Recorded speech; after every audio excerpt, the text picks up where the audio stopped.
This is MC of our story, Logan McLean, the oldest son of a noble family that's basically broke beyond repair. The maids in the house were absolutely terrified of him, and honestly, they had good reason. Just look at the guy's face. Dude looked straight up demon on Viagra. So, one day, Logan decided to visit his father at the castle, but the soldiers straight up blocked him at the gate. No entry. Their excuse was brutal. They said he wasn't worthy. According to them, he was nothing more than the son of the Baron's former wife. Around the castle, people either feared Logan or straight up hated him, because until that point, he really had been arrogant and completely despicable. But things were about to flip, because Logan wasn't the same person they thought they knew anymore. The guard's attitude irritated him badly. So, Logan reached into his outfit, pulled out a pair of gloves, and tossed them directly into the guard's face. Full public humiliation. A move like that meant only one thing: the insult would be paid for with a duel. Logan didn't stop there either. He insulted the guard, saying the real failure here was him, calling him a lifelong mediocre soldier. Domian completely lost it. Overcome with rage and emotion, he accepted the duel against the prince. They headed straight to the dueling arena, agreeing to use wooden swords. But here's the thing, knights can use aura. Even with a wooden sword, a strong knight could easily kill a weak warrior.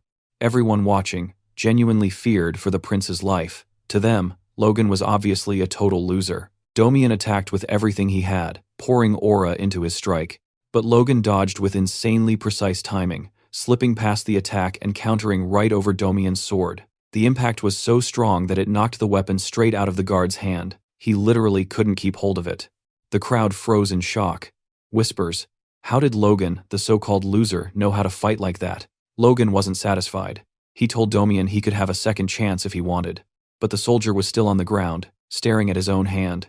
He couldn't deny it, the blow had been incredibly heavy. Logan didn't wait for an answer. He stepped in and landed more strikes with the wooden sword. Pure payback for what happened earlier. By the end of it, the entire fight left the castle soldiers shaken to their core. Prince Logan wasn't the weakling he used to be. And the reason behind that changed something none of them could possibly know. The truth is, in the future, when Logan was 40 years old, he was nothing more than a common soldier. His noble family had already been completely destroyed by then. The other soldiers constantly mocked him, especially because, back when Logan was younger, he had lost a duel to his own younger brother.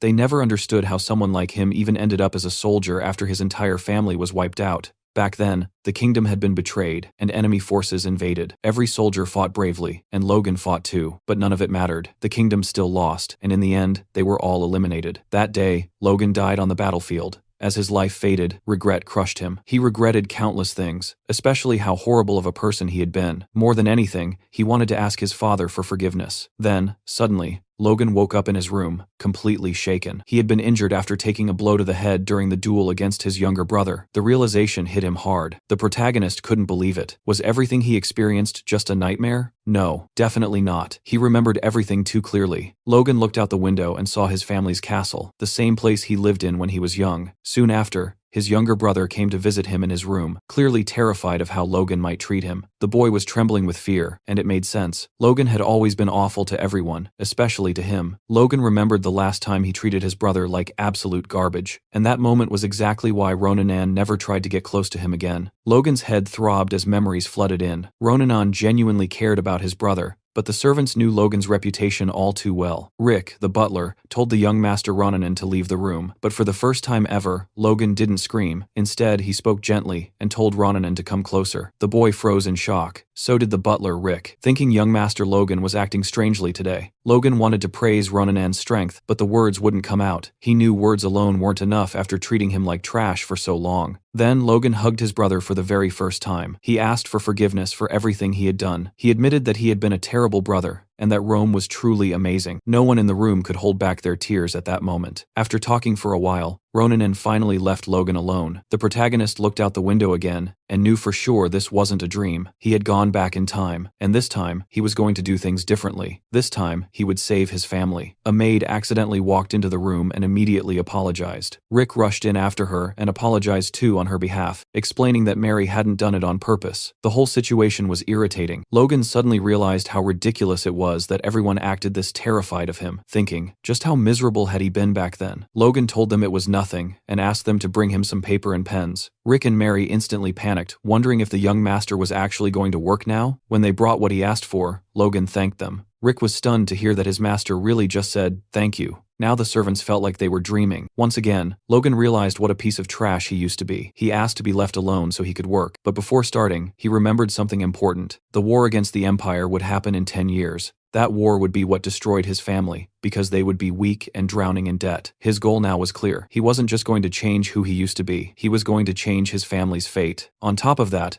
an internal war in his region, set to happen just 1 year from now, was the very first event that began shattering his territory's reputation. After working for a while and filling pages non-stop, Logan finally decided it was time to go see his father. As he walked through the estate, he noticed the staff turning their faces away from him, avoiding eye contact like it was instinct. They genuinely believed Logan could end their lives on a whim, and that fear was burned into them. Along the way, a maid carrying freshly cleaned clothes didn't notice him approaching and tripped, crashing to the ground. The girl froze completely. In her mind, this was it. Her life was over. But that wasn't what happened. Logan reached out with a gentle hand and helped her back up. For a moment, it felt like some kind of miracle. Then the girl looked at his face. That terrifying face she recognized all too well. Logan wasn't known for kindness. She immediately begged for her life and ran away without daring to look back. Watching her flee, Logan realized something important. Simply acting different wasn't going to fix things overnight. After all, he'd spent years smiling like a damn murderer. When Logan reached his father's office and announced himself, his expression turned cold again. It had been more than 20 years since he'd last seen his father. As expected, the atmosphere inside was icy. The patriarch of House McLean, Patrick McLean, had no reason to show respect to his eldest son. Logan explained why he was there. He asked for permission to undergo isolated training on the family's mountain property. The protagonist still carried the memories of his past life and already knew how night training worked, but his current body was useless, lazy, and completely untrained. On top of that, he needed money to change his family's situation, and becoming stronger would help with that too. He had to be ready, because in 3 months, that girl would arrive. Patrick immediately questioned him, asking if Logan was trying to run away after losing to Ronian. Logan denied it. He admitted that he was weak and that he had wasted his life until now. He wanted to get better. But Patrick had heard these words before. He refused the request, saying Logan's problem wasn't just a lack of effort. Logan had expected that answer. Logan admitted that his behavior had been his biggest flaw, and said he was determined to change it. His father didn't believe him anymore, and ordered him to leave. The request was denied.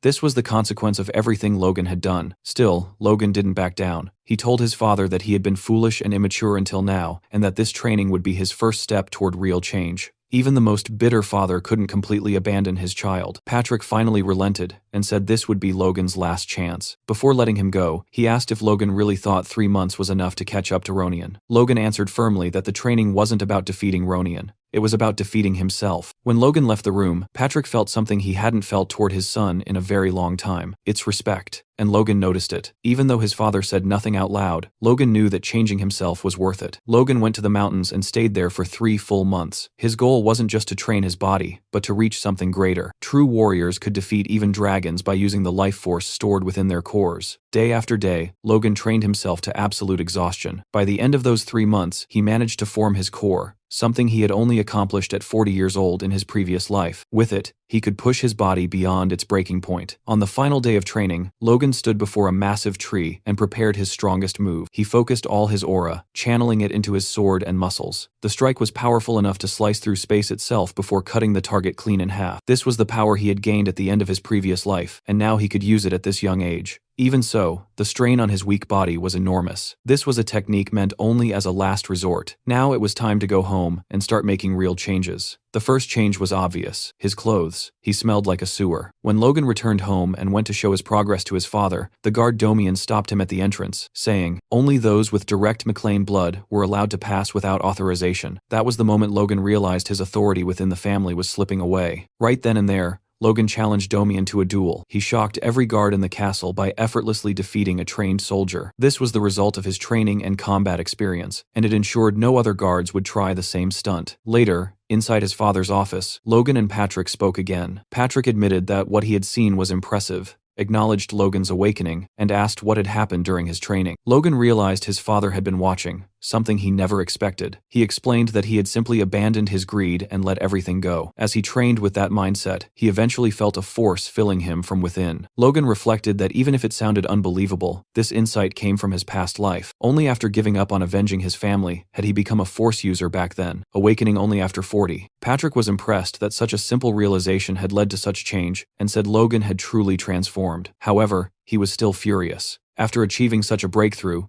the first thing Logan did was attack a knight. Logan argued that the man deserved it and asked whether his father had heard the full story from the soldiers. Patrick said he had, but still believed those measures weren't necessary. They were necessary, Logan insisted, surprising his father. The knight had tried to deceive his lord's blood and make a fool of him. Letting that slide would poison the family's discipline. Logan then reflected on hierarchy, the foundation that keeps any organization functioning. Once hierarchy is shaken, the organization weakens over time, something he had learned during 10 years as a mercenary. When dealing with armed men, order must be established in a single decisive move. What happened that day would serve as a warning to the other knights. Patrick admitted Domian was largely at fault for failing his duty and trying to trick Logan. Still, he felt Logan's actions were risky and said it was better to hold back in the future. Logan was shocked by how easily his father forgave him, especially compared to his previous life. Seeing Logan's expression, Patrick even joked and asked if he wanted a punishment. Logan replied that he was good. Patrick ended the conversation by saying he still didn't approve of what Logan had done and warned him never to act like that again without permission, especially since he hadn't officially received his rank yet. Logan respectfully said he would remember that. Soon after that, Logan's father announced that his fiancée, Rena, would be visiting soon. At first glance, Logan looked surprised by the news, but it wasn't surprise at all. It was pure excitement. The day to get the cash was finally approaching. Right on cue, Princess Rena Wolves was formally introduced. Every lady present fell silent, completely stunned by her beauty, and every guard instantly felt jealous of Logan. When Rena stepped forward, she greeted Lord McLean gracefully, saying it had been far too long and politely asking about his well-being. Patrick McLean, momentarily stunned by her appearance, commented on how she had grown into a beautiful woman since the last time he saw her. Rick watched from a distance as well, clearly impressed by how much she had matured, but then he glanced at Master Logan, who didn't look impressed in the slightest. Rena then said she had a letter entrusted to her by her father, the Count, and began reading it aloud. The letter was addressed to Baron Patrick McLean, and it was painfully boring. Over the next 30 minutes, even the guards struggled to stay awake, but the ending snapped everyone back to reality. The final request stated that due to unavoidable circumstances, the arranged marriage between Rena and Logan was to be cancelled. After hearing the letter, Logan quickly understood the message behind it. The Wolves clan had expected Patrick McLean to become a powerful aura user, but instead he had remained a high-ranking knight for over 20 years. And to make matters worse,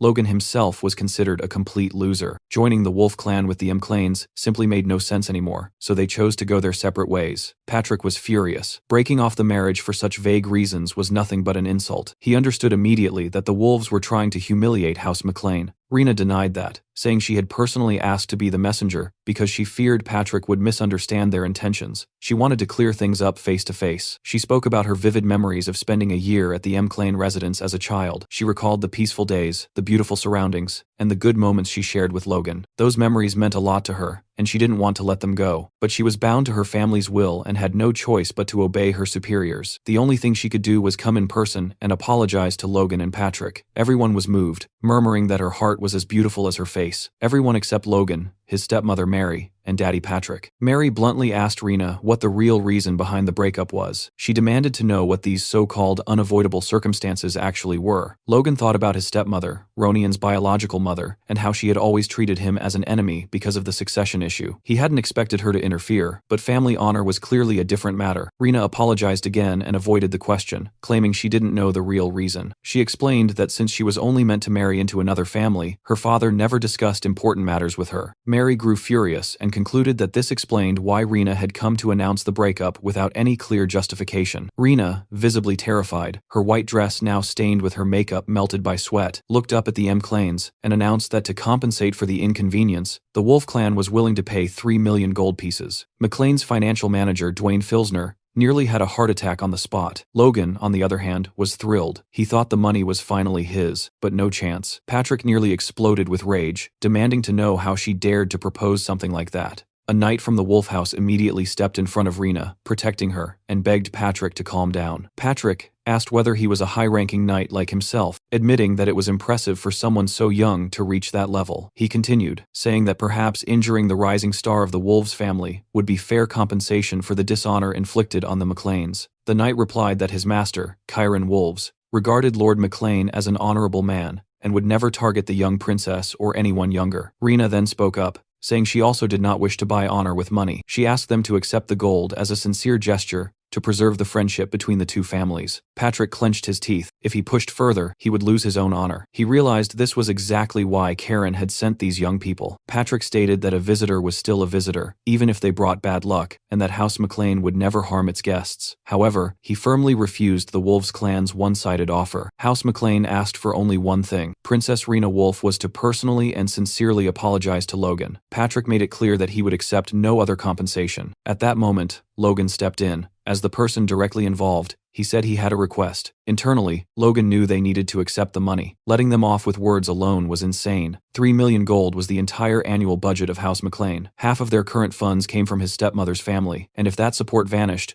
they would go bankrupt instantly. And for what? Honor. To Logan, it felt like everyone had lost their minds. Logan told his father he wanted to accept the Wolves' terms. Patrick became furious again, asking if Logan intended to make him go back on his word. Logan thought about the pressure his father carried. Even without aura, Patrick was still a high-ranking knight, but that meant nothing compared to others in the kingdom. If he couldn't handle this, he would never move forward. Patrick insisted House McLean wasn't poor enough to sell its honor for money. Logan sighed deeply and replied that they were exactly that poor. He explained that House McLean already owed the bank 3 million gold pieces. The annual interest alone was 150,000 gold. Without Kiros's money, they would have gone bankrupt long ago. They were the kingdom's biggest family of beggars. On top of that, they owed over 2 million gold to the kingdom they served. Settling this matter with just an apology would only spread rumors that they had bowed to the Wolves. Rena tried to intervene, claiming the Wolves clan wasn't irrational and respected House McLean's honor. Logan immediately asked whether she truly found it rational to unilaterally break off the engagement. A memory from Logan's past life surfaced. Back then, he had believed Rena was genuinely saddened by their separation, but that belief shattered after one incident. He remembered being alone with her in a bedroom. Rena thanked him for coming and said that even if things ended that day, she wanted to create one last memory together. Logan, believing his life as a noble was over, asked her to run away with him that night. That was when she threw a knife at his face, forcing him to draw his sword to defend himself. Rena tore her own clothes and accused him of thinking someone like him deserved her. She mocked him, told him to learn his place, and asked why he even carried a sword after losing to a child. Outside, a thunderstorm raged as she screamed, accusing Logan of trying to assault her. With his sword already drawn, the lie was easy to believe. Logan remembered how he had already been blamed for countless things, to the point where not even his family trusted him. In the end, House McLean had been forced to apologize to the Wolves and pay heavy compensation. Because of Rena, Logan had never been able to trust women again. He thought of her as a street bitch and vowed that this time she wouldn't get away with it. After recalling all this, Logan reconsidered his plan. He had intended to slowly rebuild his reputation by showing everyone he had changed, but the fight with Damien made him realize something crucial. Soldiers ignored disrespect toward him, and rumors about his loss to his brother had spread while he was gone. You couldn't transform the family by winning over people like them. With only 9 months left until the regional war, reputation no longer mattered. Saving his family did. Logan swallowed his pride and told Rena he would accept the Wolves clan's compensation, even if it meant defying his own family. Rena was speechless. Patrick exploded with anger, demanding to know how Logan dared oppose his will. Logan replied calmly that he wasn't satisfied with empty apologies, leaving his father stunned. Words carried away by the wind had no value, and honor built on them was just as light. Rena tried to salvage the situation, saying the Wolf clan wished to obey the Baron's decision, and asked Patrick what he chose. Logan saw through her act, realizing she was trying to protect her father's reputation, and was likely terrified of paying 3 million gold. Patrick looked down at Rena and declared that as the head of House McLean, he would accept only a sincere apology. However, he would leave it to Logan to decide whether the apology was sincere. Mary was furious. Patrick warned Logan to think carefully, reminding him that accepting money for dishonor would open the door for honor to be traded again in the future. Logan didn't hesitate. As the one directly involved in the broken engagement, he accepted the compensation offered by the Wolves clan. The decision shocked Mary and visibly upset Rena. Patrick, disappointed, said he thought Logan had improved, but instead he had changed for the worse. He blamed himself for failing to teach him the true value of honor. Logan said nothing out loud, but in his mind, he knew everything he was doing was for the sake of his family. Back in his room, after receiving the handsome compensation from Rena Wolves, Logan was interrupted by a knock on the door. Assuming it was Rick, he casually told whoever it was to come in. Instead, Dwayne, the family's financial advisor,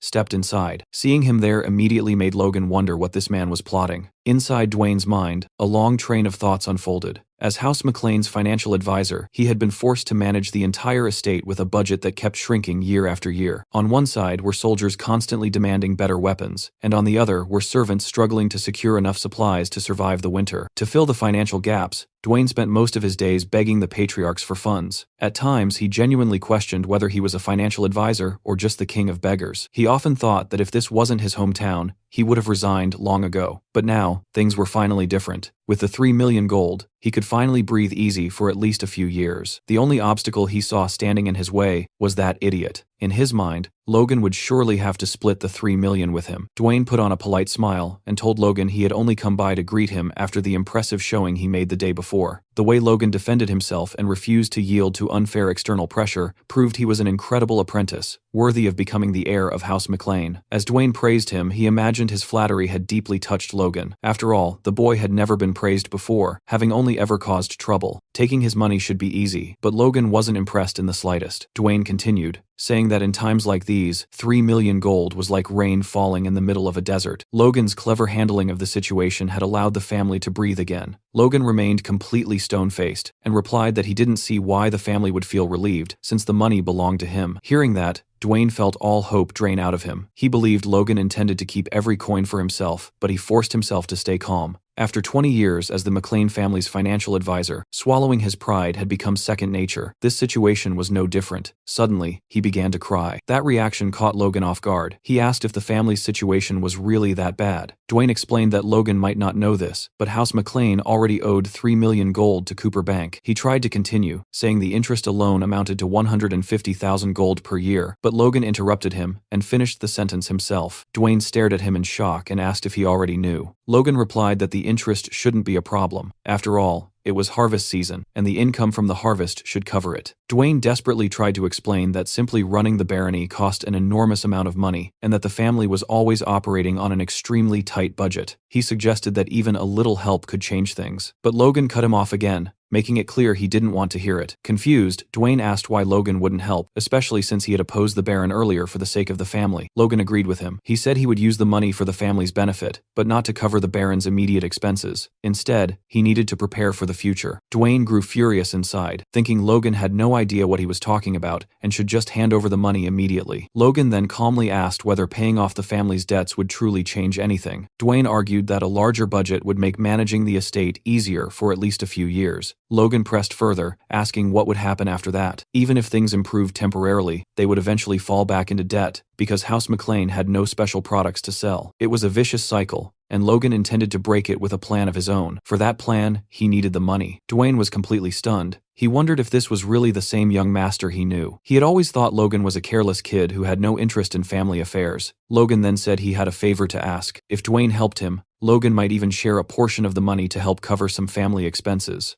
Dwayne immediately asked what he needed. Logan answered simply, he needed to gather mercenaries. Later, Logan spoke with Rick. It looked like he was preparing to leave again, and Rick immediately demanded to know where the hell he was going. It hadn't even been long since Logan returned from his isolated training. Logan replied that he was leaving to make money. Rick pointed out that Logan already had a substantial amount, but Logan insisted it wasn't enough. He explained that the patriarch would never allow him to leave now, especially with the tension inside the castle, but Logan had no intention of asking for permission. He planned to slip out quietly. Rick was shocked, but Logan didn't care. He knew that if he couldn't change his reputation now, it would never change. That meant gathering power from outside the family. Luckily, he knew exactly what was happening beyond the estate. Just like in his past life, when he had been kicked out of the family, he already knew his first step was to find a certain individual. Rick tried to reason with him, saying he wasn't thinking straight, and that becoming a fugitive at this point would only make things worse. Logan grew irritated by Rick's persistence. Rick asked what Logan planned to do if he simply ran away, and even said that if Logan really intended to leave, he might as well trample all over him first. Logan was already close to doing just that.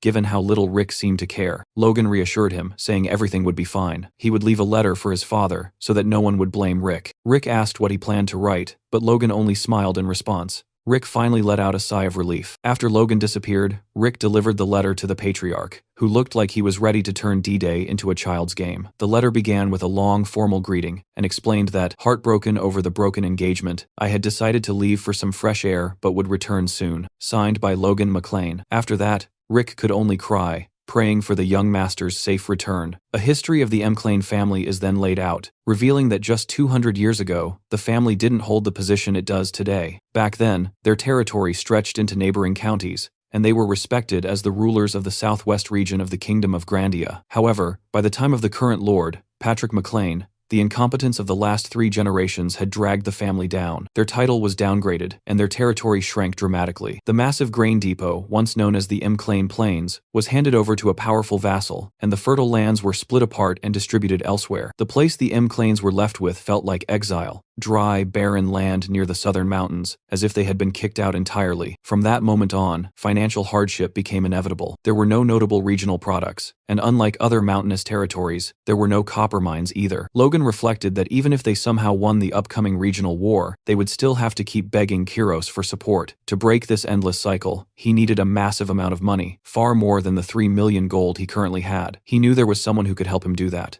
As Logan entered Cairo, the largest commercial city in the Kingdom of Grandia, voices filled the air from every direction. Merchants shouted out offers for rings, shields, fresh fruits, and vegetables. Walking through the city made Logan realize just how remote and miserable the McClane barony truly was. According to his memories, the man he was looking for had spent his youth in Cairo, and rumor said he still lived nearby. That man was known as the Golden Beetle, Philip Claude. He was a key figure in the Ares Empire, the strongest nation on the continent. The empire was a centralized power built on merit, meaning talent alone could elevate someone, regardless of age or gender. Even foreigners could rise to power and wealth there. Philip Claude was the perfect example. Born in Grandia, he became one of the richest merchants in the empire and the largest arms dealer on the continent. To many, he was branded a traitor to the Kingdom of Grandia. In reality, however, despite being called the Golden Beetle, Philip had quietly supported people from his homeland and used his wealth to help create the miracle of Grandia's sovereignty. As Logan walked through the streets, he noticed a young man standing in the middle of the road and wondered if that could be him. The boy had just been scammed and was staring blankly ahead, clearly wondering how he would survive without a single coin to his name. Logan had heard rumors that Philip's business collapsed due to a scam, but witnessing it firsthand was far worse than he imagined. As the boy seemed to spiral into despair, even contemplating ending it all, Logan approached and tried to start a conversation, asking if he was Philip Claude. Philip confirmed it, though suspiciously, and asked who Logan was. From Logan's red eyes, steady gaze, and worn armor, Philip assumed the young man was dangerous. Logan said he wanted to talk for a moment, but Philip remained wary, questioning how Logan even knew who he was. At that moment, Philip noticed something in Logan's eyes he had seen countless times before: greed. He quickly theorized that this young man, dressed in old armor and appearing at such timing, must be some mercenary thug.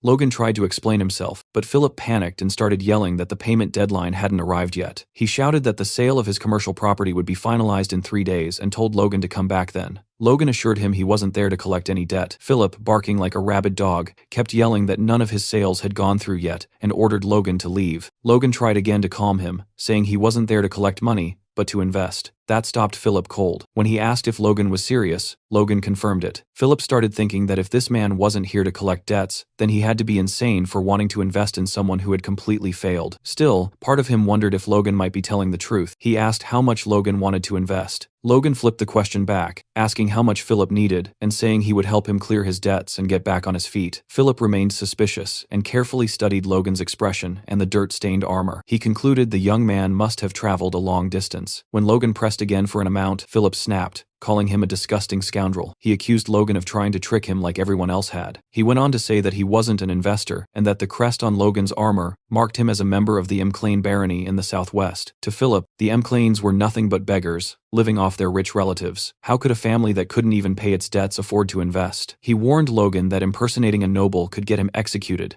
and complained that Logan had chosen the wrong target, since he was completely broke. Logan analyzed the situation calmly. Even at rock bottom, Philip still showed sharp judgment, exactly what you'd expect from a future tycoon. Logan wondered how to calm him down as Philip ranted in the street about not having money to eat, let alone to die. Then Logan had an idea. He asked Philip to pay attention and released his aura. Philip was left stunned. Someone who awakened force so early wouldn't throw it away on a petty scam. He apologized, admitting that too much had happened recently and that he was overly sensitive. He asked what Logan really wanted from him. Logan replied that he wanted to hire him permanently and, as a bonus, pay off all his debts. Philip grew suspicious again and asked whether the McLean family even had that kind of money. Logan asked how much the debt was, estimating around 250,000 gold, and said he would cover it and provide another 300,000 on top of that. He then revealed the cash he'd been carrying. Philip stared at Logan as if he were an angel. He signed the contract immediately. The terms were simple and terrifying. If Philip ever tried to harm his boss intentionally, he would suffer unbearable pain, as if his soul were being ripped apart. The witch who sealed the contract explained that if Philip didn't like the terms, he could awaken his force and become at least a high-ranking knight, hire a four-circle mage, or pay several hundred times the contract's value to break the curse. Philip was left speechless yet again. She dismissed them casually, telling them to come back sometime. Philip wondered if he had just been completely screwed. He realized that a single page of the magic contract was worth 30 slaves, meaning he had just paid a fortune to make Logan his savior. Logan explained that since they barely knew each other, trust didn't exist yet. If he was investing a fortune, he needed a guarantee. Once trust was built, the contract would be removed. He extended his hand. Philip thought the contract was a mess, with no deadlines or conditions, but he had no choice. He shook Logan's hand. When he asked what Logan needed him to do first, Logan replied that they needed to buy monster meat. Philip immediately called him a psychopath. Logan thought the reaction was understandable. Monster blood and flesh were poisonous, and burning them was considered common sense. But in a few years, everything would change. Once word spread that monster blood could be neutralized with common ingredients, food-scarce regions began consuming monsters. That winter, cases of deficiency started disappearing after people consumed Kellogg meat. Even individuals with injuries that caused sterility saw improvement. A year later, the Royal Magic Tower confirmed the findings. The Kellogg monster vanished from the continent as the species was hunted to extinction after it was proven to enhance fertility. With that knowledge, Logan knew he could easily make 3 million gold, maybe far more depending on how much he secured. Walking beside a madman like this, Philip glanced at Logan with disappointment and wondered if it wouldn't be better to just run away. Inside a tavern, Logan and Philip sat down to discuss what their next move should be. Logan casually told Philip that he wanted to purchase monster meat worth 1 million gold coins. Philip nearly lost his mind hearing that and thought Logan had completely gone insane.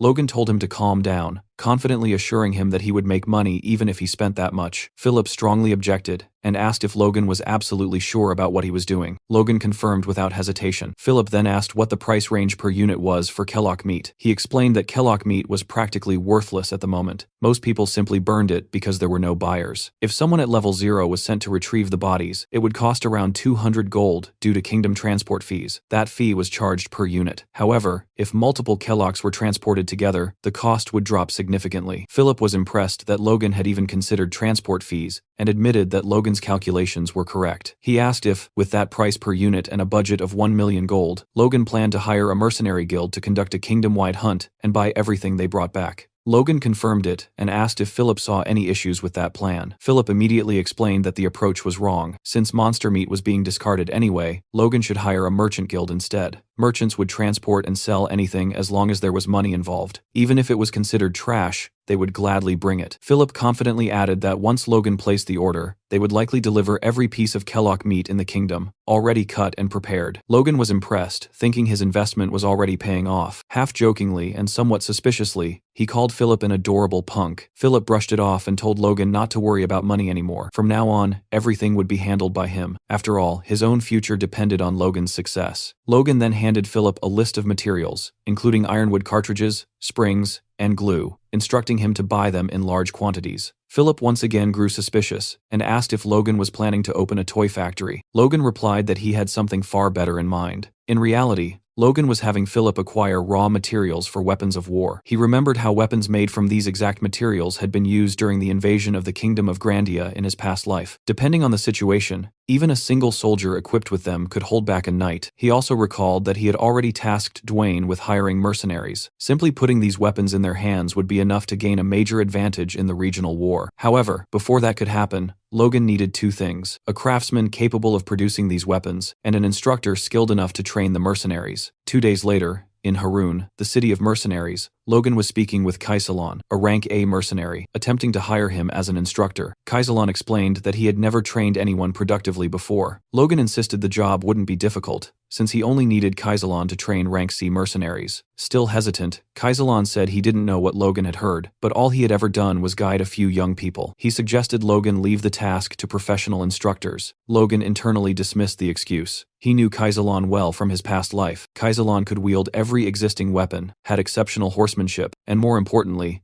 was an outstanding instructor. The mercenary squad Kaisalon trained after retiring from a serious injury had been stronger than any other. Logan offered 4,000 gold coins. Kaisalon refused. Logan raised it to 6,000. Still no. 7,000. Kaisalon continued refusing, claiming money couldn't buy everything. Logan raised it again to 8,000. That was the breaking point. Kaisalon finally accepted, even thanking Logan in advance. As they talked, Logan revealed that he was the firstborn son of Baron McLean, and asked if Kaisalon wasn't curious why he was hiring mercenaries from the countryside. Kaisalon replied that he didn't care, as long as he was paid. Walking through the streets, they witnessed a man whipping a group of people, shouting that if they were late again, he would kill them all. Kaisalon explained that Harun was known as the city of mercenaries and slaves, and that scenes like this were common. The city soon turned into a full slave market. Logan replied that he was familiar with this reality and even considered buying a slave himself. A merchant noticed him, assuming he was a clueless country bumpkin, and called him over, boasting about unbeatable prices. The moment the merchant recognized Kaisalon, his face went pale with fear. Seeing that, Logan relaxed, thinking that hiring Kaisalon had already been worth it. They arrived at a shop with far more guards than the others. Logan immediately realized this was the place. An elderly merchant greeted him and said he assumed Logan knew what he was getting into. Logan replied that he was there to buy a dwarf. The merchant confirmed he had come to the right place and explained that races from other worlds were rare, which was why they were treated carefully. He first showed a pair of elves, boasting about how difficult they were to obtain.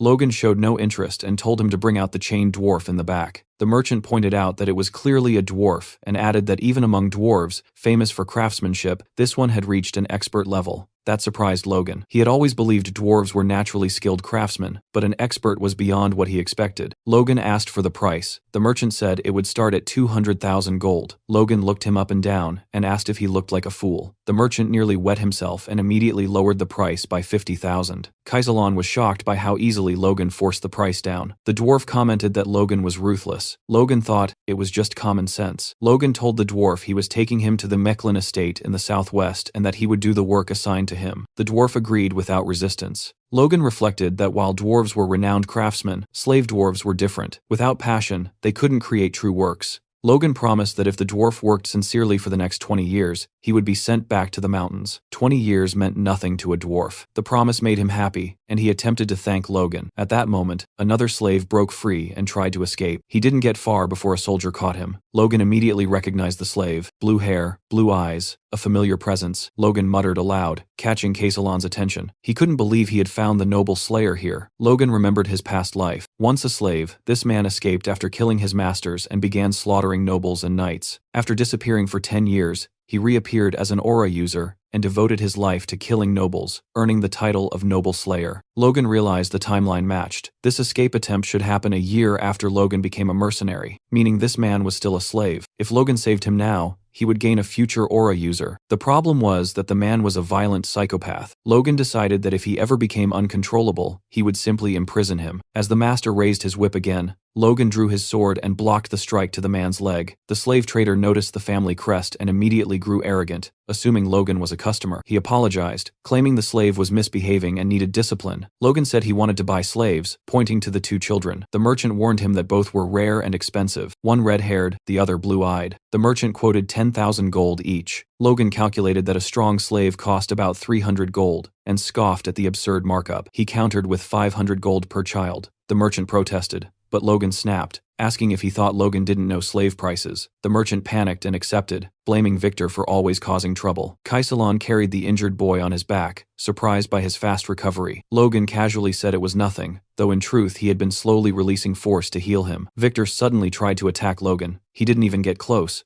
Logan grabbed him by the neck and asked if he was brave or just stupid. He warned Victor to choose his enemies better. Logan promised safety for him and his sister if he obeyed, but threatened to kill them both if it happened again. He released him and said he planned to raise Victor as a knight. Victor asked if he was serious. Logan confirmed it and explained that knights were honorary nobles and could escape slavery. Not just Victor, but his sister as well. Victor swore loyalty instantly. Watching them, Logan realized his assumption was correct. The sister was the key to controlling the Noble Slayer's violence. Logan stated that their training would begin as soon as they returned home. Logan then asked Hamar the dwarf to step closer for a moment. He told him he would begin drafting a contract, a magical one, and clearly explained its terms. If Hamar worked for him for the next 20 years, Logan would personally send him back to the mountains afterward. Hamar was stunned. He couldn't believe Logan was serious about returning him to his own people. Logan continued calmly, saying that it was hard to trust promises made of nothing but words carried away by the wind. He asked if there was any issue with the contract, or if Hamar didn't want to go through with it. Hamar responded immediately and gratefully. He said he wanted it with all his heart, and would do anything Logan asked of him. He kept thanking him, unable to believe that someone would truly do this for him. Watching his reaction, Logan thought to himself that if all it took to motivate Hamar was a contract, then he was the one gaining the most here. He reflected that this entire venture had already given him everything he wanted and more. Not only had he secured proper preparations for the upcoming clan war, but he had also managed to get his hands on the Noble Slayer. Everything was progressing smoothly. What he didn't know at that moment was that rumors about his strange behavior had already spread throughout the McLean estate while he was away. His reputation had completely tanked. Rick, meanwhile, was drowning in confusion, trying desperately to contain the situation, while wondering what the hell the young master was even doing anymore. Soon after, Logan returned home, and no one in the world was happier to see him than Rick. Logan greeted him casually and asked how he had been. Rick nearly lost it, asking whether Logan was serious for even saying that. Barely holding himself together, he demanded to know what Logan had been doing, and whether he had heard the rumors flying around. According to those rumors, Logan had become a perverted monster who spent 150,000 gold on monster meat. Rick explained what had happened. A few days earlier, someone named Philip had gathered every merchant he could find and announced that he wanted to buy monster meat in the name of Logan McLean. Even before that, people had already been gossiping about Logan, about his broken engagement, and how he had practically robbed his fiancée. Philip, unaware of Logan's past, assumed his master was just some eccentric lunatic. Still, he saw opportunity in the chaos. He deliberately spread even more bizarre rumors about monster meat to attract sellers. Then he dropped the purchase price as low as possible while still keeping merchants interested, offering 1 gold piece per kilogram. He knew no merchant would refuse selling trash if someone was willing to pay for it. He even told them to bring every bit of monster meat they could get their hands on. Philip's aggressive sales tactics worked. Merchants began gathering monster meat in large quantities, and rumors about Logan spread across nearly the entire thieves' quarter. Hearing all of this, Logan simply commented that Philip had done his job perfectly. Rick was stunned. He couldn't understand how Logan could laugh at a time like this. Logan told him to look at the expressions of the people who had come back with him, and think about how many rumors they must have heard to be wearing faces like that. To Logan, there was nothing to worry about. He calmly said that everything would be over soon. Rick warned him not to be so relaxed. The next thing waiting for him was a meeting with the patriarch, and he was furious. Inside his father's office, Patrick asked Logan whether he had enjoyed running away from home. Logan answered honestly that the trip had been worth it. Patrick said he had heard plenty of rumors about the strange and reckless things Logan had been doing, but at least it seemed like something had come out of it. Logan defended himself, saying rumors were nothing more than baseless nonsense, and that he didn't regret any of his actions. His stepmother immediately cut in, telling Patrick that she had warned him already. Logan had no awareness of his own standing, and didn't understand how his behavior could disgrace the family. Logan didn't even let her finish. He interrupted her, saying she was exaggerating. All he had done was use the money from the broken engagement in a way he saw fit. Mary pushed again, asking Patrick if he had heard that, and whether he was still going to take Logan's side after everything. That was when Patrick finally snapped. He shouted for her to stop, then calmly but firmly told her to leave the room. He wanted to speak with Logan alone. Once they were alone, Patrick warned Logan that this was the final chance he would give him. Standing in front of his furious father, Logan felt a rare sense of fear. Patrick asked what was really going on in his son's head, and said they needed to talk honestly about everything that had happened. Logan knew his father wouldn't overlook things this time. He replied that even if he explained, Patrick wouldn't understand. Patrick shot back, asking whether Logan was the one who didn't want to be understood. He asked if Logan realized what people were saying about him, that he was violent, cruel, obsessed with money, and even unstable. Patrick asked how much longer he was supposed to keep covering for him, and if the time ever came when he couldn't anymore, he begged Logan to at least warn him. That way, Patrick could tell himself he had done everything possible for the sake of Logan's deceased mother. Logan was stunned. Patrick had never mentioned his mother in his previous life, not even when Logan was cast out. That alone made him think his father hadn't fully given up on him yet. So Logan asked for one more thing. He asked Patrick to give him 1 year. He promised that within that year, he would prove the reasons behind everything he was doing. Once again, he pleaded for one final chance. Later, Patrick was shown alone in his room. replaying the conversation in his mind. He admitted to himself how strange it felt for a father and son to be negotiating favors like strangers. He thought that if Logan failed to prove himself after 1 year, he would have to make a decision, because before being a father, he was the patriarch of House McLean. Patrick looked at a portrait of Logan's mother and apologized to her, saying he didn't understand what was happening to their son. He continued speaking to her image, admitting that he had promised to protect Logan and raise him properly, but in the end, everything had fallen apart because of his own neglect. Walking through the castle corridors, Logan suddenly ran into his younger brother. What he saw made him freeze. Ronian had awakened his force. Ronian commented that Logan guessed it quickly, and added that he had caught up faster than expected. Logan felt genuine happiness, seeing Ronian awaken so early at only 14 years old. In his past life, Ronian's force had only manifested during the clan war, but this time it had happened far sooner. Ronian told Logan that it was thanks to him. Seeing Logan's confusion, he explained that when Logan returned,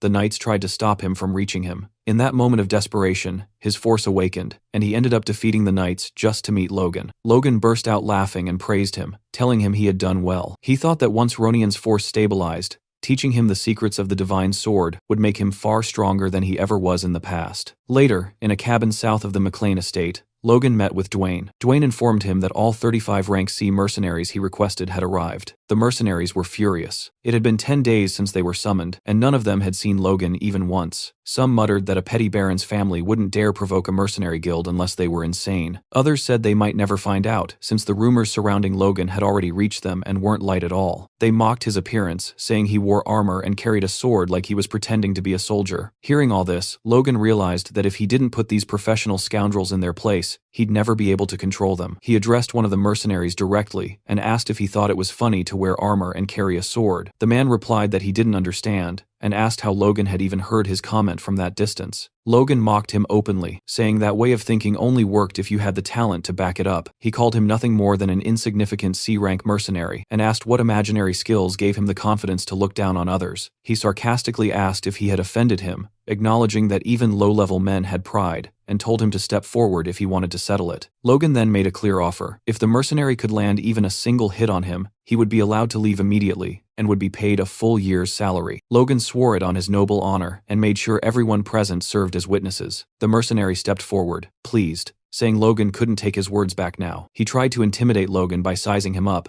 but his massive build only drew comments from the crowd. Some wondered if he was already rank B. Others said he might reach it after this job. Logan scoffed, realizing that was exactly where the man's confidence came from. The mercenary told Logan to attack first. Logan replied that he would regret that choice. The mercenary ignored the warning, claiming he had used a sword far longer and didn't need to worry. He even asked if Logan needed any advantages. Logan focused his force and punched him square in the face. The impact stunned everyone. The duel ended instantly, with the mercenary sprawled on the ground and teeth flying through the air. The remaining mercenaries stared in disbelief. Logan simply stretched his shoulder, scoffed, and asked if anyone else felt like running their mouth. They couldn't believe someone his age had already mastered force. It felt absurd. Kaisalon watched quietly, thinking he had always known Logan was different, but never imagined he was this capable. Logan declared that no one would be making comments anymore. He then formally introduced himself as Logan McLean, the one who had summoned them. He explained that many of them were probably wondering why he was spending so much money to hire mercenaries. He told them his plan was to train them into crossbow knights. Dwayne and Kaisalon were both surprised, and the mercenaries didn't know what to make of it. One of them muttered that they would spend most of their time reloading. Kaisalon quietly told Logan that crossbows were inefficient weapons for knights. Logan replied that he already knew that. Confused, Kaisalon asked why he would insist on them anyway. Logan explained that crossbows were far more destructive than bows, but inexperienced users needed over a minute to reload on horseback. Even carrying several loaded crossbows, they would run out of firepower quickly. It was no surprise they were confused. Logan told Kaisalon to train them properly first, even if he thought Logan was just wasting money playing soldier. He assured him the reason would become clear later. As a final statement, Logan said that crossbow cavalry would become a powerful force for House McLean, not just for the upcoming war, but even beyond the conflict with the thieves. Kaisalon still didn't fully understand, but he accepted his master's orders. A few days later, Logan sat alone in his room, staring at a sheet of paper in his hands. Out of the 350 mercenaries they had recruited, only 312 had passed the basic qualification test. After reviewing the numbers, Logan decided it was more than sufficient. Before he could think further, someone interrupted him. It was Hamar, who asked what kind of document Logan had received.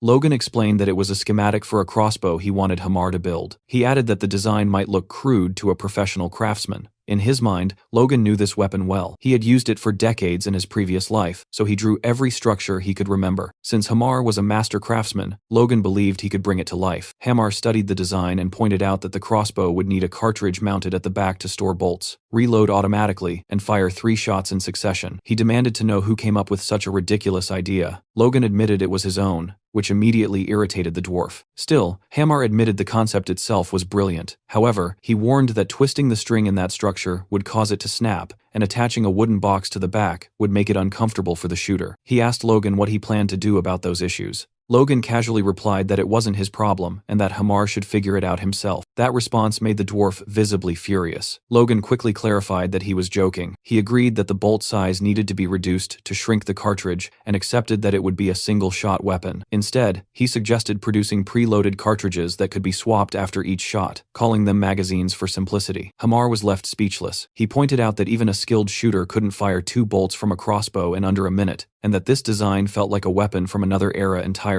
Logan thought to himself that it was exactly that, a weapon born in the future. Hamar then commented that most people believed building such a weapon only required a spring, some wood, glue, and a bowstring. To him, this was a challenge worth taking on. He said he would attempt it. Logan immediately asked when it would be ready. Hamar shot back, asking whether Logan was seriously placing a deadline on something he had never seen before. Logan responded that it was still a weapon created by humans. Hamar was confused and asked who had made it and where. Logan ignored the question and challenged him instead, saying that if he thought he couldn't do it, he might as well give up. That was enough to trigger Hamar's pride. He declared that he only needed a month and that he would produce something far superior. Watching this unfold, Logan felt satisfied. Messing with a dwarf's ego really did work wonders. Later, on the castle's training grounds, Victor was seen running laps. Logan warned him that he was slowing down again, and that he could push harder. Victor forced himself to accelerate. Logan reflected that for several days after bringing him in, all he had done was feed him properly and let him sleep. The transformation from just that alone was shocking. Eventually, Logan ordered him to rest, and Victor's little sister immediately ran over to him. Once again, Logan thought about what an incredible investment Victor had been. At only 14 years old and smaller than boys his age, Victor had managed to run 20 kilometers without stopping. The talent was obvious. But what impressed Logan even more was his perseverance. The boy seemed unbothered by pain or exhaustion. It became clear to Logan that Victor wasn't born a noble slayer. That path likely emerged because of his sister. Logan cut off his thoughts and told Victor that rest time was over. He tossed him a sword and announced that from that moment on, Victor would begin learning the sword technique of the Kingdom of Grandia, the standard style every aspiring knight was taught. Soon, Logan called for Victor's attention and demonstrated the technique himself. He gripped the sword firmly and sliced through the air with power. Victor looked unimpressed. All he wanted was to collapse and sleep. Still, he clenched his teeth. If exhaustion was the price for good food and a proper bed, he would pay it. He mimicked Logan's movements and cut through the air flawlessly. Watching him, Logan was stunned. Victor's execution matched his own perfectly. Not just the motion, but his breathing as well. And Logan had only demonstrated it once. Seeing how effortlessly Victor followed made Logan admit that even Ronian hadn't been this talented at the same age. Logan told Victor that once he built enough stamina and performed the technique perfectly more than 1,000 times in a row, he could call himself a knight. Victor's eyes lit up at the thought. When Logan asked if he believed he could do it, Victor answered eagerly that he could. Logan added that if Victor needed anything for his training, he could ask Rick, who would probably handle most requests. Victor shook his head and said he didn't need anything. Logan pressed him again, but Victor's only request was that Logan take care of his sister. That alone was enough for him. Logan thought it was the perfect answer. As he continued overseeing Victor's training, Logan acknowledged that the boy wasn't ready for war yet, but in the future, he would become a powerful asset to House McLean. He also concluded that the mercenary corps and whatever weapon Hamar managed to create would form a terrifying force together. Even so, Logan reminded himself not to get carried away. Hamar might fail to build a proper crossbow, and even if he succeeded, the mercenaries might not know how to use it effectively. Since he had entrusted so much to others, Logan knew he needed to prepare another plan as well. Sometime later, Logan went to his father's office and requested permission to take part in the knight's training. To his surprise, Patrick agreed. That same night, at the training grounds, Captain Hankley formally introduced Logan to the rest of the knights, making it clear that from that point onward, Logan would be training alongside them. The announcement was not well received. Whispers spread immediately through the ranks.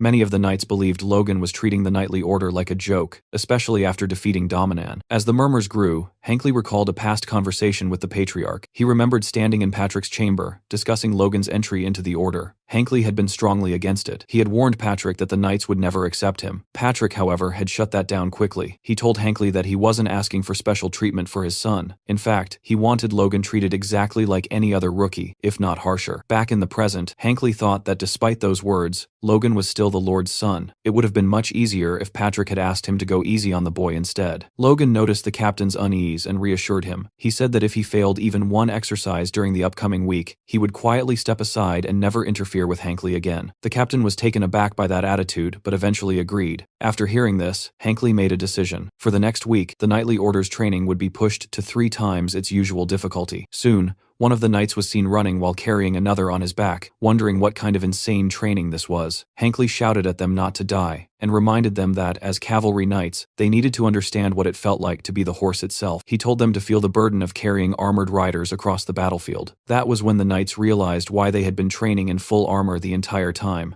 Some of them cursed under their breath, blaming everything on that troublesome newcomer. They started betting on how long Logan would last. 1 day, 2 days, maybe 3. They were wrong. Logan was sprinting at full speed, charging through the field, weaving past everyone else. The sight left the knights speechless. Even Captain Hankley was stunned. To make it worse, Logan was smiling the entire time. Hankley grew furious. At this rate, it wasn't Logan who would fall behind, it was the knights themselves. He immediately ordered everyone to stop and announced a 10-minute break. Then he walked over to Logan, asking how he was feeling after that run. What Hankley really expected was an honest admission of exhaustion, an excuse to pull Logan out of the madness. But Logan cut him off before he could finish. He said it was easy. Hankley was dumbfounded and asked what he meant. Logan replied that it was excellent training. If the knights went through this every day, there was no way they wouldn't become strong. He even added that he was looking forward to the next session. Nearby, 2 knights lay on the ground, barely holding on. Hankley realized this was not how he intended things to go. Logan, on the other hand, clearly didn't care. Later that night, Logan looked around the training grounds and realized he was completely alone. Everyone else had already gone home. Standing there, he reflected on why he was doing this. Training with the knights was his insurance plan. If all his other preparations failed, he would still be able to join the knights and fight on the front lines. Building bonds now would only help later. There was another reason as well. Through meditation, he could develop his force, but physical training was just as important, and the knightly order provided exactly that. As he imagined his force core growing stronger and his body feeling no fatigue, Logan drew his sword and unleashed a quick force, slash, clean, and sharp. He marveled at the fact that all this power came from just a 1-star core. When he reached 2 stars, he believed he would be able to rival a high-ranking knight, like his father. The next morning, Logan tested the crossbows Hamar had made and dismissed them all as failures. He bluntly asked Hamar if this was the best he could do. He pointed out that the weapon only fired once and that there was no magazine system in sight. He reminded him that the mechanism needed to be integrated. Hamar exploded in anger. Logan immediately apologized, admitting he had been too harsh. Hamar responded that Logan was right about one thing: no matter their relationship, a craftsman's pride should never be insulted. But what Logan truly meant was that if this was Hamar's limit, then their plans were doomed. That realization nearly made the dwarf lose control. Logan continued pressing, saying that maybe he had overestimated Hamar. Weeks had passed, and nothing satisfactory had been produced. That was when Logan crossed the line. He openly provoked Hamar, saying he had misjudged him, wasted money on him, and been completely wrong to trust him. That was the final trigger. Hamar demanded 1 more month and guaranteed that he would return with something worthy of the investment. In his fury, he smashed the crossbow in his hand before storming off. Logan watched him leave, thinking about how anger would consume him and force him to start over from nothing. A cruel smile crept onto Logan's face as he wondered how far Hamar could go if he was pushed even harder. 1 month later, on one of the training fields, Hamar returned to demonstrate his new creation. The improved crossbow fired 2 bolts at the same time.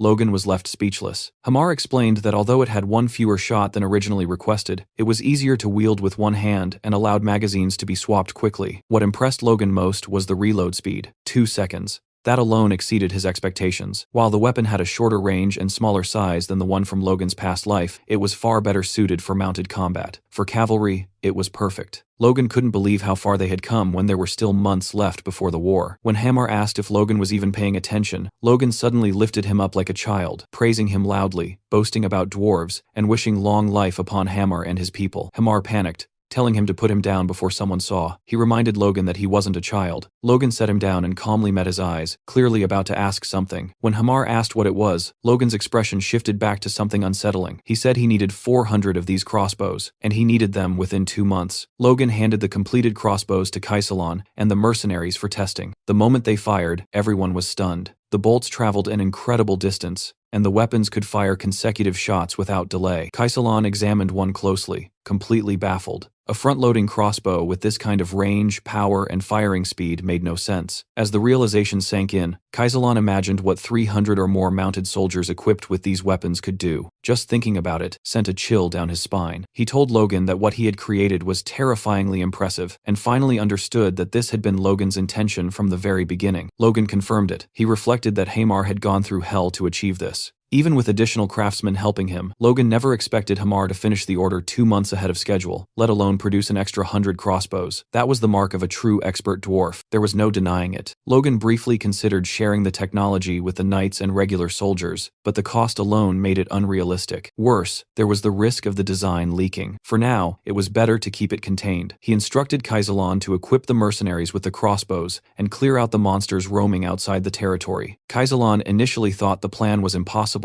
but Logan remained confident. After some thought, Kaisalon admitted that it might actually work. Logan wasn't satisfied with might. He told Kaisalon to make it work, because if he couldn't, nothing else mattered. Kaisalon finally understood. Logan hadn't built this weapon just to deal with monsters. He was preparing for war. During one of the knight training sessions, a knight commented on Logan's insane physical stamina. Another joked about whether that ridiculous endurance was something he inherited. A third added that if Logan was anything like the patriarch, he was probably skilled with a sword. The conversation shifted to Logan's duel with Dominan, until one knight warned the others not to compare him to Patrick. Even before awakening his force, Logan had lost to his younger brother. Still, it was impressive that he had endured this training for over a month. What had originally been designed to make him quit had instead become the new standard for the Knight Order. The training was exhausting, but far more meaningful than pointless drills. It felt like the proper level for real knights. Unexpectedly, it motivated the lower-ranking knights who had previously been slacking off. They also began to truly understand their horses, forming stronger bonds with them. Captain Hankley realized that he had only pushed this training because the young master refused to give up. He never imagined it would produce results like this. It felt as if his good luck had walked straight up to him. That night, alone in his room, Logan reflected on his progress. After exhausting his body through training, he used meditation to stimulate his inner consciousness. The combination was working in perfect sync, and he could feel real improvement. He had already started noticing subtle changes in his force. If this continued, he believed he could surpass even the monsters he had faced in his previous life. Then something unexpected happened. Logan's core expanded. He began muttering nonsense as the transformation completed, and just like that, his core advanced to 2 stars. He realized this meant he now had the foundation required to learn the next secret sword technique, Iron Cut. Murderous Iron Cut. Just remembering the power granted by the first technique made his heart race. The second would be far stronger than he could imagine. If he mastered it before the war, even a high-ranking knight wouldn't intimidate him anymore. The next day, Kaisalon and the mercenaries encountered a group of goblins. The soldiers opened fire, killing them almost instantly. One mercenary noted the lack of recoil, while another observed that his bolt pierced one goblin's head and still embedded itself into another behind it. Logan watched as a swarm of over 100 monsters was wiped out in under 10 seconds. The mercenaries' old habits with basic crossbows had vanished. They were far faster at swapping magazines now. Logan thought the effort of traveling so deep into the territory had been worth it. Kaisalon asked if Logan was satisfied. Logan answered that he was, more or less. He remembered how disastrous their first hunt had been and acknowledged how much they had improved since then. Kaisalon then questioned why Logan had gone to such lengths, saying he had never heard of a mercenary force equipped with this level of firepower. He even asked whether Logan planned to hunt monsters across the entire continent.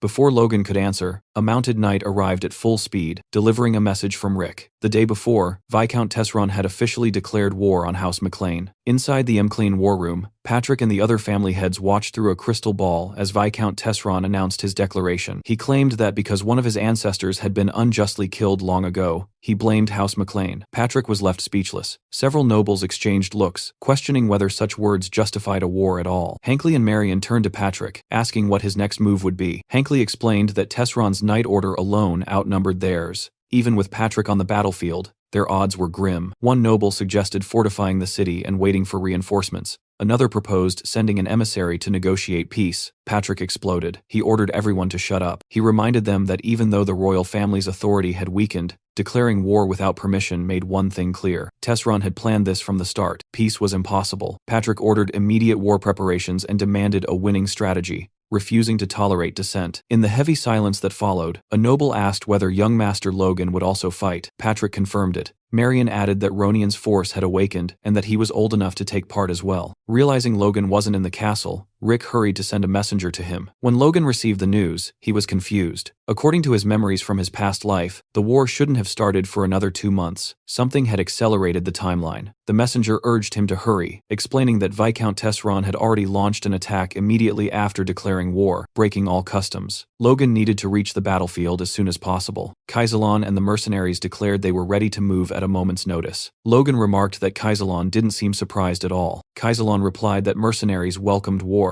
If none existed, they would create one, and now that they had such powerful weapons, it was only natural they wanted to use them. Logan looked at his troops and thought they were dangerously confident. Still, he didn't stop them. Their confidence wasn't unfounded. They had trained relentlessly for months and slaughtered monster hordes with overwhelming force. Logan stated that it didn't matter when the war began. All that mattered was winning. Believing they now had sufficient combat strength, Logan ordered his forces to march toward the McLean Plains, convinced that this war would end in victory. Back in the barony, the war erupted earlier than anyone expected. Just 1 day after the declaration, Tesron and his army appeared at the McLean estate. Their numbers exceeded even the vassals' worst expectations. Captain Hankley reported that Tesron's army consisted of 100 knights, over 1,000 regular soldiers, and nearly 10,000 conscripts. It was a full-scale war. Patrick thought Tesron had lost his mind. Not only was he fielding superhuman knights, but he was also throwing conscripts into what should have been a limited domestic feud. Patrick questioned what could drive Viscount Tesron to such extremes. Then things worsened. Hankley reported that House Kairos had issued a warning stating they would not send reinforcements. Patrick and Mary were left speechless. Mary argued it had to be a mistake, insisting that she and Dwayne had checked everything to prevent this exact outcome. With no other choice, Patrick ordered Hankley to gather every man capable of wielding a weapon. They would respond with full force. Patrick reflected bitterly on how Kairos,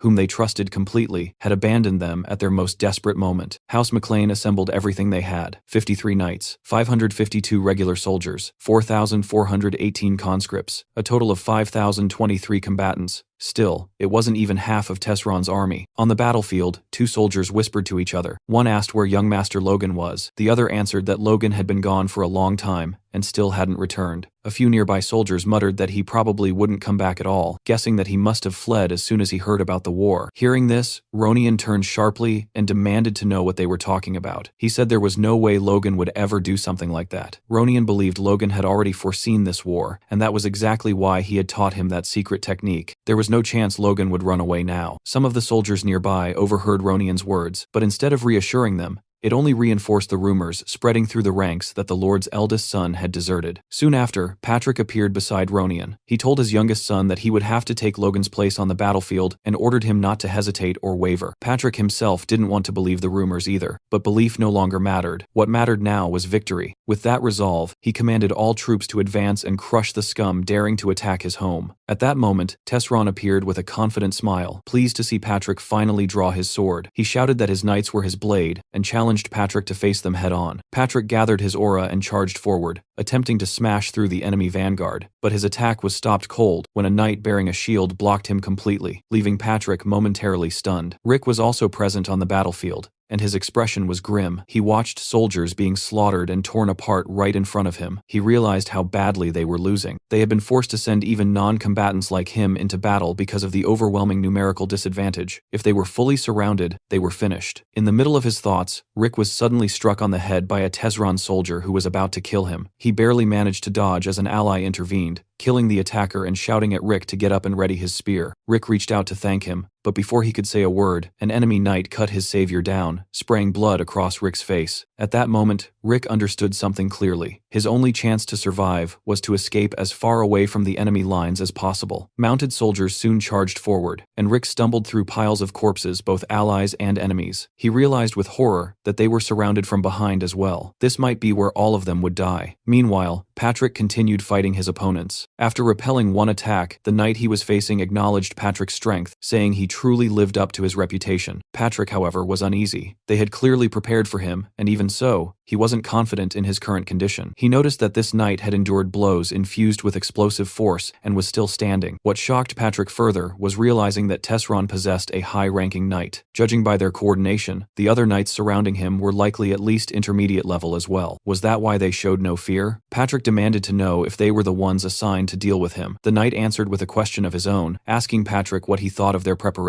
Surrounded by 4 knights, Patrick realized that if he remained trapped there, the situation would spiral out of control as more knights joined in. He raised his sword and charged again, swearing that this would never happen. He clashed blades with the high-ranking knight, only to be attacked from behind by another enemy wielding a spear. He narrowly avoided the fatal strike. Seeing that they were attacking from all sides, Patrick shouted in fury, asking whether they had any honor as knights, and cursing them for fighting like cowards. The enemies clearly didn't care. One of them even remarked that this would be his last battle before death, so Patrick should stop complaining. Patrick attacked again with everything he had, colliding swords with one of his enemies. This time, luck abandoned him. A spear pierced into his back, tearing through his stomach and leaving him gravely wounded. He realized the truth then. While the high-ranking knight kept him occupied, the others struck whenever they pleased. It was a perfect trap. There was no escape. As the enemy closed in, Patrick bitterly thought that Logan had made the right choice by fleeing. At the very least, he hoped Logan would survive and carry on the McLean legacy. From a distance, Tesron watched the battle unfold with satisfaction. He congratulated himself on keeping his high-ranking knight hidden until now. Once Patrick fell, taking McLean Castle would be easy. Just as he prepared to issue his next command, he heard something unexpected behind him. The sound of cavalry. A servant rushed over, reporting that a mounted unit was approaching from the rear. Around 300 riders, possibly more. Tesron paused, wondering if the McLeans had hidden troops he didn't know about. The servant hesitated, then added that something was strange. The approaching cavalry wasn't carrying lances. Their only weapons were small crossbows. Tesron burst out laughing. He mocked the report, asking if those were the tiny crossbows hunters used. He ordered the rear guard and archers to wipe them out immediately, dismissing them as nothing more than fifth-rate soldiers. Before he could finish speaking,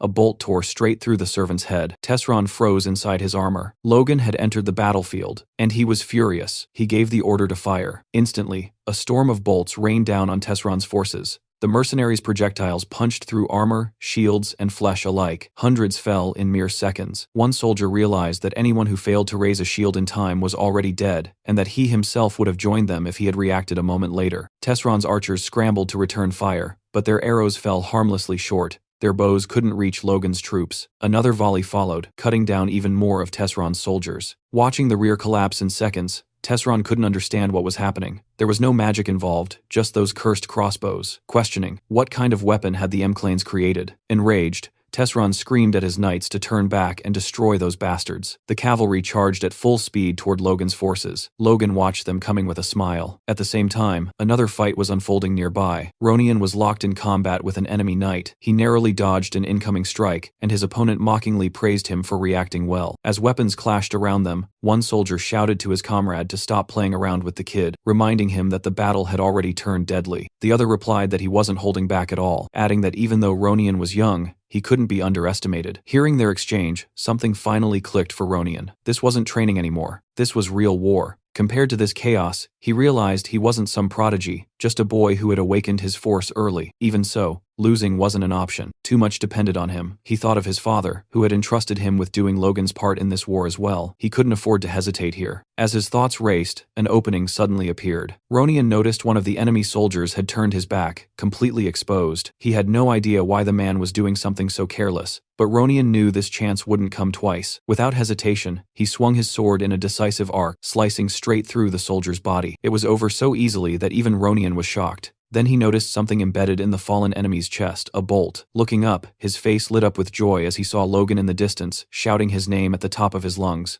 But that moment of relief was brief. More enemy knights were charging furiously from behind Ronian's position, rushing toward Logan under the Viscount's command. Logan watched their movement and immediately recognized the kite shield formation they had adopted. It was a strong defensive tactic, but it wouldn't be enough. This was where his real plan came into play. Logan calmly ordered his mercenaries to aim their crossbows diagonally toward the ground. The command confused them once again. Then Logan flashed that unsettling psychotic smile and gave the real order: fire at the horses. He wasn't holding back anymore. Dirty tricks politics were fair game if it meant winning. The mercenaries reacted instantly, grinning with the same bloodthirsty excitement as Logan. A hail of bolts tore into the cavalry's mounts. Horses screamed and collapsed, throwing riders violently to the ground and shattering the charge in seconds. Logan felt relief knowing he had arrived in time to support Ronian. But the battle wasn't over. His father was still in danger. Remembering his vow to save his family in this life, Logan knew that victory meant nothing if Patrick fell. He issued a quick command to Kaisalon and immediately rushed toward his father. Kaisalon panicked. This wasn't part of the plan. Victory was already within reach, and Logan was risking everything by charging ahead alone. Even if Logan was stronger, running into a mid-ranking knight could turn the tide. Still, Kaisalon pulled himself together and ordered Gerald to provide covering fire as Logan cut through the enemy lines. Patrick was still locked in a brutal duel with the high-ranking knight, and the situation looked grim. The knight mocked him, saying he couldn't believe Patrick would recklessly charge forward knowing he'd be impaled. At the last second, Patrick twisted away and leapt back, barely creating enough space to breathe. As he observed the enemy's movements, something felt off. They were fighting with desperation, pushing themselves beyond reason, practically throwing their lives away. That didn't make sense. They had the advantage. Why were they acting like cornered animals? Before he could think further, Patrick deflected 2 incoming lances in quick succession. Then, out of nowhere, Logan appeared in front of him. In the blink of an eye, Logan cut down 2 mid-level knights, leaving Patrick completely stunned. Patrick remembered seeing Logan enter the battlefield with a mercenary force far behind enemy lines. There was no way he should have reached this spot so quickly. As Patrick turned his head, the sight behind him froze his thoughts entirely. The ground was littered with corpses, an ocean of bodies stretching across the field. Patrick wanted to ask how Logan had become this strong, but now wasn't the time. Nothing made sense anyway. Instead, he asked the only question that mattered: did Logan's arrival mean they were winning? Logan simply nodded. Hearing that, Patrick placed a hand on his son's shoulder and told him he had done well. The high-ranking knight stared at Logan in disbelief. A 20-year-old boy from a remote barony had just taken down 2 mid-level knights effortlessly. At that age, the knight himself had been destroying his body just to qualify as a knight. None of that mattered now. He resolved to kill Logan on the spot. He barked orders at his fallen comrades, telling them to regroup. Patrick, watching this, realized something critical. Logan was strong enough to handle most mid-level knights. If Logan took care of them while he focused on the high-ranking knight, they might still win this battle. But Logan had other plans. He stepped in front of Patrick and extended his arm, declaring that he would face the high-ranking knight alone. Patrick immediately objected, warning him it was too dangerous. He acknowledged Logan's growth, but reminded him this enemy was high rank. Patrick didn't finish his sentence. Logan punched him hard in the stomach, knocking him flat onto the ground. Logan bluntly stated that in his current condition, even he could defeat his father. He told Patrick to trust him and leave this fight to him. Reluctantly, Patrick agreed. He warned Logan to be careful. Logan replied that they didn't have time, they needed to finish this quickly. The high-ranking knight was furious. How dare a brat like this advance on him? He surged forward, pouring his strength into his strike. Their swords collided, and with a single blow, Logan sent the knight skidding back several meters, leaving him stunned. The knight couldn't understand it. Despite Logan's injuries, he sensed no overwhelming aura or superior level, and yet, he was being overpowered. There was only one explanation. Logan was pushing himself beyond his limits. The knight attacked again, with killing intent. They exchanged blows at blinding speed, leaping back and forth, blades clashing. As their swords locked once more, the knight thought that if he weren't injured, he would already have won. That was when Logan saw it, a fleeting opening. He struck instantly, slicing his opponent and inflicting a deep wound. Logan leapt back just in time to avoid the counterattack. As the knight analyzed the exchange, he realized there were no obvious gaps. Logan needed to force one. Then he noticed something, and Logan noticed it too. The knight was absorbing the force behind Logan's strikes. Thinking he had sprung his trap,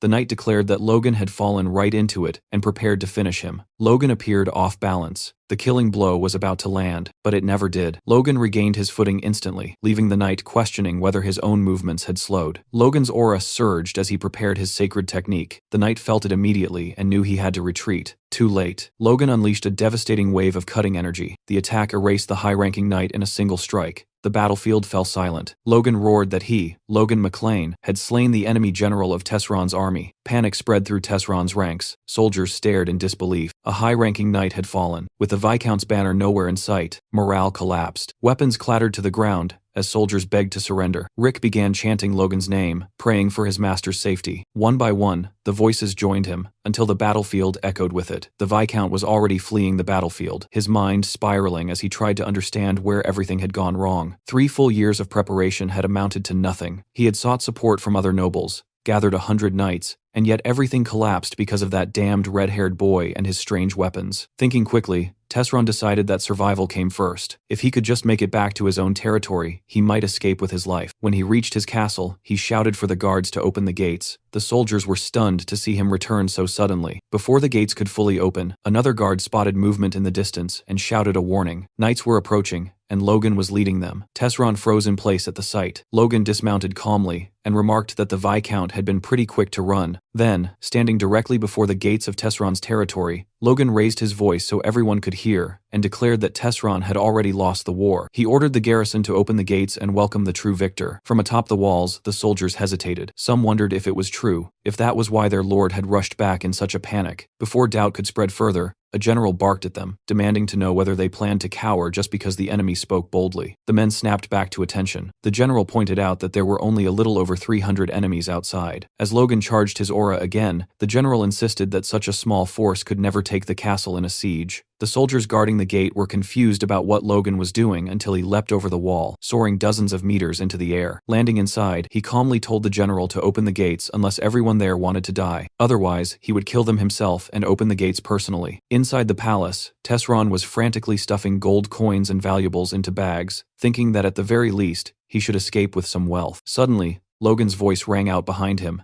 announcing that he had finally caught up. Tesron stumbled backward in terror and demanded to know how Logan had gotten inside. Logan replied coldly that Tesron's own servants had betrayed him before he even needed to draw his sword, which spoke volumes about the Viscount's reputation as a ruler. Furious, Tesron cursed his servants for their betrayal. Then fear overtook him again. He dropped to a pleading tone, declaring his surrender and promising reparations according to feudal conventions. He begged Logan to spare his life and the lives of his family. Logan scoffed and asked him what right he had to speak of conventions. He looked down at Tesron and reminded him that he had declared war without warning and invaded everything in a single day. Logan's fury was unmistakable, a vein bulging on his forehead as he questioned whether Tesron had any conscience at all. Tesron tried one last appeal, arguing that noble honor and feudal law guaranteed the safety of prisoners. Logan agreed on one condition. He said he would uphold the honor and customs of his own house, House McLean. Therefore, Tesron's life would be spared, and he would be allowed to take a limited amount of wealth and leave. Tesron was about to thank him when Logan interrupted. He said that if Patrick had been standing there, he truly would have done all of that. Patrick was an honorable man, one who might even accept unconditional surrender. As Logan spoke, he noticed a diamond-studded dagger resting inside a chest. He picked it up, admiring its craftsmanship. Tesron quickly insisted Logan keep it, saying it was made by the finest craftsman in the kingdom. Logan refused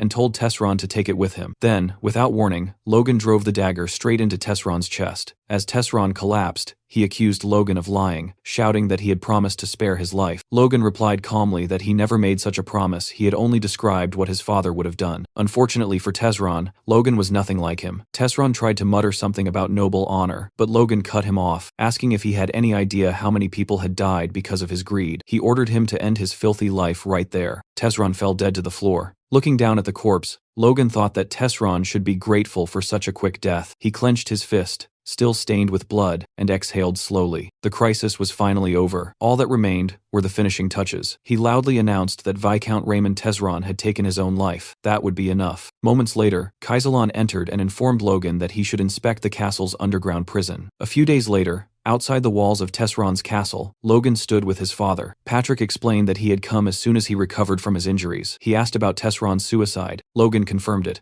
remarking that Tesron must have been driven to despair. Patrick wasn't convinced. He stepped closer and bluntly asked whether Logan had killed Tesron himself. The two locked eyes in a tense stare, as if a fight might break out. Logan finally admitted the truth. Yes, he had eliminated Tesron deliberately. He explained that sometimes they needed to take matters into their own hands, and that leaving Tesron's bloodline alive would only invite future disasters. Patrick studied his son for a long moment. Then he praised him, saying Logan was a grown man now and must have had his reasons. He added that no matter what anyone said, Logan was the key figure in this war, and thanked him sincerely. Hearing this filled Logan with happiness. He looked at his father and smiled wide and genuine. Patrick, blushing and fumbling his words, told him he had done a good job. Then he shared even more news. Logan would be officially named the heir of House McLean. Logan smiled again, then shook his head and refused. Patrick was stunned and demanded to know why. Was Logan worried about his reputation? Patrick assured him that his achievements in the war were more than enough to silence all criticism. But that wasn't the reason. Logan explained that Ronian was far more suitable to inherit the family. The McLeans were a family of knights, and Ronian had awakened his force at only 14, 4 years earlier than Logan himself. There was no telling how strong he would become as an adult. Patrick was left speechless. He argued that strength alone didn't decide who should lead a noble house. Logan agreed that under normal beliefs, that was true. But if Ronian earned the title of the continent's youngest force user,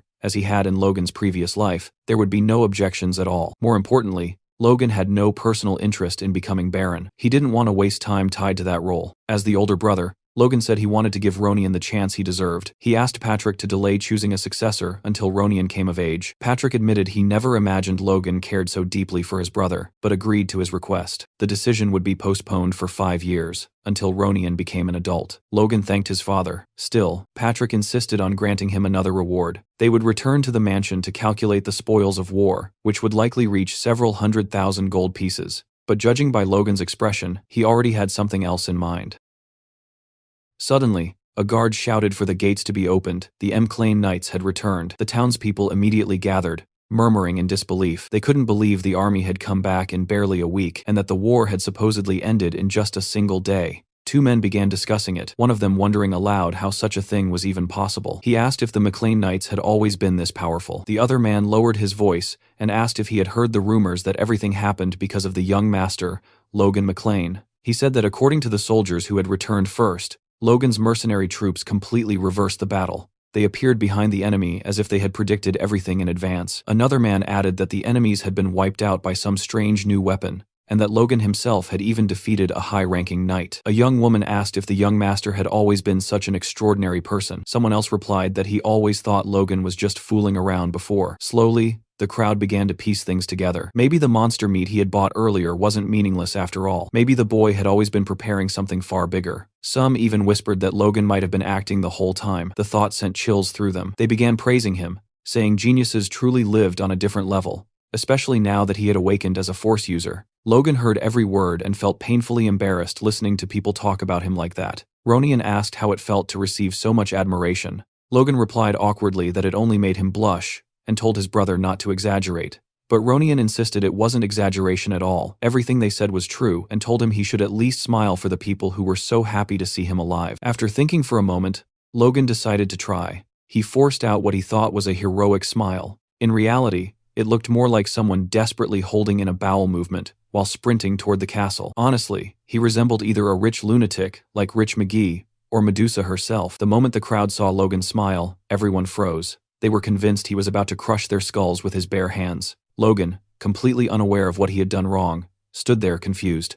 Ronian could only feel pity for his poor brother. Patrick turned his head to look at Logan, genuine pride written across his face. Then he raised his voice and announced that the next round of cheers would be dedicated to the true champion of the war, and declared that the grand reception had officially begun. Soon after, the scene shifted to the castle gardens. Logan wandered through the courtyard, amazed that a welcome ceremony could continue all the way until dawn, especially for people who had just returned from a battlefield. Unfortunately, the peaceful moment didn't last long. From behind him, Marion suddenly shouted his name and demanded to know what he thought he was doing.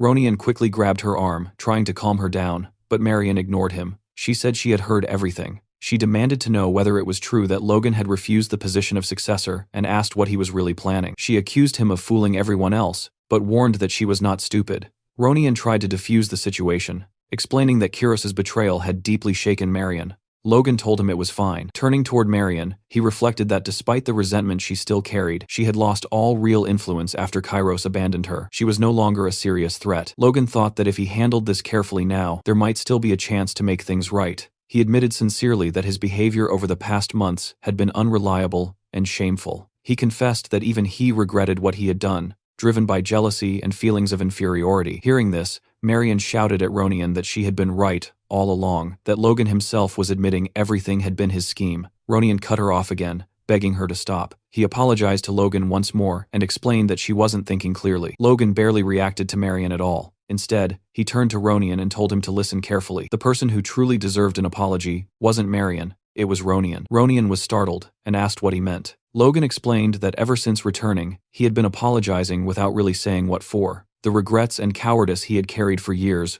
weren't easy to face. Ronian demanded to know what exactly he was talking about. Logan finally confessed the truth. He said that for years, he had secretly despised Ronian. He admitted that he had tried to hide his own weakness by resenting his younger brother. Those pitiful years filled him with shame. Now, he truly regretted them. He bowed deeply and asked Ronian to forgive him sincerely. Ronian stared at him in silence. Logan, still bowing, thought bitterly that good deeds never erased past sins and that he had been foolish to hope otherwise. Then Ronian finally spoke. He said it was okay. Logan froze in shock. Ronian continued, explaining that he believed if he treated Logan kindly, even when Logan was cold one day, the brother he remembered would come back. Then he smiled at him. It was the kind of smile that could make even a grown man cry. Logan felt warmth flood his chest. He wondered why he had hesitated for so many years to do something so simple. Turning to Marion again, Logan told her sincerely that he truly cared about Ronian and genuinely hoped his brother would become the successor. He admitted that asking for her trust right away was unreasonable, so instead he asked her to watch him closely. From now on, everything he did would be for the sake of the family. As Marion walked away, Logan thought quietly that for now this apology would have to be enough. The very next day, deep inside a forest, Logan and Hamar were walking side by side. Hamar grumbled, asking where in the world they were headed right after returning from war. Logan calmly replied that he had rested enough already, and that it was time to start working again. Hamar muttered under his breath that he was only nervous because of the task ahead, thinking about how he would finally enjoy the rewards this time. Logan assured him confidently that this job would definitely be enjoyable. Hamar hesitated, convinced that Logan had absolutely no idea what he was talking about. Soon, they stopped in an open clearing and stared into the distance. Hamar suddenly froze in shock. It turned out that Logan planned to open a mine there. Earlier, during the discussion about the barony of Tesron, Patrick had explained what Logan wanted as his reward from the war. Instead of land, titles, or wealth, Logan had requested permission to explore the hill near the Tesron border. Patrick had laughed and said calling it a hill was generous. It was practically a barren wasteland with nothing valuable in sight. He asked why Logan insisted on that specific location. Logan only smirked and replied that there might be gold hidden beneath the ground. The truth behind Tesron's sudden war only came out a year later. It turned out Tesron had secretly been exporting gold from a hill located in former Meclane territory that he had seized. That single gold mine alone had elevated Tesron far beyond the status of an ordinary count's family. That prosperity lasted until Ronian later wiped out the entire family in revenge. Back in the underground prison of the Tesron barony, Kaisalon had mentioned that there were several strange prisoners worth inspecting. One of them claimed he had committed no crime. He said he had only accepted a request from the Count to transport gold from the mine they were hired to work in. Despite that, the Viscount had imprisoned them anyway. Logan pressed a hand to his face, stunned by Tesron's stupidity. He couldn't believe the man had locked up 5 highly valuable mining specialists. One of the prisoners asked nervously if Logan was angry on their behalf. In reality, Logan's merchant instincts had awakened. He realized he had just stumbled upon an enormous and unexpected business opportunity. The old prisoner studied Logan suspiciously, wondering what kind of person he was. In Logan's thoughts, however, the recent war with Tesron felt like nothing more than surviving a small wave. The true disaster was still ahead. In 1 year, King Samuel Grandia would suddenly die. That single event would spark a brutal struggle between the 3 princes, plunging the kingdom into a 3-year civil war. During that time, the kingdom's military strength would be severely weakened, and before it could recover, the empire's invasion would begin in full force. That chain of events would ultimately destroy the kingdom. Since the Mclean family belonged to no political faction, remaining neutral would only turn them into powerless bystanders. But Logan saw a chance hidden in that chaos, and he refused to let it slip away. He planned to use the instability to reclaim the kingdom's old territories and restore his family as rulers of the Southwest. And if possible, he even intended to end the civil war itself, and something even greater. Just as he was about to continue that thought, Hamar interrupted him, asking what he was spacing out about after calling him over. Logan snapped back to reality, realizing he had drifted too far into the future. They had only just survived one crisis. For now, he needed to focus on building power as fast as possible. But dreams like that would sound insane to anyone else. No matter what happened, he had to fund everything with his own money. That barren hill would become the golden goose that financed all his ambitions.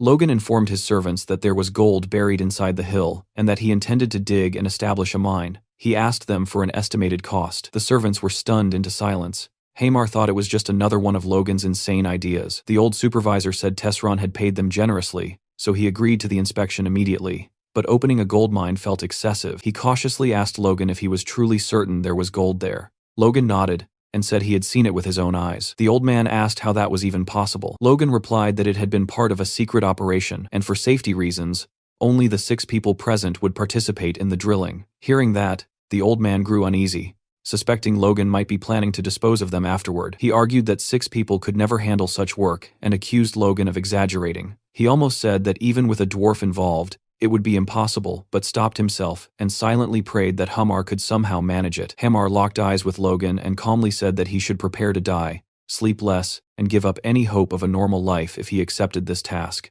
Seeing that expression, the old man felt his soul leave his body. Logan, however, was satisfied. As expected of Hamar, he truly had the mindset of a lifelong craftsman. Logan said that now both Hamar and the old man were officially ready to begin, and once again asked for the financial estimate. The old man explained that they first needed to drill test shafts to estimate the size of the gold deposit, but the initial investment alone would require 5 million gold pieces. Hamar added that safely developing the mine would take a long time. Just the preparation phase would need 6 months, followed by another 6 months for full extraction. Logan nodded. It was exactly as he had expected, huge costs and long delays.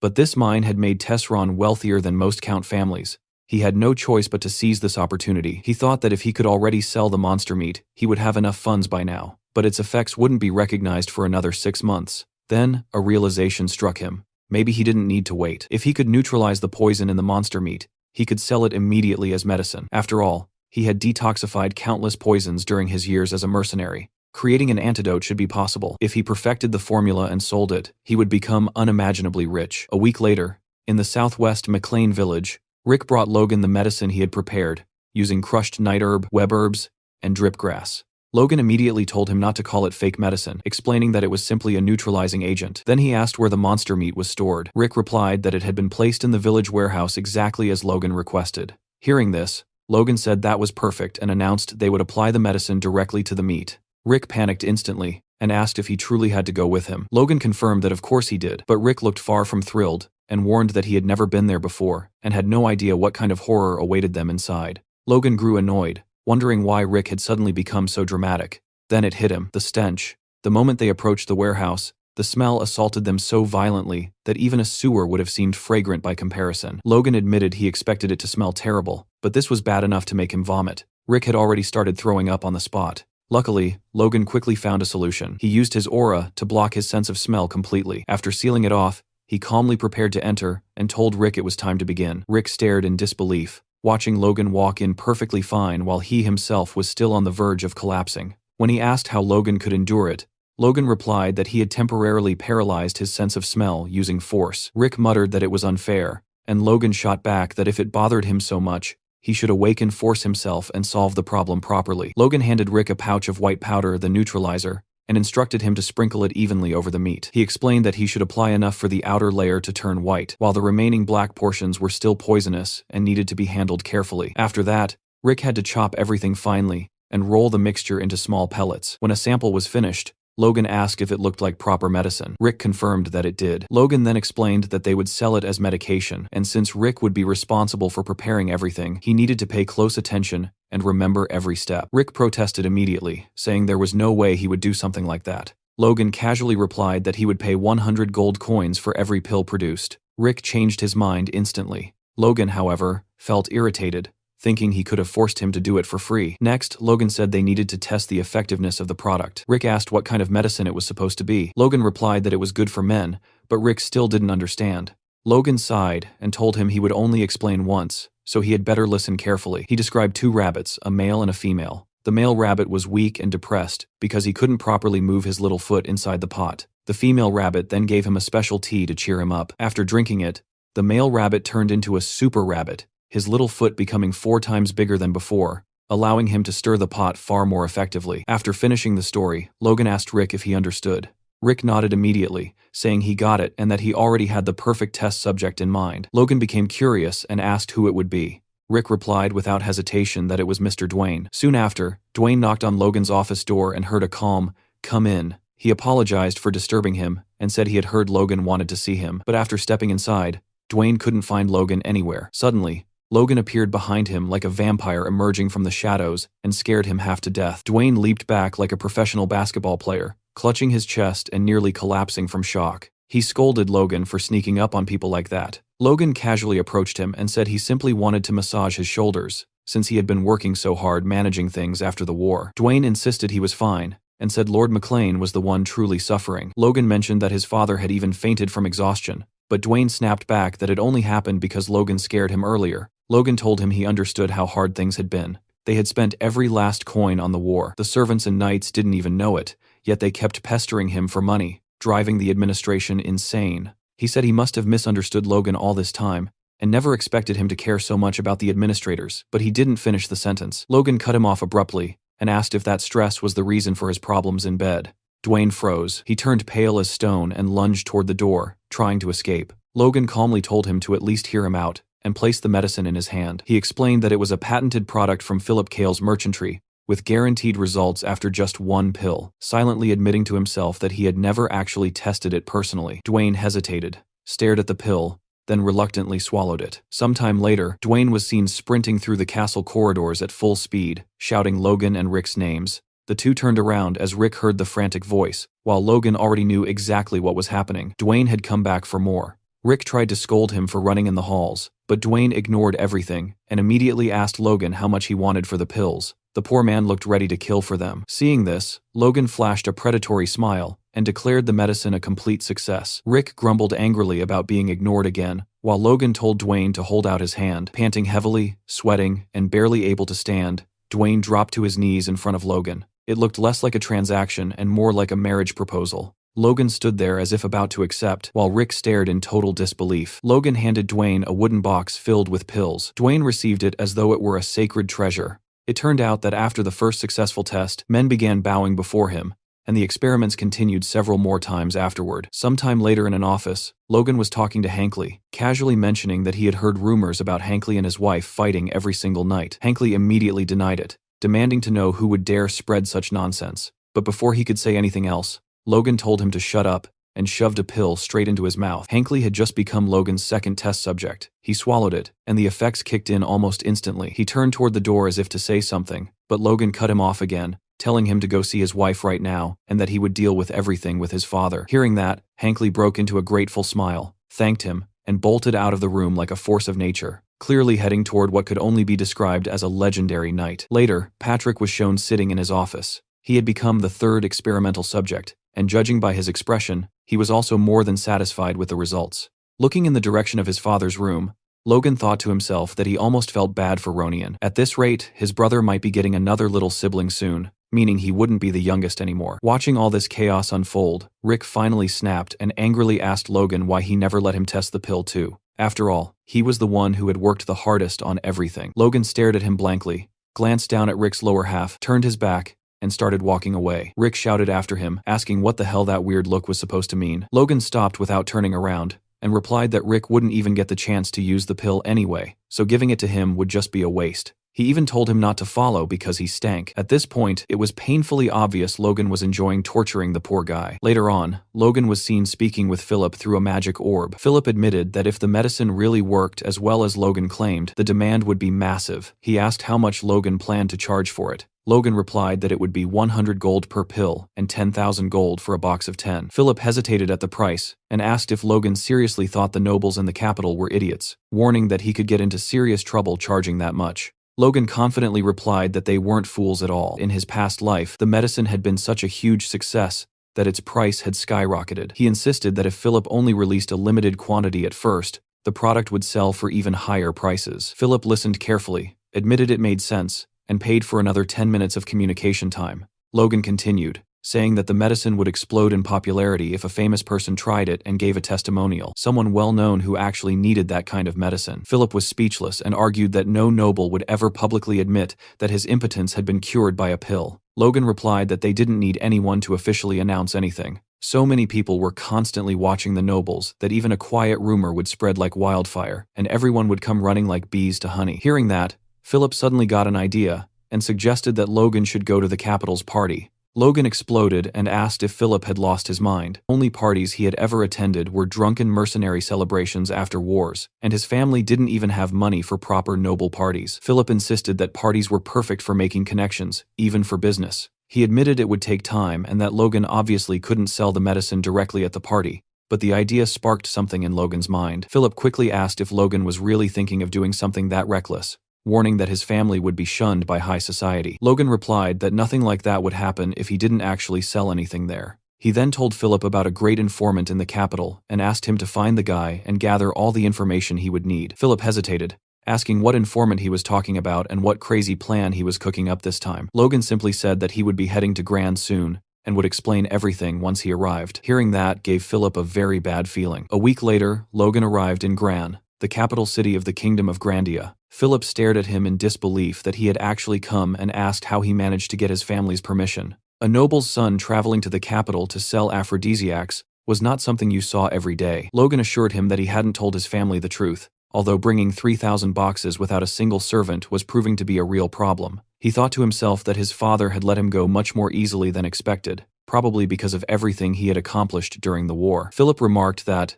now that he thought about it, Logan hadn't had a servant the first time they met either. He asked if it was really okay for a noble to walk around like that. Logan replied that servants only slowed you down, not to mention they already had their own jobs to handle. He thought about Rick and the massive task he had entrusted to him. He continued thinking that even though he treated Rick harshly, sometimes in both his past and current life, Rick had always done everything for him, and he was genuinely grateful. A mental image of Rick appeared in his thoughts, specifically the moment Rick stole a bunch of pills from him. Annoyed, Logan had warned him that if he shook him and any pills fell out, Rick would get punched once for each pill. That was what he called tough love. Then, Logan suddenly announced that he had made up his mind after getting a brilliant idea. To celebrate all his hard work, he declared that he would name the medicine Emporic. The best way to honor a man's legacy, after all, was to name an impotence pill after him. Philip didn't even question it. At this point, he had no doubts left. Logan was absolutely a lunatic. Inside the dorm room, Philip told Logan that he must be exhausted from the long journey and suggested that it would be great if he could recover at a bar. Logan immediately replied that Philip should watch his mouth when talking about someone who couldn't get it up in a place with so many people listening. Philip agreed, saying the environment here was much better for discussing sensitive matters like that. He then mentioned that he had already met with the informant and asked if Logan was really sure about paying 900 gold per document. Logan admitted the guy was ridiculously expensive, but also extremely competent. He explained that as long as the request was precise, they would get flawless information. Philip reassured him that he had followed the instructions exactly. The first document listed nobles who had been married in the last 10 years, but still had no children. The second contained names of nobles with no lovers or secondary wives. And the third listed nobles who frequently sought out food, meant to boost energy. Hearing this, Logan said everything Philip mentioned was perfect and that they were good to go. He praised him for doing an excellent job, not only on this task, but on everything he had asked Philip to handle in the capital. Philip replied that it wasn't that hard, and added that the real crisis had been the day he heard about the war. He told Logan he couldn't even imagine how worried he had been. When he heard that the war had ended that same night, Logan, who had been staring at a piece of paper, felt glad knowing Philip actually cared about his clients. That feeling didn't last long though, because Philip soon complained that just thinking about the mountain of monster meat he would have to deal with made him lose his appetite. After all, who in their right mind would buy that garbage? Logan immediately threw a piece of paper straight at Philip's face, telling him to shut up and read it. As the paper smacked into him, Philip wondered why it hurt so much. He started reading, while Logan asked him which name on the list he thought would make a good first client. A tear rolled down Philip's right eye as he suddenly noticed something. Seeing that reaction, Logan watched him closely, waiting for him to speak. Philip pointed at a name on the sheet and asked Logan what he thought about that particular person. Logan glanced at the name, and his expression instantly changed to pure shock. He recognized it. Later on, inside a grand ballroom lit by a massive chandelier, people were sipping champagne. A very large man stood out among the crowd, wearing a red jacket and black dress pants, while chatting with a group of beautiful women. That man was Count Davis, and his name was suddenly shouted by Logan to get his attention. The Count turned around in disbelief, his face twisting into an expression of disgust mixed with fear. Logan walked up and introduced himself, stating his name, Logan McLean, and his title as the eldest son of House McLean. Count Davis forced himself to stay composed and barely held back a laugh as he greeted his new guest and welcomed him to the party. He looked Logan up and down, found his clothes tacky, and wondered what kind of farm he had crawled out of, assuming that must be the fashion in the Southwest. Logan thought about how he was wearing the clothes Philip had recommended and, just as expected, nobody liked them. He concluded that meant they were actually a perfect choice. He wasn't here to make useless friends at a meaningless party. His only target was Count Davis, the fallen one. Despite being an important figure in the Grandia Kingdom's treasury, and having married at 20, he still had no children to this day. Logan had been shocked when Philip pointed him out on the list, because in his past life, Davis had become quite famous, not for a good reason, but for being the Count who killed himself because of his wife. A memory flashed of an old argument where Count Davis's wife screamed at him during a party, calling him an impotent bastard in front of everyone. That single humiliation had driven him to take his own life. Logan thought about how reputation and public perception were everything, and that Davis fit all three conditions he had given the informant. He was the perfect first client for Emporic. Logan addressed the Count, saying he had come to the capital on a business trip and had heard about his prestige, so he wanted to greet him personally. The Count asked what kind of business Logan could possibly be running in a city that already had everything. He added that since Logan was from the outskirts, he must be carrying some fascinating rural product that didn't exist in the capital. Logan replied that he was certain the product he was selling wasn't available there, which was exactly why he had come. He said it was a specialized medicine for men. Leaning close to Davis's ear, he quietly revealed the word stimulant. Hearing that, the Count froze, bit his lip for a moment, and then suddenly shouted for everyone to hear how a nobleman's son could dare to sell stimulants. Two nearby girls watched the scene, cringing from embarrassment. The Count thought that some country bumpkin like Logan had a lot of nerve acting important in the capital, and he assumed he had put him in his place based on the look on his face. Logan let out a deep sigh and prepared to say something else. He told Davis that, as a sign of courtesy, he had brought a gift for the influential people of the capital and kindly asked him to accept it. He handed a small box to the man and said it was emporic, explaining that each pill would normally sell for 100 gold coins. He added that he had brought these 3, especially for the Count as a gift, and guaranteed it was a great medicine with no side effects, putting his honor as a noble on the line. Davis listened to everything and started sweating. A few days later, Logan's doorbell rang. It was a servant of Count Davis, sent to buy more emporic. The servant greeted him, confirmed he was indeed the Count's attendant, and later left with a leather briefcase, with Philip right behind him, thanking him for the purchase and inviting him to come again. Philip returned to the room and counted the money for Logan. They had made 10,000 gold from 10 boxes, and Philip commented that it wasn't bad for their first sale. Logan, however, didn't look pleased at all. He said they needed to do much more than that, because the rent for that tiny shop alone cost 10,000 gold. Philip replied that this was to be expected since they were in the center of the capital, and Logan had no idea how much trouble he went through just to rent the place. He added that strategically, having a store was necessary because seeing people gather with their own eyes had a much greater psychological impact. Logan agreed and announced that he was heading out to another party. Philip groaned, complaining that he had been dragged to parties almost every single day since arriving in Gran, and sometimes he even had to attend 2 in one day. Logan explained that having Count Davis as the first client wasn't enough. He needed to promote the store to as many people on that list as possible. A week later, Count Davis's servant was walking down the street, still unable to believe the Count had asked him to buy that medicine again, especially after seeing that no health foods had ever worked for him in the past. When he reached the shop, he was completely stunned. A massive line of men stretched down the block, all waiting to buy the medicine. He observed the crowd and wondered what was going on until it suddenly hit him. He recognized every single one of them. One was Viscount Talon's chamberlain, and the man in front of him was Count Hamel's butler. He adjusted his hat to hide as much of his face as possible, thinking this would generate unnecessary gossip. He decided he'd better just buy the medicine and leave. As soon as he did, Philip stepped out of the store to address the crowd. He apologized and announced that unfortunately, the stock prepared for today was already sold out. Hearing that, the servants waiting to buy medicine for their masters were horrified. One of them went up to Philip and asked what he meant by sold out, since no one had said anything earlier. Philip apologized again and explained that emporic was insanely popular,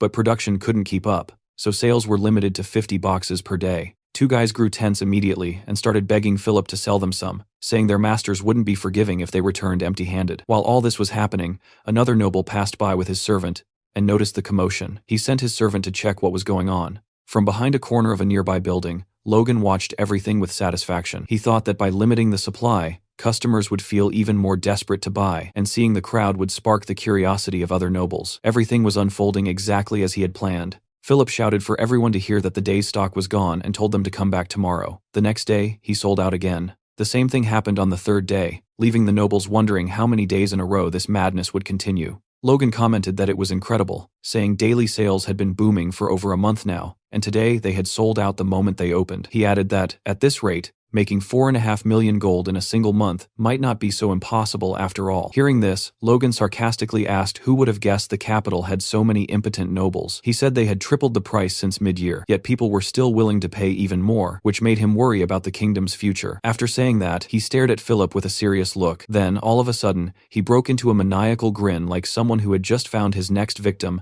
and started laughing loudly. His voice echoed out of the shop, making people on the street turn their heads. In the end, he was just ridiculously happy. He grabbed Philip by the neck and started messing up his hair, calling him an admirable brat and praising him for doing a great job. Philip, meanwhile, was turning purple from lack of air. He bowed deeply and thanked Logan for all his effort. Logan looked down at him and said it was good that Philip recognized his own work, and starting next week, he would receive 1% of the total sales as his personal cut. Philip suddenly started shouting that he would do his best, and even tried to kiss Logan. All of this happened while a mysterious figure watched from the street, his wrinkled face hidden beneath a hood, and his beard glowing blonde in the light. Later, inside a sorcery shop, Logan was using the communication line and suddenly shouted from the back of the room that it would be at least 10 tons of gold per year, which instantly made everyone nearby turn their heads toward him. He froze mid-sentence, staring straight at the door, then asked the person on the other end if they were serious. That person was Hamar, who calmly confirmed the information. Hamar explained that according to the miners, there was a very high chance the gold nuggets were located in a deeper layer of the hill. Logan stared at the communication orb like a complete madman, clenching his teeth and fists so hard they trembled. Even with a rough estimate, 10 tons of gold translated into around 100 million gold coins. To him, this was the ultimate jackpot, the biggest lottery win he could ever imagine. Hamar added that the mining costs were no joke, and asked Logan if he could actually afford it, since just starting the operation would cost about 5 million gold. Logan assured Hamar that he already had everything he needed. He told him to wait and said he would gather all the money and workers as fast as possible. Hamar didn't look too worried and simply asked Logan to go easy on the workers.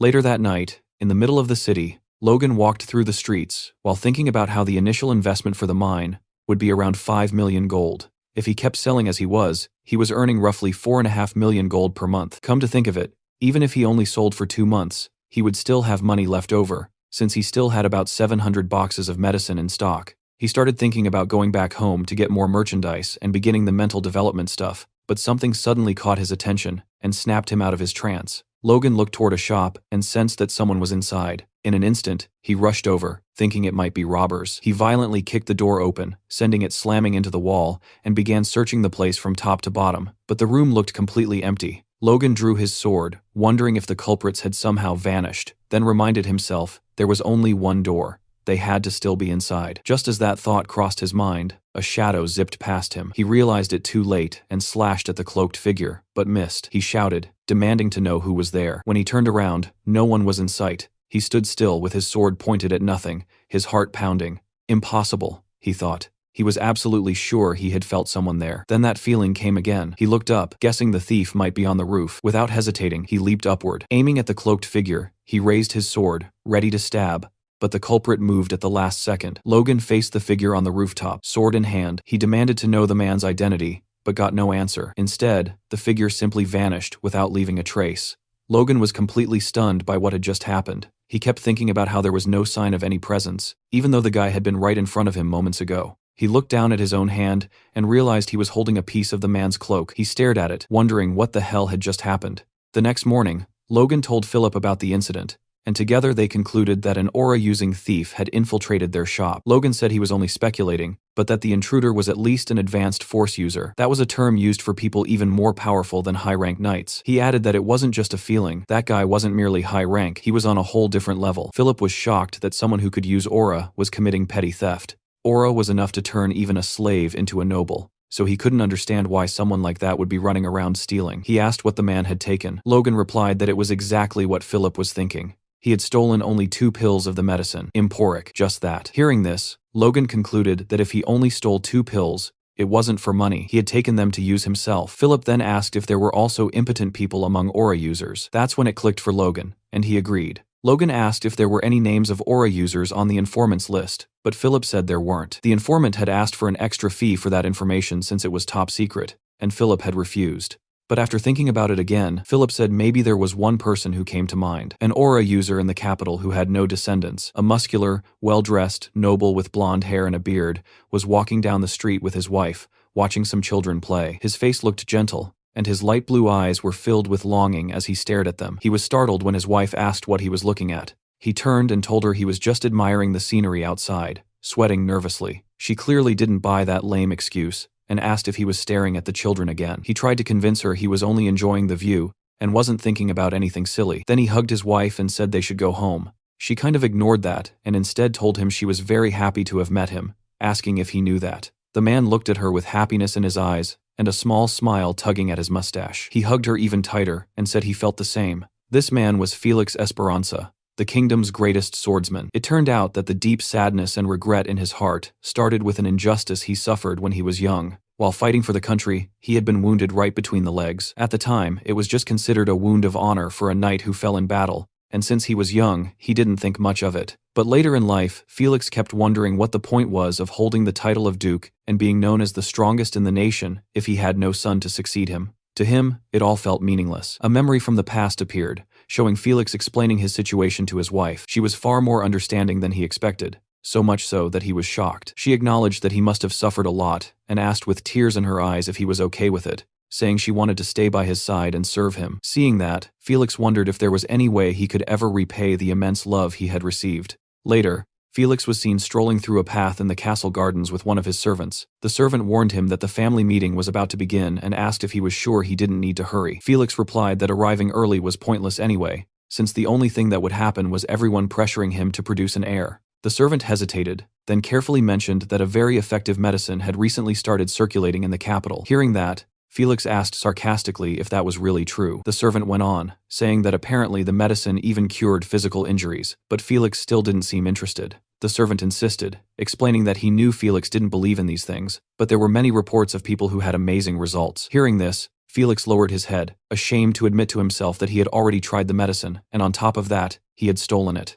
Even though his wife's tears still weighed on him, he couldn't believe he had stooped so low as theft, a disgrace to the discipline he had always upheld. Worse, after taking the medicine, absolutely nothing had happened. So he told Louise, his servant, not to believe everything he heard. He began convincing himself that he was right, that the story about the medicine working was just a fake rumor, and that there was no way it could fix something, even Aura couldn't. He thought he should have given up already. At the gates of the estate, Logan was talking to a guard who told him he couldn't let him meet Felix without an appointment. Logan calmly asked the guard to simply tell Felix his name, saying he was sure Felix would want to meet him as soon as he knew who was asking. Earlier, Logan and Philip had talked about this, and Philip had been shocked, asking if Logan was really planning to visit the Duke in person. Logan had nodded, and Philip started teasing him, asking if he was going to chase down the strongest man in the kingdom, just to ask whether he stole something or if he was impotent. Philip freaked out and asked if that was seriously Logan's plan, but Logan calmly asked if Philip was imitating him. Philip told him he should act like nothing had happened, otherwise he'd get into trouble for no reason, warning that if things went south, they were screwed.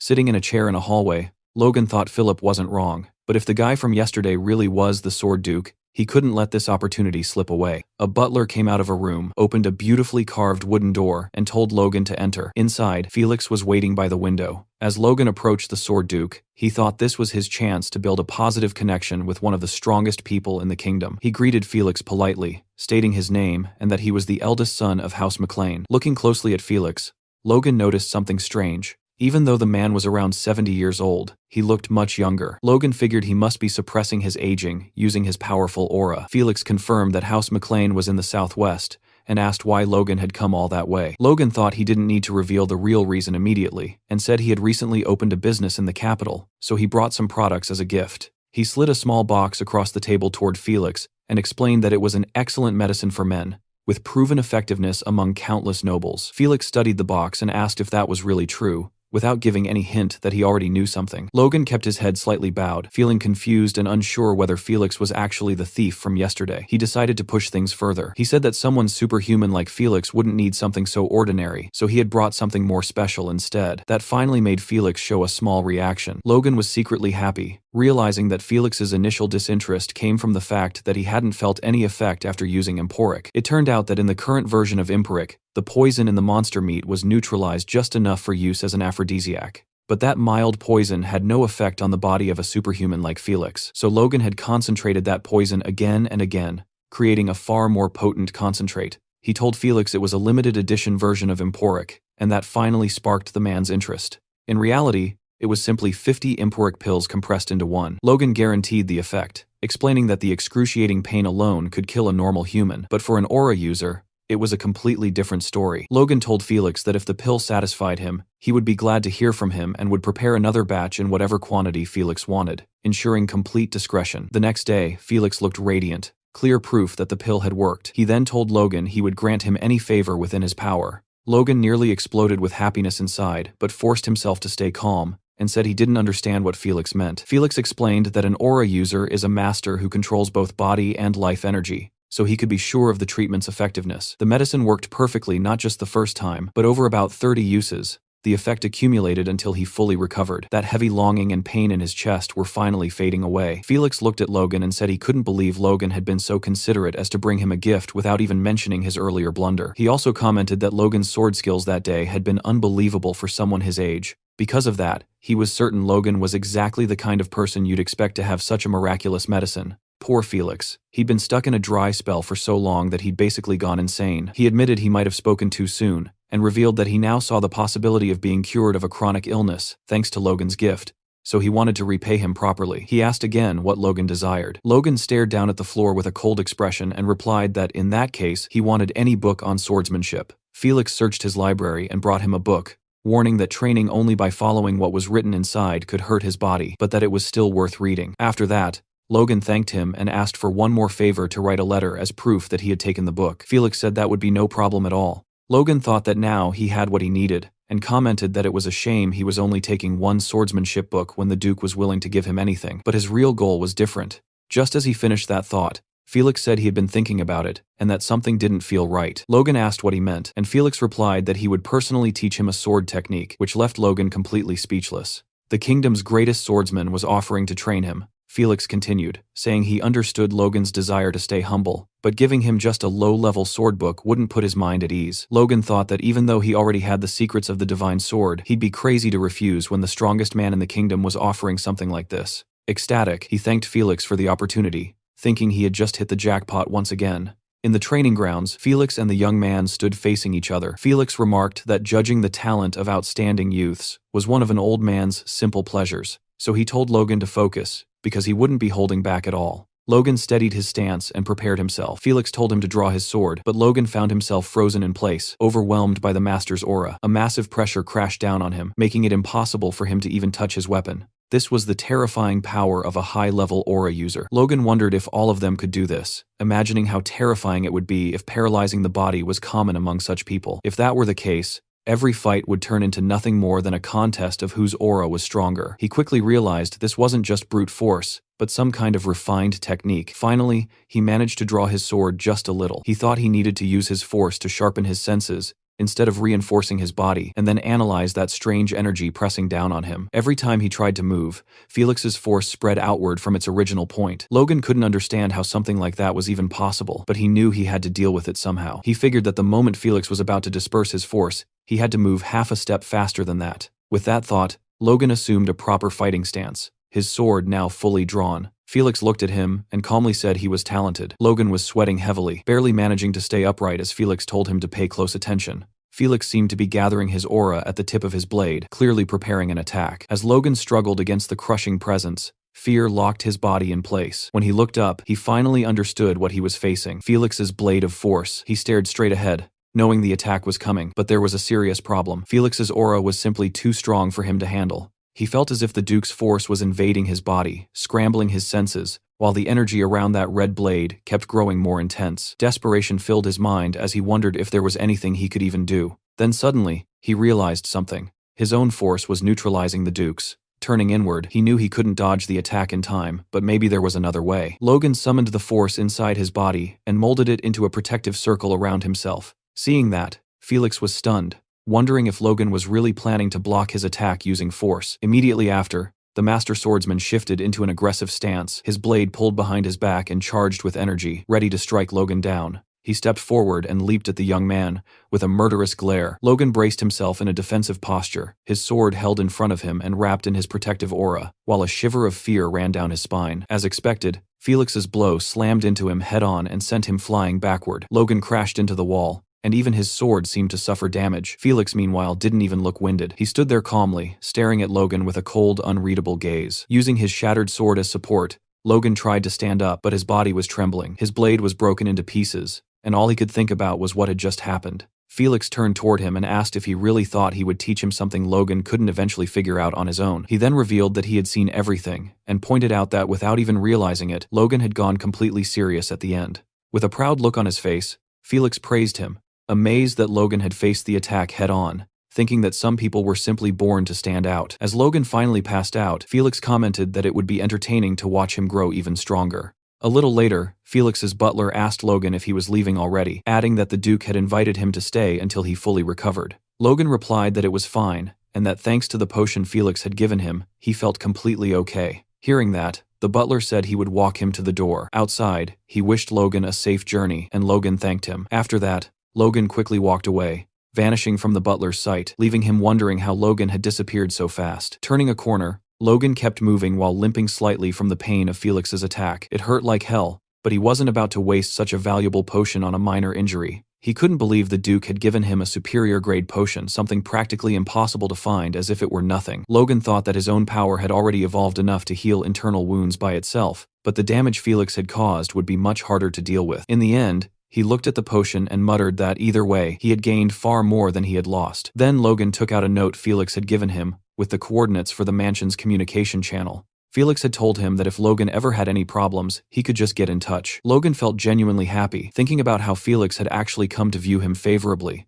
To him, it felt like Felix was practically treating him like a disciple, and that relationship would definitely be useful in the future. Just as that thought crossed his mind, Philip suddenly appeared from behind, scaring Logan badly. Logan turned his head and asked what Philip was doing there, and Philip replied that he had been waiting at a distance for Logan to come out.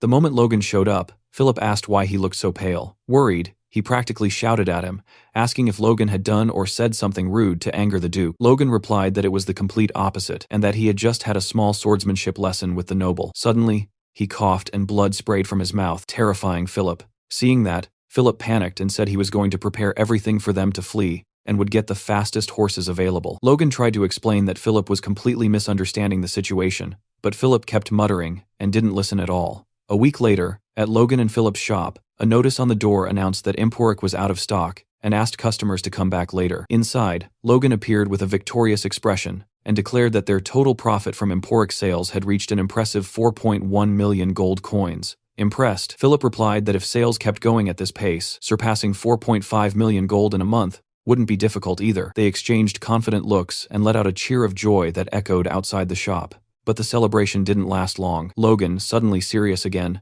asked Philip if he was so happy that he didn't need a bonus this month. Philip instantly snapped back to reality and begged him not to ruin his daydreams. Then Logan commented that he had made sure the monster meat they bought at the market would be processed without any issues, and he praised Philip for doing a great job.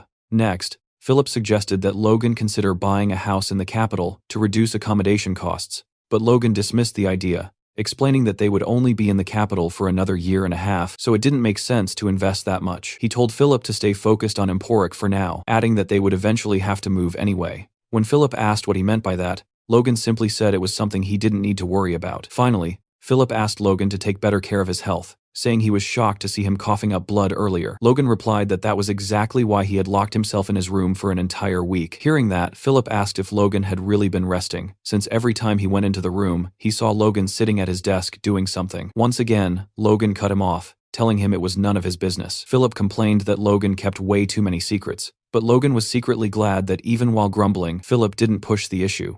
If Rick had been there instead, he would have dug until he found out everything. Philip then asked if Logan was going home already, and Logan confirmed it, asking him to find a way to calm the customers until he could send more Emporic. On top of that, Logan said he had one more thing to tell him. He instructed Philip to send food rations worth 100,000 gold coins per month to both the Tesseron and M'Clane estates. Hearing that, Philip was stunned and asked if Logan planned to feed the entire region with that much food. Logan cut him off, saying that was enough muttering, and that they needed to do this for a whole year, so Philip should start looking for a supplier. Philip realized Logan was completely serious and commented that he never imagined Logan valued his people so much, but that wasn't quite true. As he prepared to leave, Logan thought that it wasn't about valuing them, it was something he absolutely had to do. It would take at least a year to solve the food shortage in M'Clane. He knew the people's labor was a crucial part of his plan, so he couldn't let them starve. Logan got ready to leave and casually told Philip he had work to do, so he was heading out. Philip didn't even bother asking for details, already knowing it was just another one of Logan's secrets. Elsewhere, a group of poor people were huddled together on the cold floor of what looked like a warehouse, using whatever scraps of cloth they could find to keep themselves warm. One guy, his face bleeding, just stared down at the floor in silence, completely broken. Meanwhile, Logan was inside a magic shop, handing a piece of paper to a sorcerer. The wizard glanced at the list and asked if Logan seriously intended to track down all the people written there. He hesitated, explaining that with only names and a few traits, the task would mean searching the entire continent. Logan didn't even flinch and calmly asked if he could do the job or not, adding that he would pay very generously. The sorcerer looked at the paper again, clearly unsure, then after a short pause reluctantly agreed. As Logan left, he thought that just as expected, it wouldn't be easy to find them. After all, even the names he had might be fake. Still, he had no other choice. He needed to gather every independent superhuman he could find, no matter the cost.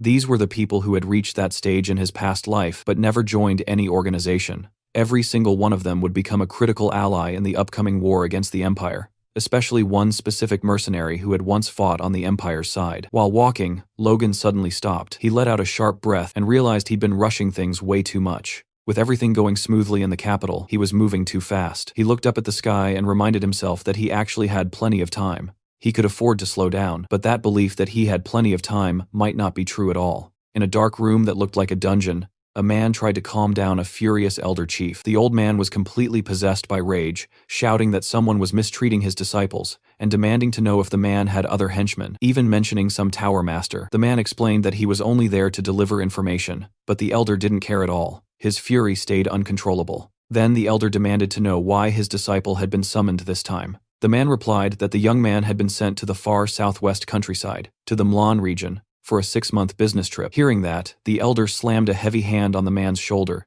and declared that he wouldn't let the magic tower master get away with this. This time, he insisted, the matter would be settled once and for all. Next, the scene shifts to the massive and imposing Earth Magic Tower in the Kingdom of Grandia. Inside, a man approached a desk where another man was fast asleep. He greeted him, and the sleepy attendant blinked and looked up. The moment he recognized the visitor, he stood up cheerfully and welcomed him. Curious about who this young man was, the employee silently wondered what Logan's deal was. At first, he assumed he was a noble, but seeing him now in a cheap suit made him start doubting that. The attendant figured there was no way he was there to meet a high-ranking mage and hoped Logan would just buy some basic scrolls. Smiling politely, he listened as Logan asked for 150 scrolls of destruction magic, which instantly caught him off guard. Even so, he kept his face cold. Then, Logan pulled out his Cooper bank account certificate and asked the attendant to take a look. As the man began counting the funds, his disbelief only grew. The total came to a ridiculous 4 million gold, leaving him completely stunned. He looked down, visibly shaken, then stammered and offered to personally escort Logan to the upper floor. Logan listened calmly. Destruction magic was a 4th circle, area of effect spell capable of bringing down stone walls. However, because of drawbacks like slow activation time and very obvious casting signs, it was rarely used in combat. Even so, Logan saw massive potential in it for construction, believing it could speed up development by a crazy amount. Logan soon found himself speaking with an older man who asked if he really wanted to buy 150 scrolls. Logan replied that he absolutely did. The man, Radius Great, the master of the Earth Magic Tower, didn't hide his nervousness, since it had been ages since they'd had such a wealthy client. Logan remembered how just minutes earlier, the master had come running the moment he heard Logan wanted 155 scrolls, which was a pretty strange reaction for someone of his status. It turned out Radius had been Tower Master for 5 generations, yet he only had 1.5 million gold to his name, showing just how bad the tower's finances were. Logan immediately realized that this weakness worked in his favor, so he told Radius that his own house, McLean, was nothing more than a bunch of petty thieves from the southwest, and he understood if the master had never even heard of them. Hearing that, Radius apologized to Logan, admitting that his young apprentice had made a mistake and promising he would scold him severely. Logan waved it off, saying it wasn't necessary. The master replied that Logan was extremely generous. All the while, the guy at the counter was internally freaking out. The master, however, looked irritated, thinking he had almost lost such an easy catch like Logan. Even with Logan insisting, Radius fell into silent thought. In these peaceful times, earth magic was more useful for farming and construction. He couldn't understand which noble would spend so much money on expensive scrolls for something so trivial. Frustrated, he thought about the fools gossiping that the magic tower had weakened since he became master. On top of that, it seemed he had burned through the tower's budget way too fast. After sizing things up, he decided it was lucky Logan looked like an easy target. He resolved to handle the young man carefully and squeeze as much money out of him as possible. With that in mind, Radius told Logan that, to be honest, there might be a problem fulfilling his request. Curious, Logan asked what the issue was. The master explained that making a 4th circle scroll required supervision by at least a 5th circle mage, and unfortunately, the tower was short on experienced staff. Logan didn't even look bothered. He just stared at Radius and bluntly asked what he planned to do about it. Radius was caught off guard. That wasn't the reaction he expected. But he kept going, explaining that the unit cost to produce each scroll was extremely high. Hearing that, Logan calmly stood up and said it was a shame nothing could be done. He headed toward the door, telling the master that his original plan was to buy 150 scrolls every single month, but if the tower couldn't handle that quantity, he'd take his business to the royal family's magic tower instead. Radius panicked. He jumped in front of Logan and blocked his path, desperately asking if Logan seriously planned to buy 150 scrolls every month. Logan confirmed it, adding that over the next 6 months, he'd need a total of 900 scrolls. The master looked like he'd just reached heaven, staring at Logan as if he were an angel sent by the gods. Logan then casually pointed out that if producing 150 scrolls at once was already hard for them, a 6-month order would be an even bigger nightmare. As Logan turned to leave again, Radius did something dramatic. He threw himself to the floor and grabbed Logan's boot, shouting that they would handle the order. Logan asked if he really thought that was possible. Radius replied that it was 100% feasible. While dusting off Logan's shoes with his robe, he continued, saying each scroll cost 10,000 gold, meaning 150 scrolls would come to 1.5 million gold. Radius's eyes were shining with greed as he quickly realized that with Logan's planned purchases, he could earn over 9 million gold in the next 6 months. After finishing his little performance, he stood up and proposed an alternative. He suggested that hiring mages might be a better option. Confused, Logan asked which mages he was talking about. Normally, mediocre mages were preferred for dirty work, so he couldn't understand why the master would offer to lend him mages, which would be even more expensive. Logan thought that with a 4th circle mage, he could match the output of 300 scrolls per month and asked if they had any 4th circle mages willing to work on a construction site. Radius clarified that there had been a misunderstanding. Not even he had the authority to casually command a 4th circle mage. Instead, he offered to send 2 to 9 N circle mages and 1 to 3 RD circle mages. He explained that these mages were disciples with a lot of teamwork experience. In exchange, he asked Logan to reduce the number of scrolls. Logan considered the offer carefully, thinking it might actually be a good deal. Sending a team of mages could be more efficient. Still, he hesitated, wondering what kind of people these construction-specialized mages would really be. Sometime later, a group of exhausted, ragged young men appeared in front of Logan. They looked like they had just crawled back from a war zone, and he was genuinely shocked by how bad their condition was. The warrior struggled to find the right words to say. Right at that moment, the tower master cut in and told the group they could return to their quarters. The men ran off immediately, visibly scared, leaving Logan standing there a bit lost. Annoyed, he turned to the master and commented that those guys looked like they were about to collapse. The master agreed, but assured him they were the youngest people with the most construction experience in the entire magic tower, real experts in the field. Logan reflected on that and thought that despite their rough appearance, the mages did seem pretty capable. With one master at the 3rd circle and several experts among them, all in their 20s, they were clearly promising talents. Even with all that, Logan stayed suspicious. He didn't trust that the tower master would actually send his disciples out to the countryside, so he confronted him, saying that exchanging 2nd circle mages for the scrolls didn't sound like a fair deal at all. The master replied, calmly assuring him that a team of 10 mages would be more than sufficient. Hearing that, Logan once again flashed that familiar murderous smile. Still smiling, he started negotiating with the master. He proposed that 120 magic scrolls, plus the dispatch of 10 mages, would be done for a price of 1.2 million gold per month. The master tried to keep his composure, but he was visibly shaken by what he'd just heard. Logan thought it was almost a steal, considering how talented those mages were, and that even he wouldn't send ordinary mages out for that price. He was still amazed when he saw the master actually agreeing to the deal. The master then pulled out a contract and insisted that Logan sign it immediately. Logan looked down at the paper, wondering how anyone in their right mind could agree to those terms, and in the rush, the ink hadn't even dried properly yet. Logan felt like something was off. Suddenly, the big elder chief Clayton burst through the door behind him, with 2 disciples desperately trying to hold him back. The elder chief shouted at the master, saying he'd heard everything he was doing with the disciples and that they were going to have a little chat right there and then. Clayton, a 5th circle mage, was absolutely furious and confronted the master, demanding to know if he was planning to send his disciple on yet another mission.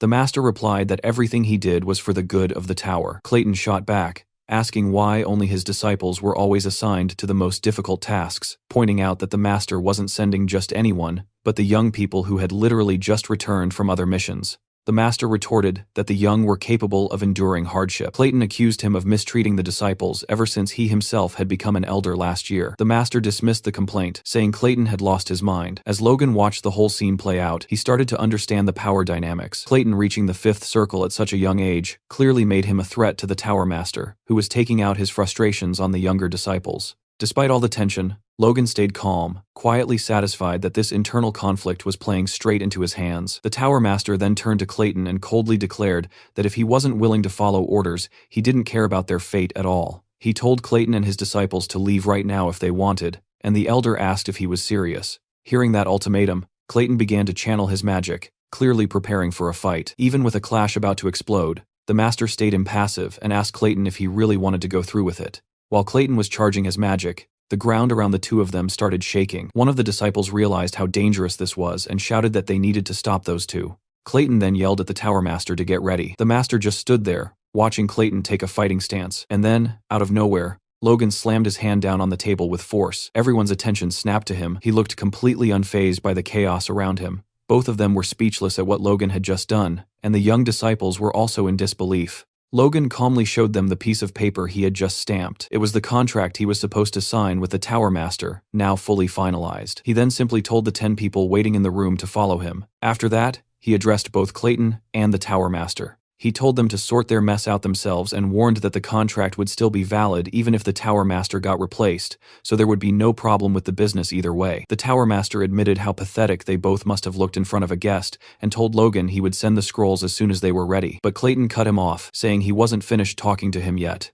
The Master snapped back, asking if he was trying to force the official contract of the Earth Magic Tower right there, and scolded him, telling him to know his place. Clayton then shot back that if that was the case, then his decision was final. He would follow his disciples too. Both Logan and the Tower Master were completely dumbfounded by Clayton's attitude. The Master exclaimed that Clayton had to be insane. An elder following his disciples to a construction site was unheard of. Logan immediately shouted that he never hired a fifth circle mage. Clayton replied that he didn't want to be paid separately, and that he just planned to cooperate to help his disciples and finish the job faster. Hearing that, Logan bowed respectfully before the elder and promised to serve him with full devotion. Clayton then simply asked Logan to delay his disciples' departure by 1 day so they could recover before heading out again. Logan agreed to the request and told the Tower Master to meet him tomorrow at noon at the West Gate. The next day, a carriage rolled out through the Magic Tower's gate. Logan was already outside, leaning casually against the wall with a backpack slung over his shoulder, waiting for Clayton and the others. While standing there, he reflected on how yesterday's contract had turned into an absolute jackpot. Hiring a fifth circle mage through a normal contract would have cost at least 1,000,000 gold pieces, and yet he had gotten way more than that, for far less.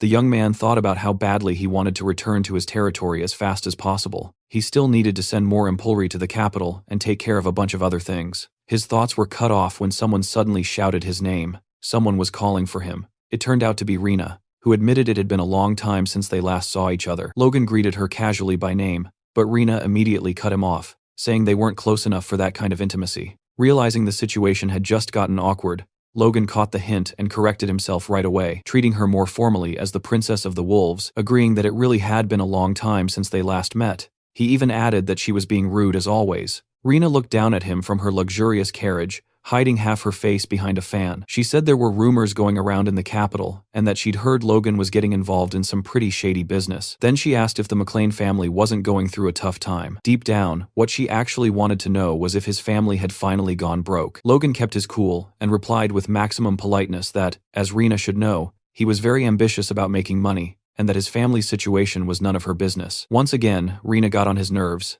and said she knew the amount she gave him. When they broke off, the engagement wasn't small, but that it was probably normal for a thief like him. Logan honestly felt like slapping her just for fun. Anxious to get rid of Rena as fast as possible, he agreed with the comment and tried to walk off in the opposite direction, tossing out a dismissive remark about her being so filthy he'd rather avoid her. But just as he was about to leave, Rena stopped him again, mentioning she had heard about his deeds in the feudal war, about how he had used some special weapon. She then asked what he would think about selling it to her. Trying to stay polite, while desperately wanting to escape this conversation, Logan downplayed the weapon's importance, saying it was no big deal, and that while he was embarrassed, he'd have to decline the offer. After that, he basically fled from Rena's carriage, which honestly felt like the smartest move. She watched him with pure disgust from the window as he walked away. Logan thought about how even after becoming famous in the capital for selling impotent medicine, not a single noble had shown any interest in the feudal war in the countryside, not even Rena. If anything, the wolves were way too involved in this. He reflected that the structure of the crossbow he built was very simple, so he only hoped to use it a few more times before the plans fell into the wrong hands and everyone started manufacturing it. Right then, a voice interrupted his thoughts. It was Clayton with his disciples. He said he expected to find Logan at the West Gate and asked what he was doing coming over to their side instead. Logan started physically pushing Clayton and the others in the direction he wanted to go and told them he had run into someone annoying earlier. Suddenly, 3 carriages came tearing through the woods. Logan was riding with Clayton in one of them, along with one of his disciples.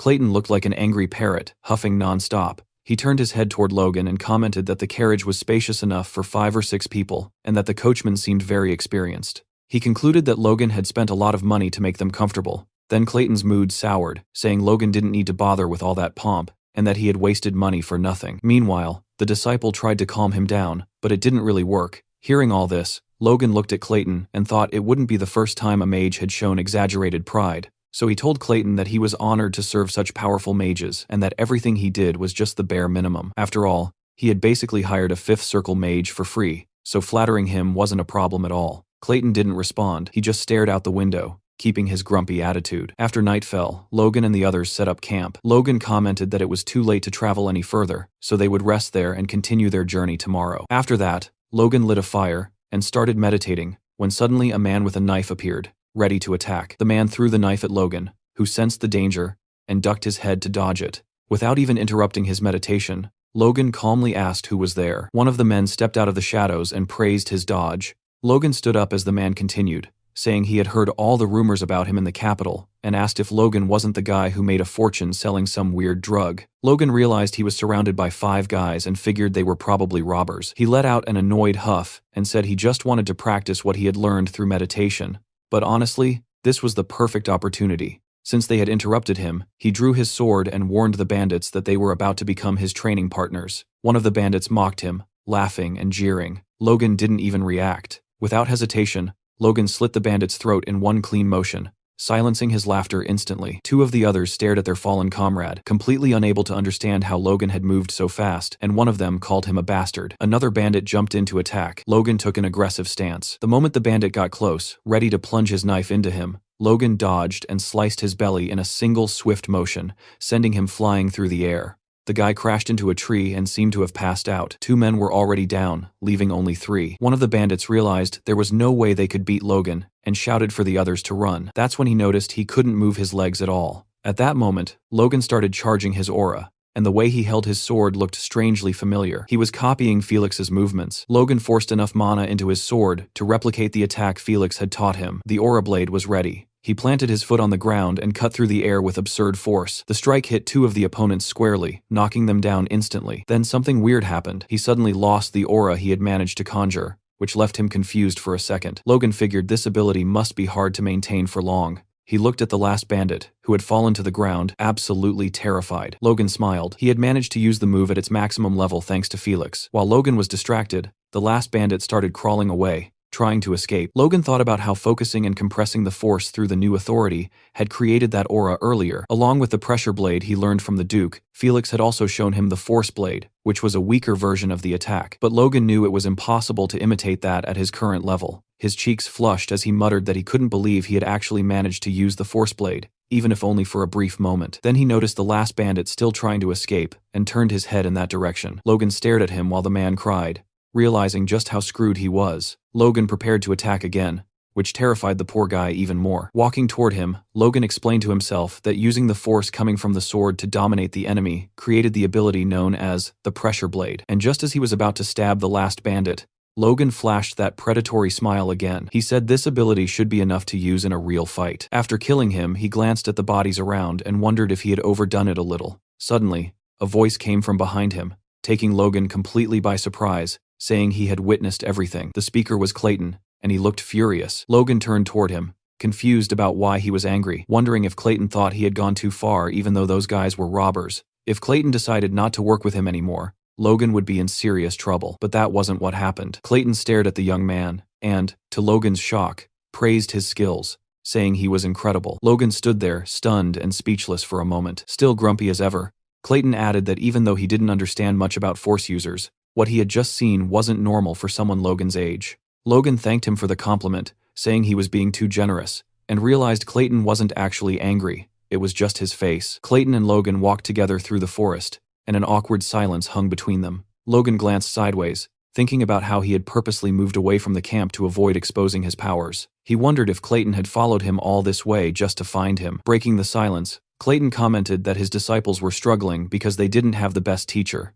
and that was why he was trying to teach them as much as he could. Logan reassured him that he was already doing a good job, and asked why Clayton felt the need to share this with him. Hearing that, Clayton stopped walking, turned his head toward Logan, and warned that even after they reached Logan's territory, he wanted his disciples to take breaks and have chances to train with him. Clayton then said he would work as much as necessary to make sure they got this opportunity and asked if they could have an understanding. Logan agreed immediately. Logan looked down and noticed something strange. He saw mana flowing up from the ground behind Clayton, wondering where it was going. It turned out the mana was flowing toward the tent where the mages were sleeping. Once again, Clayton looked at Logan and asked if they had a deal, while Logan kept wondering why Clayton would go to such extreme lengths to share his mana with his disciples. Logan acknowledged that Clayton was taking great care of them. Clayton replied that as a teacher, he had to do the bare minimum. Logan questioned if fighting the Tower Master for them wasn't doing more than the minimum, but Clayton shot back that the Tower Master was the one who picked the fight. The next day, the flags of the McLean estate waved proudly in the wind. Inside his father's office, Logan was talking with Patrick, who had clearly heard about his son's travels, and asked if he had gained much experience during his time in the capital. Logan replied that everything he learned there had been insanely helpful. Patrick nodded and said that, in that case, it was fine, then asked if his son had anything else to report. Hearing that, Logan thought he probably could have approached the topic in a smoother way. He casually mentioned that his business in the capital was thriving. That single sentence left Patrick completely speechless. Standing up from behind his desk, Patrick asked what business he was even talking about. Logan explained that he had been selling the medicine he had given him before. Patrick looked like he was about to faint and asked if Logan had really gone all the way to the capital just to sell a stimulant. Putting a hand on his forehead, Patrick reminded him that even though he had promised not to interfere, this was still a massive shock. Then he told Logan to be more careful with the family's reputation next time. Logan quickly promised he would, feeling relieved that Patrick was taking it way better than he had expected. Then he added that he had also befriended the Sword Duke. Hearing that, Patrick froze and immediately asked if he meant Felix Esperanza. Then Patrick suddenly got furious and demanded to know if Logan had also sold the medicine to Felix. With a calm smile, Logan replied that he had done exactly that. Enraged, Patrick shouted, asking how far Logan planned to drag the family's reputation through the mud. Completely unfazed, Logan pulled out a book Felix had given him and said that in return, he had received a valuable intermediate-level sword technique. Patrick, now calmer, took the book from Logan's hands and read the title out loud, Iron Blood Sword. He commented that it was a genuine intermediate sword technique, guaranteed by the Sword Duke himself. But Logan knew that wasn't entirely true, since he was the one who had written that title. He reflected on how, in his past life, an imperial merchant had unearthed the Iron Blood Sword from ancient ruins. It had been considered one of the best intermediate sword techniques of its time. At first, the merchant had only copied and sold it to a select few, but eventually it leaked, and copies of the full technique spread all over the market. Over time, it became so common that even ordinary people managed to learn it. Logan figured that wouldn't happen for another 10 years in this life, so having the family's knights learn it now would be a huge advantage. He also thought that if they added the sword's chi and the divine secrets of the sword on top of it, his father and Ronian could use it as a real trump card. That said, the Iron Blood Sword technique pushed raw strength to the extreme,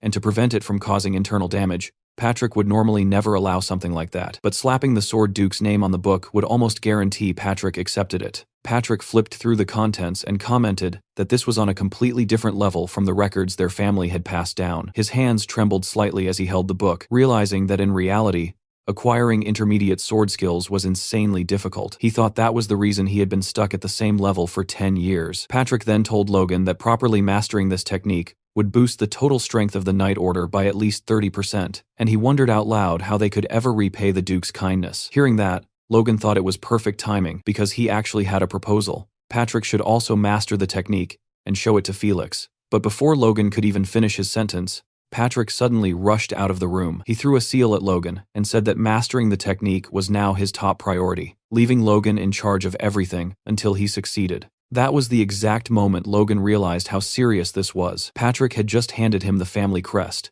the symbol of temporary authority. Patrick shot through the door, yelling at Logan to help Dwayne with the family's responsibilities. He promised he'd return as soon as he mastered the technique perfectly, thanked him in a rush, and disappeared before Logan could bring up any of the things he still wanted to discuss. There Logan stood in his father's office, holding the family crest and looking completely lost. He stared down at the seal, not even sure where to begin, realizing that having this thing meant he could now act freely. Logan silently swore that he would finish everything he wanted to do before Patrick came back. Dwayne burst into the room almost immediately. The idea hadn't even fully sunk in yet, and Dwayne was already shouting that he had heard about all of Logan's exploits in the capital. Dwayne quickly got down to business and started begging for money. Suspicious, Logan asked if he hadn't already received funds from the battle with Tesseron. Dwayne shouted in frustration, explaining that those funds were nowhere near enough to maintain the two fortresses. The war had caused a massive labor shortage, and production was going to drop hard this year. To make things worse, the Kiros had also cut off all aid. Desperate, Dwayne dropped to his knees and begged Logan for money, saying he had heard about the fortune Logan made in the capital. But Logan just smiled and said he was sorry. He had already spent all the cash. Hearing that, Dwayne couldn't believe it and asked where on earth Logan had managed to burn through all that money so fast. Logan just looked down at him, smiling without saying a word. Dwayne looked up and told him to stop messing around, but Logan stayed calm, staring right back at him. Seeing that, Dwayne started sweating. He asked if Logan was serious, and Logan nodded. Dwayne bowed again, totally desperate, and asked where he had even spent that much money. Logan replied that he had spent 1.2 million gold on scrolls and magic mages and had also bought construction materials and food. In other words, there was nothing left. Dwayne repeated what Logan had just said in disbelief and muttered that buying a little food and handing it out wouldn't make any real difference. That's when Logan dropped the real bomb. He said he had spent 1 million gold just on food. Dwayne wasn't sure he had heard that right and asked him to repeat it. Logan did, saying that he would be distributing 1 million gold worth of food every month for a full year to the people. Hearing that, Dwayne started shouting, asking if Logan had eaten something that made him go insane. Logan thought that was a pretty normal reaction. After all, him becoming a war hero wasn't suddenly going to change Dwayne's opinion of him. Logan calmly told him that he was completely sane and asked if the food he bought was enough. Dwayne confirmed that it was, and then asked what Logan planned to do with the construction materials and scrolls, wondering if he was about to start some massive project. Logan replied simply that they were going to build a dam. 2 weeks later, a notice started circulating all around the city with a blunt message. The feudal lord was summoning everyone for compulsory labor, those from Manhwa Fortress to gather at the west gate of the city, and those from Storm Fortress at the east gate. Seeing this, a man from Tesseron Fortress snapped that they had finally hit their limit and that the nobles were exploiting them without mercy. A man from Manhwa Fortress added that forcing them into labor right at the peak of harvest season was pure madness. Another voice joined in, saying they had barely survived the battle, only for the feudal lord to now try and crush them anyway. Furious, they started questioning whether the message even gave them a choice: die while fleeing, waste away working, or just starve to death. In the end, they realized every road led to the same ugly ending. Determined, they grabbed pitchforks and whatever tools they could find. Ready to confront the feudal lord in open rebellion, the whole crowd gathered in front of the McLean estate, and a young man turned to an older one and quietly asked if they were really going to go through with this. The older man answered firmly that the lords were treating them like dogs, while they themselves could barely survive on grass. He looked at the crowd and declared that this time, picking a fight was worth it. A bead of sweat rolled down the young man's forehead as he nodded and agreed, saying he'd rather take the chance and fight back. Right then, the castle gates opened. Driven by sheer determination, the people took their positions. When the gates opened fully, the silhouettes of several knights appeared. One of the knights shouted for his comrades to get ready for the distribution. The crowd, which had been leaning toward a fight just moments ago, calmed down and started wondering what the noble meant by distribution. "I were fivels of lows." The elder stepped forward, warning everyone that it was all a trick. At that exact moment, a man placed a sack in front of him. The knight explained that by order of young Master Logan, anyone who participated in the forced labor would receive a month's worth of grain. He told everyone to line up at the gate so the distribution could begin. Hearing that, the crowd dropped their weapons and rushed to form a line. The old man clutched the sack tightly, staring silently at the ground. He trembled for a moment, then lifted his head and shouted for all to hear, "Hail Logan McLean!" The people turned toward him as he repeated the cry. Smiles spread across their faces as they agreed with the old man, and soon everyone began hailing Logan. Meanwhile, high up on the estate walls, Logan and Dwayne were talking. Dwayne asked if it had really been necessary to issue a compulsory order just to gather the people, since they could have simply made a request. Logan replied that if he had done it that way, not even a quarter of them would have shown up. After all, no one there trusted the nobles. He explained that nobles saw their people as property, but life as a mercenary had taught him that for common folk, between good nobles and bad nobles, there's really only one difference: which one takes more. Logan told Dwayne that even his own father thought more of the knights than the people, believing knights were the true strength of a nation. That was why, even without money, Patrick still maintained an order of 50 knights. That was exactly why Logan had forced them to gather like this, so they would truly believe. Logan then turned to Dwayne and asked why he was staring at him. Dwayne replied that he was just surprised, saying the young master had been surprising him a lot lately. Logan told Dwayne he was being silly and that since Dwayne listened to him and trusted him so much, he could go ahead and start the construction. Dwayne got annoyed hearing that again and asked Logan to think it over one more time, saying it made no sense to spend 2 million gold on that construction. He then asked if it was even possible to build it in the first place. Logan replied that Dwayne was starting to sound just like Hamar and Clayton. He said he had already revealed his plan to the two of them,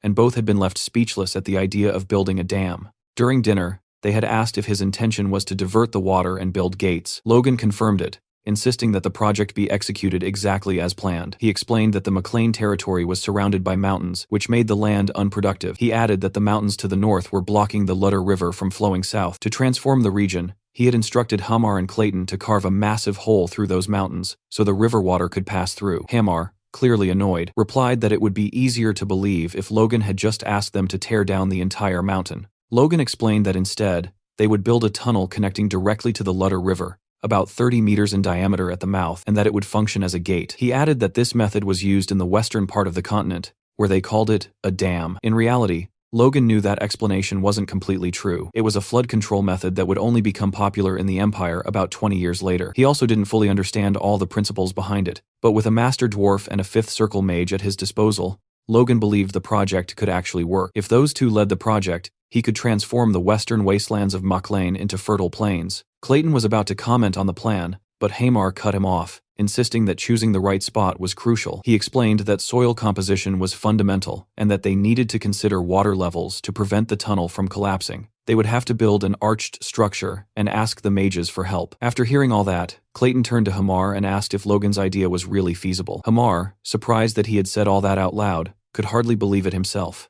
Hearing everything, Logan held his wine glass and confidently acknowledged that the plan was possible. That made both Clayton and Hamar start sweating. Hamar, trying to backpedal, began to say that he was already busy with other tasks, including the new mining operation. But before he could finish, Logan interrupted him, explaining that was exactly why he had prepared magic scrolls and mages. Logan then told Hamar that he would leave the task of finding the right mountain to him. Hearing that, Hamar replied somewhat reluctantly that he had suspected something when Logan suddenly decided to take him out for a massive meal. Watching all of this, Clayton wondered if everything that was happening was really okay. At the construction site, Clayton took his position and began concentrating his magic. From a safe distance, two workers watched nervously. One of them brushed it off, telling the other that with Logan there, they'd be fine. Omar then shouted to Clayton, saying he could start whenever he was ready. Clayton pressed his magic-infused hand against the mountain, and with a sudden surge of power, the surface shattered into millions of pieces. The people instantly scattered to avoid the flying debris. Seeing the chaos,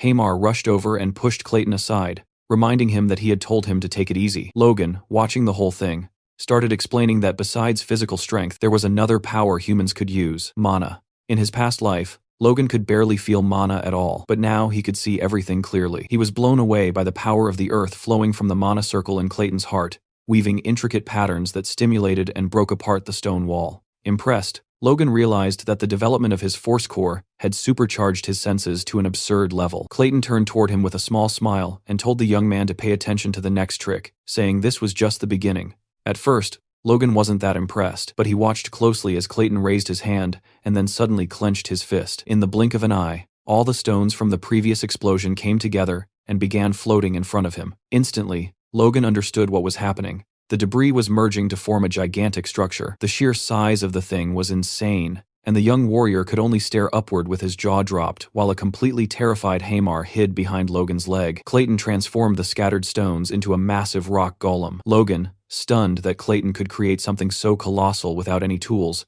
started pondering the possibilities. He muttered to himself that if they could make a few more of these golems, the construction would be finished way faster, and they could even use them in war. Overwhelmed by Clayton's power, Logan grabbed his hands excitedly and asked how many golems he could create. Clayton, also hyped, asked if his students were capable of creating golems too. He then confirmed that since they were from the golem school of the Earth Magic Tower, they definitely could. Logan was glowing with excitement, but Clayton quickly cooled his enthusiasm by pointing out a major limitation. He explained that the magic formula needed to create a golem's core could only be executed by fifth circle mages. His students, even though they were skilled, weren't strong enough and would need mana stones. Even then, the golems his students created would be much smaller and weaker than the one Clayton had just summoned. Hearing that, Logan's expression shifted hard. He explained that mana stones were a mineral as rare as calcium or mithril, making them a rare ore that couldn't be produced artificially, and since they were used for magical assistance, they were insanely expensive. That made Logan think mana stones really weren't worth it for this job. But then another thought hit him.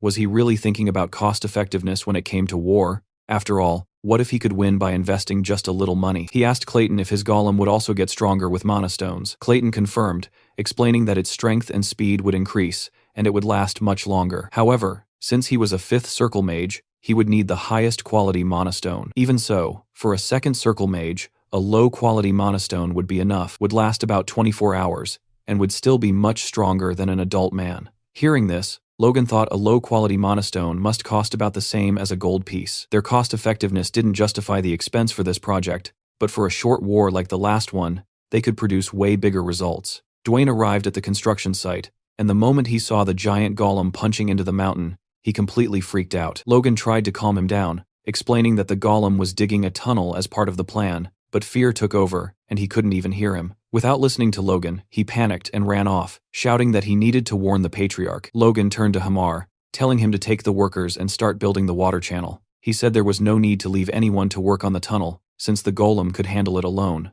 Hamar nodded and started giving orders to the workers. Meanwhile, Logan reflected on how he now had 3 construction projects running at the same time, feeling both excited and locked in. First, the tunnel for the dam. Second, the water channel. And third, the mine, for which he already had the drilling results. Because of that, he had sent workers there before anywhere else. The young man thought that ever since returning from the capital, he'd been so busy with the dam that he hadn't been able to keep an eye on the mine. For that reason, he decided he was going to visit it tomorrow. The next day, Logan saw people constantly going in and out of the mine, with Hamar stuck in the middle of everything, looking especially irritated. Logan walked up to him and casually commented that they hadn't seen each other in a while. Hamar snapped back, asking what the hell he was talking about, accusing him of making him run from one end to the other non-stop.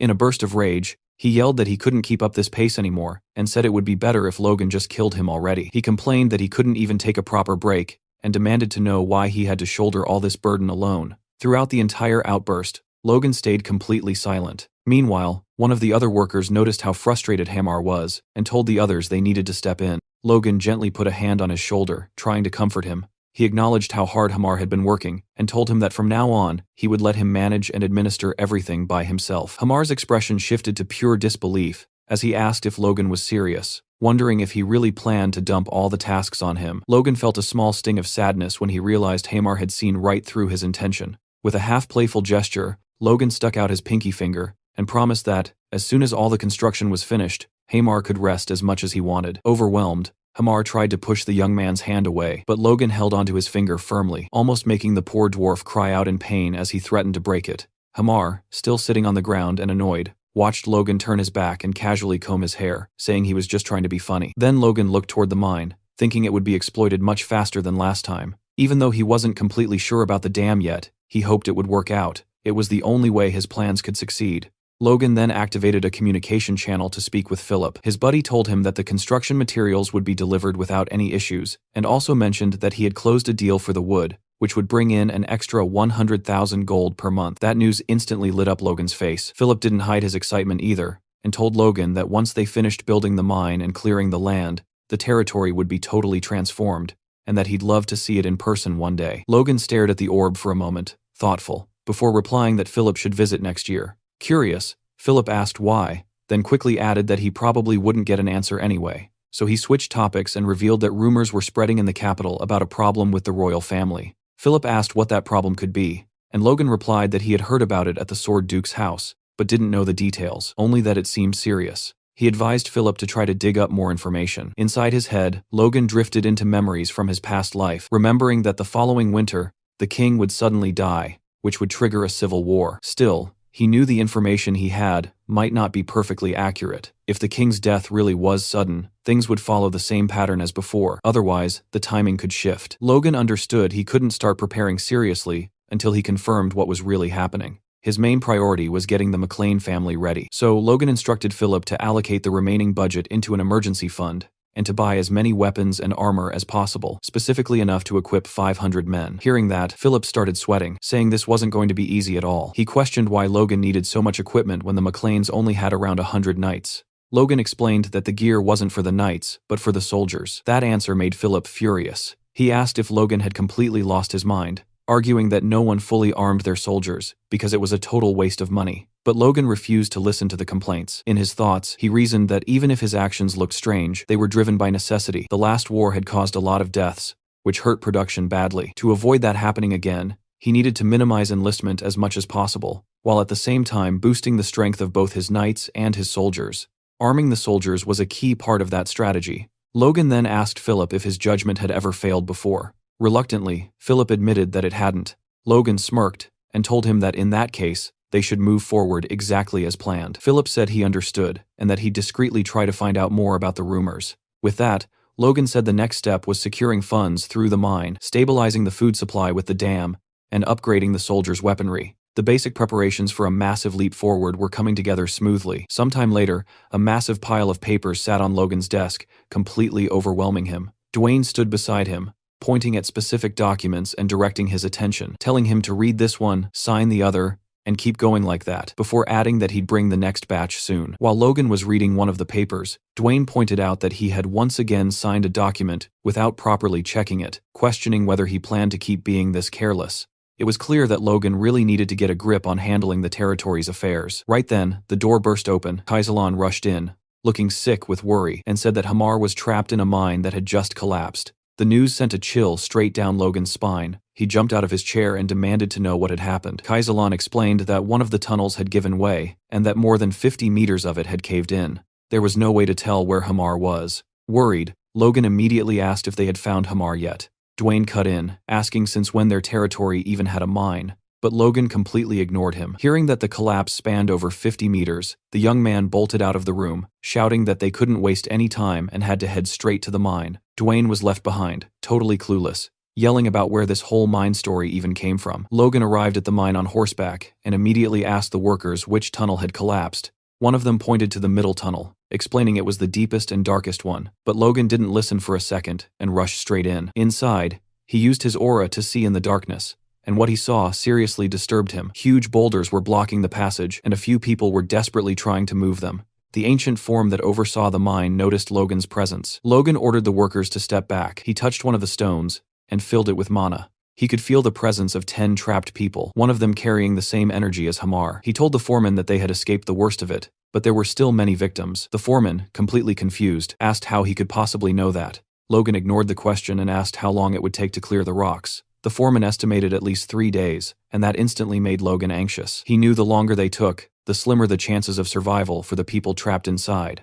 Outside, Logan asked Clayton and his apprentices for help. He begged them to rescue Hamar and the trapped workers, promising they'd be rewarded handsomely. Clayton realized Logan was talking about the place where Hamar had been working. He decided to help, but made it clear it wasn't for the money. It was because people were hurt. Logan thanked him and promised to return the favor. Clayton thought it was strange that Logan, who had always been so secretive about the mine, was suddenly giving up its location just to save a slave and a few workers. He used his magic to support the tunnel, and his disciples used mana stones to summon golems. Holding their crystals, the disciples threw the stones at the rubble, and the rocks transformed into stone golems that immediately started clearing the debris. The miners were terrified. They weren't used to seeing magic that powerful. Logan was stunned by their efficiency, watching them clear several meters of rubble in just seconds. Clayton urged them to move faster, and Logan didn't just stand there watching. He joined the workers and mages, carrying rocks and helping with the removal himself. Clayton was shocked to see Logan, a noble, working so hard to save commoners and a dwarf. For him, it was a scene he had never witnessed before. Then, the master of the mine shouted that he'd found Hamar, injured and partially buried. Seeing that, Logan was terrified, but then he realized that despite the scare, the injuries were minor, and everyone was okay. A huge wave of relief washed over him, and he thanked the gods that everyone had escaped with only a few scratches. Later, in the infirmary, Logan asked Hamar what had happened. Hamar admitted he had dozed off because he'd been overworking himself lately. Logan was upset, but Hamar tried to reassure him, saying he'd be back to work in no time. Logan cut him off and told him to rest for as long as he needed. Hamar was shocked by Logan's concern and shouted that he was going to rest even if the world caught fire or aliens showed up. Leaving the infirmary, Logan was impressed that the rescue had taken only 2 hours. His thoughts were interrupted by Clayton, who suddenly appeared and said that Logan's mind was something wonderful. Logan wondered if the mage had figured out his mind was full of gold and whether he'd keep it a secret. He explained to Clayton that the mine was crucial to his plans and that he had no one else to replace Hamar. Besides, if he couldn't protect his people, he'd have no one left. Clayton was intrigued by his answer and asked if Logan wanted a magic tower in his territory. The young man was stunned. Clayton explained that it was time to get rid of the old tower master, and Logan's lands were perfect for a small magic tower. Logan was ecstatic and said it would be an honor. He asked if Clayton's apprentices would come and what the cost would be. Clayton replied that his disciples would definitely come and that he didn't need much money. He trusted Logan's character and abilities. Logan was completely amazed. Hamar, who had overheard the conversation, asked Clayton if he'd hit his head, but Logan just told his friend to get back to bed. A week later, Hamar reported to Logan, saying he was fully recovered and heading back to the mine to make up for lost time. Logan wished him good luck. As soon as Hamar left, Dwayne showed up looking absolutely terrifying. He demanded to know why Logan had kept the mine a secret and for how long he'd been developing it. Logan simply apologized and said he had forgotten. Frustrated, Dwayne asked how he could possibly forget something so important. Instead of answering properly, Logan broke into a huge grin and revealed the truth. It was a gold mine. Dwayne refused to believe it and told his young master to stop being a wise guy. There was no way people like them could have a gold mine, and he asked what Logan was even talking about. Logan asked what was so unbelievable about it, and called him a rascal. Then, getting serious again, he informed him that the mine was expected to generate about 100 million gold per year, and asked if he really thought he'd joke about something like that. Hearing this, Dwayne went completely speechless. He asked if Logan was serious, and just froze on the spot. Logan touched Dwayne, worried,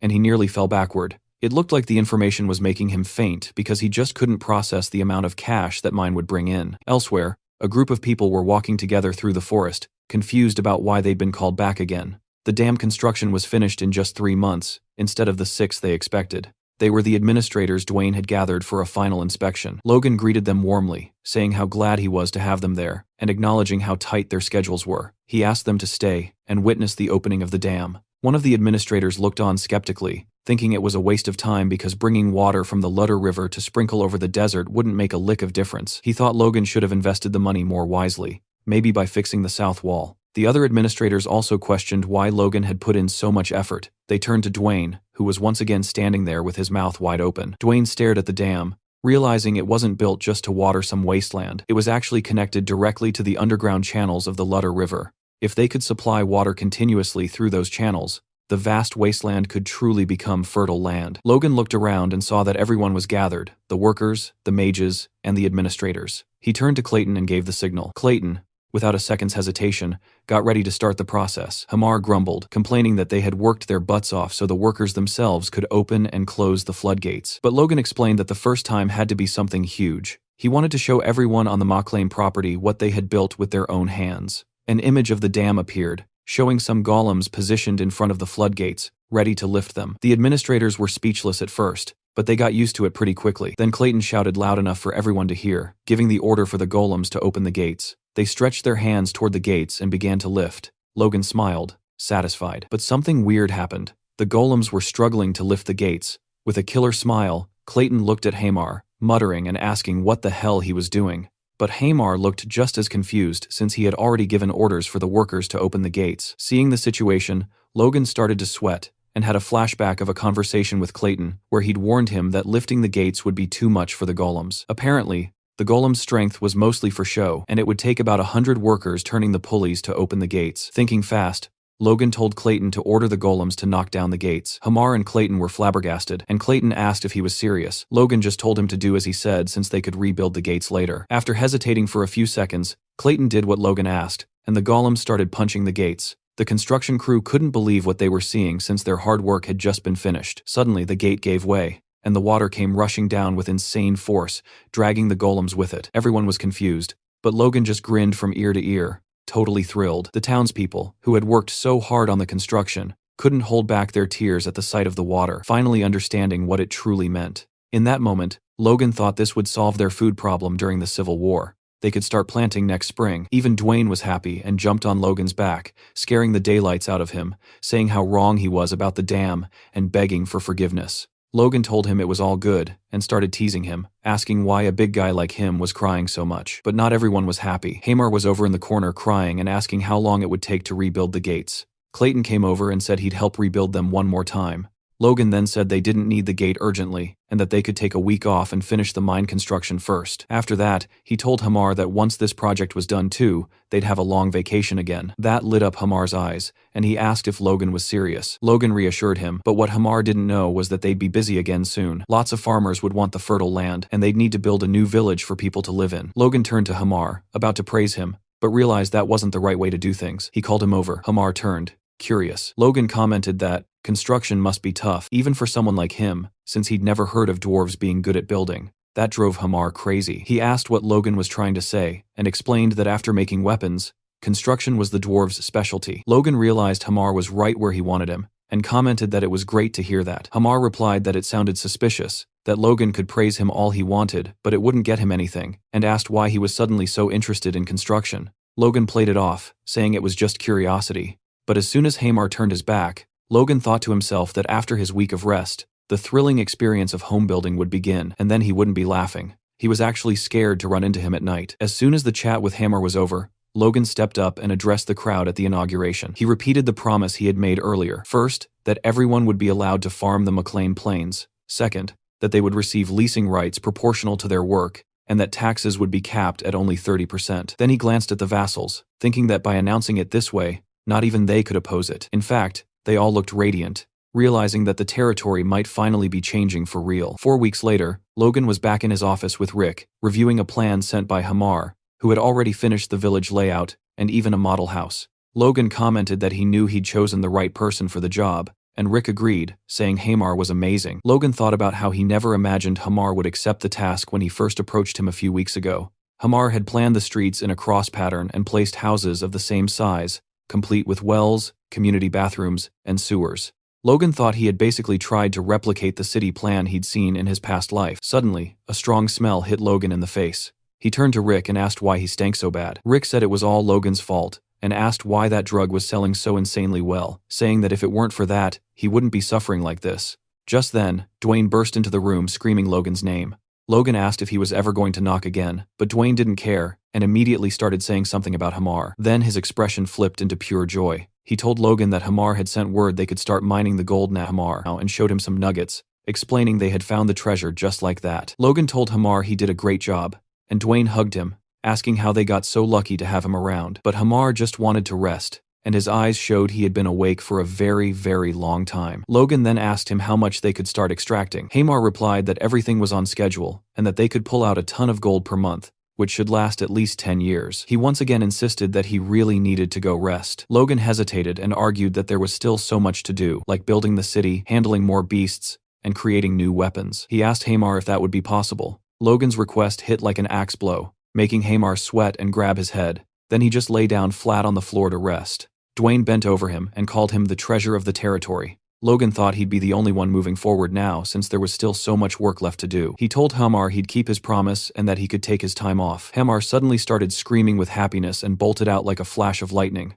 Logan wondered if he'd awakened some kind of power because the dwarf was way too fast. Behind him, Dwayne started crying with joy. Logan asked what happened, and Dwayne explained that the mine would bring in about 100 million gold a year. Dwayne told Logan to hell with the Kairos, and that their territory was saved because they wouldn't have to worry about anything anymore. Logan teased him, saying he was crying more than when the dam was finished. Then the young man looked calmly at Dwayne and dropped a crucial fact. He told him that the only one he should fear was him, and warned him to stay sharp because that mine was also his. Dwayne was instantly terrified. Logan explained that of course he'd pay 30% in taxes to the family, but that was it. Dwayne got up, completely bewildered, and knelt before Logan, saying he trusted his judgment. Logan then warned Dwayne that they had to keep the mine a secret, because if word got out, the Bifrost, Kalia, and the Margrave would cause trouble. Dwayne said he'd take care of it, which made Logan feel a bit uneasy. He thought his father was going to be a real handful since he had made a lot of changes before Patrick's return. A week later, Logan and his father were walking by the river, admiring how beautiful the place had become.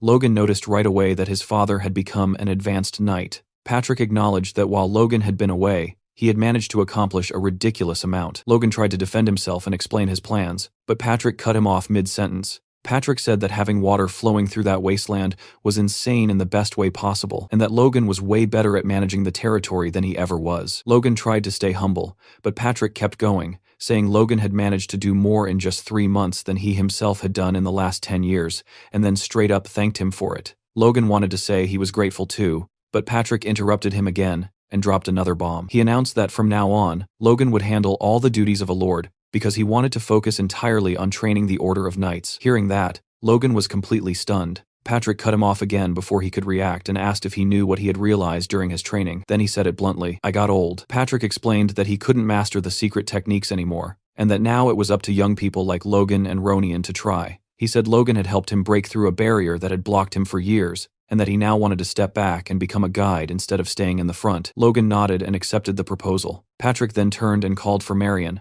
asking her to help Logan fulfill his role. Marion agreed without hesitation. Patrick gave Logan a small nudge, clearly encouraging him to talk to his mother. The young man walked up to Marion, who was standing there in a beautiful dress, holding a parasol. She started by saying that Logan's achievements were more than enough to prove his ability to be the successor. She called him young master and said that now she only wished for Ronian's success. Logan tried to apologize, but she interrupted him, saying she was the one who should be sorry. She admitted her vision had been limited and said she hoped Logan would be generous. Marion continued, saying that Logan had been teaching Ronian how to fight and that he had never been happier. She asked him to continue looking after his brother. Logan didn't like where this conversation was heading at all, and suddenly shouted that parents shouldn't use respectful titles with their children. He told her to call him Mom instead. That made her stop, completely emotional. She turned and said goodbye, then walked toward Patrick. Patrick signaled to Logan, clearly approving of what his son had just done. Logan stood there and watched his parents walk away.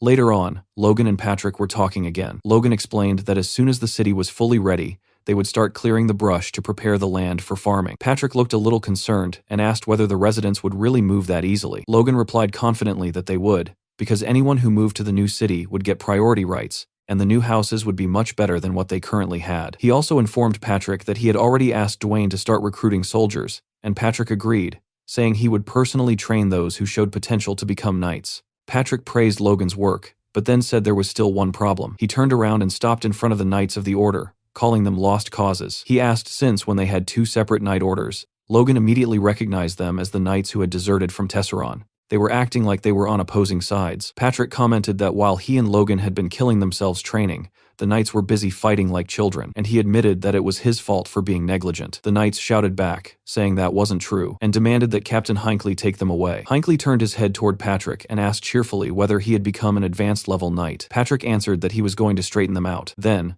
releasing an overwhelming amount of aura, he shattered a wooden sword and shouted for them to feel it and learn the art of the sword firsthand. Meanwhile, in the office, Dwayne was signing documents, happier than he had been in a long time now that he didn't have to constantly worry about the budget. Two vassals were talking about how Logan was monopolizing the funds, but Dwayne cut them off, asking if the extra money had blinded them and where they thought it even came from, telling them to just obey orders. As he read another document, he suddenly started sweating. A few minutes later, he rushed into Logan's office and asked what he planned to do with 10 million gold. Logan calmly replied that he was going to buy 100 kilograms of mithril. Dwayne's jaw dropped, and Logan shoved him against the wall and told him to sign the papers. Dwayne protested, saying he couldn't, because mithril was 1,000 times more expensive than gold. The scene shifts to a conversation between Logan and Philip. Logan explained that he wanted to buy mithril for the knight's war gear, but Philip immediately said it was impossible. Logan was stunned. Philip explained that mithril wasn't something you could buy just because you had money, but something you needed power and influence to obtain. That explanation gave Logan an idea. Inside a castle, a messenger was disturbed by a message coming from McLean. Duke Felix, who was busy, arrived 30 minutes later to check it. Felix greeted Logan warmly and said he had missed hearing from him. Logan replied that he would never dare to send a personal message. Felix smiled and revealed that his wife was pregnant, and that it was all thanks to Logan. Logan congratulated him, and Felix thanked him in return. Felix added that when the baby was born, he wanted Logan to come back to the capital because his wife wanted to thank him personally, and he also promised to teach Logan his next technique. Logan thanked him sincerely. Felix then asked for the real reason behind the contact. Logan didn't beat around the bush and asked whether he could obtain the 100 kilograms of mithril he needed. Felix's jaw dropped, and he asked if Logan had really said 100 kilograms and not 100 grams. Felix commented that he didn't even spend that much on his own parties, and said he had underestimated Logan's generosity. Felix then said he would take care of everything, but on one condition. Logan had to attend the baby's celebration and call him master. Logan stared at the now empty communication sphere, then suddenly shivered before letting out a cry of pure happiness. Becoming a disciple of the Sword Duke was the most incredible thing that had ever happened to him. He had only planned to ask for a bit of help, but Felix had handed him a golden rope instead. Logan then thought that Hamar would probably be more productive after a short break, and bragged to himself about how benevolent he was as an employer.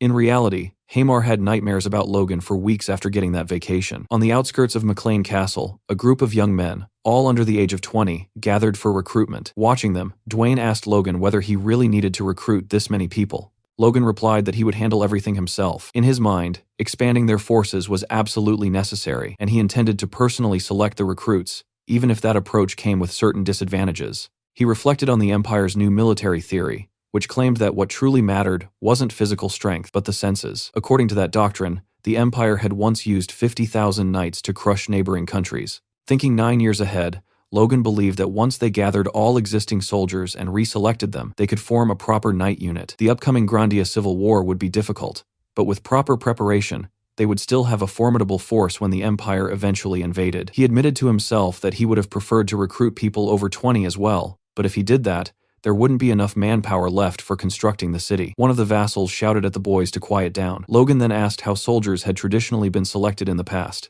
The vassal explained that everyone was made to run, and they simply chose candidates based on the order in which they finished.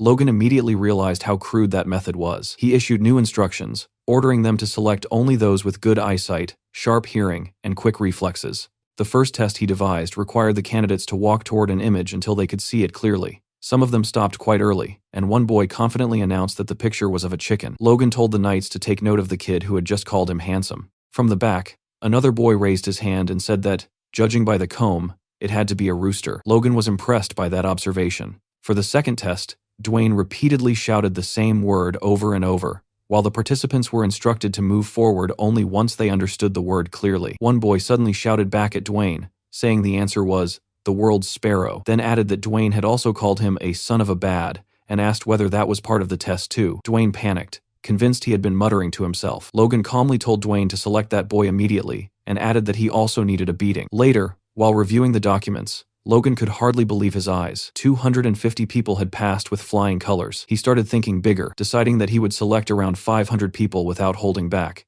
with the ultimate goal of forming a force of 1,000. At the training grounds, Victor was practicing with his sword. He swung the blade with raw force, drawing the attention of nearby knights. All Victor could think about were Logan's words. If he could perform the sword technique 1,000 times without making a single mistake, he could become a knight and awaken his inner strength. Gripping the hilt tightly, he told himself that he needed to become a knight as soon as possible. Nearby, his sister Victoria watched him with concern. At that moment, Victoria noticed Logan approaching. He gestured for her to stay quiet, explaining that he wanted to check on Victor. Watching closely, Logan thought Victor had a great deal of talent. Even though his swings were wild, his basic stance remained solid. Logan called out to Victor and told him that the next day he would be leaving the McLean Castle territory to train soldiers in the Tesseron region, a mission that would last until winter. He invited Victor to come along. Victor immediately asked whether he could bring his sister with him. Logan questioned whether it was really a good idea to bring his sister to a training camp full of men, but Victor insisted loudly that it was fine. Logan let out a sigh and agreed, telling Victor that Victoria could come,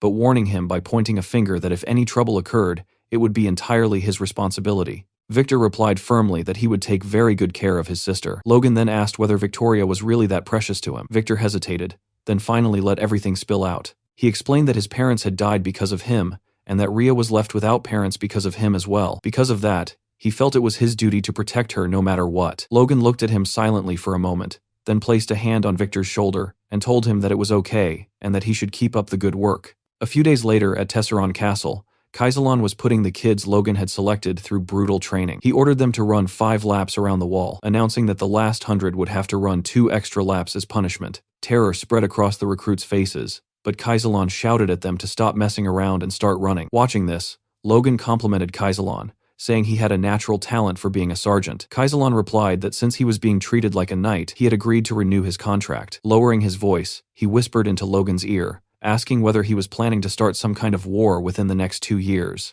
Logan simply smiled without answering, but Kaisalon already knew that war was inevitable. Their attention was suddenly pulled away when one of the recruits shouted that someone was a monster. They were talking about Victor, who was running far ahead of everyone else and leading the race. The others were stunned. One of them asked what Victor was made of, and another replied that Victor was Logan's slave. Hearing that, the first boy felt his fighting spirit ignite and started running again, shouting that he wouldn't lose to Victor. Kaisalon immediately noticed what Logan often called the winner effect. Logan commented that he didn't expect exceptional physical abilities from the recruits, but the will to never give up was enough. He believed Victor would naturally absorb strength from this role, and that his awakening would come soon, turning him into the greatest motivator among the soldiers. After the run, the kids were taken to the barracks, where long tables filled with food awaited them. They ate heartily and thanked Logan for the meal. Rhea was also there, helping serve food. The boys were completely mesmerized by her beauty, and one of them even called her an angel. Victor noticed their gazes immediately and released a threatening aura. Pointing at them, he warned them to look away before he gouged their eyes out. The boys fell silent instantly. However, one apprentice sitting behind Victor continued staring at Rhea with a lecherous expression. Later that night, Victor burst out of the barracks with a piece of bread still in his hand. He had asked an older woman where Rhea had gone, and she told him that Rhea had taken the back door to throw out the trash. Anxiety flooded Victor's mind. Rhea shouldn't have been alone at night. Hearing strange noises from a nearby alley, he rushed toward the sound. What he saw froze him in place. The apprentice with the lecherous stare was trying to take advantage of Rhea. Tears streamed down her face. The rookie tried to stammer an excuse, But Victor was already moving. He drove a powerful knee into the man's face, shattering his nose and slamming him to the ground. Standing protectively in front of Rhea, Victor prepared to strike again. The apprentice spat blood and called Victor a bastard, demanding to know how a mere slave dared to touch him. Victor answered with another brutal blow, nearly knocking him unconscious. Rhea frozen in place, as Victor grabbed the man by the hair and began beating him relentlessly, snarling for him to die. Around the corner, another apprentice witnessed the scene and ran to get help. Victor saw nothing but red. Each punch brought back memories of the night he and Rhea lost their parents. Suddenly, a voice shouted from behind, snapping him out of his rage. Victor turned and saw Logan standing there. Logan ordered him to get a grip and look around. A maid quickly arrived and gently led Rhea away. Kaisalon struggled to process the chaos unfolding before him. Logan calmly pointed at the lifeless body on the ground and told Kaisalon to handle it. Victor lowered his head, waiting for punishment, and apologized. Logan asked whether he regretted his actions. Victor answered that he didn't, but he apologized for killing one of Logan's soldiers without permission. Logan acknowledged that Victor wasn't entirely wrong, but pointed out that what he truly should regret was bringing his sister to the camp. He explained that Victor's stubbornness had nearly gotten Rhea hurt. Logan told him that it was better to leave loved ones in safe places rather than dragging them into danger. He admitted that he had allowed Victor to bring Rhea so that Victor could learn the consequences of his choices. Logan asked whether he understood the lesson, and Victor nodded silently. Logan then told Victor that while killing was a crime, Rhea had been a victim, and Victor had done well to protect her. However, he warned him that next time he must ask for permission before taking such drastic action. Logan didn't want future nights delayed because of some filthy pervert. Inside the castle, Logan and Kaisalon spoke at length. Kaisalon questioned whether Logan should really be deciding such matters on his own. Logan replied that Victor was his property, and that he had simply used him to rid the world of a disgusting criminal. He rephrased it by saying he had used his property to eliminate a criminal, and asked Kaisalon what he thought of that version of the story. Kaisalon asked whether Victor had killed the recruit under Logan's orders. Logan nodded and laid out his plan. The apprentice's crimes would be exposed, and his corpse would be hung from the castle gates as a warning. Logan instructed Kaisalon to inform the soldiers. Changing the subject, Kaisalon noticed Logan marking something on a map and asked what he was doing. Logan replied that it was a surprise. The markings highlighted areas where monsters had recently been spotted. News of Victor's actions spread quickly. When people learned what the dead recruit had intended to do to Rhea, shock turned into rage. Many wanted to dig up the body and kill him again. Logan listened to the conversations and thought that the situation had resolved itself quite nicely. 3 months later, snow covered the trees, signaling the arrival of winter. Logan and Kaisalon stood together, observing the frozen landscape. Logan remarked that the new year was approaching, and Kaisalon reflected on how quickly time had passed. Out of the original 1,000 apprentices, only 987 remained after 90 days of training, with 1 death and 12 dropouts. Kaisalon was satisfied, noting that no one else had quit. Logan concluded that basic training was finally complete. He mentioned that he had already ordered Hamar to produce 400 more crossbows. Logan then asked whether the apprentices were ready for combat training. Patrick confirmed they were, and suggested the forest at the base of the mountain range as the perfect location. He said it was time to advance their training, as the knights needed real combat experience. Logan asked whether they had mastered the iron bloodsword technique. Patrick replied that true mastery could only be achieved through battle. Logan's smile widened, carrying a distinctly psychotic edge, and he agreed. Seeing the terrifying expressions shared by father and son, Kaisalon turned pale as a bead of sweat slid down his face. In that moment, he finally understood where Logan had inherited his intense, slightly unhinged nature from. A few days later, deep within the Southern Man mountain range, Patrick stood fully armored, his presence commanding absolute focus. He ordered the knights to draw their swords and regulate their breathing. As they steadied themselves, they focused their aura,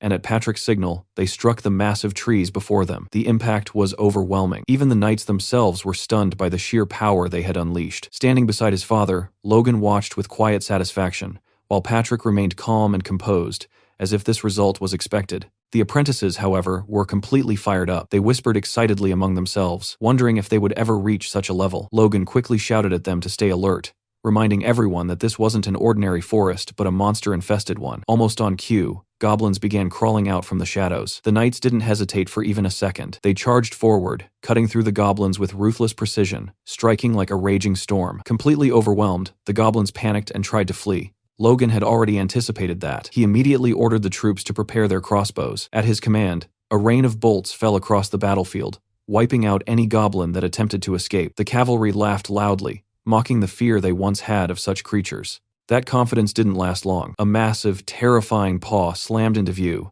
instantly killing the laughter. The knights tensed as a pack of wolves charged forward, but these weren't ordinary beasts. They were horned wolves. The knights quickly formed a defensive line. In the blink of an eye, one of the wolves clamped its jaws around a knight's sword, shocking everyone. The situation became tense immediately. Kaisalon reacted fast, ordering the cavalry to fire their crossbows again. Arrows tore through the air and struck the wolves, drawing out agonizing screams. But the bolts shattered on impact, completely ineffective. One soldier trembled as he shouted that the arrows weren't working. Logan yelled for everyone to hold formation. The order was clear. Not a single wolf was allowed to break through. Victor leaped forward, determined to test himself. His strike was powerful enough to send a wolf flying several meters back. But before he could react, a blood-curdling scream rang out behind him. Turning around, he saw a wolf biting into a recruit's leg, while another apprentice stood frozen in terror. A blazing strike cut through the battlefield as Logan unleashed his fury, killing the wolf in a single blow. He shouted at the terrified apprentice to snap out of it and get the wounded to safety. The recruit obeyed instantly and ran.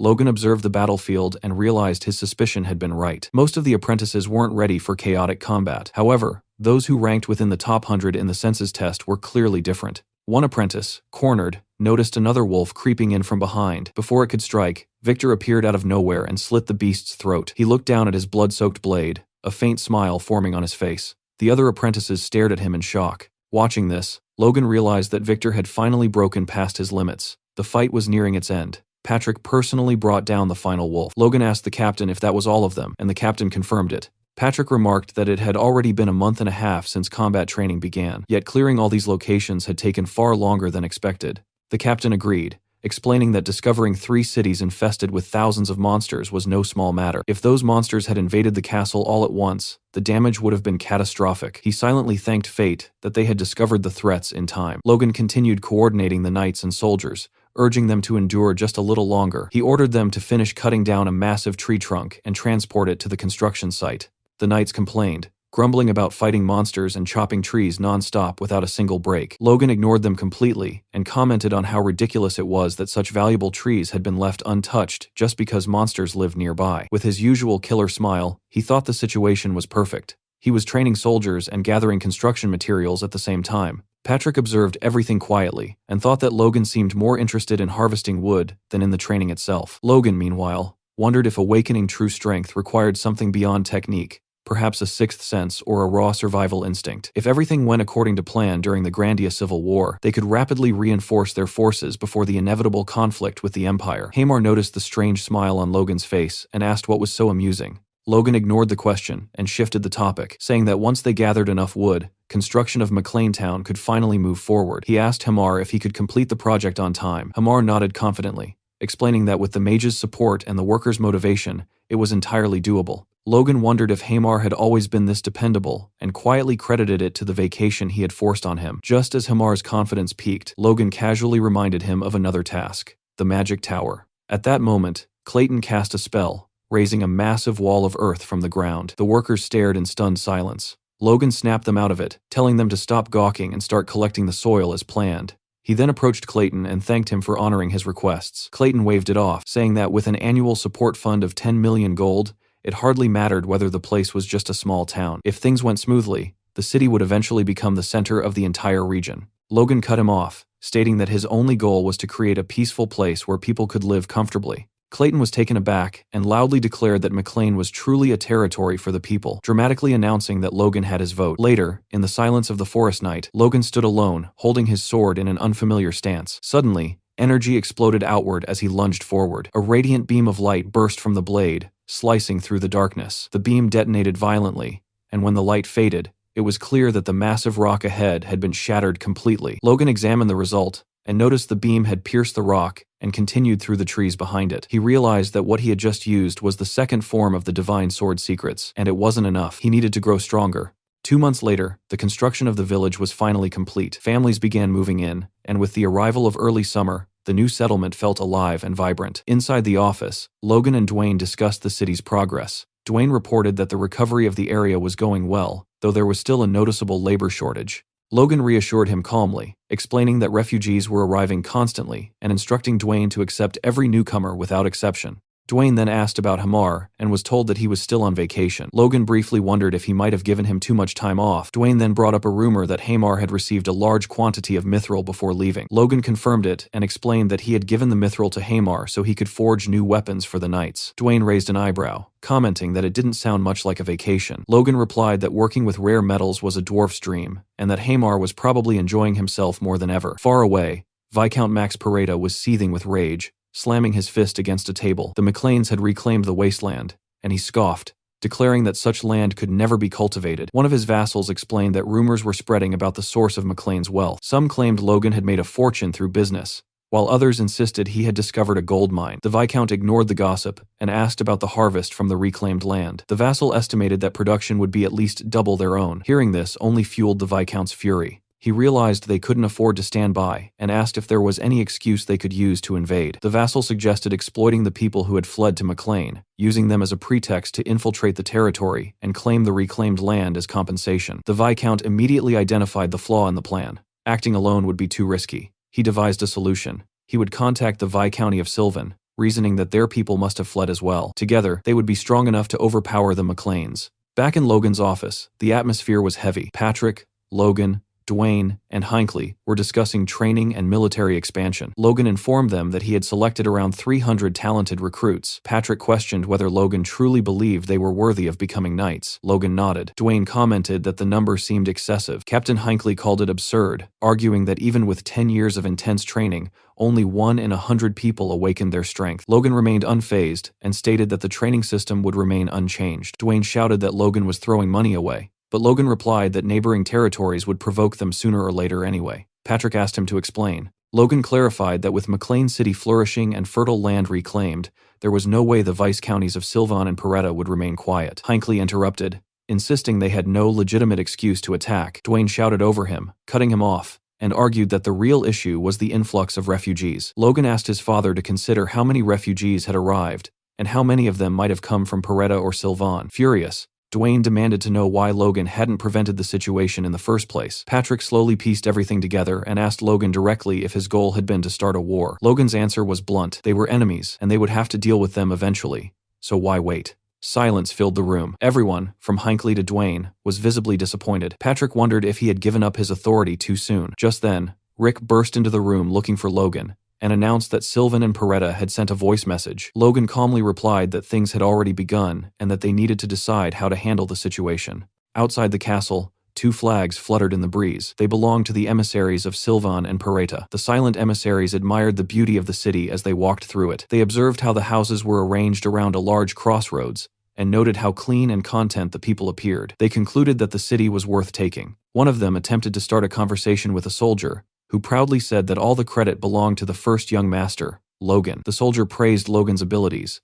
claiming he was far more advanced than any other prince his age, and that he prioritized the well-being of both the land and its people. He even began sharing an anecdote about Logan, but the envoys cut him off, uninterested. Inside the meeting hall, the envoys stood before Logan and Patrick. They demanded the return of the refugees and control over the Tesseron Plains. Logan and Patrick both lowered their heads. Logan thought they were openly asking for war, and Patrick silently agreed. Hinckley stepped forward and took charge, asking whether Sylvan and Paretta truly intended to go to war. The hall erupted into chaos as everyone began shouting at once. One of the emissaries, clearly frightened, pointed at Logan and Patrick and accused them of trying to intimidate envoys. Patrick was furious, but maintained his composure. He warned them that they were the ones declaring war and that the Macklins did not fear it. The envoy retorted that, if war broke out, nothing but ashes would remain of the McLeans. A knot formed in Logan's stomach, and he stepped forward, demanding to know how refugees could be used as bargaining chips. He told his father that the envoys had forgotten their duties as nobles, and that there was no longer any need for negotiation. The knights surrounded the emissaries, swords drawn and pointed at them.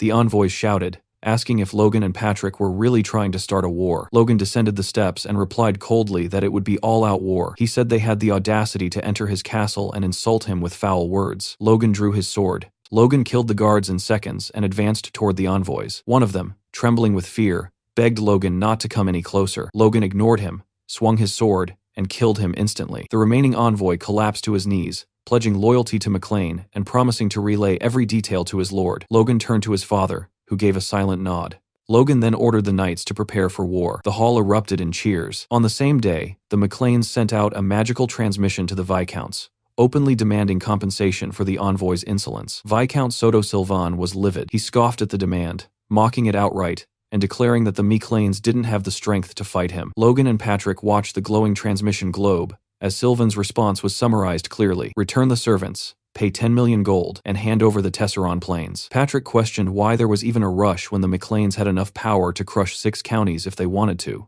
Logan shut that down immediately. warning that Silva needed to be occupied as fast as possible. Kaisalon entered the room with his report, stating that preparations were complete. 389 regular soldiers, 100 from the main fortress, and 313 mercenaries were all ready. Logan praised Kaisalon's work and asked about their equipment. Kaisalon confirmed that armor, spears, and crossbows had already been distributed, and that their forces would not be outmatched. Logan thought to himself that even if Sylvan and Pareda attacked together, they wouldn't lose, but this fight couldn't drag on. Drawing too much attention would attract the factions fighting over the throne, and Logan wanted the third prince to become king, since he was the only reasonable option. Logan then asked Kaisalon if there was any good news. Kaisalon nodded and said there was. Victor had awakened his strength and was waiting to report it personally. Logan immediately perked up and told him to bring Victor in. When Victor entered, Logan didn't let him speak and told him to show it instead. Victor focused, and gray smoke slowly wrapped around his body. Then his power exploded outward. Logan and Patrick were left speechless. Logan praised Victor sincerely and promoted him to knight on the spot,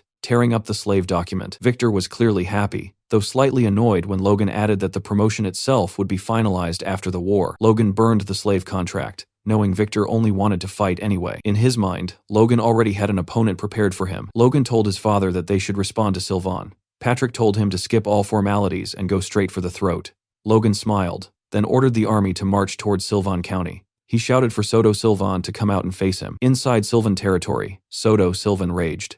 Captain Kellyan asked for permission to lead the charge with 120 knights and 2,512 soldiers. Sylvan felt relieved. Even though the McLean army was larger than expected, Sylvan still believed he held the advantage, especially with Kellyan being a high-ranking knight. At the same time, Sylvan worried that Pareda might betray him. He convinced himself that McLean and Pareda were working together against him. Furious, he ordered Kellyan to contact the barony of Beffrose to keep Pareda in check. Kellyan acknowledged the order. In front of the castle, Captain Hinckley, Logan, and Patrick discussed their approach. Hinckley suggested providing covering fire, but Patrick rejected it outright, saying they couldn't risk Sylvan escaping. Logan agreed and explained that Sylvan believed his forces were superior and would come out to fight soon. Hinckley found it strange, noting that Logan seemed to understand Soto Sylvan far too well. The gates of Sylvan Viscounty opened, and Sylvan's knights marched out. Patrick assessed their formation and remarked that Sylvan had around 3,000 regular soldiers. Hinckley noted that it was about 1.5 times more than the McLean forces. Kellyan tried to speak, but Patrick ordered the advance without hesitation.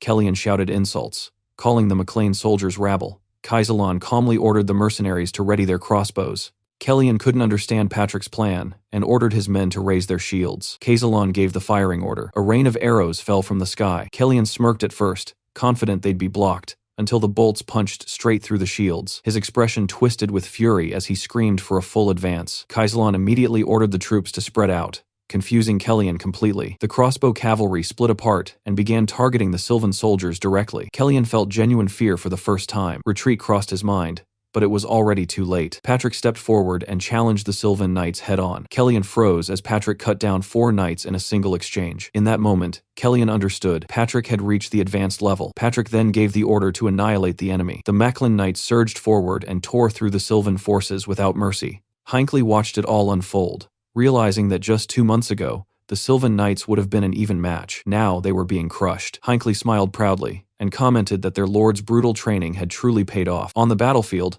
Hinckley was locked in a brutal duel against 2 knights at the same time. They clearly hadn't expected his strength, and within moments, both of them were disarmed. The knights finally understood what they were dealing with. Hinckley was a high-ranking knight, someone who had mastered the Iron Blood Sword. Nearby, Logan charged straight toward Kellyan, who instantly realized he was in serious trouble. Their swords clashed. Kellyan retreated with every exchange, irritation building as he called Logan a blockhead. When Kellyan suddenly attacked with full force, Logan dodged at the last moment, the blade slicing only his ear. Logan actually applauded the move, admitting he hadn't expected all of Kellyan's swords to be real. Kellyan summoned another blade, but Logan didn't even flinch. Kellyan began to notice something terrifying. The closer he got, the more his swords failed him. Logan pushed him further, mocking him, calling him weak. The insult worked. Kellyan snapped and prepared to strike again. Logan closed his eyes, and something inside him shifted. His core evolved, becoming a 2-star core. He avoided Kellyan's attack effortlessly and reappeared behind him. From that moment, the fight completely tilted in Logan's favor. He landed a devastating blow, badly wounding Kellyan. The realization hit hard. Logan had become a high-ranking knight.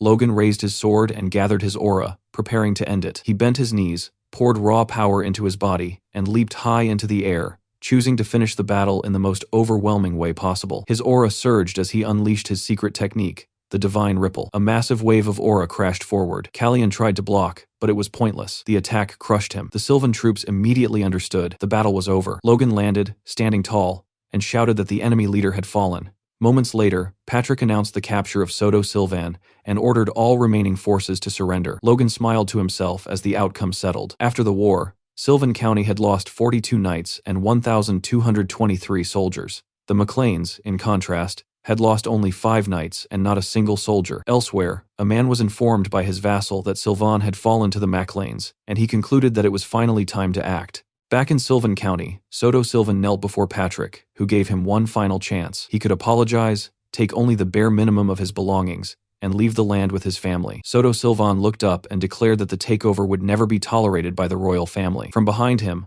Logan immediately knew that was the worst thing he could have said. The fall of the McLeans in the past had been blamed on poor management, but the one who had truly caused rebellion to profit from the chaos was Befros. Logan remembered that royal intervention had once prevented Befros from forcing them into servitude, but even hearing that name darkened Patrick's expression. Patrick asked Sylvan calmly if he wanted to die. Soto tried to speak, but Logan stepped forward and cut his throat without hesitation, leaving him to bleed out. Logan told Patrick that this was respect, an honorable death instead of humiliation. Patrick nodded and said Logan had done well. Logan, however, knew the truth. He could only hope that other nobles wouldn't use this incident as a reason to strike, especially Befros, an enemy they still couldn't afford to face. A few weeks passed, and inside Sylvan Castle, Logan and his father Patrick were talking quietly. Logan mentioned that even though they had stayed on high alert, Peretta still hadn't shown any signs of attacking. Patrick asked calmly if there was any real reason for her to make a move. Instead of answering directly, Logan raised another possibility. What if Peretta attacked Tesseron Castle instead? Patrick brushed it off, telling him to relax since Clayton was stationed there. Logan agreed that brute force alone wasn't what had allowed them to defeat Viscount Sylvan.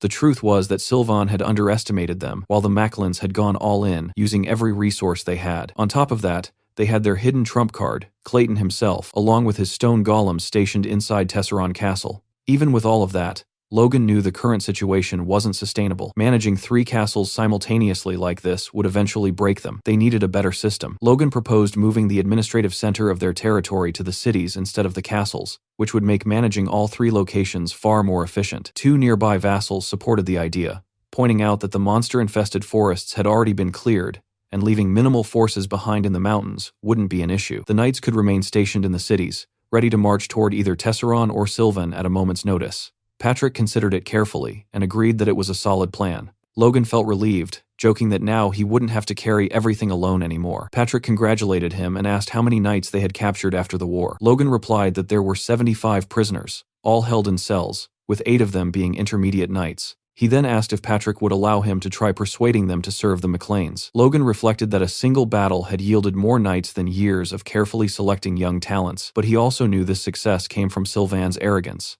If Sylvan had been more cautious, they would have suffered heavier losses and captured only a fraction of those knights. It wasn't something they could rely on happening again, and he reminded himself not to grow attached to this victory. Patrick, however, was visibly pleased. He said that with forces like these, even Peretta no longer seemed threatening. He praised Logan openly, saying that everything they had achieved was thanks to his son, his face glowing with pride. Logan felt his face heat up and fell silent, embarrassed by the praise. Patrick chuckled and told him to enjoy the moment, at least for that day. Their brief happiness didn't last. A vassal suddenly arrived with urgent news from Befros, leaving both Logan and Patrick stunned. The vassal began reading the letter aloud. Befros referred to himself as the Lord of the Southwest and expressed his dissatisfaction with the McLean family's constant annual wars. Patrick nearly exploded just hearing Befros claim such a title. The vassal continued. According to the letter, at Viscount Sylvan's request, both Peretta and the McLeans were to immediately cease hostilities. With every word, Patrick grew angrier, shouting that they were the ones who had been attacked,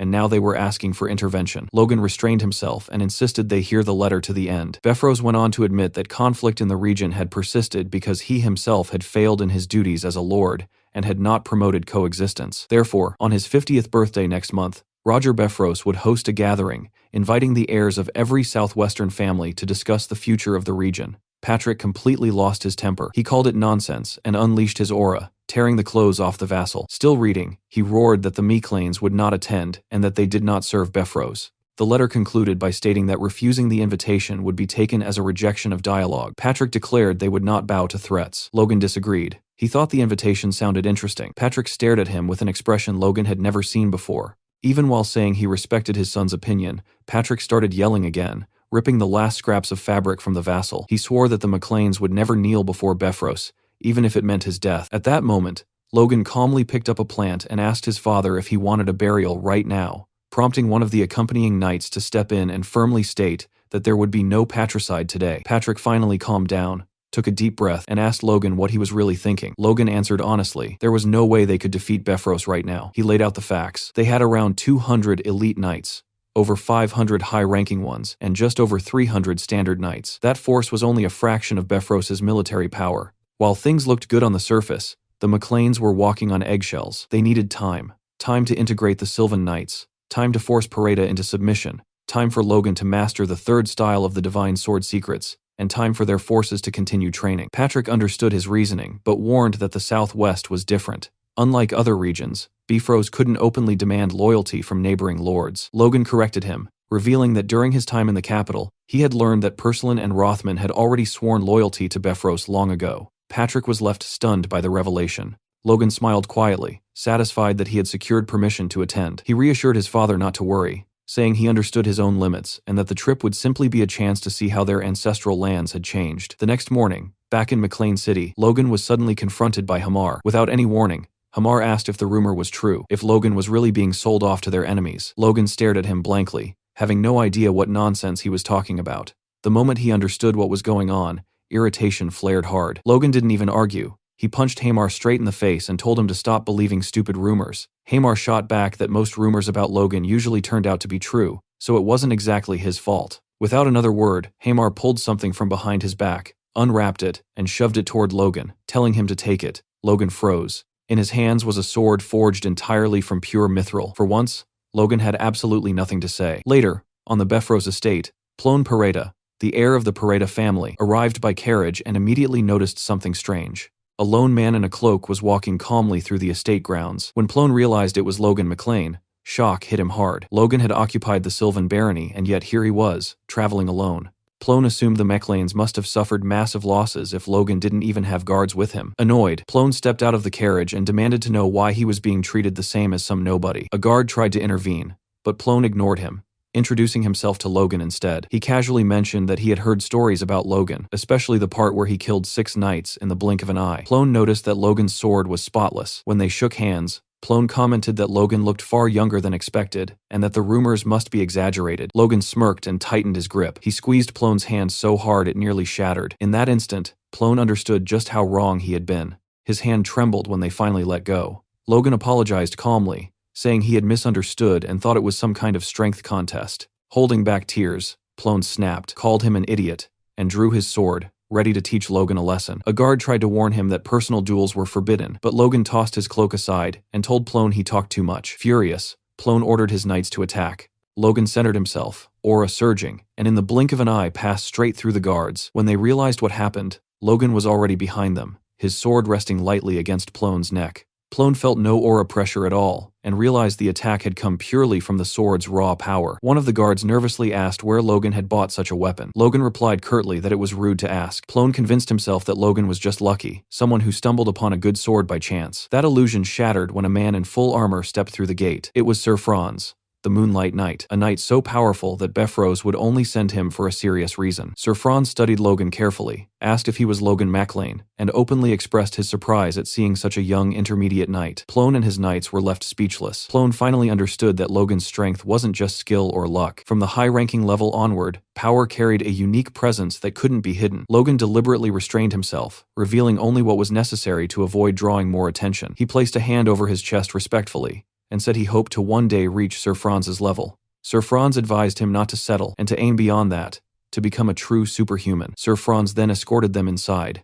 explaining that the heirs of Pursalon and Ruffman had already arrived, and that everyone would wait until the banquet the following night. Plone tried mocking Logan again, pointing out that he had no party clothes and offering to lend him pajamas. Logan ignored him completely and asked a servant for his room. Internally, Logan thought Plone had no idea what position he was really in. Occupying the Pareda estate wouldn't be difficult at all. Looking up at the building, Logan remembered Plone's words. He decided he wouldn't remove his armor anyway. This was land his ancestors had lost, and letting his guard down wasn't an option. Later, Logan stood before Lord Beffros. Logan bowed respectfully, greeted him, and wished him a happy birthday. Many around them sneered, whispering that Logan was a country bumpkin with no manners. Befros welcomed Logan openly and said that since he had traveled so far, he assumed the McLeans would comply with his wishes. Logan replied calmly that if Befros desired peace, the McLeans would always be ready to march beside him. Befros praised his answer, calling him enlightened, and invited him to enjoy the celebration. Logan admitted inwardly that Befros was impressive. A fifth circle mage like him was as dangerous as an advanced knight on the battlefield. An announcement interrupted his thoughts. Befros was about to give a speech. He thanked everyone for attending his birthday and also expressed gratitude to the second prince for granting him the sun's tear. The room buzzed with shock at how close Befros was to the prince. Befros declared it was time for the Southwest to abandon outdated traditions and unite under the second prince's will. Logan recognized it immediately. This was a polished demand for submission. Befros ended by praising Logan as a brilliant young man, the hero who led the McLeans through 2 wars and became an intermediate knight at just 21. He extended his hand and said he didn't wish to force Logan, only to make an offer. Count Valterman, the second prince's grandfather, was searching for talented youths like Logan to take as disciples. Logan was stunned, but replied honestly that he already had a master. Befros asked if it was his father. Logan said no, explaining he had been trained by a great man and regretted having to refuse. Befros laughed lightly, remarking that youth moves quickly, and said that the Flaming Heart Sword himself would soon arrive to offer guidance. He would extend the same offer to every heir present, and Logan could even invite his own teacher. At that point, Logan stopped caring about the lesson itself and focused on the real issue. Befros was trying everything to bind the McLeans. Refusing again would be difficult, but Logan had already prepared for this. He thanked Befros and said he couldn't refuse such insistence. Befros smiled, saying this would be the first step toward uniting the Southwest. He revealed that Persilon and Ruffman had already agreed, and that he would personally gift them. Servants brought in a table holding 2 artifacts, a sword and a hammer. Logan immediately recognized their value, at least 12 million gold. Befros called Ramon Persilon and Eric Ruffman forward. When asked to swear loyalty, both knelt. Befros bestowed the sword of Lambton to Ramon and the hammer of Jackson to Eric, promising rich rewards to those who served him. Drunk, Plone Peretta staggered forward and loudly commented that Logan's sword looked better. He repeated it, openly insulting Befros. Logan realized Plone had just dug his own grave. Lux, Logan's sword, rivaled most artifacts in power. Logan had planned to use it as leverage if things went badly, but Plone had destroyed that option. Befros asked if Logan's sword was truly that special. Logan replied calmly that he was fortunate enough to receive a weapon forged by dwarves. Befros asked to inspect it, but Logan knew that once handed over, he would never get it back. He said that even if he was young, it was hard to part with his partner.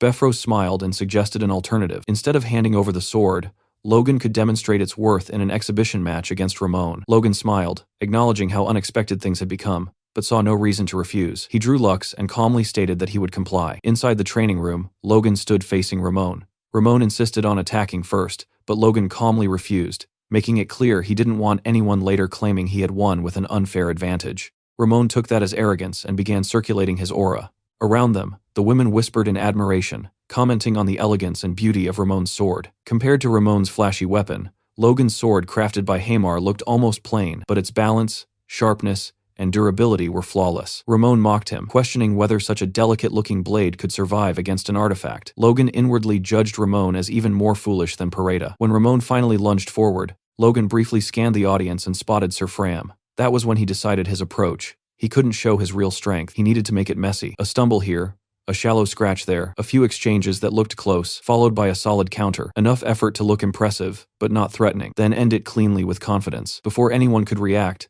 Logan had already pinned the blade to Ramon's neck. Ramon panicked, shouting excuses, claiming he wasn't accustomed to the sword. Befros openly expressed his disappointment in Ramon's performance. Logan felt disappointed as well. Befros then apologized to Logan and offered compensation, promising to open his treasury and allow him to choose any artifact he wished.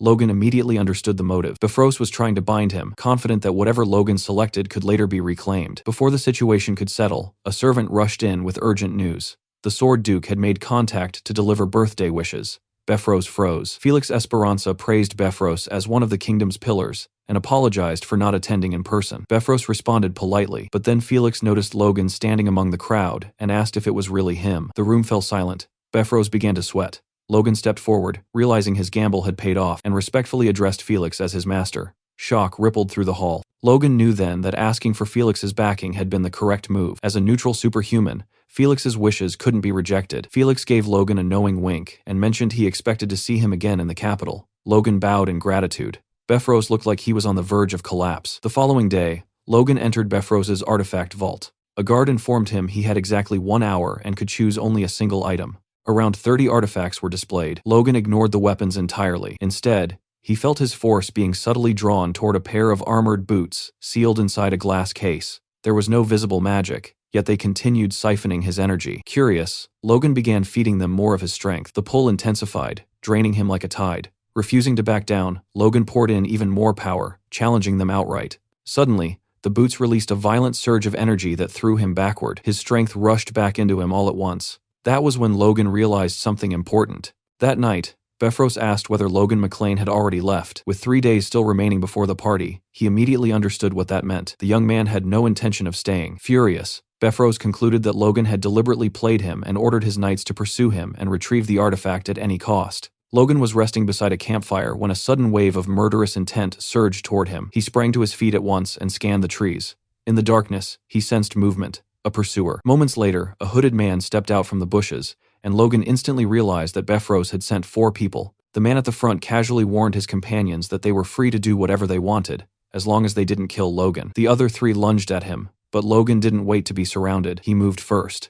The attackers panicked. Unable to comprehend how an intermediate knight could move with such speed, Logan felt a flicker of satisfaction. Choosing those boots had been the right call. Not only did they allow triple jumps in midair, they adjusted to his size automatically and even repaired themselves. Judging by their performance, they were at least a 4th-grade artifact, if not higher. A fitting name came to mind almost naturally: Boots of the Wind God. As the fight escalated, one of the men asked for permission to strike Logan's vital points. The hooded figure responded with open disgust, calling such behavior shameful. In the next instant, that man moved. He attacked from behind, his aura shimmering silver. Logan barely managed to block and was still forced backward by the sheer power. His expression hardened. This was no ordinary opponent. He gathered his aura, bracing himself for a brutal fight, and remarked that he never imagined the title of Moonlight Knight was earned through ambushes and sneak attacks. That was when it clicked. The stance, the aura, the presence. Logan recognized him. Sir Franz, the Moonlight Knight himself. Franz openly acknowledged that Logan had not only concealed his real strength, but exceeded expectations. He added that he was already aware of the artifact Logan had taken, and declared that he would claim it as payment for the lesson he was about to teach. Logan scoffed, asking what kind of lesson that was, and pointed out that Sir Franz should be ashamed of the title he carried. Franz replied that this was precisely why the lesson would be harsh. As Logan studied his posture more closely, he realized Franz's stance resembled someone wielding a whip rather than a sword.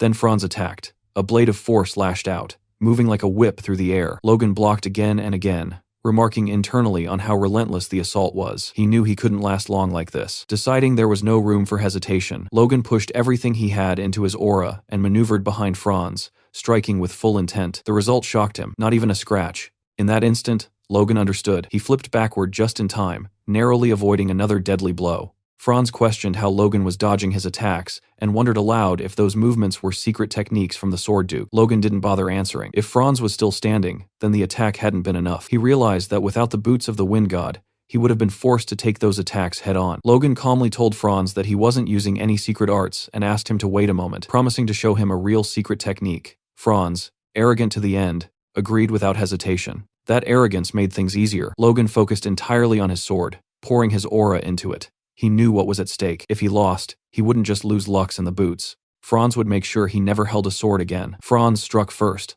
lunging forward, aiming straight for Logan's heart. The moment his blade descended, everything exploded. Franz had completely misjudged the depth of Logan's power. Logan unleashed the 3rd form of the Divine Sword secrets, conjuring a blade of pure aura that tore through the battlefield. The shockwave was so violent that the knights accompanying him began frantically searching for his location. Franz coughed up blood. He had managed to dodge the worst of it, but even so, he muttered bitterly that it might have been better to die alongside Logan than to return defeated. Logan mounted his horse and rode off, his thoughts heavy. He remembered the moment Franz had attacked while he was charging the 3rd style, and the coin-sized hole that had been torn through his chest. All the bravado, the confidence, the talk it had, all been a facade. Still, one truth was undeniable. With his current skills and the treasures he possessed, he could now defeat an advanced knight. Suddenly, his vision blurred. Logan slipped from the saddle and fell to the ground as the horse continued forward without him. Back at the mansion, Rick and Dwayne were left speechless when Logan returned in tatters. They demanded to know what had happened. Logan casually said he had fallen off his horse. His battered appearance caused an uproar,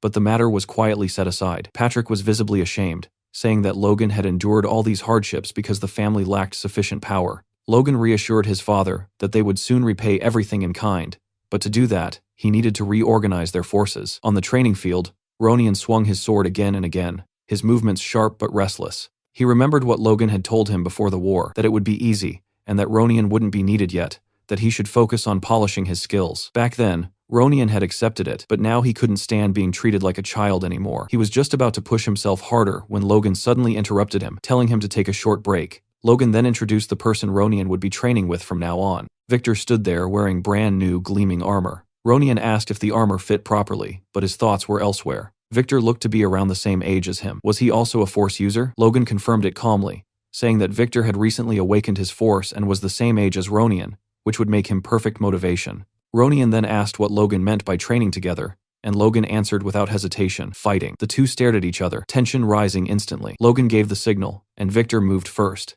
aiming straight for Ronin's neck. Ronin barely dodged and immediately realized what was happening. Victor was using the Iron Blood Sword. That was enough. Ronin charged forward, determined to take him down. Victor sensed the danger just in time. Ronin unleashed a powerful wave of energy, but Victor leaped high into the air and avoided it, preparing a counterattack. He slammed his sword into the ground, creating a crater, but Ronin slipped away at the last moment and called him a monster. Victor didn't even flinch. Logan burst out laughing, asking Ronin who exactly he was calling a monster. Ronin reset his stance, deciding he would go all out. Victor smiled, completely relaxed. Watching from a distance, Logan felt satisfied. His judgment had been correct. The two had natural synergy. Victor had fully absorbed the Iron Blood Sword and was adapting it to his own style, while Ronin, already experienced, fought freely without being chained to rigid forms. Ronin shouted that Victor wasn't allowed to use punches. Victor replied that anything was allowed in a real fight, making Logan laugh again. Logan told them not to push too hard, and thought to himself that there were still 7 years before the Empire's war began. Ronin and Victor would be ready in 5 or 6. He briefly wondered how terrifying Victor would become if he learned the Divine Sword secrets, but that would require a proper catalyst to keep him close. Later, inside Logan's office, Clayton and his disciples were completely shocked by what Logan told them. Victoria, standing nearby, calmly stated that she could see the mana band. Logan tried to convince her to learn something she enjoyed, so she would stay in the castle. When Victoria said she wanted to learn how to move clay dolls using the yellow thread, Logan was stunned. Clayton interrupted and asked if she could really see where he was sending his mana. Victoria pointed at one of the disciples, calling him old, and said that was where the mana was flowing. They tried again, and she pointed at a water bottle instead. Clayton grabbed Victoria by the shoulders, trembling, and declared that she was special, that not even legendary great mages could see mana with their naked eyes. Logan wondered if seeing mana was really that extraordinary. He asked Victoria if she truly wanted to learn magic. She answered that if that was how she could control the giant doll, then yes, she wanted to learn. Logan insisted again, and Victoria explained that if she could control it, she could do much more. Logan decided then and there to entrust Victoria to Clayton, but before anyone could respond, the girl had already vanished. Clayton shouted for someone to bring a measuring tape while he personally began taking Victoria's measurements. Logan watched in silence, thinking that both siblings were geniuses. Their forces were steadily growing stronger. Maybe it was time to go to Gran, especially since he had made a promise to his master. He planned to go alone, but things didn't go as planned. 7 knights surrounded him, clearly assigned as guards. Captain Henderson of the 18th Squadron introduced himself, but Logan was visibly irritated and told them to leave. Patrick had warned him that it would be rude to the Sword Duke to arrive without at least a minimal escort. Logan then noticed Rick and asked what he was doing there. Rick replied that it wouldn't be appropriate for the heir of a noble house to walk around without a personal servant. Logan didn't buy it, and asked if Rick simply wanted to visit the capital. Rick broke into a cold sweat and admitted it. No one talked to him anymore, and he needed to get married. Logan covered his ears and complained that they would only slow him down. As they departed, Logan focused on his real goals. First, identifying changes in the future. Second, finding the third prince and forming a connection. He recalled the royal family's history. King Samuel von Grandia had no heir until the age of 40, so he had 2 sons with concubines. 10 years later, the queen gave birth to the third prince, who surpassed his brothers and became the successor. Logan remembered that winter, just before the third prince came of age, the civil war would begin with the king's death. The first prince, von Doblus, a 6th circle mage, and the second prince, Jordan Valtermine, would both have the backing of their grandfathers. Logan had once seen the third prince on the verge of execution before Felix intervened, claiming the king's will demanded his survival. Despite surviving, the third prince would lead the country to ruin within 5 years. Logan decided long ago that he would never allow that man to become king. The second prince wasn't much better either. He needed to see the third prince with his own eyes to judge whether he deserved the throne. Inside the castle, Logan's servants were speechless. Rick approached again, suggesting that Logan should make connections and asking for help getting close to one of the maids. Annoyed, Logan smacked Rick on the head, knocking him to the ground. A man then arrived to escort Logan, and introduced himself as Lewis Ryan, the Duke's supervisor. Logan recognized him instantly. In his past life, Lewis had given him the Divine Sword secrets, and told him to memorize them and pass them on to someone worthy. Logan couldn't remember anything else Lewis had given him. Lewis led him to the office and said the Duke was waiting. As Lewis turned away, a voice called out. Logan smirked faintly and turned around, planting his feet in the opposite direction. He commented casually that it felt very nice to see him again, and that he was genuinely glad to see he looked as good as ever. It quickly became clear that Logan was addressing the Sword Duke and his wife. The Duchess acknowledged Logan's presence, saying she had heard quite a lot about him from Felix. She told Logan that they owed him immensely. Logan replied politely, saying it was nice to finally meet her and congratulated her on the birth of her child. The Duchess smiled and said that, since they were already talking about that, there was something she wanted to ask him. Logan answered calmly that he was open to anything she wished to ask. She gently placed her hands over her stomach and asked Logan if he would choose their baby's name. The moment the words left her mouth, Logan froze completely. Felix stepped in, explaining that he and the Duchess had discussed this matter for quite some time. He said that everything they had now was thanks to Logan, which was why they wanted him to be the one to choose their child's name. Logan, however, was still stunned into silence. Inside his mind, Logan reflected on the meaning of names. In Grandia, a name was believed to decide and illuminate the path a child would walk in life. Since ancient times, nobles had sought out respected figures to name their children, sometimes holding feasts solely to celebrate the naming. But leaving such an important task to him felt different. He and the Sword Duke had only met twice, yet it was undeniable that they had already influenced each other's lives in profound ways. Logan realized how heavy the responsibility was, but at the same time, he saw no reason to refuse. Logan finally spoke and said that it would be an honor for him. Hearing this, both Felix and the Duchess were overjoyed and thanked him sincerely. Felix then turned to his wife and gently told her to go rest, reminding her that she was with child and should not strain herself. The Duchess protested lightly, saying that manners still mattered and that this was an important request. Felix glanced back, thinking to himself that this arrangement was beneficial for Logan as well. After all, being known as the one who named the Sword Duke's child was no small distinction. With some effort, Felix managed to escort his wife out of the room. Once the wooden door closed behind her, he leaned against it and sighed, admitting that he was never very good with words. He then turned his attention back to Logan and said that they should talk about their bodies. Logan looked confused, not understanding what Felix meant by that. Felix studied him closely and said that he was surprised by how quickly Logan's force had grown. In such a short span of time, his progress was abnormal. Felix concluded by saying that he wanted to see just how strong Logan had become now. Inside the training grounds, Felix and Logan stood facing each other once again, both fully prepared to fight. Logan moved first, leaping forward and attacking with everything he had. But in the blink of an eye, Felix dodged cleanly and appeared right behind him, already set to counter. Logan redirected his attack, but Felix blocked it effortlessly. Watching this, Logan realized just how easily Felix was stopping him. If he was going to fight his master, then this was the perfect chance to truly test his limits. But before he could continue, Felix suddenly told him to stop. He demanded to know what Logan thought he was doing, leaving Logan momentarily speechless. Felix then asked, almost mockingly, if that was really Logan's full strength. Logan admitted that he had been holding back. Felix ordered him to stop restraining himself and give it everything he had. Logan began charging his aura, staring straight at Felix while taking his stance. This was the first real training session since they had officially become master and disciple, and Logan knew he could not afford to disappoint him. He unleashed a powerful attack that even shook the Sword Duke, yet Felix still blocked it with ease. The resulting explosion was so intense that the two of them vanished behind the blinding light. Logan thought quickly. After using the rippling divide, there was only one move left. He gathered his strength and launched the killer iron slash straight at Felix. Felix scoffed, calling it nonsense, which shocked Logan. In the next instant, Felix had already dodged the attack, moved behind him, and placed his sword against Logan's neck. He remarked that with strength this weak, Logan would probably collapse after just 2 moves. Felix then kicked Logan's knee, sending him crashing to the ground. Standing over him, he asked whether wasting his force like an idiot was all Logan knew how to do. Logan clenched his sword tightly, anger flaring. Being told that his Divine Sword Secrets combination was idiotic enraged him, especially since he had used that very combo to wound the Moonlight Knight. Felix stared him down and demanded that Logan show him everything he had, his real swordsmanship, warning him not to disappoint him again. Gritting his teeth, Logan promised he would demonstrate properly this time. He leaped backward and prepared another attack, once again charging the killer iron slash. But Felix looked completely unimpressed and told Logan he had misunderstood him. Felix moved so fast that even Logan couldn't track him. One moment he was there, and the next he was gone. Logan didn't even hear footsteps. He panicked, wondering where Felix had disappeared to. In the next instant, Felix appeared behind him, and Logan felt fear crawl up his spine.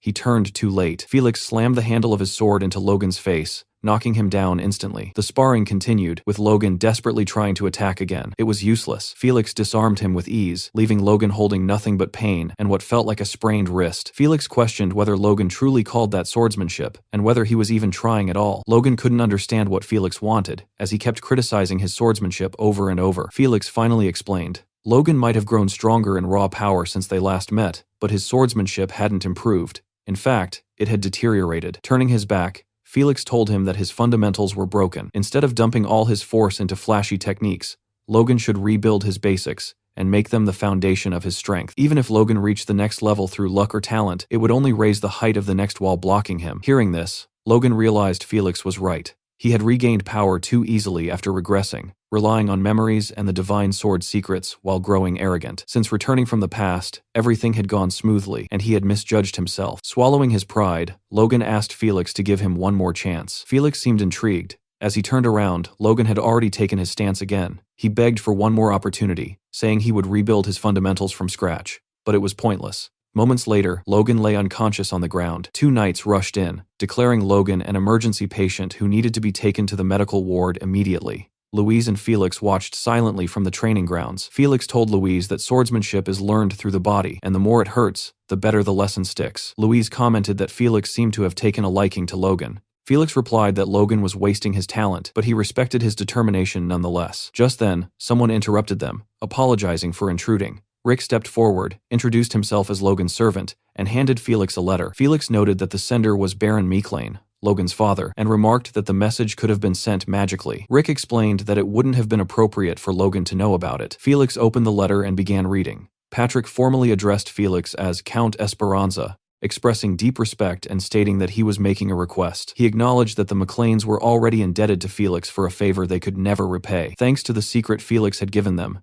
their knights had grown stronger and survived many hardships. Patrick admitted that it might be shameless to ask for more, but knowing how generously Felix had guided Logan with the secrets of the sword, he felt compelled to make this request. Reading this, Felix was confused. He recalled only giving them a low-rank manual and wondered what great secrets Patrick was referring to. The letter continued, stating that Logan had suffered a small pain last year, and if Felix accepted this request, the Meclanes would be eternally grateful. Felix found the request interesting, but kept his thoughts to himself. He turned to Rick and asked if Logan knew about this letter. Rick replied that Logan had no idea, believing it wasn't the time to worry about such matters. Felix reread the letter and suddenly grew furious, muttering to himself how a 20-year-old could possibly not be interested in women. He then told Rick that he would do his best. 1 week later, after another intense round of training, Felix brought up something Logan absolutely did not expect. He casually proposed that Logan should go on a date. Logan froze, unsure how he was even supposed to respond. Felix, completely serious, explained that as an heir with no fiancé at the age of 21, Logan's situation was frankly shameful. Because of that, Felix said he intended to find him a suitable match. Logan immediately questioned this,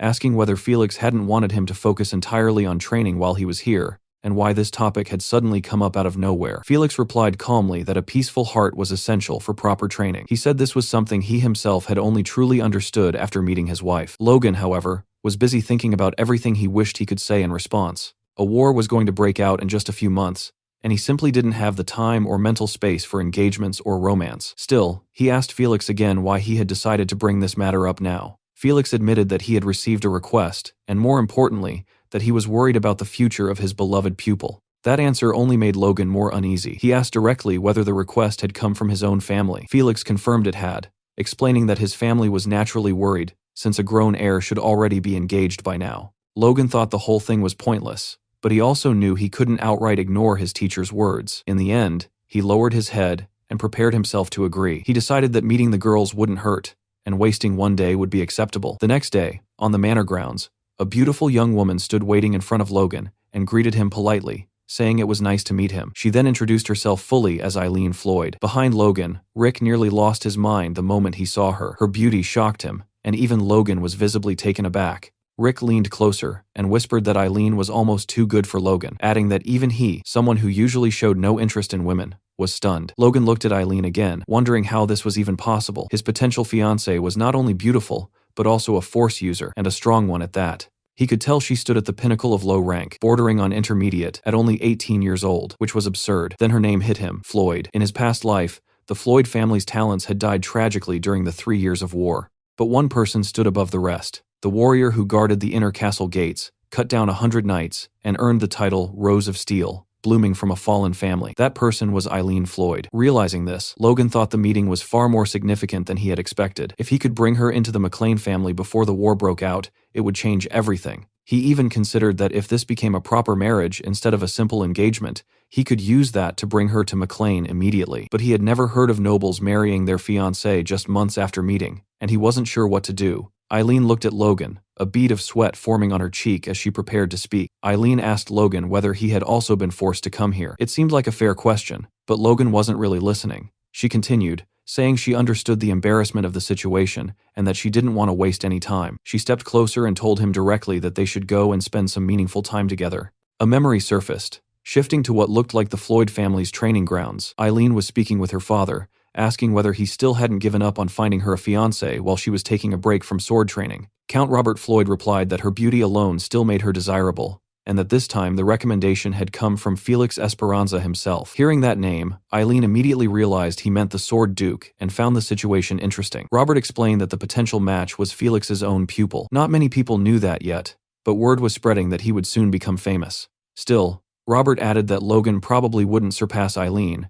who had awakened her force at just 12 years old. Eileen's past engagements came to mind. Her first engagement had ended after she beat up her fiancé. After that incident, she had been banned from training, though only for 2 years. Later, she beat up her second fiancé as well, someone already qualified to become a knight, proving her superiority over most of them. That reputation earned her the infamous title of the maiden who beats up knights. With a name like that, combined with her determination to become a knight, marriage proposals had all but vanished. That was why Robert believed they had to seize this opportunity. If the Sword Duke himself had acknowledged Logan's talent, then maybe this was finally someone capable of handling his daughter. Back in the present, Eileen once again asked Logan to spend time doing something meaningful together. Logan was left speechless. As she clasped her hands together, he finally asked what she meant by meaningful. Eileen said she had heard Logan was the Sword Duke's pupil. She asked Logan to cross blades with her. Well, let's see how this spar date goes. Later, on the knight's training grounds, it was clear that both of their servants had already heard what was happening. They were completely baffled by the situation, and kept begging the two of them to stop this madness, before it turned into something serious. Eileen's servant nervously asked whether she was really planning to beat up her potential fiancé again, especially since the Count had practically begged her not to repeat that incident. Eileen replied calmly that this time was different. She explained that the previous two had looked down on her and behaved rudely, making comments about how having force would make her good only for giving birth to strong children, or boasting that they could take her down barehanded. Back then, she had decided to teach them a lesson and honestly felt she should have beaten them even harder. But then she turned her head toward Logan once more, and repeated that this time, it was different. Across the training grounds, Rick was desperately pleading with Logan, asking why he was warming up so seriously. He warned him that if word spread that he had hit a woman, the Lord would have a heart attack. Logan told Rick not to worry, explaining that he had already requested the entire training area be sealed off, so nothing would leak out. At the same time, Logan found himself thinking about Eileen's strength. Ever since he had heard her name, he had wondered whether it was truly possible that she had once slain 100 knights by herself. He decided that he would find out for himself. Eileen's servant,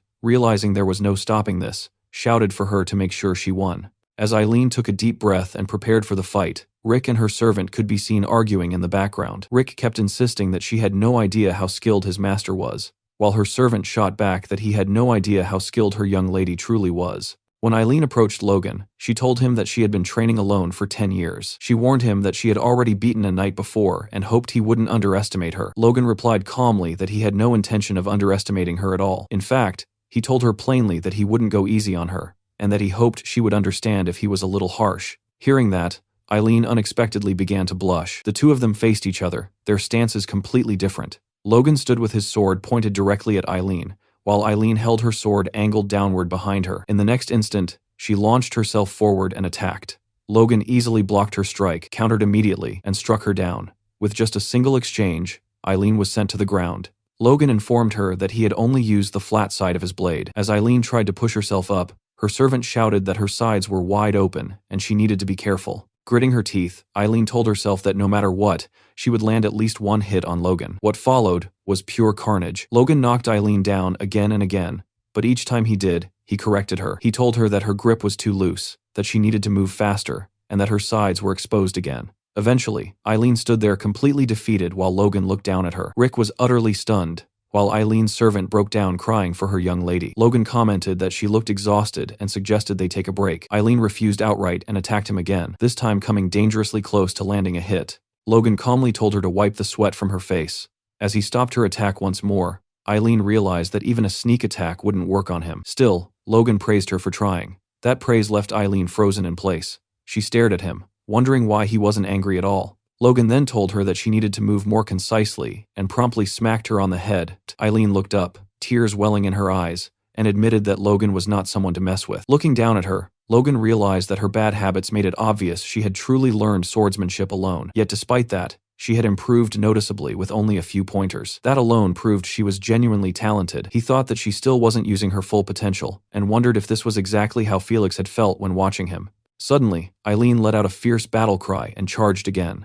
This time, she changed her approach, weaving from side to side instead of attacking head-on. Logan acknowledged that her footwork was interesting and far better than her earlier straightforward charges. When she attacked again, he blocked it just as easily. Frustrated, Eileen shouted that no matter what she did, Logan kept deflecting everything. In the next instant, Logan appeared behind her and struck her back down. Still, he told her that her talent was more than sufficient. As she struggled to get up again, Logan added that she had great potential. Eileen insisted on trying one more time, and Logan thought that her grit alone was already a pass. Seeing that she was injured, he extended his hand, offering to help her up. She hesitated, clearly wanting to continue fighting, but eventually accepted his hand. Logan told her that he would give her another chance next time they met. Then he suddenly pulled her closer to him. "I honestly love this." Logan then leaned in near her ear and told her that he genuinely loved this. He whispered that she had incredible talent and invited her to come with him to McLean Estate. Later, inside Felix's room, a discussion was taking place. Logan asked Felix why he had chosen Eileen out of all possible people. Felix explained that there were two reasons behind his decision. First, he said that although the Floyd family was not involved with either of the princes, they still held considerable influence in the capital. They were a family capable of representing the McLeans there. Hearing this,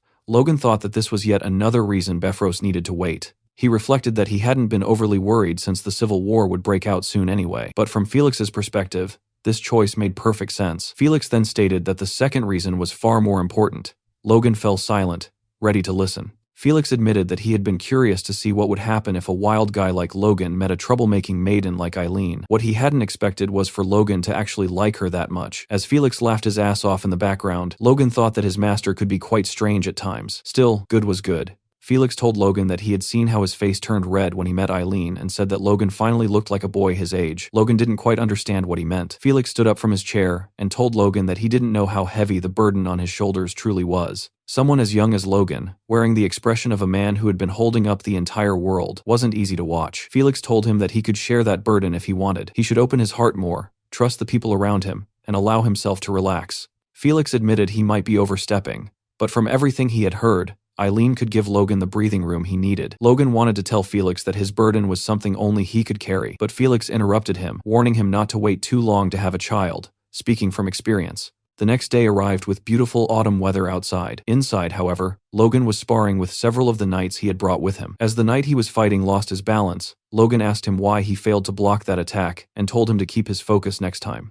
Logan reflected that it had been 3 weeks since he arrived in the capital. Aside from that single date, he had spent every day training or sparring with these knights, which still counted as training in his mind. He wondered why he felt more pressure from them now that they were in the capital, and briefly considered whether he might have beaten them up too much. Henderson looked at Logan with an expression that was hard to describe, perhaps appreciation, maybe even admiration. Earlier that day, the Knights of Esperanza had sparred with the McLean Knights, and Henderson's group had lost. One of Felix's knights commented that the Esperanzas required their knights to be mid-ranked, and said that people like Henderson should still be learning how to swing a sword. He added that Henderson might have potential, but his companions should find trainees to spar with next time. They also remarked that sparring on the first day showed excessive enthusiasm, which Henderson found strange. Henderson then told his companions that the Esperanza Knights were strong, but not as strong as the Iron Blood Sword. His friend agreed, and recalled Logan telling them that he had received the Iron Blood Sword from the Duke himself. That made them wonder whether those knights were using a weaker sword style. Henderson began to suspect that Logan hadn't received the technique from the Duke at all, but had created it himself. Regardless, they believed their young master had bestowed them with skills superior even to the Duke's. Overwhelmed, they fell to their knees, calling Logan their great young master.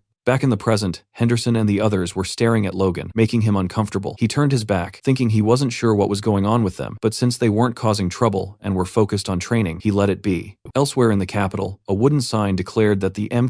special product was on sale. The man holding the sign was none other than Philip, shouting that this was a rare opportunity to buy the essential vanity product that had once made nobles gasp. He approached a man, claiming he could see worry on his face and assuring him that his medicine could solve all his problems. Then he shouted at another young man, saying he looked just like his master, only to realize that the person in front of him was actually Logan, who was visibly pissed. Philip immediately began bowing and explaining that there were too many competitors. In reality, he wasn't bowing at all. Logan was sitting on his back while Philip was forced to do push-ups, Logan commenting that his form was slipping. Logan told Philip that he would ensure he earned even more money, so there was no need to resort to such ridiculous sales tactics. Logan got off his back and told Philip to stand up, saying he had another business for him. Philip asked what kind of business that was. Logan introduced him to the Knights, explaining that they were the 18th squad of the McLean Knights and would be guarding him. Captain Henderson greeted Philip respectfully, saying it was an honor to meet him. Philip, confused, asked why he needed guards, 6 of them,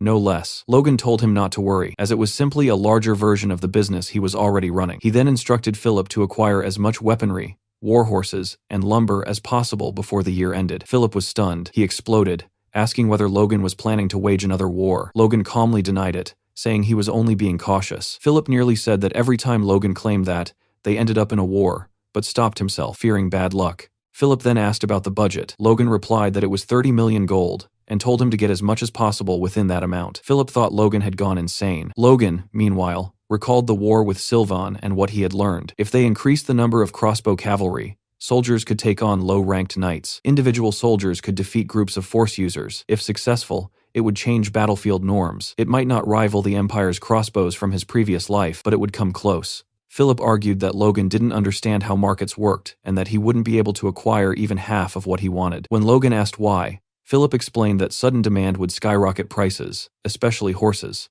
More money didn't mean horses would suddenly be born in triplets or ponies would grow faster. Logan wondered if he had made the request too late, and thought it should have been fine before the war. Philip accused him again of planning another war, which Logan denied. Philip held up 3 fingers and explained that prices would likely triple. Logan accepted that it couldn't be helped. Philip thought that had worked, but Logan added that it would be fine to go up to double the current market price. Philip realized Logan wasn't backing down, and that prices would still likely triple. When Philip tried to argue again, Logan interrupted him. He promised that if Philip managed to buy supplies for less than double the market price, he would receive a bonus equal to 3% of the difference. Philip froze and asked how much that would be. Logan calmly explained the percentage. Philip was stunned, and promised to do his best. Henderson quietly wondered if 3% was a lot, since numbers had never been his strength. Philip, overjoyed, began massaging Logan's shoulders, while Logan thought that money really did solve everything. He reflected that he had gained valuable insight into training from his teacher, and had unexpectedly gained Eileen as well. Things were going well. Still, one issue lingered in his mind: King Samuel. There was still no bad news,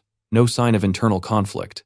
Logan could only wonder whether the king's death had truly been sudden. His next step was to earn his teacher's full trust. He thought it would have been better to meet the third prince, but forcing that encounter would look suspicious. Felix's child would be born soon, and after naming him, Logan planned to return to the McLean estate with Eileen. Later, Felix informed Logan that His Majesty had summoned him and that Logan would need to accompany him. Hearing this, Logan was left momentarily speechless, unsure of what awaited him. At the gates of the royal palace, a guard verified Duke Esperanza's identity and allowed Felix and Logan to proceed toward the throne room. As they moved forward, Logan wondered why the king would want to see someone like him. After all, he was merely the son of a countryside baron, a nobody in the eyes of the royal court, and ordinarily someone who would never be granted an audience with the king. Noticing the unease on Logan's face, Felix asked if he was worried. Logan snapped back to attention. Felix reassured him that there was nothing to fear, explaining that His Majesty simply wished to see Felix's pupil. He added that the king valued talent above all else, and that this meeting would only benefit Logan,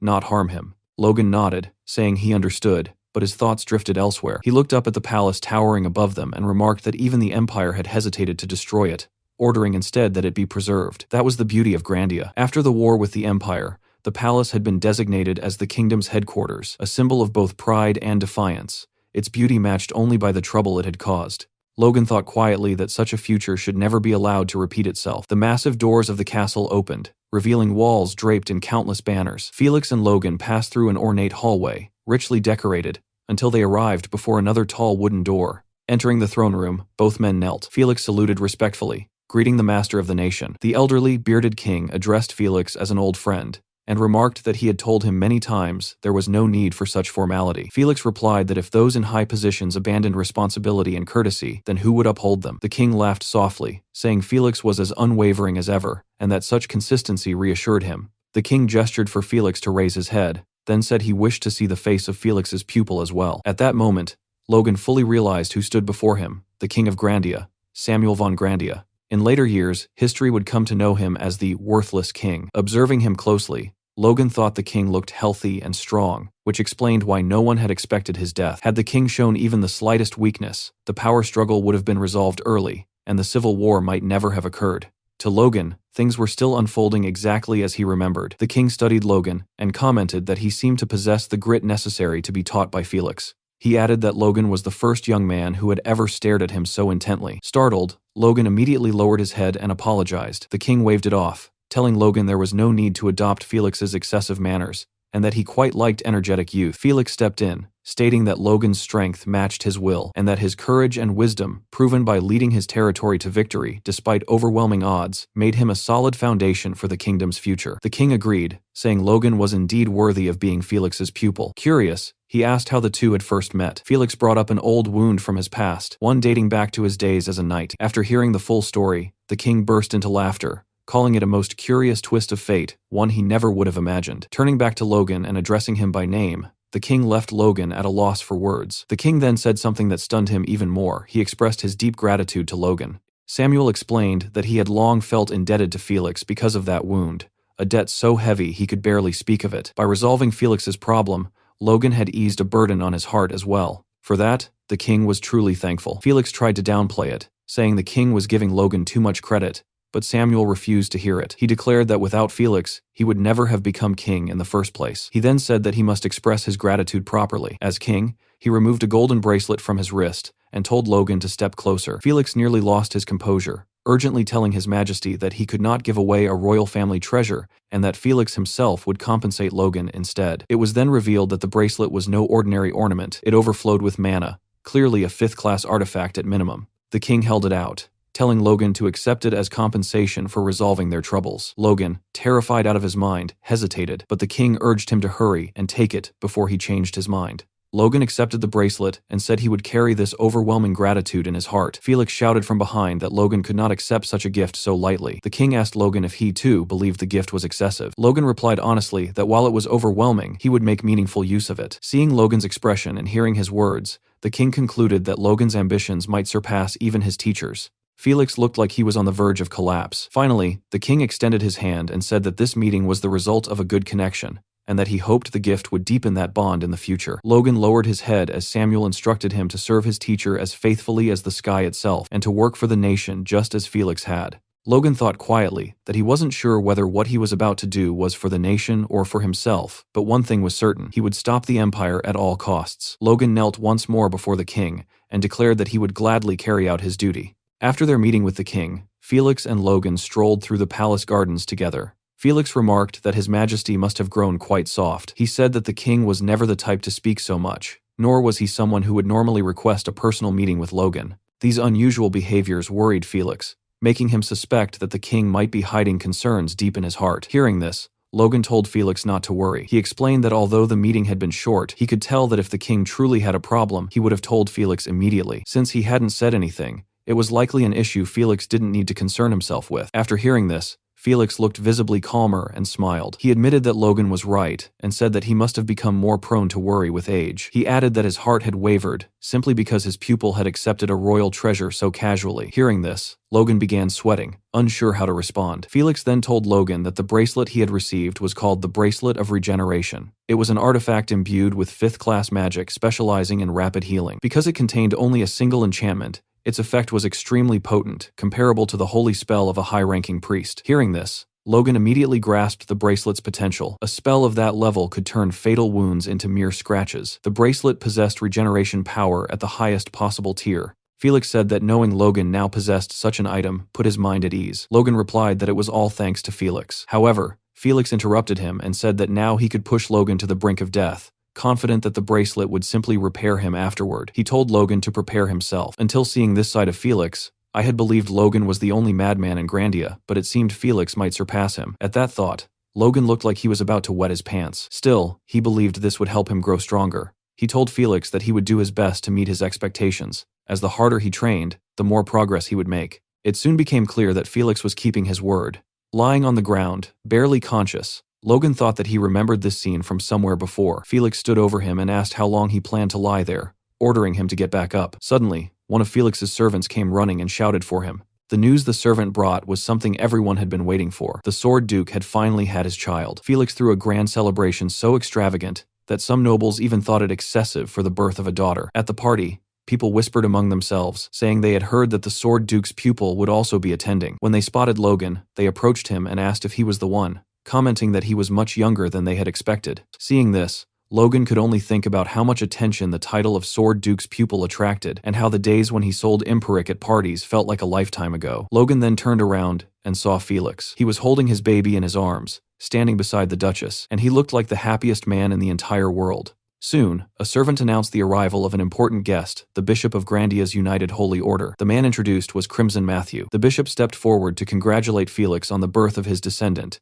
and Felix thanked him, saying he was honored that the bishop had come personally. The bishop replied that there was no way he would send a servant when the very foundation of the country, the Sword Duke, had welcomed his first child. His presence alone left everyone around utterly astounded. Logan thought to himself that most nobles received a holy blessing at birth. Among those blessings was one granted in the name of the fifth of the 9 gods, Agna, the goddess of trees and life, a blessing every parent wished for to ensure their child's health. On top of that, receiving a blessing directly from the bishop himself made it no surprise that Felix was so happy at this moment. Everyone gathered around the steps where the bishop, Felix, the Duchess, and the baby stood. The bishop took the baby into his hands, raised the child high above his head, and declared that this humble servant requested the great 9 gods who watched over this world to bless the child. Watching this scene, Logan finally understood the difference between holy power and mana. Holy power was closer to the root than force, and far less visible than mana. That was why ordinary people couldn't feel it at all, and could only see it manifest as bright light. The bishop continued, declaring that in the name of Agna, the goddess of life, he blessed this newly born Esperanza. At that moment, tens of thousands of powerful streams of blue light surged toward the bishop and the child. Those who witnessed it were left in awe. Everyone immediately began congratulating the Duke, saying that with such a powerful light, the child was surely destined to grow up healthy and strong. But that was not what actually happened. The only ones who seemed to realize this were Logan and the bishop. The holy power had been deflected from the baby's body. Seeing the bishop's expression, Felix grew anxious and asked what was wrong. The bishop replied that nothing was wrong at all, explaining that he was simply tired after performing a blessing for the first time in so long. He apologized and said he would now take his leave. As the bishop descended the stairs, the Duke and his Duchess watched him, their expressions revealing that they too sensed something unusual about the event. Observing this, Logan thought that since holy power was only one of many forms of power, it was possible the baby possessed a peculiar constitution that resisted it. Even so, Logan felt deeply uncomfortable. That discomfort seemed to originate from Count Befros, who was standing in front of Logan and now saluted him. Befros remarked that it was a shame Logan appeared rather unwell. Logan returned the greeting and replied that he was quite well, thanking Befros for his concern. Befros said Logan was as cheeky as ever, to which Logan calmly replied that it was one of his many charms. In the next instant, Befros clenched his fist and shattered the glass in his hand. The sharp sound drew everyone's attention. Befros said it was the first time he had made such a mistake, but given his age, his hands slipped from time to time. A servant hurried over, offering a cloth to stop the bleeding and clean him up. Befros then told Logan that the only reason Logan was still alive was because, by sheer chance, he had become the Sword Duke's pupil. He stepped closer and said that thanks to this, Logan had managed to attract the attention of many high-ranking nobles, making him a very lucky man. As he spoke, he shoved the blood-stained cloth into Logan's hand. Logan accepted the cloth and thought that for a count, Befros was surprisingly immature. He replied that he was, of course, aware of how lucky he had been after all. He had even managed to regress. Befros said he hoped Logan would maintain that same attitude even after meeting higher nobles. Logan didn't understand what Befros meant, so Befros clarified. He told Logan that Romain von Grandia, His Highness, the second prince, wished to meet him. Befros added that he hoped Logan would refuse. Logan interpreted this clearly. If he didn't take the second prince's side, Befros would make him pay. Logan replied that it would be an honor to be introduced to His Highness, the second prince, by Befros, and that he would carefully deliberate on the suggestion. Hearing this, Befros scoffed, saying Logan's words were arrogant and that the prince's orders were not mere suggestions. Logan stepped closer to Befrose and calmly said that he believed it was a suggestion, and that Befrose surely wouldn't want him and his teacher to do something foolish like joining the other side. As he spoke, Logan neatly placed the bloodied cloth into Befrose's breast pocket. Befrose clenched his fist and told Logan that he would soon notify him of the date. He warned that if this was another one of Logan's deceptions, then Logan would be paying a debt far greater than he could imagine. Logan simply smiled from within the crowd and said he would be waiting for Befrose's message. As Befrose walked away, Logan thought that Befrose could run his mouth all he wanted for now. Once the Civil War began, Befrose wouldn't even have time to think about him. There were only a few months left, and all Logan had to do was delay meeting him until then. Logan also thought that despite having power comparable to a Margrave, Befrose was acting as nothing more than a messenger for the second prince. In that sense, Count Befrose had already become a laughingstock. It turns out that Befrose was in conversation with Jordan Valtermine, the Blazing Heat Sword, one of the kingdom's 5 dukes, a superhuman aura wielder, and also the maternal grandfather of the second prince. Jordan briefly noticed Logan, but only for a couple of seconds before turning his head away. Logan immediately understood that he was being openly ignored. To someone like Jordan, Logan simply wasn't worth acknowledging. After all, the real target here was never him, but Felix. While Logan was still thinking about this, a man approached him from behind and spoke softly, addressing him formally as young Master Logan. Logan turned and saw Lord Veron Kairos, his uncle. Veron laughed warmly, clearly pleased to see Logan, commenting on how long it had been since they last met and how proud he felt seeing Logan all grown up. Logan, however, asked him bluntly what nonsense he was spouting. Veron Kairos was his mother's elder brother and the successor of the Kairos family, a house tied to the Macklins through marriage. Yet Logan couldn't recall Veron ever truly acting like an uncle. A memory surfaced from Logan's childhood, where he had once called Veron uncle during a gathering, only to be mocked and warned not to overstep his place. Back then, Veron had looked down on him like he was nothing more than filth. Back in the present, Veron explained that even if they lacked direct blood ties, the world still recognized the Kairos and Mclane families as bound by marriage. Logan coldly asked whether those ties hadn't already been severed. Veron laughed, telling him not to use such harsh words, insisting that mistakes were made in the past, but kin was still kin. He reminded Logan of the support the Kairos family had supposedly given the Macklins over the last decade, and asked if Logan truly couldn't overlook a single mistake. Logan recalled his mother's face during the Tesseron attack, when the Kairos family had turned their backs and abandoned them. He replied that if that mistake hadn't involved closing their eyes while their own kin fell off a cliff, perhaps he could have forgiven it, but not now. Veron felt insulted, thinking Logan had grown far too bold after gaining a little fame. He judged Logan as reckless, still acting without thinking. To Veron, manipulating someone like him shouldn't be difficult. He then admitted that what his family had done was indeed unforgivable, and offered a formal apology on behalf of the Kairos family. Logan calmly told him that Veron seemed well aware it was far too late for apologies.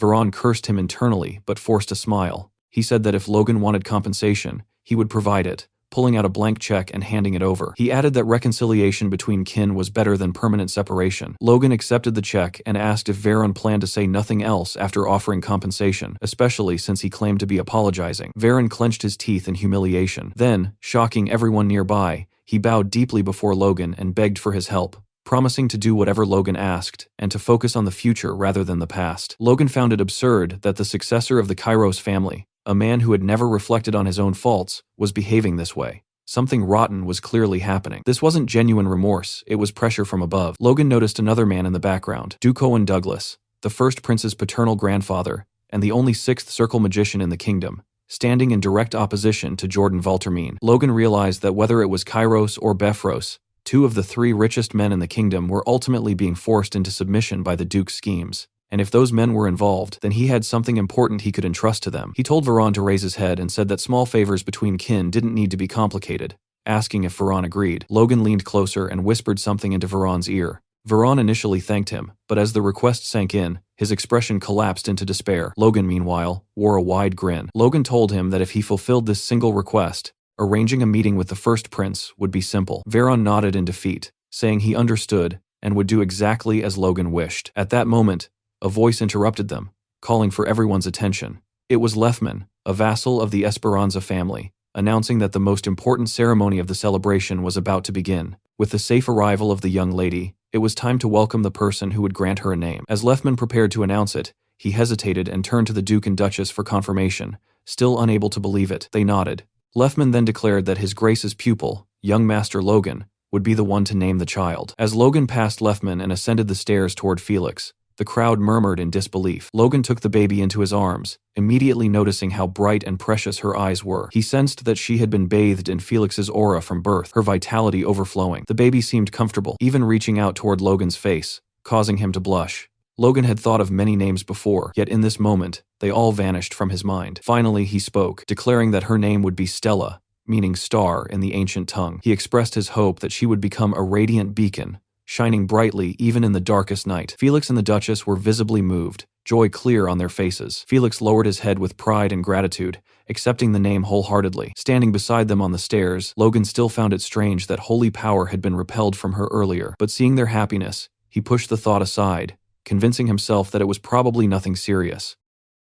Rick arrived with his arms full of letters, stacking them in front of Logan as if trying to make a point. He explained that nobles from all directions had sent invitations, hoping to meet Logan after the naming ceremony. Logan barely glanced at them and told Rick to leave everything in his room because he planned to refuse every single request. Rick was clearly confused, unable to understand why Logan would ignore such opportunities. Logan simply replied that they needed to return to their estate as soon as possible. The Civil War was approaching, and preparation mattered more than social games. He thought it was unfortunate that he never managed to meet the third prince during his stay, but that regret would have to wait. Right now, returning home came first. Dwayne had already contacted him with news that the estate was thriving beyond expectations. The harvest this year was estimated to be nearly 20 times higher than projected, enough to sustain them for at least 3 or 4 years. Logan felt a growing urge to see everything with his own eyes. Felix stepped forward and told Logan to pause his training for the moment. He then revealed that he had one final secret art to pass on before Logan departed. The words left Logan stunned. Standing face to face, Logan admitted his surprise at being taught another secret technique so suddenly. Felix calmly replied that he was aware Logan possessed something even greater already, leaving Logan momentarily speechless. It was clear Felix was referring to the ancient secret art. Felix acknowledged that he had spoken poorly of that art in the past, but when used properly, it could surpass even his own techniques. Still, he reminded Logan that one thing mattered above all else. When asked what that was, Logan answered without hesitation that fundamentals came first. Felix nodded in approval and explained that the art he was about to teach would amplify those very fundamentals. He went on to explain that the martial path he built focused on restricting the enemy's movement while maximizing one's own, ultimately granting control over the battlefield itself. Clenching his fist, Felix said the heavy sword was the first true manifestation of that philosophy. What he would now teach Logan was the purified form of his martial arts, the very foundation that led him to awaken as an aura user. Felix told Logan to watch carefully, and in the next instant, his figure vanished like a shadow. Logan was left stunned. He hadn't even seen Felix move, and it didn't feel like he had approached from behind either. Before Logan could react, Felix had already seized him by the neck. Logan realized this strange movement was something he had encountered before during their sparring sessions, a technique he could never fully track with his eyes. Felix asked Logan what he thought of it, but Logan remained speechless. He admitted internally that it was impressive, yet wondered if such movement alone could truly elevate someone to becoming an aura user. A superhuman like Felix would naturally be impossible to follow, but what about ordinary warriors? Felix seemed to read his thoughts, and asked Logan what the foundation of all martial arts truly was. Logan answered that it was the legs and the steps one takes. Felix said that answer was correct, but only for non-force users. The reason Felix stood above other aura users in the kingdom was because of the very technique he had just used, known as Spirit Shadow. The name felt unsettling to Logan, but judging by Felix's pride in it, the technique was unquestionably valuable. Felix casually mentioned Logan's trouble with the knight named Franz, striking a sarcastic pose as he remarked that such difficulties would never have happened if Logan had mastered Spirit Shadow earlier. He then asked if Logan wanted to learn it. There wasn't a hint of hesitation in Logan's expression. Every hardship he had endured only strengthened his resolve. Felix began teaching him immediately, instructing Logan to lighten his steps and allow his heels to touch the ground only at the moment of jumping. He silently noted Logan's extraordinary talent. Within just a few hours, Logan had nearly replicated the movement and was already internalizing it, as if full mastery were only a matter of time. Felix felt a rare sense of satisfaction, realizing that decades of waiting had finally paid off upon meeting Logan. Even so, Felix shouted at him repeatedly, telling him he was still too slow and needed to move lighter while maintaining stronger force. He did this intentionally, believing that excessive praise was poison for a genius. Logan, meanwhile, continued to view himself as lacking, though a touch of humility did him no harm. After some time, Felix told him to stop, saying he had done well and only needed continued practice to fully internalize the technique. Noticing Logan's thoughtful expression, Felix asked what was bothering him. Logan admitted that the movement felt incredible and that he already felt twice as fast as before, but it didn't seem like something a knight would naturally create. It felt closer to something else entirely. Felix completed his thought, suggesting it resembled an assassin's technique. Logan didn't respond, but his silence confirmed it. Felix explained that Logan wasn't entirely wrong. Back when the king was still a prince, Felix had been newly knighted and appointed as his personal guard. Even before ascending the throne, the future king had countless enemies. Protecting him meant facing horrors beyond conventional battlefields. As a young royal knight filled with excitement, Felix had encountered bloodshed greater than what frontline soldiers endured. He needed a way to move faster, more quietly, and dominate space with a single strike. That need gave birth to Spirit Shadow. When Felix finally mastered it, he awakened his aura soon after. Felix warned Logan not to become arrogant simply for understanding the theory, and reminded him that true mastery required a lifetime of dedication to the sword. Logan acknowledged this and bowed deeply before his master. He understood that this was the very path the greatest swordsman in the kingdom had walked to become a superhuman. Before Logan could leave, Felix added that there was one more reason he had called him back. He calmly revealed that the third prince wished to meet him. Under the cover of night, Felix and Logan moved swiftly through the town, their bodies gliding almost unnaturally, as they used the newly learned technique to travel freely toward the palace. Logan asked if this kind of movement was the reason Felix had taught him Spirit Shadow, and Felix confirmed that this was indeed one of its purposes. Moments later, they descended to the ground. Their destination turned out to be an abandoned house hidden within the woods. As they stepped inside, Logan scanned the surroundings,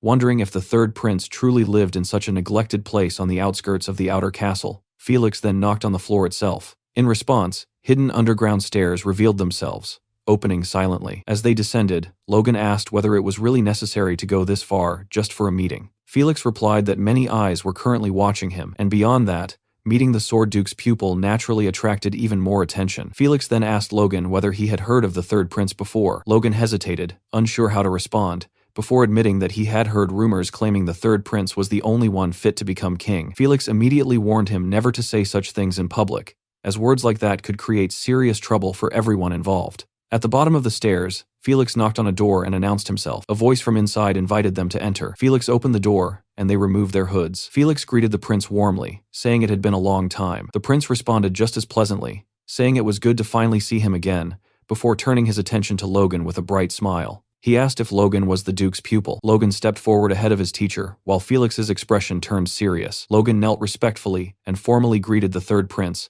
saying it was an honor to meet him. As he did so, Logan thought that this was finally his chance. He could now judge for himself whether the third prince was truly fit to rule. Soon after, the three of them sat together, sharing a cup of coffee. The prince asked Logan how he had managed to become a high-ranking knight at such a young age, remarking that it was an impressive accomplishment. Logan responded humbly, saying the prince was praising him too much and that any progress he had made came from gaining a small insight under a great teacher. The prince laughed and replied that if such a small insight had brought Logan this far, then he must be destined for far greater things than someone mediocre like himself. The comment made Logan spit out his coffee in shock, quickly apologizing and insisting he meant no disrespect. The prince laughed again and admitted he was only teasing him. He then explained that he had heard many stories about Logan, not just about his combat ability, but also how he had rescued his declining family and expanded their influence. The prince told him that such achievements truly made Logan worthy of being called a hero. Logan thanked him for the praise, while silently noting that the prince was surprisingly well informed about matters most nobles would dismiss as unimportant.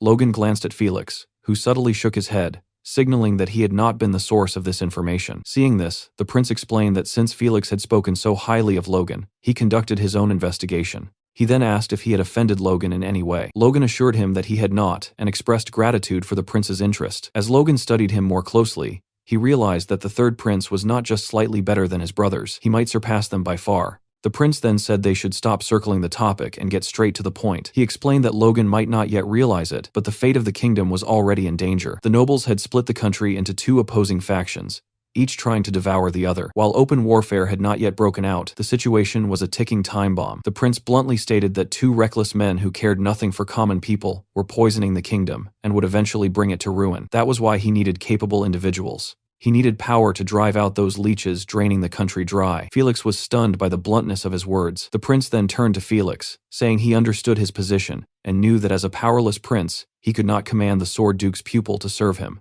But that was never his intention. He turned back to Logan and declared that Logan was a genius of the century and a treasure of the kingdom. He expressed his hope that when the time came, talented people like Logan would stand by his side. He extended his hand and asked Logan if he could do that for him. Logan felt that this was exactly what he had been waiting for. He told the prince that he deeply agreed with his views, and that after meeting him in person, he realized the rumors were not wrong. The third prince truly seemed to be the only candidate fit to rule. However, Logan explained that there were obstacles preventing him from serving under the prince immediately. The prince replied that he had expected as much, and assumed Logan had no interest. Logan clarified that this was not the case at all, and that the prince's potential alone was more than sufficient. He added that it was widely known that the other princes were already engaging in disgraceful behavior, which left Felix visibly shocked. Felix tried to interrupt, saying Logan was not in a position to speak about the princes, but the third prince stopped him, stating that Logan was free to continue. Logan explained that his estate was currently in conflict with Count Befros, a dangerous enemy who could not be opposed lightly at their current strength. He needed to resolve this issue first before answering the prince's call. The prince thought for a moment before asking whether Logan was aligned with the second prince. Logan replied that if given some time,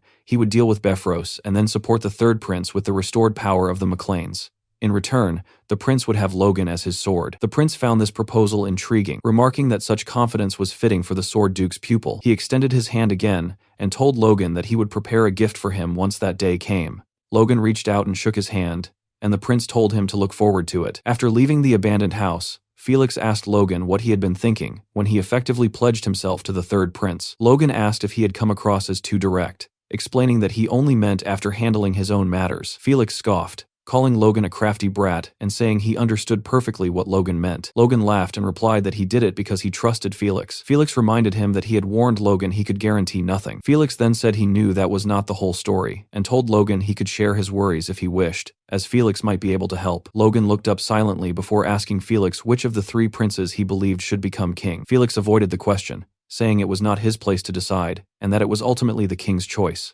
Logan then shared a saying he had heard. The first prince would become a tyrant who destroyed the royal family, while the second prince would become a terrible king who ruined the nation. Felix reacted sharply, asking who dared to say such things. Logan thought to himself that Felix himself had said those words in his previous life, and doubted his opinion had truly changed. Logan stated that he believed those words, and felt that the third prince would be far better than the other two. He asked Felix directly what he thought. Felix hesitated once again. Seeing this, Logan clarified that he wanted Felix's honest opinion. Felix looked down at him, considered his words carefully, and finally admitted the truth that he shared the same sentiment. Hearing this, Logan felt a sense of certainty. For now, it might only be a seed planted in Felix's thoughts, but when the unexpected chaos erupted, that seed would bloom. Logan then told Felix to protect the third prince until he came of age, even though he knew turmoil would strike before then. Felix sighed, and told Logan that he had always known he was intriguing, but admitted that he had no idea what Logan was truly planning. As they left the castle grounds, Logan fell into deep thought. Over the past 2 months, he had accomplished a great deal. He had confirmed the king's condition,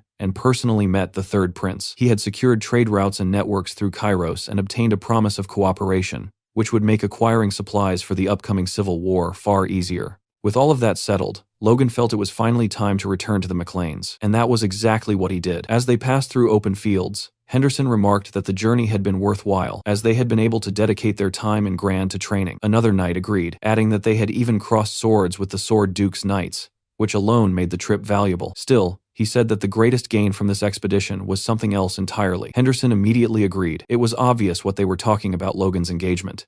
The knights quietly discussed it, with Henderson admitting that he never would have believed Logan would find his match in the capital. Another knight mentioned hearing rumors that Logan had already made up his mind after their very first date. They then wondered aloud what Logan liked so much about her, not realizing that he could hear every word. Logan answered that question silently in his own mind. What drew him to Eileen was her power and her combat ability. His gaze shifted to his newly engaged fiancée. He knew that, in truth, he was bringing her back to Mauchline to be trained as a knight, even though their engagement existed only on paper for now. Because of that, convincing her father had not been easy. The man had been deeply concerned about his precious daughter becoming a knight, especially when Logan planned to take her away the very day after their discussion. In fact, he had clearly stated that if Logan so much as touched her before the wedding, he would personally cut off his head. Eileen suddenly spoke up, asking Logan to keep his promise to her. Logan asked what she meant. She replied that she could not leave without results after coming all this way, so he had to honor what he promised her. Hearing this, Logan looked down at Eileen, noticing how tightly she was gripping her skirt. In that moment,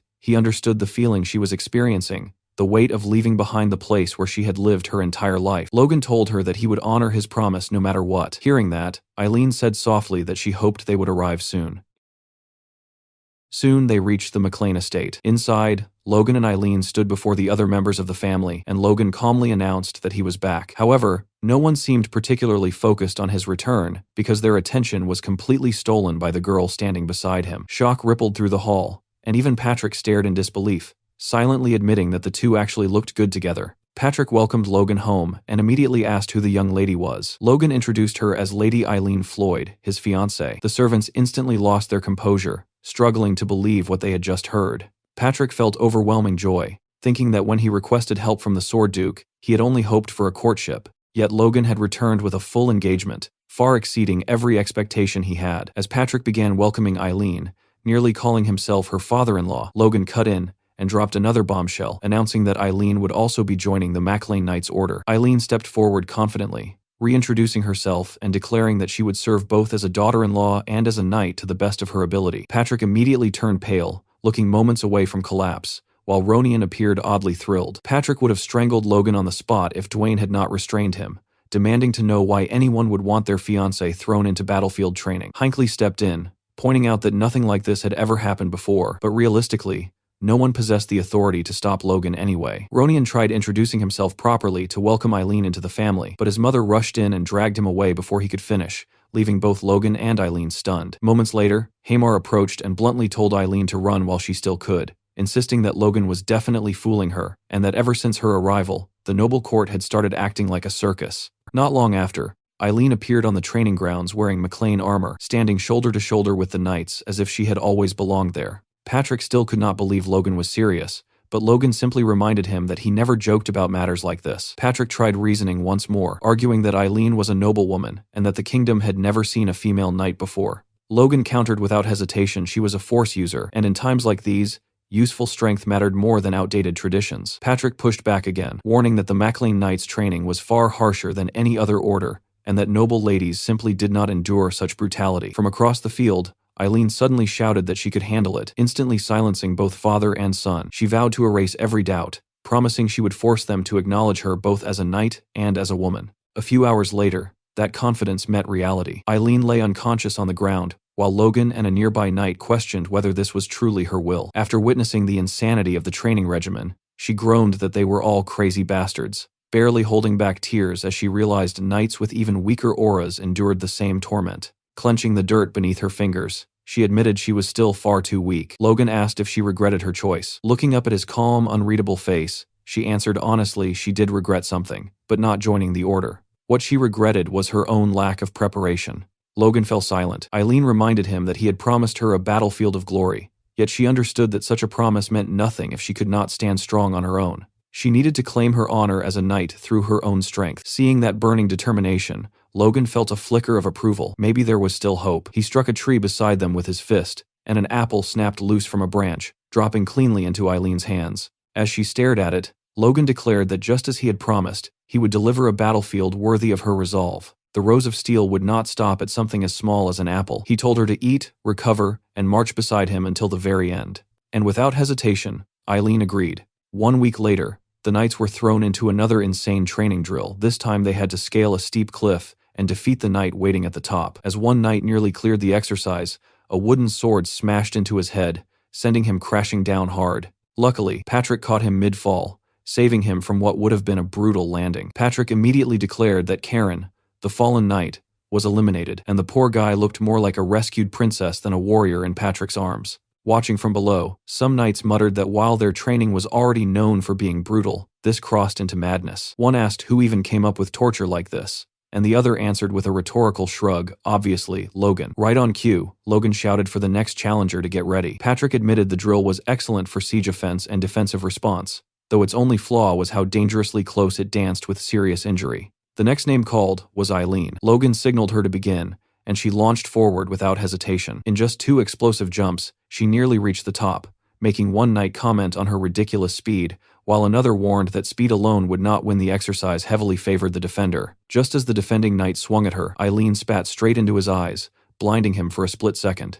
Using that opening, she landed cleanly on the cliff's edge, rushed forward, and in less than a heartbeat had her blade pressed against his neck. Logan immediately announced her success, and Patrick just stood there stunned. Meanwhile, Eileen openly celebrated the win. Patrick turned to Logan and asked if he had not said she was of noble birth. Logan casually replied that she probably was, but she was clearly something else too. Then Logan asked if Patrick acknowledged her now. Patrick admitted she had been working relentlessly to keep up with training, and that her swordsmanship was outstanding, so there was no way he could deny her ability. The other knights erupted in protest, shouting that if tactics like spitting were allowed, they would start fighting dirty too. Logan sighed and said they might need to have a talk with her since that was not exactly the example they wanted for the order. Patrick stayed silent. Logan then glanced at his father and pointed out that the knights were adapting well. Logistics were being handled smoothly by Philip, and only one major matter remained. His expression hardened as he told Patrick they needed a private conversation. Back at the MacLean estate, Philip was already tearing through responsibilities like a storm. He stopped Administrator Lugal first, explaining that the storage layout wasted space and could be reorganized to cut costs while extending product shelf life. Lugal thanked him immediately. Philip then turned to Dwayne about payroll errors and town upkeep discrepancies, prompting Dwayne to promise a review. Next, he informed Mr. Farron that while the armaments were well maintained, cleaning oil from Kalia cost half as much as the one from Kales, proof that a merchant always knew the market. Watching all this, Lugal asked if Philip had not arrived just yesterday. Dwayne replied that the young master had ordered Philip to assist with estate operations, but the man clearly operated on an entirely different level. He added that Philip was also the one responsible for procuring the massive shipments of weapons and lumber flooding into their territory. When Lugal wondered what Logan planned to do with all of it, Dwayne broke into a nervous sweat, because no matter how you looked at it, there was only one logical answer: war. Meanwhile, on the training grounds, Patrick exploded after hearing Logan's news. He could not believe that war was what Logan wanted to discuss privately. Logan stayed quiet at first, letting the weight settle. Patrick asked if Befros was about to invade, but Logan shook his head and calmly said they would be the ones starting it. That nearly set Patrick off again. Clenching his fist, he demanded Logan explain his reasoning. Logan began by reminding him that Befros had not attacked yet, only because of Logan's teacher, then asked how long that protection could realistically last. Patrick argued they should continue strengthening their forces since they still lagged far behind Befros, but Logan cut him off, saying that if he were Befros, he would never allow them time to grow. It had to happen now. Patrick pressed further, asking if Logan knew something he did not. After a pause, Logan asked a chilling question. Would Patrick believe him if he said he knew the king would die soon? Patrick nearly lost his mind, terrified his son was flirting with high treason. Logan reassured him immediately that treason was not the plan, and told him to simply assume the claim was true. Patrick reasoned that such a death would ignite a succession crisis. Logan confirmed it. The clash between the first and second princes would escalate, and Befros was a pillar of support for the second prince. Then Logan asked what would happen if they fought Befros after that conflict began. The realization hit Patrick hard. They would effectively be raising swords against the second prince himself. Logan nodded. If they wanted to defeat Befros without external interference, this was their only window before the king's death. Once Befros fell, the tides of war would begin shifting, and that would be the moment Logan intended to bring the third prince forward. Patrick wondered if they could simply wait until one prince secured the throne, buying themselves time. Logan, thinking about the Empire's eventual invasion, knew waiting meant doom, but he could not reveal that. Instead, he said it would already be too late by then. If the second prince won, Befros would rise as one of his strongest allies. If the first prince won, Befros's lands would fall beyond their reach anyway. Either outcome meant losing their rightful territory forever. Patrick admitted he understood, but still had countless questions, especially how Logan could possibly know the king would die soon. Logan opened his mouth to explain, but Patrick stopped him. Whatever the truth was, he said, he trusted his son. Many of Logan's past actions had been strange too, yet they always led them forward. Looking toward the castle, Patrick muttered that it almost felt as if Logan knew the future. He added that if Logan was carrying knowledge he could not share, then he would not pry further. He only had one final question. With everything Logan had done, and everything he still planned to do, what was it all for? Logan thought for a moment before answering plainly. Everything he had ever done was for the prosperity of their family, nothing more. Patrick lowered his gaze and stayed silent for a long while before finally saying he trusted him. Logan should go and convince the aides he would handle the rest himself. Logan hesitated, asking if his father was sure he could manage alone. Patrick shot back, asking if his son did not trust his old man. Logan replied that was not it. Patrick told him not to worry and to leave it to him. As a father, he could at least shoulder this much. A few days later, Patrick summoned the family members and announced that on the day of the new year, they would wage war. The declaration shocked everyone, making them jump as if struck by lightning, which was only natural, considering the estate had only recently become habitable again. Still, Patrick did not back down. He reminded them of everything they had suffered losing their land, the assassination attempt orchestrated by Befros, and the looming danger that would inevitably reach them if they remained passive. As those memories resurfaced, their blood both chilled and burned, and they slowly began to understand the necessity of this war. Logan observed quietly, knowing they could not mention the knight's death, so Patrick deliberately appealed to emotion. They had to push forward no matter what it took. Only 2 weeks later, with 3 days remaining before the year ended, they marched to war. Their forces were impressive: 152 knights, 1,000 crossbow cavalry, including trainees, and 1,532 infantrymen. Patrick shouted the order to advance, and the army moved as one. While riding toward their destination, Patrick asked Logan if he had a specific plan. Logan recalled how Patrick had earlier insisted that proposing a war meant he must already have strategies prepared, and Logan confirmed that he did. A direct assault on Bifrost was impossible with their current strength, so instead, they would not declare war on him. Patrick found himself confused until Logan raised a finger with quiet confidence, signaling he had a brilliant idea. Elsewhere, a servant terrified out of his mind rushed to inform his lord that the Mechlins had declared war, seeking revenge for the shame they suffered 6 months earlier. That lord was none other than Max Peretta, the true target of Logan's campaign. Hearing the news, Peretta's face went ghostly pale, as if his soul had left his body. At the Bifrost estate, Bifrost was informed that the Mechlins had declared war on the Perettas, and he was clearly displeased. A servant explained that the Perettas were requesting aid, and asked what should be done. Bifrost scoffed, calling the McLeans fools. He had barely restrained himself because of the Sword Duke, yet now they had handed him the perfect pretext. He estimated that his military strength was roughly double theirs, though much depended on the rumored crossbows. Turning to Aslan and Franz, he asked if preparations were complete, and they confirmed everything was ready. Rising from his chair, Bifrost ordered them to prepare for war, planning to crush the Perettas once they were drunk on victory and then cast the McLeans from heaven into hell. Meanwhile, on the battlefield, Patrick pushed his horse forward at full speed. Captain Hinckley shouted that at this rate they would reach Peretta Castle within a day, which Patrick welcomed before immediately ordering everyone to change directions. A terrified Max Peretta paced inside the Peretta estate, practically losing his mind as he demanded to know why the McLeans had not arrived yet. Just then, a knight rushed in with urgent news. When Peretta barked at him to speak, the knight reported that the Mechlin army had completely vanished. Meanwhile, as Bifrost rode toward Peretta with his forces, one of his own knights delivered the same shocking update. The McLeans were no longer anywhere near Peretta territory and had instead appeared within Bifrost's domain. In that instant, Bifrost grasped the truth behind their strategy. If they were not targeting the first castle, then there was only one possibility left: the second stronghold, Castle Tomoto. Elsewhere, Logan and Captain Hinckley stood overlooking their destination. Logan calmly stated that this was it, and Hinckley agreed, as their eyes settled on the enormous structure before them, Castle Tomoto, Bifrost's second castle, and home to a massive granary. Hinckley explained that this fortress was essentially Bifrost's lifeline, storing the majority of his provisions, and that capturing it would deal devastating long-term consequences to their enemy. Still, he could not help but ask Logan whether occupying this castle alone would truly be enough to secure victory. A memory surfaced from an earlier conversation between Logan and Patrick. Logan had proposed that they publicly declare war on Peretta, though their real objective was Castle Tomoto. Patrick had been baffled at first, struggling to understand the layered plan. When he asked whether Logan intended to lure Bifrost out by attacking Peretta,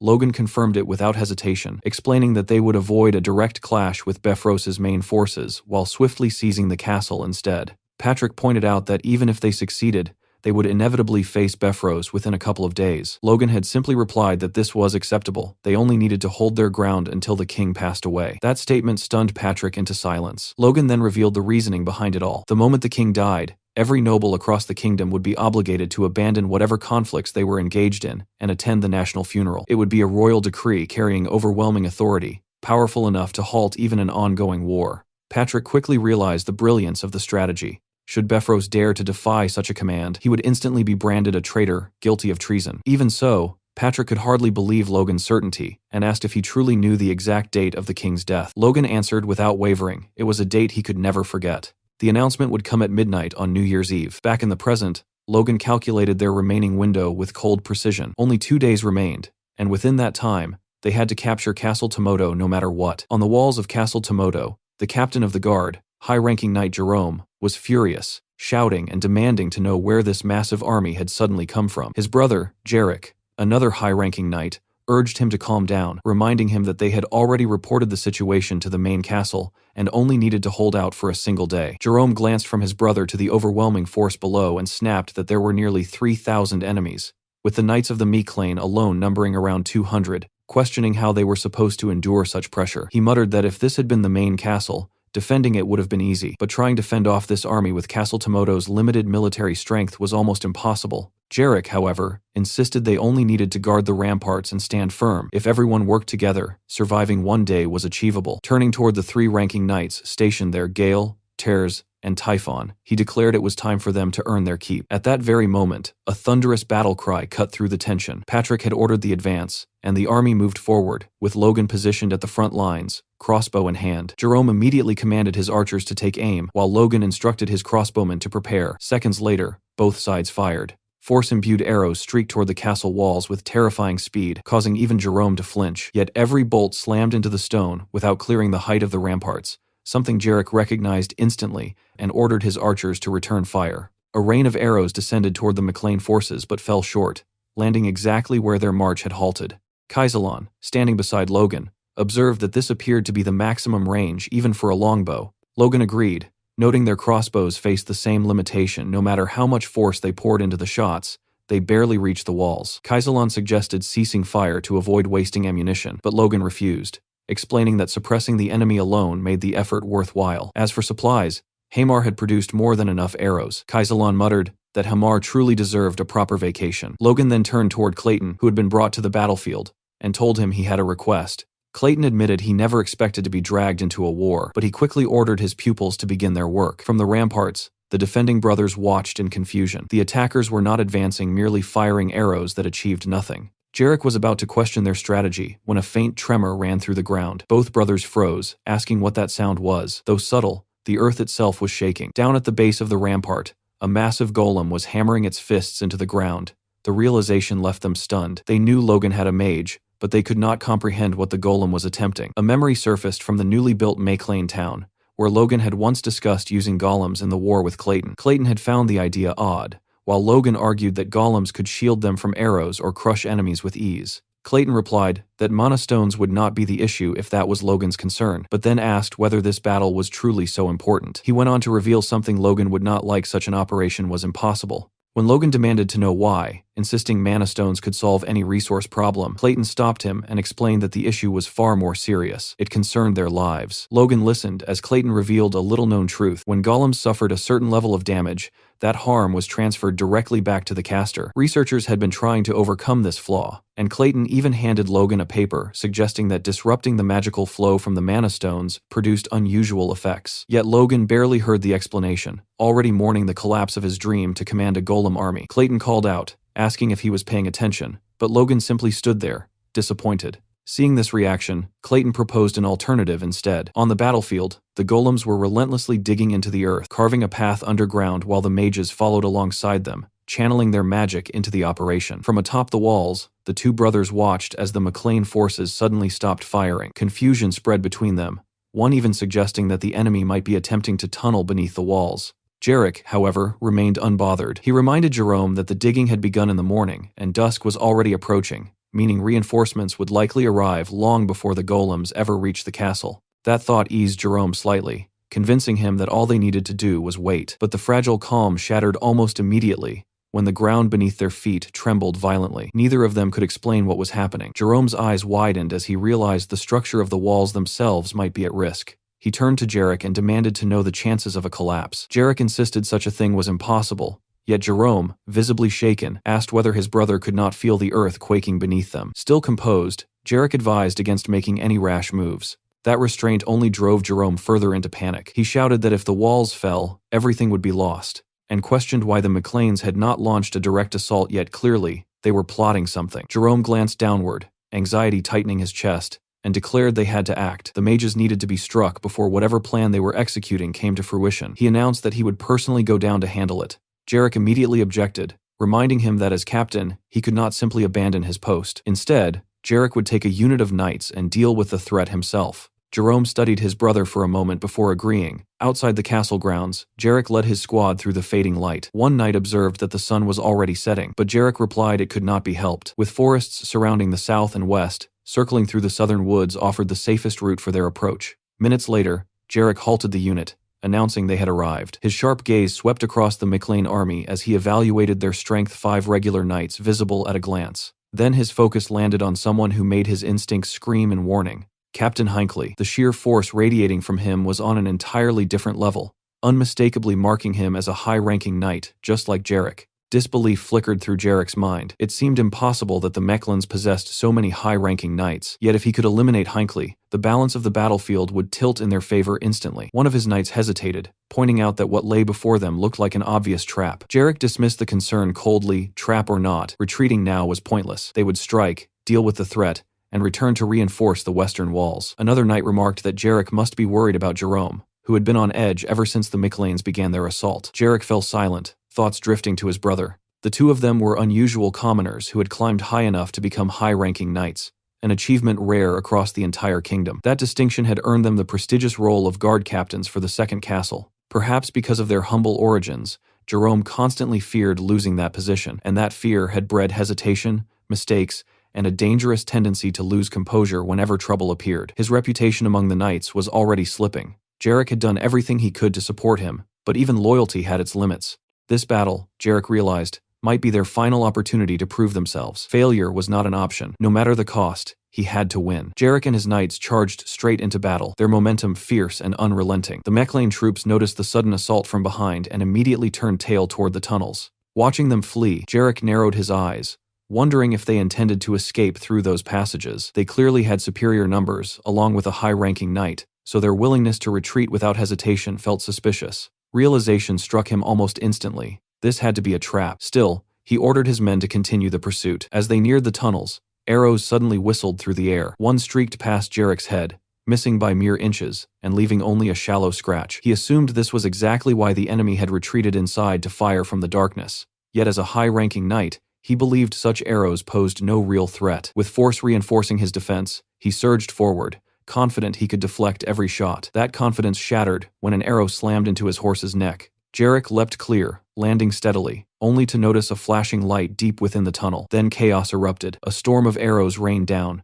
killing the horses and several knights within seconds. Jarek pressed on regardless, batting away arrows with his force. He knew he lacked the luxury to help the regular knights who could not defend themselves, so he shouted for anyone capable of blocking arrows to advance with him. If he could just eliminate the opposing high-ranking knight, the rest ordinary knights and close combat weak mages would crumble. Victory still seemed possible. But hope died the moment Clayton cast his spell. An immense earth wall surged upward, sealing their escape. Before Jarek could react, another spell transformed the terrain into a swamp, sucking at their boots and making movement agonizingly slow. From the shadows stepped Hinckley, calmly noting that their horses were dead and their retreat blocked, leaving only one thing, the pleasure of battle. The smirk on Hinckley's face made Jarek's blood run cold. Fear tightened around him. This operation had failed, and survival now meant preserving as many soldiers as possible. He resolved to hold the enemy while his men broke through the wall. Just then, a thunderous noise from above shattered his thoughts. Logan had ordered a full charge toward the castle. Earlier, Logan and Clayton had discussed using golems beneath the enemy walls. Clayton suggested undermining the foundations to collapse them, a practical strategy,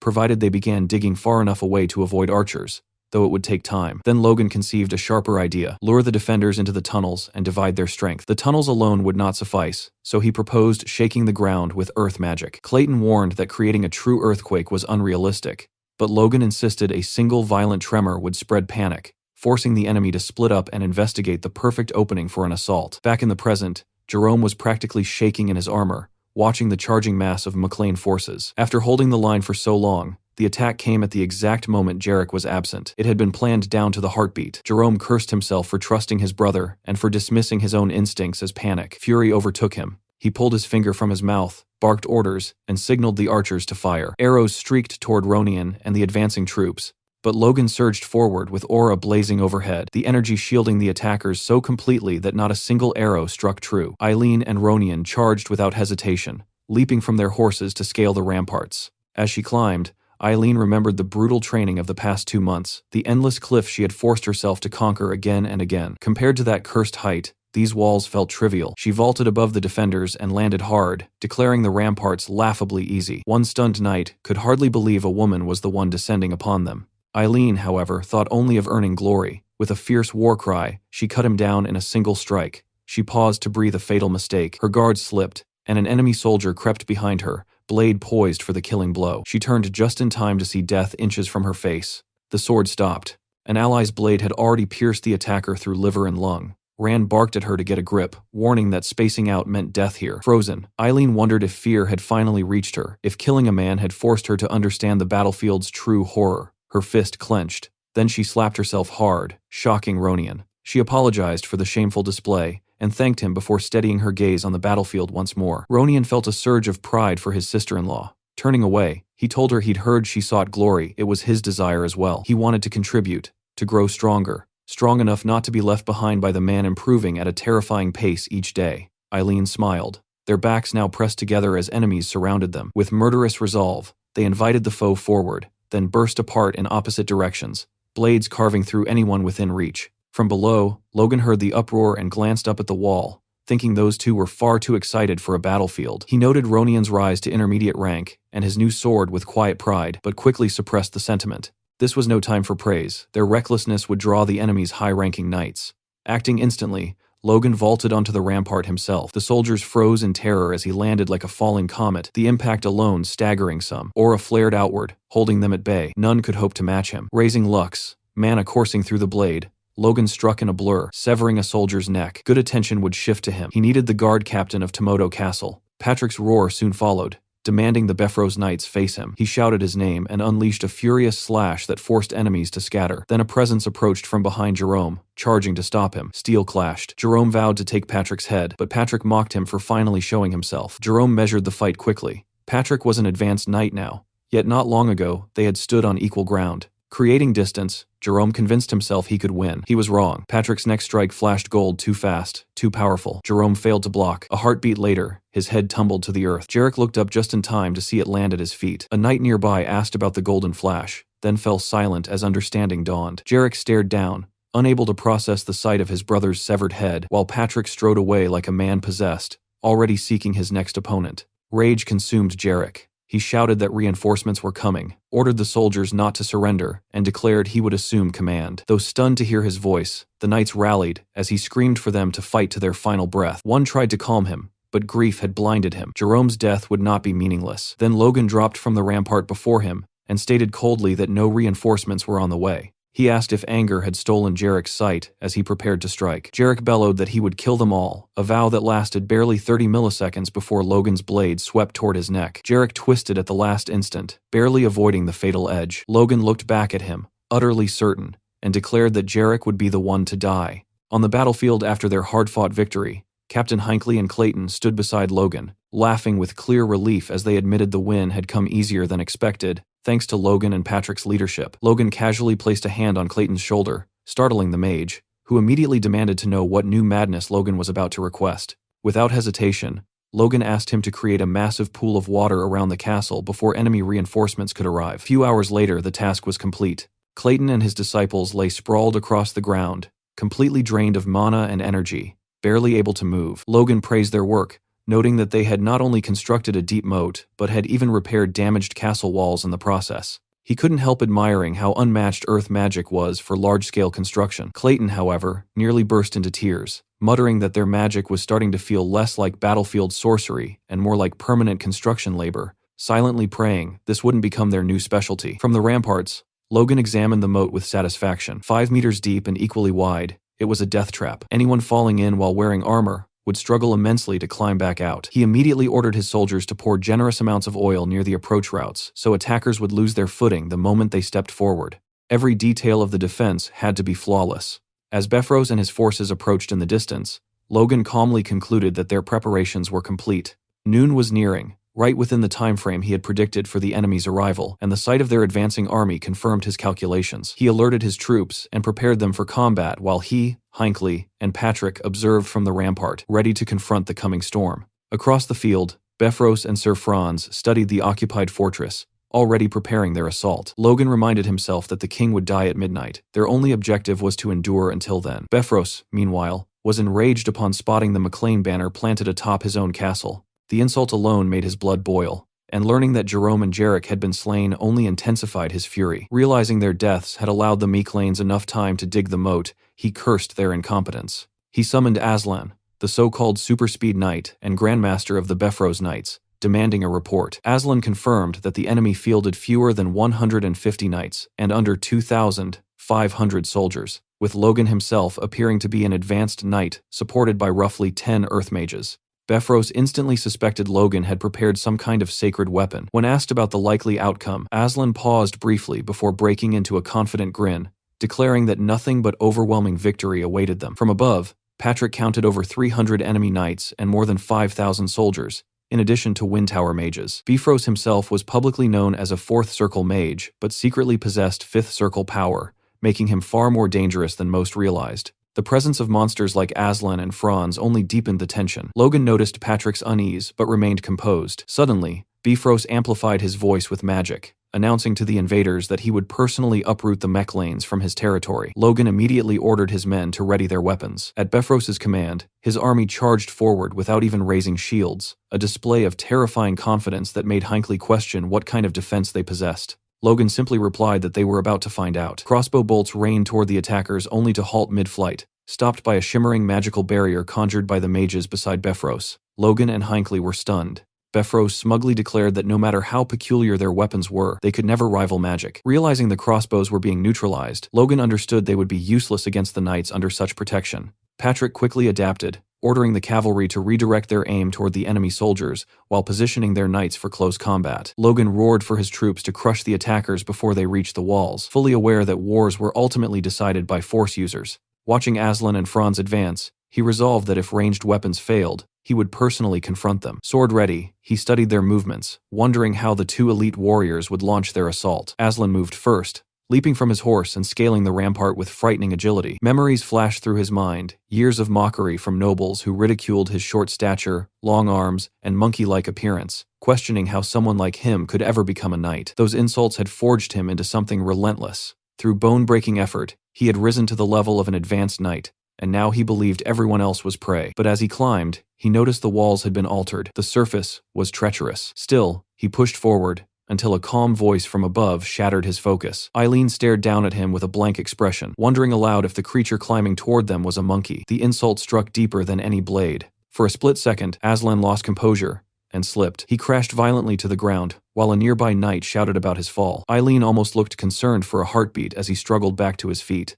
Another defender warned everyone that even an advanced knight couldn't climb those walls safely, but Aslan silenced him with pure rage. Lifting his eyes toward the rampart, he locked onto Eileen, fury burning in his gaze as she readied her sword. With venom in his voice, Aslan swore he would savor breaking her. Meanwhile, Sir Franz stood atop the rampart, having successfully climbed the walls, now facing Patrick, who acknowledged the feat with a grim expression and admitted he had heard many tales about the infamous Moonlight Knight. Franz looked equally unhinged, clearly ready to throw himself into battle, but Patrick's fury burned deeper as he declared he was well aware that Logan carried a grudge against the man. All along the rampart, the Knights of Maclean clashed violently with the invading forces, steel ringing against steel while battle cries tore through the air. Nearby, Eileen struggled against a powerful opponent and wasn't faring well. As she forced herself back onto her feet, the man facing her calmly praised her skill, remarking she wasn't bad at all. It was Monkey Aslan. With mocking curiosity, he asked whether all the young women of the Maclean family were this bold. Eileen quickly realized something unsettling. Aslan wasn't paying attention to anyone else on the battlefield.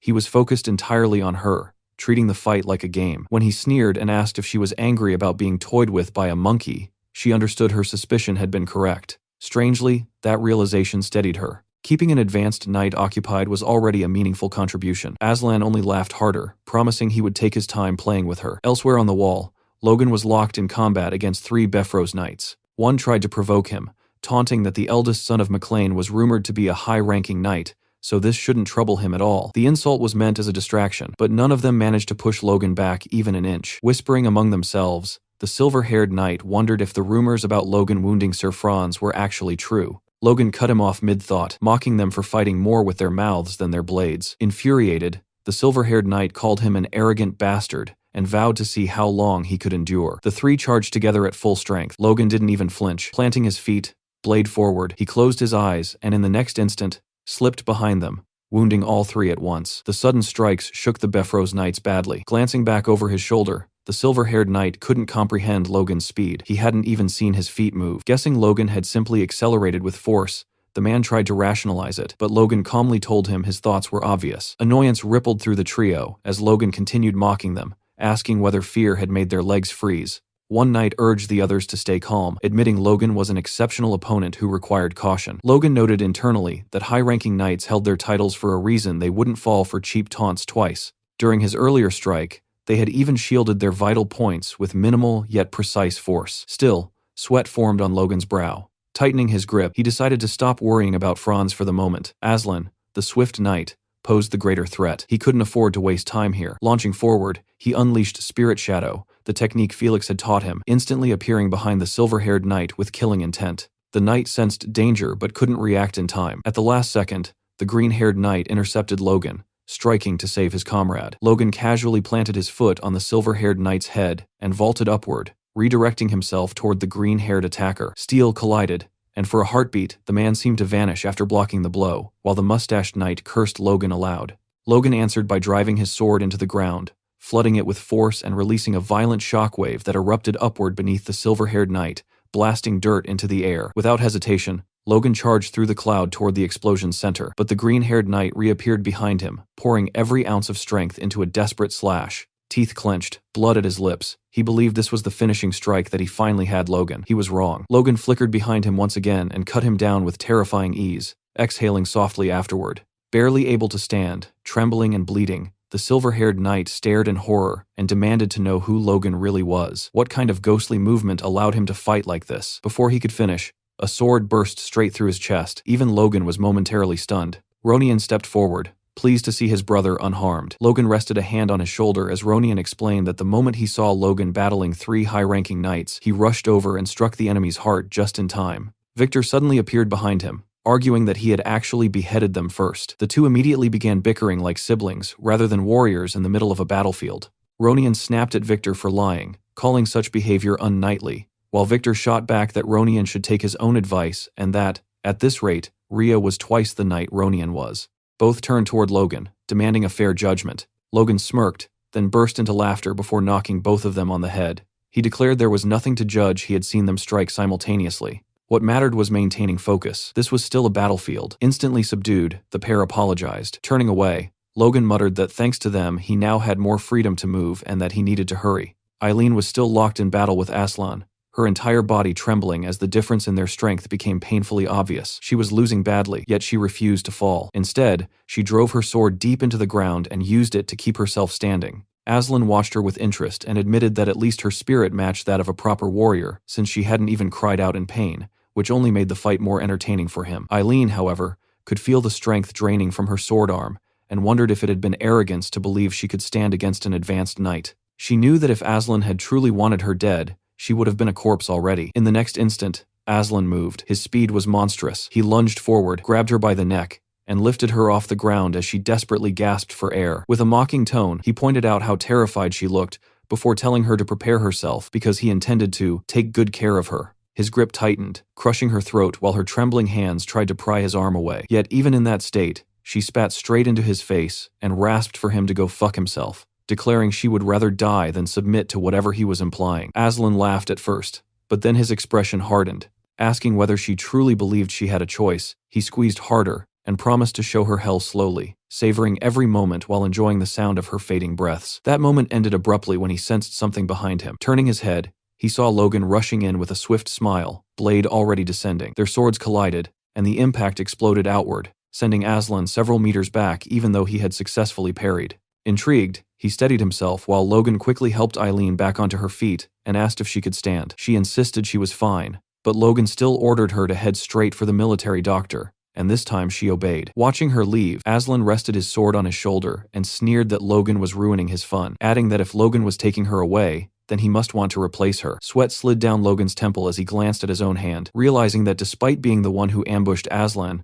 his arm was the one throbbing. This fight would not resemble his earlier clashes with high-ranking knights. They attacked again, moving so fast the surrounding soldiers could barely track them. Everyone knew Aslan was swift, yet they couldn't understand how Logan was keeping pace. Aslan even praised Logan's speed and noted the quality of the artifact he carried, which Logan silently credited to his master. Their blades smashed together, releasing a violent spiral of wind that forced them apart before they rushed each other once more. Studying him closely, Logan realized Aslan must possess an artifact as well, since movements like that were impossible otherwise. Aslan smirked and claimed he could practically hear Logan's thoughts, saying noble young masters were all alike. They hesitated, overthought, and froze when faced with him, and the moment they failed to keep up with his speed was the moment they died. Logan would be no exception. Aslan lunged again with overwhelming force, but his expression twisted when Logan countered and cut into his right shoulder. Blood answered steel, yet Logan paid a price too, coughing up blood from the strain. Grimacing, Aslan admitted Franz had been right. Logan truly wielded a strange secret technique. He attacked again,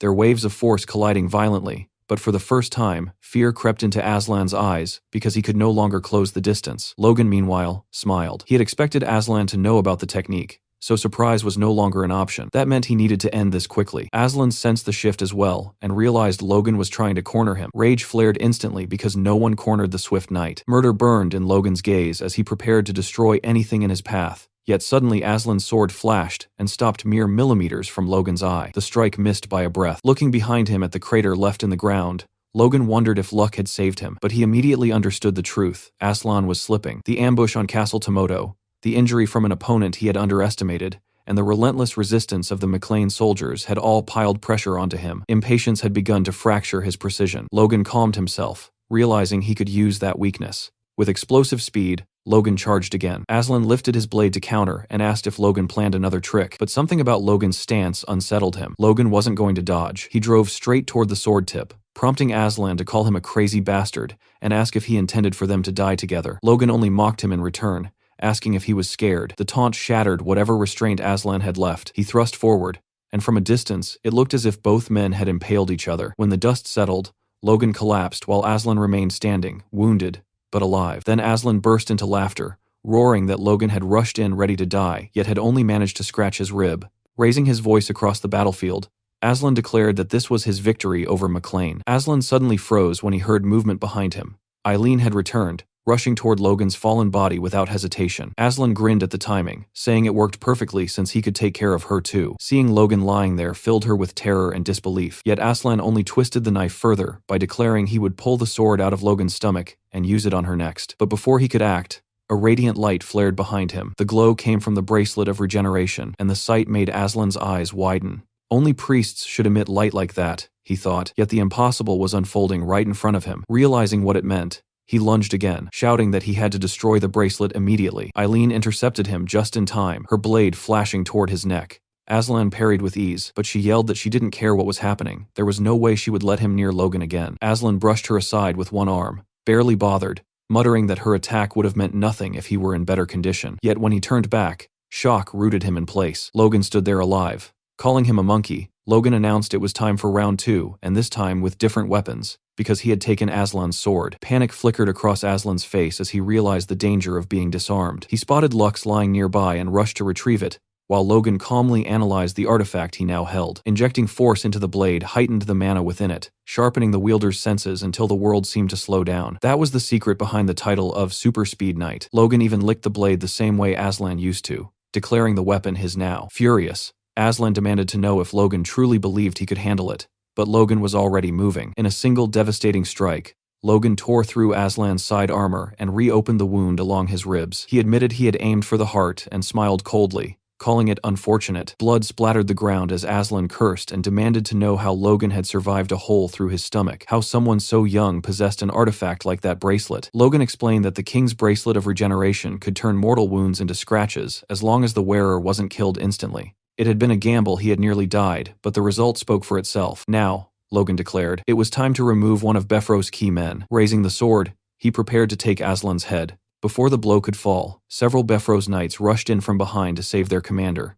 Logan spun and parried their attacks simultaneously, straining as he muttered that this was the worst possible moment for interference. Watching Logan's exposed back, Aslan understood what needed to happen. Logan had to die there, no matter the cost. Yet Eileen refused to allow it. She leapt at Aslan again, forcing him to block her strike. Unshaken, she warned him not to even think about attacking Logan from behind. At that instant, Aslan's earlier wound split open, blood spraying across the stones. Amid the chaos, Logan sensed something shift. A voice barked from behind, ordering someone not to move. Turning, Logan saw Aslan being dragged away by fellow knights. Moments later, the advanced knight broke free, leapt from the wall, and fled the battlefield. Eileen asked if they should pursue him, but Logan shook his head.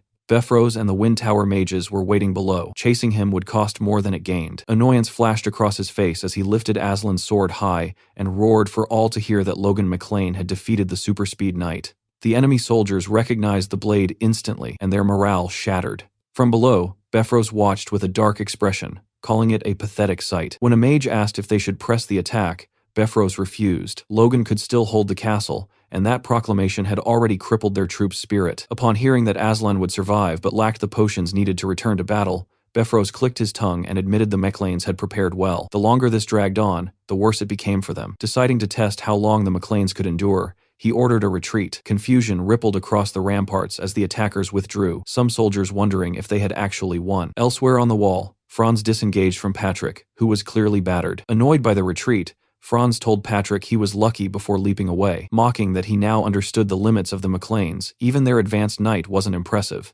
Logan hurried over to check on his father. Patrick asked if Logan was unharmed, then apologized for only managing to stall Franz rather than defeat him. Logan understood. Both were advanced knights, but Patrick had only recently reached that level. He rested a hand on his father's shoulder and urged him to recover while the enemy regrouped. Patrick agreed and told Logan to do the same, and the two slid down to sit against the wall, exhausted. Nearby, Eileen tended to Victor while Ronian spoke with Hinckley. They waited in tense silence, hoping the enemy would hold off until midnight. That hope shattered when a lookout spotted a new banner approaching an eagle wreathed in flame. The army of Pareda had arrived. Logan and Patrick stared in disbelief. They had never anticipated this alliance. Below, Befrose greeted Max Pareda, who declared he had rushed there to assist, and that with their combined armies, the defeat of McLean was certain. Watching from above, Logan realized Pareda was merely currying favor with Befrose, while Patrick cursed them as filthy bastards. Knowing the situation had turned dire, Patrick told Logan they had no choice but to enact their backup plan, and Logan confirmed everything was ready. Inside the castle's town, a family hid quietly in the corner of their home, trying to make themselves as small as possible, while the distant sounds of war trembled through the ground beneath them. The child asked her mother how long they would have to remain there, her voice fragile with fear, and she gently reassured him that it would only be a little longer, reminding her that stepping outside was still far too dangerous. The girl nodded obediently while she looked down at her with protective warmth, and the father soon suggested that they should pray together. Gathering close, the three embraced tightly, and prayed that when the new year finally dawned, this nightmare of war would come to an end. Outside the walls, Befrose roared commands to his army, ordering them to attack and bring him the heads of the McLeans. From atop the ramparts, the McLeans responded with a relentless rain of arrows, yet only portions of the enemy forces seemed affected. Kaisalon quickly noticed this and reported to Logan that their attacks were mainly cutting down the Pareda soldiers, but Logan calmly replied that it did not matter and ordered everyone to keep firing regardless. Franz deflected incoming projectiles effortlessly with his whip sword, cursing the defenders as pesky fuckers before shouting to his men that the McLeans were clearly prepared for a siege and that no one should relax until their boots stood firmly on the walls. With that, Franz and his knights launched themselves upward to seize the ramparts. Logan immediately recognized the threat and commanded his soldiers to knock every climber into the moat. Franz, however, devised a clever approach. Swinging his whip sword against the wall, he latched onto the stone and used the blade like a rope, pulling himself high above the defenders. From that vantage, he spotted Logan and chose him as his primary target. The moment Franz landed before him, he declared that this time he would end Logan for good, but an attack burst toward him from the side. A thunderous explosion swallowed the battlefield, obscuring both fighters entirely. When the dust settled, Franz had parried Patrick's strike with apparent ease, even remarking that Patrick had grown much faster and now wielded an impressive sword. Patrick revealed the weapon's name, Velocitas, casually polishing it with his glove as memory flashed through his mind of Logan handing him the blade, insisting it suited Patrick far better. Patrick suspected Logan had simply been kind, yet the weight of the sword filled him with confidence. He told Logan to move on, declaring that although he might still be weaker than the Moonlight Knight, this weapon gave him the strength to hold Franz back. Logan nodded once before rushing off. Franz noticed immediately that Patrick carried Aslan's sword and charged forward, vowing to reclaim it without delay as the two advanced knights clashed head-on. Meanwhile, Logan accelerated with force coursing through his body, trusting his father to handle the duel. As he moved, something caught his eye. Victor was locked in combat against several knights alone. Just as Victor was ambushed from behind, Logan descended from the air and cut one attacker down instantly, then dispatched another, without even turning his head. Victor stared in shock, but Logan simply asked if he could still fight. Victor insisted he was fine, and claimed he could have handled them himself, which pleased Logan. He ordered Victor to drop as many enemies climbing the walls as possible, then quietly added that if that failed, he had a plan B. Locking eyes with him, Logan explained that if even that did not work, Victor should allow the enemies to climb from a distance. Elsewhere, Pareda and Befros observed the battlefield alongside their mages. Befros sensed something strange. Enemy soldiers were scaling the walls far more easily than before, and the defenders no longer resisted with the same intensity. Pareda guessed fatigue might be the cause, but Befros remained unconvinced, certain that a trap was unfolding. Leaning over the edge, Logan noticed the ground below was nearly empty of enemies. Drawing mana into his voice, he shouted a command that stunned everyone from Ronian and Eileen to even Patrick. Retreat. Befros watched in confusion as the earth suddenly trembled beneath his feet. Realization struck him almost immediately. This had to be Logan's doing. Clayton and his disciples were forcing an earthquake into existence, pouring every ounce of strength into the spell, while Clayton muttered that Logan truly demanded the impossible. The McLeans began withdrawing in perfect order, knights shielding the regular soldiers as they descended. Befros's forces hesitated, wondering if fear had driven the defenders away. Then the magic revealed its true purpose. Cracks raced across the fortress walls like lightning splitting the sky. In the next instant, the walls collapsed. Stone thundered downward, crushing and burying countless soldiers who had remained too close. Befros went blind with fury, while Pareda struggled to comprehend the devastation before him. With his defenses shattered, Befros spat that the McLeans fought like rats. Amid the rubble, Clayton fell to his knees, utterly drained. Logan sprinted toward him, shouting his name, and Clayton looked up weakly to report that he and his disciples had spent the last of their strength bringing the walls down exactly as ordered. Logan praised them sincerely, noting that a massive portion of the enemy must have been buried beneath the ruins. Clayton added that knights would likely survive due to their physical resilience, and Logan agreed before turning his gaze toward Befros, quietly stating that this would all be over soon. Standing near the wreckage, Befros sneered that Logan had committed sheer madness by destroying his own final line of defense. Mana gathered as he prepared a devastating spell, declaring that Logan had only hastened his own demise. Logan immediately ordered Clayton and the mages to fall back, while Victor, Ronian, Patrick, and Logan formed the front line. Patrick asked one final time whether Logan was certain this plan would succeed. Logan met his father's eyes calmly and told him not to worry. Just as Befros was about to unleash his magic, a blazing red light erupted above the city, freezing every soul in place. Heads lifted skyward in disbelief. A memory surfaced within Logan. He remembered this unmistakably. The day when crimson lights ignited atop every tower in the nation, announcing news that would shake the kingdom itself. Befros stared upward, fury and terror twisting across his face as he realized the truth. This was very bad for him. Two laser-like beams burst forth from the highest towers of the palace, cutting through the night sky with an intensity that froze the battlefield in place. Ronian stared at the spectacle, unable to decipher its meaning, while Patrick wondered aloud if some calamity had struck the royal family. Slowly, his eyes drifted toward Logan. Logan glanced back over his shoulder, offering a small smile and a reassuring nod, which Patrick returned without hesitation. Turning his attention forward again, Logan tried to reason with Befros, shouting that he must understand the significance of that light, that something monumental had clearly happened at the palace. He urged Befros to halt the war immediately and establish communication with the king. Yet Befros, drenched in sweat, sat paralyzed by indecision, clutching the reins so tightly his knuckles whitened. He cursed the cruel timing of this interruption, arriving just when victory over the McLeans felt certain. Sir Franz studied his commander carefully and asked what their next move would be, awaiting orders. Befros remained bowed in thought for several long seconds. Then, to Franz's disbelief, Befros chose madness. He ordered the attack to resume, commanding his men to prepare for battle with renewed ferocity. Franz hesitated, stunned, but eventually drew his sword and joined the charge, determined to finish the McLeans once and for all. Patrick watched in outrage and shouted that Befros had lost his mind. Hinckley demanded to know whether the Count would truly continue such folly after witnessing a royal signal, while Patrick pressed further, asking if Befros dared defy the crown itself. Befros sneered back that he had no idea what nonsense they were spouting. His eyes gleamed with a deranged intensity as he prepared his final assault, declaring that all he saw before him were fools, arrogant enough to attack his impregnable castle. Observing this, Logan realized with chilling clarity that Befros had completely abandoned reason. He admitted he never believed the man would attack under the threat of being branded a traitor, and concluded grimly that survival might now depend on fighting to the bitter end. Befros rallied his troops again, veins bulging across his forehead, drool flecking his lips as he screamed that his sole purpose was to execute the red-headed filth who dared oppose him. Then a familiar voice cut straight through the chaos. Befros froze. From behind, Logan spotted someone sprinting toward them. It was Clayton, clutching a glowing communication orb whose flickering light demanded attention. Panting, Clayton informed the voice on the other end, the Minister of Defense, that they were at Castle Tomoto and that Befros was refusing to stop the war. The minister's reply came calmly, almost lazily, as he asked Befros whether he intended to commit high treason against the crown. In that instant, Befros understood he was cornered beyond escape.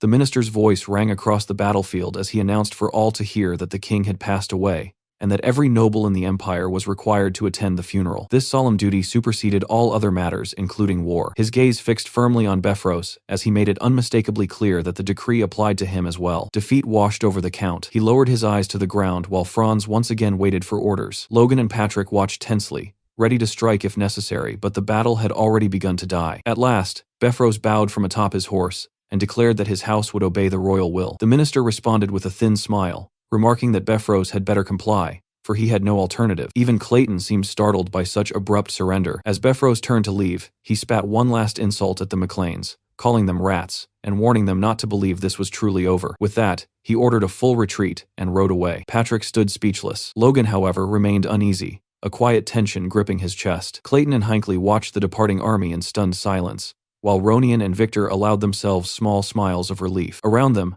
soldiers erupted into cheers. Some collapsed onto their backs in sheer gratitude to be alive, others laughing shakily as they admitted they had expected death. Patrick approached Logan with a broad grin, acknowledging their victory. Yet Logan could not stop wondering what might have happened had events shifted even slightly. Without Clayton bringing that orb, Roger Befros would have unleashed magic powerful enough to annihilate them all. He tightened his grip on his sword, realizing that human fury itself could become an unpredictable variable. From now on, he could not rely solely on knowledge of the past. Then another thought struck him. Logan turned to Clayton and asked how he knew the orb would prove useful. Clayton explained that he had actually been sheltering in the tents when the palace contacted the device there, and though he hadn't realized the urgency at first, he brought it anyway. Logan placed a hand on Clayton's shoulder and thanked him sincerely, telling him that the magic tower had contributed more than anyone else in this war. Hearing this, Clayton cautiously asked whether it might be acceptable to request additional funding. Logan agreed immediately, promising to inform Dwayne. As Logan stepped away to check on the others, Clayton flashed an approving signal to his disciple, who promptly declared him the best. Meanwhile, Eileen stood alone among the celebrating soldiers, her expression frozen in disbelief. A noticeable bruise, or perhaps just dirt from the battlefield, marked her cheek as she struggled to accept that the battle was truly over.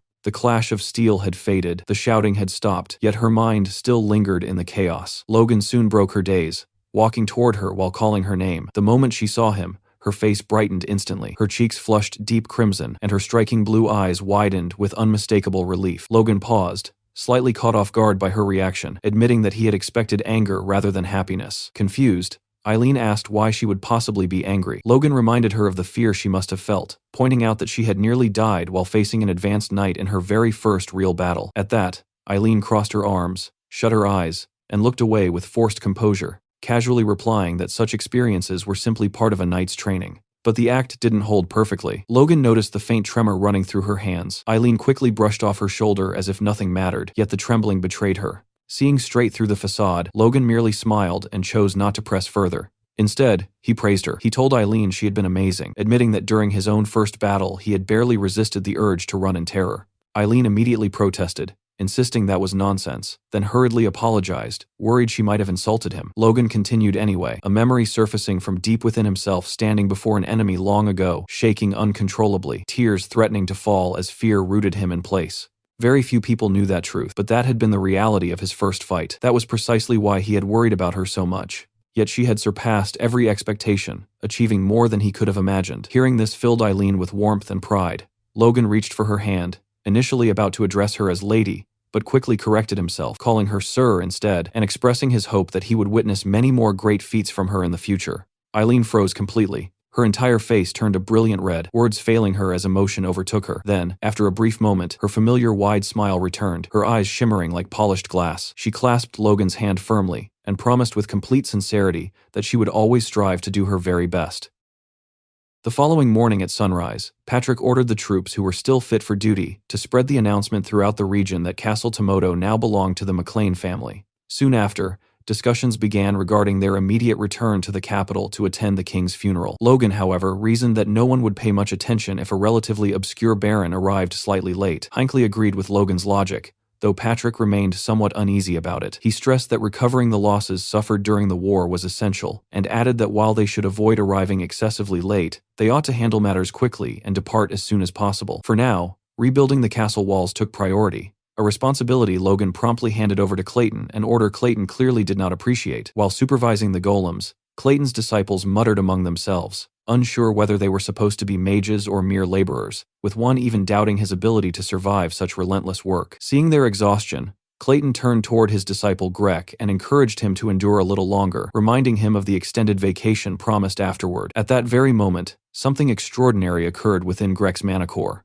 The energy in his heart surged and evolved. He had ascended to a fourth circle mage. Clayton was overwhelmed with joy at his student's breakthrough, even wondering if the harsh labor had somehow accelerated his growth. This unexpected development would later become the cornerstone that led the Miclane Golem mages onto the path of war engineering. The scene then shifted to Grand, the capital, where Logan's teacher, Duke Felix, stood silently at his balcony, staring through the glass doors. A servant approached and informed him that Logan and Patrick McLean had arrived. A dark expression crossed Felix's face as he ordered the servant to let them in. Along the hallway, the servant asked whether they had come straight to see the Duke upon reaching the capital, suggesting they must be weary from their journey. Patrick dismissed the notion immediately, declaring that no knight worthy of the title would grow tired from mere travel. Clad in formal attire, both Logan and Patrick followed the servant toward Felix's chambers. Logan asked how his master was holding up. The servant replied that the Duke seemed deeply shaken by the king's death, noting that no one had expected such a sudden end. Logan then asked if the cause of death was known. The servant explained that the king had collapsed while handling national affairs, with the temple attributing it to a cerebral hemorrhage caused by overwork. Logan stopped in his tracks, stunned. In his previous life,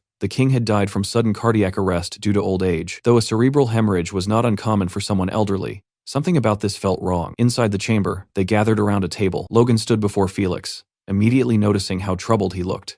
Only a few months had passed since their last meeting, yet Felix appeared to have aged years within that short time. Felix studied Logan and remarked that he looked unwell, which Logan quickly denied. Felix then admitted that his own aging body was finally catching up with him. At that moment, his servant Louise spoke up, explaining that his lord had pushed himself too hard while investigating the king's death, only to be silenced sharply by Felix. Watching this exchange, Logan understood just how deeply the king's passing had affected his master. Felix suddenly seemed to recall something and turned toward Patrick, apologizing for the delayed greeting and explaining that Logan had already spoken highly of him. Patrick placed a hand over his chest and replied that his incompetent son owed Felix a great debt, and that it was an honor to finally meet the esteemed Duke he had long admired. Felix looked away, apologizing that he could not welcome Patrick in a better state of mind. Staring down at his hands, he confessed that over the past week, his old bones had never felt so powerless. Logan asked whether the capital's situation was truly that dire. Felix lowered his head and confirmed it was grave before erupting in anger, denouncing Juan and Jordan as bastards. Both Logan and Patrick were stunned by the outburst. Logan immediately recalled that Juan Douglas was a leading figure within the First Prince's faction, while Jordan Valtermine wielded immense influence within the Second Prince's camp. Pressing his palm against his forehead, Felix lamented that the nation might fracture at this rate, as both dukes had abandoned any illusion of balance and descended into open hostility. They had even dared to pressure him regarding the safety of the Third Prince. Patrick could not hold back, calling such behavior shameless. Logan understood the root of the issue. It was because Felix served as patron to a prince who had not yet come of age. Felix confirmed this and added that if he wished to protect the prince, he would be forced to align with one faction or the other. Logan realized that continued resistance could place the prince in terrible danger. Still, he reasoned that neither faction would risk the attention that would follow the prince's sudden death, at least not yet. In his previous life, countless assassination attempts had targeted the third prince, and Logan was determined not to let history repeat itself. As Logan contemplated this, Felix declared that he would not comply with their demands. Turning to Louise, he ordered him to escort the third prince to his estate. Logan immediately interrupted, insisting that Felix could not do that. No matter how much he wished to protect the prince, he could not remain by his side at all times. Instead, Felix should publicly announce his neutrality in the factional struggle. What the dukes truly feared was not his refusal to join them, but the possibility that he might support their rivals. Patrick leaned closer and whispered for Logan to wait, reminding him they had come to seek aid from the Sword Duke because of the Befros incident. Logan quietly replied that their family could handle its own problems. Hearing this certainty, Patrick fell silent and offered Felix an apology for the interruption, admitting that Logan was right. Felix, however, appeared unfazed, calmly acknowledging that his own stubbornness had prevented him from seeing the broader picture. Rising from his seat, Felix thanked Logan, stating that if his duty could be fulfilled with a single declaration, there was nothing more to debate. Walking toward the window of his study, he declared that the fate of the nation would unfold according to heaven's will. Watching his teacher, Logan realized that unlike in his previous life, where Felix had been pressured into neutrality, he was now choosing his path of his own accord. For Logan, this was a significant practical advantage. As Logan prepared to leave, Felix called out to him, admitting that he could not assist the McLean family at that moment, but if Logan ever feared matters might go awry, he should seek him out. A familiar smirk spread across Logan's face as he recognized an opportunity too valuable to ignore. He asked whether the Duke meant he was willing to grant any request Logan might someday make. Glancing back over his shoulder, Felix realized the trap he had stepped into, yet simply laughed,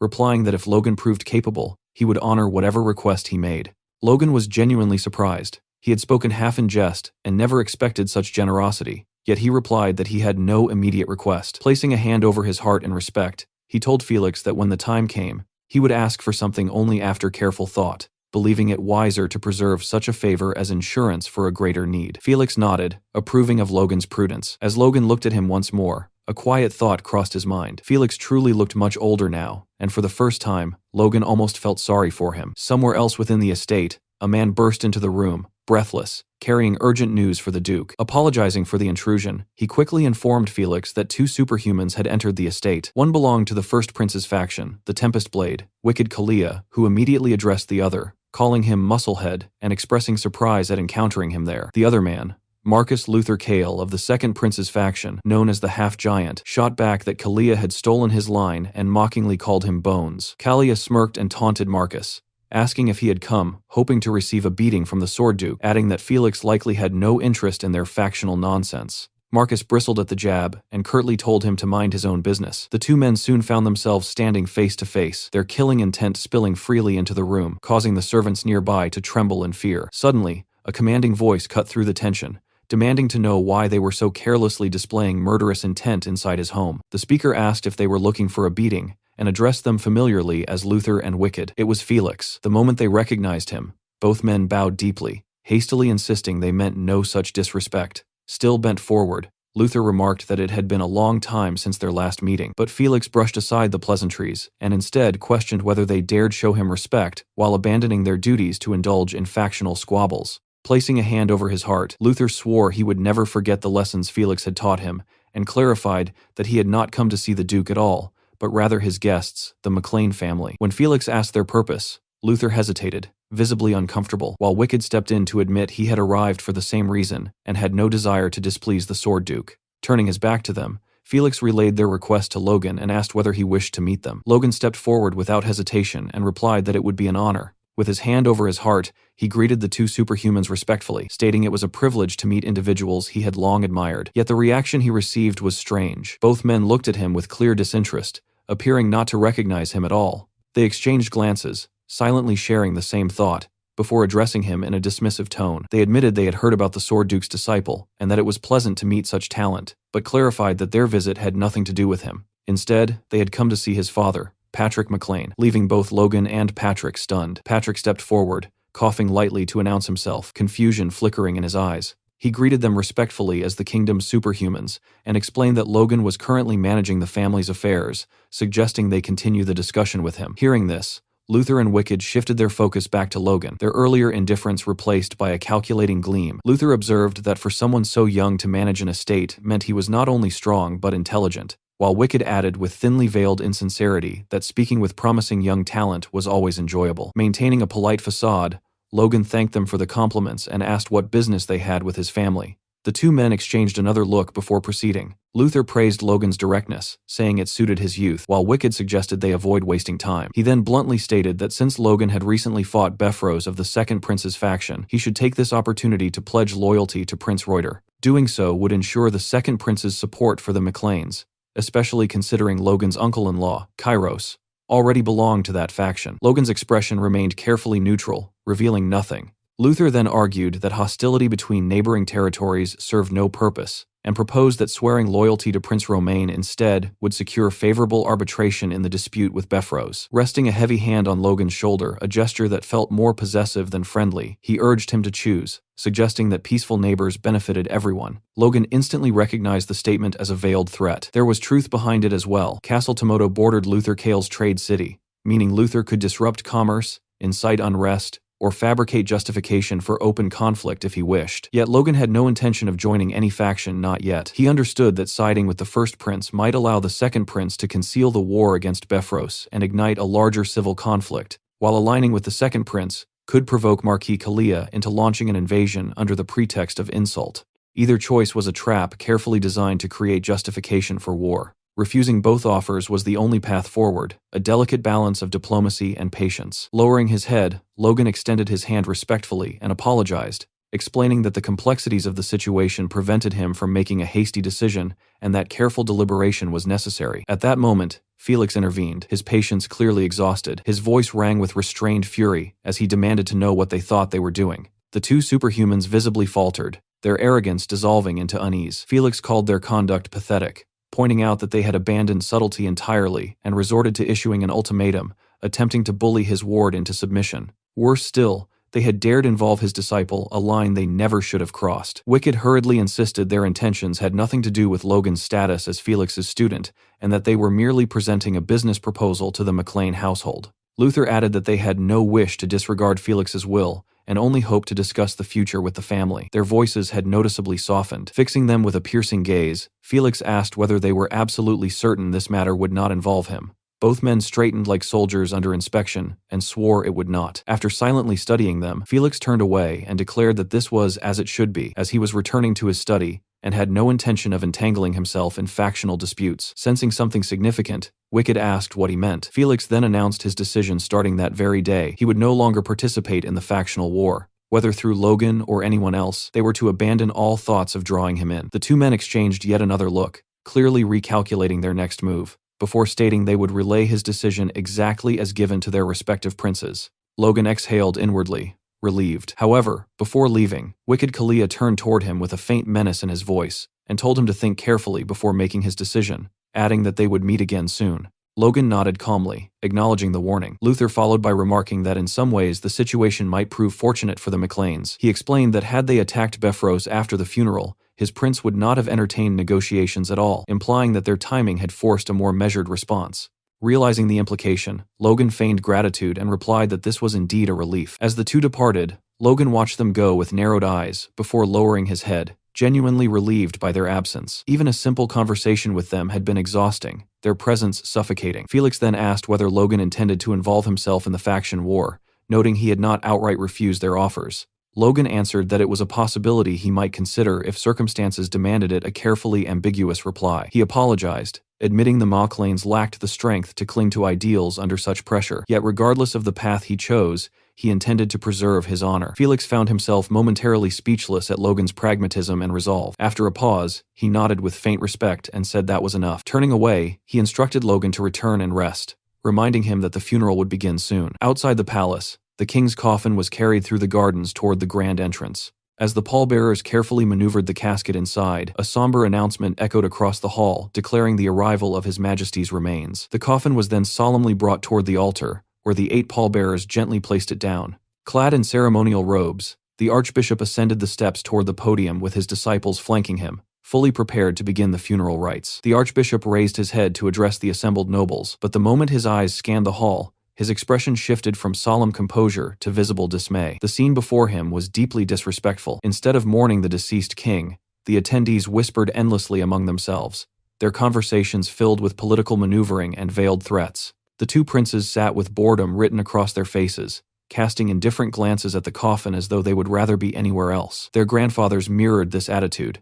Only 2 individuals seemed genuinely affected by the king's passing: the Sword Duke, Felix Esperanza, and the 3rd prince, whose youthful face was clouded with sincere grief. Watching this disgraceful spectacle from beside his father, Logan felt disbelief and disgust churn within him, unable to comprehend how so many had chosen power games over honoring the dead. As the archbishop announced the beginning of the prayer, Logan noticed that even the holy man appeared unsettled by the blatant disrespect filling the chamber. Nevertheless, the archbishop proceeded with a lengthy eulogy, recounting the king's life from 40 years prior up to the present in painstaking chronological detail, a narration that stretched almost unbearably long given the tense atmosphere. In the midst of this drawn-out speech, Logan suddenly felt someone lean closer to him. Befros quietly warned him that he had only 1 week left and advised him to enjoy himself while he still could, implying that despair at the end would serve no purpose. Logan was taken aback both by the threat and by the fact that he had been seated beside such an unprincipled man, briefly wondering who had arranged the seating. Maintaining his composure,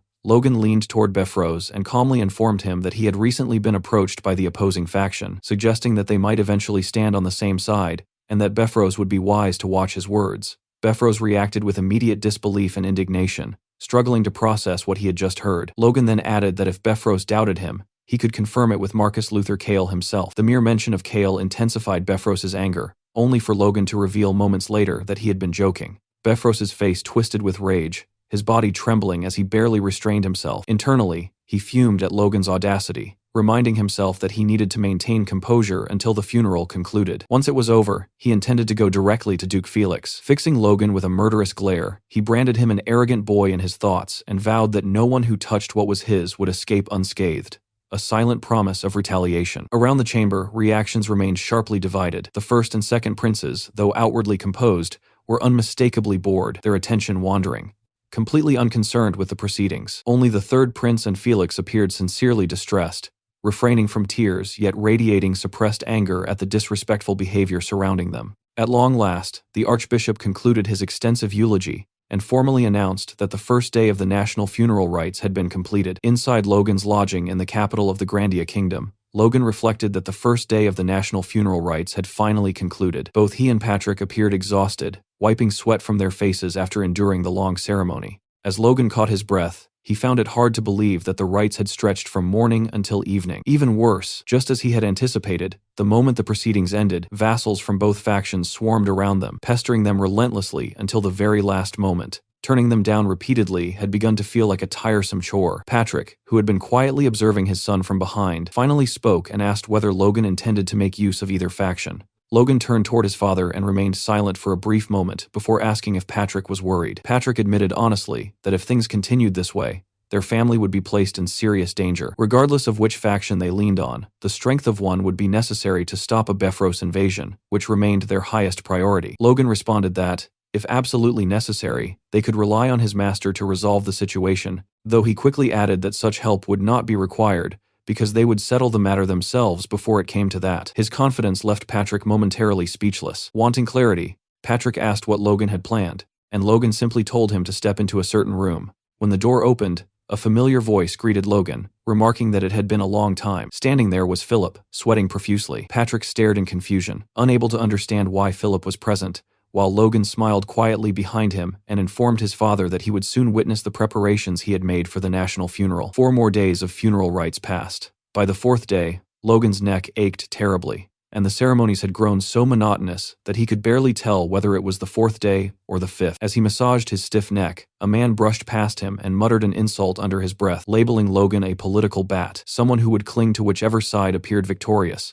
The man then added that Count Befros had been right about him before walking away. Watching the man depart, Logan reflected on Befros and let out a quiet huff, realizing he had been wondering why envoys from the factions had suddenly stopped approaching him. It now seemed obvious that Befros had been spreading words about him everywhere. Even so, Logan had no intention of joining any faction. While he was lost in thought, someone approached him enthusiastically and addressed him as son-in-law. It was Eileen's father. Looking around, the man asked why Logan was alone and inquired about his relatives, wondering if they had not attended. Logan explained that his father had returned to their lodgings first, prompting Eileen's father to send Patrick his regards. Then came the question no man ever wished to hear from his future in-law. Eileen's father asked whether Logan had decided on a wedding date. Attempting to evade the topic, Logan reminded him that his territory was currently facing a crisis. However, Eileen's father countered by pointing out that publicly announcing the bond between their families could help keep Befros in check. Logan replied that he could not make such a decision right now, especially since Eileen would likely scold him again for acting on his own. Curious, Eileen's father asked if this was Logan's first time. Logan wondered if he meant his first wedding, but his father-in-law clarified with amusement that if it were not his first assembly of nobles, the Grand Nobles gathering, he would not be sitting so quietly. Nearby, several nobles were engaged in conversation. One asked how long it had been since the last assembly, and another replied that officials had allowed even those below the rank of Viscount to attend, adding that it had been quite some time since such access was granted.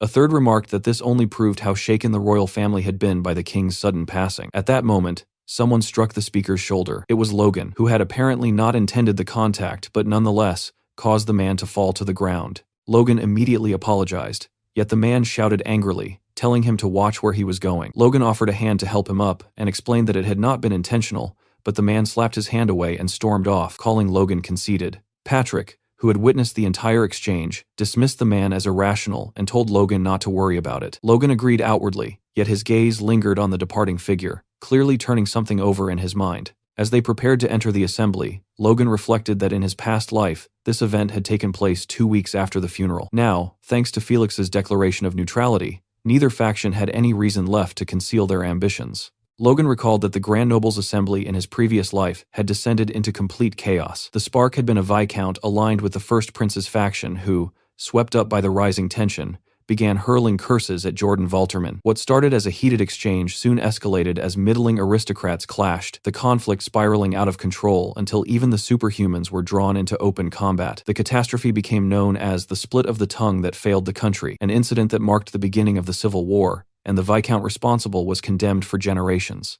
Back in the present, events seemed to be unfolding along a similar path. One Viscount was already locked in a fierce argument with another, insisting that no one but His Highness Romain was fit to become king. His opponent countered that such a claim was absurd, while the First Prince still lived. The supporter of the First Prince questioned whether his rival possessed any honor toward a superior, only to be told that superiority meant nothing, when the age difference between the princes amounted to mere months. The first Viscount angrily demanded that the man restrain his tongue. Meanwhile, the two princes appeared irritated by the entire spectacle, deliberately avoiding each other's gaze. A judge listening to the debate lowered his head, uncertain how to intervene. Watching the scene, Logan thought that at this rate, it would not be surprising if someone snapped and triggered violence. In his previous life, the assembly's brawl had been followed by a period of military preparation, and within a month or two, the first battle of the Civil War had erupted. That timeline, however, was far too slow for Logan's purposes, as it would grant Befros ample opportunity to crush his family during the preparation period. Clenching his fist, Logan resolved that the Civil War needed to ignite sooner, leaving no time for anyone to prepare. His gaze drifted toward the Viscount he had brushed against on his way into the assembly, the same man now passionately advocating for the second prince. The Viscount argued that the outdated tradition of prioritizing the eldest son had long been abandoned,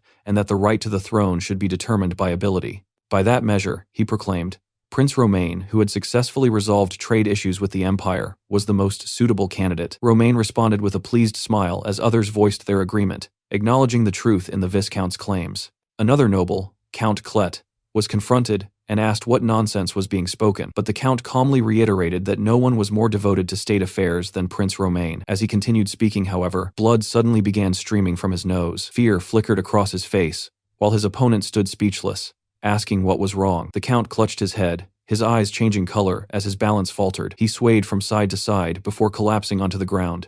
Panic rippled through the assembly as those loyal to him called desperately for a priest. Logan and Patrick appeared shocked by the sudden turn of events, yet Logan alone recognized the truth: the man was no longer breathing. The poison he had administered was proving devastatingly effective. The toxin was derived from lethe grass. When infused with force and dried for 3 days to concentrate its properties, the herb transformed into a lethal poison, capable of triggering a cerebrovascular hemorrhage. This secret would not be uncovered until 15 years later, when the Grandia Liberation Front discovered it while searching for methods to assassinate the Empire's ruling elite. Anticipating this moment, Logan had instructed Philip days earlier to procure the necessary herbs. By attaching a tiny needle to his ring, he had discreetly injected the poison into the Count before the meeting began. While knights or magicians would likely withstand such a toxin, against an ordinary aristocrat, it was unstoppable. This man, known by the codename Parasite, had been the 9th assassination target of the Grandia Liberation Front in Logan's previous life. Now Logan intended to sever that tenacious thread early, eliminating the future traitor before he ever had the chance to sell out the country. Lifting his eyes,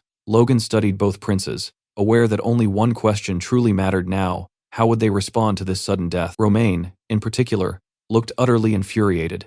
Instantly, 2 men stepped forward to remove the lifeless body of the poisoned Viscount. Watching the scene unfold, the first prince appeared uncertain about what had just happened, while the second prince burned with fury. Once the body was carried away, Romain turned toward his brother and demanded to know whether he truly dared to poison one of his subordinates. Reuter dismissed the accusation at once, reasoning that he had nothing to gain from killing his own supposed traitor, and insisting that the act could not have been his doing. He then redirected the suspicion toward Romain, questioning who would be foolish enough to believe such a poorly staged farce. Romain stood stunned, unsure whether Reuter's response stemmed from calculated strategy or sheer audacity in calling the incident a fabrication. At that moment, another Viscount rose and argued that Romain's accusation was unreasonable, pointing out that they did not even know why Count Klet had collapsed in the first place. Yet another noble interrupted, questioning the source of Romaine's anger, and noting that it had been Romaine himself who first accused Reuter of poisoning the victim, perhaps provoked by the mention of the word traitor. The Viscount who had spoken earlier was left speechless before snapping back, demanding silence and asking if the man had forgotten where they were. Soon, chatter spread across the assembly hall as voices overlapped and tensions climbed. Observing the situation,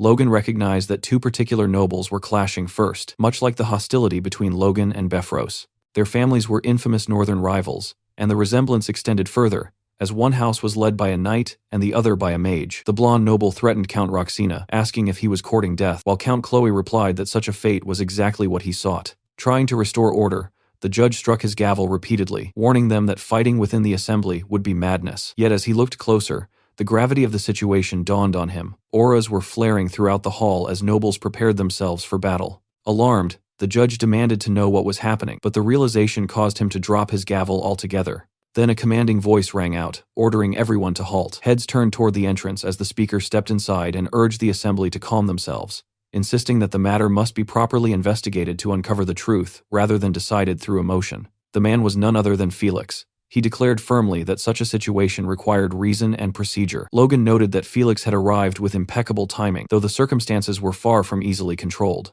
The princes themselves began shouting again, with Romaine arguing that the situation was obvious and demanding to know what further procedures Felix could possibly require. Reuter, however, expressed strong agreement with the Duke, claiming that Romaine had lacked any real justification and had instead staged the incident to dispose of a useless pawn. Romaine fired back, questioning how Reuter could speak so boldly after orchestrating such an underhanded assassination, while Reuter countered that if Romaine were truly innocent, he should welcome an investigation. Felix stepped forward, urging both princes to calm down, but his path was suddenly blocked by two imposing figures, Jordan and Juan. Their presence clearly caught him off guard. Jordan warned Felix not to interfere, while Juan added that even he would struggle against the two of them together. Felix questioned whether they understood the chaos they were allowing to unfold, yet neither appeared moved by his words. Witnessing this confrontation, Patrick wondered how matters had deteriorated so badly, realizing that the kingdom's three sole dukes now stood in direct conflict. Juan remarked that Felix must know how pointless an assembly like this had become,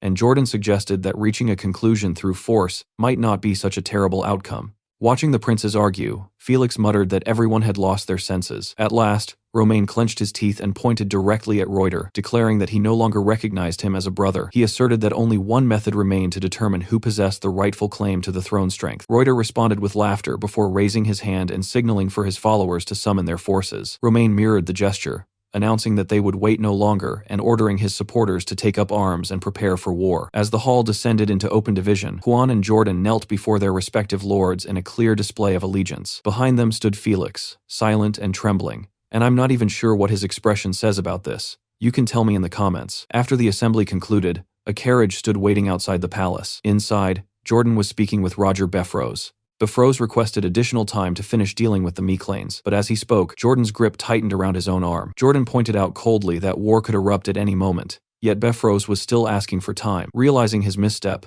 Befros straightened immediately. He reflected that Jordan's title, the Blazing Heat Sword, represented only his strength on the surface, while in truth he was a frigid and calculating man who would tolerate no wrong answers. Lowering his head, Befros asked for merely 10 days, insisting it would not take long. Jordan dismissed the request as inefficient, leaving Befros uncertain how to respond. Jordan then explained that the most efficient solution would have been to bring the Meclanes into their faction, thereby adding their forces intact. Befros was left speechless. Jordan revealed that he had even sent Luther for that purpose, though someone had warned that the Meclanes were too rotten to accept. At this, Befros begged forgiveness, admitting that greed had clouded his judgment and led him to commit an unforgivable mistake. After a moment of silence, Jordan instructed Befros to suppress his greed for now. Once the larger war was won, he promised to deal with the Meclanes personally and deliver them to Befros's doorstep. Turning his head slightly, Jordan added that he would issue the Meclanes a mild warning, advising Befros not to worry but instead to summon his finest troops immediately. The bigger picture demanded their focus. Several days later at Castle Tomoto, matters were unfolding swiftly. Logan and Patrick communicated through an orb with a representative of the Valtermine Duchy.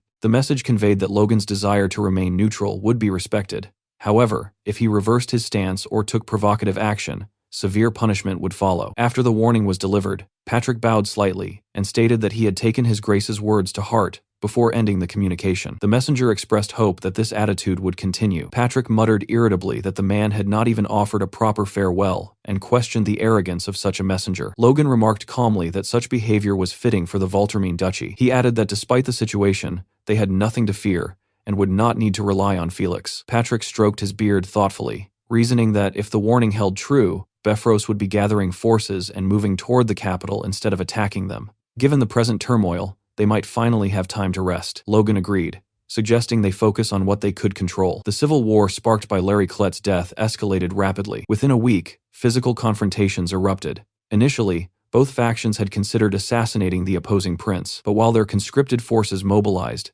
they crossed paths unexpectedly. A line of battle stretched from the northern territories to lands directly controlled by the crown, and spontaneous clashes broke out across the kingdom, signaling a prolonged conflict. Both sides began drawing out every ounce of strength they possessed. Befros, compelled by circumstance, moved to the central front, leaving only minimal forces at his main castle. As he marched to war, he reassured himself that the Maclanes would not dare defy the Duke's warning, though he privately questioned Logan's sanity. Back at Castle Tomoto, Logan struck the table decisively and declared that they must seize this opportunity to occupy Befros's lands. Hinckley, Dwayne, and Patrick reacted in disbelief, convinced Logan had lost his mind. Dwayne asked whether he intended to ignore a direct warning from a superhuman. Logan confirmed that he would. Dwayne fainted outright, caught by Hinckley, who warned that even if Befros could not retaliate during the Civil War, their move might be interpreted as a challenge to the Second Prince, potentially making them an example to deter other neutral forces. Logan countered firmly that their conflict with Befros had begun before the Civil War, making it a private family war rather than a factional challenge. Both the Second Prince and Duke Valtermine would understand this distinction. Hinckley wondered whether Logan had foreseen these events when he seized Castle Tomoto, though he quickly dismissed the idea of Logan seeing the future. Logan merely laughed. Patrick intervened, cautioning that even if Logan were correct, Valtermine might hold him accountable later. Logan admitted he had not considered that possibility, surprising Hinckley, before asserting that Valtermine would not act against them provided they succeeded in taking Castle Befros and growing strong enough to become valuable to both factions. The notion left everyone stunned. Patrick dismissed Dwayne and Hinckley to speak privately with his son. Once alone, he pointed out a fatal flaw in Logan's reasoning. For the plan to succeed, the Civil War would need to last long enough for them to occupy Befros and grow stronger. Logan appeared taken aback that Patrick had discerned this assumption. Patrick observed that civil wars rarely lasted beyond a year, yet the Grandia Civil War had endured 3 years, making it an anomaly Logan might be relying upon too heavily. After a moment, Patrick sighed and closed his eyes, reminding Logan that he trusted his actions were always for the family's benefit. However, he urged him to account for such blind spots in the future. Logan acknowledged the advice. Standing before the massive glass windows, Patrick concluded that their only remaining course was to occupy Befros's territory, reclaiming the lands of their forefathers. At the gates of the main castle of Befros, 2 guards stared into the distance after spotting something unusual, and the one holding the binoculars was left completely speechless. A massive army was storming toward the castle, and it was not just any force, it was the Maclanes. One soldier atop the walls shouted for everyone to hold their ground, while another reassured the defenders that a message had already been sent to Pareda and that reinforcements would arrive soon, meaning they only needed to endure until then. Observing the situation, Logan concluded that the defenders had no intention of surrendering peacefully. Patrick responded that there was no need to prolong the battle. As a figure stepped forward atop the walls, Logan gave the order to capture the castle immediately, and the troops voiced their understanding. Suddenly, a voice rang out declaring that his lord had departed to fight in the war that would determine the nation's fate, entrusting him with the honorable duty of standing as the final line of defense. The man claimed to have heard many things about Logan and vowed to repay the disgrace of Castle Tomoto being stolen. The speaker revealed himself as Lentor, a high-ranking knight, and with a downward swing of his sword, he issued a formal challenge, demanding a duel between knights. He declared that if Logan truly considered himself a knight, he should answer the challenge, otherwise he would bring shame upon himself. Logan, however, privately judged that Lentor was the one disgracing himself. In the next instant, a punch slammed into Lentor's purple-haired face, blood bursting from his nose as he collapsed. Logan realized he had knocked the man out with his bare fist without even thinking. Standing behind the fallen knight was Hinckley. Logan asked about Lentor's condition, and Hinckley casually informed him that the man had fainted, even nudging his face with a boot.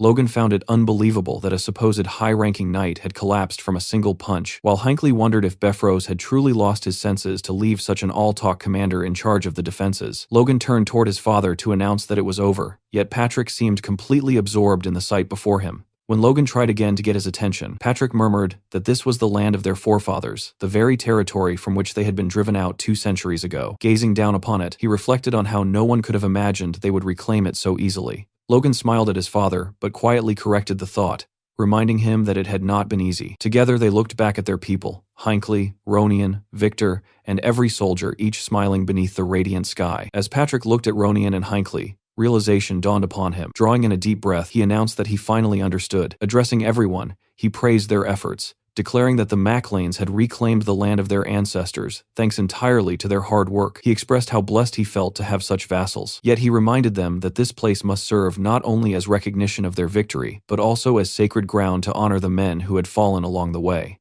Patrick bowed his head and vowed never to forget the knights who had brought them there. He began reciting their names one by one: Caleb, Nil, Ethan, Curtis, Rariner, Andreas, Piero, and the list continued. Logan was stunned that his father remembered every single name. He noticed Patrick gripping his sword tighter with emotion as he spoke, and Logan smiled quietly. As the sun dipped toward the horizon, Patrick declared that those names would be engraved upon his heart forever. He then turned to Logan and stated that regarding the events yet to come, it would be best to hear from the future of the Macleans himself. Logan stepped forward beside his father, sweat forming as he gathered his thoughts. He addressed the soldiers, stating that they had likely already realized it, but the world had descended into an era of chaos. In response, the Macleans would ride those winds of chaos and soar higher than ever before. Raising Lux toward the sky, he called upon the men to become the wings of the Macleans. A knight immediately ordered a salute, and with hands placed over their hearts, the army hailed the glory of the Macleans. Meanwhile, in the war camp, Beffros could scarcely believe that his castle had fallen. He demanded to know what Pareda and Lentor had been doing, only to be informed that the fortress had already been taken before Pareda's forces could even mobilize. Striking the air in fury, Beffros cursed Lentor as a fool and swore they would return immediately to crush the Macleans limb by limb. At that moment, Jordan Valtermine arrived and bluntly informed Beffros that he would do no such thing. Beffros attempted to justify himself, arguing that his homeland had been attacked by savages, but Valtermine questioned what would happen if Beffros withdrew his forces while both sides remained evenly matched at the central front. He demanded to know whether Beffros considered his personal lands more important than their greater mission. Beffros quickly denied such intentions, sweating with fear. Beffros insisted that the Macleans had ignored a direct warning, yet Valtermine coldly declared that he would tear them apart himself after their mission concluded. Before that, however, he intended to send a notice demanding the Macleans join their faction. When Logan received this message through the communication channel, he laughed it off and warned that if the Macleans were threatened, they would have no choice but to support the first prince. The statement made Jordan crush the cup in his hand while Beffros nearly lost composure in terror. He thought Logan insane for daring to speak so boldly before such authority. Jordan, visibly enraged, accused Logan of disregarding both his warning and his offer, asking if he understood that rejecting him meant rejecting Prince Romaine's will.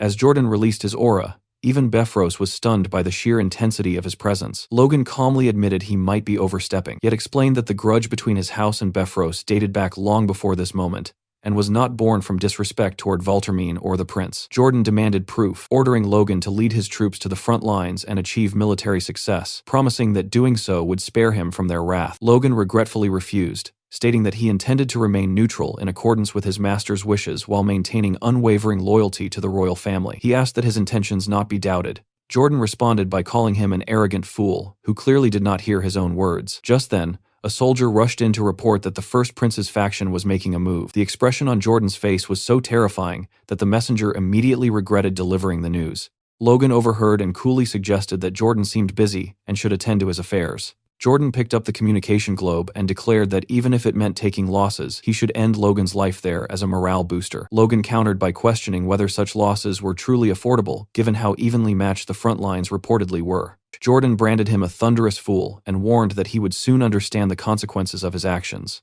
Tossing the communication globe to Beffros, he summoned his lieutenant and ordered him to take several men to keep watch on Logan, referring to him as the arrogant brat from earlier. Watching this unfold, Beffros thought the foolish Macleans were hastening their own destruction, and concluded that it would not be a bad outcome if they were ultimately crushed by Valtermine's own hands. Somewhere else, a blond man was laughing uncontrollably. It was Juan Douglas, who remarked that it had been a long time since he had heard such good news and expressed his appreciation to Logan for providing it. Logan noted that immediately after his communication with Jordan Valtermine had ended, Juan Douglas had contacted him personally, and he conveyed that it was an honor to be reached directly. Juan assumed that since Logan had attacked Beffros, he must intend to join his faction. Logan, however, paused briefly, and smiled before clarifying that the attack had merely been the settlement of an old family grudge. He apologized and explained that the Mechlanes were not yet prepared to pledge support to anyone, recognizing that such a decision would invite unnecessary complications. Huan warned that given Jordan's ruthless temperament, he might attempt to swallow the entire McLean family whole. He asked Logan what he intended to do in response,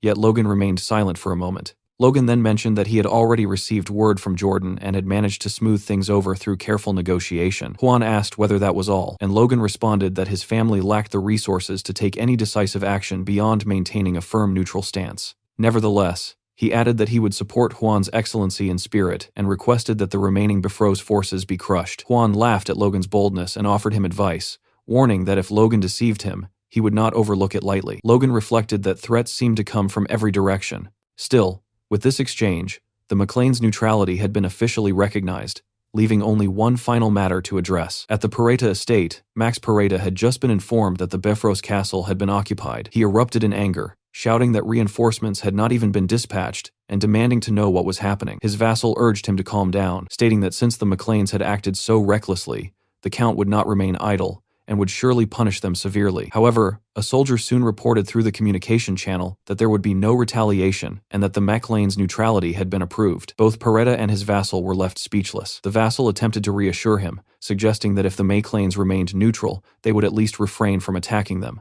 Pareta questioned whether that trust was justified. At that moment, a servant rushed in, announcing that a notice had arrived from the Maclanes, causing the vassal to leap to his feet. As the vassal read the letter, Pareta anxiously demanded to know its contents. The message contained a list of demands that must be fulfilled to prevent an attack. These included a monthly tribute of food and supplies worth 100,000 gold, monthly internal inspections conducted by the Maclanes, the right for the Maclanes to conscript troops freely whenever necessary, and a tenant tax reduced to 30%. The letter further stated that given the current situation, the Maclanes could attack directly and would remain lords of the land regardless of who ultimately became king. It concluded by declaring that if the Pareta family did not wish to die, they would kneel to the Maclanes. Back at the Bifrost main castle, even the flag had been replaced with that of the Maclanes. Inside, Dwayne reported that, as expected, the Pareta family had requested to become vassals. Logan expressed satisfaction and stated that they would now slowly strangle them financially and absorb their entire military power. He added that it was unfortunate they could not yet deal with Percival and Ruffman, but Dwayne reminded him that they had already achieved more than enough. Logan declared that all immediate threats were gone and that there was only one thing left to do: celebrate. A party was held within the castle. Logan announced that the war was over and encouraged everyone to eat, drink, and enjoy themselves. The soldiers gathered in small groups, Dwayne, Hinckley, and Kaisalon together, Hamar, Philip, and Clayton laughing over drinks, Rick conversing with a female servant, Patrick sharing a moment with Marion. Only Victor appeared visibly troubled. After some time, Patrick approached Logan and suggested that it was time. Logan agreed and called Captain Hinckley forward, addressing him formally as Sir, signaling that something official was about to occur. Patrick, already somewhat drunk, attempted to scold Hinckley for failing to salute his future lord properly, but Marion restrained him. Logan announced that for leading the Night Order and securing victory in the war, Hinckley deserved a reward. He declared that Sir Hinckley would receive 1 million gold and land of equal value. Hinckley stood stunned, and murmurs spread through the hall. Someone questioned whether the territory had not been nearly bankrupt not long ago, and others remarked that the young master had emptied the castle treasury entirely, which explained why wine was being poured so freely. Logan privately lamented that it would have been even better had the Bifrost forces not looted the artifact vault beforehand. He then turned to Clayton and addressed him respectfully as Lord.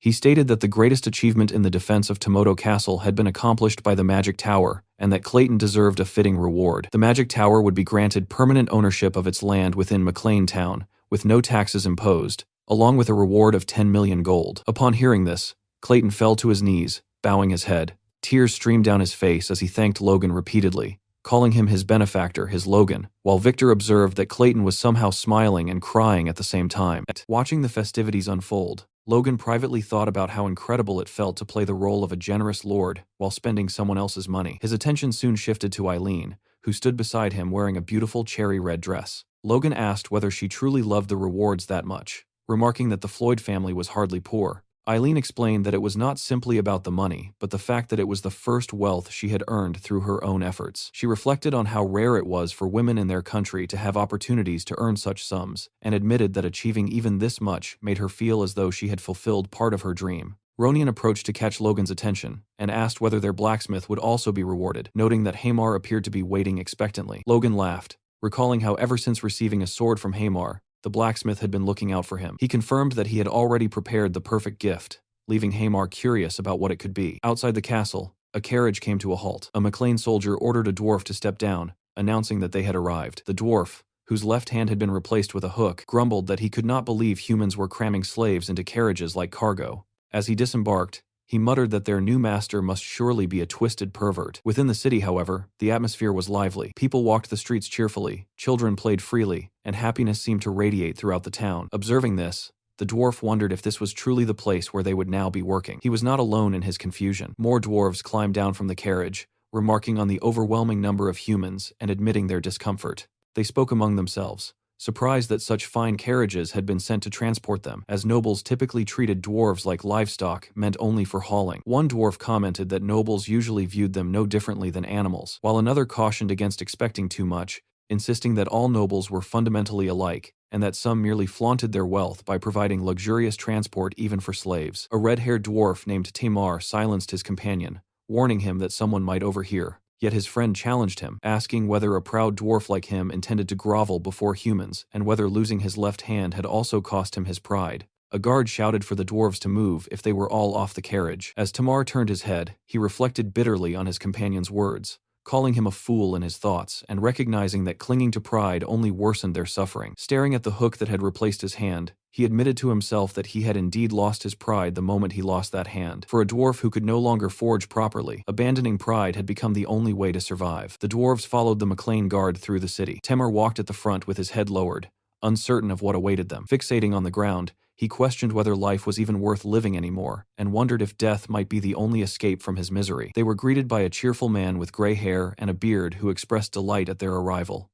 After counting them and confirming there were 10 an ideal number, he called for someone to inform Lord Hamar that the kin he had requested had arrived. The dwarves struggled to comprehend what they had heard, astonished by the idea of a dwarf being addressed as a lord. Tamar stepped forward and asked whether the man had truly said Lord Hamar. When asked if he knew him, the man proudly spoke of Hamar as the greatest craftsman in their territory, crediting his creations with transforming the land. Because of this reputation, he added, high expectations were placed upon the newly arrived dwarves as well. Hearing a human speak with such respect about a dwarf caused Tamar's expression to brighten. He found himself wondering just how remarkable Hamar must be for a human territory to honor dwarves in this way. Before long, Hamar himself arrived, declaring that the long wait was finally over and that his kin had at last come. He expressed his satisfaction at seeing them in good health, a sight that filled Tamar with cautious optimism. However, Hamar immediately remarked that since they were all in such fine condition, they could begin working at once. He even observed that they could be worked like dogs right away, given their apparent stamina and readiness for labor. The hopeful expressions on Tamar and the other dwarves shattered instantly, as this was nothing like what they had imagined.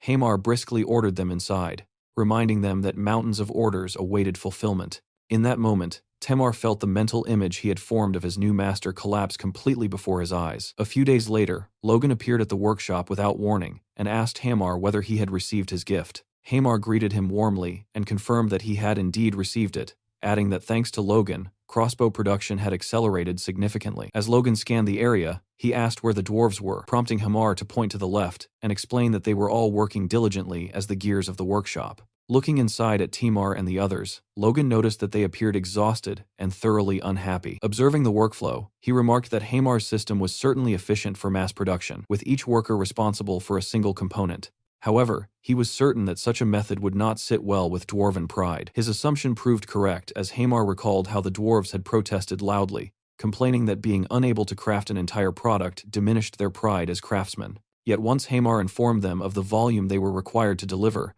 their objections vanished. Hamar added that there had even been a troublemaker aspiring to a leadership role, referring to Tamar. He explained that he had dealt with the matter peacefully enough by forcing Tamar face down onto the ground until he acknowledged that he was merely a gear in the workshop and had no place attempting a mutiny. Hearing this, Logan laughed and remarked that this was exactly like Hamar, handling everything with ruthless efficiency. Hamar responded that he had learned everything from his master, while the dwarves watching the exchange silently branded both men as devils. Still, Tamar reflected on the situation and realized that Hamar had offered them the same deal Logan once offered him. If they worked their hardest for Logan for 20 years, they would be granted freedom. staring at the part he was crafting. Timar acknowledged that this agreement was a chance they would likely never receive again. As Hamar watched the dwarves labor, he turned to Logan and asked why they needed so many crossbows, noting that the requested amount would arm 10,000 people with plenty left over. Logan calmly replied that this was precisely because 10,000 people would be using them. Stunned, Hamar exclaimed that they were effectively producing a 10-year supply in advance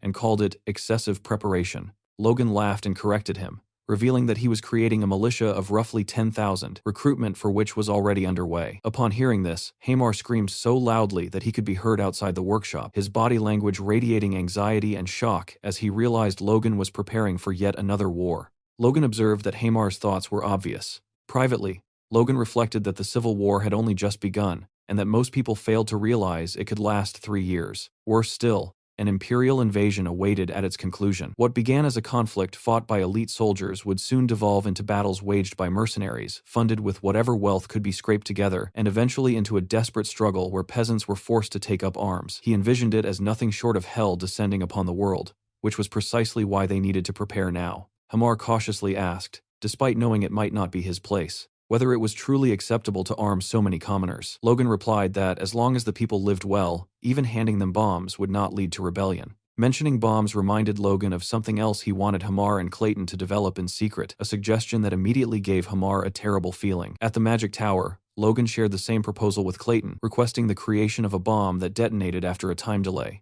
He clarified that it should also explode upon receiving a certain level of impact, with a firm grip being sufficient to trigger it. As Clayton diligently recorded every detail, Logan continued outlining the specifications. The device should emit a light vibration as a warning before detonation so no one forgot to throw it. It should change color as it activated, detonate roughly 5 seconds later, and produce an explosion equivalent to a second circle explosion spell, all while keeping production costs capped at 50 gold. Logan then asked whether such a device was feasible. Clayton questioned whether something like that even existed, but Logan insisted it did because he had used one before. Hearing this, Hamar demanded to know where Logan had encountered such a weapon, remarking that the situation felt strangely familiar. Logan explained that he had even provided a rough idea of the materials involved, yet Clayton remained skeptical, arguing that chemical compounds behaved unpredictably, depending on their ratios. Moreover, a weapon capable of producing a second circle effect, at 1/10 the cost of a first circle spell scroll, would have sent the entire industry into a frenzy if it truly existed. Clayton suggested that if Logan had actually used such a device, it would be faster to locate its creator, and he prepared to utilize the communication channel to investigate further, contacting Felix's advisor and a general from Logan's former life, to ask whether anyone nearby possessed the knowledge to craft such strange items. The response indicated no close ties with a mage capable of such work, leaving Logan stunned. What he was attempting to recreate was Liberatio, a bomb named after the ancient word for liberation. It had once dealt a devastating blow to the Empire during the era of the Grandia Liberation Front, yet only a handful of individuals had ever known how to produce it, and Logan had not been one of them. Even so, he believed that if anyone might hold a clue, it would have been Commander Louise of that time. The weapon's creator had supposedly been an earth mage inspired by ancient dwarven armaments, which convinced Logan that if anyone could rediscover the method, it would be Hamar and Clayton. Hamar admitted that he had initially assumed Logan was inventing the entire concept, yet the vividness of his description made him question that assumption. Logan himself found it strange how unnaturally clear his memories of Liberatio were, and the realization unsettled him slightly. He eventually dismissed the thought, reasoning that it was natural for the memory to remain sharp since the weapon had ultimately caused his death. With that, Logan once again began explaining every detail to Hamar and Clayton, even as they wondered aloud whether he truly had no intention of abandoning the idea. Somewhere else, inside a bar, a man slammed his fist onto a table, knocking over a pint of beer that spilled everywhere as he angrily questioned what the country had become. 2 other men cursed the war, complaining that it had now spread all the way to the south. One drunken man shouted that if the nobles wanted to fight, they should settle it among themselves instead of dragging small territories like theirs into the conflict and getting innocent people killed, while his friend hurriedly called him a drunk and urged him to lower his voice. At another table across the room, a blonde-haired man lifted his head and agreed with the outburst, believing that those hungry for war should face each other directly. He bitterly reflected that just because his great-grandmother had been the second daughter of House Kalia's marquis, it did not mean their family deserved to be dragged into a factional war. He went on to explain that this was exactly why small provincial nobles like them ended up utterly ruined. Lamenting his fate, he believed his family would likely be the first destroyed in the Civil War, and he had been forced to flee without even retrieving the bodies of his relatives, leaving him to condemn himself as pathetic. At that moment, a man wearing a long cape and hood approached from behind and asked if he was Mr. Damien Nadal. Hearing his name spoken by a stranger, Nadal immediately stood, gripping his sword and preparing for a fight, as he demanded to know who the man was and how he knew him. The cloaked figure produced a letter and explained that he belonged to the Information Guild and had been tasked by a client to deliver the message to Nadal. Studying the envelope, Nadal wondered who could have sent it, noticing that the crest bore a sigil resembling a red flame. Back inside the castle, the ever-loyal servant Rick approached Logan and asked about the stack of papers before him. Watching Logan write, Rick wondered if he was planning to host a party, only for Logan to internally dismiss the idea as madness and question why he would celebrate during such times. He clarified that the letters were meant for talented individuals who had lost their masters in the Civil War. Rick quickly realized Logan intended to recruit them,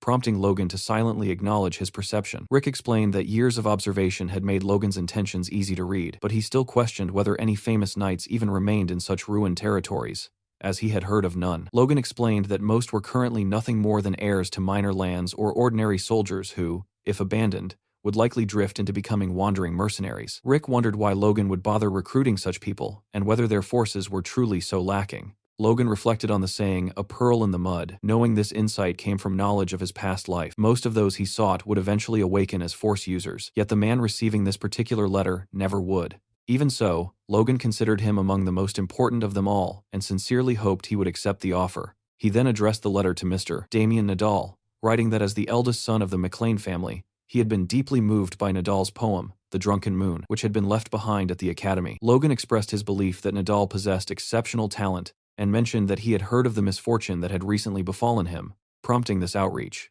The letter continued by explaining that the McLean family was still growing despite these harsh times, and that they needed someone exactly like him. Finally, Logan courteously invited Nadal to consider the McLean estate as a new place to reside should he seek one. As Damien read the letter, absorbing the words about opportunity and belonging, confusion overtook him, and he found himself wondering what kind of nonsense he was looking at. 2 months later, at the McLean estate, a large crowd had gathered at the gates. One of the guards asked his colleague where all these people had come from, but the other had no answer. What they did know was that every single one of them claimed to have received a letter from the young master. Standing behind one of the guards, Damien confirmed that the crest stamped on the letter was indeed the McLean sigil. Upon hearing this, the guard instructed the group to follow him inside. Damien then stepped forward, presenting his own letter bearing the same sigil and explaining that he had received it from Logan himself. The guard examined it carefully and confirmed that the seal was authentic. He then studied Damien's appearance, noticing how shy and anxious he seemed about the entire situation. After verifying the letter,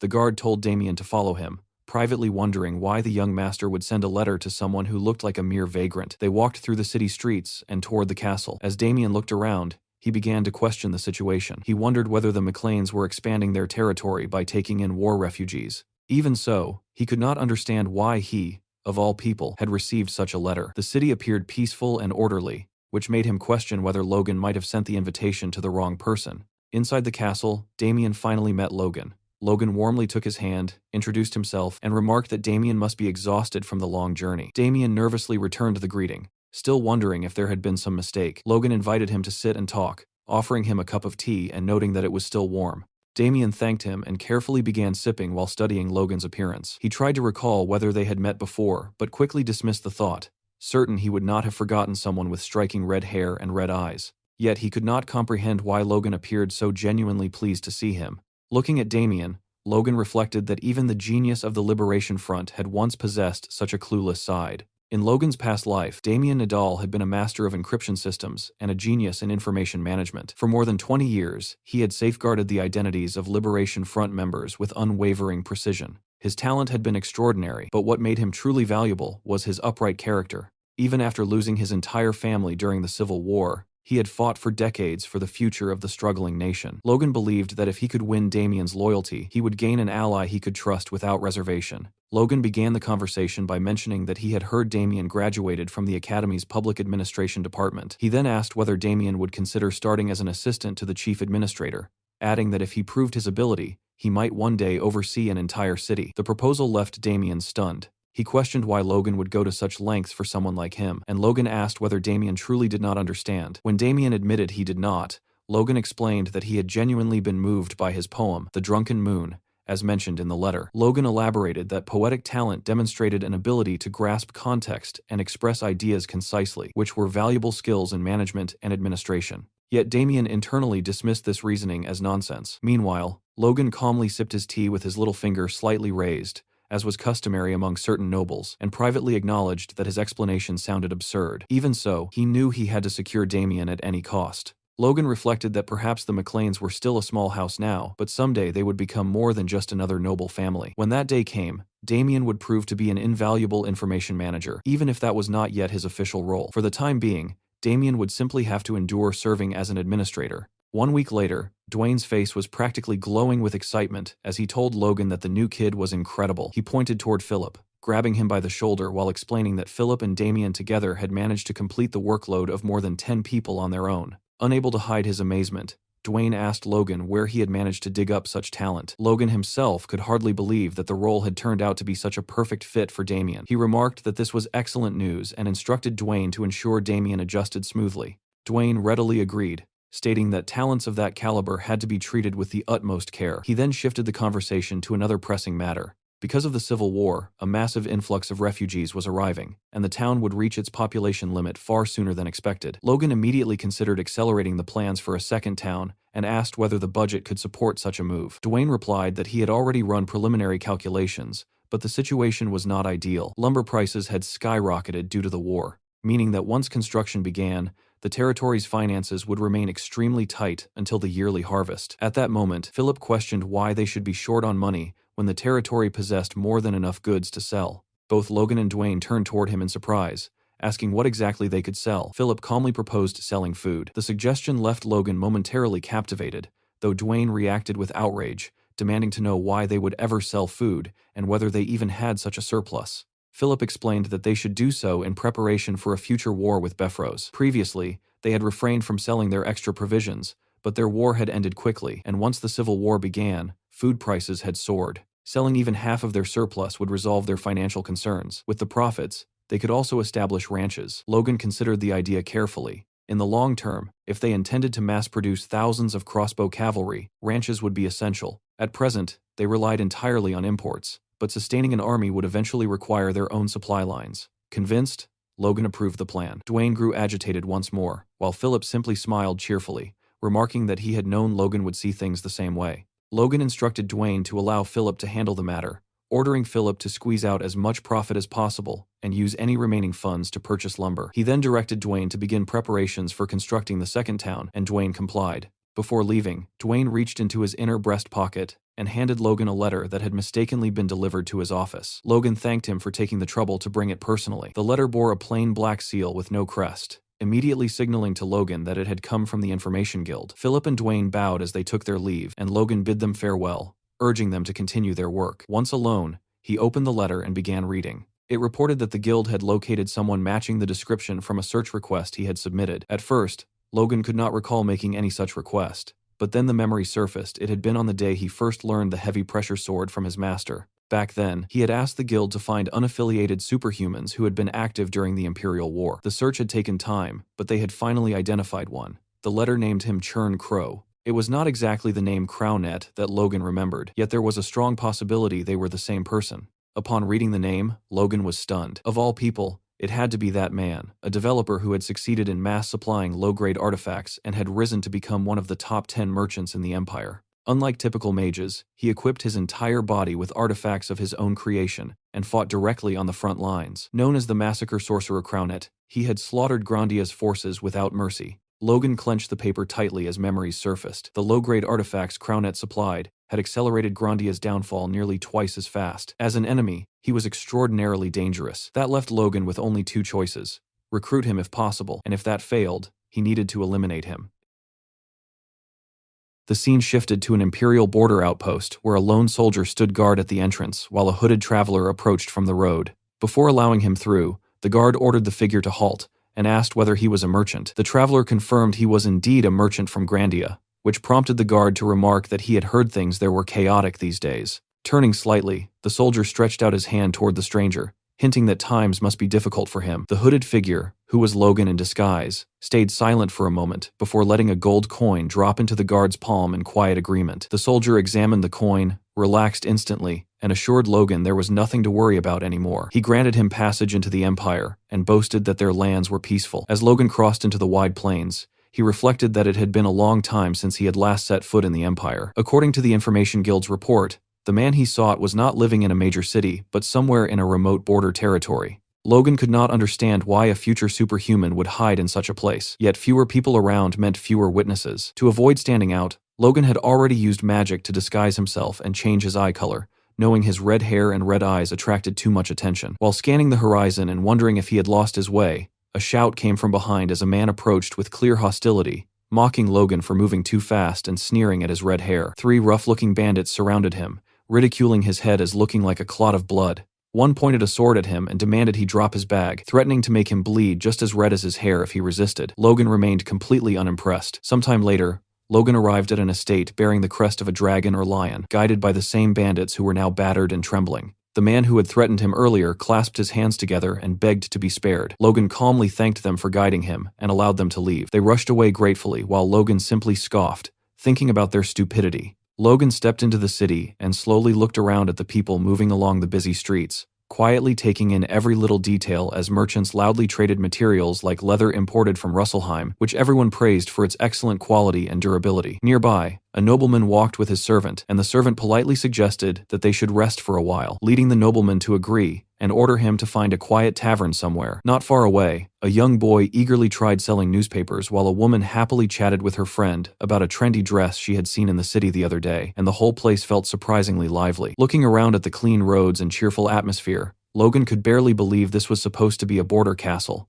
because it looked just as neat and prosperous as most cities inside Grandia itself. He pulled out his map and quietly checked the location again, reminding himself that the man he was searching for supposedly lived somewhere isolated even inside this castle, yet he still felt sure he had reached the right place. Raising his head with his disguised blue eyes, Logan confirmed his destination when he saw a Gothic-looking manor standing grim and silent ahead of him. He stared at it without saying anything, then calmly placed the map back into his bag and stepped forward. Just before knocking, a dark thought crossed his mind about what if the man was already a superhuman. Remembering how infamous the guy had been for his nasty temper, and how recruitment might easily turn into a fight, Logan reasoned that the man was probably a slow-cast type mage, and if things went badly, killing him might even be possible. Realizing how messed up that thought sounded, Logan slapped his own face and cursed himself for thinking like that, reminding himself he came to recruit, not kill, and that he needed to swallow his past life grudge for now. He knocked on the door, and after a moment, it opened with a rough voice complaining about someone making noise outside.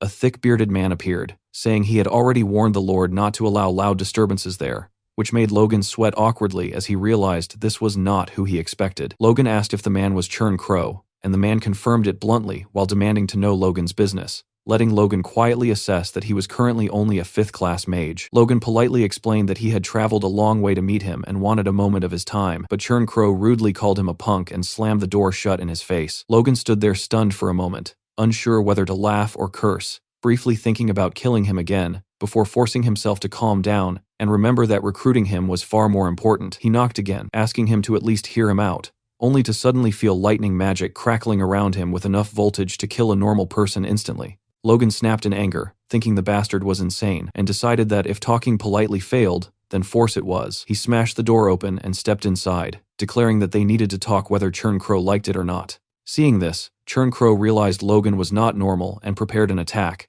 revealing an artifact that made Logan's heart drop instantly, because it was the Orb of Massacre. Logan remembered clearly how that artifact constantly protected its owner and automatically repelled enemies, acting as both offense and defense, and how in his past life, Churn Crow, despite being weaker than other superhumans in direct combat, used that orb to unleash terrifying firepower in civilian massacres. Still, looking at him now, Logan judged that he was not yet that powerful since he was only a 5th circle mage. Logan sarcastically remarked that using such force on a guest seemed harsh, while Churn Crow mocked him for calling himself a guest after breaking down the door. Logan calmed himself, admitted he had no other choice since Churn Crow refused visitors, and tossed a heavy bag of gold at his feet to compensate for the broken door. Seeing the money, Churn Crow started sweating and reluctantly agreed to talk. They sat in the parlor with Logan keeping his sword nearby, while Churn Crow kept the Orb of Massacre behind him, suspiciously asking what Logan wanted. Logan said he had heard rumors about him and came to offer recruitment, which immediately made Churn Crow tense up,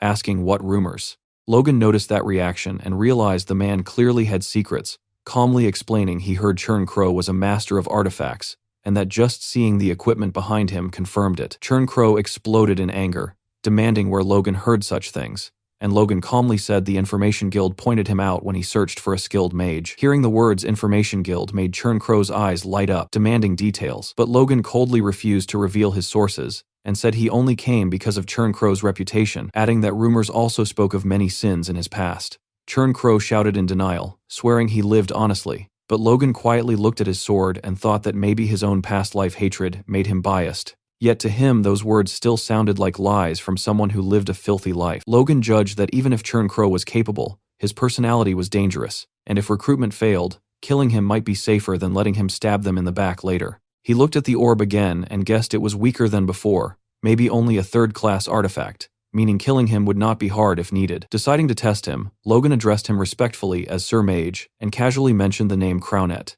instantly making Churn Crow's expression change. The moment he heard that name, Churn Crow realized Logan knew far more than he should, and the orb of massacre started glowing from blue to red as his face twisted into a psychotic smile. He lunged straight at Logan's neck, declaring that this would be where Logan shook hands with death. From the outside, it looked as though a massive explosion had shattered the mansion's rear wall, sending rubble splattering in every direction. Crownet's assault had blasted a giant hole in the masonry, where Logan had just been standing, but the man was now nowhere to be seen. Crownet, however, appeared weakened. He had likely exhausted a great deal of stamina on that last strike. Suddenly, his facial expression shifted into one of pure wonder. A sudden wave of force surged outward, throwing Crownet and his orbs backward. He couldn't believe it, Logan had actually dodged his attack. Gritting his teeth, he declared that Logan was merely lucky, but that this was as far as he would get. Crownet then riled up his own aura, preparing another strike, and demanded to know if Logan truly thought he was a match for his orbs. In response, Logan simply raised his sword, prepared to counter. Crownet scoffed, calling it a pathetic attempt. He launched his attack,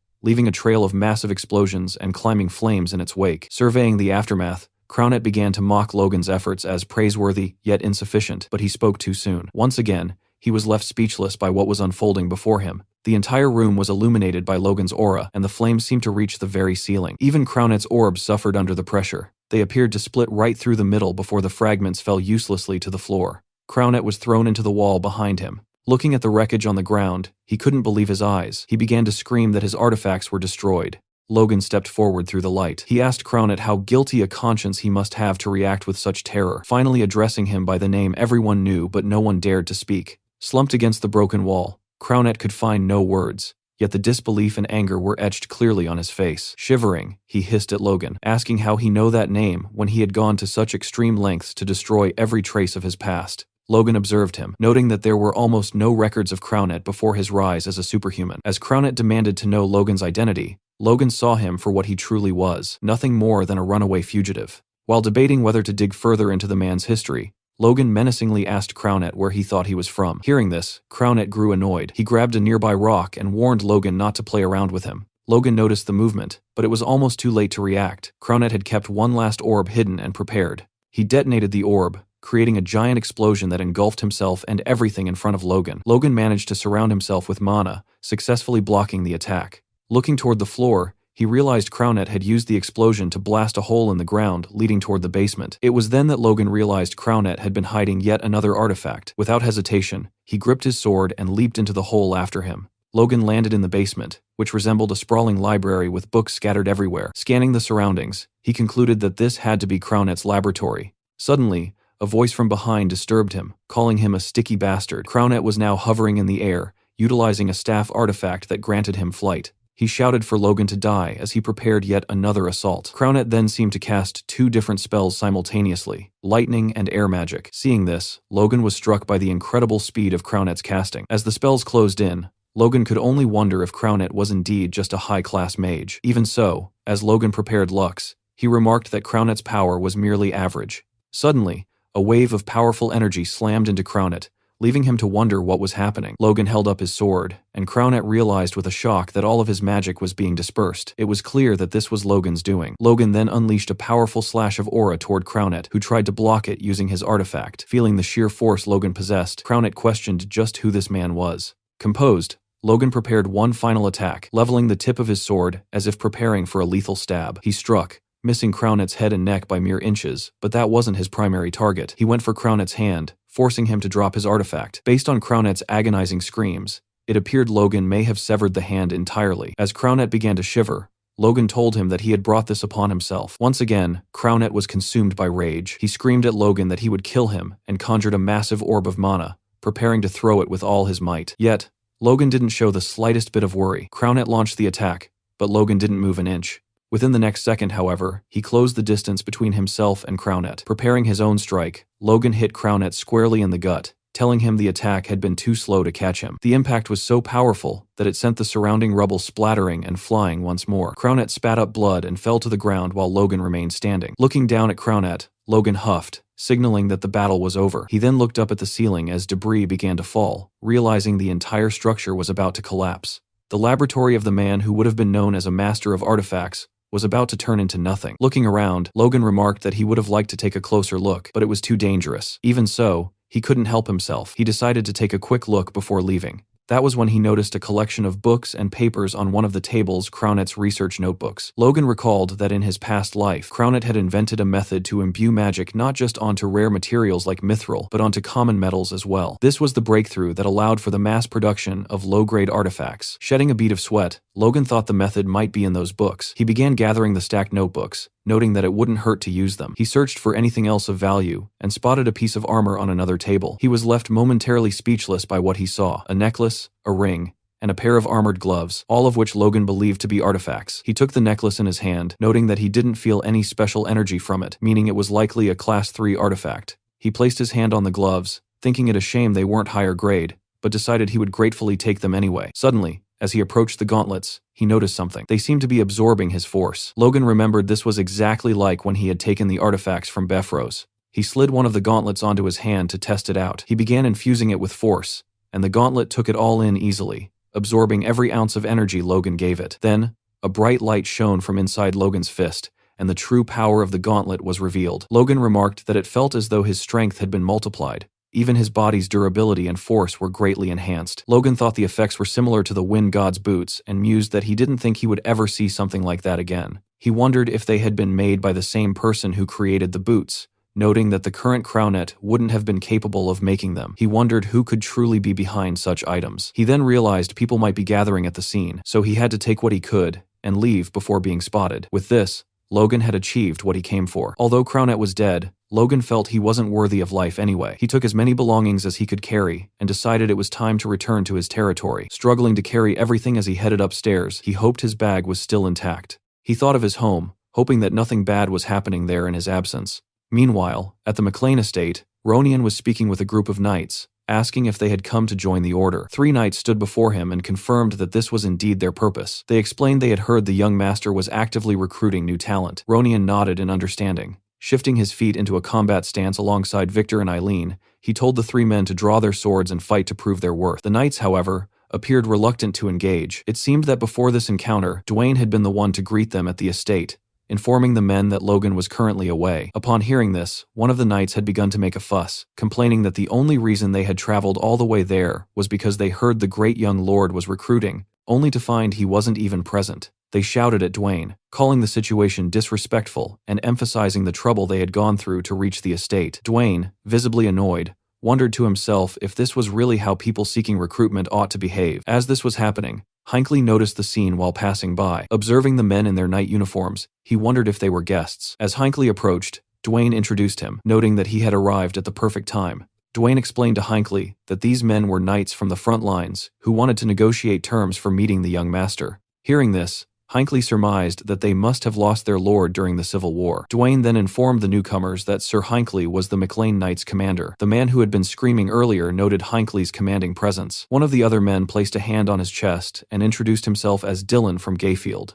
He began to boast, informing Hinckley that in his hometown, he was known as Swiftblade Dylan. Hinckley remained unimpressed. Dwayne even mocked the man, asking exactly what kind of blade he claimed to be. Another man introduced himself as Tenon from Tainan, nicknamed Steelblade Tenon, while the third identified himself as Jacob from Tahanan, also known as Mighty Jacob. Hinckley held up a hand and said he understood. He remarked that they must possess great skill to earn such titles, calling them lucky since even he did not have such a nickname yet. The men laughed it off, with Dylan claiming Hinckley was merely flattering them and that those were just nicknames from Blackwood's villages. Dylan tried to add that enemies once feared him and that things were different here, but Hinckley cut him off. Turning serious, Hinckley told the men that there had been enough talking. He explained that their young master was someone who rewarded ability fairly, and if they wanted good treatment, they had to prove themselves. He declared that they had spoken enough words. Now, they had to show their worth through actions. He asked if they were capable of that, and the men, exchanging smiles, replied that they certainly were. The scene then shifted to one of the knights lying flat on his back with one eye open. He opened the other eye,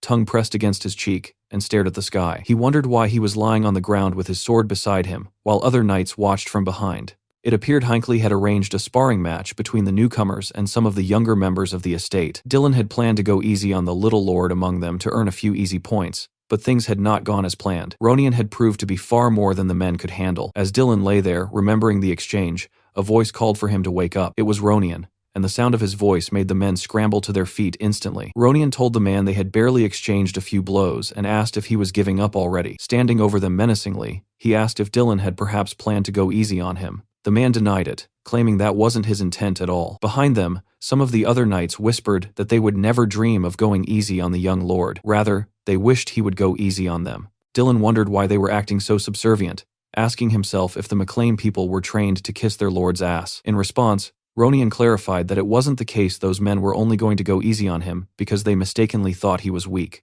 Ronian then admitted that he is still weak, but if he looks weak, he becomes a burden to his brother, and he refused to let that happen. Hearing this, the two men on the side realized that things were about to take a turn for the worse for the rookie. They screamed at Dylan, urging him to pick up his sword, but Dylan didn't understand why everyone was panicking. One knight shouted again, explaining that when the young lord mentions his brother, those fighting him have no hope of escape. This was when Dylan turned around and saw that Ronian had imbued his sword with aura. Stunned and sweating profusely, he watched as Ronian, with murderous intent in his eyes, simply told him to come at him with everything he had. Ronian struck, and the impact sent rubble splattering everywhere. Seeing the violence of the hit, the two men on the side feared Dylan might be dead and realized they might be next, bracing themselves for what was coming. From behind, Captain Hinckley seemed to be enjoying the show, simply smiling as he let out a sigh of relief. Observing the scene, Eileen noted that the Dylan fellow, or whatever his name was, at least possessed quick footwork. Victor corrected her, reminding her that the man called himself Swiftblade, a detail Hinckley noted. Hinckley then asked Eileen and Victor what they thought of the other two men. Eileen replied that they weren't too bad, though they were a bit cheeky. Victor agreed with her assessment, adding that while he didn't know if the one man truly deserved the Steelblade title, he seemed useful enough. Hearing this, Hinckley concluded that if that was the case, then this rookie had also passed the test. He looked at Victor and Eileen, telling them he knew that entrusting them with these rookie matches had been a good idea. Suddenly, something caught his attention from behind as the light began to shift. Ronian was unleashing his aura, putting everyone down left and right. Eileen remarked that he had seemed rather stressed lately, and Victor suggested it might be because he hadn't experienced much growth recently. Hinckley told them the matter might be a bit more sensitive than that. He looked at Eileen again, noting that Logan had been gone for 10 days now, and asked if they knew his actual whereabouts. Eileen replied that she wasn't sure and hadn't heard anything, a sentiment Victor echoed with a nod. That being said, Eileen mused that, knowing Logan, he would likely return after accomplishing something incredible, just as he always did. At the Magic Tower, Logan arrived to see Clayton and promptly dumped every magic-related item he had recovered from Crownet's laboratory onto Clayton's desk. Watching as the final bits of sand and debris fell from Logan's backpack, Clayton stood stunned, unsure of what to say. He finally asked exactly what all of this was. Logan smiled and explained that he had discovered these research materials in a mage's laboratory and thought he should bring them to Clayton just in case they were useful. Clayton asked if Logan wanted him to inspect them, but then a sudden realization struck him. He nervously asked if these were classified materials belonging to another magic tower, as he wanted absolutely nothing to do with such theft. Logan quickly assured him that was not the case, explaining that they were just items belonging to some guy who had picked a fight and died, conveniently leaving out the fact that he had been the one hunting the man down. Clayton looked at the books for a moment in silence, before concluding that if that was the case, there shouldn't be a problem. Logan thanked him, stating he was leaving the materials in Clayton's capable hands. Clayton agreed and prepared to get back to work, but Logan didn't move from his spot across the desk. Noticing this, Clayton wondered why Logan was still there, and asked if he had other business to attend to. Logan simply stood there and smiled. Rubbing the back of his neck, Logan tentatively asked if Clayton could look through the materials immediately. This clearly annoyed Clayton. He reminded Logan that he was already busy with the work Logan had assigned him, specifically the development of the bombs, and that taking on this new task simultaneously would only cause more delays. Logan noted that he hadn't seen Sir Clayton this frustrated since the Earth Tower incident, yet he refused to back down. He insisted that the least Clayton could do was check if there was anything useful among the pile. Sighing, Clayton looked down at the books and wondered if they were truly important enough for Logan to push everything else aside. He set them down and eventually agreed to do it. Logan's face lit up with a grin like he was 10 years old again. Clayton opened one of the volumes and told Logan that a light skimming would take a few hours at most. He suggested Logan go bathe and rest in the guest quarters while he worked. However, Clayton stopped mid-sentence. His eyes widened as he found something interesting within the pages. Logan asked what was wrong, but Clayton just stared, wondering what on earth he was looking at. When Logan pressed him again, Clayton looked up and demanded that Logan be honest with him. Logan promised he would be. Clayton asked once more if Logan was absolutely sure these didn't come from another magic tower. Logan confirmed it, knowing Crownet had no tower affiliations. Clayton went back to reading intensely. When Logan asked if he had found anything useful, Clayton looked up again, his expression grave. He told Logan that the contents were beyond useful. It was research on permanently imbuing magic into regular items. Logan realized he had hit the jackpot. Clayton explained that while there were still gaps in the research, the foundation was fully established. He claimed that if this were completed, the entire academic world and the world at large would be turned upside down. Logan struggled to maintain a composed face as he listened. To top it off, Clayton added a bonus. This research provided the key for him to finally create the bombs Logan wanted. Upon hearing this, Logan's excitement returned, looking like a child who had just seen candy for the first time, or some might think else. Elsewhere, inside a dim bar, two men were deep in conversation. One asked the other when the operation was scheduled to take place, to which his companion replied that they would strike the northern estate that very night. Hearing this, the first man questioned if they were moving too soon, but the other insisted there was no need for hesitation. A single top-ranked lord wouldn't be enough to stop them. The first man urged more caution, suggesting they verify the situation further. He had heard rumors that the so-called grand young lord of the estate had even handed a loss to Befros's twin blades. It was clear they were discussing Logan. However, his companion dismissed the stories, arguing that one shouldn't believe every rumor about a 21-year-old kid. The first man countered that the kid had reached a high-ranked title at 21, and rumors suggested he fought as if his level increased mid-battle. The long-haired man scoffed, remarking that Logan sounded like the protagonist of a novel. Still, he admitted that if the rumors were true, he would like to test them for himself. That night at the estate, everything appeared quiet and peaceful. Logan sat in his study with his artifacts behind him, focused on a stack of documents. Someone disturbed his silence, remarking on how much the town had grown lately. It was Rick, who informed Logan that a new market had recently opened near the Tomoto Fallen Warrior Memorial. When Logan asked why he was bringing it up, Rick explained while tidying some books that there were plenty of interesting goods worth seeing. Rick mentioned he planned to visit the market during his vacation, prompting Logan to remark that he expected Rick to spend his entire break sleeping. Rick turned around, his cheeks flushing as he prepared his defense. He explained he couldn't just sleep because his girlfriend would be upset. Without looking up from his papers, Logan simply wished him a fun time. Rick, feeling slighted, asked if Logan could at least look at him with a bit of warmth before turning back to his books, grumbling that he shouldn't have expected anything else. Logan told him he was only kidding and startled Rick by tossing a bag toward him. He told Rick to use the money to buy himself a nice outfit and something tasty. Moved and unsure how to express his gratitude, Rick lunged to hug Logan, declaring his love. Logan, however, shouted at him to get away, his expression twisting into that of a murderer. Rick then suggested that Logan should also take a break and go on a date with Lady Eileen, but Logan remained silent. When Logan jokingly told Rick to give the money back so he could take Eileen out instead, Rick vanished as fast as a flash, leaving the room instantly. Left alone, Logan considered the idea of a date. He imagined himself and Eileen together, but wondered how anyone could do something so carefree during such times. As the image of a smiling Eileen crossed his mind, he tried to remind himself that he had more important tasks piled up. Even so, his eyes seemed to light up at the thought, his mind momentarily clouded by the idea. He slapped himself, muttering that now wasn't the time for that. He noted that after the war with Befros, Eileen seemed to have realized something and had been devoting herself to training every single day. Furthermore, the movements of the Civil War were not looking good. According to reports from the Information Guild, the balance of power between the two factions was tilting much faster than Logan had anticipated. While he wanted the war to end quickly to avoid national exhaustion, his side wasn't fully prepared yet. Thanks to the formation of the Vigilante Corps and the recruitment of outside knights, their military power had already surpassed what they possessed before the Tomoto campaign. That alone gave Logan the power to rival a border marquis, but he knew that was still only that level. He couldn't be satisfied yet. He needed more time, and he knew he had to finish his preparations quickly. Suddenly, someone landed on the roof just above his study window. Logan noticed instantly. He grabbed his sword and whirled toward the window, noting that he had just felt a distinct killing intent. He pulled on his gloves, realized the threat was close, and braced for an intruder. Taking a combat stance, he fixed his gaze on the window.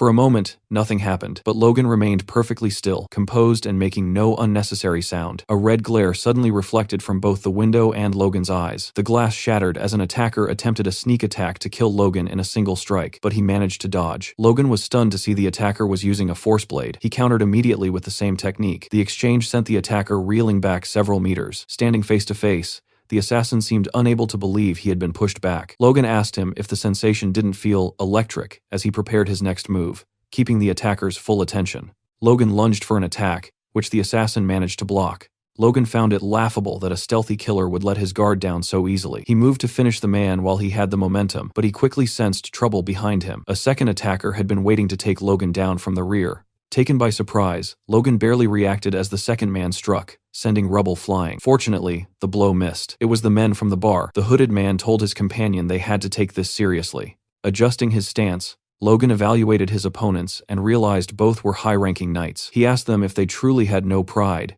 ganging up on him while hiding behind masks. One of the men replied that this was simply the price for defying that person. They attacked simultaneously, shouting for him to die quietly. Logan noted the mention of that person as he activated his wind shoes, leaping over both men to avoid the pincer movement. One of the assassins commented on his speed. From midair, Logan prepared a diving thrust, infusing his sword with aura as he descended. The long-haired man pushed his comrade out of the way and blocked Logan's strike, huffing in relief. He shoved Logan back, mocking his attacks as dull. As they squared off, Logan realized the long-haired man was stronger than he appeared. Logan jumped back as the two assassins bickered. The one who had been pushed told his friend not to jump in out of nowhere, while the other dismissed Logan's technique as a cheap imitation of a force blade. They remained confident that unless a miracle occurred, their mission would succeed. Logan analyzed the situation. Only one person had the motive and the power to command multiple high-ranking knights for an assassination attempt: Jordan Valtermine. He realized these two weren't the only intruders. If the entire estate was under fire, and even one more high rank was present, the situation was dire. His fears were confirmed elsewhere in the estate. In another room, a blade dripped blood onto the floor. Marion realized he had been hit. It was Patrick, clutching a wounded shoulder as he glared at his attacker, cursing the name of Valtermine and wondering how he could dare to attempt such a thing. Through Logan's shattered window, the attackers could be seen preparing their next strike. One of them planted his feet and leaped high into the air, pulling his sword behind his back, before unleashing a powerful, long-range aura blade. Logan realized instantly that his opponent could extend the reach of his attacks. At the very last second, Logan reacted, dropping low as the blade hissed mere inches above his head, a strike close enough to have given him a haircut. The impact sent Logan falling onto his back, but he scrambled up immediately. Looking at his attacker, Logan noted that while the man's swordsmanship was textbook, his ability to freely manipulate the reach of the force blade was a nuisance. Logan started to analyze the second attacker, but he had to move fast, as a blade plunged toward him from above. He needed a strategy, and he needed it now. Once again, he barely managed to dodge at the last moment, though this time it cost him a shoulder injury. As Logan struggled to stand upright, the silver-haired attacker smiled. Logan thought the man seemed to emerge from the shadows like a ghost,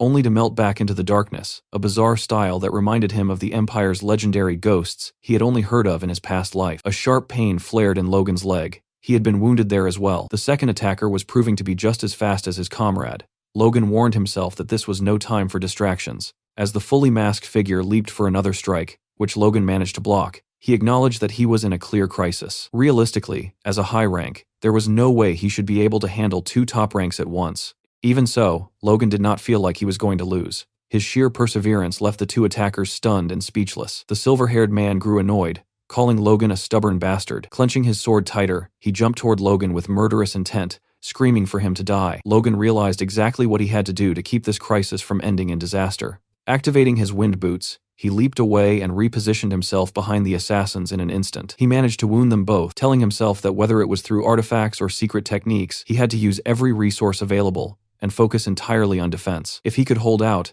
an opportunity to strike back would surely arise. Looking back at his opponents, Logan noted that the moment was fast approaching. His enemies were beginning to overheat. They were forcing out power beyond their limits without regard for the aftermath. The man unleashed a powerful technique that engulfed the entire room, and Logan realized they were becoming desperate. He managed to parry most of the onslaught, knowing that a single clean hit would mean death. His feet were being pushed back by the force, and as he gripped his sword harder, he felt the overwhelming weight of each blow. He knew his body wouldn't hold up if he continued to block them directly. The attacker seemed to sense this as the red glare returned to his eyes. Preparing a final, full-force strike, the man leaped at Logan once more, screaming that this was the end. However, his composure shattered in the next second, veins popping across his face in frustration. Once again, Logan had blocked the attack. This time, he held his sword handle with both hands, pointing the blade toward the ground while keeping it suspended in the air, an amazing display of strength that didn't budge an inch. Logan smiled from behind his blade, finally beginning to seize control of the rhythm. His attacker, sweat breaking across his forehead, cursed Logan's persistence and struck out, throwing Logan toward the wall.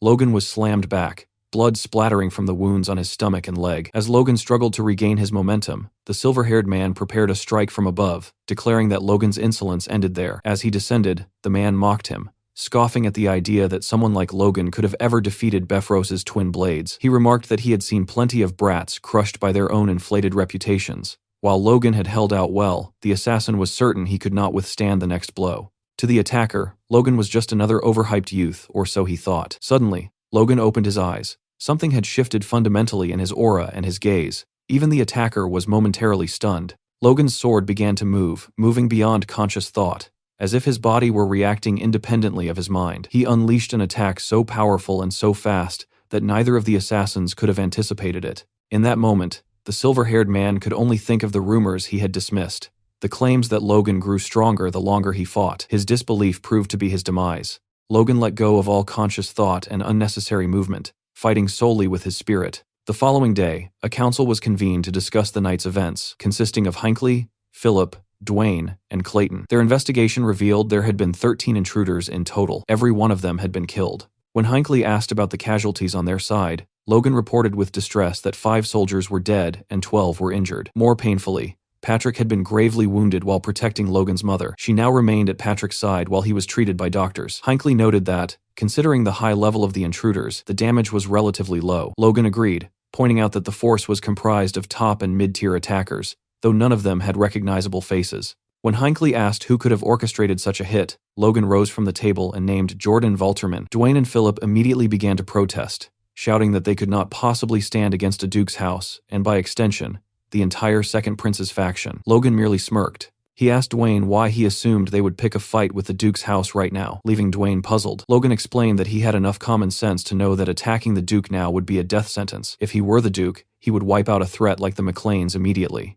Furthermore, such a conflict would only benefit Juan Douglas. "We have to endure," Logan declared. He stated that no matter what filth was thrown at them, even the death of their soldiers, they had to bear it. When Dwayne asked why, Logan's voice rose to a shout. "Because we are weak, because we have no power." He looked at Hinckley and Clayton, asking if the situation wasn't pathetic, and if he was the only one fueled by rage. Turning to Hinckley, he asked for an update on the night's training. Hinckley confirmed they were fully prepared. Logan nodded, his expression softening as he told those present that they gave him hope that one day they would properly repay this humiliation and possess the strength to do so. Then, Logan bowed deeply to his subordinates. The room erupted as everyone jumped to their feet. Hinckley even screamed for Logan to stop. With his head still lowered, Logan asked them all to keep pushing just a little harder. He promised that soon, all of McLean's glory would belong to them as well. Moved by his sincerity, Hinckley fought back tears while Clayton and Philip smiled. To a man, they agreed to do everything in their power to support him. After Jordan Valterman's midnight assault, Logan and his closest aides steeled their resolve to develop the territory. As a result, the pace of work accelerated across every department. Dwayne found himself finishing massive stacks of documents in a single day, aided by Philip and Damien. All three had reconciled themselves to working constant overtime. Meanwhile, Hinckley pushed his knights further than ever, forcing them to train while carrying massive boulders on their backs. He told them that as force users, they must not give up when they hit a wall, but must take one more step exactly when they feel they have reached their limit. This spirit of urgency soon reached the common citizens of McLean. Watching the knights, 2 lumberjacks wondered aloud if the harsh training was a sign of trouble. One informed his friend about the previous night's attack, explaining that Patrick had nearly died and that a full-scale war could be on the horizon. The news stunned the other man, who noted that no one else would have taken in refugees like them. They looked toward the knights and agreed it was no time for hesitation. They could not afford to lose their home again. One mentioned he had heard Logan was recruiting for the Vigilante Corps, and indeed, Valterman's assault led to a significant surge in volunteer applicants. 3 months passed in this fashion. Thankfully, Logan noted that the Duke had not attempted another strike. With the Civil War already 6 months deep, the elite factions were now clashing head-on. Logan surmised that the Duke likely no longer had the capacity to spare high-ranking assassins for side missions. Patrick agreed, observing that the townspeople were watching them from the streets, likely wondering if they were out on a standard patrol. Patrick noted that the Second Prince's faction was currently being pushed back, Watching a group of children playing in a sandbox, Logan explained that the opposition had consistently lost ground on the Central Front and had been driven all the way west to the border of the Valtermine territory and the royal domain. They had even lost one of the strategic twin castles. Logan reflected on his own contribution to this shift. By seizing Bifrost's territory, he had severed a core power and a vital supply line for the Second Prince's faction. To maintain their strength, they were now likely forced to shoulder the burden of supplying their allies as well, causing the losing faction to collapse even faster, a result that aligned perfectly with Logan's plans. Patrick spoke up, admitting that while it might be unbecoming of a knight to say so, the Civil War had allowed their house to grow tremendously. By recruiting knights from families ruined by the conflict, their numbers had swelled to 170, surpassing the force they held prior to the Tomoto Castle campaign. Furthermore, these new recruits appeared genuinely loyal. As Logan and Patrick passed, the knights turned to salute them with smiles on their faces. Logan calculated their total strength, including crossbow cavalry, trainees, and regular troops. They now commanded 3,500 active soldiers. When factoring in the 5 castles taken from Bifrost, plus Sylvan and Teslon, along with the vigilantes recruited from other towns, the numbers grew even more impressive. Logan concluded that their total force now amounted to approximately 10,000 men. As they walked, Patrick signaled his approval to the troops, telling them they were all doing a good job. Observing Logan and Patrick from a distance, 2 knights wondered aloud if they should also approach and offer a greeting. Most importantly, it was clear that Logan's intensive training had borne fruit. He was now able to fully manifest a force blade, the ability to turn force itself into both weapon and armor, which served as the definitive hallmark of a high-ranking warrior. Seeing this, Patrick remarked that it seemed Logan had already surpassed him. Logan, however, remained modest, noting that he hadn't quite reached that level yet. He touched his chin, thinking to himself that he still couldn't fully grasp the 4th form of the Divine Sword Manual, the Blazing Flame Slash. Even so, everything was progressing faster than he had anticipated. Logan turned to his father and told him it was about time they put their progress to use. Patrick asked what he meant, but a sudden realization struck him. He asked if Logan was truly about to do what he suspected. Logan looked up at the sky and declared that he intended to end the Civil War. Deep within the southern mountains, goblins were rummaging through a forest when they were suddenly distracted by a strange sound. They discovered an earth golem, holding a glowing blue marble. Hungry and opportunistic, the goblins lunged at the golem, preparing to devour it. The golem crumbled into rubble before they even touched it, and the goblins began to laugh at its apparent weakness. Their mockery was cut short. A massive explosion erupted, incinerating the goblins in an instant. When the smoke cleared, the golem stood tall once again, surrounded by nothing but charred remains and flickering flames. Logan stepped out from behind the golem, satisfied with the results. He remarked to Clayton that the power output of the marble was excellent, noting that the only remaining task was to shorten the activation time by about half a second. Clayton nodded, promising to keep that in mind. Hamar then approached Logan, informing him that they had already used up all the prototypes they had brought and suggesting they head back. Logan was incredulous. He had told Hamar to bring more, but Hamar had assumed a single crate would suffice. Despite the shortage, Logan was pleased with the performance. Clearing an entire goblin village had taken only an hour. He called the results encouraging, but the group was suddenly interrupted by a violent shaking of the earth. A scream so powerful it hurt their ears echoed through the mountains. Clayton identified the sound as coming from the distillation zone, but Logan didn't waste time analyzing the source. He leaped away immediately, telling the others they needed to find a safe location first. The 3 men eventually caught their breath in the shade of some trees. When Clayton asked what that creature had been, Logan admitted he didn't know, but surmised the sound of the bomb must have awakened a local predator. Looking back toward the path they had fled, Logan noted that the deep regions of the southern mountains were famous across the continent for being a dangerous demonic zone. Noticing Clayton and Hamar were still on guard, Logan huffed and praised them for a job well done. He remarked that despite having very little intelligence to go on, the final product had turned out better than he expected, perhaps even more effective than the version he remembered from his previous life. Clayton explained that the bomb, named Liberatio, possessed firepower on par with a second-class spell, yet cost only a 20th of a first-class scroll, a level of efficiency that was nothing short of revolutionary. Clayton credited the research materials Logan had provided, while Logan praised Clayton's execution. Hamar raised his hand to remind them of his own contributions as well. Logan conceded the point, acknowledging that without the blueprint, replication would be impossible. He stressed that the method for manufacturing Liberatio had to be strictly protected. Clayton assured him that only he and Hamar knew the complete process. Hamar added that without the specific ratios and the mana tuning formula, no one could copy the weapon even if they observed it being used. Impressed, Logan announced that as a token of his thanks, he would increase the Magic Tower's support fund by 30%. Clayton shivered with joy at the news. For Hamar, Logan offered to reduce his contract term by 3 years, leaving the man in disbelief. Logan added one final condition. If the formula ever leaked, these rewards would be void. Both Clayton and Hamar agreed without hesitation, with Hamar swearing on his life to keep the secret. Clayton remarked that since the mood was right, it was the perfect time to show Logan something else. He explained that while they were developing Liberatio, they had also been experimenting with another project. Clayton and Hamar pulled out an upgraded crossbow, proudly calling it the Rapid Fire Crossbow, Artifact Edition. Logan was left speechless. He could hardly believe they had managed to develop an artifact-grade version of the weapon. To demonstrate its capabilities, Clayton conjured a much larger golem for Logan to use as a target. Logan leveled the new crossbow at the golem and prepared to fire. In less than a second, the weapon unleashed a rapid succession of shots. The firepower was so immense that the golem was brought down and instantly engulfed in flames. Amazed by the display, Logan watched the wreckage as Hamar asked if it was truly alright to destroy the golem like that. Clayton dismissed the concern, noting it was just a clay doll that felt no pain. Clayton then asked for Logan's opinion, explaining that each individual shot possessed the same firepower as a Liberatio bomb. When Logan asked if the effective range had been doubled as well, Clayton confirmed it, explaining they had applied mana resonance to the string to increase the range dramatically. However, Clayton noted the limitations. The artifact fires 2 bolts at a time for 5 volleys. After 10 bolts, the weapon breaks,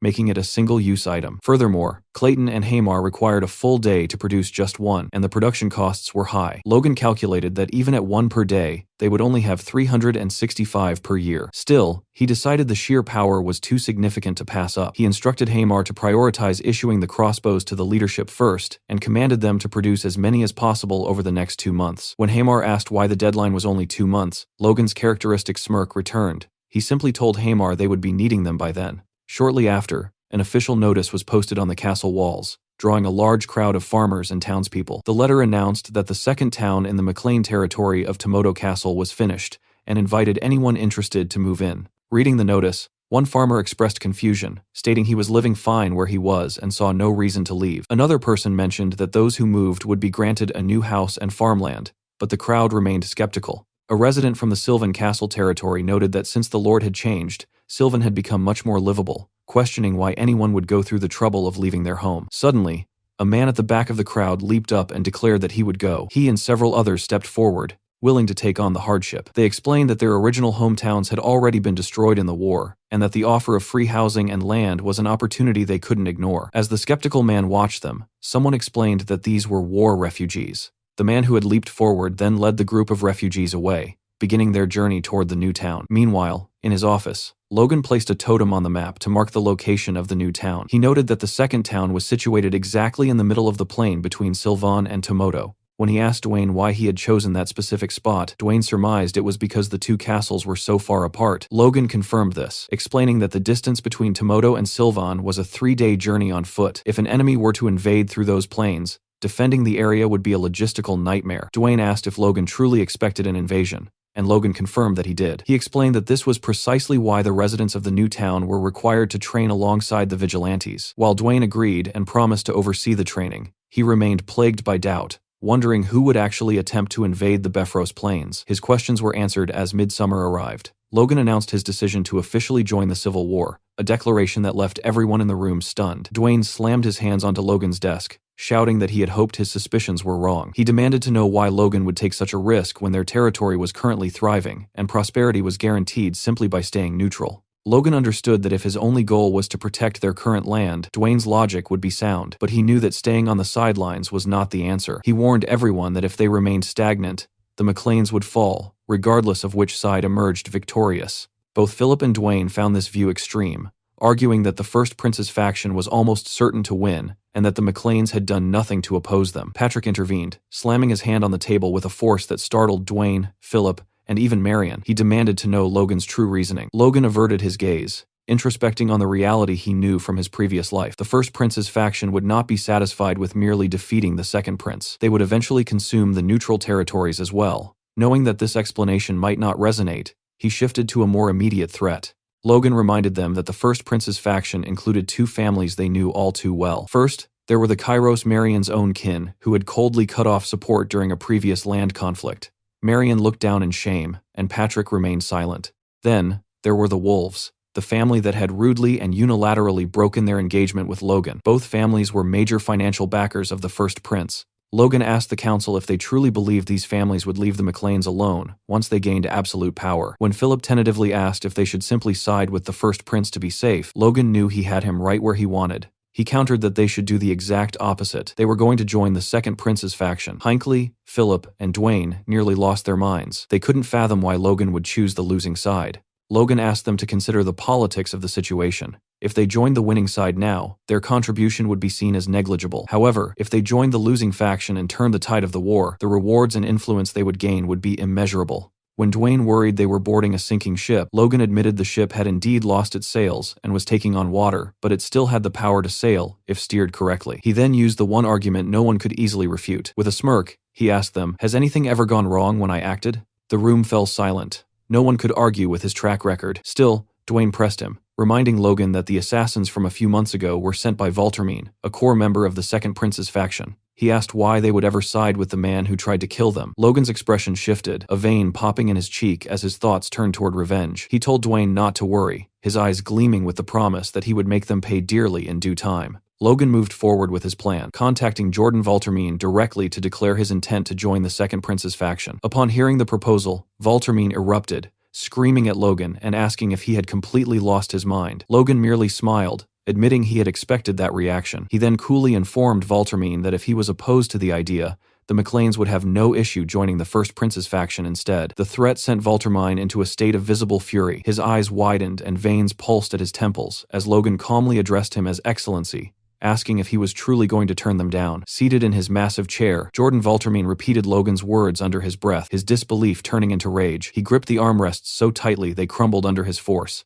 His two servants stood by, sweating in terror, as Valtermine demanded to know how Logan even dared to suggest such a thing. In a fit of rage, Valtermine hurled a table across the room, asking Logan if he was toying with him. His face was flushed and he was sweating profusely. It was clear Logan had struck a nerve. One of the servants, trembling and keeping his head bowed, knelt before Valtermine and held up the communication orb so his lord could continue the conversation. Logan observed the reaction, surmising that the Second Prince's situation must be even more desperate than the reports suggested if Valtermine was getting this worked up. Logan continued to speak, mockingly assuring His Excellency that he wouldn't dream of being rude, especially after recently receiving such a frightening gift. It was a direct reference to the assassination attempt. Valtermine fell silent for a moment as he realized Logan knew the truth, but he quickly recovered and denied everything, claiming to know nothing of any gifts. Getting straight to the point, Valtermine acknowledged that Logan wasn't reaching out of the goodness of his heart. He demanded to know what Logan's true goal was. Logan replied that his request was quite reasonable. In exchange for their support, he wanted formal recognition of the Beffrose lands the McLeans had already seized, half of the Marquis Kalia territory adjacent to McLean, and the return of the township his ancestors had lost. Logan made it clear he would need guarantees for all three. Valtermine asked if he was serious, and Logan stood his ground, stating that considering the immense risk they were taking by joining the losing side, the demands were not excessive. Valtermine began to laugh, a large, menacing smile spreading across his face. He told Logan that such requests weren't even worth negotiating. However, he offered a challenge. If Logan had the courage to say those same things to his face, he would acknowledge them. To Valtermine's surprise, Logan didn't hesitate. After a few seconds of silence, he accepted the invitation to speak face to face. Smiling, Logan told him he would be paying him a visit very soon. The scene shifted to Beffrose Castle, where a unit of knights had been assembled to escort Logan to Valtermine's camp. They had prepared 2 to 3 weeks' worth of supplies for the journey. Just before they set out, Patrick called out to Logan. His voice was thick with concern as he asked his son if those demands hadn't been a bit too much, expressing his fear that they would simply be used as cannon fodder. Logan turned to his father with a confident smile, replying that right now, the Second Prince's faction was so desperate they would welcome even cannon fodder with open arms. Logan reminded Patrick that even he had given his approval after witnessing the sheer power of the Liberatio. Patrick conceded the point, admitting it was certainly one hell of a weapon. As the perspective briefly shifted to Hinckley smiling toward Eileen, Patrick continued, noting that even the retainers had acknowledged the weapon could turn the tide of the war. However, Patrick's true concern lay elsewhere. He wondered if they could truly protect such a powerful asset. He then asked Logan if his ultimate intention was truly to place the Second Prince on the throne. Patrick broke into a cold sweat and lowered his head. He thought back to the Grand Nobles incident, the spark that had fully ignited the Civil War. He remembered watching the death of Larry Klett, and noticing that Logan had been smiling at that very moment. Patrick suspected he understood the meaning behind that smile, and he wondered if this current intervention was merely a continuation of those events. Logan spoke up, telling Patrick that they lived in troubled times where today's enemy could be tomorrow's ally, and today's ally could be tomorrow's foe. He explained that in the midst of such chaos, Their only goal must be to secure as much gain for their house as possible. Hearing this, Patrick wiped away a bead of sweat and managed to smile. He mused that he must truly be getting old if these unfounded worries were troubling him so much. As the time came to depart, Patrick ordered his men to open the gates, preparing to see Logan and his knights off. As they began to march out, Patrick watched them, praying that only glory would await them at the end of their path. In a final internal monologue, he prayed that if any darkness stood in his son's way, God's light would at least shine brightly over Logan's future. As they moved out, Logan's eyes lit up, and a bright, determined smile spread across his face. He ordered his followers to march forward, while behind him, Patrick continued to pray for his son. Atop the walls of the twin castles, a lookout peered through his telescope. Spotting something in the distance, he focused his lens until a banner bearing the flame emblem came into view. He whirled around and shouted, confirming the presence of the McLean forces. Hearing the report, Jordan Valtermine stepped forward, noting that Logan had actually shown up. Resting his hands on the stone battlements, he peered over the wall to analyze Logan's approaching troops. Valtermine observed the knights first, noting they appeared to be standard-issue heavy cavalry. Then, his eyes fell upon Logan's rumored crossbow cavalry. He calculated that Logan had brought over 4,000 troops in total, along with a detachment of mages. Standing behind Valtermine was Roger Beffrose, who scoffed, calling the display a mere gathering of rebels. Beffrose insisted that Logan's men wouldn't have had time to recover from the crushing defeat they had suffered at the hands of his own troops. He dismissively suggested that Logan was likely just padding his numbers with raw recruits. However, another man disagreed. Peering through a monocular, he informed Valtermine and Beffrose that the McLean formation looked disciplined, and their gear was far from ordinary. He pointedly asked Beffrose if he was letting his personal bias cloud his judgment. Infuriated, Beffrose addressed the man as Lucien, accusing him of overestimating people with unclear intentions and giving them far too much credit. Valtermine, largely indifferent to Beffrose's outbursts, turned his attention to Lucien and asked for his professional assessment. Much to Beffrose's annoyance, Lucien stated that if Logan was truly serious, they would represent a major military force. More importantly, he added with a smirk, they had managed to humiliate a count, referring directly to Beffrose's previous loss. Beffrose grew increasingly nervous and defensive, cursing Lucien Thalos under his breath. He viewed Lucien as a lazy, good-for-nothing who only got in the way. He thought to himself that if Lucien weren't Valtermine's nephew-in-law, the sly bastard would have declared neutrality long ago. After considering Lucien's perspective, Valtermine made his decision. He would allow Logan to meet with His Highness, the Prince. He announced they would accept the McLean reinforcements. When Beffrose began to shout in protest, Jordan turned toward him with a look so menacing it silenced the Count instantly. Beffrose realized it was in his best interest to shut up before he ended up in an unmarked grave. Valtermine placed a heavy hand on Beffrose's shoulder, telling him to focus on the bigger picture. He explained that they would use the McLean forces to damage the First Prince's faction, creating an opening for their own turnaround. Beffrose clenched his teeth and lowered his head in reluctant submission. As he muttered his understanding, Lucien watched from the background with a knowing smirk. Valtermine turned toward his guards and ordered the castle gates to be opened, allowing Logan and his troops to file through. Once inside, the sight that met Logan was startling. Valtermine stood waiting alongside a massive man wielding a giant hammer, both backed by a significant force. Logan noted to himself that it was a grand welcome indeed. As they assembled in the middle of the courtyard, a voice echoed through the air, acknowledging the arrival of the McLean forces. Valtermine and the other leaders immediately lowered their heads in respect. A group of attendants carried a man toward Logan, who spoke with an air of grievance. He reminded Logan that he had previously refused a personal invitation to join his faction, then asked if Logan truly expected to be welcomed now, just because he had arrived with a few troops. Observing the man, both Patrick and Logan shared a silent thought. Who is this idiot? Logan reflected on the second prince, realizing he didn't know much about the man's character. He only knew that while the first prince had been a tyrant who ruined the country in his past life, the second prince had been regarded even more poorly. As Logan knelt before him, he noted that the prince's arrogance was obvious even at a glance. Around them, soldiers began to shout, calling the McLeans two-faced bastards and demanding they be barred from the faction. Logan wondered if these men even understood the direness of their own situation. However, looking past the rowdy soldiers to the leadership behind the prince, Logan saw a different story. Unlike the common troops, the commanders seemed to feel a shred of shame for the display. After the formalities, the second prince glanced at Valtermine, signaling that it was his turn to handle the proceedings. Valtermine stepped forward, and the prince excused himself, claiming he was tired. Valtermine first addressed Patrick, shaking his hand and welcoming him aboard. He remarked that Patrick seemed far more polite than his son, though Patrick quickly defended Logan, insisting that his son was also capable of being polite. Valtermine scoffed and turned his gaze toward Logan, who had already wandered off to find Roger Beffrose. Logan approached the Count with a smirk, casually greeting him and asking if he had been well. Befros was visibly incensed, but remained silent, merely slapping Logan's offered hand away and calling the situation ridiculous. Unfazed, Logan withdrew his hand and mockingly suggested this was a great turn of events, noting that the southern unification Befros had always desired had finally come to pass. Befros began to tremble with fury, veins bulging across his face. He hissed, asking Logan if he truly had the nerve to speak to him. Logan thought to himself that while he only intended to tease the man, the reaction was priceless. He suspected that if he pushed just a little further, the Count might actually attack him. If that happened, Logan mused, he could simply kill him in self-defense. The confrontation was interrupted by the Moon Knight, who urged Befros to restrain himself. The knight insulted Logan, comparing him to filth, and suggesting that getting too close would only make the Count stink. Logan just kept smiling, feeling the insult was a waste of breath. Taking his knight's advice, Befros turned his back on Logan, vowing that he would be watching him closely. Currently, Alun Castle and its neighbor, Allen Castle, served as the twin castles of the Valtermine dukedom. Their names originated 1,000 years ago, named after two moons lost in a mythical age. In those ancient times, when orc hordes occupied the southern plains, these fortresses were built to protect the lands of humanity. Unfortunately, the beauty of that ancestral legacy had been discarded. The twin castles had now become the grim battlegrounds of a horrible civil war. Inside the war room, Valtermine and the other commanders were finalizing their next move. Logan observed the proceedings, reflecting that this was not a war for territory, but for the throne itself. In theory,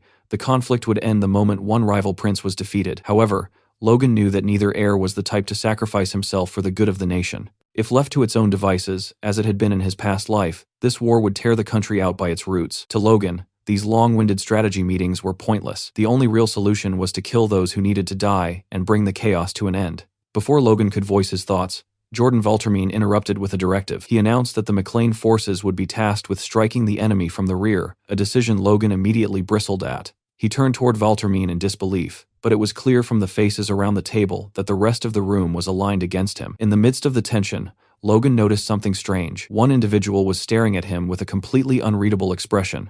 Logan couldn't tell if it was hostility or curiosity. It was Lucien. As Logan wondered what had become of this man in his previous life, Valtermine snapped his attention back to the present. He noted Logan's silence and asked if he intended to refuse the plan, even threatening to summon Baron McLean to settle the matter. Logan assured him that wouldn't be necessary. He calmly repeated the order back to Valtermine, confirming that he was being asked to flank the enemy. Valtermine explained his reasoning. Both sides already knew each other's elite units, so the McLeans were the only remaining variable capable of creating a necessary opening. Logan saw through the tactic immediately. Valtermine was effectively sending the McLean house to its death. He wondered how Valtermine honestly expected 5,000 troops to successfully flank a battlefield teeming with over 50,000 enemies. He glanced at Befros, who was already grinning from ear to ear at the prospect of the McLeans being wiped out. After a moment of deliberation, Logan opened his mouth to reply. To the absolute shock of almost everyone in the room, he agreed to comply with the order. Lucien appeared to be the only one who had anticipated this response. Logan then asked for permission to plan the specifics of the operation himself. Valtermine clenched his fist and, after a brief pause, granted his permission.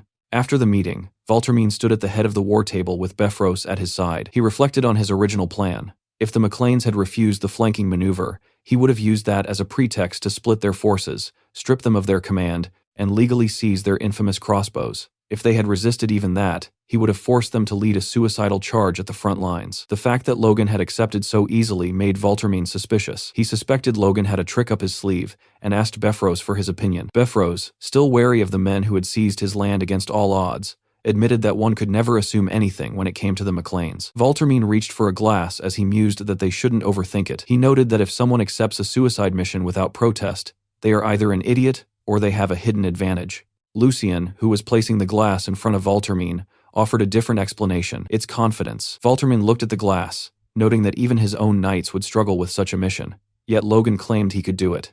Lucien pointed out that if Valtermine led the charge, the enemy would respond with their full might. He asked if the enemy would really treat a force like the McLeans with the same level of caution. Lucien concluded with a cold logic. If Logan was not a fool, he would deliver results. If he was a fool, he would simply die on the battlefield. Either way, the Valtermine faction lost nothing. Elsewhere, news that Logan and his house had joined the Second Prince's faction reached the ears of the opposition. Duke Juan Douglas of the First Prince's faction questioned whether the McLeans were insane or if Jordan Valtermine had finally lost his grip on reality. A man with white hair and a goatee dismissed the concern, stating it didn't matter to him, they were nothing more than dead men walking. Juan laughed and remarked that the man's words were a bit cold, addressing him as Chiron. This was indeed Lord Chiron Wolves, the father of Rena, Logan's former fiancée. Huan pointedly asked him if his daughter and Logan hadn't once been engaged, to which Chiron replied with a hardened expression that the bond had ended long ago. At the castle, the gates swung open and units of cavalry rushed through. For a time,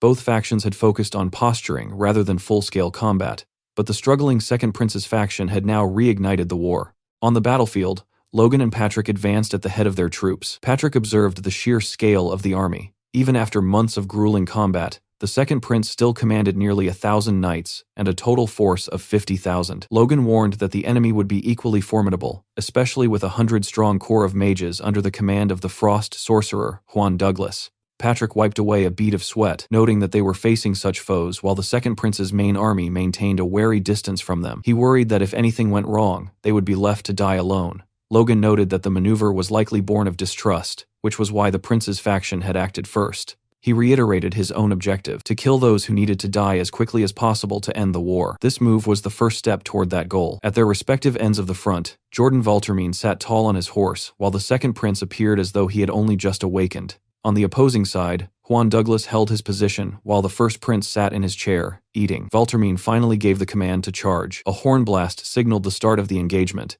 and thousands of soldiers began their march. Realizing it was time, Patrick ordered the McLean troops to move. Their banner stood tall as they advanced steadily toward the battlefield. Watching the movement, the Second Prince asked Jordan if he truly believed the McLeans would mobilize after the humiliation they had suffered at the meeting. Jordan was unsure how to respond, but as Logan strode through the battlefield, he knew the answer would soon be clear. Lucien remained certain of the McLeans' commitment, much to the displeasure of Befros. Word soon reached Juan Douglas that the McLean forces were attempting a flanking maneuver. He scoffed, calling them lunatics who must have lost their minds, while his soldiers mocked the McLeans for treating war like a game. A flag bearing a blue cross was raised. It was the House of Terran Jihad, offering to intercept the flank. However, Huan ordered the House of Wolves to handle it instead, noting that Chiron had made bold claims and now needed to show results. Chiron prepared his troops to face Logan, his mind drifting back to a previous conversation with Juan Douglas. Juan had asked if he regretted breaking the engagement, suggesting that had the bond remained, Logan would have been forced to join the First Prince. Chiron looked at Juan, noting that his golden hair and blue eyes were proof of royal blood and reflected on the Duke's ambition. Huan, a mage who took after his maternal side, was seeking to break the limits of his status to sit upon a throne he was never meant to reach. Chiron decided that since the McLeans had strayed from the path he set, they were now targets for elimination. Chiron had told Juan that by breaking the bond with Logan, he had gained a far greater connection to the Duke's faction, so there was no reason to cling to something small. When Juan expressed a lingering regret over the lost potential of the McLeans, Chiron promised to take care of that regret in the coming battle. Juan noted Chiron's confidence, reminding him that Logan's house had been the ones to take down Befros. Chiron dismissed the victory as a mere trick, declaring that the true trump card was already in the hands of the House of Wolves. In the present, Chiron gripped a crossbow of his own. His focus was broken by a sudden report from a lookout with a telescope, who informed him that Logan and the McLean troops were approximately 800 meters away. Through the distance, the McLean banner was clearly visible, with Logan leading the charge. Chiron mused that if Logan had faced any other border count, he might have stood a fighting chance. Unfortunately for him, he was facing the House of Wolves. Chiron gave the order to charge, commanding his people to use their new weapons to wipe the McLeans out. As his troops surged onto the battlefield, Chiron carefully timed the assault. He waited, letting the distance close, needing just a little more ground before Logan was within the effective range of his own crossbows. He smirked, mocking Patrick in his mind, relishing the thought of ruining Logan with his own creation. However, it was Chiron who was caught off guard when he heard Logan shout for his men to load their weapons. Chiron was baffled. He wondered why Logan was preparing to fire from such an extreme distance, unaware that Logan had significantly improved the weaponry. Logan fired, and a bolt imbued with mana screamed across the battlefield with immense power. It struck the earth just behind the enemy's front line, startling the horses. One soldier shouted that they were still far out of range, but his relief was short-lived. A giant explosion erupted from the bolt, engulfing everything in its vicinity. The soldiers realized they were facing magic as the shockwave threw them from their horses. Chiron and his officers came to a dead halt, staring at the carnage in disbelief. Gritting his teeth, Chiron demanded to know what kind of trick Logan had pulled this time. Logan, observing the chaos, noted that the enemy's front line was thoroughly shaken. He turned to Clayton to issue a command, but no words were necessary. Clayton nodded and turned to his disciples, telling them it was time to act. They began imbuing rocks with mana in preparation for their next move. Clayton glanced at one particular disciple with blue hair, Victoria. He asked if she was sure she was ready, and Victoria firmly replied that she was fine and could handle her part alone. Now a trained apprentice, Victoria was determined to show the enemy her strength and composure, fighting with all her wits and might. Just a short while ago, Kaisalon had spotted the weapons their enemies were carrying, realizing with a shock that they also possessed automatic crossbows. Logan shaded his eyes against the sunlight, observing the field, and remarked that unless the enemy was holding weapons that only happened to look identical, that was exactly what they were. Kaisalon wondered how Logan could even identify them from such a distance. Logan, meanwhile, reflected that the technology was bound to leak eventually, but he hadn't expected Befros to be the one to distribute it. He then realized the leak must have originated with Rena during their first encounter after she had broken their engagement. Logan turned to his troops and ordered everyone equipped with explosive bolts to move to the front. He declared that they would permanently destroy the enemy's automatic crossbows before they ever had the chance to use them.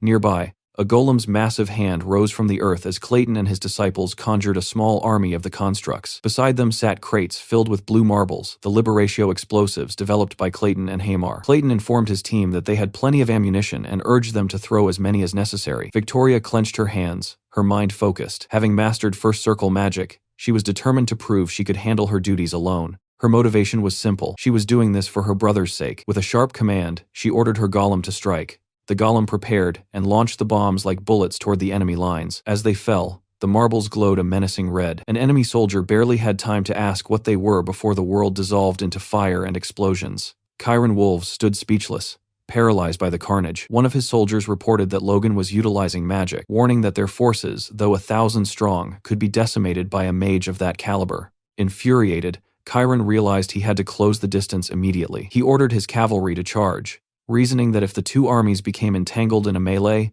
Logan would be unable to use large-scale magic. Kaisalon ordered his own men to reload and fire. A rain of arrows arched through the sky, approaching the enemy at incredible speeds. However, the enemy knights blocked the barrage with ease, using their shields. Kaisalon noted this was expected. Once a warrior reached the level of a knight, mere arrows wouldn't take them down. The goal, however, was simply to unhorse them. Kaisalon glanced at Victor, who nodded in silent understanding. Victor turned to his cavalry and ordered them to split, instructing the men to maintain their distance while harrying the enemy's broken formation from the flanks. On the ground, the enemy soldiers struggled to block the constant fire. One grumbled that the barrage wouldn't have been an issue if they hadn't been unhorsed, but he was silenced when arrows began pouring in from his side. The enemy soldiers began to fall like leaves in the wind. Victor rode into the heart of the fray, his heterochromatic blue and red eyes gleaming majestically. He recalled the conversation where Logan had given him this command. Logan had started to explain why a knight like Victor would be tasked with such a maneuver, but Victor had cut him off, simply stating he would do it. His only request to Clayton had been to protect his sister at all costs, his expression turning menacing as he admitted he didn't know what he might do if she were harmed. Logan had smacked him on the head then, telling him to chill out. He assured Victor that Clayton would take excellent care of Rhea and told him to focus on his own survival for her sake. Victor had bowed, acknowledging that his ability to even have dreams for the future was thanks to Lord Logan. Now, as he charged, Victor thought of Rhea and Logan, placing their safety and comfort above his own. Coming to a halt at the perfect vantage point, he ordered his troops to strike from the rear and raze the enemy to the ground. Logan surveyed the battlefield, his eyes sharpened by mana to pierce through the distance. He noted to Patrick that Victor and the crossbow cavalry were successfully moving to the rear, which Patrick took as their cue to engage. Patrick whirled around, ordering his knights to provide immediate assistance. Max Peretta and his soldiers were also in position. Though Max briefly questioned his orders, he quickly obeyed and led his men charging toward the fray. On the battleground, Kaisalon raised his fist high, signaling his units to hold their fire. In the center of the enemy lines, a man in heavy armor huffed under the sudden silence. This was the Wolves' knight captain, Nick Marcel, known as the Swordbreaker, who gripped a massive long blade. Nick was momentarily speechless, wondering if the McLean forces had already run out of ammunition. He quickly realized his error, and his expression shifted to dread as he saw Logan and the knights approaching at full tilt. Nick realized they were launching a direct, head-on assault. He found it absurd that a group of backwater knights, led by a single, high-ranking lord, would attempt such a move. Planting his feet firmly, he tightened his grip on his weapon, reminding himself that war was ultimately decided by knights and mages. He believed that regardless of the soldiers' equipment, the side that broke the opposing knight order would seize victory. As Logan closed the distance, Nick imbued his blade with mana and lunged, screaming for Logan to die. Suddenly, Nick's sword shattered under the intense pressure of the force he had channeled. He swung the hilt, sending the razor-sharp fragments of the blade flying toward Logan and his crew like shrapnel. Logan realized Nick had purposefully broken the sword to use the fragments as a one-time, high-powered projectile. Logan slammed his foot against his stirrup and leaped high into the air, gripping Lux with his right hand. Imbuing his sword with mana, He declared that crossbows weren't his only ace. Logan descended with every ounce of his power, the force of his landing shattering the earth beneath him. Nick, who had been carrying spare swords, managed to draw another and block the strike. He smiled, believing he had successfully warded off the danger. However, Logan's attack was concentrated with the precision of a drill. The sheer pressure snapped Nick's second blade, and the captain could only watch in horror as Logan's sword lunged for his eyes. Nick tried to dodge, but the blade pierced his chest. With Nick's guard completely broken, Logan moved in for the final blow. He unleashed a powerful swing that Nick had no hope of parrying. Blood splattered across Logan's cheek as the blade struck Nick's neck, sending his head rolling away from his body. Logan stood tall amidst the wreckage and shouted for all to hear that the enemy knight captain had fallen. Chiron Wolves was terrified, unable to comprehend how his captain had been defeated so easily. Looking across the battlefield, Logan noted that in this brief clash, the House of Wolves had suffered more losses than in the previous half-year of the Civil War. Realizing the battle was lost, Chiron ordered an immediate retreat. The coward was the first to flee, deciding he wouldn't bleed his forces any further just to slow Logan down. In his haste, he tried to grab his crossbow, but it slipped from his fingers and was lost. The weapon he had fought so hard to obtain was gone. Logan stood in the center of the battlefield and ordered his troops not to pursue Chiron, but to regroup and reorganize instead. He watched Chiron flee, noting that the enemy had collapsed the moment their front line broke. Surveying his own side, he saw that Patrick had personally taken down several advanced knights. Hinckley approached Logan with the casualty report: 5 knights seriously wounded and 2 dead, with roughly 100 soldiers injured. Hinckley smiled, declaring it an overwhelming victory against a border duke. Logan felt a flush of pride but cautioned his men to stay calm and not get ahead of themselves. Hinckley noticed a shift in the atmosphere, looking toward the main army and wondering if they had witnessed the McLean victory as clearly as he had. Logan, his mind on Duke Jordan Valtermine, mused that he would show the Duke even more material might. Valtermine would have to think very carefully about how he planned to treat the McLean house from now on. In reality, Jordan Valtermine was truly amazed. He reflected that while the battlefield looked fierce on the surface, the ones actually being ground down were merely the weak, lesser nobles. From his perspective, those with nothing to lose needed only to watch safely from the sidelines, as those pretending to be obedient revealed themselves as traitors. Jordan believed this skirmish had served that exact purpose. He informed the nobles behind him that, judging by the clear outcome of the clash, the McLeans were now at least on par with the Marquis of Kalia. The nobles standing behind him were struck with disbelief. Seeing the fright on their faces, Jordan asked what the problem was, noting that the power Logan displayed was effectively theirs to use now. The 2 nobles remained skeptical, arguing that if Logan were to betray the faction, they would be in serious trouble. Jordan privately agreed, thinking that trouble was an understatement. They would be crippled. Looking up at the sky and seeing the various banners, Jordan recalled Logan's arrogant demands: recognition of the Befros territory,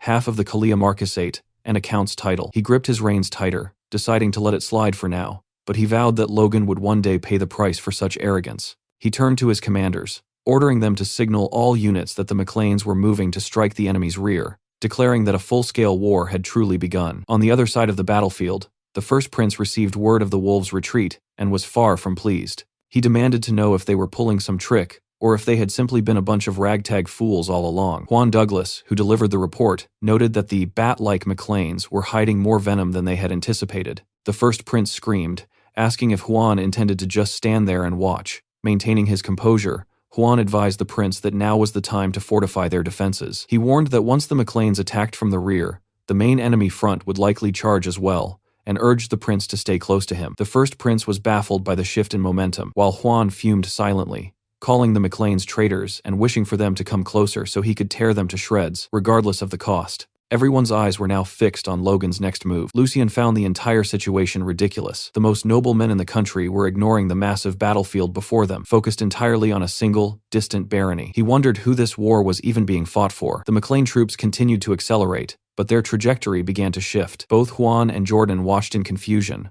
wondering what Logan was doing. Logan had decided to move away from the enemy's rear entirely. Patrick asked his son if they were really just going to keep going, worried about what they would say to the leadership when they returned. Logan turned to his father and remarked that Valtermine likely never expected them to actually hit the rear in the first place. He had just wanted them to stir up chaos and die off. Logan pulled out a small piece of paper, declaring that instead of joining a pointless death, they were going to do something that actually mattered. When Patrick asked what he was planning, Logan smiled and told him they were going to start looting empty houses. A week later, the first prince and Juan Douglas were sequestered in a room, the prince casually eating grapes. The prince noted that they had heard nothing of the McLeans since the battlefield incident and wondered aloud if they had simply vanished into thin air. As Juan sat reading a document, a soldier suddenly burst into the room, slamming the door open and shouting that there was an emergency. Annoyed, Huan barked at the soldier for causing such a ruckus in front of His Highness, but the soldier insisted the matter was urgent. He leaned in and whispered to Huan, whose expression immediately shifted to one of complete shock. Noticing the change,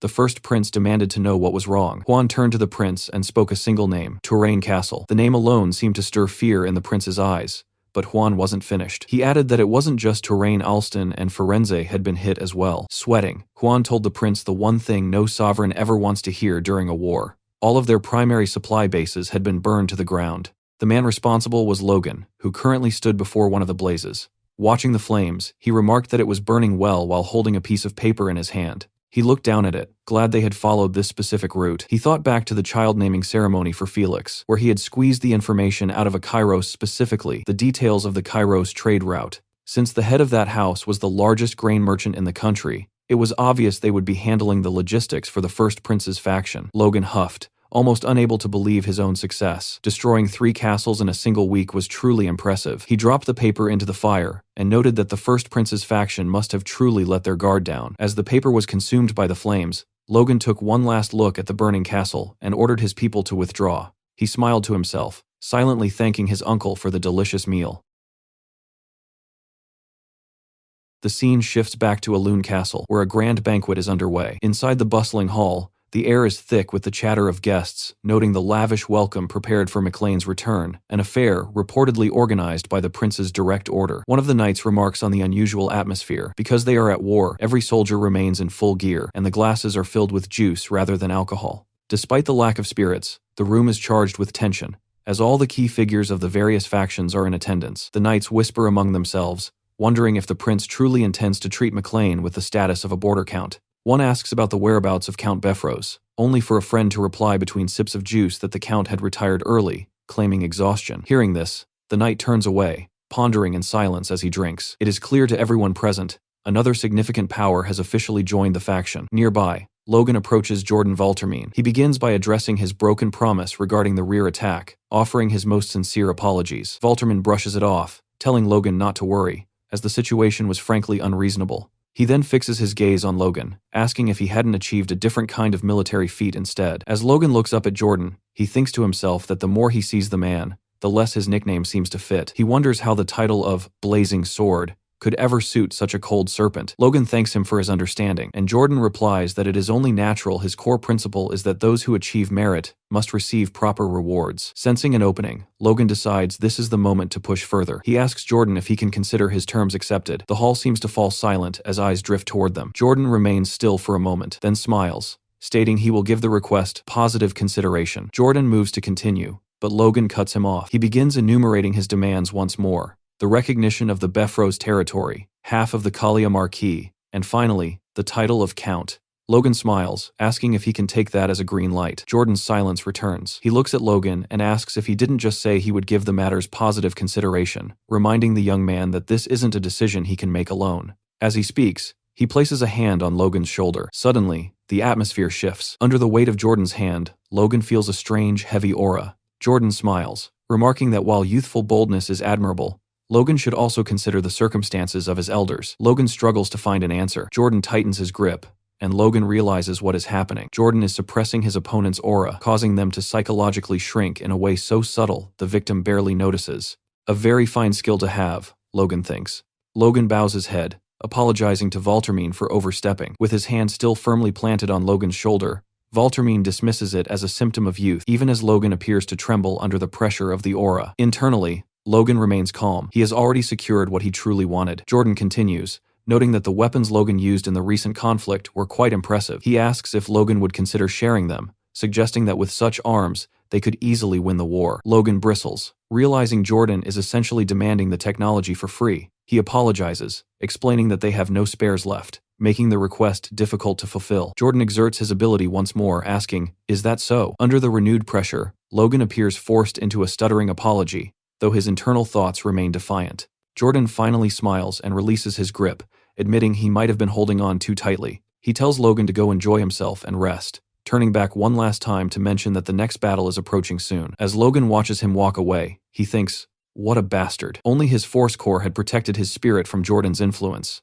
Without it, he would have been completely manipulated. As Logan turns to leave, wondering if such underhanded tactics are truly fitting for a superhuman, he is intercepted by Lucian. Lucian asks if there really is no supply available, suggesting that Logan could at least provide a sample or a blueprint. Logan searches his memory for Lucian's name, annoyed that the faction members are pestering him one after another. He tells Lucian that while a blueprint isn't difficult to provide, production would take too long to be of any immediate use. Lucian points a finger at him, insisting that if they mobilize all their capabilities, they could produce them in a short time. Logan feigns resignation, saying that if Lucian puts it that way, he cannot say no an answer that seems to catch Lucian by surprise. As they join hands, Logan's mind is already racing. He decides the crossbows he provides will be weakened versions, like those used by the wolves, and the liberatio will be a complete fake. "We are all in the same boat now," he tells Lucian with a smile, knowing full well they won't have the time to verify the designs anyway. Several days later, the factions find themselves back on the battlefield. A man, sweating profusely, prepares himself as Logan and Patrick watch with stunned expressions. The man bellows a vow to slaughter the second prince's idiotic bastards, promising to crush them completely. Watching the enemy's formation, the second prince turns to Jordan,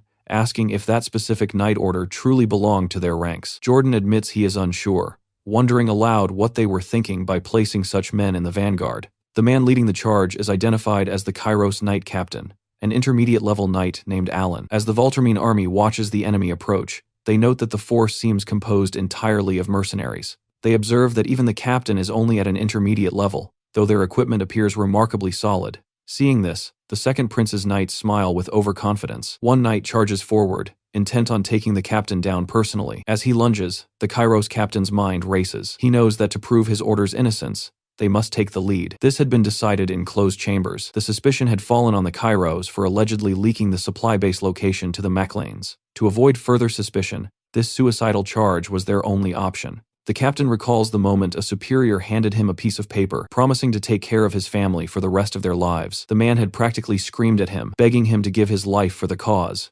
Accepting his fate, the captain charges into the fray. He sees the second prince's knight smiling as he imbues his weapon with aura, shouting for the captain to die. The knight begins to spear the man away, but at that exact moment, the captain activates the scroll. A blue spell erupts from the parchment. To the onlookers, it looks as though everything in the vicinity is being sucked into a void. The spell is devastatingly powerful. In an instant, nothing remains of the Wolves' Knight Captain. Logan and Patrick stand frozen in shock. Even Jordan and the second prince stare in disbelief. The enemy has unleashed a cold scroll. In a flash, the knights in the radius are frozen solid, their forms resembling White Walkers. Jordan's expression shifts from shock to pure fury as a massive block of ice traps his men. He hisses a curse at the name of Juan. Logan struggles to grasp the situation. His first thought is a chain explosion, but he quickly realizes it was high-level magic. The secret is finally out. One of the weapons that decimated the second prince's faction in his past life, the Blizzard Scroll. Logan realizes that Juan Douglas, a Sixth Circle mage, must be the creator. Such scrolls are incredibly rare,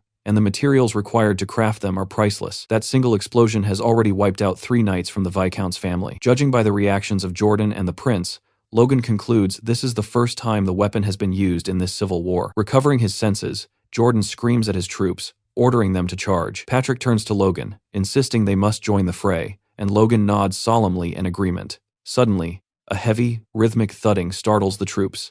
A single knight emerges from behind the ranks, approaching the battlefield with such presence that the soldiers stand stunned. He commands the crowd to make way, and recognition ripples through the lines. This is the half-giant, Luther Kale. The soldiers scramble to clear a path, whispering warnings to one another to stay silent, fearing he might kill anyone caught in his wake. However, another knight appears, ready to intercept the giant.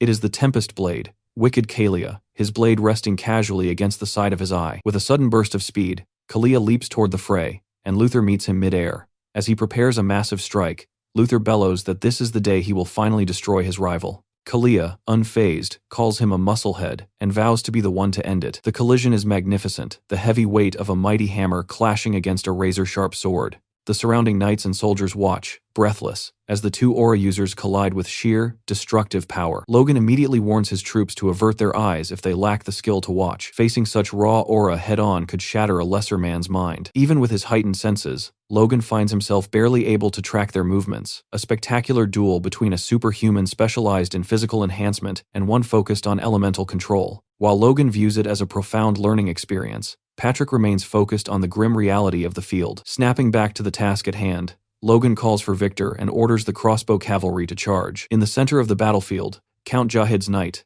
Captain Rommel awaits the onset. He smirks, telling his men that if they can just block the bolts, the McLean force is nothing more than ordinary soldiers. Confident they are prepared for Logan's specialized weapons, he orders his troops to raise their shields. Suddenly, Victor gives a command that catches Rommel completely off guard. The cavalry swerves, surrounding the enemy rather than charging head-on. As Rommel turns to adjust his orders, he notices a shadow falling from above. A rain of arrows descends, and these are no ordinary projectiles. Rommel infuses his shield with aura to block the volley, but the wood and metal crumble under the sheer pressure of the force. He realizes too late that Victor's squad was merely a distraction. Kaisalan appears, ordering his soldiers to fire another volley. Rommel watches in fury as one of his men is downed by a bolt to the head, cursing his fools for letting their guard down against mere soldiers. He screams for his troops to wrap their shields in force, just as they had trained. On the other side, Kaisalan encourages his own men, reminding them of the Battle of Tomoto Castle. He tells them not to panic just because the enemy is using force. They are elite marksmen capable of piercing a knight's helmet with a single bolt. As Rommel struggles to hold the line, the world behind him erupts in flames. Panicked cries of bombs and explosions fill the air, but the truth is magic. Clayton and his disciples have joined the fray. Clayton calmly instructs his mages to keep up the pressure, noting they have plenty of liberatio to go around. Victor seizes the moment, ordering his troops to finish off the survivors of the blasts. Rommel watches in horror as his army is crushed by the arrows and bombs of common soldiers. Before he can wonder what the McLean Knights are doing, a blade whistles through the air. Hinckley's sword finds its mark, a deep cut sending blood splattering as Rommel falls for good. Hinckley dismisses the kill, claiming they are simply cleaning up weakened enemies, a task anyone could handle. Watching the collapse, Logan notes that this strategy is the best way to minimize their own casualties. He suggests to Patrick that his father might find such tactics cowardly, but Patrick cuts him off, stating that no one is idiotic enough to think that. Patrick points out the larger picture. With Count Jod fallen, a major flank of the First Prince's front has collapsed.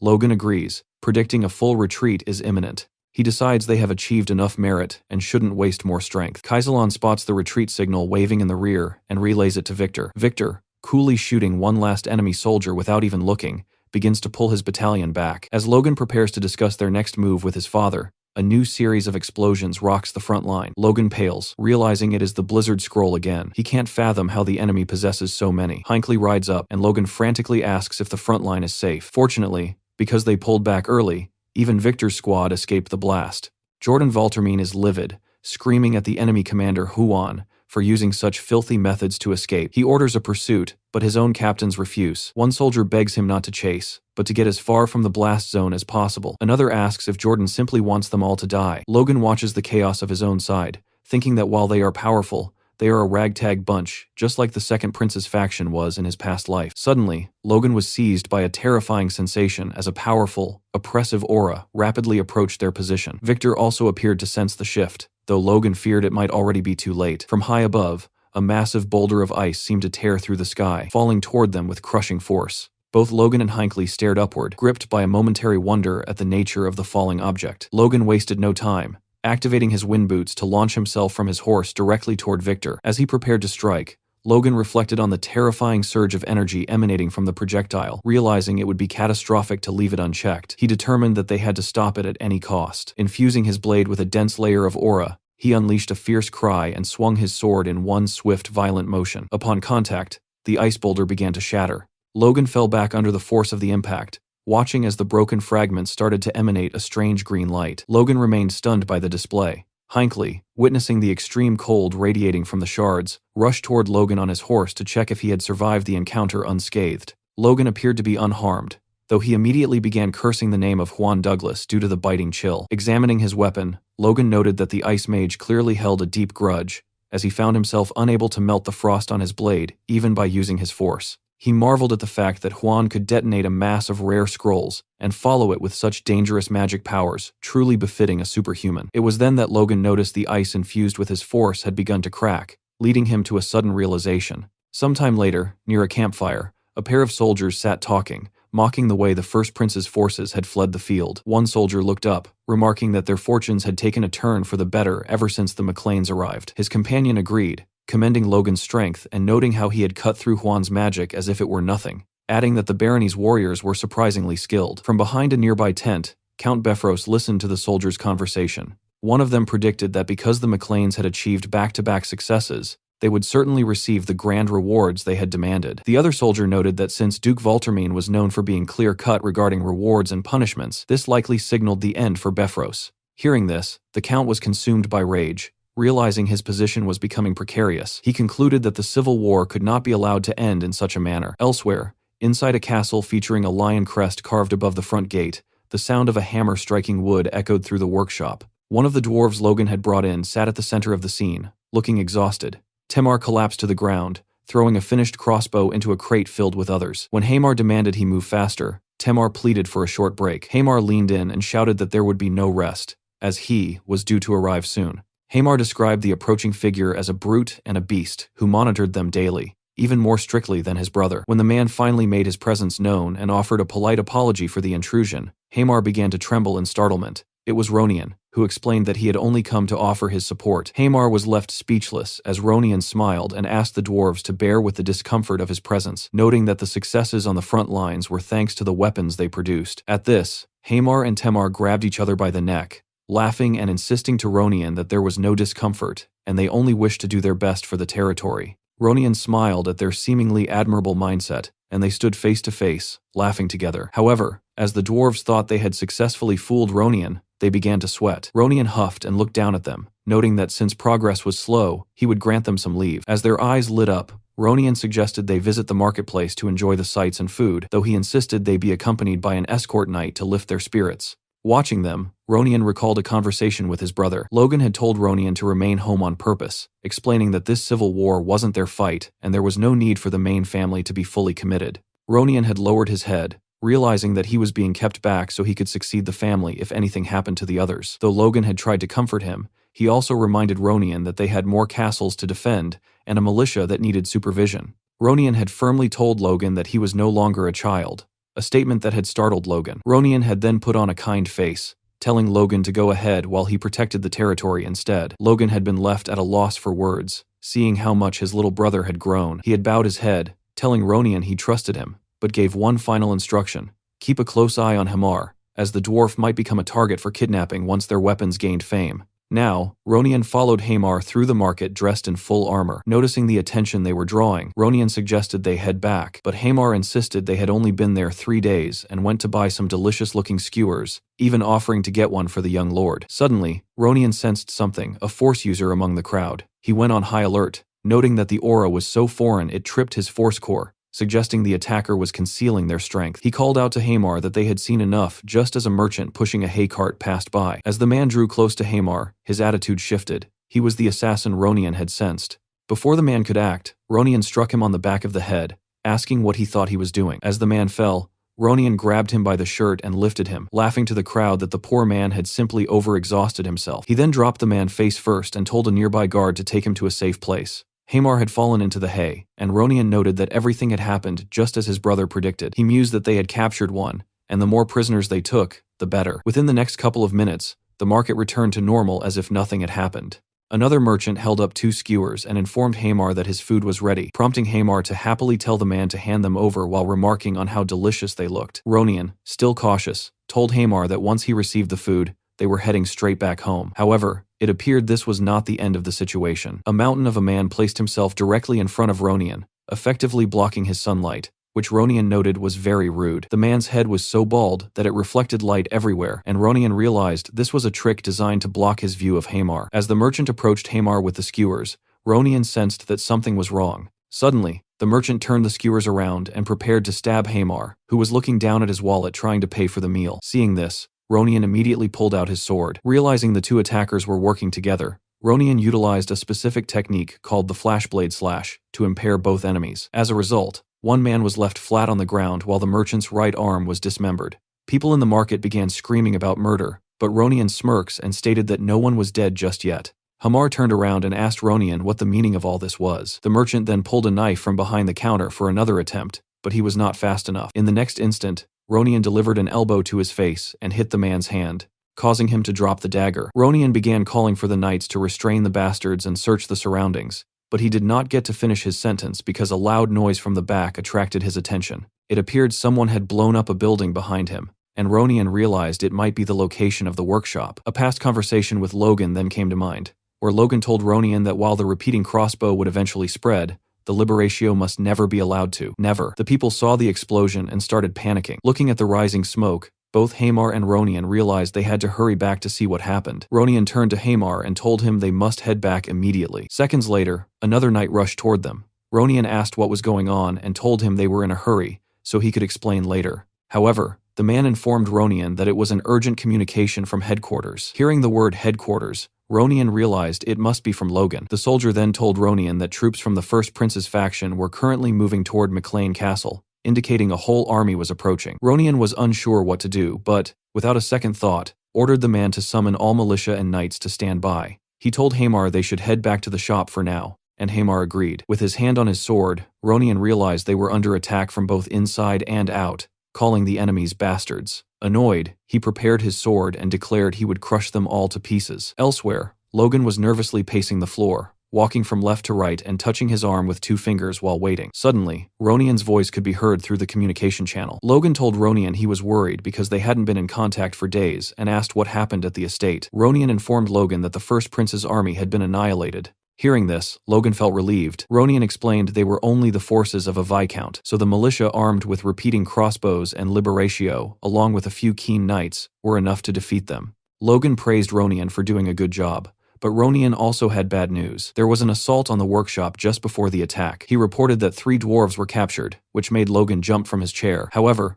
Logan then told him it was all right, reasoning that unless it was Hamar or Clayton, the other workers didn't know the formula for Liberatio anyway, so they should be fine. Logan added that he was sure Ronian had caught a few attackers to interrogate and find out who was behind it, but Ronian did not seem so sure. Ronian turned his gaze away and told Logan that all those captured had committed suicide. He admitted to Logan that this was his fault, but Logan only smiled and said it was okay. However, Ronian added that according to a knight who faced the kidnappers, something was odd. The knight said he only got a glimpse and wasn't sure, but the face of one kidnapper seemed familiar. Hearing this, Logan was stunned. Ronian described the person as short and agile, appearing to be at least a top-tier knight. Logan thought about the description and who it might be, but Ronian explained that this alone wasn't enough to identify the culprit and apologized again. Logan thought that Ronian looked completely deflated. Logan then told Ronian that for now, he should have the militia train even more thoroughly. Ronian asked if Logan thought something like this might happen again. Logan admitted these were just speculations, but in a worst-case scenario, they must be ready. This startled Ronian,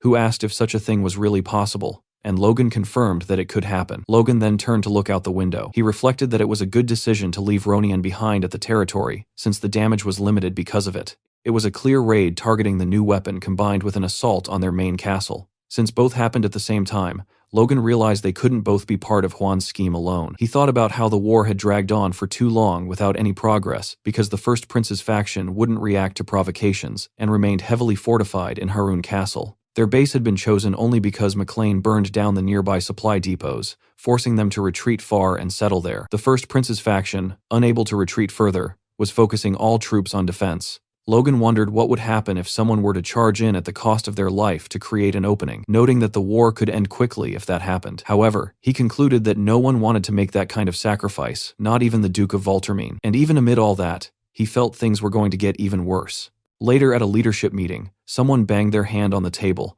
declaring that McLean had given His Excellency a fake recipe for the bomb. A few days into the meeting, Befros told Jordan that McLean must immediately disclose the correct method so that the faction could begin mass production. Looking at Befros, Logan thought to himself that they were wasting strength on nonsense like this. Logan replied by asking Befros if he had actually run experiments in the middle of a war. He questioned where Befros had even obtained the bomb materials, as there was no place where they were currently available. Befros claimed that, fortunately, he had personally collected materials for testing, but then admitted the tests had failed miserably. When Logan asked if Befros was sure he simply hadn't messed it up, Befros became annoyed and started screaming at Logan. He told Logan to watch his mouth and asked if he thought he was dealing with some pathetic first circle mage, noting that he was actually a fifth circle mage. Suddenly, Befros's expression changed. Jordan told Befros that this was an official meeting and to please mind his manners, prompting Befros to apologize. Even so, he turned back toward Logan and stated that a count wasn't one to fabricate nonsense. Jordan then asked Logan if he could prove the recipe, and Logan found himself unsure of what to say. Jordan told Logan that since he continued to be supplied with Liberatio,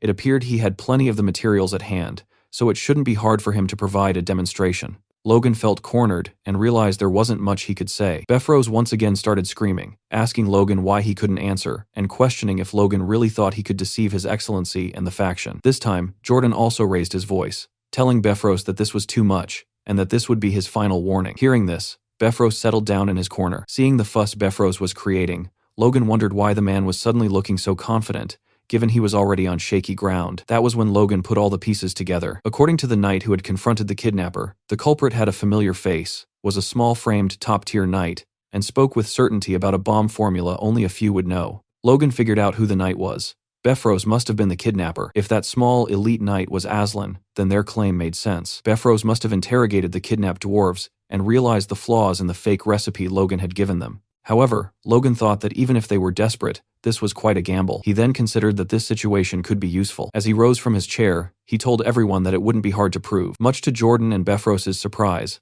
Logan said he would arrange a demonstration soon, though he knew this was a small lie for the moment. He then told them that rather than doubting the weapon's formula, they should focus on breaking out of the current stalemate. Logan stated that this nonsense wasn't even what they should care about. As they knew, their territory had been clearly attacked by the First Prince's faction, and that was what truly mattered.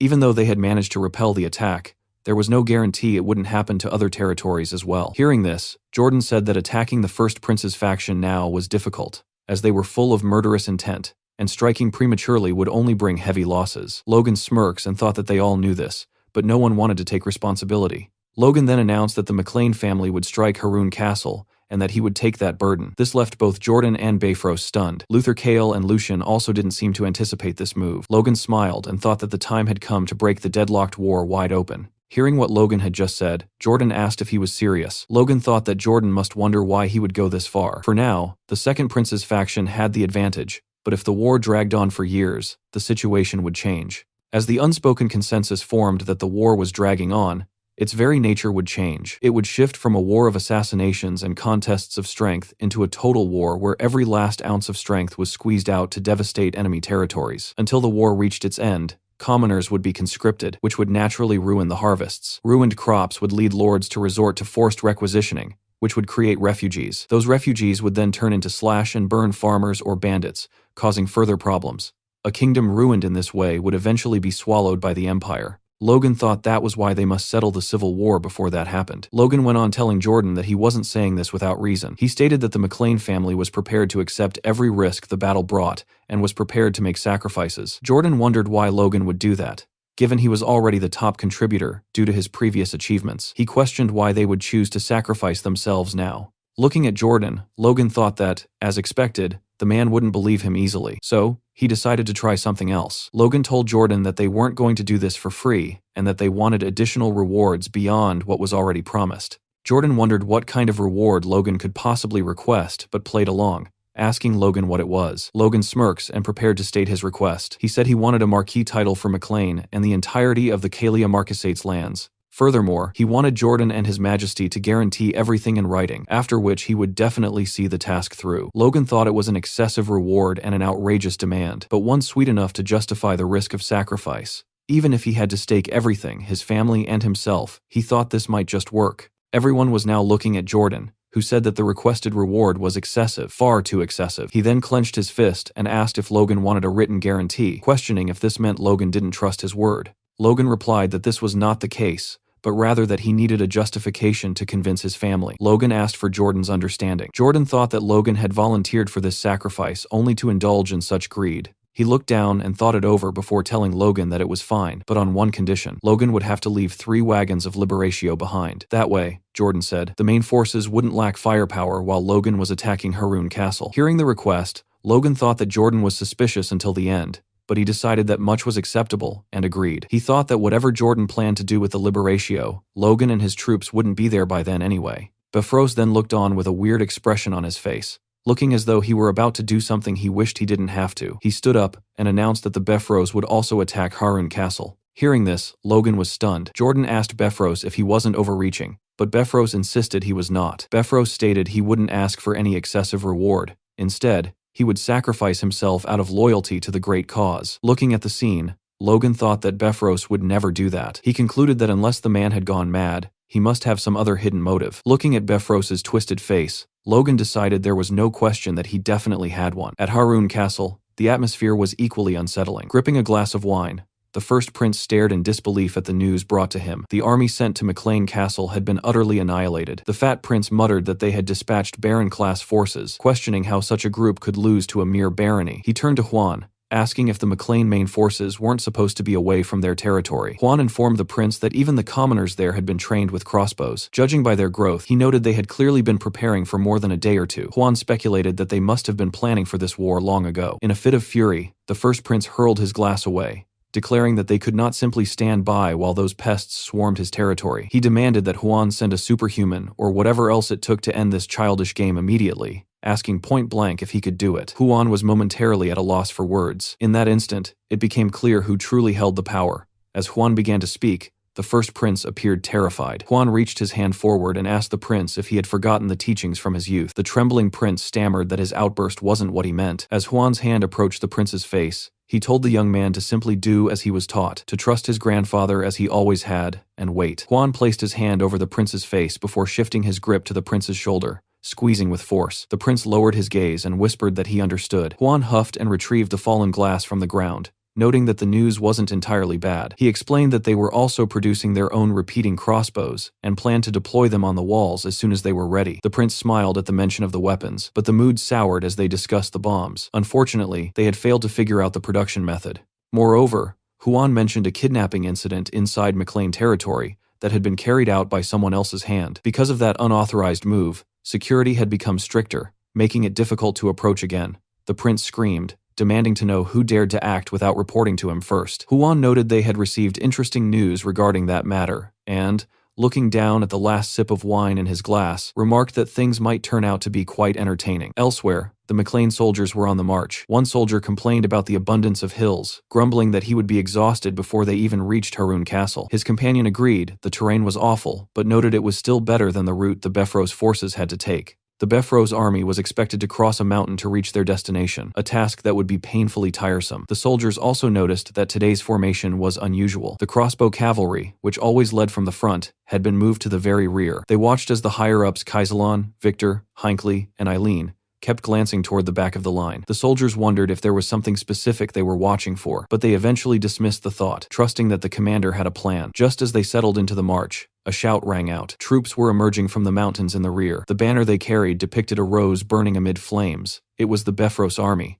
The McLean soldiers were confused, knowing the Befros were supposed to be heading for the south gate. Logan immediately gave the order for all troops to guard the rear, preparing them for battle. The soldiers wondered if Logan had known this would happen. Standing beside him, Patrick noted that everything was unfolding exactly as his information had suggested. Because Befros had been acting suspiciously, Logan had someone tailing him, confirming that the Count had been following behind the McLean march. Logan had initially thought Befros might simply leak information to the enemy to force a clash, but it appeared the Count had decided to attack them directly instead. Logan remarked that this was actually better. When Patrick asked how that could be, Logan prepared to unsheath his sword and stated there was only one thing left to do. They would deal with Befros right here, and then withdraw from the war entirely. As the blades of grass whipped through the air, the Befros forces drew closer to the McLean lines. Logan stood tall upon his horse, his sword already drawn as he flanked Hinckley and Eileen. When the distance closed, Logan spoke first, asking Befros what could possibly bring him to this specific road. He pointed out the plain fact that their agreement dictated that McLean's would take the east gate while Befros was to attack the south gate, and he questioned if this wasn't the arrangement they had settled upon. Befros countered by asking if the choice of route wasn't ultimately up to a field commander's discretion. As the Moonlight Knight and Aslan stared down Logan and his comrades, Befros explained that his troops simply wanted to avoid the enemy's gaze and chose this path for stealth. Logan argued that such a move would make it impossible to coordinate their operations. Much to the surprise of Eileen and Hinckley, Befros refused to back down. Instead, he reiterated for what felt like the 100th time that he was a 5th Circle mage with a grand mission ahead of him. Becoming suspicious, Logan asked if Befros was intent on taking the front line. Befros replied that if Logan didn't mind, he would be more than happy to lead. It was clear to Logan that Befros had a hidden agenda, but he simply smiled, huffed, and told the Count to go right ahead.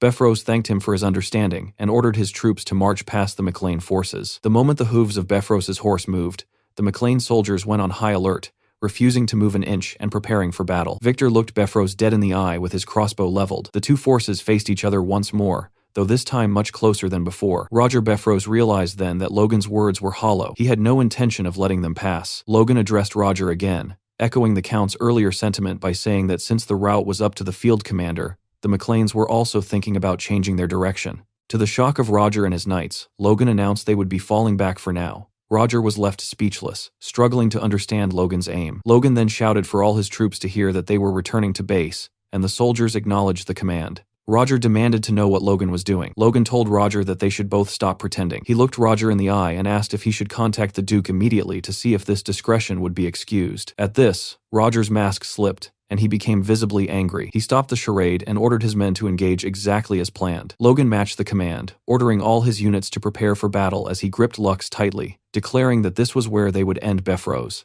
Roger raised a staff, evidently an artifact, and ordered his mages to gather. He struck the ground with the staff and began a spell, seemingly funneling all their power into a single attack. Observing the surge of wind magic, Logan initially wondered if it was a protective spell for the Beffrose troops. He then realized that Roger was wrapping mana not just around himself, but into a massive barrier covering thousands of soldiers. Logan turned to Clayton, asking if such a feat was possible. Clayton replied that while a Grand Mage might manage it, Roger was only a 5th Circle Mage. He concluded the staff must be an incredibly powerful artifact. Even so, Clayton noted the move was reckless and inefficient, as the barrier would only last an hour or two at most. Hearing the phrase, "hold out," Logan began to wonder why Beffrose would gamble on stalling for a few hours. As Roger smirked, Logan suspected there was more to the plan, and decided they should defend and observe for the moment. However, the situation changed instantly, as projectiles shifting from blue to red flew toward the McLean lines. It appeared Beffrose had created his own version of Liberatio. As Beffrose smiled, waiting for the impact, and asking if Logan thought they would just stand by, Eileen screamed the name of the weapon.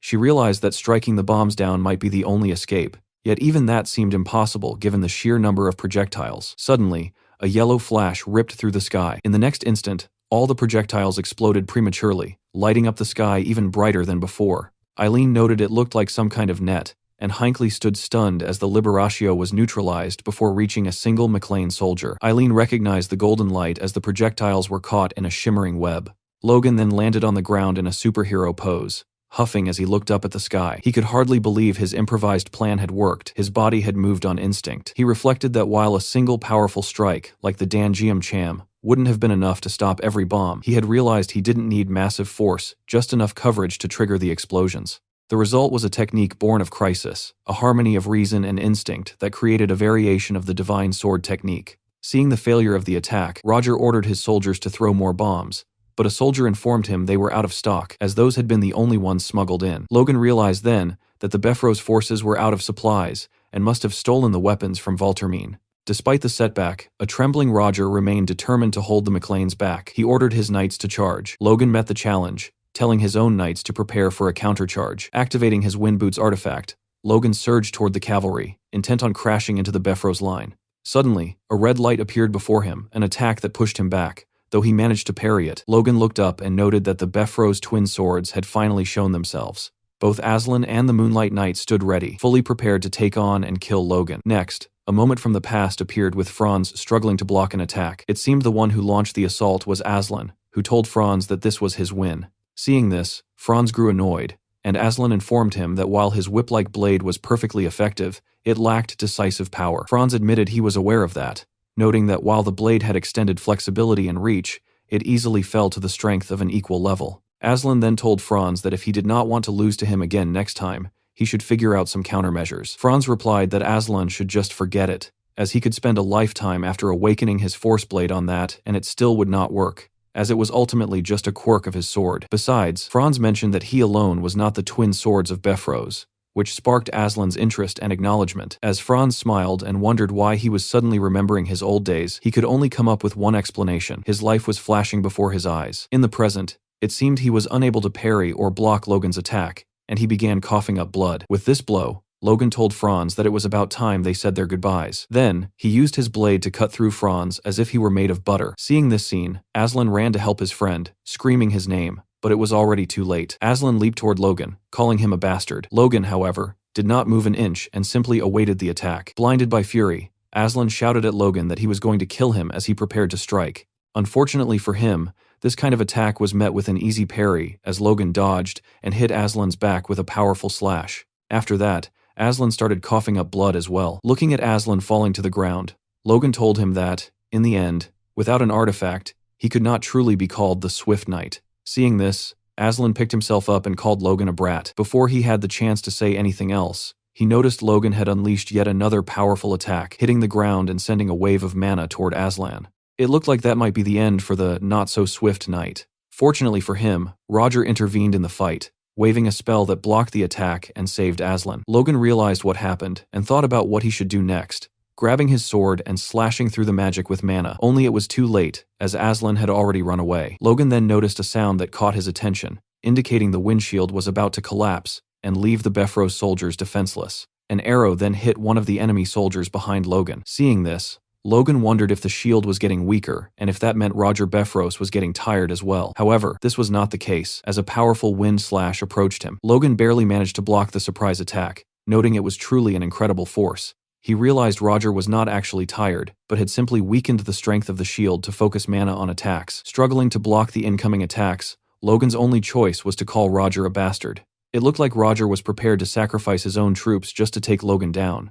Roger then shouted at Logan, calling him and his family abominable, claiming they had stolen his castles and killed his right hand. Logan reminded him that in this story, Roger was actually the traitor who had lost against his own greed for Logan's land. Then, Logan noticed Aslan trying to attack him from behind. He managed to block Aslan's attack, and the sound of the two blades clashing could be heard across the battlefield. Logan tried to counter, but Aslan dodged and leaped back as one of Roger's wind blades came toward Logan. As he blocked the attack, Logan thought that both Roger and this monkey were assaulting him without any respite to force his defense to collapse. Logan thought it would be easy to sweep everything away with long-range attacks, but he needed to conserve his strength, knowing Roger was still hiding something. Logan looked down at his sword and thought he could just use that. He clenched his sword hard, preparing a technique until the blade appeared to warp. He held it close to his head and unleashed an attack where the blade acted like a whip. With this, Logan managed to counter all of Bifrost's attacks in one motion. He was happy the attempt worked, having used the Moonlight's whip-like flexible force blade to conserve strength while launching long-range attacks.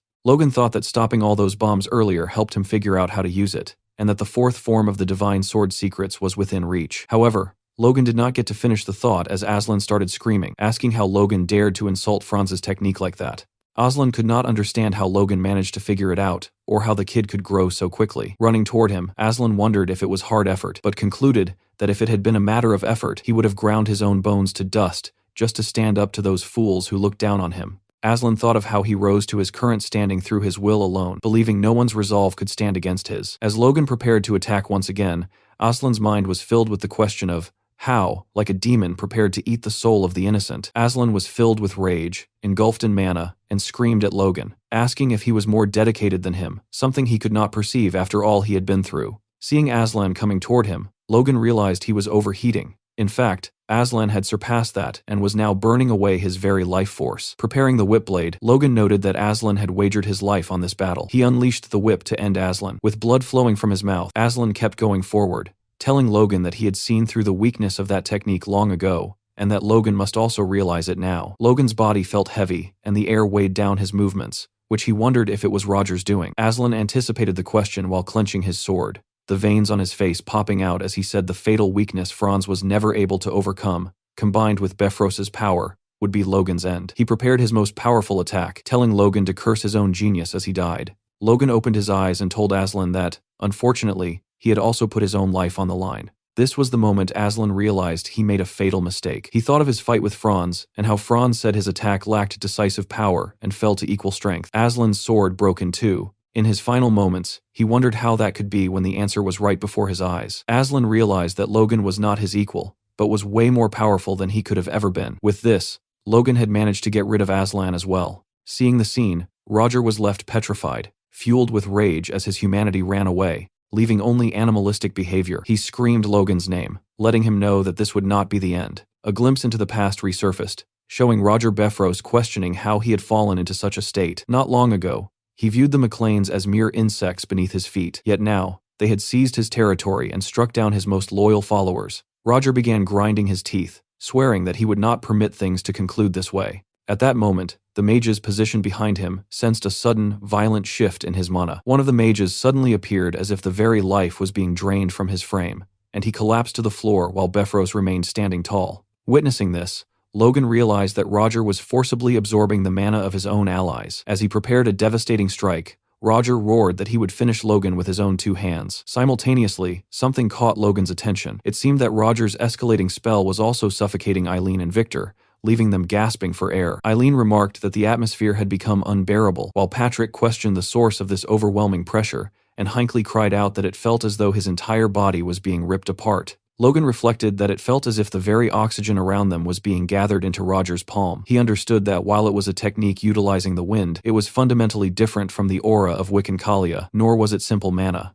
It was nothing less than raw magical power, the authority of the Sixth Circle. Observing Roger's display, Logan noted that the man must have momentarily exceeded his natural limits through the power of his artifact. Roger, however, appeared completely indifferent to Logan's words, simply launching a direct assault while screaming for his death. He unleashed multiple tornadoes of magical energy that converged on Logan all at once. It certainly appeared that Logan was trapped this time. He knew he had to evade the strike, but his sword did not seem to be responding correctly. Then, the light of Lux began to shine, evoking an ancient legend, a masterpiece forged with the soul of a master dwarf, which resonates with its owner over many years. When such a weapon is truly tamed, a rare phenomenon occurs where its unique trait manifests. Though its official class might be a mystery, its power awakens in a form that perfectly suits its master. For Logan, that power was time acceleration. He realized this technique was akin to Velocitas, but instead of just the mind, his entire physical body was accelerated. As Logan opened his eyes, an immeasurable surge of power coursed through him. As the magic tornadoes swallowed the battlefield, Logan vanished from sight. Suddenly, Logan's mana erupted from the center of the magical dome. Roger was left paralyzed by terror. Logan had not only evaded the strike, but was now standing just a few feet away. Approaching his foe, Logan remarked that this was truly a pathetic conclusion. Due to the strain of his final spells, Roger's form had withered, leaving him looking like a ragged old man with no future left. Logan gripped his blade firmly, declaring he would end it there, and unleashed a final strike upon Befros. A concentrated beam of mana raced toward the enemy, who was now too feeble to mount a defense. Roger watched the projectile approach in disbelief, wondering if any options remained. Ultimately, he shut his eyes and waited for the impact. The attack hit home, causing a massive explosion that completely obscured Roger from view. Logan could hardly believe what he saw next. Befros had managed to conjure one last defensive barrier, which had just barely shielded him from the brunt of the attack. Coughing up blood, Roger raised his head and shrieked Logan's name. It was a face so distorted it seemed capable of haunting one's nightmares. Logan stood uncertain of his next move. Kneeling on the ground, Befros declared he could not continue this way, and used his artifact to summon a final spell. A massive sphere of mana formed above him. Like a bloodthirsty vampire, Roger stared at his own end, telling Logan they should perish together. Eileen and Victor, terrified by Roger's intent, screamed for Logan to fall back. Instead, Logan lunged toward Roger. His slash was perfect this time, as he moved behind the Count in an instant. As the blade cut through him, Logan told the Count he could die alone. Roger shrieked in agony as his arm was severed and fell to the ground. Logan turned his back, glancing over his shoulder at the broken body. Roger shivered as his blood soaked the earth, contemplating his sudden loss of strength. Logan looked down at the man with a sense of pity. The once great Count had been replaced by a monstrous, hairless figure with patches of missing skin. Roger attempted to speak, but blood began to leak from his eye sockets instead of tears. Dropping his head, he blamed Logan for his ruin. Without a hint of remorse, Logan asked if those were his final words. Roger warned him not to think this was the end, even as his hand began to crumble into dust. His entire body started to disintegrate and fade away like ash in the wind. As he vanished, he left a final warning that Logan and his family would soon follow him. Logan remained silent, staring at the spot where his enemy had stood. Eileen and Victor surveyed the aftermath of the struggle. Standing by Hinckley, Patrick noted with awe that Roger's magic still lingered in the air. Clayton observed that because the magic was fueled by Roger's own life force, the lingering effects were substantial. Kaisalon muttered that Roger had been a nuisance until the very last second. As a hawk circled above them, Clayton remarked that the effect would not last much longer. But I have a feeling that the hawk might somehow be connected to the fallen Count Befros. The aftermath of the struggle left the battlefield scarred with immense collateral damage. But finally, a moment of rest seemed possible for the weary soldiers. Logan, however, remained the only one unsatisfied with the outcome. His gaze fixed upon the hawk above with murderous intent, sensing that the danger had not truly passed. He shouted to his comrades, alerting them that the battle was far from over and they must prepare for another engagement immediately. Logan had finally unmasked what Roger had been concealing. The hawk, which was Roger's transformed essence, dived toward the earth, and landed on the shoulder of a man who bore the bird as his own crest. That man was none other than Wiccan Kalia, arriving with the Storm Sword army to eliminate Logan on behalf of Befros. Logan realized there had been numerous suspicious signs regarding the Count's behavior. His reason for joining this campaign was now clear. He had intended to strike the McLean forces during the Haroun Castle operation. Since Roger Befros had deliberately stalled for time, the allies colluding with him were already in position. Even so, Logan had never imagined the reinforcements would be an army led by a transcendent. Logan stared at Kalia in disbelief, wondering if Huan cared so little for his own camps that he would risk their destruction just to set this trap. Hinckley reacted quickly, commanding the troops to form ranks with urgency. He ordered the squad to gather and prepare to open fire, specifically targeting the transcendent at the rear. Despite their discipline, both Kaiselan and Hinckley looked visibly shaken. A rain of arrows soon descended upon Kalia and his men. Watching the volley approach, Kalia remained unshaken, even joking that such a large number of arrows usually made one a sitting target. He remarked that it was a shame he wouldn't get to witness that sight himself before utilizing his wind technique. He destroyed the arrows with ease, and his army didn't need to raise a shield or shift an inch.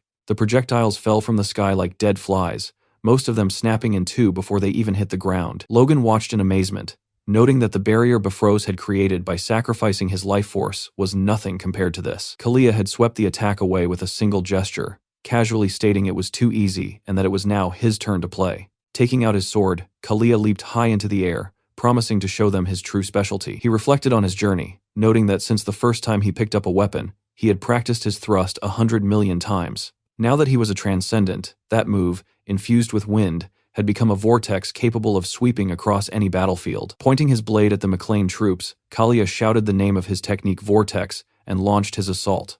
Logan countered with a slash of his own, and the clash of the two attacks was so violent it seemed to remodel the surrounding terrain. However, Logan was forced to his knees by a sharp pain. His attack had been shattered rather than landing, and the pressure on his force core was immense. In a heartbeat, Kalia was within feet of him. As he prepared the finishing blow, he told Logan to focus. With Kalia's sword inches from his chest, Logan needed a solution immediately. Fortunately, Patrick leaped into the fray at the last second to intervene. The resulting explosion obscured everything from view. When the dust settled, Logan looked on in a fury. Patrick had protected him, but at the cost of coughing up blood. Kalia gave Logan no time to recover, attacking again from nowhere. Logan steeled himself, resolved that even against a transcendent, he would not be a helpless victim. He focused his mana into the tip of his sword and used his Dan Jiam Jam technique, but his blade passed right through Kalia as if he were a ghost. Logan realized too late he was striking after images. Kalia stepped back and began praising Logan, calling him an impressive young man and noting that he lived up to the rumors. Logan was unsure how to respond,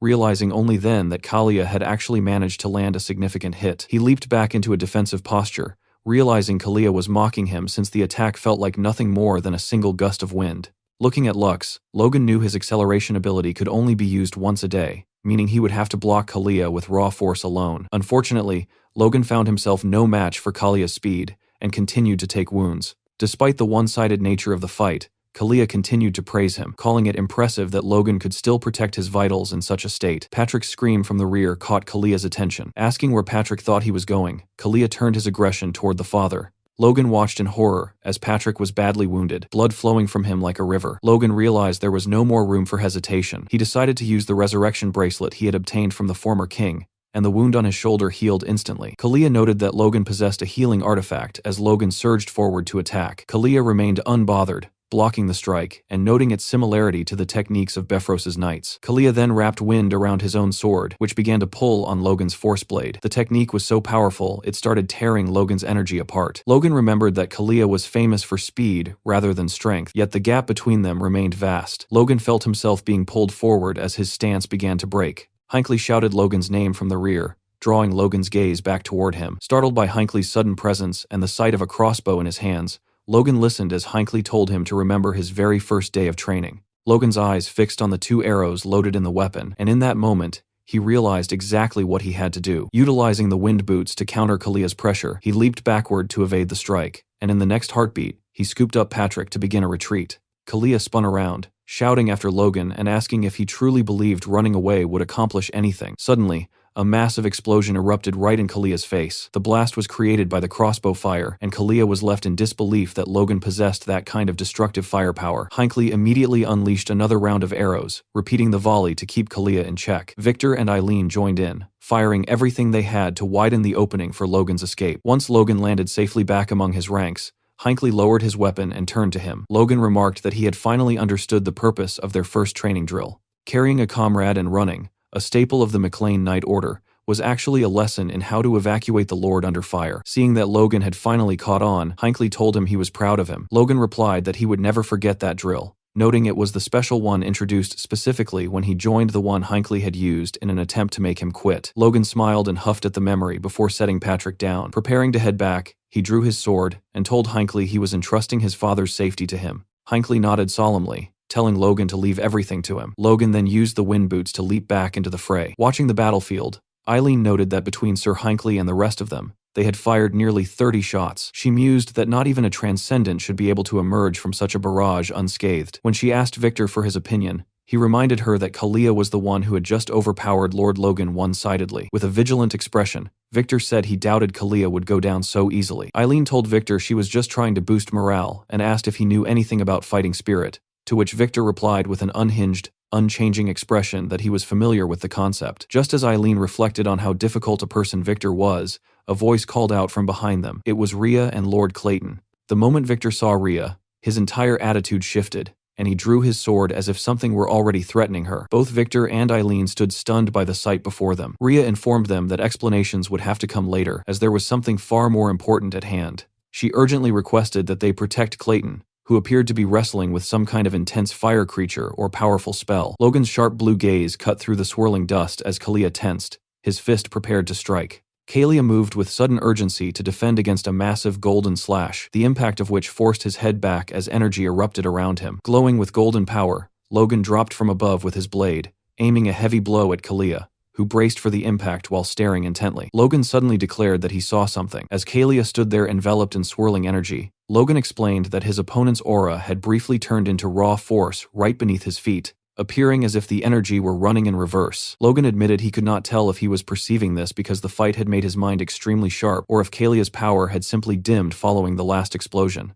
A sudden intensity flashed in Logan's eye, as he realized a chance still remained, and decided to take it. Sometime before the group led by Clayton and his disciples emerged from the dust, they spotted the approaching enemy, and someone yelled that it was the Storm Sword Army. A grim-looking Clayton stared at the approaching forces, questioning if it was truly them, before realizing with shock that a transcendent had actually appeared. Logan quickly yelled Lord Clayton's name, and Clayton urgently threw out his hand to catch an artifact Logan tossed to him. Logan shouted for him to use it right away, while Clayton stared in shock at the powerful item he had just received. Clayton questioned if it was truly Befros's artifact, and started to ask Logan why he had given it up. Looking down at the priceless object in his hand, Clayton then admitted to Logan that although he had accepted the artifact instantly, he knew he normally would not dare to take such an item. Clayton immediately used the artifact Logan had given him, clutching it as he realized its immense power. The scene then erupted into a chaotic storm of fire and light, as the full force of that power burst forth from the ground. Kneeling amid the swirling flames, a frantic Victoria shouted an alarm to her group, desperately telling her master that the young lord was fighting the Transcendent yet again, while her brother Victor and Eileen watched the chaos unfold.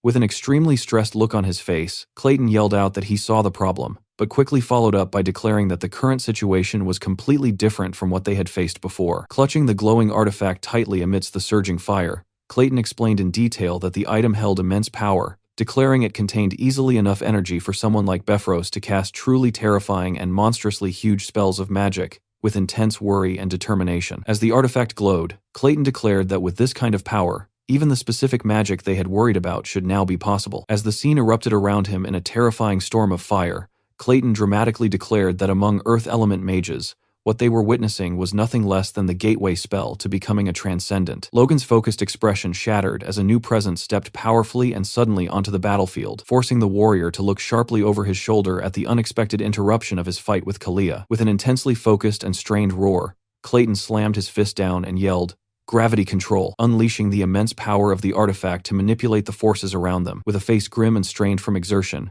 Kalia was violently slammed downward by the sudden gravity control attack. The sheer force of the spell caused the ground to explode and shatter all around him. As the intense gravity control attack slammed down, crushing the earth, Kalia cried out in shock. Realizing the immense pressure that had hit the battlefield while straining under the crushing force, Kalia desperately tried to fight through the spell with his sword up. He frustratedly realized that the gravity effect did not vanish even with his aura, and he then exclaimed in disbelief, questioning how this could possibly be sixth circle magic. Still struggling, Kalia glared at Clayton and yelled out his astonished question, demanding to know if the McLean family actually had a mage after all, ending with an angry, determined shout of, "Damn it!" Kalia forcefully twisted his body, directing a fierce gaze back toward Logan, and thinking that even though he was trapped by the magic, he would not lose to such a brat. His expression then shifted to genuine terror, as he immediately worried that his knights and soldiers were different and could suffer massive casualties from the gravity magic. Gritting his teeth in regret, Kalia furiously realized he should not have rushed here at Befros's request,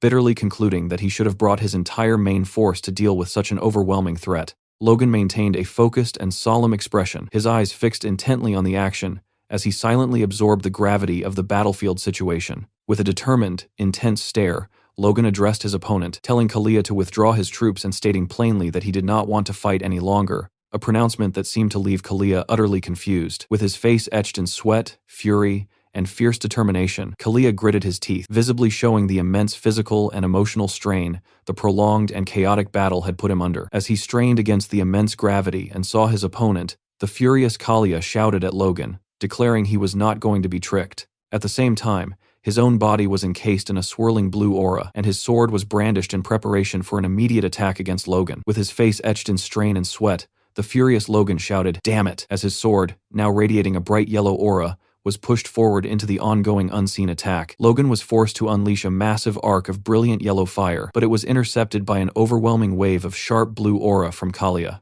Logan's frustrated voice was heard saying he did not want to fight, yet Kalia's relentless attack continued without pause. Kalia's face was contorted in pain and effort, as a shout was forced from him, while his sword violently impacted the opposing force. With his face twisted in frustrated rage, Kalia was heard shouting that his opponent only relied on brute force attacks, a complaint immediately followed by the shocked thought of how Logan was deflecting aura with raw force.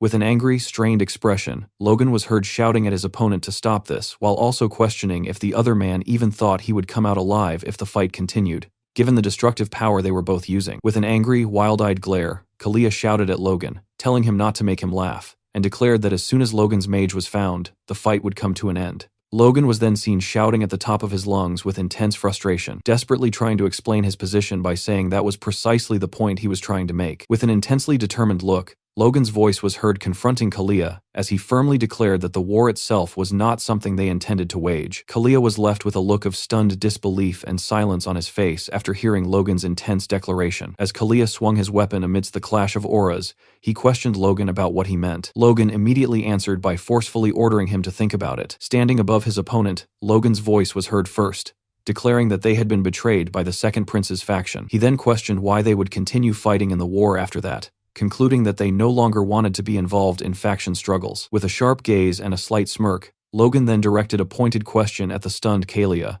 asking if he was planning to let only the Second Prince's army benefit from their conflict. As Kalia tightened his grip on his weapon, his internal thoughts were heard. He immediately dismissed Logan's suggestion as nonsense, followed by the strong suspicion that he was being tricked into lowering his guard. With his face etched in strain and determination, Kalia's thoughts were heard again, as he reluctantly admitted that if the battle kept going like this, there was a possibility that Logan's shocking words might hold some truth. A close-up of Logan's intensely focused eyes was seen, indicating he was weighing a grave decision. With a look of sudden realization and urgency, Logan then turned and shouted a clear command to his forces, ordering the knights to cease combat. Logan's forceful order continued, his voice ringing out with intense, wild-eyed fury, stating that regardless of the damage sustained, the primary objective was for everyone to attack Wiccan Kalia. The knights responded with a unified, obedient roar of approval. The shocked and furious Kalia looked up with wide, disbelieving eyes, his internal thoughts labeling Logan a lunatic for the suicidal command. As enemy figures charged at him from all directions, Kalia's frantic internal thought was heard, questioning in disbelief if they were insane to follow such a reckless command. With a desperate, almost crazed expression, Kalia's frantic voice then shouted at the approaching enemy,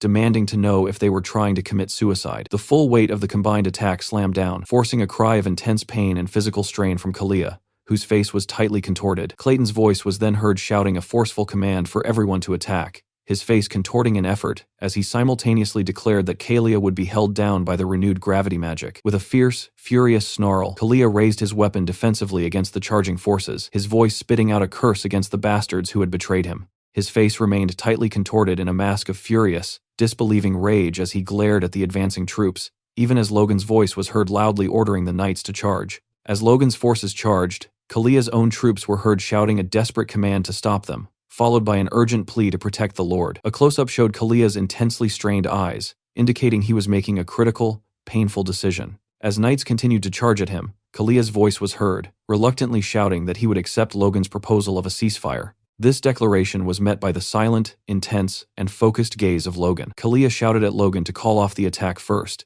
and Logan was then seen complying with the demand. Hearing Logan's order, Clayton let down his artifact, stopping the attack. Clayton shielded his face and cried out a sound of strain or discomfort, while his disciple, Victoria, was seen urgently calling out to him. Logan clamped his hand over his mouth, a massive choked cough racking his body as a stream of blood spilled out onto his armor. Still standing after that fight, he gripped his sword and just managed to mutter, "Thank goodness," looking completely spent but relieved he actually survived the damn thing. Looking like total shit, Logan realized his opponent held back. If the other guy had seriously committed to fighting to the death, the resulting damage would have been absolutely catastrophic. Logan was completely wrecked now, perhaps on the verge of collapsing. Logan's opponent, Kalia, stepped up to the battered warrior and said his full name, Logan McLean, immediately snapping the exhausted man's focus. Startled that he had been called out, Logan turned his weary gaze back toward Kalia. Against a sprawling mountain vista, two powerful figures faced an inevitable confrontation. Wiccan Kalia made a pivotal declaration. He accepted the terms, stating he would believe the promise to withdraw from the war, an uneasy truce sealing their fate. Logan issued a dire warning under the bright sky. A betrayal of the truce would mean war would instantly resume. The exhausted warrior demanded no useless oaths, only an end to the wearing conflict. The powerful warrior Kalia issued a cold ultimatum, his eyes fixated on his counterpart, asserting that a person of their status must possess the power to keep their word and uphold the ceasefire. Logan, with a slight confident smirk, delivered his final sharp instruction, warning his counterpart to return quickly and signaling an intense, unspoken threat that underscored the fragile nature of their new agreement. Logan then delivered a shocking intelligence report that left Kalia completely stunned. The Second Prince's faction was preparing a swift, imminent attack. With a mischievous grin, visible despite his injuries, Logan revealed a stunning piece of deception. He confessed to having waited until the attack was already in motion before sending his crucial communication, then quickly amended the statement, claiming he would send the word right now. Consumed by fury and the sting of deceit, Kalia screamed a defiant vow that he would remember the name McLean. He then issued a frantic, desperate command for all his troops to retreat at full speed toward the main camp immediately. From the rear, Logan offered a relaxed goodbye as his opponent fled, solidifying his tactical victory amid the bright mountain setting. Logan stood victorious on the hillside, a faint smile gracing his lips. His successful manipulation had turned the tide, securing a crucial temporary advantage in the complex political conflict. Eileen, standing with a surprised expression beside the one-eyed Kaiselan, suddenly heard a dull thud. The terrifying truth was revealed as Logan collapsed, covered in dirt and grave injuries from the earlier fight. Injured and exhausted on the ground, a desperate thought cut through Logan's pain. He realized his immediate, crucial priority was to send word to Valtermine quickly, one final, urgent strategic task, before succumbing to his wounds. Even as he began to fade, Logan's final desperate thought was dedicated to ensuring his enemies, those bastards, were decisively countered by his last transmission. Cradled by Eileen in the dim forest, Logan's final conscious thought echoed. This desperate move guaranteed his enemies would turn on themselves and fight each other to the death. Following the fierce encounter, a heavy silence descends upon the battlefield. Two blades remain embedded in the soil, acting as grim markers for a knight who lies broken and bested in the grass. This quiet scene signifies the absolute downfall of the warrior, whose armor reflects the sky as he remains wounded and immobile. The true scale of the catastrophe reveals a double betrayal. The collapse was initiated by Befros's ambush and immediately exacerbated by a ruthless strike from the First Prince's army, sealing their collective fate. Logan, his head swathed in bandages, speaks into a magic communication sphere with a strained voice. He directly challenges Valtermine from afar, demanding to know how he is expected to maintain the fight after enduring such a staggering and catastrophic series of setbacks. On the other end, Valtermine glares into the sphere, his face a mask of barely contained fury and irritation. His white-knuckled grip on his desk and his clenched jaw betray the immense pressure he feels, confirming the gravity of Logan's dire report. Valtermine admits to a stunning miscalculation, having never imagined that Befros would turn those powerful bombs directly against Logan. "It is all my negligence," Valtermine concedes, albeit with an angry edge. Logan counters sharply, noting that Befros was undoubtedly His Excellency's confidant, and demanding to know how Valtermine could claim ignorance of the intricate, devastating scheme Befros executed. Suppressing his rage, Valtermine clenches his fist, forcing himself not to retaliate. He realizes that if the McLeans withdraw, the narrow advantage they secured following Befros's downfall will vanish instantly. Valtermine firmly instructs the bandaged Logan to compose himself and listen to reason. He presents a rebuttal, arguing that if his true intent had been to strike Logan down, he would not have sent only Befros as his emissary. Logan closes his eyes in pained reflection, accepting the cold logic of the situation. He acknowledges that Befros' specific involvement was a decision of his own making, and reluctantly concedes that Valtermin's strategic point is valid. Recovering his composure, Valtermin offers a broad, knowing smile, using this small concession to regain the upper hand. He asserts that the massive damages suffered will be fully compensated once this debilitating war finally reaches its end. Logan meets this with an intense gaze and controlled fury, questioning if Valtermin is joking by suggesting compensation be delayed until the war's conclusion. Visibly annoyed by Logan's mounting anger, Valtermin begrudgingly offers a compromise. He turns away slightly, commanding his subordinate to listen to Logan's demands, stating he will at least hear him out, despite his clear irritation. After absorbing Valtermin's reluctant assent, the wounded Logan pauses to gather his thoughts before delivering the critical, impassioned demand he has fought so hard to secure. He delivers a stunning ultimatum. His family and he will be returning to their own territory immediately. A thunderstruck Valtermin leaps from his chair, completely shaken by this massive, pivotal power play. Gasping at the sudden shift in the balance of power, Valtermin stares in disbelief at the sphere, frantically pleading for an explanation as to why a vital subordinate would suddenly abandon the entire war effort. Remaining defeated among the dust and debris, Logan confirms the heavy reality of the ambush, stating they have suffered losses too heavy to continue. Furthermore, he declares that the brutal betrayal means they can no longer trust any faction involved in the conflict. Logan then delivers his final, irreversible decision. Because of the betrayal and the devastating losses, the entire McLean family intends to withdraw from the war entirely. Valtermin is utterly defeated by the news, frantically begging for a pause in the negotiations and demanding they wait a moment to reconsider this catastrophic withdrawal. A stern-faced Valtermin listens intently as Logan prepares to deliver one last strategic blow. Logan states he will provide a single piece of information as a chilling final courtesy before his departure. In a terrifying climactic reveal, Logan drops his final truth. The force that attacked them at Befros' request was none other than Wiccan Kalia. Valtermin reacts with wide-eyed horror, completely unable to process the scale of this final betrayal. His mind races, questioning Kalia's unexpected presence, but his terror focuses on a more shocking realization. The heavily injured Logan actually survived a direct confrontation with such a formidable foe. Having made his demands and delivered the crushing information, Logan ends the communication with an ice-cold final courtesy before abruptly cutting the connection. In the tense aftermath, a furious Valtermin bites back a scream,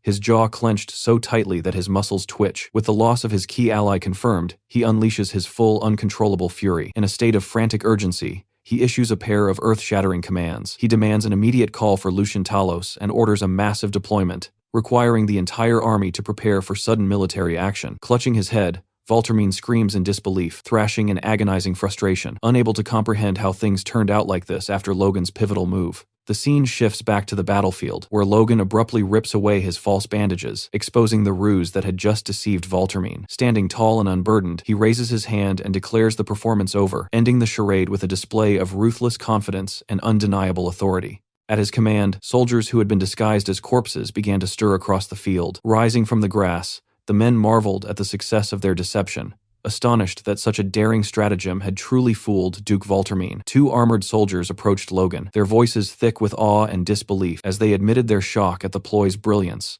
a move that had successfully transformed a moment of certain defeat into a cunning victory. Logan observed that the first prince's faction had sustained serious damage in the recent skirmishes, while the second prince's faction had now lost the support of Befros. A wounded Patrick, firmly supported by Hinckley, grimly noted that these recent events had left both warring sides deeply anxious as tensions continued to rise. Logan confirmed that these military setbacks were merely the precursor to an inevitable siege that would soon escalate the war further. He explained that Valtermin would now feel pressured to end the conflict quickly before the news of the McLean withdrawal became public, especially since the powerful Liberatio weapons were now lost to them. Leaning on Hinckley for support, Patrick confirmed the calculated nature of their strategy to let their enemies self-destruct. Logan silently agreed, securing their advantage from the foreground of the camp. Beneath the warm twilight, Logan offered a confident, assured smile, promising his father that he would explain the intricacies of the plan in time, and cementing his own central role in the unfolding strategy. Hearing this, Patrick simply lowered his head in agreement. A relieved Logan then turned toward the towering figure of Clayton, who gripped his magical staff, and Victoria,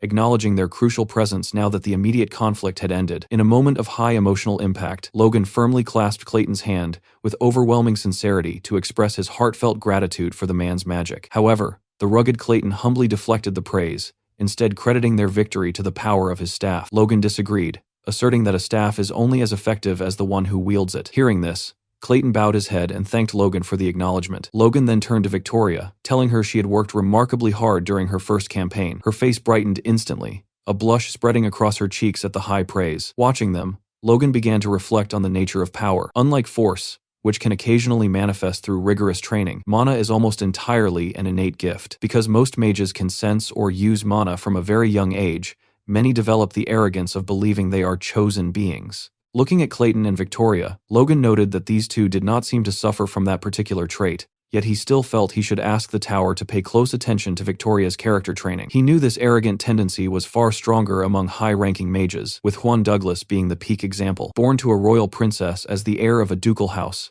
Juan had been praised as a magical genius since childhood and reached the 6th circle by the age of 40. Logan reasoned that such a noble birth meant Juan's true character was always on display, but he knew even that status wouldn't protect the mage forever. A few days later, the scene shifts back to Haroun Castle, where a massive explosion erupts directly in front of the main gate. Juan is seen in the thick of the fray, desperately attempting to intercept the bombs being hurled by the enemy, yet he is visibly struggling. He bellows at his troops to stop the incoming projectiles, but the soldiers are paralyzed, shivering from the supernatural, extreme cold. They find themselves helpless, questioning how they can fail to stop even a single one of these weapons. Valterman sees the moment, issuing a command for his forces to advance. He orders his men to detonate every bomb in their possession. Though he originally intended to save a few for research purposes, his objective has clearly shifted toward total destruction. Suddenly, Valtermine notices Luther and Kalia locked in a fierce, toe-to-toe duel. Watching them, Valtermine reflects grimly that this entire war would have been far simpler if both of them had perished during their earlier clash with the Macleans. Kalia's attention is suddenly diverted as the wall behind him begins to crumble. Seeing the fortification give way, Juan screams, asking if Valtermine truly believes he will allow the breach. He conjures a powerful spell,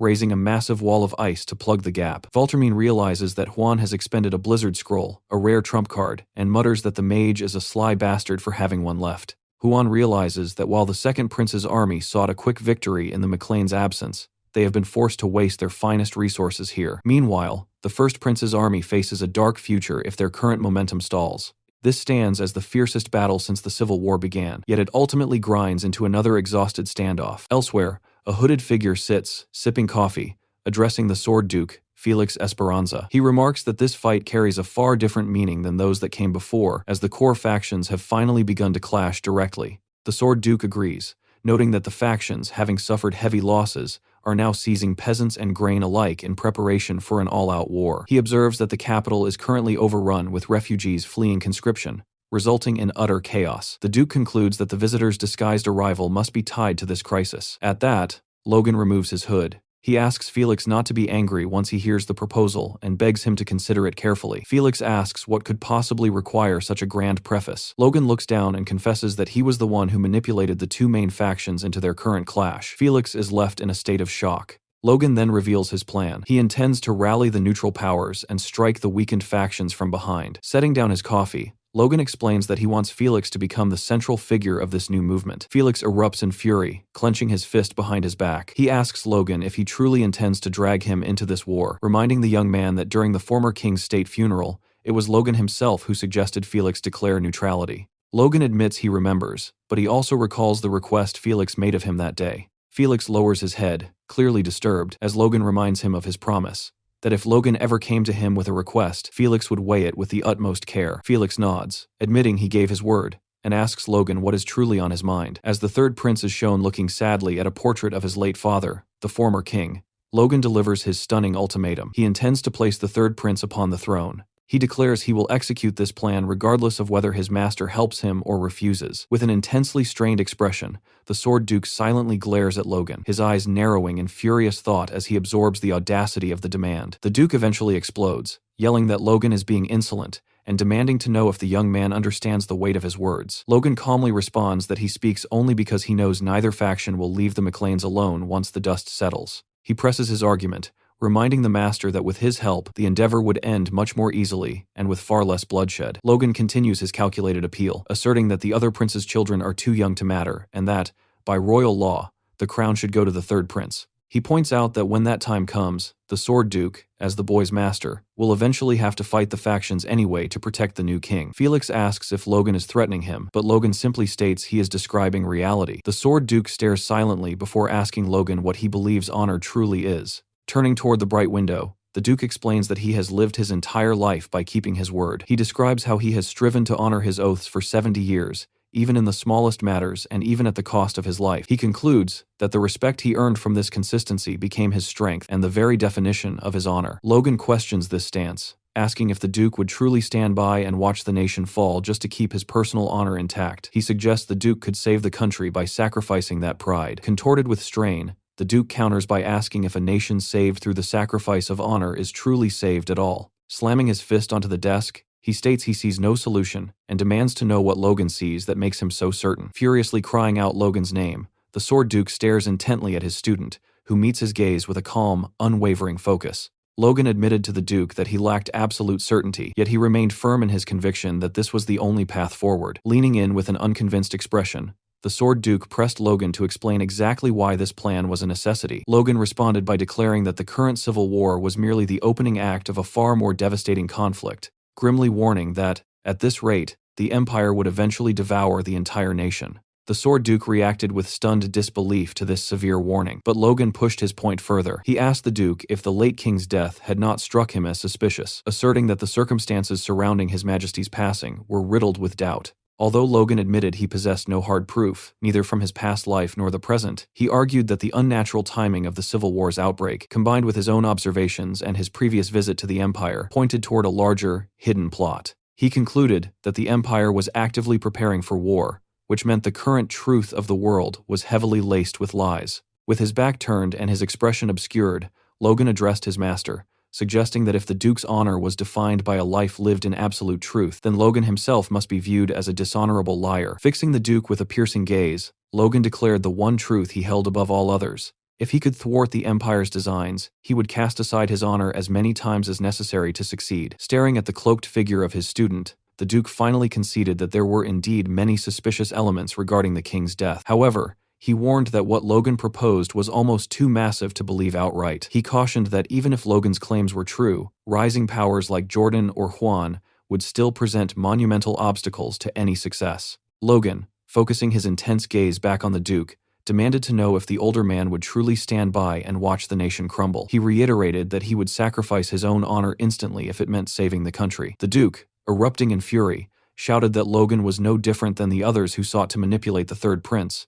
He recalled that Jordan had once been full of spirit, genuinely hoping the nation would move in a positive direction. From the Duke's perspective, Jordan had been sincere back then. However, once Jordan inherited his dukedom and his daughter bore a prince, he had changed. The Duke then questioned Logan directly, asking how he could be so certain he wouldn't eventually suffer the same moral decay. Logan watched the Duke clench his fist before meeting the older man's eyes with a look of intense focus. Turning slightly away, Logan quietly admitted that he shared that same fear. Staring out the bright window, Logan confessed that he had seen many men fall from grace in that exact manner, and with a somber, determined look, he added that he despised such people. He pleaded with the Sword Duke to believe in his intent, while the Duke remained silent and deep in thought. The Sword Duke challenged Logan to prove his conviction, reminding him that Logan had claimed he would attempt this plan even without the Duke's assistance. However, the Duke conceded that he would, at the very least, not stand in Logan's way. He repeated his demand for proof, leaning in close with a strained face, emphasizing that Logan must demonstrate that this cause was truly worth the Duke breaking his lifelong oath. Logan, his eyes wide with resolve,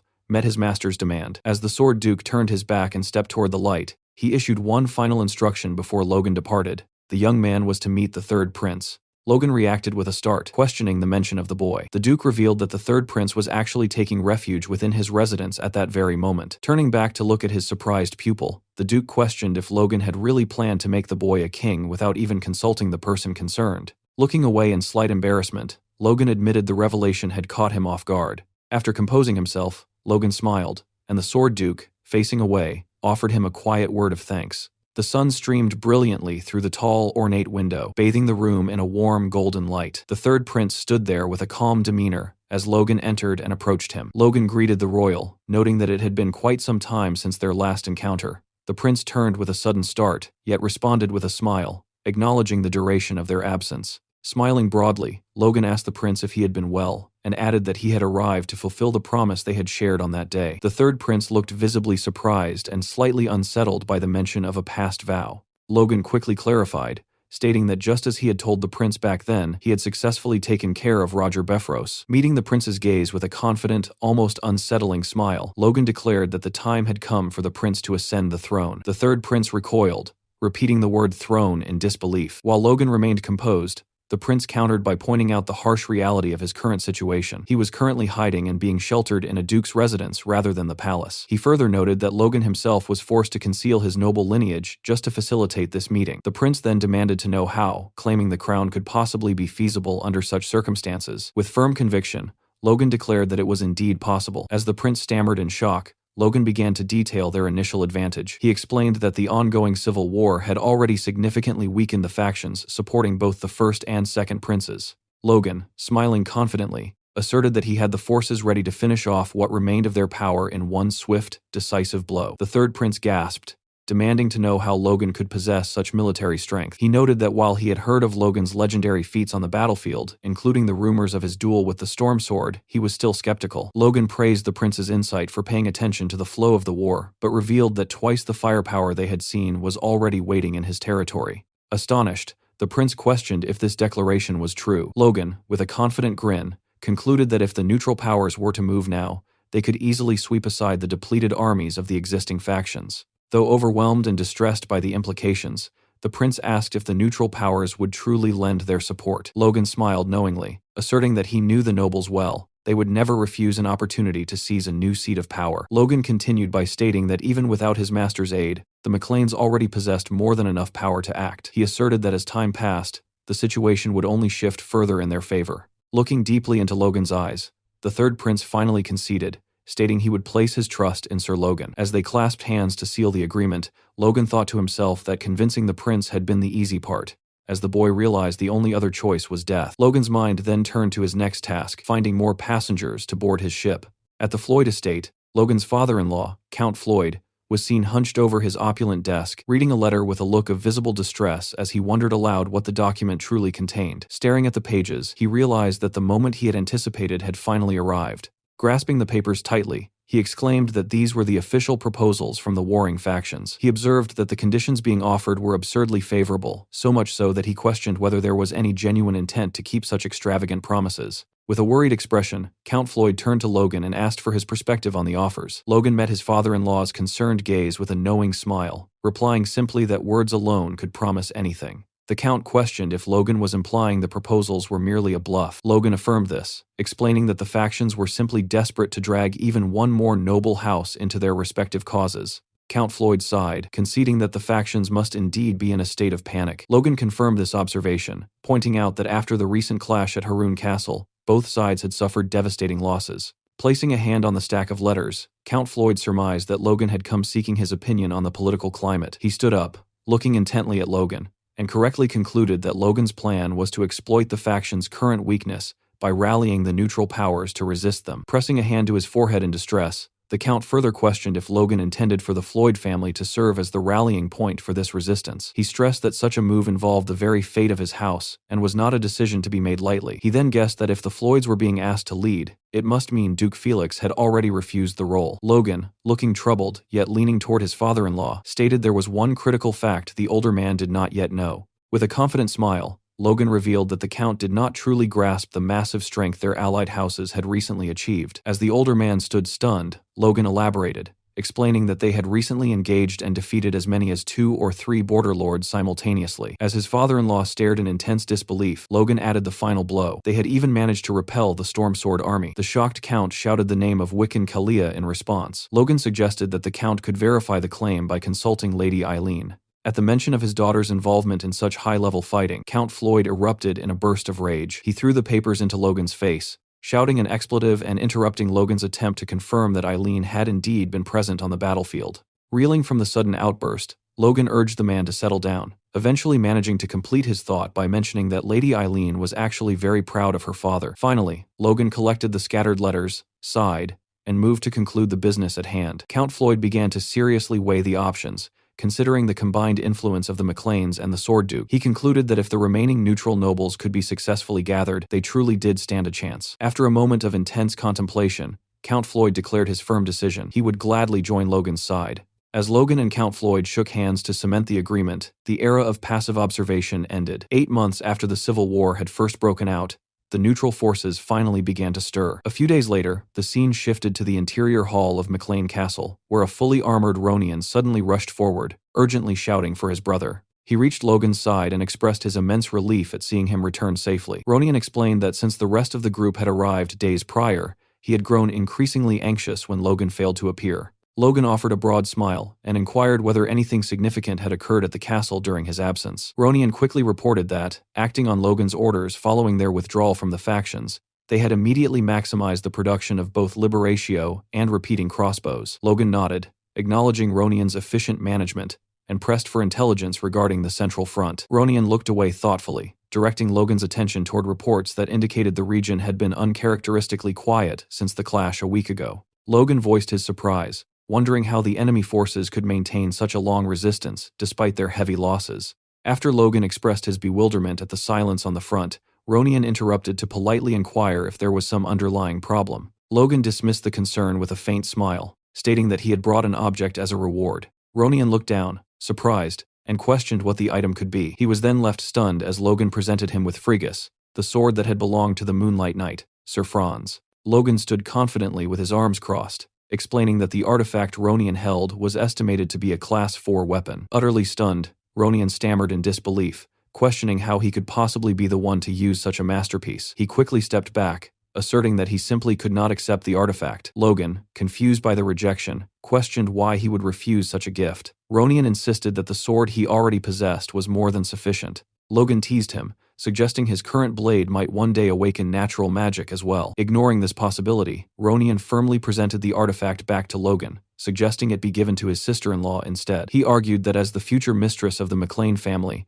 Eileen's safety was naturally of greater importance. Logan chuckled faintly, acknowledging Ronian's perspective as the likely future head of the house, before calmly considering the status of Sir Eileen. Ronian provided a cheerful update on Eileen's new role, mentioning she had recently commissioned a new set of armor. He noted that since Master Hamar had crafted it, its defensive capabilities were guaranteed, adding that she hadn't possessed proper armor until now. Logan mused that she must have used her previous reward money to purchase the expensive mithril alloy suit. He reflected that while her initiative was admirable, the cost of true mithril would have left her without enough funds for a proper sword. With a sudden burst of resolve, Logan declared they should give the artifact to Eileen immediately. When Logan met Eileen and offered the blade, she countered instantly, stating the gift was far too great to accept. Logan, looking surprised and stuttering slightly, questioned her refusal. She asked what merit she had earned in the recent battle to deserve such a treasure, expressing concern that accepting it would damage the morale of the other knights. As she voiced these worries, 3 armored knights nearby noticed Logan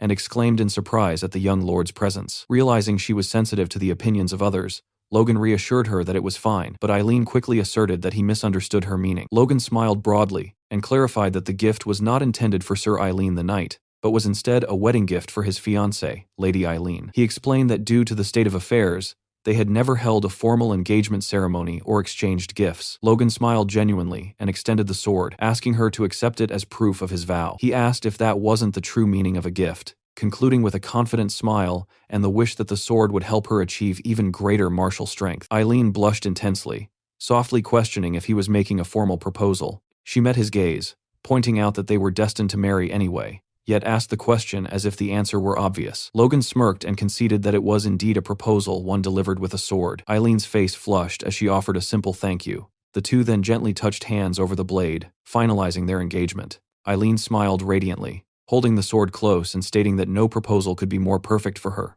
Logan was momentarily stunned by her passionate response. She enthusiastically promised to work hard, prompting Logan to question what exactly she planned to focus on. She then pulled on his hand, suggesting a sparring match, since it had been a while. Logan realized she meant improving her swordsmanship and immediately agreed to the match. Elsewhere, an unknown figure puffed on a cigar, reflecting that a full month had already passed since the massacre at Haroun Castle. He noted that the world had been uncharacteristically quiet ever since. Continuing to speak, he acknowledged that while the damage to the factions was undeniably heavy, he questioned why the recovery was taking so long. He observed that at one point, it seemed the Second Prince's faction was on the verge of victory. However, Everything became uncertain the moment McLean forces withdrew. Just as he was observing the opposition's heavy losses, a messenger suddenly burst into the room, screaming the Baron's name and announcing an urgent message from Duke Valtermain. Another figure, seated and startled, anxiously demanded to know the contents. The frightened messenger stammered that the message felt a little strange. Duke Valtermain had declared that all nobles loyal to Prince Romain must hear his words. Speaking with intense seriousness, he announced that from this moment, they would temporarily halt the war against the First Prince's faction to form an alliance with them instead. He then screamed that this alliance was formed specifically to root out the vile McLeans.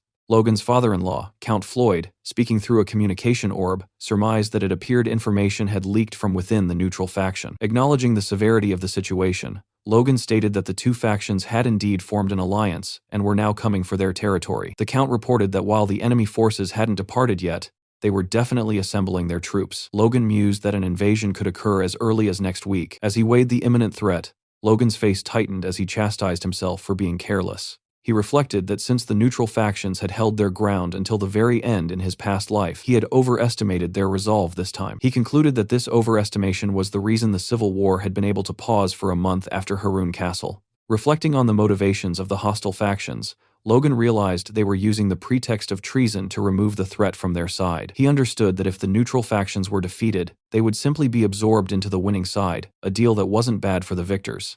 Contemplating these dangerous political maneuvers, Logan crossed his arms and inhaled sharply in thought. Seeing the revelation of their backfired maneuvering, the pale and worried Count Floyd interrupted Logan's thoughts to ask if he was all right. Logan quickly assured his father-in-law he was fine, but asked for forgiveness as he needed to end the call immediately. Count Floyd questioned if Logan actually had a plan, to which Logan calmly replied that he did. Despite the suddenness of the enemy alliance, Logan offered a grim smile, stating that this turn of events wasn't entirely unexpected. A sudden gust of wind swept across the verdant green cliffs, sending leaves spiraling into the clear blue sky. Suddenly, the air was pierced by a desperate shout from Victoria, who screamed for everyone to clear the way. Responding to her cry, a massive golem surged forward over the grass. Startled by the sight of the construct, one of the men exclaimed his surprise, staring in astonishment at Victoria and wondering if that kid was truly controlling these golems. He noted that the girl looked about the same age as his own daughter. A man holding a farming tool frantically gestured toward the golem, shouting for it to come over. The immense golem smashed its colossal fist into the ground, shattering the earth and sending massive chunks of rock flying. Once the dust subsided, a long, deep trench was left carved into the field. A nearby figure shouted for the exercise to continue and demanded that Lord Clayton perform his magic. Hamar stated he guessed they would only need to repeat the effort a dozen or so times more, while Clayton, chuckling, reflected that it felt like he had heard those exact words many dozen times already.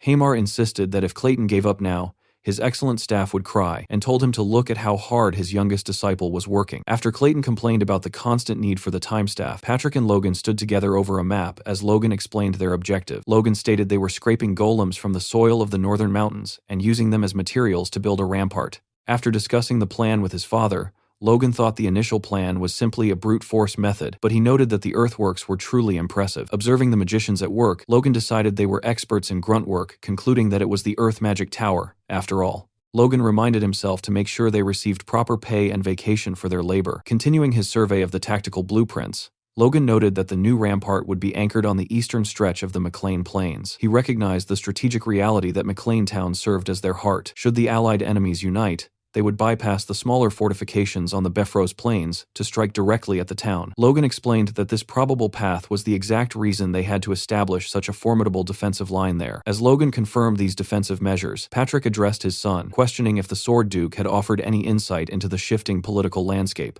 Logan paused, offering a faint smile as he assured his father that his master had remained silent thus far. Privately, Logan mused that since the entire kingdom knew the McLeans were being targeted, the Sword Duke was undoubtedly aware. He resolved that his master's lifelong dedication to honor was a boundary he could not cross. He could not force the Duke to sacrifice that reputation for his own safety. This hardship, Logan decided, was a burden he had to overcome through his own strength. A week later, the fortification stood complete. Observing the finished structure, Logan remarked that while the design was simple, due to the rushed half-month construction window, they had succeeded in making it both massive and incredibly sturdy. He noted with satisfaction that the addition of a moat was a splendid touch. Clayton, feeling a sense of parental pride over the construction, requested to name the wall Aegis. Logan smiled at the choice, hoping that a wall bearing the name of a divine shield would indeed signify that God stood by them. The peace was short-lived as Eileen urgently commanded the knights to track the enemy advancing from the east, while simultaneously preparing for those approaching from the north. Nearby, Victor issued a stern warning to his sister, Rhea, telling her not to stray from the protection of her brothers. Rhea glanced back,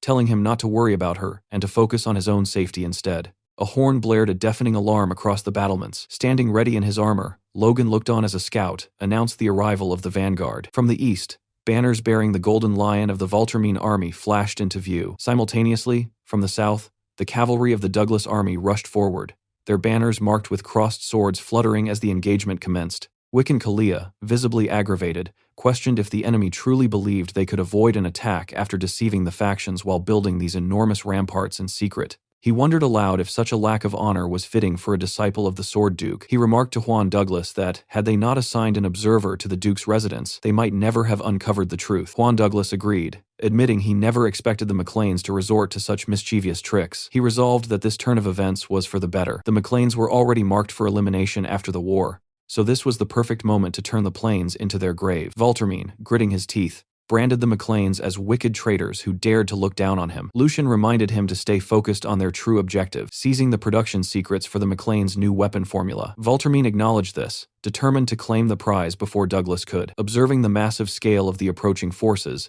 Patrick began to harbor doubts about their strategy. However, Logan remained radiating confidence. He reminded his father that their enemies were merely a temporary, fragile alliance. Furthermore, Logan secretly contemplated a new method he had developed to restrain an opponent's aura. Raising his sword high, Logan shouted that victory was guaranteed and ordered all soldiers to prepare for the collision. Eileen, Ronian, Victor, Rhea, Clayton, Kaisalon, Patrick, and Captain Hinckley all stood at the ready, awaiting his signal with grim determination. With a fierce roar, Logan declared that any who dared to invade McLean territory would find their necks met by the edge of a blade. The scene shifts back several days to a conversation held through a communication orb between Juan and Jordan. Juan asserts that despite their ongoing civil war over the throne, they must unite their efforts to punish the treacherous McLeans. He suggests they freely share intelligence, though Jordan remains largely unimpressed by the overture. Jordan privately concludes that Juan is merely fishing for information because he is operating in the dark, yet still has the audacity to act superior.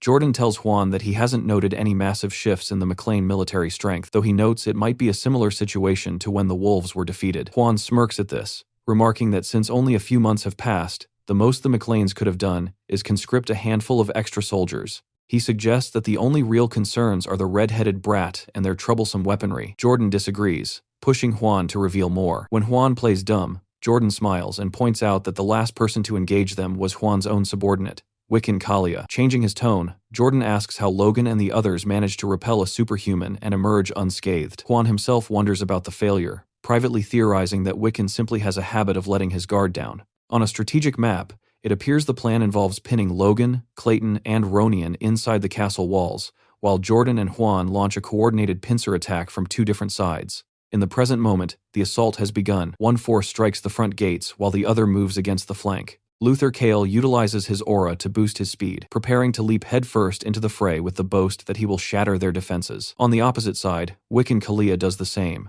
urging his comrades to trust in his wind as they advance, morbidly noting that death is a constant companion, like the wind at his side. From atop the eastern ramparts, Kaisalon observes the approaching vanguard. Seeing the two commanders, he realizes the enemy has deployed superhumans to neutralize their arrows and bombs. He calmly gives the order to open fire. As Luther nears the wall, he expects an easy climb, but he is suddenly startled. He finds it impossible to believe the sheer number of crossbowmen the McLeans have suddenly amassed. It seems the sheer volume of arrows is more than he anticipated, and he grins, riling up his mana. He swings a massive hammer, shattering the incoming bolts. However, his efforts aren't quite enough. A glance behind him shows that many of his soldiers and knights have been struck and taken down regardless. Above the northern ramparts, Ronian takes command, directing the Vigilante Corps to prepare for their volley. Looking at the approaching army, Ronian reflects that the enemy must have completely underestimated their strength. After all, the McLeans have armed and trained over 10,000 civilians with crossbows. He smiles, internally noting that his brother is truly amazing. Back on Luther's side,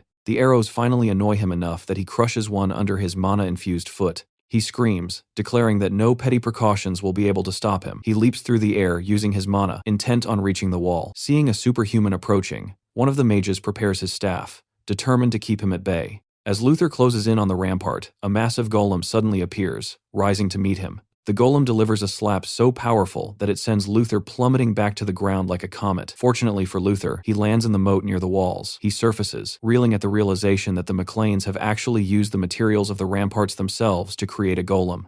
Clayton appears, declaring that he isn't finished yet. Luther is hit again by what he assesses to be intermediate magic, which increases the pressure on him and prevents him from surfacing while forcing the air from his lungs. Clayton gives the order for his soldiers to strike the half-giant while he is trapped in the water. From a distance, Wiccan Kalia watches the scene unfold, realizing that Luther has been taken down. He remains remarkably calm, preparing to launch his own attack while analyzing the failure. He muses that Luther's massive size actually makes him a more vulnerable target for intermediate magic, making this a particularly bad matchup. He concludes that since their second-in-command has been overwhelmed by the defense, Duke Voltermine will have no choice but to step in directly to save him. As the golems continue to rise from the earth, Kalia calculated that Logan should only have 2 sixth circle mages at his disposal. By the time the third golem manifested, Kalia dismissed the threat, thinking to himself that this would be a piece of cake. However, one of the constructs raised its massive hand, and from within its stone grip, 10 charges of Liberatio emerged. The golem hurled the explosives directly at Kalia. Watching the projectiles arch through the air, Kalia wondered if these were the same bombs he had heard Logan was utilizing. He readied his blade,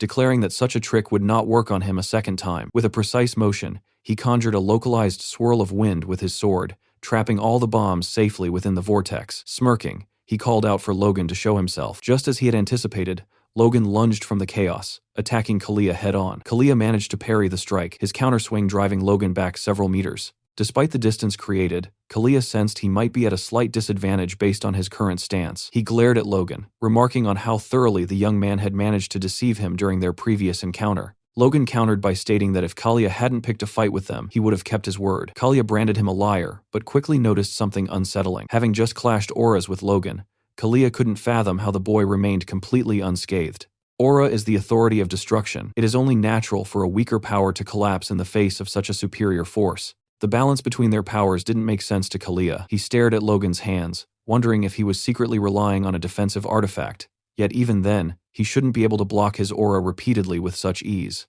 As their blades clashed once more, Kalia resolved to end the struggle with his very next blow. Unfortunately, it appeared Logan had successfully blocked that attack as well. At that moment, Kalia finally realized the truth. Logan was facing his aura head-on with nothing but sheer, raw force. The clash between them took on the appearance of 2 collapsing black holes. Even so, the toll was evident on Logan's body. During their last duel, Logan had deciphered the process through which Kalia's aura was released, allowing him to avoid a direct, devastating hit. However, avoiding the strikes wasn't enough, as his own attacks seemed to have no effect. Logan knew he had no choice but to push his plan into its next phase. Elsewhere on the battlefield, someone remarked that he had never expected to witness such a sight in their lifetime. A countryside baron whose name was entirely unknown until recently was now making a mockery of the nation's giants. Jordan Voltermine, his eyes filled with a killer's focus, finally drew his blade. He approached the ramparts with cold certainty, declaring that playtime was officially over. On another front, golems continued to rain bombs down upon the soldiers, while crossbowmen maintained a relentless volley from the walls. Amidst the carnage, Juan Douglas stood unflinched, his gaze steady as he surveyed the chaos. He declared that such representations of weak power could not intimidate him. To Juan, the fight felt fundamentally strange. Although it appeared that the second prince's forces had suffered more visible losses, it was actually the first prince's army that was sustaining significantly more casualties. Juan mused that their condition shouldn't be much different from the McLeans, and he began to wonder what the hell Logan was truly thinking. When the two factions first declared war, chaos naturally descended upon all the vassals. However, with time running out, Logan and his advisors had to quickly regain their composure and seek a solution. Among their primary defenses was the construction of the great ramparts on the new McLean lands. During these preparations, Philip proposed a psychological tactic. They should strategically alienate the two enemy factions from one another. Patrick, Logan, and Hinckley were initially puzzled by Philip's phrasing. Philip admitted it was an odd choice of words, but asked them to hear him out. He explained that while the two factions appeared united for now, there could ultimately be only one king. However outraged they might be at the McLeans, Philip argued that the traitor would always be secondary to their desire for the throne. Both Patrick and Logan agreed with this logic. Philip continued, noting that while the enemies wanted to eliminate an eyesore and acquire the production methods for bombs and crossbows, each faction would also secretly love to see the other suffer heavy casualties. The plan was to exploit these hidden agendas and embolden their mutual distrust. Logan asked if Philip meant exactly what he suspected, and Philip confirmed he did. In the present, The duel between Logan and Kalia continues. Kalia remains fixated on how Logan is resisting him. Despite his analysis, he can find no trace of an artifact. He finds it impossible to believe that Logan is facing a superhuman with raw force alone. Normally, Kalia mused, both Logan's physical strength and his internal organs should have been pulverized into mush by now. Logan taunted Kalia, noting that the knight was clearly getting nervous because the battle wasn't unfolding as he had envisioned. Logan then enhanced his strike with a blend of aura and fire, aiming directly for Kalia's neck. Kalia laughed, thinking a large-scale attack would never leave a scratch on him, but he didn't get to finish the thought. As Logan's blade closed in, Kalia realized too late that his aura was unable to stop the impact. With the blade an inch from his head, Kalia had no way to escape. The force was so immense that Kalia plummeted from the sky like a rock tied to a heavy truck. The sheer power of the blow was astounding. Kalia's soldiers rushed toward their fallen commander, one of them screaming that he had been struck down, just as a Liberatio bomb detonated right beside them. A moment later, through the smoke and explosions, Logan appeared like a god of war, levitating in the sky and casually playing with a Liberatio bomb. Wiccan Kalia emerged from the crater. While he had taken no physical damage, he looked like a drowned rat and was visibly humiliated. Surveying the field, Logan noted that they had followed Philip's advice perfectly, focusing the vast majority of their bombs and bolts solely on the First Prince's forces. He knew that if Juan Douglas had any tactical sense, he would have realized his army was suffering far more casualties than the Second Prince's. Logan sensed their morale had finally dropped, as their advance had stalled. Logan prepared to give the order to unleash their remaining stockpile, but he was interrupted by a new arrival. Jordan Valtermine was approaching the eastern rampart. Logan felt a surge of uncertainty, knowing the blazing sword of Jordan Valtermine was a force they might not be able to withstand. The soldiers were terrified. Logan ordered a unified volley against Jordan, but the Duke didn't even flinch. He simply raised a hand, muttering that the effort was tiresome, and clenched his fist. A red explosion of aura engulfed the air, incinerating every arrow before they could even get close to him. Even Patrick was forced to acknowledge Jordan's overwhelming power, seeing how easily his aura burned through their defenses. Jordan moved like a flaming meteor. Seeing the danger, Clayton ordered a retreat while using his staff to conjure a spell. He targeted Jordan with the same gravity magic he had used on Luther, pinning the Duke to the ground. Jordan remarked that the McLeans really did have a mage and stared Clayton down, correctly guessing that he was the creator of the Liberatio. While Clayton held Jordan in place, Patrick ordered his knights to hurl bombs. However, the attack was intercepted by a massive hammer. Patrick realized the half-giant, Luther, had rejoined the fight. Luther asked if Jordan was harmed, but Jordan dismissively asked if Luther thought he would actually lose to these people. Jordan insisted he could handle the situation alone and ordered Luther to go assist the First Prince's men at the other rampart. Luther hesitated, stating that something was bothering him. When Jordan asked what it was, Luther turned back, his face dropping as he delivered the news. The First Prince's men were nowhere to be found. Luther believed that, as of that moment, they had already begun to retreat. Deep within the cover of the woods, Juan Douglas observed the unfolding chaos, muttering that they could not afford to lose sight of their true priorities. He reasoned that through this singular battle, they would not only seize the McLeans' innovative weaponry, but also systematically dismantle the Second Prince's military strength, finally clearing a path for the First Prince to ascend the throne. Juan noted with a cold smirk that Jordan Valtermine had unwittingly offered himself up as a meat shield, an opportunity too perfect to ignore. Jordan, however, was reaching his breaking point. As a relentless barrage of bombs and bolts arched toward him, he let out a thunderous battle cry, signaling his transition to total combat seriousness. In the distance, a red flag was hoisted, the signal for a state of emergency. Staring at the banner, Jordan realized that Juan, that fox, had never intended a true alliance. While he had expected a scheme, he hadn't anticipated being used so blatantly as human fodder. In a fit of rage, he slammed his sword into the earth, the impact sending a shockwave that literally shook the ground. The sudden tremor caused Clayton to lose his concentration, forcing him to admit he would need to recast his gravity spell. However, Luther was already lunging for him. The half-giant declared that he could finally see the mage's face, and for a moment, it appeared Clayton's life was forfeit. At the literal last second, a flash of golden energy intercepted the blow. Logan had moved with preternatural speed to shield Clayton. Taken aback, Jordan demanded to know what Logan was doing there, and where the Tempest Blade, Kalia, had gone. Logan retorted that he was wondering the same thing, noting that Kalia had bolted without a backward glance. Jordan ground his teeth. Even if he hated to admit it, Logan McLean was proving to be a formidable obstacle. What worried him more was Prince Romain, who remained vulnerable back at the camp. Jordan realized that if he lingered too long fighting Logan, Juan would likely launch a direct strike at the prince. Making a split-second tactical decision, Jordan ordered a full retreat. Logan, however, refused to let them disengage so easily, shouting for his forces to concentrate all fire on the two superhumans. As more explosives and arrows rained down, Jordan dismissed the effort as foolish desperation. With a single, massive sweep of his sword, he turned the incoming projectiles into ash. He stood firm, protecting Luther's rear, and ordering the half-giant to withdraw first. Clayton watched in awe as Jordan's flame-like aura rendered every projectile worthless. Logan admitted that while he had expected the blazing heat sword of the kingdom to be powerful, he hadn't anticipated this level of absolute defense. Before departing, Jordan paused to ask Logan a single, piercing question. During the duel with Kalia, had Logan utilized Sixth Circle magic? The question caught both Logan and Clayton by surprise.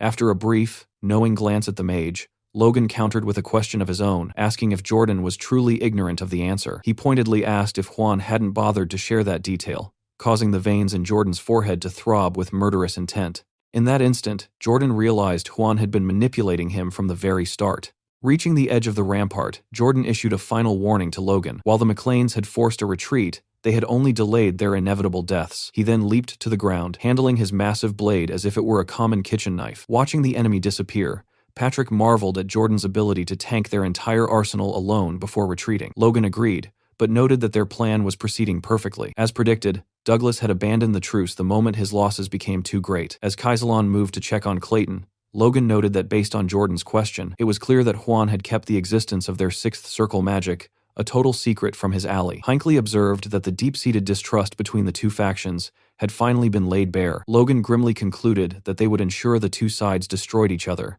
telling his father they would move out as soon as night fell. Later that night, at the northern mountains where the Second Prince's army was camped, a tense conversation unfolded. One guard was informed that His Grace, the Duke, was currently stationed in the central barracks, specifically to ensure the safety of Prince Romain. Count Pamel Cherno, a high-ranking commander in the Second Prince's army, admitted that the First Prince's betrayal had left him incredibly anxious. He grumbled that the entire truce had been a mistake from the beginning, punctuating his point by chugging wine. When a soldier tentatively suggested he moderate his drinking since they were at war, Cherno responded by smashing a mug against the man's head, furiously barking that the knight's only job was to guard the perimeter against the enemy. As the knight slumped to the ground, Cherno's anger turned to confusion. He realized a high-ranking knight shouldn't be incapacitated by a simple mug. Stepping out of his tent into an eerie silence, he found a scene that nearly stopped his heart. Every one of his elite knights lay dead. Before he could even process the possibility of an assassination, a figure emerged from the shadows behind him. It was Logan. With a single, swift arc of his blade, Logan cut the count down, letting the man's blood drip onto the grass. Logan kicked away the fallen wine mug,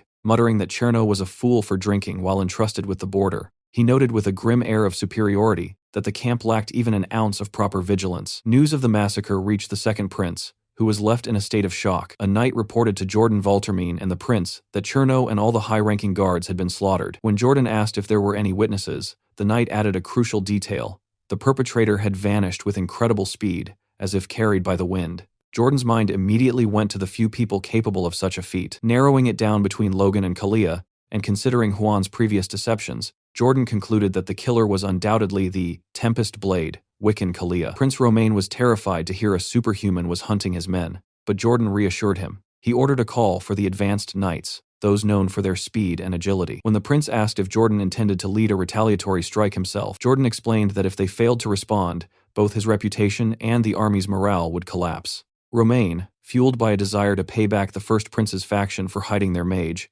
gave his blessing for Jordan to teach them a lesson. Jordan offered a silent, knowing smile and bowed, though Lucian, watching from behind a curtain, felt a lingering sense of unease about how perfectly the chaos was unfolding. Back in the safety of the woods, Logan fled the camp with a smirk, satisfied that his plan was working flawlessly. By sunrise, he arrived at the western ramparts of Fort Aegis. Dressed in a disguise to throw off any pursuers, he removed his hood and was greeted by Eileen. Sensing her formality, Logan suggested she speak comfortably since they were alone. Eileen blushed, claiming she had simply woken up early, though a knight behind her muttered through gritted teeth that she had actually been waiting up all night without rest. Eileen promptly silenced him with a sharp kick to the ankle before asking Logan how the operation had fared. Logan, momentarily stunned by Eileen's persuasive social tactics, smiled and confirmed the attack was a success. He noted that the animosity between their two enemies would now be irreparable. While Eileen expressed doubt that the truce would collapse so easily, she quickly apologized for being negative. Logan reassured her, admitting they couldn't afford to be overly optimistic,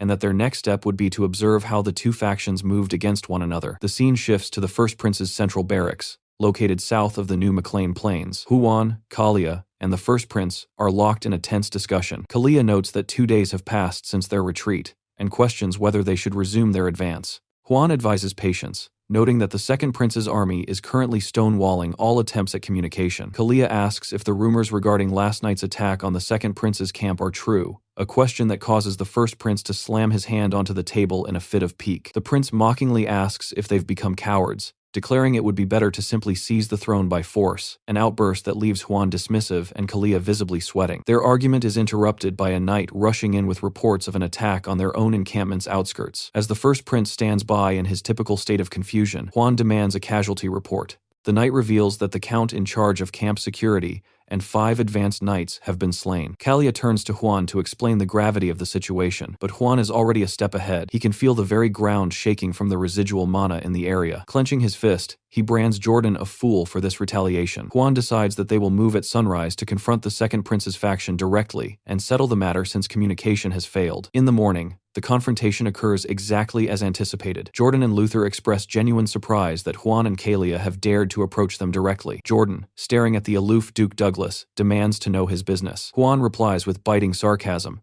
suggesting that their communication devices must be malfunctioning, and as a friend, he felt a responsibility to come and fix them. He patronizingly asks Jordan if it isn't immature to refuse to speak, just because he lost his temper. The insult sends Jordan into a localized state of madness. He draws his sword, accusing Huan of being so terrified of being hit that he betrayed the alliance and fled. Jordan launches a ferocious attack, his sheer power forcing Kalia to cough up blood as he tries to intercept the blow. The situation quickly devolves into a stalemate. Huan has engulfed Luther in ice magic, while Jordan and Huan stand face to face, each waiting for the slightest opening to strike. Just as Jordan prepares to escalate his attack, Lucian intervenes, pleading for calm and insisting that this is not the time for internal strife. Jordan, surprised by his presence, asks why he is there. Lucian explains he feared this meeting would turn violent and realized he had to act as the voice of reason. When Huan cynically asks if Lucian plans to join Jordan in the fight, Lucian clarifies that he has no intention of fighting anyone but their common enemy. Lucian urges them to look at the situation rationally and remember why the truce was formed.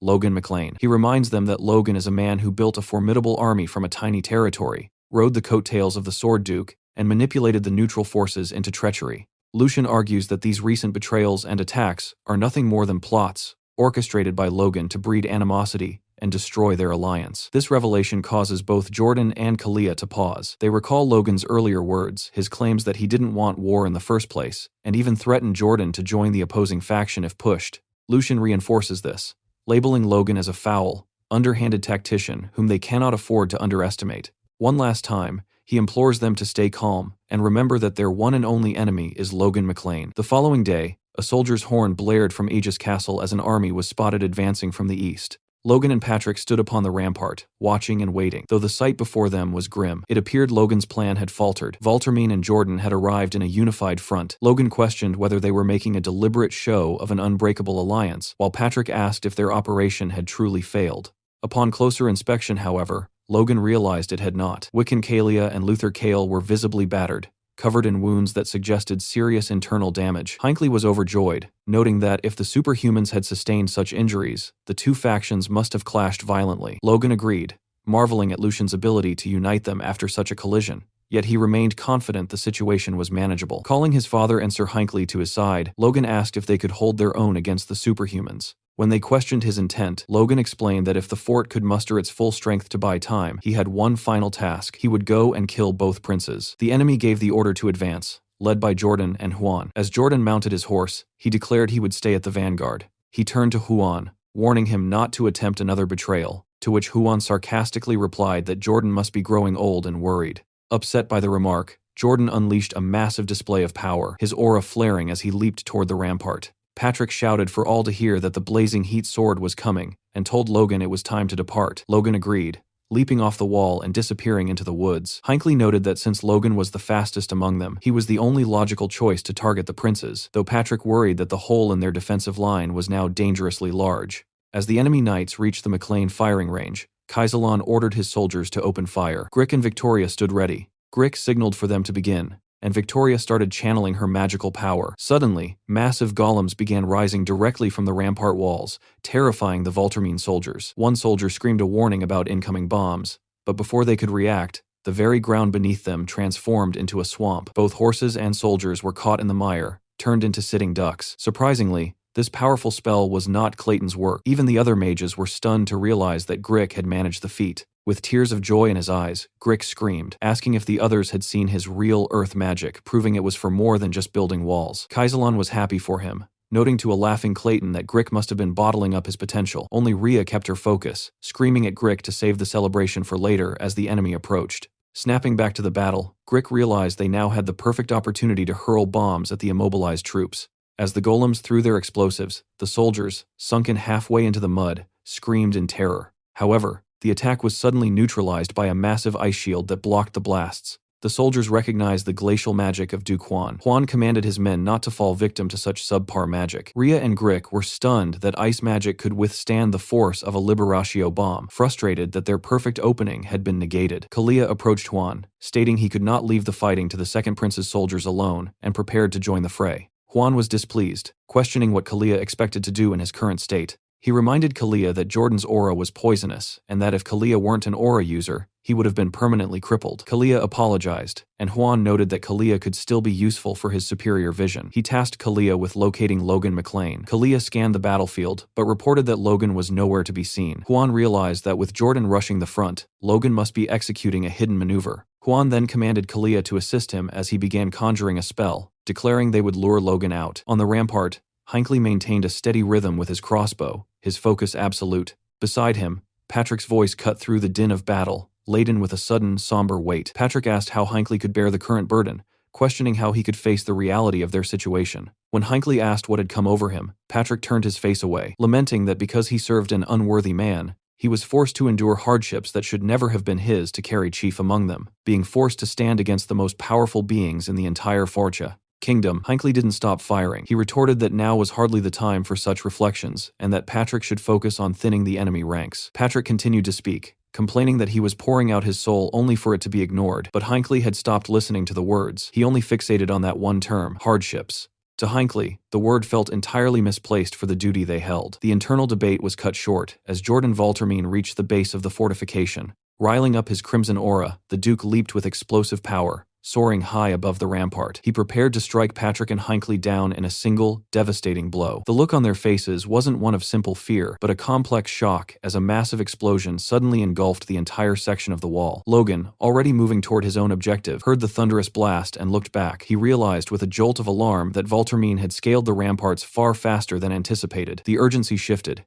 He had to eliminate the princes and end this war immediately. However, a familiar chill filled the air as a giant ball of ice manifested in the sky. Sensing the danger, Logan halted his advance and leaped back onto the rampart. He stared at the massive sphere of glacial magic, realizing that if Juan Douglas allowed it to detonate, the entire area would be leveled to the ground. As Logan cursed Juan's name, the Duke seemed only thrilled by the chaos. Logan launched himself toward the ice sphere, but as he drew closer, his sharp eyes caught a complicating factor. The sphere was encased in Wiccan Kalia's wind aura. With the combined protection of ice and wind, Logan knew he wouldn't be able to cleave through it as easily as he had before. Still, he resolved to try his method of nullifying Kalia's aura, until Kalia himself intercepted him from behind. Kalia taunted him, asking if he could hear the carnage unfolding on the walls. Behind them, Jordan was single-handedly decimating the McLean forces.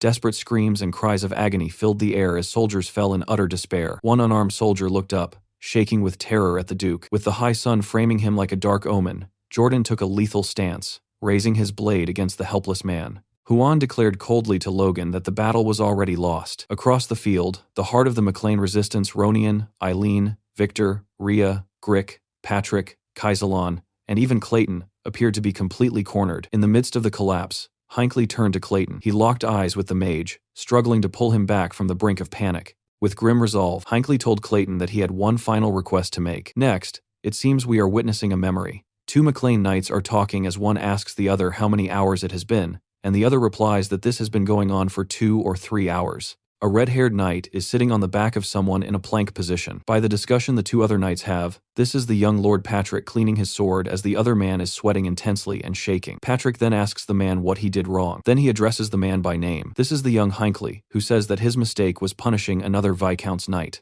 Patrick asks Hinckley what he means by the word punish, and says that he hopes Hinckley is not proud of the fact that he ignored him and did as he pleased. While Hinckley also wants to say something while addressing Patrick with his title, Young Master, Hinckley screams that they were the ones to insult Patrick first, and asks how he could have stopped himself after hearing them insult Patrick. Patrick then gets up from Hinckley's back and says that he, the heir to a mere barony, has become a high-ranking knight. But that level of envy is nothing to him, says Patrick as Hinckley is finally able to breathe again. Then Patrick offers Hinckley his hand and says that still something remains unsaid. He looks Hinckley in the eyes and thanks him. This looks like it was Hinckley's memory, as next he narrates how he had only found out later that when the Viscount came demanding that Hinckley would be punished by him personally, the young master at the time, Patrick, had personally bowed his head to save Hinckley. Hinckley says that this man is not someone to be treated in such a way, and that he is bound to reclaim the past glory of Maclean and rise to higher places. Therefore, Hinckley dedicated himself to raising him on high. 10 years went by, and he had become the captain of the knights. The Mechlins remained a small rural barony, and the young master remained a high-ranking knight.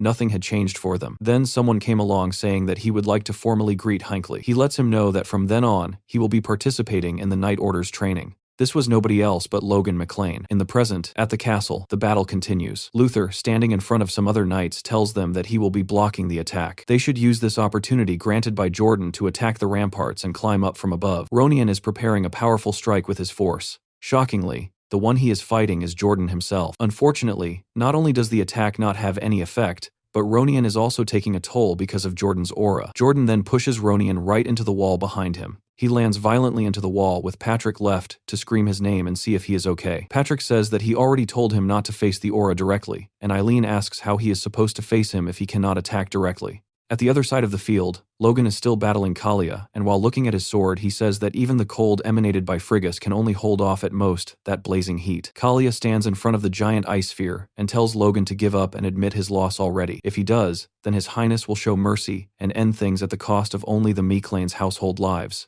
Kalia then asks if there might be another way, and asks Logan if he plans to die there along with all his other subordinates. Logan stares for a while without saying anything. Then he tells Kalia that he cannot do that because he had made a promise to someone. Back to the moment when Logan told Hinckley and Patrick that he would use this chance to kill both princes. The conversation was a little longer. Patrick told Logan that the only one among them capable of facing a superhuman is him. Patrick wants to go on and say that this is too much for any of them, but Hinckley stops him and says that they should try it, stunning Patrick. Patrick wants to ask Hinckley what he is thinking, but he seems pretty confident. Hinckley then asks if they have ever gone wrong following the young master's suggestions, which Logan didn't expect. Hinckley smiles continuously. He then says that he believes in the chance the young master has brought forth. As Patrick and Hinckley are approaching Jordan, Patrick shouts for the crossbows and bombs to keep coming. Then Patrick notices something. He sees Hinckley riling up his aura and tells him to stop, but he doesn't. Back to Logan, who is fighting Kalia, saying that their territory's people have an unwavering trust in his words. It wasn't always like that,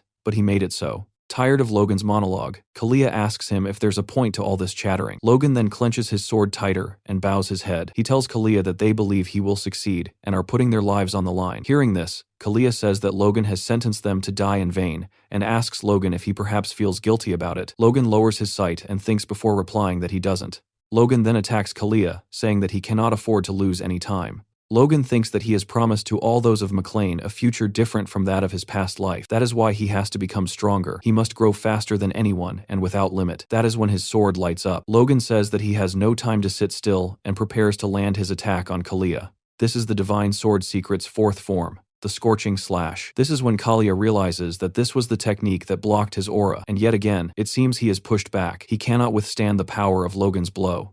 The impact is so powerful that he goes right through the ice sphere. As Logan stands amidst the flames of his aura, Hinckley's thoughts can be heard saying that the eldest son of Maclean is nothing more than a rascal who invites trouble, or this is what he used to think, though he started to view him in a new light as he endured that absurd training. After that, he gathered soldiers and granted them extraordinary weapons, and he somehow found and gathered mages one after another. On top of that, he picked up a young slave and made a knight of them. And now even his fiancée. Nowhere else on this continent would you find such a strange grouping of people. So Hinckley asks what will become of Maclean, and how far they will manage to go. He cannot believe he is saying this, but for Hinckley, it seems like the journey might end there, because Jordan has driven his blade right through his chest and pinned him to the ground. Seeing this, Patrick cannot believe his eyes, and even his sword has been broken in half. Eileen and Ronian rush toward him, screaming that they must save him. But Jordan seems unbothered, and his aura alone keeps them away. Eileen cannot withstand the heat, and Ronian tells her to take cover behind his sword. Looking toward the sky, Hinckley thinks how strange this whole thing is. His body is in so much pain, and the core of his force is wrecked, yet his senses feel sharper than they have ever been while Eileen, Ronian, and Patrick desperately try to find a way to save him. Hinckley suddenly shouts to Clayton that now is the moment.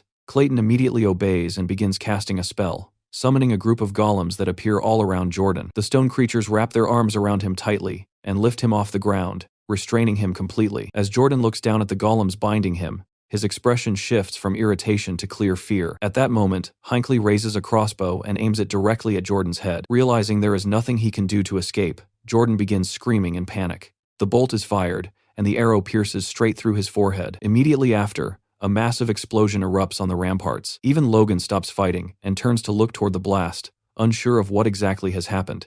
It seems that Sir Hinckley may have sacrificed himself in order to eliminate Jordan once and for all, as the explosion engulfs everything close enough to it. Witnessing this, both Patrick and Ronian shout Hinckley's name in shock and desperation. Then Ronian suddenly notices something moving in the aftermath of the explosion. From within the smoke and ashes, a figure slowly rises, its outline resembling Jordan's silhouette. Ronian instantly leaps toward the figure and shouts for him to stop right there. Unfortunately, he is not fast enough. Another mage suddenly appears and lifts the injured Jordan away. The mage is none other than Juan, who mocks Jordan and tells him how pathetic he looks in that state. Seeing Juan there, Ronian stops himself because he knows he cannot defeat Juan alone. Logan soon arrives at the scene, and Ronian quickly explains the situation, telling him that Jordan escaped and that he will gather the knights and pursue him immediately. However, Logan calmly tells him that there is no need for that. Ronian tries to protest, but Logan finishes his sentence by saying that he himself will be the one to chase after Jordan. Logan then asks about Sir Hinckley. Ronian hesitates, unsure of what to say. Clayton and Patrick are standing beside Hinckley, looking down at him. There is a massive hole in his chest. Blood is everywhere, and half of his face has been destroyed by the explosion. Seeing his condition, Logan asks what exactly happened. Patrick, still in disbelief, says that he does not understand any of it, and asks Hinckley why he would do something like this. Clayton watches Patrick trembling and feels that he needs to explain something. He tells Patrick that during the battle, Sir Hinckley gave him specific instructions. He said that once he gave a signal, even if it lasted only an instant, everyone should use all their strength to restrain Jordan. At that moment, Hinckley planned to use the explosive bolts to finish Jordan for good. Logan immediately realizes that using such bolts at such a close distance would mean Hinckley would be caught in the blast as well. Just then, Hinckley coughs weakly. Seeing him still alive, Patrick quickly orders a soldier to bring the highest grade healing potion available. However, Logan tells him to wait. Instead, Logan takes off his bracelet of resurrection and tries to place it into Hinckley's hand, saying that perhaps with this artifact even his damaged hand could be restored. But Hinckley suddenly knocks Logan's hand away. He tells them that his fight ends here, but the war itself is not over yet.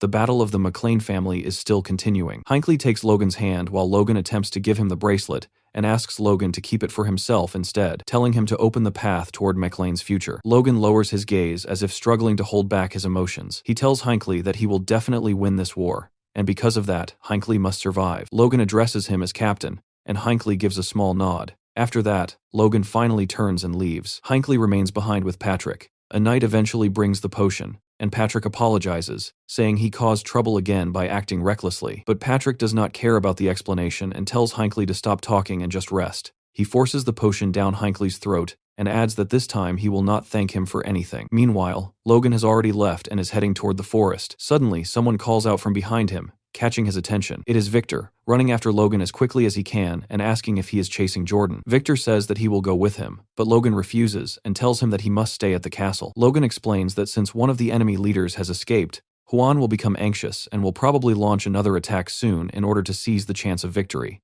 Logan continues explaining that Douglas, who usually remains on defense, may move to the front lines, so Victor, Ronian, and Eileen must remain at the ramparts no matter what happens. Victor clearly does not like the idea, but he says that he understands. He then asks Logan how he plans to track down Voltermine. Logan replies that he already has a guess about where Jordan might go. In this situation, there is only one place that bastard would likely head toward, so even if he turns out to be wrong, Logan has nothing to lose by checking. Logan places a hand on Victor's shoulder and tells him that he is leaving everything here to him.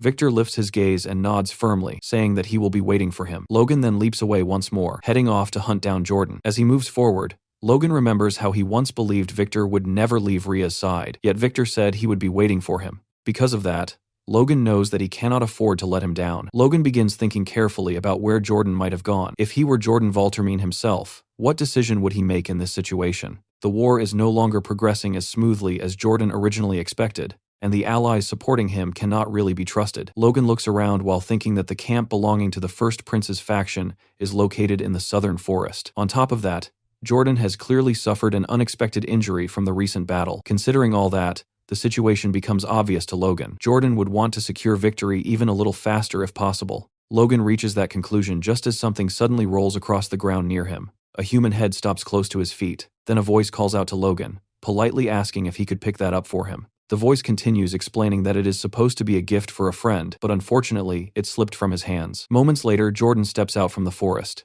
It is obvious that the earlier explosion also affected him badly. Half of his face is burned, yet he still manages to speak calmly. Jordan tells Logan that he already knew Logan would eventually come to this place. He then remarks that the two of them now appear to be in the same situation. After seeing him, Logan offers Jordan his congratulations. Logan tells him that Jordan managed to use his own hands to behead the man Logan himself failed to kill, even though Logan previously sent assassins after him. Logan then casually adds that he knows a very skilled assassin whom he could introduce to Jordan. Logan goes on to say that the man he personally beheaded was the Margrave, belonging to the Second Prince's faction. After hearing this, Jordan immediately calls Logan a bastard. Then he looks directly at Logan and suddenly bursts into frantic laughter. Jordan shouts loudly that it was Logan who did it, not Juan, but Logan himself. Seeing Jordan react like this, Logan calmly asks him whether he truly did not know the truth until now. Jordan replies that he did not know for certain, although he had some suspicions. However, instead of suspecting the McLean family, which was technically their common enemy, it was much more convenient to use the situation as an excuse to bring down Juan.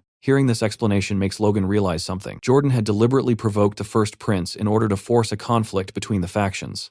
Logan mutters that Jordan is a truly cunning bastard. Jordan then continues speaking, explaining that his relationship with Juan had always been extremely tiresome anyway, although that relationship has now come to an end. As he says this, Jordan casually kicks the severed head of the first prince lying nearby. Logan then proposes something to Jordan. He suggests that they should simply deliver the gift quickly and bring this entire matter to an end once and for all. Logan adds that from his perspective, this seems to be the best path forward for the future of the nation. Hearing this, Jordan begins laughing again and says he never expected Logan to be such a patriot. Jordan calls him a man full of surprises. Then Jordan bends down and picks up his sword. He says that even though he enjoys watching the reactions of humans, fate has always been a cruel mistress that places a new obstacle in front of him every time he moves forward. Hearing that statement causes Logan to smile slightly. Logan steps forward and says that the same situation applies to him as well. For a brief moment, the two men simply stand there, staring directly at each other. The tension between them becomes clear. Jordan clenches his teeth, showing that he is becoming impatient. Suddenly, he leaps forward and launches an attack while shouting for Logan to die. Logan immediately jumps forward as well, trying to surpass Jordan's speed and intercept the strike. In the next instant, their swords collide with a sharp clash. Logan presses harder during the exchange and gradually begins gaining the advantage in the fight. While staring straight at Jordan, Logan declares that this time he will definitely finish everything once and for all. Logan and Jordan clash their swords, the metal of their blades grinding harshly against each other as sparks scatter between them. Jordan suddenly pushes forward with all his strength and manages to force Logan backward. After witnessing Logan's strength, Jordan remarks that he initially believed Kalia lost to Logan only because of his injuries, but now it seems that was not the full story. Jordan realizes that Logan is somehow blocking Aura itself and asks him how he is able to do such a thing. Logan does not answer directly and instead changes the subject, pointing out that Jordan himself is also severely wounded at the moment. Logan asks him whether he is not afraid that he might end up like Kalia. Jordan responds by asking why he should fear anything at all. He declares that everything will end the moment he presents the prince's head to Juan and questions whether Logan truly believes he would be afraid of him. Logan continues arguing, asking Jordan if he genuinely thinks everything will end so easily. Even if the war ends, they will still have to deal with the consequences. There are already countless refugees, and many talented individuals have either died or been reduced to poverty. Once again, the two men collide with tremendous force, their swords crashing together while powerful aura radiates from both sides as Logan asks Jordan whether he ever considered the fate of those people. Jordan suddenly shouts in anger, asking Logan whether a mere child is trying to lecture him about war. He then demands to know if Logan understands how wars are truly won. Jordan asks how victory can be achieved with minimal fighting, who must be persuaded, and what kind of pressure is needed to force someone to abandon their claim to the throne. As he prepares to bring his sword down on Logan, he says that even the famous Sword Duke himself was unable to achieve such things, so how could Logan possibly believe that he could accomplish them? Jordan then strikes with tremendous power, and the explosion created by the clash can be seen from miles away. Victor and Ronian both notice the blast in the distance and realize that it came from the southern forest. Victor immediately concludes that this must be the place Logan headed toward and wonders if Logan is currently fighting Jordan Valterman. While Victor is distracted by this thought, Luther suddenly attacks from behind, and demands to know how Victor dares to lose focus during a fight. Victor indeed let his guard down, and he quickly realizes the dangerous situation he has put himself in. Taking advantage of that moment, Luther smashes him hard with his hammer. Seeing Victor struck like that, Ronian and Eileen immediately rush forward to rescue him. However, their attempt proves useless. With a single swing of his hammer striking the ground, Luther unleashes a powerful shockwave that sends both of them flying away. They are thrown backward and end up collapsing on the ground right in front of Luther. At that moment, the entire ground beneath them suddenly begins to crumble. This disturbance is the result of a magic spell being cast nearby. The caster of that spell turns out to be Clayton. Using the spell, Clayton manages to push Luther away from the others and separate him from the group. Even Luther looks surprised and comments that he cannot believe Clayton was able to instantly reconstruct the terrain like that. Looking directly at Clayton, he remarks that the spell used must be extremely complex and intricate. However, something unexpected happens immediately afterward. Clayton suddenly begins freezing where he stands. His body is slowly being encased in ice. Now the only ones still capable of fighting are Eileen and Ronian. Clayton himself cannot understand how such a thing is happening. The mage responsible for freezing him is targeting him perfectly from a great distance. That mage is none other than Juan Douglas. While casting the spell, Juan also notices something unusual. He sees the massive explosion coming from the battle between Logan and Jordan. The two are fighting head to head, but Jordan appears to have the advantage in that exchange. Once again, Jordan unleashes a powerful slash toward Logan. Logan watches the attack approaching and cannot understand how Jordan can still release such tremendous power despite being severely injured. The slash moves closer and closer toward him. Jordan even remarks that he poured quite a lot of strength into that strike. Even so, Logan manages to block the attack using pure force alone, though the impact sends him crashing down to the ground. Jordan glances toward the sky and comments that Juan must have realized that the first prince was murdered after witnessing the explosion earlier. Turning his attention back to Logan, Jordan asks what Logan would do if he were in Juan's position. Logan slowly stands up and answers that he would immediately go and kill the second prince,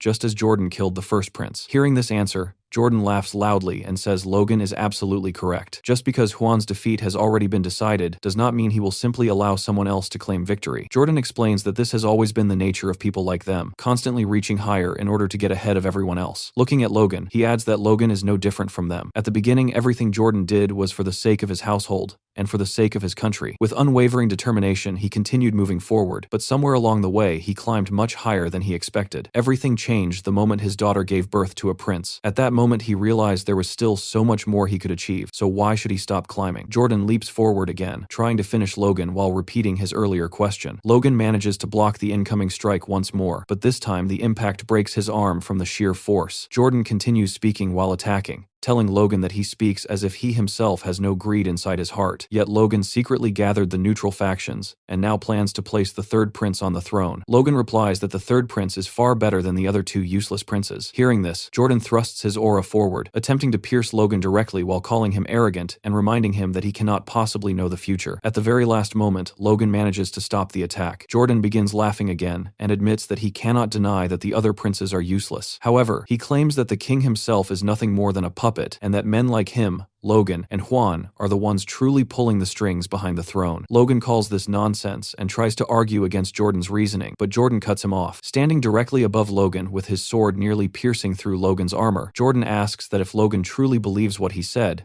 then why the Sword Duke refuses to support him. That question briefly shakes Logan's composure. For a single moment, his sword hand trembles. Jordan immediately notices this weakness and raises his leg before delivering a brutal knee strike into Logan's side. The impact is devastating, and Logan is sent flying several meters away from Jordan. As Logan coughs while lying on the ground, Jordan begins thinking about the Sword Duke again and laughs while saying that Felix truly is a different kind of man. According to Jordan, the Sword Duke is someone extremely aloof. The moment he realized Jordan's ambition, he simply turned away from him and cast him aside without hesitation. Now that Jordan thinks about it, Logan himself seems to have experienced something similar. Felix once told Logan that Jordan resembled the person Logan is becoming now, and he even asked Logan directly how he could be so certain that he would not end up the same way. Hearing those words again in his mind irritates Logan. He tells Jordan that he has also seen countless people like that before. Memories of his past flash through his mind. Ambitious and arrogant individuals usually think about nothing except themselves, and Logan has always despised people like that. Despite his injuries, Logan slowly rises to his feet again, preparing himself for another round against Jordan as the forest around them continues burning from the earlier battle. Jordan lifts his sword high above his head,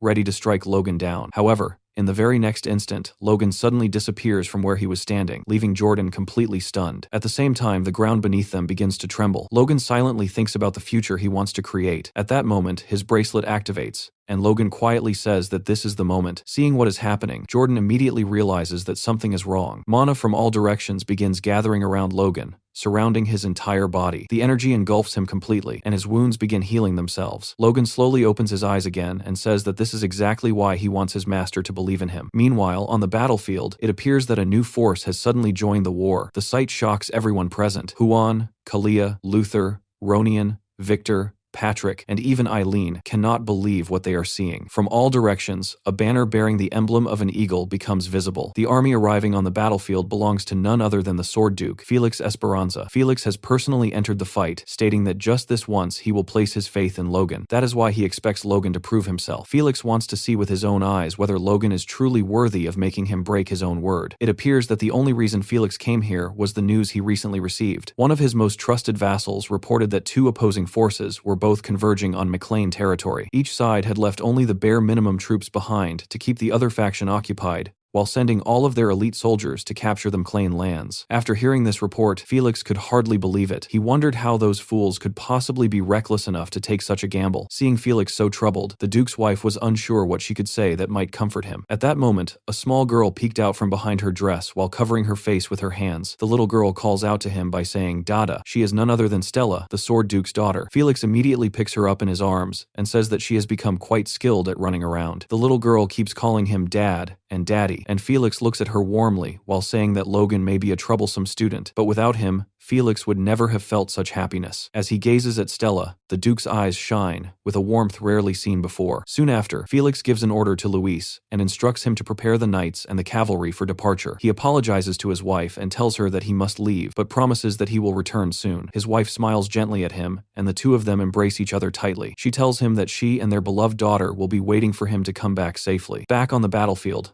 Luther notices the arrival of the Sword Duke and becomes visibly excited, eager to challenge him. He leaves Ronian behind and declares that fighting Felix would be far better than wasting time fighting children. Ronian shouts at Luther to stop, but someone else tells Ronian to stop interfering as well. Patrick explains that monsters like the ones present on this battlefield will now be handled by the Sword Duke himself. However, Ronian is still uncertain. Since he has never witnessed the Sword Duke's strength personally, he cannot help but wonder whether something like this is truly possible. Felix raises his hand and signals his forces to advance. It becomes clear that he has split his army into two groups and launched attacks from both sides simultaneously, catching both Kalia and Huan completely off guard. Huan immediately shouts orders to his soldiers to prepare their defenses. Felix calmly draws his sword, and Huan mutters that he is about to do it. Everyone watching begins wondering what kind of attack he might unleash. Felix points his sword toward the large mass of enemy knights and soldiers while channeling mana into the blade. Then he releases a devastating strike that wipes them out instantly. Their bodies are lifted from the ground and thrown into the air, unable to move as if gravity itself has betrayed them. A rapid series of invisible slashes then cuts through them one after another. Without even moving from his spot, the Sword Duke eliminates countless soldiers. His sword soon becomes drenched in blood. However, Felix soon notices something unusual. Huan is attempting to trap him inside a prison of ice using magic. At the same time, Luther charges from behind, swinging his hammer in an attempt to strike Felix down, while Kalia joins the attack using his wind aura. Felix is suddenly assaulted from 3 different directions at once. Even so, it is still not enough to stop him. With a single swing of his sword, Felix shatters Huan's magic and simultaneously wounds both Luther and Kalia. The two of them are thrown backward while struggling to regain their footing. Felix calmly dismounts from his horse and asks the 3 of them why they do not simply call Jordan if they truly believe they cannot handle him. Luther turns toward Huan and angrily asks whether he is even using his magic properly, since Felix clearly is not bound by it at all. Huan, who is visibly exhausted, responds by asking Luther whether they think they could have lasted this long without his magic, and tells him to focus on the battle instead of complaining. While watching Felix closely, Huan begins thinking to himself. He wonders what happened to Felix's promise of remaining neutral. Did Logan somehow convince him to break that promise, or did Felix's promises never mean anything to begin with? Felix nods calmly and looks toward Huan before saying that he could never face Stella again if he allowed his student to die like this. Huan responds coldly, saying that Felix has grown old and that perhaps it is time for him to retire. Immediately after that remark, the 3 of them launch another simultaneous attack against Felix once again. Back in the forest, Logan's aura suddenly begins to change. A bright blue aura now surrounds his entire body. Seeing this transformation, Jordan starts losing his composure because he cannot understand what is happening. All of Logan's wounds and injuries have completely healed. Jordan immediately leaps forward again and attacks Logan while demanding to know what he just did. Logan reacts in time and blocks the strike. Not only that, he even manages to push Jordan back slightly. At that moment, moment, Jordan realizes that he no longer holds the advantage in this fight. Logan has become far stronger than before, and his injuries are completely gone. Jordan tries to convince himself that perhaps he is simply getting tired. Refusing to accept it, he pushes forward and releases even more of his aura. As Jordan increases his aura, Logan begins to notice something unusual. He quickly jumps backward and creates distance between them. Looking down at his own hand, Logan remarks that the heavy pressure he feels in the air is coming from far away, yet he can clearly sense it. That pressure belongs to Felix's force blade. Jordan notices the smile appearing on Logan's face and immediately tries to surprise him with a sudden strike aimed directly at his head. However, Logan blocks the attack once again. Logan then tells Jordan that he understands what he meant earlier and admits that Jordan was right, just as Felix once said. Logan admits that he himself might change one day. After all, once someone experiences power, it becomes difficult not to desire even more of it. However, as Logan continues speaking while pushing back against Jordan's blade, he reminds himself that there are people who have placed their trust in him. The clash between their swords continues as Logan launches another attack against Jordan. At that moment, he remembers the words Hinckley told him about securing the future of McLean. Jordan suddenly widens his eyes in disbelief. Logan is preparing to use the force blade against him. This is the moment Logan must prove himself and show that he was never acting selfishly. Every single one of the expectations and beliefs placed on him now feels like a heavy weight pressing on his shoulders. Because of that, Logan cannot betray their trust. Hearing Logan continue speaking, Jordan angrily shouts for him to stop talking and just burn. At the same time, Jordan releases a massive surge of aura and rushes forward to deliver the killing blow. Logan raises his blade and prepares himself. Just as Jordan swings his attack, Logan suddenly dodges and leaps high into the air. Jordan immediately realizes what is about to happen. From above, Logan prepares to strike him down using the force blade. Logan looks down and sees that he has a perfect opening. With a cold and determined expression in his eyes, he unleashes the attack. Using the fourth form of the divine sword, the scorching slash, Logan releases his most powerful technique. The attack lands perfectly on Jordan. Jordan screams in agony and demands to know what just happened. While staring up at Logan, he cannot understand when Logan even managed to move above him or why his own aura is losing against what he calls that weakling's force. In the next moment, a massive explosion erupts and engulfs everything around them. Seeing the explosion from a distance, Ronian wonders whether it was caused by his brother. Eileen, however, is only worried about Logan's safety. When the smoke clears, it appears that Logan walks away from the explosion without any injuries. He looks down at his sword and remarks that the timing was perfect. Lux's time acceleration is a skill that he cannot use repeatedly in a short period, which is why he saved it until the very end. The fourth form of the divine sword, the scorching slash, allows Logan to move at 3 times his normal speed and cut through aura itself. With that ability,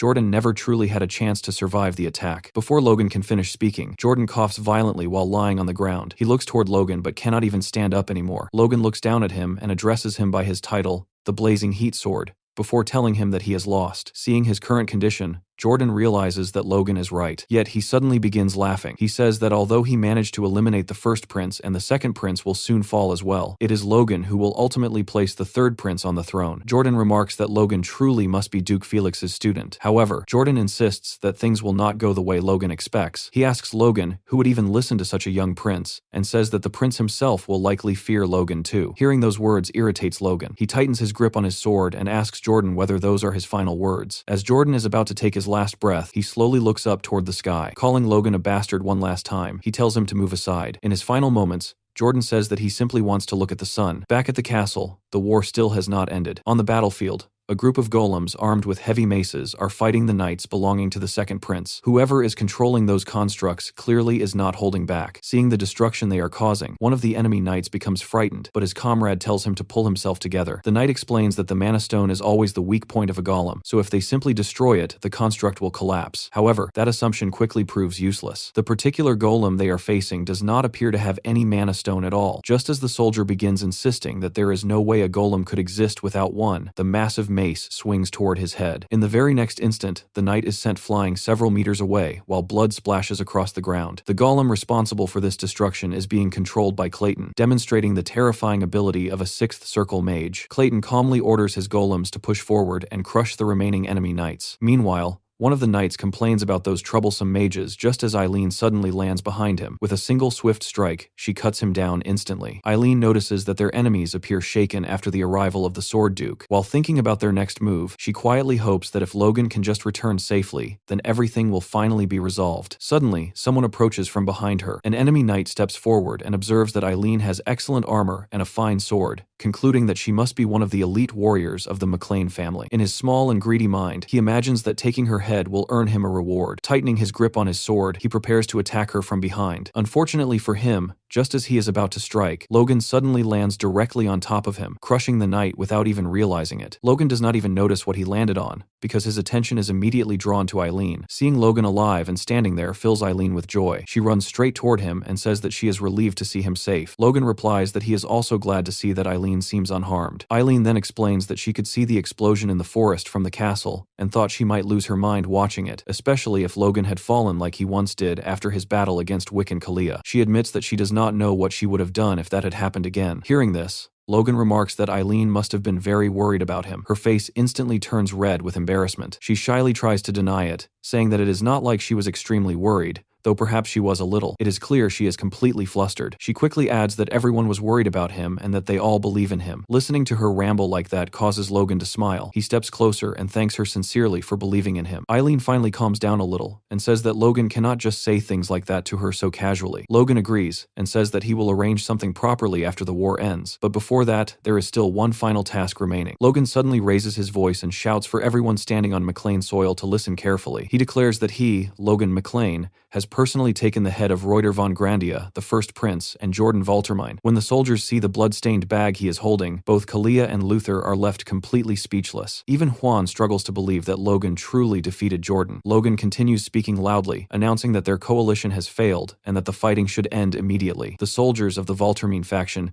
begin murmuring among themselves, wondering if they have really lost the war. During this moment, someone begins releasing aura, insisting that a mere kid like Logan could never defeat an aura user like their lord. Suddenly, something happens. A powerful force presses down on all of them and drags the soldiers to the ground. This overwhelming pressure comes from a Force Blade user, and it is Felix who steps forward. Felix announces that anyone unwilling to surrender is welcome to challenge him personally. If they wish to continue fighting, he will deal with them himself. After witnessing this display, the soldiers no longer dare to speak. Soon, the House of Fractals, led by Anthony, declares that they will stop fighting and lay down their weapons. Juan looks around at the situation in disbelief. Everything has completely fallen apart, and he blames Logan McLean for the entire disaster. Felix then turns his attention directly toward Juan and asks whether he still intends to continue the battle. Juan hesitates, unsure what to say, before finally lowering his staff and declaring that he will surrender. Seeing this, both Luther and Kalia angrily question how he can shamelessly choose surrender. As the ice that had covered Felix's face begins melting away, Felix calmly tells Juan that he has made a wise decision. Then the Sword Duke gathers his aura again and prepares to use the Force Blade once more. This time, the pressure is so overwhelming that even superhuman fighters cannot withstand it. Luther and Kalia collapse to the ground in agony before losing consciousness. Felix casually remarks that those two youngsters simply need a little nap. Watching this, Juan remarks that Felix managed to knock out 2 aura users immediately after breaking free from his spell and calls him a monstrous old man. Juan then begins thinking that, for now, he should retreat and wait for another opportunity to eliminate Logan McLean. Unfortunately for him, Felix seems to have different plans. When Juan mentions surrender, Felix responds that he finds that idea rather amusing. Juan becomes visibly frightened. Felix tells him that he can easily read everything written on Juan's face. Then Felix raises his sword. Juan nervously asks what he is doing, and Felix calmly replies that he never intended to allow either him or Jordan to live. Juan desperately begs for mercy, but Felix coldly tells him that they will meet again in hell. Juan's final word is a plea for mercy, but none comes. Felix cuts off his head, and the body collapses to the ground. Now Felix stands alone on the battlefield as the only one left among the 3 superhuman fighters. At that moment, a familiar voice calls out from behind him. Logan runs up toward Felix, clearly glad to see him. Felix turns toward Logan and prepares to say something extremely important. Instead, he suddenly smacks Logan on the head and scolds him for nearly giving him a hernia from worry. Afterward, Felix asks Logan what he plans to do next, while Logan rubs his aching head. Logan explains that he has already mobilized their forces to track down the second prince. After that, he plans to travel to the capital. Felix does not quite understand Logan's intention and asks what he plans to do there. Logan looks directly into Felix's eyes and calmly replies that he intends to bring this civil war to an end once and for all. After the battle finally ended,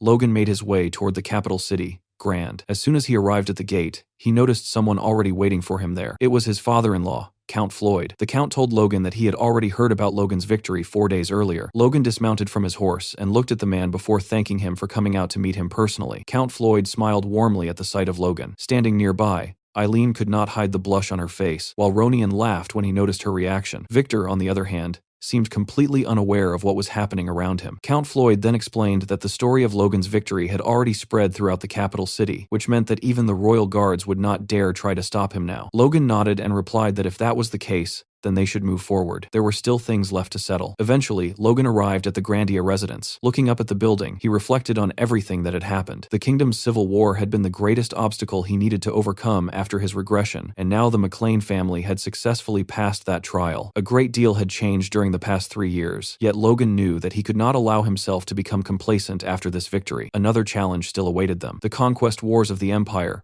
would be the final blow that would destroy the already weakened kingdom. Those same enemies were the ones Logan had fought against until his death in his previous life. Logan remembered clearly how his father died early during the war against the Empire, and how Ronian, despite being an aura user, was eventually captured on the front lines and executed by the Empire. Back then, the king had even used Ronian as a distraction while he escaped. Logan quietly swore that such a thing would never happen again. According to the memories of his past life, the war against the Empire should begin in 6 or 7 years. However, the future of the kingdom had already started to change. While Logan was thinking about all this, a man hurried toward him. The man introduced himself as the commander of the Royal Knights and said that he had heard countless stories about Logan. Logan knew that the timeline had already changed in many ways, and because of that, he could not accurately predict how the future would unfold. That was exactly why he needed to be prepared for everything. Logan told the commander that before meeting His Majesty Roger, he wanted to search the city for any remaining traitors. He politely asked for the commander's cooperation. At that moment, someone nearby began shouting angrily to be released. One of the captured men demanded that Logan recognize who he was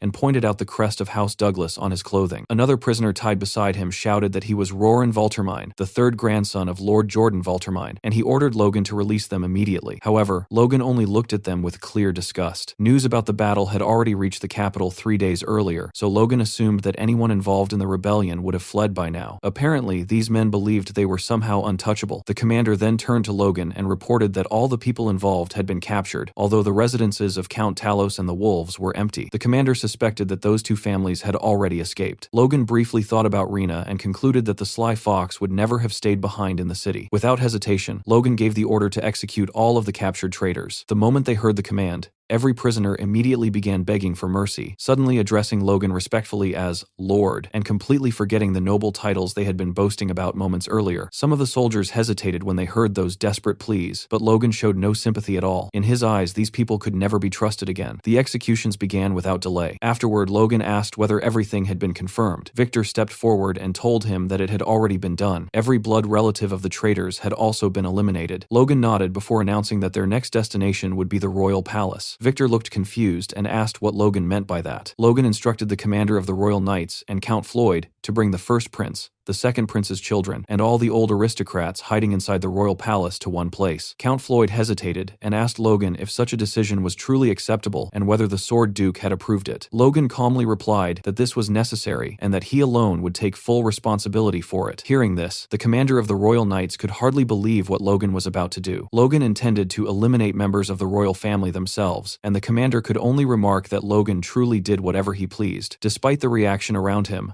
Logan remained calm. In his mind, every royal bloodline unrelated to Roger von Grandia, the third prince, had now been removed. The only remaining concern was the second prince, who was still missing. However, Logan believed it was only a matter of time before they found him. With that decided, the preparations to resist the future invasion of the Empire had to begin immediately. The following day, Logan arrived at the Esperanza residence. The commander informed him that the prince was currently being escorted by the Sword Duke and would arrive shortly. Logan thanked him for the information. The commander then realized something strange. Logan was the Sword Duke's own student, so why was he asking the commander to act as his guide? The commander even began worrying that it might look as if the Royal Knights were now serving Logan directly. Just then, the large doors of the estate opened from the inside. Knights wearing expensive armor began marching out into the courtyard. A moment later, the third prince stepped onto the balcony and looked down at Logan, Victor, Ronian, and Eileen standing below. The prince tried to speak, but seemed too nervous to find the right words. Logan looked up toward him, while the prince stared down at Logan. The prince clearly felt overwhelmed after suddenly being placed in the center of such a massive event. Logan then knelt down on one knee. He formally introduced himself by name and title, and declared that he greeted His Highness Roger von Grandia. One after another, the others followed Logan's example and knelt while addressing the prince as His Highness. The prince stood there speechless for a moment, before finally addressing Logan respectfully as Lord Logan. Logan lifted his head and told the prince that he had finally fulfilled the promise he made to him and apologized for arriving so late. Hearing this, the prince remembered Logan's promise and suddenly began laughing. He admitted that he never expected Logan to fulfill it in such an extraordinary way. Looking directly into Logan's eyes, the prince told him that he had done well. Watching this exchange left the commander of the Royal Knights stunned,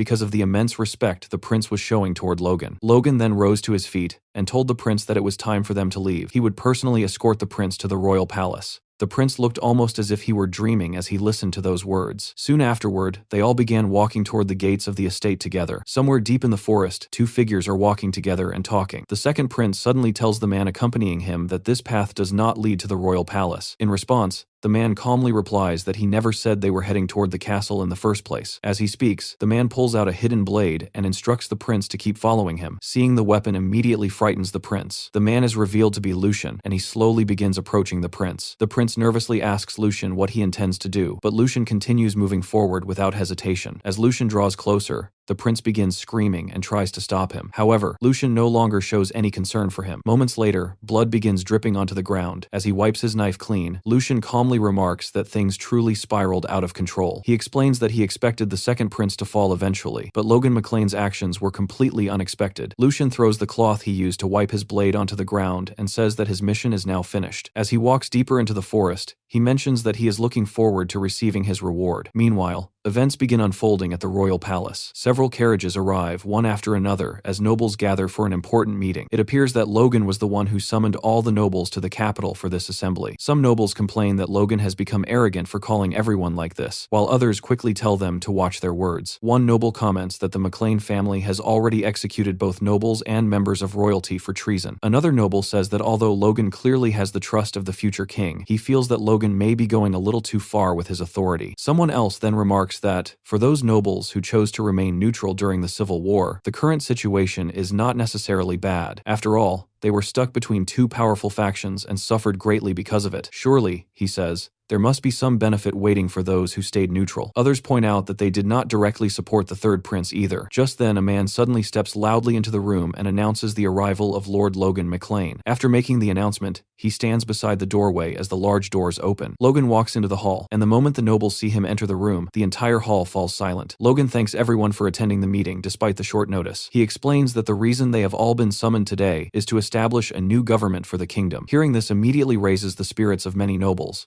and they begin showing greater interest in the discussion. Count Floyd joins the conversation and declares that driving out the traitors and rebuilding the nation has all been made possible thanks to Logan's efforts. Because of that, they should all trust Logan's judgment when it comes to shaping the future government. Count Floyd even states that no one present would dare attempt to surpass Logan's authority at this moment. Other nobles quickly begin agreeing with him and add that they have no objections to Logan's decisions. They say they fully trust Logan's recommendations and are prepared to follow whatever direction he chooses. As Logan listens to them, he silently thinks that all of them are simply flattering him and trying to win his favor. However, that reaction is exactly what he expected to happen. Logan then raises his hand and tells everyone to allow him to speak his thoughts first before jumping to conclusions. Soon after, a man begins walking around the room distributing envelopes to the nobles. Each envelope contains a list of candidate names. Logan informs the nobles that these are his selections for important positions in the new government and tells them to voice any objections if they have them. As the nobles open their envelopes and read the names inside, one of them begins sweating nervously. It becomes clear that Logan carefully considered every name on that list. From the expression on Logan's face, it also seems that he is extremely satisfied with the choices he has made. The state of the kingdom is discussed as the aftermath of the Civil War slowly settles. Although the fighting has ended, the situation is far from fully resolved. It took more than a week just to clear the battlefield, and the Sword Duke Felix, who personally oversaw the entire process, needed another full week before he finally returned to the capital, Grand. Not long after his return, the long-awaited coronation ceremony takes place, marking the culmination of all the struggles and sacrifices. Archbishop Crimson Matthew steps forward and announces that the coronation of the 42nd King of Grandia, ruler of the Thousand-Year Kingdom, will now begin. Among the crowd watching the ceremony are a young boy and his father. The boy grows impatient, but his father scolds him and tells him to pay close attention since he is the heir of their house. The father then tells his son to focus on the right side of the throne, where two figures are seated beside one another. Those two individuals, he explains, are the key figures of the Civil War, Logan McLean and Felix Esperanza. The boy replies that he already knows who they are. One is the legendary Sword Duke, and the other is his student. Even without any formal training, the boy can feel the overwhelming power radiating from them. His father explains that those two men are now the true centers of power in the kingdom, so their family must make a good impression on them if they want to survive in the new political order. The father then tells his son to look toward the other side of the throne, where the newly appointed ministers are standing. The first among them is Count Floyd, who has just been appointed Prime Minister and is also Logan McLean's McLean's father-in-law. Most of the other ministers appear to stand firmly on Floyd's side as well. The boy quietly asks whether such an arrangement is truly acceptable, believing that many nobles must have objected. However, the father simply asks who would dare oppose it. After all, those decisions were ordered by the man now being called the Knight of Blood, Logan's new title that has begun spreading among the nobles. Nearby, Felix asks Logan if he heard that conversation. Felix remarks that people have started calling him the Knight of Blood. Logan shrugs and replies that he does not need to listen to every rumor people spread. Felix responds that Logan should pay attention because it is a reputation he created himself, even if it is not the one he wanted. Logan lowers his head slightly and admits that he never intended to drag Felix into so much bloodshed.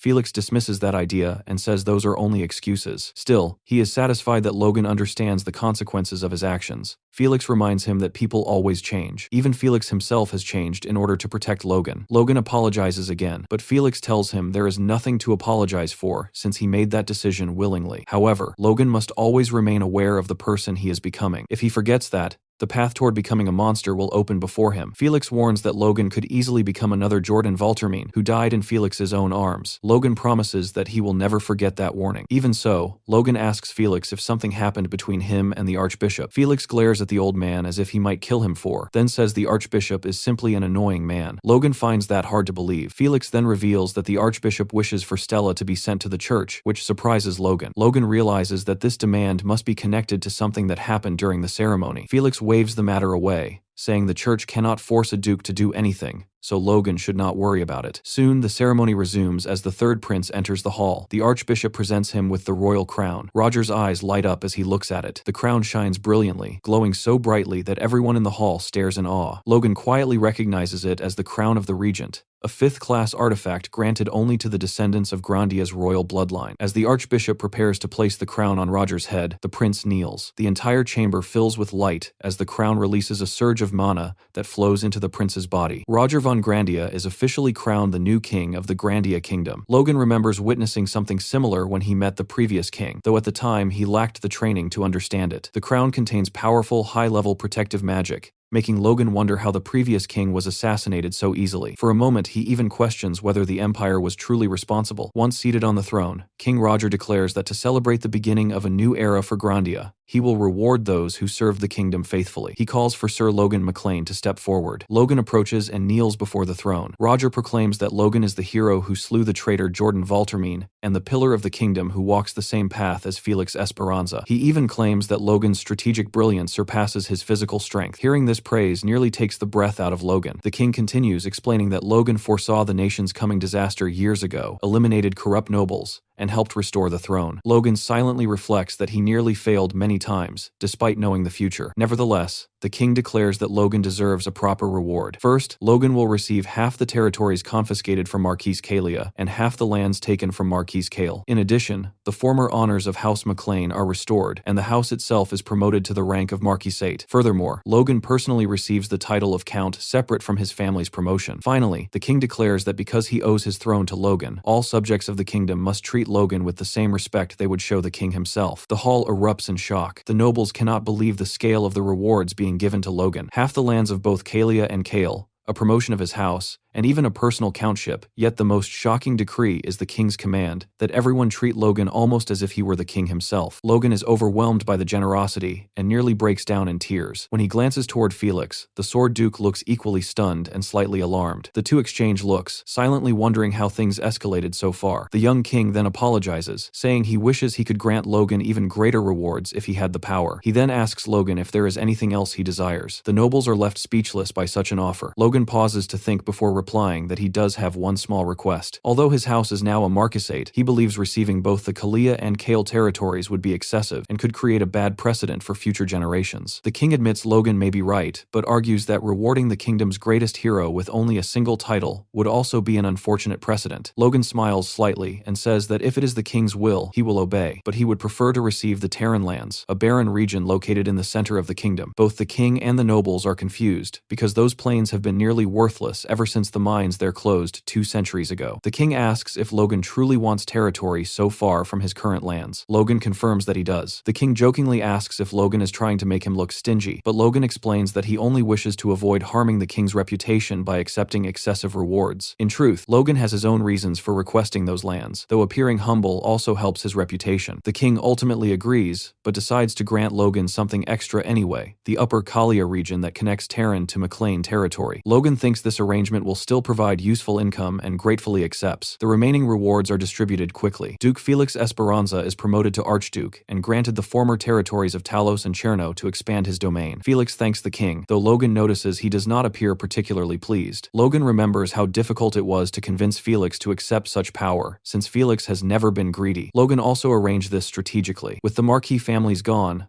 the western border would be dangerously exposed if the Empire invaded, and Felix is the only man Logan trusts to defend it. Felix then receives another unexpected honor. The king appoints him as a royal advisor to the court due to the king's own lack of experience. Felix looks shocked and immediately turns toward Logan with an angry glare, clearly suspecting Logan arranged this as well. Logan quickly looks away, pretending innocence, since he truly cannot think of anyone else trustworthy enough for the position. The ceremony continues as other nobles, even those who remained neutral during the war, receive various rewards. Logan privately thinks of these gifts as advance payments for the loyalty he expects from them in the future. Some nobles loudly declare that they only wish to serve the kingdom faithfully. At the end of the ceremony, the king asks everyone to raise their glasses. Together they toast to the beginning of a new era for the Kingdom of Grandia, marking the start of a new chapter in its long history. A week-long celebration follows the coronation, and the entire capital is filled with festivities. The streets are crowded with people praising the new king, and the atmosphere throughout the city is joyful. As Victor and Ronian walk through the busy streets together, Ronian comments that everyone seems incredibly happy. He then starts thinking about Logan, mentioning how exhausted Logan looked after the war ended. Even so, Logan was still smiling while speaking with Patrick, and that sight made Ronian feel relieved. Victor tells him that Logan is strong, so he will be fine no matter what. Ronian replies that Logan is still family, so there is no way he could avoid worrying about him. However, Ronian says there is something else he wants to talk about. He complains that Victor continues speaking to him very formally, even though Ronian already told him to relax and speak casually whenever they are alone. Victor responds that Ronian is the brother of his master, so speaking respectfully simply feels natural to him. Ronian tells him not to worry about such things, and suggests that they should enjoy the festival themselves. Then Ronian suddenly tells Victor that he can go explore the celebration alone. As Ronian turns toward a nearby stall, he notices a stand selling many pieces of jewelry. Because of the war, merchants are selling many valuables cheaply, and Ronian remarks that these kinds of things would definitely catch a girl's interest. That comment instantly grabs Victor's attention. Ronian casually tells him that if he is not interested in going with him, he could at least tell him what kind of jewelry Rhea likes so he can buy something for her as a gift. Hearing that clearly annoys Victor. After a moment, Victor abruptly changes his mind and tells Ronian that he will come along after all. While Ronian is examining the jewelry, he suddenly notices something unusual within the crowd. He spots Logan and Eileen walking together while holding hands. Surprised, Ronian immediately calls out to them from the crowd. Victor quickly panics and clamps his hand over Ronian's mouth to silence him. Victor then turns his head toward Ronian and shakes it firmly in disapproval. At that moment, Ronian finally realizes what is going on. The two of them quietly retreat and slip away into the crowd, although it seems they might have already been noticed. Logan turns toward Eileen and asks whether she also heard Ronian calling out earlier. Eileen says she is not certain. She then tells Logan that this is the first time they have been able to go out together in a long while, so he should forget about work for now and simply enjoy a break. Logan agrees with her suggestion. As they walk through the lively festival, Logan remarks that he cannot even remember the last time he was able to relax like this. Hearing that makes Eileen laugh softly. While walking beside him, she suddenly notices something. The aura surrounding her sword catches her attention and reminds her of an earlier moment. She remembers the day Logan gave that sword to her. At the time, Logan said that the gift was not meant for the Floyd Knight Eileen, but for his fiancée, Eileen. Thinking about it again, she realizes that Logan essentially proposed to her that day without any hesitation. At first, their engagement was simply arranged so she could become a knight, but when Logan addressed her as his fiancée, those words filled her with happiness. Eileen suddenly slaps her own cheeks lightly to calm herself, telling herself not to get carried away. Even so, Eileen cannot stop thinking about it. Since she already accepted Logan's proposal, it would only make sense for them to marry soon, and even her father wishes for the marriage to happen. That is why she was so surprised when Logan suddenly assigned her as his bodyguard instead. However, As she looks around at the festival and realizes that Logan chose to spend this time with her, she begins wondering whether this outing is not a mission at all. Maybe Logan truly feels the same way she does. They look so good together. After all the narration I've done, I hope I will at least get a wedding invitation. During their walk through the festival, it looks like Logan wants to say something to Eileen. After walking quietly for a while, he finally asks her whether it is uncomfortable for her to wear armor all the time. Eileen replies that it is not uncomfortable at all and explains that this is simply what is expected from a knight. Even so, she secretly wonders if she should have worn a dress instead. Logan then says that he actually thinks what she is wearing is perfectly fine. He tells her that the armor she has on is an excellent set of equipment. Hearing that compliment makes Eileen blush slightly. Logan continues explaining that the armor is made from mithril, so naturally its quality is exceptional. Since it was crafted specifically for her body, it should also be very comfortable to wear. Logan then concludes that, just as he expected, Eileen truly is a model knight. Embarrassed, Eileen tells him that he should not praise her so much, and quietly wonders to herself whether this kind of conversation is normal during a date. The answer is clearly no. Still, the two of them continue walking together until they eventually enter a blacksmith shop. While examining a sword on display, Eileen remarks that it appears to be a weapon of very high quality. At the same time, she keeps thinking about their outing. Even if their time together does not resemble a typical date, it still feels enjoyable to her. After all, neither of them is particularly normal. Considering their lives, the fact that they had to catch an assassin during what was supposed to be a date proves just how unusual their relationship already is. Even so, Eileen quietly admits to herself that she is having a wonderful time. Later that evening, they finally return to the estate. Logan casually says that they have arrived home, and Eileen reacts with surprise because the day seemed to pass so quickly. Then Eileen addresses Logan formally as Lord and asks him if he might have forgotten something important. Logan looks confused and asks what she means, wondering if she is talking about money or something practical. Eileen clarifies her question, hinting that Logan may have forgotten to say something to her. Unfortunately, Logan still does not understand what she is trying to imply. For someone who is an incredible strategist and a powerful swordsman, Logan appears surprisingly clueless when it comes to women. After a moment, it almost seems like Logan might finally understand what she means. Instead, Logan apologizes politely and asks her to forgive his poor manners because he made her stand guard during the festival. This response is absolutely not what Eileen expected to hear. Logan continues speaking and tells her that he will make sure she gets several days off later as compensation. He even suggests that she should return now and rest properly. To make matters worse, he adds that it might be better for her to enjoy the rest of the festival with her friends or family instead. Hearing those words leaves Eileen speechless. Without saying anything, she begins walking away from him. Logan, still completely confused, calls out and asks where she is going. Eileen suddenly stops and slowly turns around. Repeating Logan's question with an unsettling expression on her face, she answers that she is going to clock out for the day. The expression on Logan's face shows that he may have finally realized he made a terrible mistake. Eileen then storms toward the estate, leaving Logan standing there watching her disappear. As Logan looks after her, he finally starts wondering if he did something wrong. Right now, drop me a comment with what you think will happen next between these two. Meanwhile, Victor and Ronian have been watching the entire situation from a distance. As soon as they see what just happened, both of them run toward Logan. Ronian immediately realizes that Logan is now in serious trouble. The following morning, a discussion is taking place at the Esperanza estate. Logan has just told Felix about what happened after his outing with Eileen the previous night. The Sword Duke listens carefully, then stares at Logan in disbelief and asks if he truly has no idea what he did wrong. Logan answers honestly, saying that he spent the entire night thinking about it, yet he still cannot figure it out. Hearing that, Felix lowers his head in frustration and mutters that even he was not this dense when he was younger. He reminds Logan that Eileen is still his fiancée and says that this situation has gone far enough. Then Felix tells Logan that it is time for him to raise his sword again. According to Felix, Logan needs to overcome his weakness, and he intends to help him do exactly that. Logan accepts immediately and says that he is ready. Logan reflects on everything he experienced during the Civil War. Throughout that conflict, he fought many powerful opponents and faced numerous brutal battles. Through those fights, he began to glimpse something beyond simply using aura. However, seeing that next level is very different from actually surpassing it. To achieve that step forward, Logan knows he will need help from someone stronger than himself. Felix tells Logan that if he can now withstand aura directly, then it proves he has grown considerably. Felix even praises Logan for the progress he has made so far. But the next moment, Felix tightens his grip on his sword and flashes a frightening grin. He announces that now Logan is really going to have to work for it. Seeing that expression immediately makes Logan realize he might be in serious trouble. He hurriedly tells Felix to wait and calls him master, asking whether this is still just training. Felix does not answer. Instead, with a murderous look in his eyes, he suddenly attacks from the side. Felix's servant quickly tells his daughter to move aside and stay out of the way. The training session turns into something that looks more like a battlefield. Before long, Logan collapses to his knees. No matter how strong he has become, he still cannot leave even a single scratch on Felix. Behind them, the training hall lies partially destroyed from the clash. While kneeling on the ground, Logan apologizes to Felix for the trouble he caused during the coronation ceremony. Felix responds coldly that he has no idea what Logan is talking about. Logan lifts his head and explains that he only wanted someone trustworthy to remain by the king's side. Hearing this explanation only irritates Felix further. He scolds Logan for dragging him out of retirement without even discussing it beforehand. Logan quietly turns his gaze away. Felix looks down at him for a moment and then admits that Logan's reasoning is at least better than a weak excuse. After that, Felix announces that they will stop training for the day. Logan thanks him sincerely. Felix then asks Logan when he plans to return to McLean territory. Logan replies that he will leave as soon as the festival ends. Felix comments that this is sooner than he expected and asks whether Logan plans to leave some of his knights behind in the capital. Logan says that he intends to take everyone back with him. Felix points out that the king has placed great trust in Logan and suggests that leaving a few knights to protect the king would be a wise decision.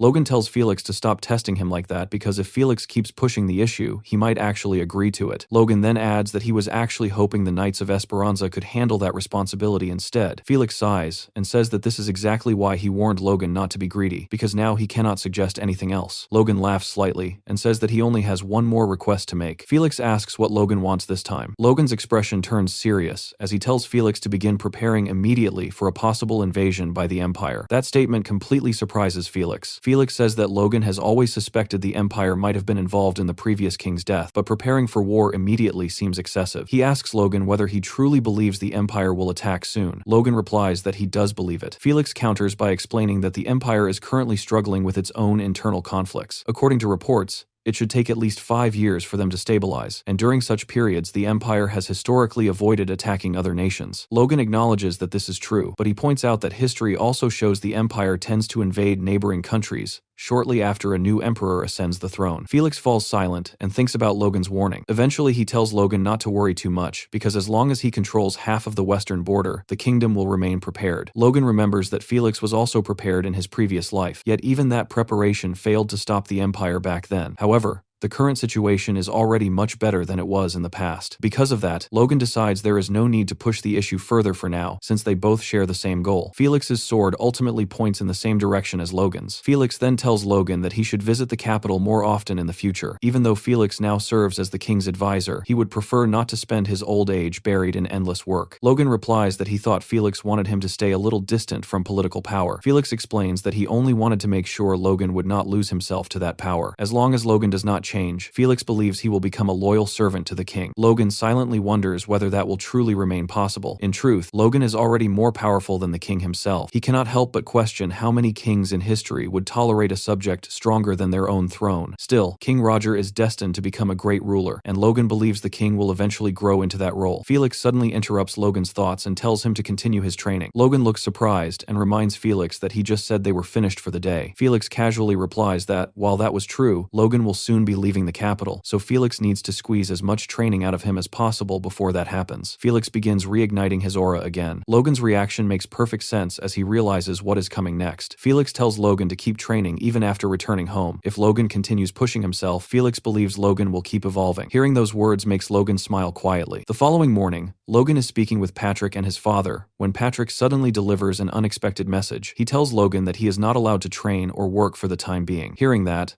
Logan looks completely confused and asks what exactly he means. In fact, Logan even looks a little terrified by the sudden restriction. The reason for this strange order becomes clearer when considering what had been happening during the previous few days. Rumors had begun spreading throughout the capital that the McLean forces were preparing to leave the city. Many nobles began discussing the matter among themselves, pointing out that Logan was not leaving even a single knight behind. They wondered why someone would gather so much military power only to march away with all of it. Another noble then pointed out that Logan's father-in-law is the prime minister and that his master is the sword duke. Because of that, some nobles began suspecting that the relationship between Logan McLean and the king might be deeper and more influential than they initially believed. Later that night, the scene shifts to the traveling camp. Logan sits beside the fire reading a letter he received. In the letter, someone politely asks him to stop by their lands while passing through, saying it would be the greatest honor if Logan visited them. Logan reads the message and wonders if the sender has lost their mind. After all, who would willingly invite a force of 1,000 soldiers onto their territory? Deciding it is not worth wasting time on, Logan tosses the letter into the fire. Nearby, nearby, one soldier tells another to go get some sleep, but the other replies that he is currently assigned to guard duty. Overhearing their conversation makes Logan think that perhaps he should have ordered the army to stop earlier so the soldiers could rest properly. While he is thinking about that, someone approaches him and remarks that he looks tired. It is Eileen, who asks if Logan is worrying about something. Logan looks at her and wonders what might have happened to her earlier. For a while, she could barely look him in the eye, and he wonders if she is feeling better now. Logan tells himself that whatever the issue might be, he should not burden Eileen with it, so he casually tells her that it is nothing serious, and not something worth troubling her about. Hearing that answer immediately makes Eileen angry again. She turns her back to him and tells him that he does not have to bother her at all if that is how he feels. Logan stands there wondering if he somehow messed up again. Eileen then tells Logan that if he keeps walking around looking so worried, the soldiers will start feeling tense as well. Looking directly into his eyes, she says that she does not know how far into the future he plans everything, but he should also pay attention to the people standing beside him right now. After saying that, Eileen excuses herself and begins walking away. Suddenly, Logan reaches out and grabs her hand. Eileen immediately blushes and turns back toward him. To her surprise, Logan has dropped to one knee. She addresses him as Lord while waiting to hear what he intends to say. Logan begins speaking awkwardly, admitting that he has been thinking about things and feels a little regretful. Maybe he should have allowed himself to enjoy the festival more, or explore the capital instead of focusing only on work. All those small regrets have begun adding up. Logan then says that if he could redo those moments, he would want to spend them together with Eileen. After saying that, Logan suddenly realizes what he just said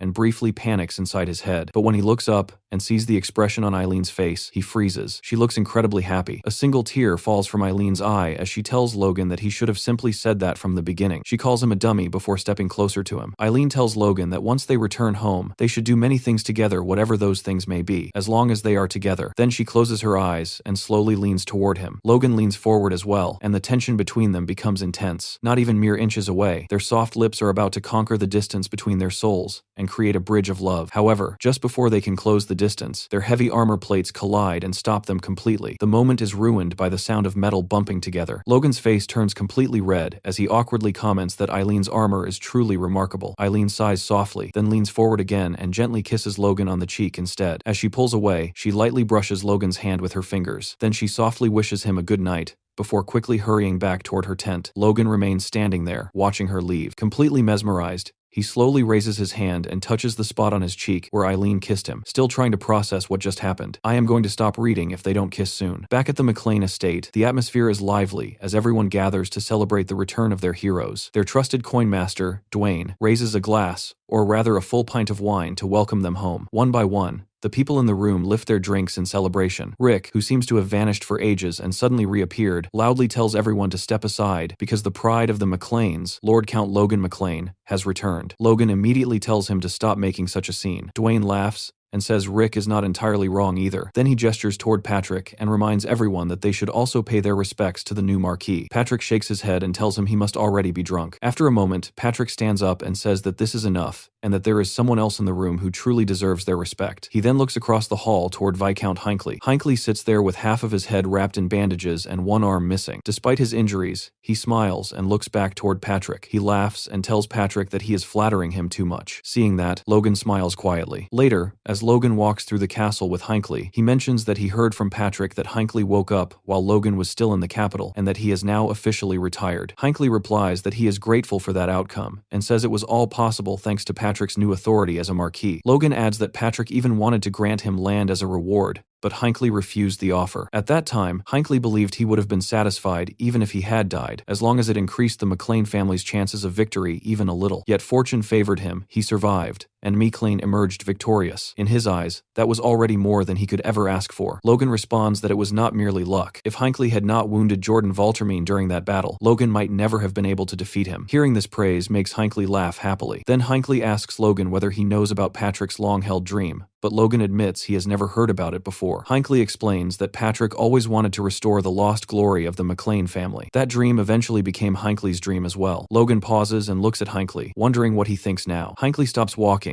and says that thanks to Logan, that dream has already been fulfilled. Because of that, he now wants to dream even bigger. Logan listens with surprise. Hinckley continues explaining that even though he can no longer serve as a knight without his arm or his force, he can still train the next generation of soldiers. Therefore, He asks Logan to appoint him as the training officer for McLean's army. Hinckley says he wishes to keep dreaming alongside Logan and Patrick. Logan agrees without hesitation and tells him there is no problem at all. Whatever dreams they pursue, Logan promises they will go even further than they once imagined. The next day, Logan and Patrick are speaking together. Logan tells Patrick about his conversation with Hinckley from the previous night. Patrick calls Hinckley a rascal and says the man takes everything far too seriously. Logan agrees but admits that he now understands what Hinckley meant. Logan says that he plans to head into town immediately because there is still work to handle and he also wants to continue his training. However, Patrick does not seem pleased with that answer. He asks Logan something carefully, wondering if Logan dislikes him or perhaps the people living there. Logan is confused and asks what his father means. Patrick explains that other people can easily take care of the aftermath of the war. Logan replies that although that may be true, he would feel more satisfied handling it personally since he already has plans in mind. Patrick then asks Logan whether that plan is truly so urgent that he must keep working endlessly and worrying the people around him. At this point, it no longer sounds like a simple conversation, but rather a father giving firm advice to his son. Patrick finally issues an ultimatum. For the next week, Logan is forbidden from both training and working. If Logan tries to ignore that order, Patrick warns that he will exclude him from all family matters for the foreseeable future. Logan asks what exactly he means by that, but Patrick begins pushing him out of the office, while insisting that it is for Logan's own good, and telling him to get some rest. Just then, someone can be seen running toward them while calling out Patrick's name. The person turns out to be Dwayne.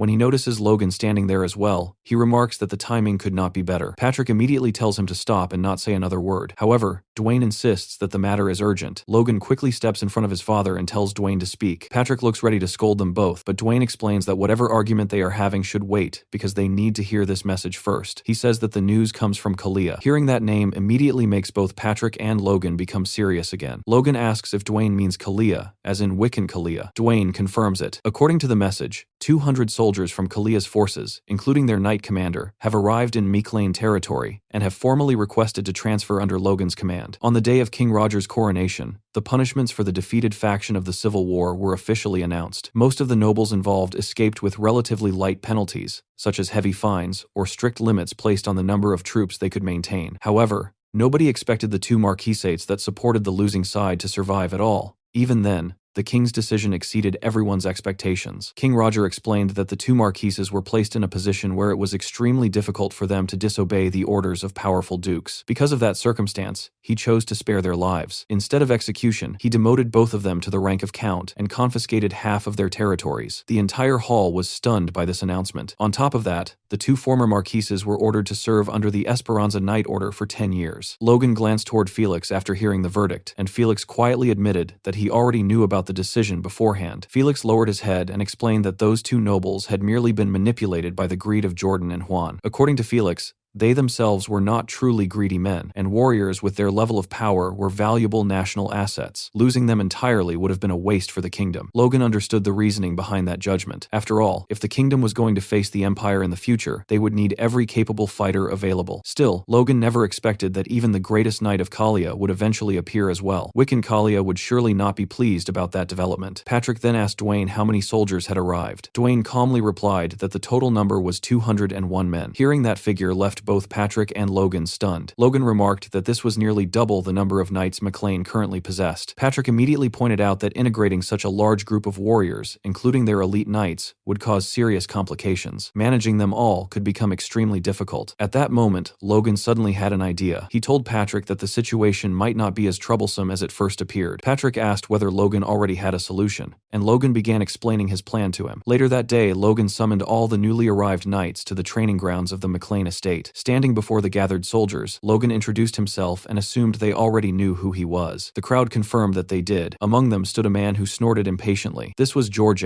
the former commander of the Kalia Knight Order and an advanced knight. He seemed pleased that formal knight training was about to begin. Before leaving Kalia territory, Georgie had already discussed this decision with his former lord. In his chambers, Wiccan Kalia appeared unhappy about the situation. It was actually Kalia himself who suggested that George leave and serve under McLean instead of continuing to follow a weakened master. However, George remained loyal in his own way. He believed that by proving himself within McLean, he could repay his lord's grace and avoid disgracing the title of Kalia's knight commander. In his mind, he would rise to become an important figure within the McLean forces. Back in the present, Logan announced that this gathering marked the first training session for the newly reorganized McLean Knights. To begin, he said they would start with a simple and casual greeting used by the McLean Order. Hearing this left many of the Kalia Knights confused because they had no idea what to expect. What followed was something far from ordinary. The knights were forced to carry each other on their backs like pack animals before climbing the side of a mountain. When one knight finally reached the top, a Macklin Knight was already waiting there. As soon as he arrived, the Macklin Knight spat directly in his face. George ended up collapsing onto the ground after completing the brutal climb. He stared upward in disbelief and wondered if these people were simply messing with him. However, when he looked around, he realized that everyone had gone through the same ordeal. That made him ask whether these bastards actually trained like this every single day. It suddenly became clear why people often said that even the mid-ranking knights of McLean's could threaten high-ranking knights elsewhere. After this brutal introduction, Logan calmly announced that since the greeting ceremony was finished, the next step would be learning the Iron Blood Sword,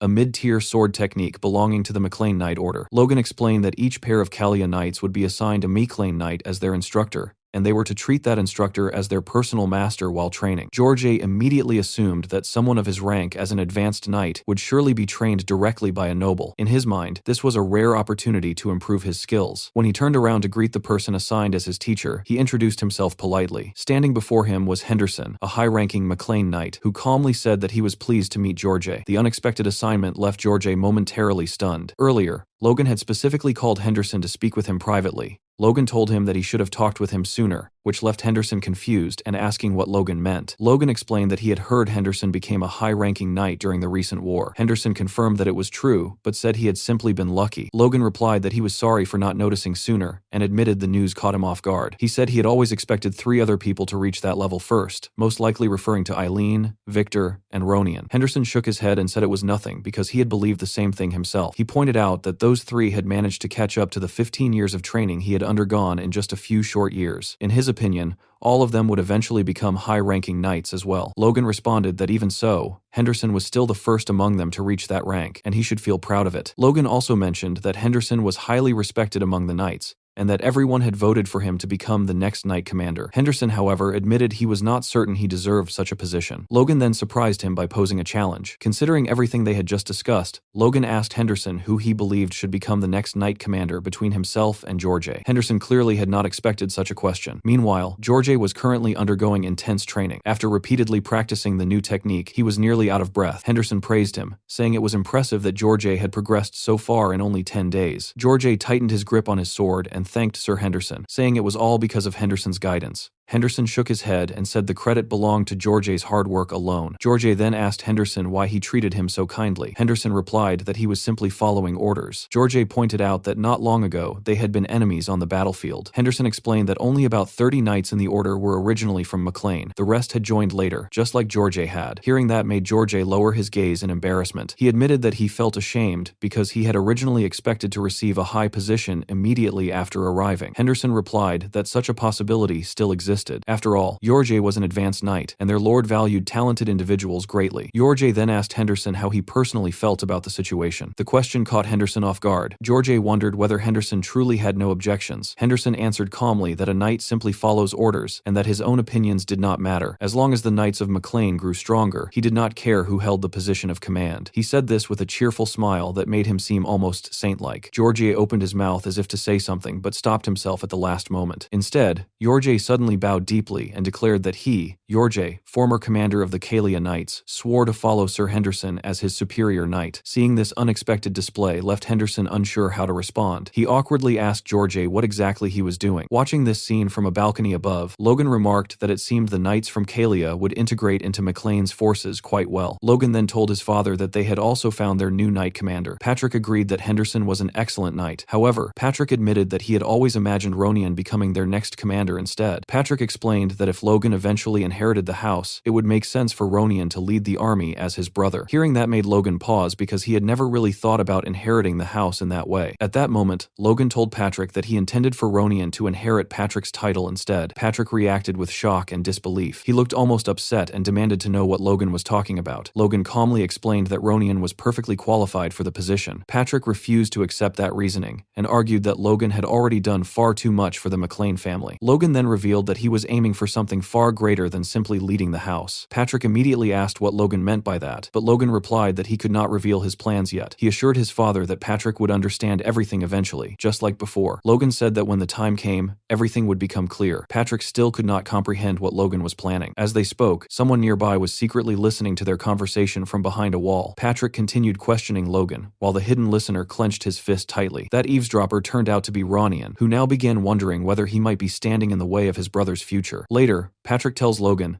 that now that the issue with the Knights has been resolved, Logan should finally get some rest. Once again, however, Logan seems reluctant to follow that advice. Patrick insists that Logan should take a proper break and asks if he is really going to act as if nothing happened. Logan laughs and says that he is not pretending. Of course, with Logan there is always a but, something Patrick clearly does not want to hear. Logan explains that there are still many problems that need to be addressed, so they should hold a meeting first. He promises that after the meeting is finished, he will finally take a vacation. In the end, Patrick gives in once again, and a meeting is called. Later, inside the estate hall, Patrick grips the marble railing with one hand and announces that the first general meeting of House McLean will now begin. Logan begins by saying that since the war has ended and their house has been elevated in rank, many new changes must be addressed. They will discuss each issue and slowly figure things out. Soon, someone raises a hand. It is Clayton, who reports that he has made progress in the research direction Logan proposed earlier. Because of this progress, Clayton says they will require additional funding to continue their work. Next, Hamar speaks up, explaining that the workshop needs far more workers if they want to increase crossbow production. He says they need at least 3 times as many craftsmen as they currently have. Dwayne then loudly adds that the administration office desperately needs more personnel because they can no longer keep up with the paperwork. Patrick listens and realizes that all of these requests involve important decisions. Logan begins thinking through the matters one by one. First is Clayton's research, which concerns the Crownet project and the idea Logan proposed about infusing ordinary metal with magic. Once that research is completed, they may eventually be able to mass-produce magical artifacts. The second issue is Hamar's workshop. Their crossbows have already become famous throughout the kingdom, which means they must prepare to manufacture them in much larger quantities. However, with their current workforce,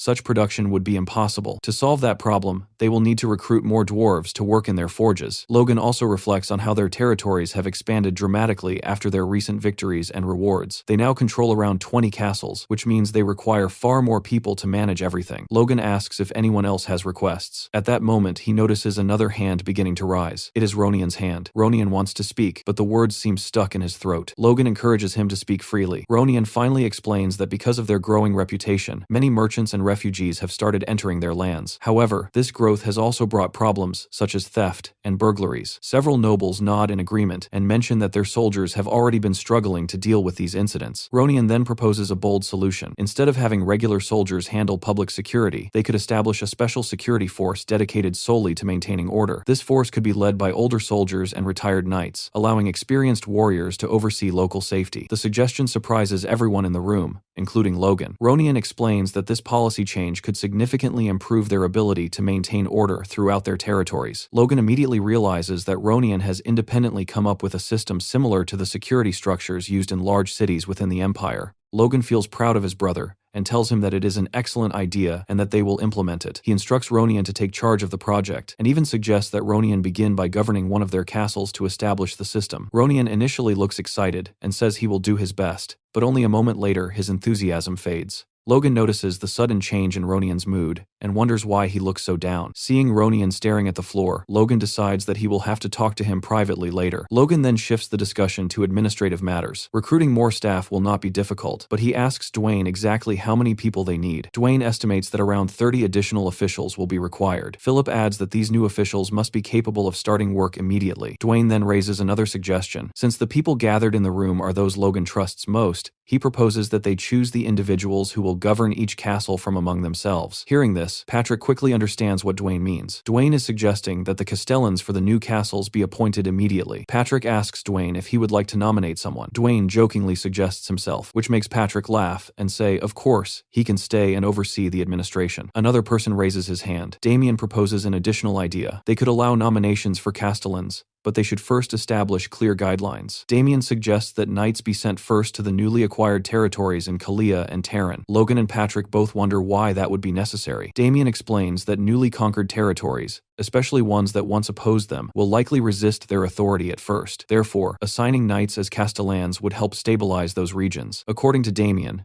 intermediate ranked knights should be sufficient for that task. Patrick praises Damien's proposal and says they will take the suggestion into account. Logan listens quietly while remembering Damien's role in his previous life. Back then, Damien was the brilliant strategist of the freedom fighters. Now he simply looks pleased that his idea has been accepted. The contrast between this life and Logan's past memories feels striking. Logan decides that he will eventually give Damien a more important responsibility. Patrick then announces that they will begin selecting Castellans according to Damien's idea, so everyone should start suggesting candidates. Soon, the room fills with raised hands as everyone eagerly nominates people. Patrick laughs at the enthusiasm and remarks that everyone seems eager for responsibility. Logan jokingly says that they might as well consider themselves proto-nobles at this point. Patrick looks proudly at the group of loyal people surrounding him. Only 3 years ago they controlled a single castle, yet now they oversee an entire network of territories. Patrick can hardly believe how much they have grown. He places a hand on Logan's shoulder and tells him that all of this success exists thanks to him. Logan looks toward his father and smiles. It is clear that Patrick feels incredibly proud of his son, and Logan cannot help feeling proud of what they have built together. The scene then shifts to the royal palace. Archduke Felix Esperanza is walking through the quiet corridors of the palace when he encounters one of the guards. The guard informs him that the king is already aware of his arrival and invites him inside. With a respectful bow, Felix enters the king's chamber. Inside, he sees King Roger seated at his desk, writing something carefully. From the look of it, the young king has been busy working. However, as Felix observes him more closely, something else catches his attention.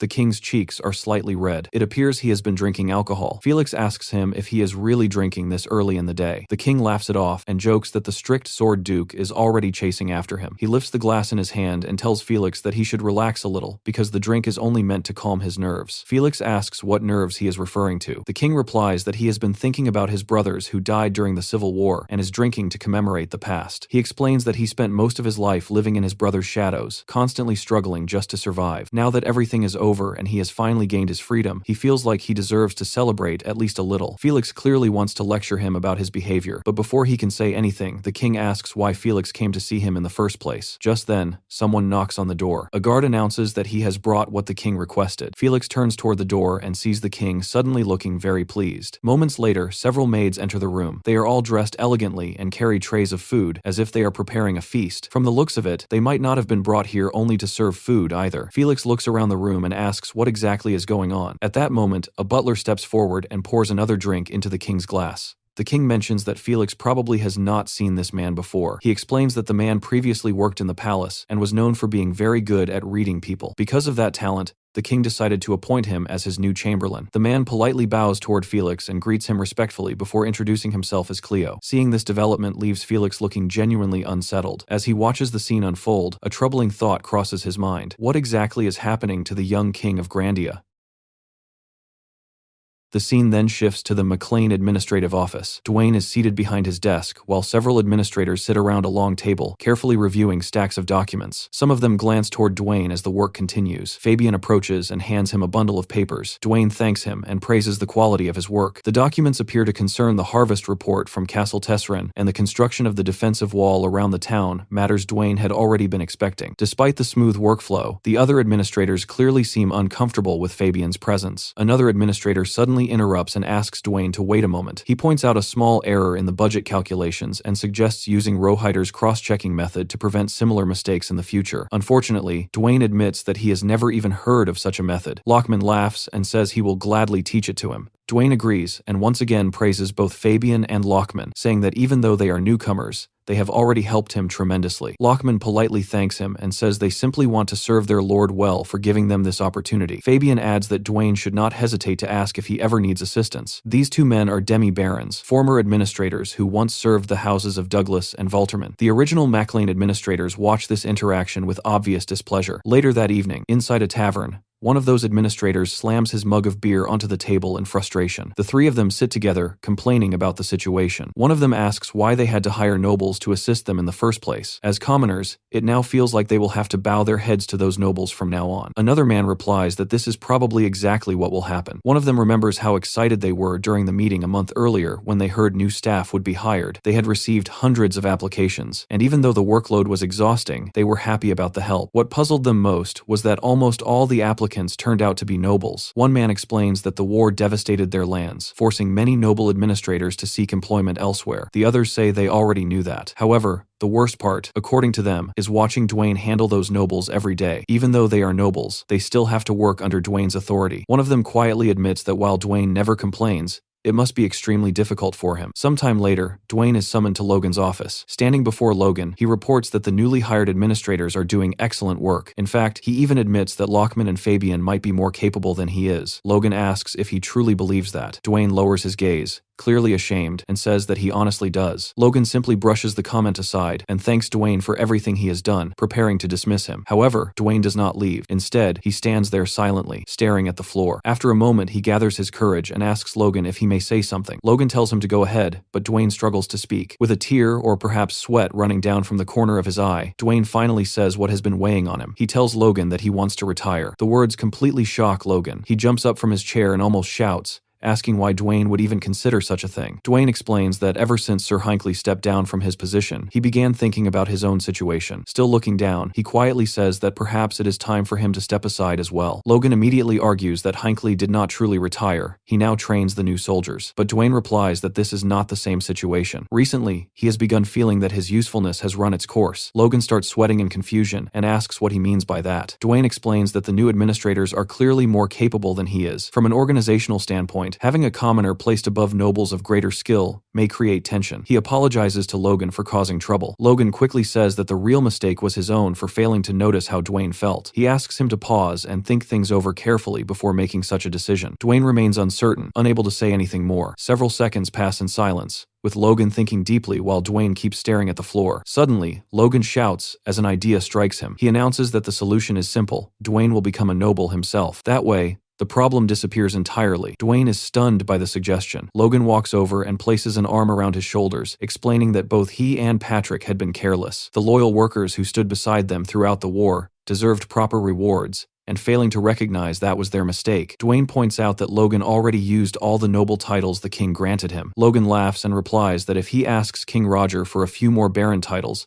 the king will surely agree. Dwayne hesitates and says that doing something like that might look like abusing his authority. Logan dismisses the concern and says it is perfectly fine. He is willing to take the blame himself if it means properly rewarding the loyal people who fought beside him. Later, the scene shifts back to the royal palace. Felix stands outside a door, thinking about the strange conversation he just had with the king. Earlier, when he was inside the room, His Majesty tried to justify his drinking by saying it was part of a ceremony. According to the king, it was the final rite of the 2-7-fold ceremony, and Felix should allow him this indulgence. Felix immediately questioned that explanation. He reminded the king that the 2-7-fold ceremony exists to honor the 9-fold heavens, with 3 days devoted to each god in remembrance of the dead. Felix could not understand how drinking excessively in the middle of such a solemn ritual could possibly be considered part of the rite. The king cut him off before he could continue, saying that Felix worried far too much and that he was perfectly capable of controlling himself. Hearing that left Felix speechless. He closed his mouth, clenched his fist, and ultimately bowed his head to apologize. The king then glanced down at the drink in his hand and remarked that they had become sidetracked. He asked Felix why he had come to see him in the first place. Felix explained that he wanted to discuss what their next move should be regarding House Wolves. The king lifted his glass again, while Cleo watched him with an unusual expression. The king replied that the matter would be addressed soon. In his opinion, although House Wolves had wronged him, demoting them and confiscating half their lands should already be sufficient punishment. Felix could not ignore the feeling that Cleo was influencing the king's decisions more than expected. Now, walking through the palace halls, Felix tries to convince himself that the king simply needs time. Roger has endured tremendous loss, and perhaps he only needs a chance to grieve before returning to his normal self. At least, that is what Felix wants to believe. At that moment, someone approaches him with urgent news. A servant informs Felix that a communication from the Crown Channel has arrived. Felix asks why such a message is being brought to him instead of the king. The man explains that the message concerns His Majesty. Felix immediately understands the situation and orders the message to be brought to him. Meanwhile, at the Mechlin estate, Logan activates one of the magical communication channels to speak with the king. He expects to greet King Roger, but instead, Felix appears on the other end of the connection. Felix remarks that it has been a while since they last spoke, and his tone clearly shows that he is not pleased. He tells Logan that the king is currently occupied with other matters, and that Logan should speak with him instead. Logan asks what is going on. Felix, visibly irritated, places a hand on his forehead and mutters that nothing has happened, at least not yet. Logan becomes confused and asks what he means by that. Felix dismisses the question and tells Logan not to worry about it. Instead, he asks Logan why he initiated the communication. Logan explains that his request is simple. He briefly describes the situation and tells Felix that he only needs a title, not land or additional rewards. Felix listens and confirms that Logan is asking only for the noble title and nothing else. Logan says that is correct. Felix replies that he will speak with the king on Logan's behalf, but he warns Logan to remember something important. This will be the last noble title Logan will be allowed to grant. Logan acknowledges the condition and agrees. The communication then ends. After the connection closes, Logan takes a deep breath and relaxes. However, he cannot stop thinking about Felix's strange behavior. Felix was clearly angry, but something about him felt different than usual. He even ended the conversation abruptly without saying goodbye. Logan cannot shake the feeling that something serious must have happened in the palace. Before he can think about it further, the door bursts open, and Dwayne rushes inside with tears in his eyes. Overcome with emotion, he runs straight toward Logan and hugs him tightly, thanking him again and again for what he has done. Logan, on the other hand, looks completely overwhelmed and tries to pry Dwayne off him. Dwayne declares that he will serve House McClane until his very last breath, while Logan repeatedly yells at him to get off from him. Later that night, another scene unfolds. A young woman dressed in a white gown approaches a carriage while her escort knight nervously asks her to wait. He looks worried and asks if she is truly leaving, saying that if something goes wrong, he might be blamed for it. The woman calmly enters the carriage and tells him it cannot be helped. After the war, their house was ruined, and even though her father knelt in the royal palace for 4 days begging for mercy, it changed nothing. Still, she insists that this is not the end. She says she still has one lifeline remaining. The woman reveals herself to be Rena of House Wolves, Logan's former finance who betrayed him. The next morning at the McClane estate, Logan stands before a group of administrators while reading from a formal scroll. The document describes someone who has greatly contributed to the success of House McClane. Of course, the person being praised is Dwayne. Logan continues reading that for his dedication and loyal service, Dwayne is officially awarded the noble title of Baron, with the decree signed by His Majesty Roger von Grandia himself. As soon as Logan finishes reading,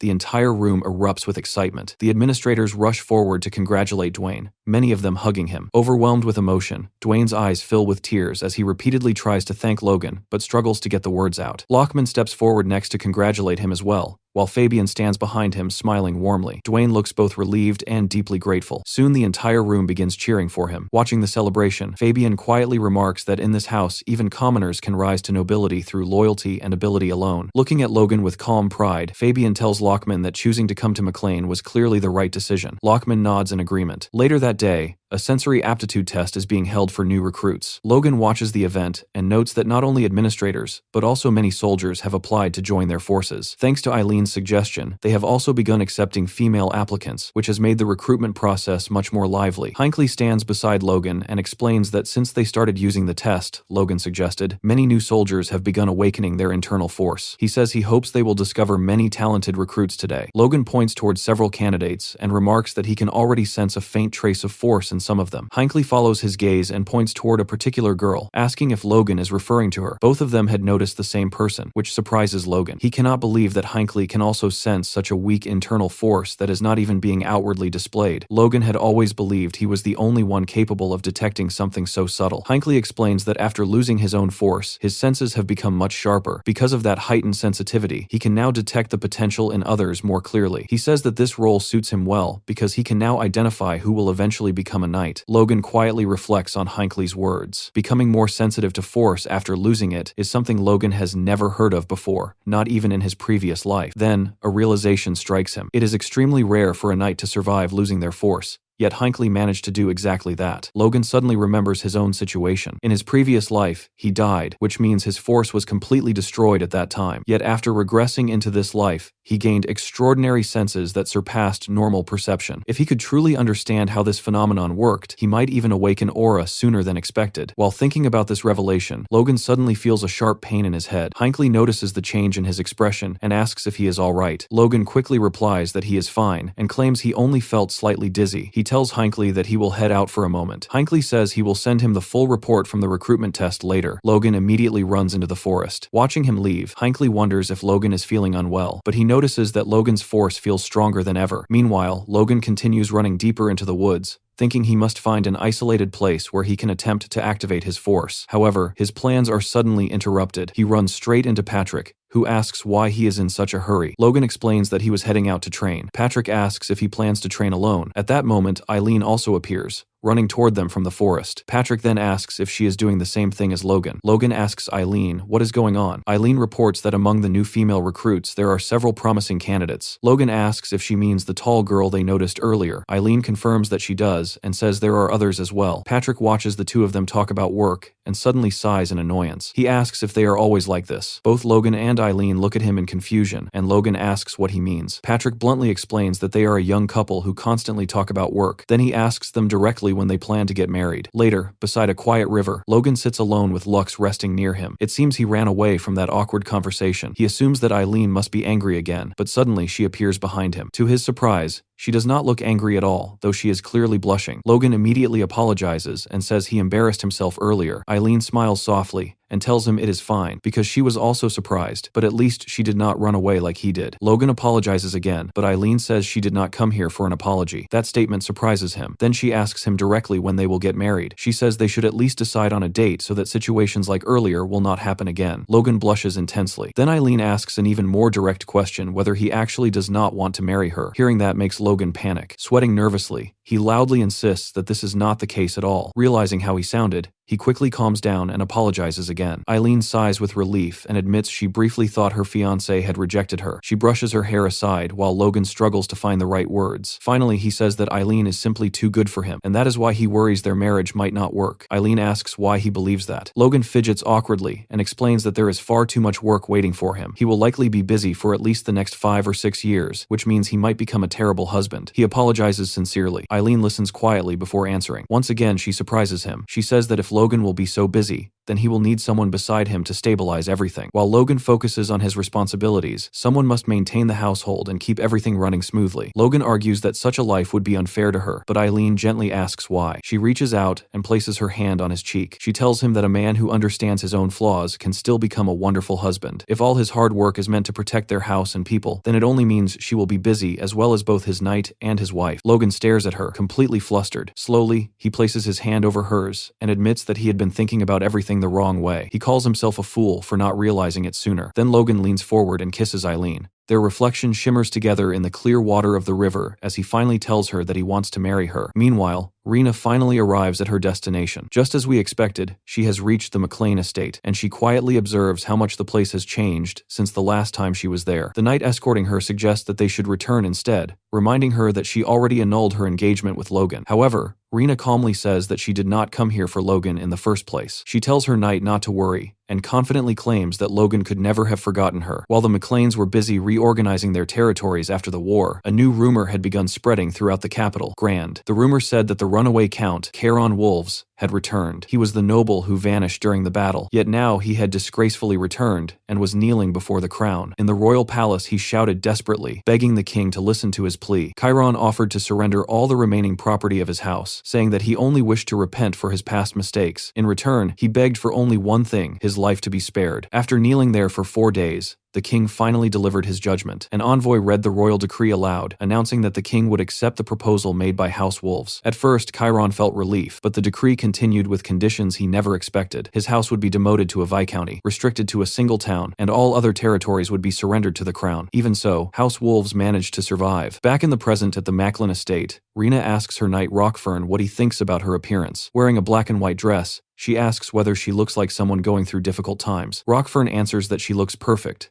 but he hesitates and reminds her that Logan now has a fiancé. He asks whether her plan will really work. Rena calmly replies that being engaged does not make a man blind, making it obvious that she is talking about Logan. She confidently explains that Logan followed her around ever since they were children. Even when he proudly ended their engagement, she believes he could not hide his sadness. Otherwise, she asks, why would he have fought so fiercely just to obtain 3 million gold? In her mind, that money was desperately needed. She reminds herself that her father already did everything possible to preserve their family's survival, so now she must do what she can to restore their house. Soon, footsteps approach the room. Rena turns her head, believing Logan has arrived. The door opens, and she quickly clenches her skirt while preparing a charming smile. She begins greeting him warmly, saying it has been a long time since they last saw each other. However, her words stop halfway through when she notices something unexpected. Logan has entered while reading a document, not even looking at her. Only after finishing a line does he raise his eyes and casually say that it truly has been a while. He apologizes briefly, explaining that he is extremely busy with many responsibilities. Rena politely acknowledges that. Logan then asks what reason brought her there. Rena explains that she came to apologize for her past mistake and hopes to rebuild a relationship between their two families. Logan calmly responds that if she truly intends to reconcile, something important is missing. He asks whether Viscount Wolves himself should not be present, deliberately emphasizing the demotion of her house. Rena pauses before replying that her father is currently indisposed after struggling to protect their family. Logan sighs and remarks that this is unfortunate, adding that Chiron Wolves likely could not bear to bow his head before an old friend and his son. Logan then bluntly states that House McLean does not need assistance from House Wolves. Rena admits she is aware of that. Logan stands up and concludes that if that is the case,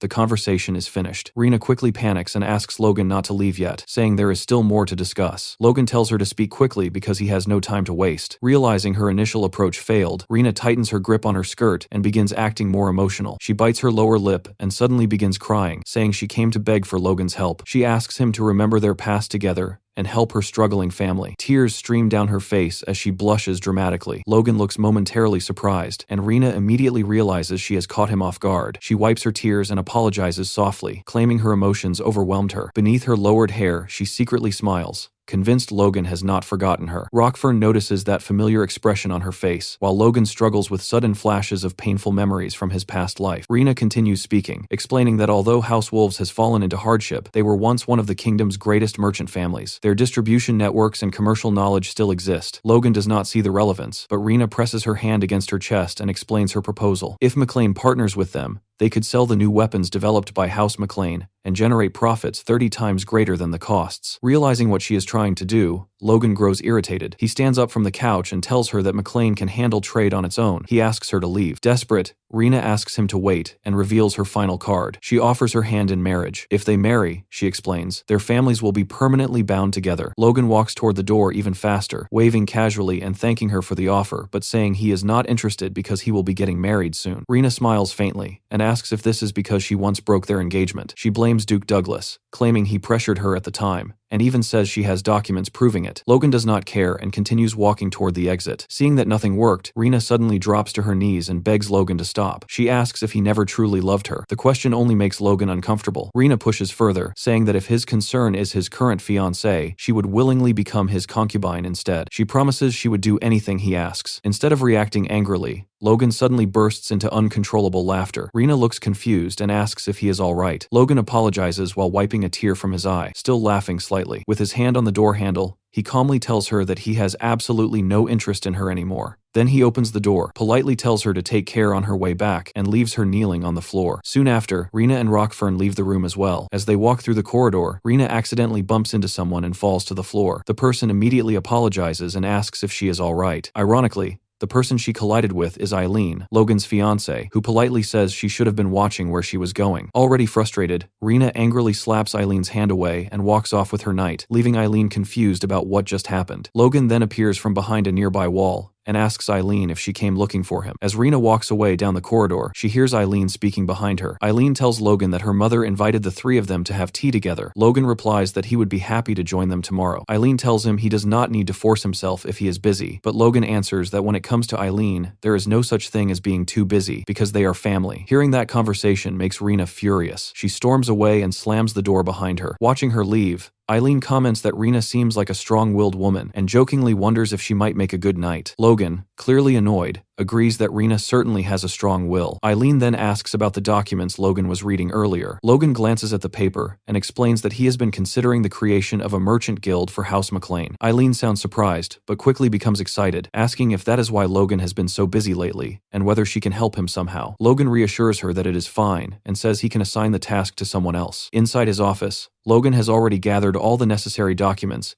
and brings them to someone waiting there. The person sitting across from him is Philip, who looks completely stunned. Philip cannot believe that Logan is actually entrusting this responsibility to him. Logan calmly confirms that he is doing exactly that. He explains that he could not think of anyone better suited for the task, especially after seeing how Philip managed the Emporic situation earlier. Logan genuinely believes Philip has a natural talent for selling and managing trade. Because of that, Logan wants Philip to become the head of the McLean Merchant Group. Philip still looks unsure and asks Logan if he is truly serious about placing such trust in him. He wonders how Logan can rely on him so blindly. Then Philip suddenly remembers the contract that binds the two of them. His life technically belongs to Logan, which makes him someone Logan can easily trust. Logan then explains his first plan for the Merchant Group. He intends to start by selling the surplus grain stored in McLean's territories, which alone should generate at least 10 million gold. Logan tells Philip that all the required documents have already been prepared. He will also provide him with servants, guards, and workers to assist with the operation. Logan then casually reveals something that leaves Philip speechless. He tells Philip that he has 100 million gold coins in reserve that Philip can use however he sees fit to build the merchant group. Philip cannot even comprehend such an enormous sum of money. Logan adds that Philip will receive a commission of 0.5% of the profits, which immediately makes Philip stand up in shock. Philip asks Logan directly what he truly expects from him in return for such resources. Logan replies that he only wants two things. The first is obvious. He wants the merchant guild to become profitable. The second requirement, however, is much more serious. Logan wants Philip to establish trade routes and strong connections inside the empire. Hearing that request leaves Philip momentarily speechless. He points out that many major merchant guilds already trade with the empire, but Logan's wording suggests something far deeper than ordinary trade. Philip says that if Logan is speaking so directly about it, then he must be referring to something beyond normal commercial relations. Logan quietly notes that Philip is very perceptive. Philip then asks how deep Logan wants those connections to go. Logan replies that they must be deep enough to allow the exchange of information, or perhaps even secure unwavering loyalty from influential figures.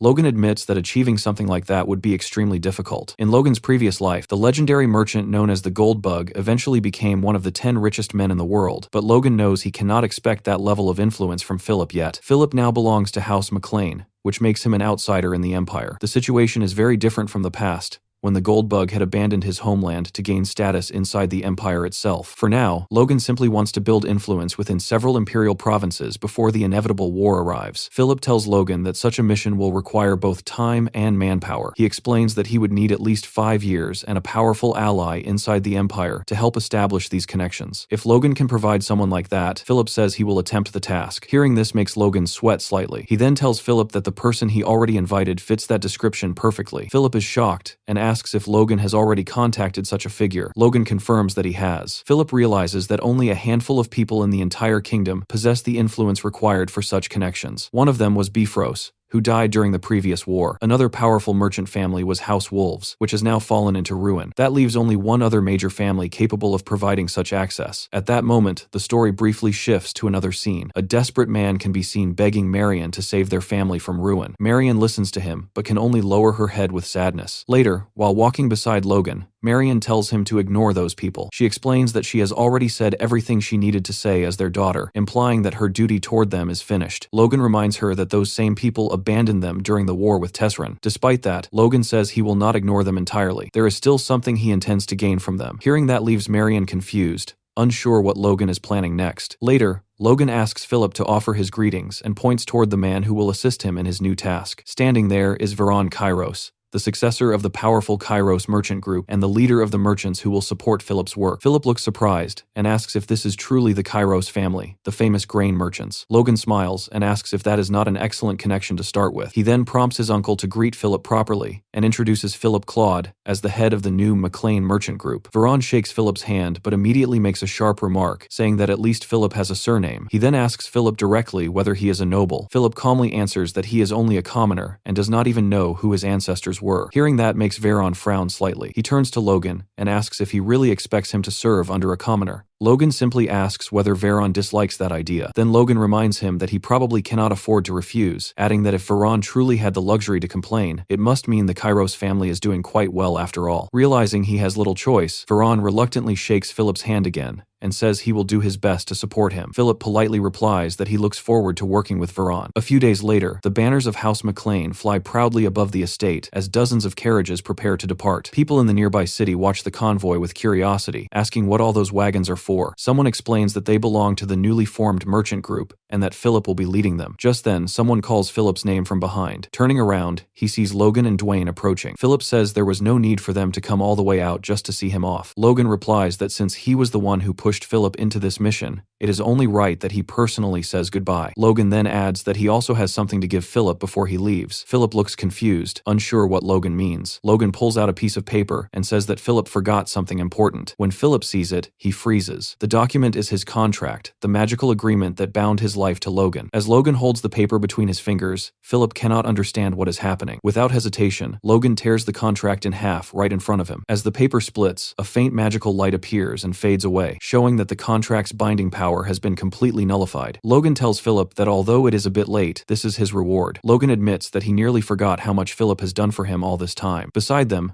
Dwayne smiles proudly and gives Philip a thumbs up. The gesture overwhelms Philip with emotion. Tears begin to well in his eyes as Logan formally calls him Philip, head of the McLean Merchant Group. Philip wipes his tears but cannot hide his feelings. With determination in his voice, he promises Logan that he will do everything in his power to succeed. Logan and Dwayne simply smile at him as the convoy of merchant carriages finally leaves the castle. After watching the convoy disappear into the distance, Logan remarks that now that Philip has departed, it might be a good time to inspect their newly acquired territories. Dwayne asks whether Logan plans to travel to Kalia personally. Logan shakes his head and says that he will actually be heading to Terran instead. Hearing that surprises Dwayne, who asks why Logan would want to visit such a barren wasteland. Logan reminds him that Mechlin territory used to be just as barren in the past. Dwayne then wonders if Logan plans to build another dam there like he did before. Logan says that might be possible, but first he needs to go there and check something for himself. As Logan watches the merchant convoy leave, Ronian approaches him. It looks like Ronian has been searching for him for quite some time. Logan assumes he came to see Philip off and asks if that is the reason he is here. However, Logan quickly notices something strange. Ronian looks messy, covered in dust, and clearly exhausted. Logan immediately asks if he is sick. But after observing him more carefully, Logan realizes that something else is going on. Ronian is not weak, he is actually much stronger. In fact, Logan can sense that Ronian has reached the level of a high-ranking Force user. Logan asks him what kind of training he has been doing, and warns him not to push himself too hard. Ronian calmly replies that it has nothing to do with training. He says he simply found the answer after changing his mindset. Because of that realization, Ronian has made a decision. Ronian tells Logan that he intends to leave on a warrior's pilgrimage. Such a journey is a wandering trial, where a warrior travels the world to sharpen both combat skills and personal judgment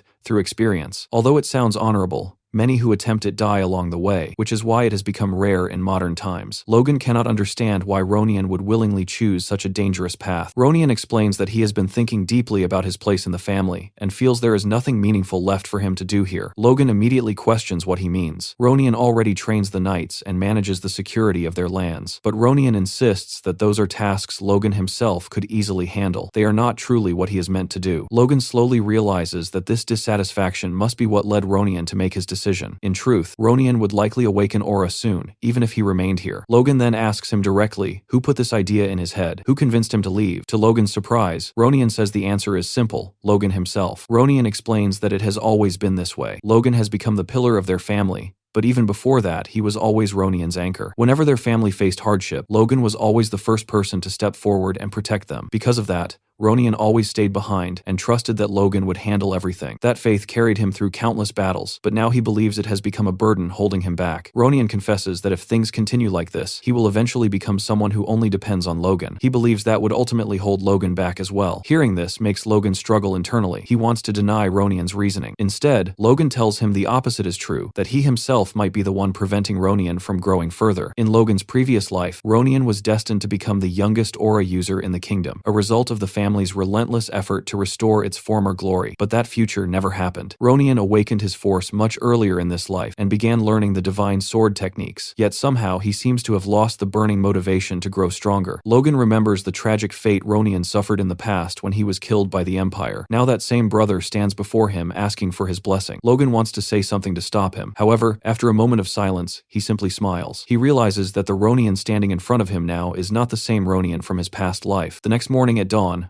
Ronian prepares to depart. Logan asks if the small amount of equipment he packed is really all he needs. Ronian replies that it would have been nice to receive a grand farewell ceremony, but he promises he will only be gone for a short time. Marion, their mother, immediately questions that claim, reminding him that such pilgrimages can take years. She asks why he must go through something so dangerous. Ronian laughs softly at her worry. Marion reminds him how many nights she cried when he left for battle in the past. Patrick jokingly remarks that when he went to war, she only told him, "Good luck." Ronian gently explains to his mother that this journey is necessary not only for himself, but also for their family. Realizing she cannot change his mind, Marion begins to cry and begs him not to do anything reckless. Ronian reassures her, even though Logan silently knows that danger will certainly await him. Still, Marion calms down enough to embrace him tightly. Ronian smiles warmly and tells his family that he will be leaving now. Patrick wishes him good luck, and Marion asks him to send letters whenever possible. As Ronian walks away from the estate, he notices someone waiting further down the path. A voice calls out, asking how long it takes to say goodbye. The person waiting there is Victor, who has already prepared a horse for Ronian. Victor says he thought Ronian might forget that today was the day he planned to leave. The two stand face to face like brothers from other mothers. Victor warns him not to slack off during training. Ronian replies that when he returns, he will defeat Victor with one hand. Victor mocks him and asks if he will even survive the journey, reminding him how dangerous the world truly is and calling him a spoiled brat. Ronian laughs loudly at that and says everyone keeps underestimating him. Victor smiles as well. The two of them bump their fists together before Victor finally wishes him luck on his journey. Deep in a workshop hidden within the woods, the loud echo of metal striking stone fills the air. A hammer repeatedly hits a block of rock as someone carefully chisels away at it. The person working is Hamar, who is completely focused on finishing another sculpture. As he works, he mutters that he can finally see the end of his 142nd noir. At that moment, Logan walks into the workshop and asks Hamar who exactly the statue represents. Without looking up from his work, Hamar explains that it is a woman he once loved 200 years ago, a beauty so extraordinary that even his current skill cannot perfectly recreate her. Logan curiously asks if she was really that beautiful. Hamar immediately replies yes and tells Logan to stop distracting him because the eyes are the most important part of the statue. However, Logan steps even closer to inspect the sculpture, which only irritates Hamar further. That moment of distraction causes Hamar to strike the wrong pressure point on the stone. In an instant, the entire sculpture cracks and collapses, ruining the piece he had worked on for so long. Logan quickly insists that he did not actually do anything. Hamar angrily asks why Logan even came to see him in the first place. Logan calmly places a hand on Hamar's shoulder and says it looks like Hamar has plenty of free time now. Then he tells him that they need to go on a trip together. Hamar stands there silently, tears forming in his eyes as he looks at the destroyed statue. Later, the group is traveling across a vast stretch of barren desert toward an abandoned mining site. Hamar is clearly irritated with Logan and asks if this is really what Logan calls a trip, since there is absolutely nothing around them except sand and empty land. Hamar then notices Clayton traveling with them and asks how he ended up dragged into this situation as well. Clayton miserably explains that he has already spent all the money allocated for the Magic Tower research. Hamar cannot believe that amount of funding could disappear so quickly. Clayton says he had no choice because experimental materials alone cost millions, and most experiments fail anyway. As Clayton begins crying in frustration, Hamar awkwardly tries to comfort him. Logan watches the scene and asks why they are acting like this when he already promised to support Clayton's research. He reminds them that if they successfully develop the Terran lands, the wealth they gain will make millions of gold feel like pocket change. Logan then asks them why they look so doubtful. After all, Terran used to be the kingdom's greatest mining city. Hamar responds that while that was true, it happened 200 years ago. Today, the area is nothing but barren land filled with abandoned mines. He asks what they could possibly hope to gain from such a place. Logan suddenly begins laughing and asks them what they think might still be hidden underground there. Without waiting for their answer, he declares that they are going to mine mana stones. Hearing that immediately changes both Clayton and Hamar's reactions. Clayton stares at him in disbelief and asks if there are really mana stones buried beneath this wasteland. Hamar, now completely energized,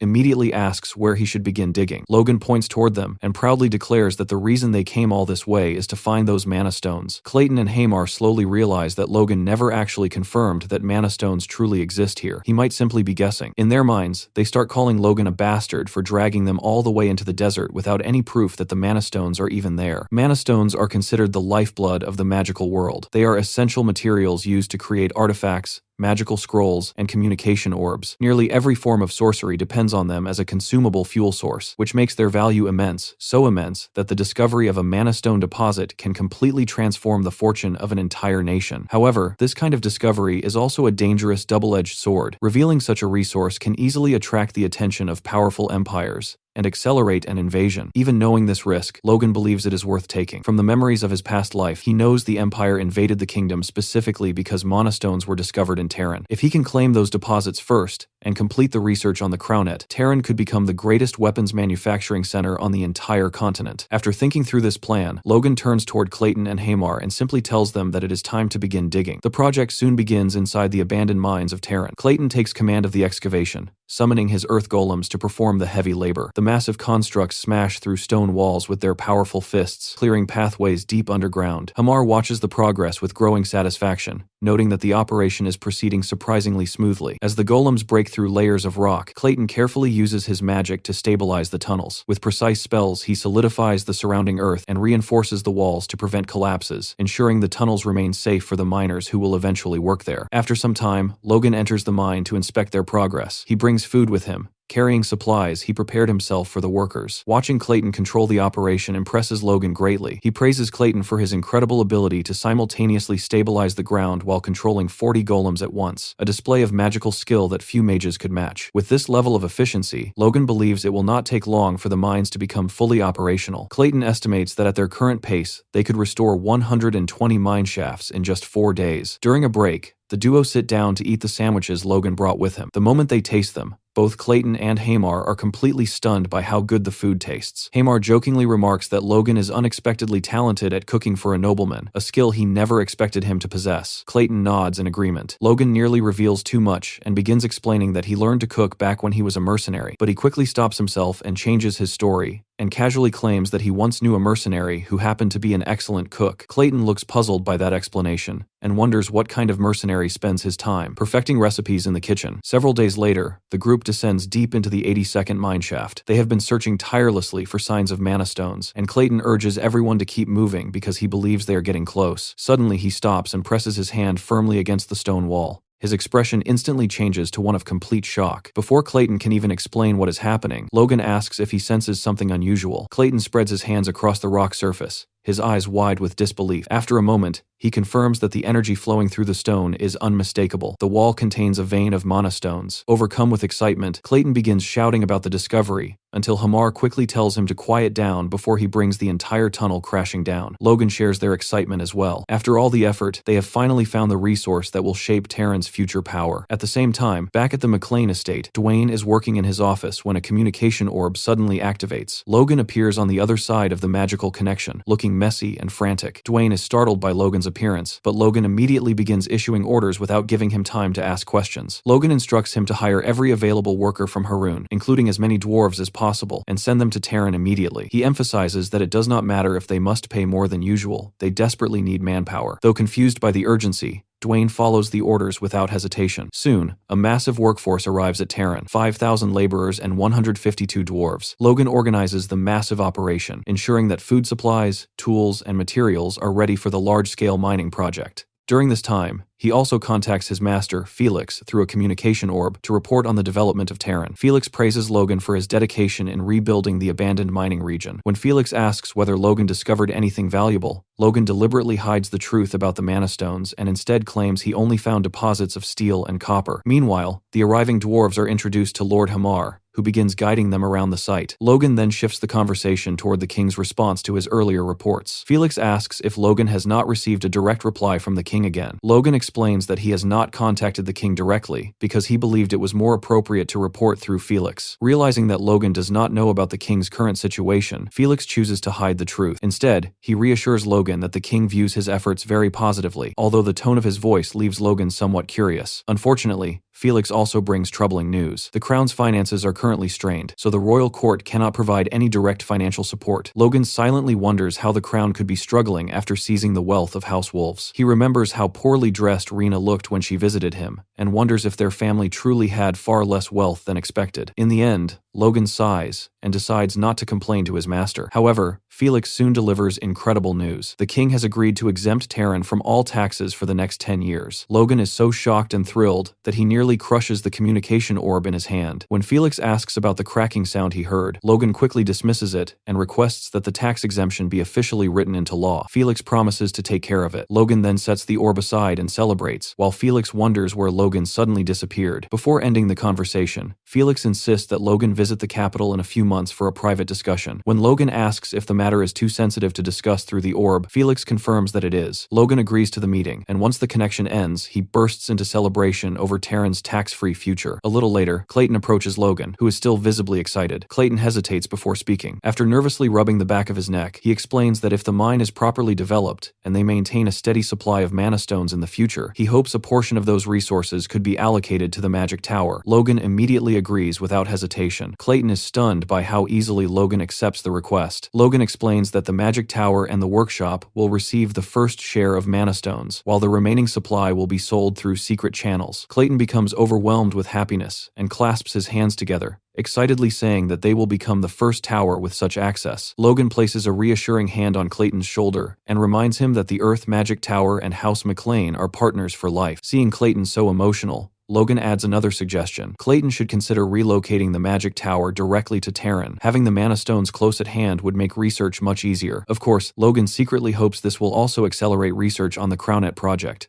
Clayton, deeply moved by the offer, promises to seriously consider moving the tower. Meanwhile, Hamar is far less thrilled about the idea of sharing the city with a group of wizards. He asks Logan why the magic tower must be involved after he has already finished planning everything for the workshop. Logan quickly tries to persuade him by describing a grand vision. In the future, Terran will become a massive mining city, with Hamar's legendary workshop standing at its very center. The magic tower and the workshop will cooperate to mass-produce top-tier magical artifacts. Logan tells Hamar that he will become the master of this legendary facility. As Hamar imagines this future, he begins daydreaming. In his mind, dwarves are cheering his name while praising him as the great workshop master Hamar, the legendary craftsman who turned Terran into the greatest city of artisans on the continent. He imagines dwarven warriors celebrating him, beautiful dwarf women admiring him, and craftsmen from across the land praising his achievements. Completely lost in the fantasy of becoming a living legend, while Logan also praises, saying Hamar is so cool. Hamar then proudly laughs and agrees to redesign the entire plan immediately. Watching him rush off enthusiastically, Logan smirks to himself, noting just how easy it is to motivate a dwarf when you promise him glory.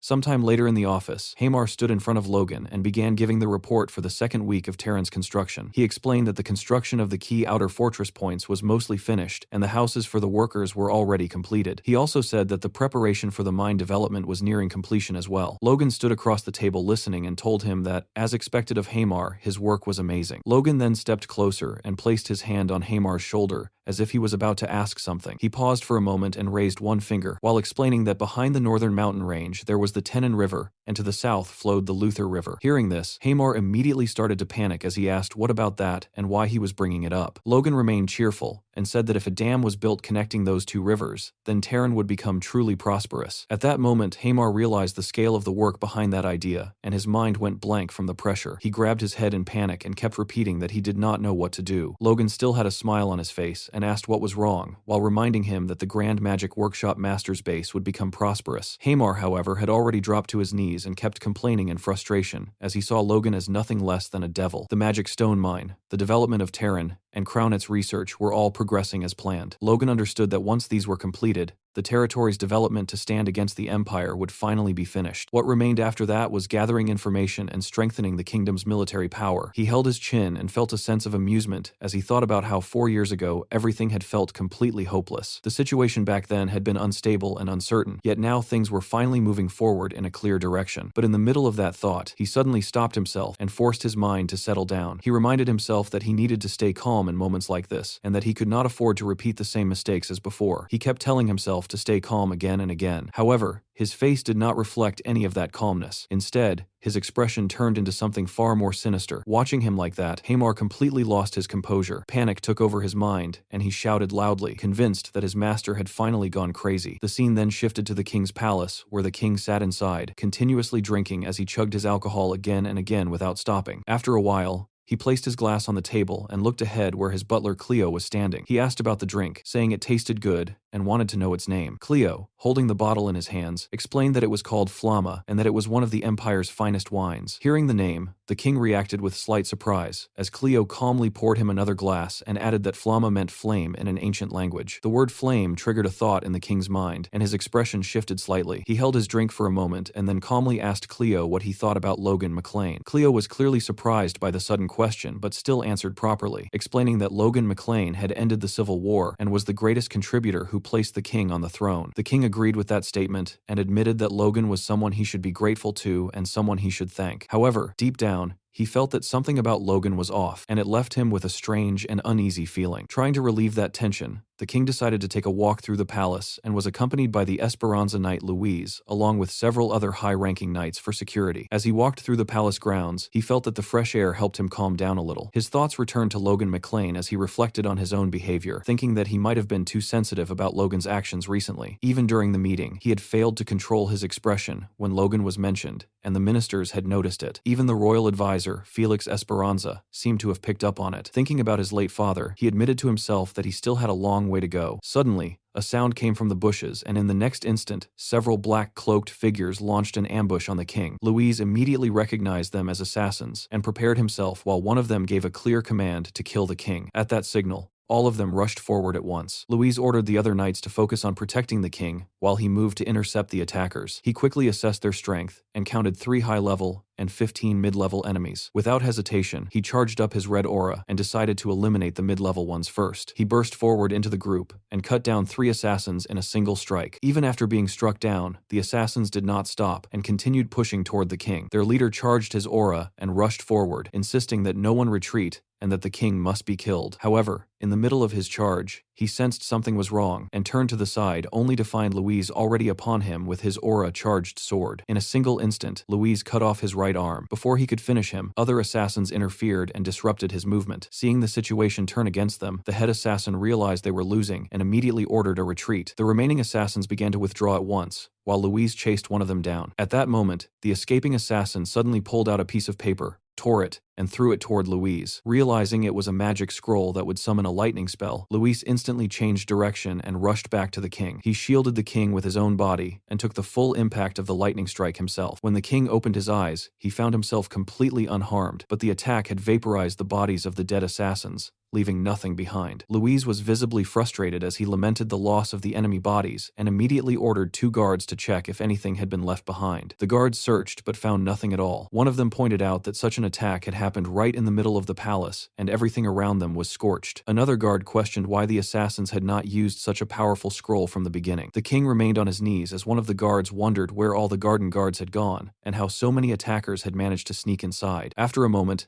the king called for Louise and asked him who he thought would become king if he were to die in that situation. The question left Louise shocked and silent, as it became clear that the king had already reached a dark conclusion of his own. The scene shifted back to the mining site where Hamar was busy instructing the workers and directing them through their tasks. The place was active and everything was moving under his supervision. Nearby, Logan stood slightly apart, focused on a communication orb as he spoke to someone on the other side. His expression showed clear confusion as he tried to process what he was hearing and questioned whether His Majesty truly suspected him. On the other side of the orb was Felix, who calmly confirmed the situation. He explained that the assassins from the previous night were all mid-level or higher force users, and there were clear traces that the palace guard shift schedule had been tampered with. According to him, only Logan and Felix had the capability to pull something like that off. Hearing this, Logan grew even more confused and asked if the king had directly pointed at him. Felix clarified that the king had not said it openly, but had instead asked him to speak with Logan. Logan's thoughts immediately turned restless as he tried to make sense of it. He could not understand why the suspicion had fallen on him after everything he had done to place the king on the throne. The idea that he would now try to kill the very person he helped rise made no sense to him. Despite that, he quickly decided that he needed answers and told Felix that he wanted to meet the king directly and understand the reason behind this suspicion. Felix remained silent for a brief moment before responding. After thinking it through, he agreed and said he would make the necessary preparations. Logan was caught off guard by that wording and immediately asked what he meant by preparing. Felix then explained that the king had made it clear that Logan would not be allowed to meet him alone. He stated that Felix himself had to be present during the meeting in case anything happened, and that someone would be needed to restrain Logan if necessary. Hearing that, Logan's hand tightened into a fist as the weight of the situation finally settled in. What initially seemed like a misunderstanding now felt far more serious. He realized that things had already escalated beyond his expectations, and the situation was far more complicated than he had thought. Soon, the scene shifted to the Grand Royal Palace. Inside the throne room, Logan and Felix were kneeling before the king. Logan greeted him respectfully, noting that it had been a while. The king sat on his throne with a clear sense of arrogance and responded in the same tone, addressing him as Duke Logan. His gaze toward Logan carried obvious hostility, something he was not even trying to hide. Logan immediately picked up on it and understood that the king was openly uncomfortable with him. Logan brought up the recent unpleasant incident and expressed that he was glad the king was unharmed. However, the king suddenly questioned whether that concern was truly sincere. The question caught both Logan and Felix off guard. Logan responded in confusion, but the king continued with an awkward smirk and suggested that perhaps Logan was not relieved at all and might even be disappointed instead. Felix was visibly shocked by those words and reacted, but Logan stayed focused and directly asked if the king was implying that he was the mastermind behind the attack. The king did not answer directly and instead brought up how the McLean family was still increasing its forces even after the Civil War had already ended. He pointed out that Logan already stood at the top among the kingdom's subjects and questioned what reason he had to continue building power. Hearing that, Logan paused as the realization hit him that from the king's perspective, it could indeed look suspicious. He admitted to himself that he had assumed the king would fully support him and had not thought deeply about how it might appear. Still, he believed that everything he was doing was ultimately for the sake of the kingdom. Logan then rose from the ground, deciding to speak more honestly. He revealed that he believed the empire would eventually invade the kingdom. The king reacted with confusion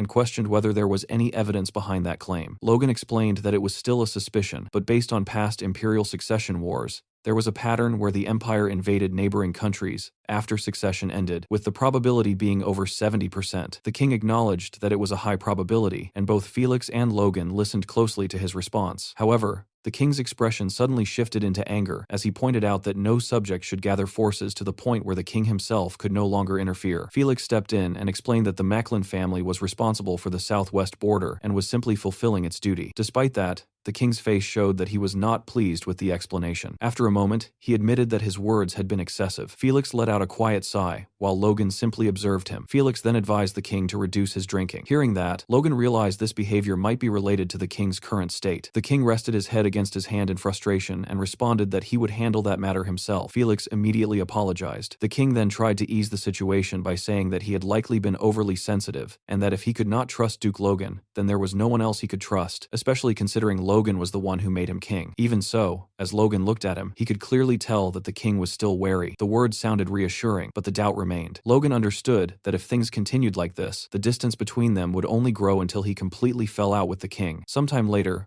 Logan was using a communication orb while discussing the idea of catching the assassins. On the other side was Damien, who sounded confused by the question and did not understand why Logan was asking him something like that. He reminded Logan that he was only an administrator chosen for writing poetry well. Logan remained serious and slightly worried as he thought about the situation. He had already discussed this matter with Felix, the Esperanza Knights, the Royal Inspection Unit, and even the Master of the Royal Magic Tower, yet none of them were able to find any trace of the attackers. That left only one option in his mind: Damien, or more precisely, the strategist of the Independence Army from his past life, the man known as the Evil Brain. Logan told him not to feel pressured and asked him to share anything that came to mind after hearing the situation. Damien hesitated at first, but then began thinking it through. He spoke about how assassinations and attempts on rulers were usually desperate acts. Logan agreed, saying that everything depended on whether such attempts succeeded or failed. However, Damien pointed out that this case felt different. Despite deploying so many people, the attackers had retreated too easily, and yet the cleanup was unnaturally perfect. Hearing that, Logan started to realize something, and came to the conclusion that from the beginning, they had not intended to kill the king. Damien agreed with that possibility. Logan then questioned why such an incident would be staged if not for assassination. Damien explained that when an incident had no clear reason, the one who benefited the most was usually the culprit. But if there was no visible benefit, then the real aim was to harm the one who would suffer the most from the incident. At that moment, everything clicked in Logan's mind. He stood up from his seat as the realization hit him that he himself was the target. From the orb, Damien noticed the sudden reaction and asked what had happened. Logan explained that he had already been pointed out as the mastermind behind the incident. Damien immediately connected the situation and concluded that framing a powerful noble for attempting to assassinate the king would create exactly the kind of conflict they wanted between Logan and the king. Logan then asked Damien where he would escape if he were the culprit. Damien thought for a moment and replied that he would not run at all. That answer surprised Logan, and he pressed further. Damien explained that there was no clear identification of the attackers, and magic tracking would not work. Once the masks were removed, no one would recognize them. If they had failed to leave the capital immediately after the incident, then they would hide within it and avoid detection. He added that even though hiding in plain sight was possible, it would not work in a crowded place for someone missing an arm. The most likely hiding spot would be somewhere relatively secluded where such a condition would not stand out. He concluded that the slums outside the outer wall were the most probable location. Following that reasoning, Logan headed toward the slums. While looking over the information he had gathered, he focused on the one clear clue: the culprit had lost his right arm during the battle. According to the Information Guild, there were 7 people in the slums missing a right arm. The search was carried out together with the Esperanza Knights, headed by Louise. As Logan moved through the narrow alleyways, he considered the possibility that if they still could not find anything, then the enemies might have already escaped earlier. As he turned into one of the alleys, he noticed 3 beggars sitting in a line. Without hesitation, he used his force to scan them, and immediately detected that all 3 were force users. Their energy, though suppressed, was clearly unnatural. Logan approached them while they continued acting like ordinary beggars and begging for coins. He played along and put his hand into his pocket before pulling out 3 gold coins. In the next instant, he infused the coins with his force and launched them as attacks. 2 of the coins struck perfectly, taking down their targets, but one of them managed to escape. The one who escaped was the captain of the assassin group, the one missing his right arm. He fled desperately by leaping across rooftops, trying to create distance as fast as possible, while realizing that the one chasing him was none other than Logan McLean himself. Before he could get far, Logan appeared behind him and struck again, this time severing his remaining arm. The assassin let out a scream and fell to the ground instantly. Lying there in fear, he faced Logan, who pointed his sword toward him and confirmed his identity as the one without the right arm. However, instead of surrendering, the man suddenly began laughing in a terrifying and unhinged manner. His body started to dissolve into a dark mist as he rejected the idea of being called a mere assassin. Within moments, he completely vanished, leaving nothing behind. Logan stood there in the darkness, trying to process what had just happened. But before he could fully react, his hand began to shake violently, and his sword slipped from his grip and fell to the ground. He covered his face and struggled to breathe as the realization hit him. The air itself had been a trap, and it was now filled with poison. Logan stood in the alleyway, his senses sharpening as he realized the entire environment was laced with poison gas, thick and creeping through the air around him. Reacting instantly, he launched himself upward using his wind boots, escaping the suffocating cloud below. Mid-air, as his body twisted slightly, the right side of his face came into view, his cheek already turning an unnatural shade of green from the poison. A curse slipped through his thoughts, bitter and annoyed, as he recalled that even in his past life, poison had only ever appeared at the very end, never this early, never this aggressively. He landed on the rooftop without hesitation and immediately activated his force, channeling it inward to purge the toxin from his body. The process was gradual but visible, the green mark spreading across his neck and right cheek beginning to fade little by little. Within seconds, the discoloration completely vanished, leaving his skin clear again as if nothing had happened. Logan exhaled softly, realizing he had successfully forced the poison out of his system. His gaze then dropped toward the alley below, his expression tightening as the situation settled in. The assassins were gone. Not a trace of them remained. Down in the alley, the green poison gas still lingered, swirling faintly in the confined space, and his sword, Lux, lay abandoned on the ground. Staring at it from above, a wave of frustration crept in, the entire situation starting to feel absurd, almost maddening. Sometime later, the scene shifted to the king's chamber, where Logan knelt before the throne, recounting what had happened in the alley. He explained that the assassins were dead, and the king questioned in disbelief, realizing that every single assassin had killed themselves. Logan lowered himself into a respectful bow, admitting that it had all happened in an instant, leaving them with no chance to identify their affiliation or uncover the mastermind behind the attack, and he offered a formal apology to the king. The room fell into a tense silence as the king's face hardened, his displeasure evident before he muttered that it was as expected. Still bowing, Logan felt a chill run through his thoughts, realizing how suspicious the situation must appear, the kind of outcome that could easily turn suspicion toward him. For a brief moment, it seemed inevitable that the king would question his loyalty, but then, unexpectedly, the king told him to raise his head. Logan looked up, only to find the king smiling warmly, his tone softening, as he reassured him that it was not his fault, that it simply meant the enemy's preparation had been thorough. The king's expression brightened further as he praised Logan for his efforts,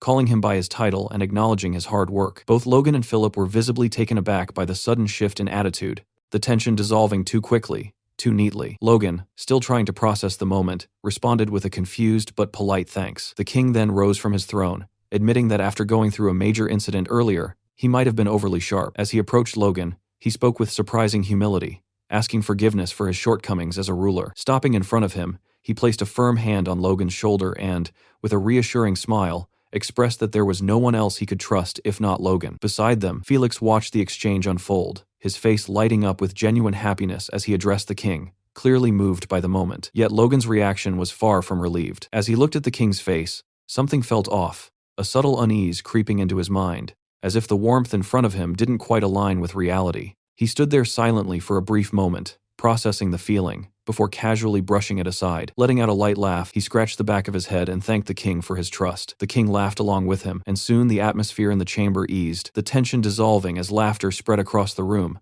making it seem, at least on the surface, like everything had settled back to normal. Later, King Roger returned to his usual routine, sitting in his chamber with a glass in hand, seeking comfort in drink as the weight of the day lingered. As Cleo stepped forward and refilled his glass, he casually asked whether His Majesty had enjoyed the meeting with Count Logan. The king paused at the question, repeating the word in a low tone as if testing it before taking a sip. In the very next second, his composure snapped. The glass slammed harshly against the table, the sharp sound echoing through the room as bitterness spilled out of him. Of course he hadn't enjoyed it. His voice turned cold and resentful as he admitted that today had been nothing more than an attempt to fix his own mistake, the foolish mistake of exposing his true feelings so carelessly. His thoughts drifted back to Logan, and he reasoned that while the Grand Duke Felix Esperanza, a man who had lived his life focused on a single purpose, might not notice such subtleties, but Duke Logan certainly would have sensed his intentions. Recalling the moment, the king tried to justify his actions, convincing himself that he had done everything a ruler could, offering an apology as fully as possible. But even as the thought formed, He rejected it. That wasn't what it had been. What he had shown in front of Logan was fear, and worse, it had looked like submission. The realization gnawed at him as his frustration deepened. He questioned himself bitterly, wondering if his two older brothers, had they been the ones to ascend the throne, would have ever suffered such humiliation. The thought pushed him further into despair as he grabbed his head and leaned forward onto the table, his voice cracking under the weight of old resentment. All of it, he believed, stemmed from his past, from being the third prince, always pushed aside by his elder brothers, reduced to a powerless coward hidden away in the shadows. Cleo watched silently, his expression softening with a hint of sadness as he observed the king's breakdown. After a brief pause, he calmly poured more wine into the glass and gently urged the king to listen while he drank. Then, stepping behind him, Cleo lowered his voice and offered a suggestion, and in that quiet moment, it became clear that behind his composed demeanor, he was already setting something into motion, carefully plotting and manipulating the situation in a way that would serve his own purpose. A week later, a carriage rolled into the capital of the Kingdom of Grandia, drawing quiet attention as it came to a halt, and Damien stepped out after thanking the soldier, his eyes scanning the surroundings as he realized he had finally arrived at the capital, while nearby people couldn't help but stare in surprise, whispering among themselves as they recognized the emblem, and questioned whether that was truly a McLean family carriage. Before reaching here, Damien had been sitting inside his office, lost in thought after ending a communication call with Logan, unable to understand why someone like him, a low-ranking administrator, had been summoned so suddenly to the capital, especially when the shadow of the recent assassination attempt still lingered in his mind, making him uneasy about getting deeply involved in something far beyond his position. Pushing those thoughts aside, he eventually made his way to a villa where he noticed a cleaner sweeping the entrance, and after approaching him, he asked whether it was the McLean family's villa, only for the cleaner to recognize him as Damien Nadal, the expected guest for the day, but then casually inform him that the Count wasn't present. This immediately caught Damien off guard, and when he asked where Logan had gone, the cleaner explained that a distinguished guest had arrived at the royal palace, forcing Logan to be urgently summoned. And those words lingered heavily in Damien's mind, as he wondered what kind of guest could be important enough to pull Logan away so suddenly, questioning whether such a person even existed in the kingdom right now. The scene then shifted to the royal palace, where the grand doors opened with authority to announce the arrival of a special envoy from the Ares Empire, and Count Christian Molang stepped inside with calm confidence, his long hair and striking red robe making him stand out instantly as whispers spread through the hall, with people quietly pointing out his flawless skin as undeniable proof of imperial royal blood, while he walked forward without hesitation and formally greeted King Roger with composed respect. The king, however, simply watched him in silence without showing any reaction, his expression unreadable as he asked what had brought the Empire's envoy here, and in response, Christian gestured toward his attendants, who began bringing in carts filled with gifts, explaining that, although it was somewhat late, he had come to congratulate the king on his coronation and deliver the Emperor's offerings. To one side of the hall, Logan and Felix stood observing everything, and Logan quietly questioned whether it was normal for an imperial envoy to arrive so suddenly, only for Felix to respond that it was not, adding that the king had apparently known in advance, which only deepened Logan's confusion as he silently wondered why the announcement had been made so late, especially since it had disrupted the entire schedule, while Felix could only sigh and remind him that there had been a major incident recently, and the king had simply claimed to have forgotten. Logan, however, didn't buy that explanation, as he firmly believed there were certain things a ruler should never forget, especially something as significant as the arrival of an imperial envoy.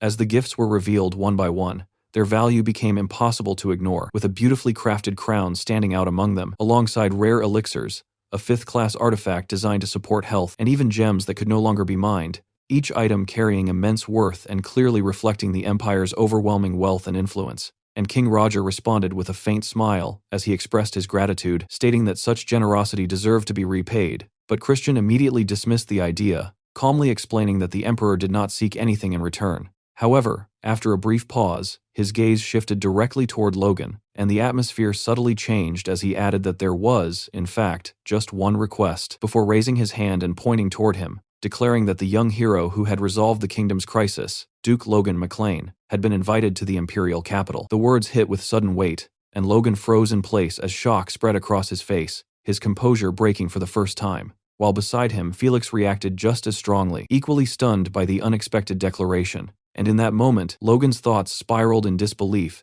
as he tried to process what he had just heard, realizing that the Emperor himself had personally invited him. The name of the ruler behind the invitation carried a weight that Logan couldn't ignore: the Emperor of the Ares Empire, Caesius van Ares, a conqueror who had ignited imperial wars and crushed kingdoms under his rule. the very man who had once stood as the main enemy of the Grandia Liberation Front in Logan's past life. Yet despite fighting in that long conflict, Logan had never even seen his face before his death, and now that same figure had personally invited him to the Imperial capital, making the situation feel unreal and deeply unsettling. Standing before him, Christian waited calmly for a response, but Logan's attention drifted elsewhere as another voice cut in, suggesting that perhaps it would be better for him to accept the invitation, and when Logan turned, he realized it was King Roger speaking, calmly adding that for the sake of easing the rift between the two nations, Logan should go. The suggestion immediately raised suspicion in Logan's mind, his instincts rejecting it outright, as he wondered if the king had orchestrated something behind the scenes. But when he glanced at Christian again, he quickly dismissed that thought,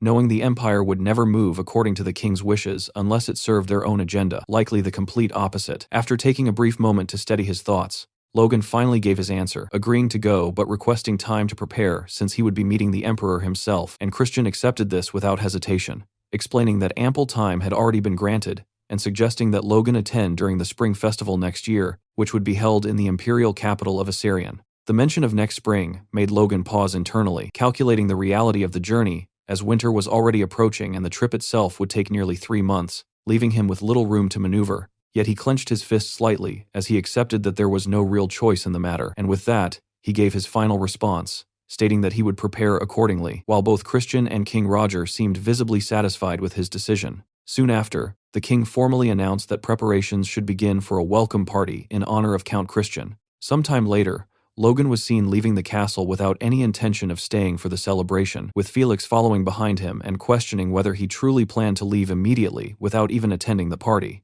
Logan simply replied that he had work waiting for him in his territory, brushing off the idea of staying, and Felix, half exasperated, questioned what could possibly keep him so busy, only for Logan to shift the tone of the conversation by apologizing and asking him for a favor to keep a close eye on the king while he was away. The request caught Felix completely off guard, prompting him to question whether Logan hadn't already reconciled with his majesty, but Logan calmly explained that this was exactly why he was asking, making it clear that his suspicions hadn't faded at all. Felix let out a quiet sigh, acknowledging that they couldn't afford another misunderstanding like before, and then brought up the imperial envoy, noting how friendly and approachable Christian had seemed throughout the meeting, recalling the way he had spoken kindly to everyone, and questioning whether Logan still believed the Empire intended to wage war despite that. Logan, however, didn't hesitate, stating with certainty that war was inevitable, and when Felix asked why, clearly confused, Logan pointed toward the gifts that had been presented earlier, explaining that elixirs, health-supporting artifacts, and rare gems that couldn't even be sold did nothing to strengthen a nation's military power.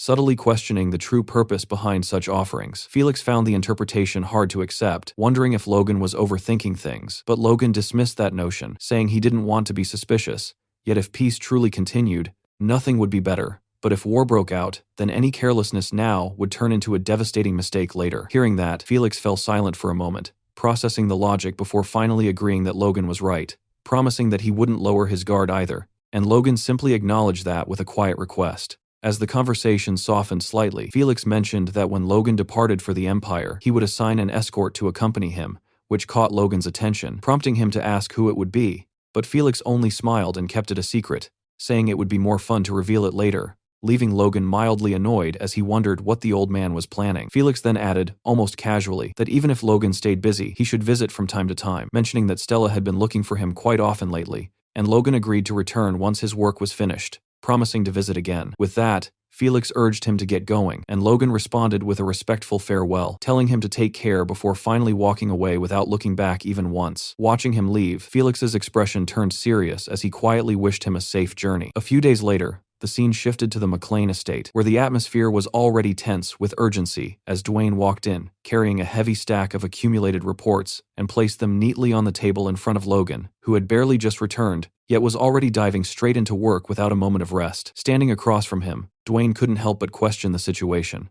asking why he was in such a hurry right after arriving, but Logan simply sat down and stated that it was urgent, revealing that he would be leaving again soon, this time for nearly half a year. A statement that immediately stunned Dwayne, though Logan brushed it aside and told him to report first, promising explanations later. Dwayne quickly complied and began with the most pressing update, informing him about the whereabouts of young Master Ronian, explaining that he was currently in the Southern Empire, operating as a mercenary under the name Roan, which made Logan instantly deduce that he was likely fighting monsters in that region.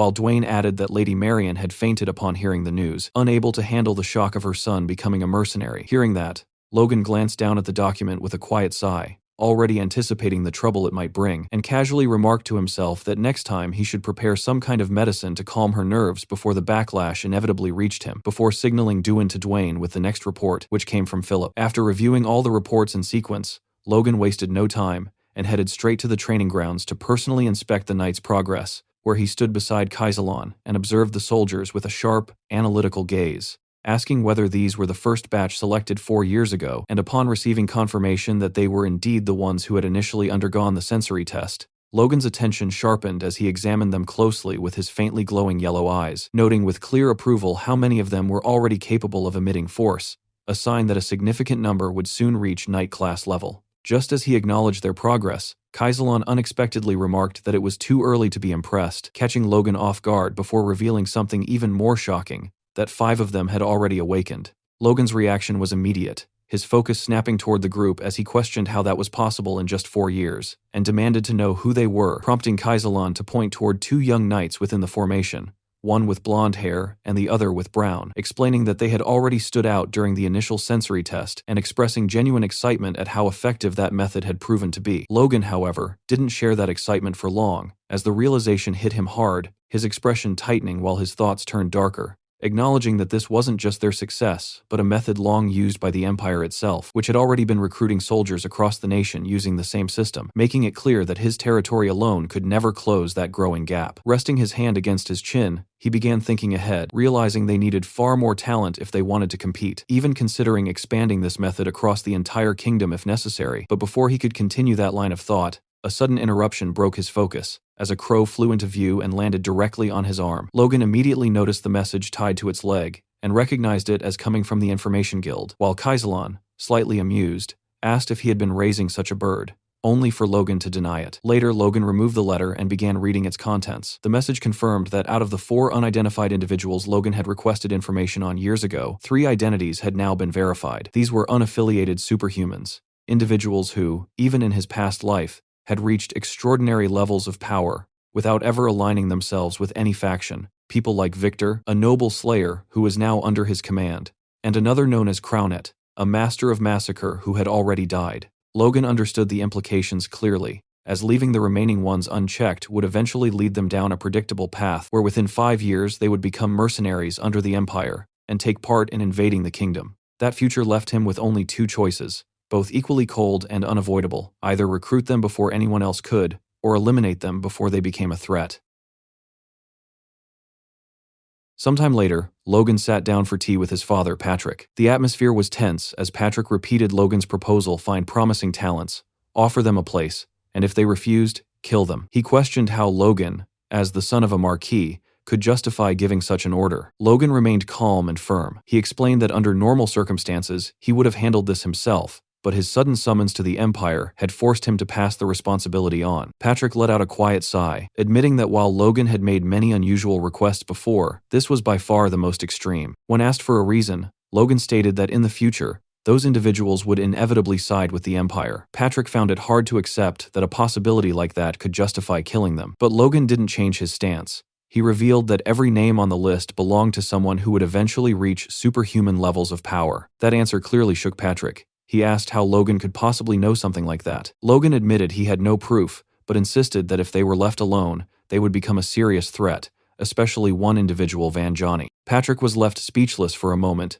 before commenting that Logan, despite being his son, had no talent for diplomacy or negotiation. Even so, he couldn't ignore the fact that Logan had always delivered results. Logan stayed humble, saying those results were only possible because others chose to trust him. As he spoke, he thought about the people supporting him: Hamar handling the city's construction, Clayton and Victoria working on magical research, Eileen training with Victor, and the steady efforts of Dwayne, Kaisalon, Damien, and Phillips. In the end, his thoughts settled on his family, his brother, his father, and his mother, the people he was trying to protect. The scene shifted as the first snowflakes began to fall across the territory, marking the arrival of winter. Logan stood overlooking the snow-covered city, quietly noting to himself that he hadn't had a single moment of rest. Without turning, he called out to Rick, asking if everything had already been packed for the long journey ahead. At the same time, deep within the frozen woods surrounding the estate, a young boy walked cautiously through the snow. A sudden rustle in the bushes froze him in place. Before he could react, a massive, enraged bear burst out and lunged straight at him. The boy shut his eyes, completely paralyzed by fear. Just before the attack could land, another figure stepped in. A man just as large as the bear intercepted it and threw a single, overwhelming punch, knocking the beast unconscious instantly. The boy slowly opened his eyes, trembling,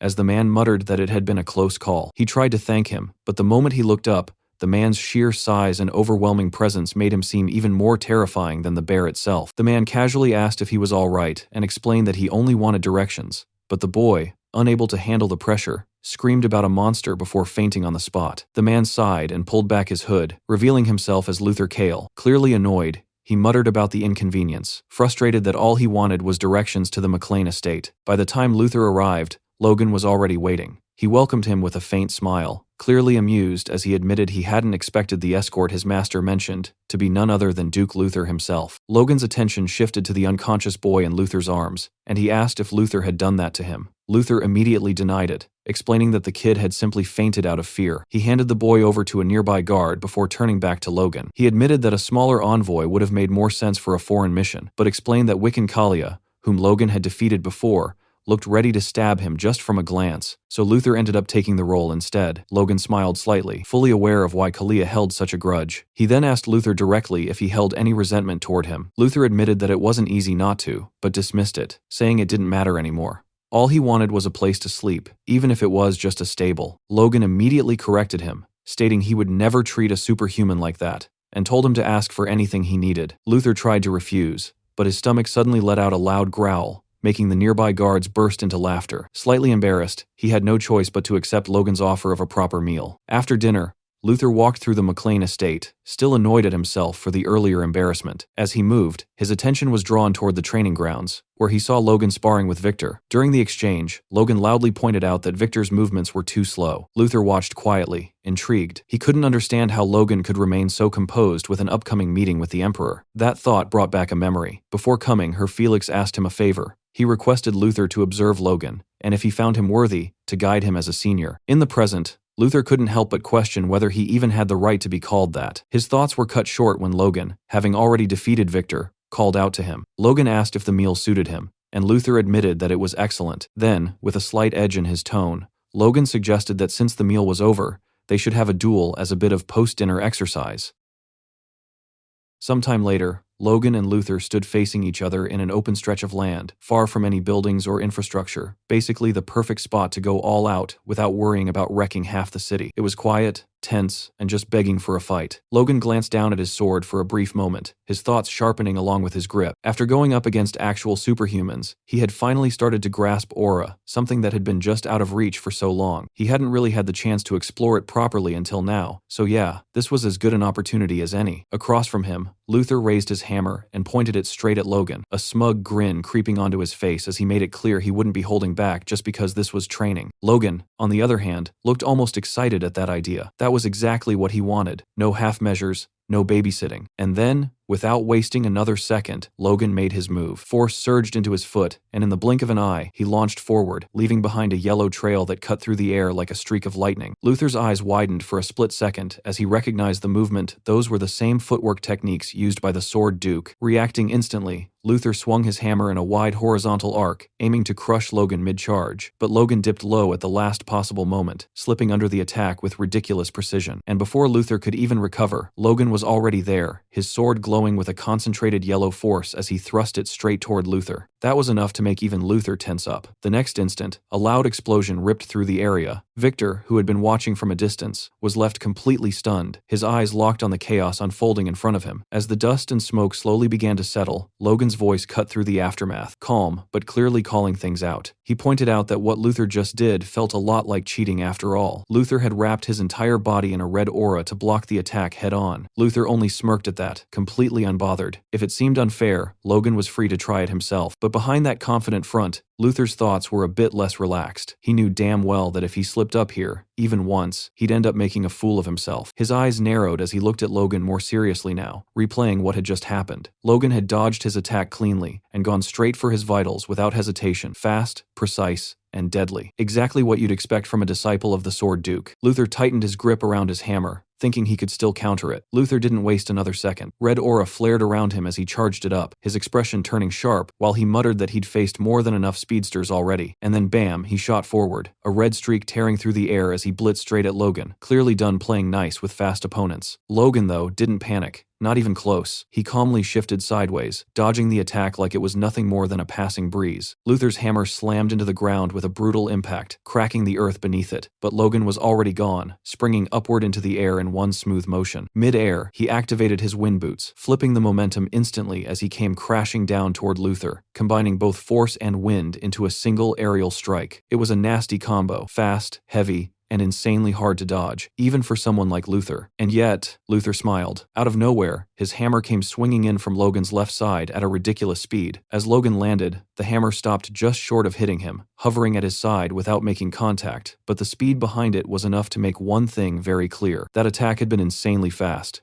Too fast. Luther casually pulled his hammer back, and Logan, still processing what just happened, asked if he had intentionally altered the speed of his attacks. Luther admitted it without hesitation, brushing it off as a small trick from someone slower like him. Then he dropped a bit of hard-earned wisdom: when your opponent starts believing they're faster, that's exactly when you move twice as fast and force them to miss. Logan listened, but in his head, he couldn't help thinking how easy it sounded when Luther said it like that, as if it were nothing. Still, he admitted it was interesting. Luther smirked slightly, saying it probably wasn't that interesting for Logan. Logan disagreed. It very much was. And then things shifted. In the next moment, Logan began channeling aura into his sword again, but this time, it felt different. Even Luther noticed it instantly. This wasn't the same as before. As Logan slowly raised his sword, he revealed that he had been holding something back all along. Luther's eyes narrowed, a flicker of disbelief crossing his face as he realized what Logan was trying to do. It didn't seem possible. His mind flashed back to the Sword Duke's words: if Logan was truly talented, Luther was supposed to guide him as a senior. But when he first arrived at McLean, he had thought Logan was teasing him, and there was no way he could think otherwise. Logan is young and talented, while Luther himself is the stepping stone Logan trampled on. In his own mind, Logan was the hero who saved the nation, while he himself was just a pathetic traitor who somehow survived.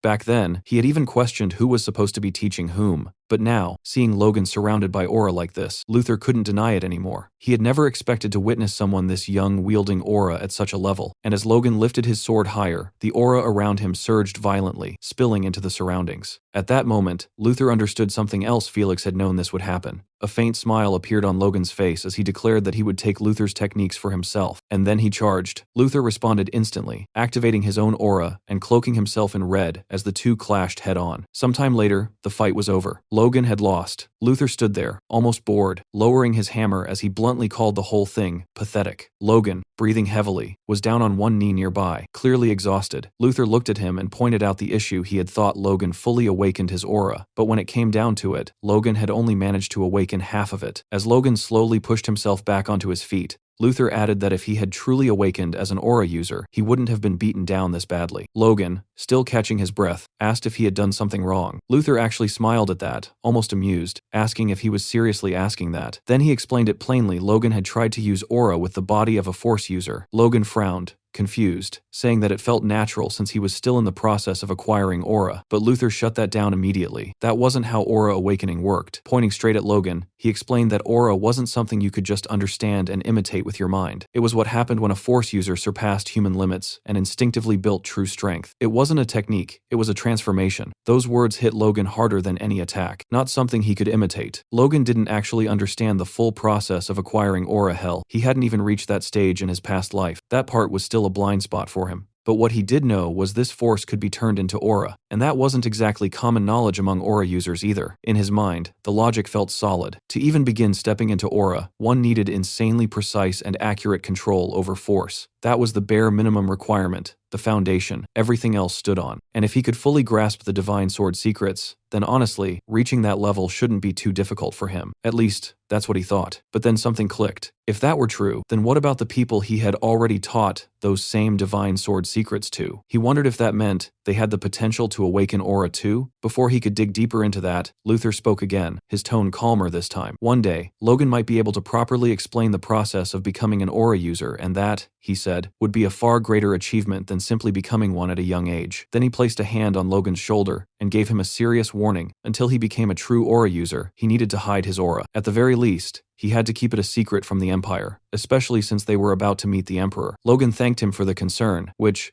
oddly enough, made Luther feel a bit awkward. Right then, Victor came running over, carrying water and a towel like a one-man emergency crew. As Logan took the bottle, Victor excitedly congratulated him on awakening aura. For a brief second, Logan and Luther exchanged a look, and then both of them let out a quiet laugh. Logan patted Victor on the shoulder, brushing it off and saying it wasn't like that at all, saying kids these days really did have wild imaginations. And just like that, the two of them started walking off, leaving Victor standing there, completely confused about what had just happened. Logan called back to him, telling him to hurry up and get to bed. They were leaving for the Empire first thing in the morning.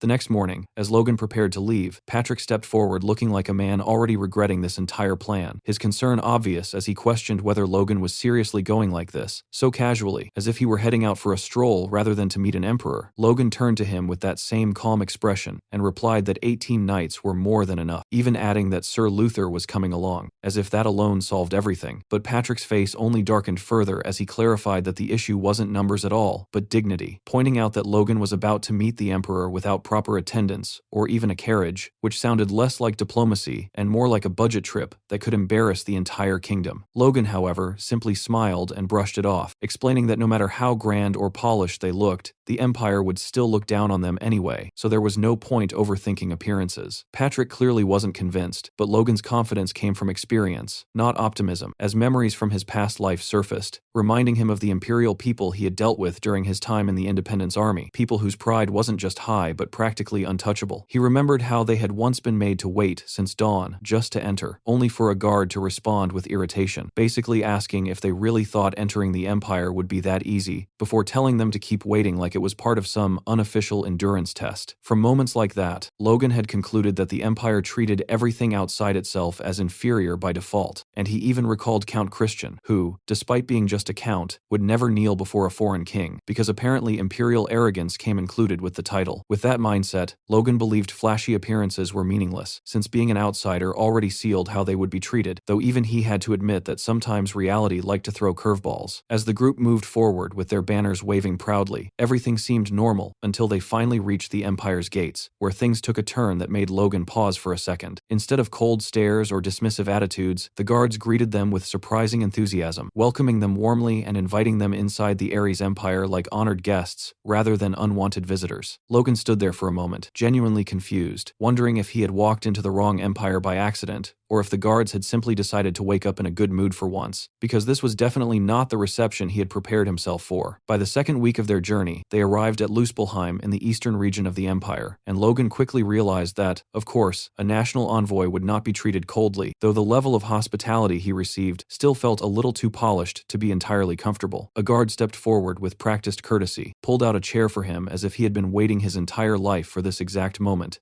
and politely asked him to sit, then offered him a large cup and asked if he would like something to drink, all delivered with the kind of care usually reserved for very important guests or very fragile glassware. Logan accepted, but even as he took a sip, a subtle uneasiness crept in, making him wonder if this level of treatment was slightly excessive for what should have been a routine arrival. As he drank, his thoughts drifted back to the moment the soldiers had seen the Emperor's invitation, remembering how their attitudes had flipped almost instantly, as if someone had quietly switched a lever behind the scenes. That invitation, which he had received back in the Grandia Kingdom, had been described by Christian as having a bit of magical processing, something he had mentioned with a faint smile, casually noting that it would be useful throughout the Empire. At the time, Logan had simply accepted it with polite gratitude, not thinking too deeply about it, but now, standing here without even being inspected at the border, he looked down at the invitation in his hand and realized that it did far more than just skip a line. It practically rewrote how people treated him. Not long after, a man came running toward them in a fluster, apologizing repeatedly for the delay while trying to catch his breath, introducing himself as Dmitri, the mayor of Luspelheim, which only made Logan more surprised, because apparently even the mayor had decided this was worth a personal appearance. Soon, they were escorted into a carriage, and as they moved through the city, the atmosphere shifted into something almost festival-like, with shop owners eagerly calling out to them, one offering dragon fruit with cheerful enthusiasm, while proudly explaining it was a rare delicacy from the far west, another advertising monster horns and hides from Calcutta, while others invited the knights to browse weapons as if they were regular customers instead of armed escorts. Luther watched the scene with clear amazement, noting that even 10 years ago it hadn't been like this, while somewhere along the way, a vendor casually approached Victor with a ribbon, suggesting it would make a perfect gift for a lover or family member, as if they had all collectively decided this was also a shopping trip. Inside the carriage, Dmitri began explaining that Luspelheim was the largest city in the Eastern Empire, proudly adding that, calling it the best city on the Eastern continent wouldn't be an exaggeration, continuing with details about its massive population, though before he could finish, Logan calmly cut in and stated that the floating population alone easily exceeded 1 million. Dmitri paused for a moment, clearly caught off guard, then laughed awkwardly and complimented Logan's knowledge, to which Logan simply explained that anyone traveling from Grandia to the imperial capital had to pass through here anyway. Internally, Dmitri began reassessing him, noting that unlike others, Logan showed no sign of being impressed, and decided to observe him more carefully, casually mentioning that a merchant group from Mechlane had also visited and quickly established a branch, even adding that he had personally offered some assistance at the time. That detail immediately shifted Logan's mood, his expression tightening as he questioned why a mayor would pay such close attention to a mere merchant group, prompting Dmitri to quickly explain that, due to the city's proximity to Grandia, he made it a point to stay informed. Logan didn't fully buy that answer, his gaze sharpening as he silently evaluated the man, realizing that Dmitri would have already been mayor during the Imperial War, and as he looked at the same amiable smile still sitting on the man's face, a quiet suspicion formed that perhaps preparations had been underway long before anyone realized. Turning his gaze outside, Logan felt a faint sense of nostalgia as he observed the security forces, noting they hadn't changed much compared to his past life, and as he clasped his hands together, his thoughts settled into a quiet resolve, deciding that this was something he would definitely need to investigate further. After some time, the carriage finally came to a stop, and before them stood a mansion so large and extravagant that it looked less like a residence and more like a statement of power carved into stone, and Dmitri proudly introduced it as the official residence of Luspelheim, his tone carrying a hint of pride, as if he personally took credit for its existence. Victor couldn't hold back his amazement, and remarked that aside from magic towers, he had never seen a building this tall before, which only encouraged Dmitri further, as he stepped forward eagerly and assured them that guest rooms would be prepared, inviting them to rest as much as they wished. Logan accepted the hospitality with polite gratitude, saying he would not forget such consideration, and Dmitri responded with a meaningful nod and a small laugh, as if that promise might actually come in handy later. Sensing something slightly off in that reaction, Logan asked if there was anything he could help with, but Dmitri quickly waved it off, claiming it was nothing, though he casually added that when Logan rose to high ranks within the Empire, he hoped he would remember him, a statement that instantly froze Logan in place, while murmurs spread among the knights behind him, who clearly had no idea when their young master had suddenly applied for an imperial promotion. Logan, genuinely caught off guard, questioned whether he would really become part of the Empire's high ranks, and Dmitri answered without hesitation, explaining that receiving an invitation from the Emperor himself essentially guaranteed such a future. Logan pointed to himself with visible confusion and clarified that he had arrived as a diplomatic envoy, not a job applicant, but Dmitri looked just as confused and explained that there seemed to be a misunderstanding, because the invitation sent was not for a delegation, but a personal invitation addressed specifically to Logan McLean, which in the Empire's terms was practically a recruitment letter wrapped in royal etiquette. The atmosphere stiffened as the realization settled in, and Dmitri continued with a calm confidence, explaining that those who received such invitations were often brought into the Emperor's inner circle, since the Emperor valued talent above all else, and would surely grant Logan a position worthy of his abilities, essentially describing a promotion Logan never asked for. At that point, Logan clenched his teeth internally, realizing this had likely been the Emperor's plan from the beginning, though he tried to maintain composure, and pointed out that his family, while not equal to the Empire, was still powerful enough to stand on its own. Dmitri maintained his polite smile and simply suggested that Logan keep the possibility in mind, while beside him, Luther Kale's patience finally snapped, his expression turning sharp as he openly voiced his anger, questioning how they could speak so lightly about pulling a foreign noble into the Empire, as if it were an obvious upgrade. Logan quickly stepped in to calm him down,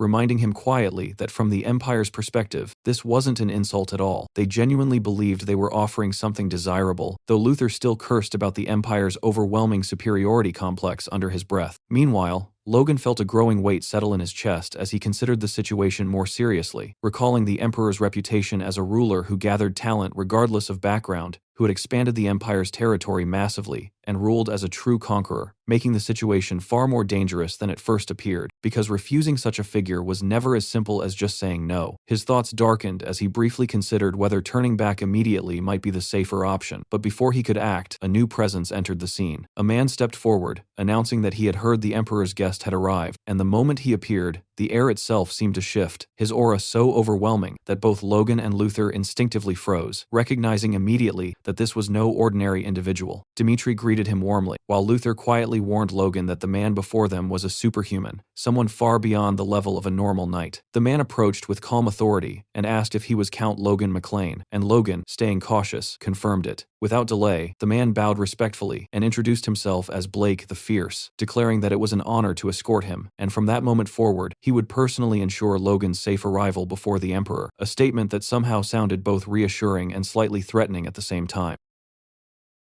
Logan's eyes widened the moment he recognized the man standing before him, the name echoing through his mind like a warning bell, Blake of the Violent Onslaught, a figure whose presence alone carried the weight of countless battlefields. A chill ran through him as memories from his past life surfaced, recalling the Empire War, where Blake had been the first transcendent to break through Grandia's borders, a man who had carved his way into legend by sacrificing his own life to bring down Felix Esperanza, the kingdom's strongest warrior, an act that had shattered Grandia's final line of defense and led to its collapse without resistance. The realization hit hard that the Empire had sent someone of that caliber merely to act as an escort, and for a brief moment, Logan stood there in stunned disbelief, questioning whether this was truly the same Blake Evandor he remembered. Regaining his composure, Logan spoke with restraint, stating that such a gesture was excessive and politely declining the offer, but Blake responded by lowering his head in a deep, almost unsettling display of respect, insisting that his role was to ensure the absolute safety of the Emperor's honored guest and urging Logan not to refuse. The sight of someone like Blake bowing so easily felt deeply unnatural, enough to shake Logan more than the offer itself, but before the moment could settle, Luther stepped forward with barely contained fury, positioning himself between them as he declared that he was already handling the escort and that Blake's presence changed nothing. Blake's response came instantly, his tone sharp with quiet mockery as he remarked that in the kingdom, it seemed having a large build alone was enough to command authority, a comment that struck Luther like a direct insult. Luther's temper ignited without hesitation, his aura flaring as he hurled the insult back, calling Blake a bastard, while Blake's demeanor shifted into something far more dangerous, warning him coldly to learn his place and remain silent. The tension thickened in an instant as both men stood facing each other, their red auras clashing and spreading outward like pressure waves, heavy enough to suffocate the air around them. Sensing the situation spiraling toward disaster, the mayor rushed toward Logan in panic, pleading for him to intervene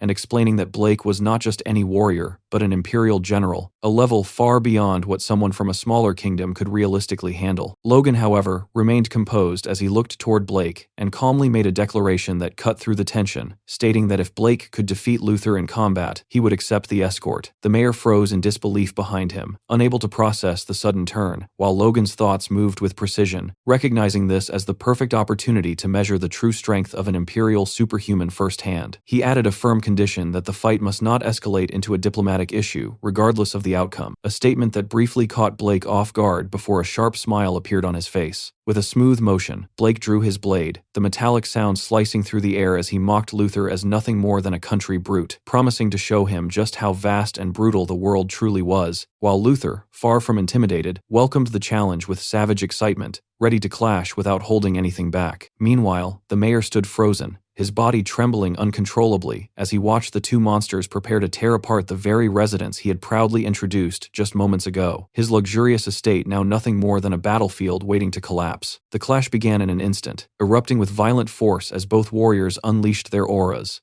their movements accelerating to a speed far beyond what normal eyes could follow, their figures flashing across the space like streaks of energy as they collided again and again, trading thunderous blows that shook the ground beneath them. Each impact echoed like a detonation, the pressure of their power spreading outward and turning the air itself heavy and unstable. At one moment, Luther swung his massive hammer with enough force to crush bone and shatter stone, his attack driven by raw destructive power, while Blake met it with precise, calculated movements, his sword cutting through the chaos with the refined control of a master who wasted not a single motion. Their auras expanded violently, flooding the entire residence with suffocating pressure, warping the surroundings as cracks formed and structures gave way under the strain. The mayor, now completely panicked, retreated behind Logan as if proximity alone might offer safety, watching helplessly as everything he owned was reduced to debris, while Logan himself remained perfectly still, his gaze sharp and unwavering as he tracked every movement unfolding before him. As the battle continued, Logan's expression gradually darkened, his mind analyzing the flow with cold clarity, as he noticed that Luther was being steadily pushed back, despite his overwhelming strength. The giant hammer that should have dominated the fight was being neutralized, not through brute force, but through superior technique and control, forcing Luther into a defensive position he clearly struggled to maintain. Sweat began to pour down Luther's face as he fought to keep up, his thoughts racing as he compared Blake's presence to Wick and Kalia, recognizing a similar level of danger, yet realizing that the execution was entirely different, far more refined and efficient. In a brief moment of resistance,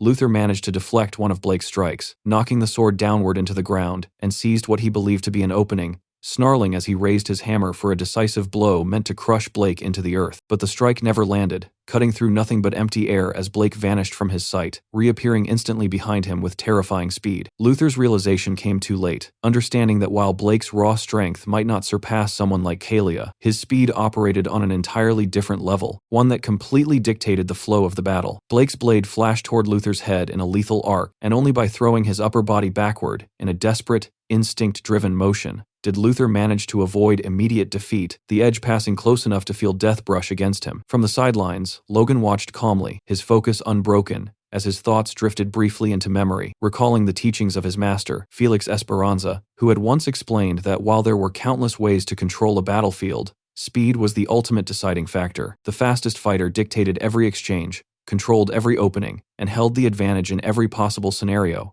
A truth now unfolding before Logan's eyes with brutal clarity. Back in the present, Blake pressed forward without pause, unleashing a relentless barrage of strikes, his blade moving like a blur of steel that Luther could barely keep up with, forced into a purely defensive rhythm, where each block came a fraction too late, and each swing of his hammer carried more desperation than control. Logan watched closely, a faint sense of weariness settling in as he analyzed the exchange, recognizing that Blake's fighting style was almost entirely built around speed, refined to a level that bordered on overwhelming, as if he were a superhuman who had sacrificed everything else to perfect agility alone. Behind them, the mayor had completely broken down, reduced to near tears as he watched his once pristine residence collapse piece by piece under the pressure of the fight, his earlier pride now replaced with silent despair. Luther roared in frustration, his patience finally snapping as he gathered his strength for one final attempt, raising his hammer high and bringing it down with a crushing overhead strike meant to end the fight in a single blow. But Blake moved before the attack could even fully descend, sidestepping with unnatural ease and reappearing in perfect position, his blade already aligned for a precise counter aimed directly at Luther's throat. The difference in speed was absolute, and for a brief moment, it became clear that Luther had no way to stop it. Then, just as the strike was about to land, a violent surge of golden aura exploded into the space between them, colliding head-on with the swirling red energies and sending a shockwave rippling outward, strong enough to throw Victor and the others off their feet. Logan had moved, placing himself between the two without hesitation, his presence steady as he deflected Blake's lethal strike with effortless precision and brought the clash to an abrupt halt. He stood there calmly, as if stopping two monsters mid-battle was nothing unusual, and stated that they had seen enough. Both warriors froze in place, their momentum cut instantly as they stared at Logan in disbelief, struggling to process what had just happened. Blake's mind raced, unable to reconcile how someone who had not yet reached the level of a superhuman could intercept an attack delivered at his full speed, while Luther lowered his head in frustration and shame, apologizing for failing to win. Logan dismissed it without harshness,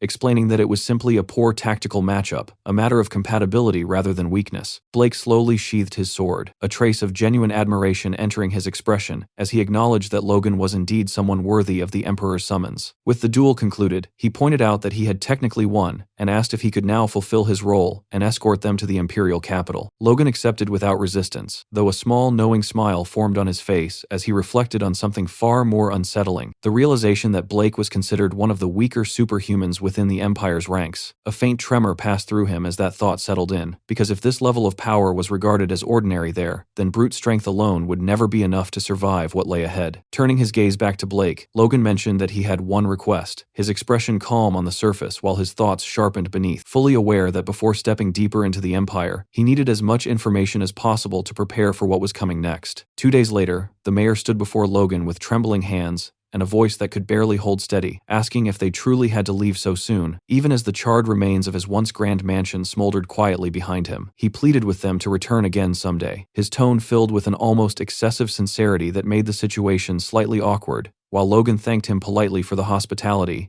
though inwardly he was already thinking that it was best to leave before anyone brought up the rather inconvenient topic of property damage. For a brief moment, the mayor hesitated, and Logan felt a flicker of concern that the conversation might suddenly turn toward compensation, but instead, Dmitri stepped forward, grabbed Logan's hand with unexpected intensity, and begged him not to forget him, repeating his own name as if trying to carve it into memory. Logan could only avert his gaze slightly, caught somewhere between politeness and secondhand embarrassment, quietly wondering when this strange level of attachment had even begun. The moment was broken when Blake called out that the carriage was ready, and Logan quickly made his way toward the carriage. As he stepped inside the carriage, Blake turned toward Logan and asked if he had any idea why the Emperor had personally summoned him, his tone curious but measured. Logan admitted that he did not know, offering a reasonable guess that perhaps the Emperor had taken notice of his contributions during the Civil War, but Blake quietly murmured that such a reason seemed unlikely based on what he knew of the Emperor's nature. Sensing the implication, Logan pressed further, and Blake clarified that it was not meant as an insult, explaining that the Emperor was someone who primarily acknowledged only superhumans, regardless of how significant a figure someone might be within a smaller kingdom. That explanation left Logan deep in thought, his mind turning over possibilities as he tried to understand the Emperor's interest, questioning whether it was due to the crossbows he had developed, or perhaps something else entirely, something the Emperor had sensed that had yet to fully manifest. The uncertainty lingered, and with it came a growing curiosity about the kind of person who ruled such a vast empire, a man whose decisions seemed to follow a logic far removed from ordinary expectations. The scene shifted abruptly to the Emperor's private chambers, where the atmosphere was filled with the metallic scent of blood as a pack of vicious hounds tore into a bull, their movements brutal and relentless, leaving no room for mercy. A subordinate stood nearby, bowing deeply as he praised the strength of the Emperor's hounds, congratulating him on their display. The Emperor watched with a cold smile, one that carried more calculation than satisfaction, and remarked on their strength as the subordinate explained that these beasts had been bred from the finest bloodlines across the continent. The Emperor repeated the word finest, almost thoughtfully, before asking a question that instantly shifted the tone of the room, asking which among them was the strongest. The subordinate faltered,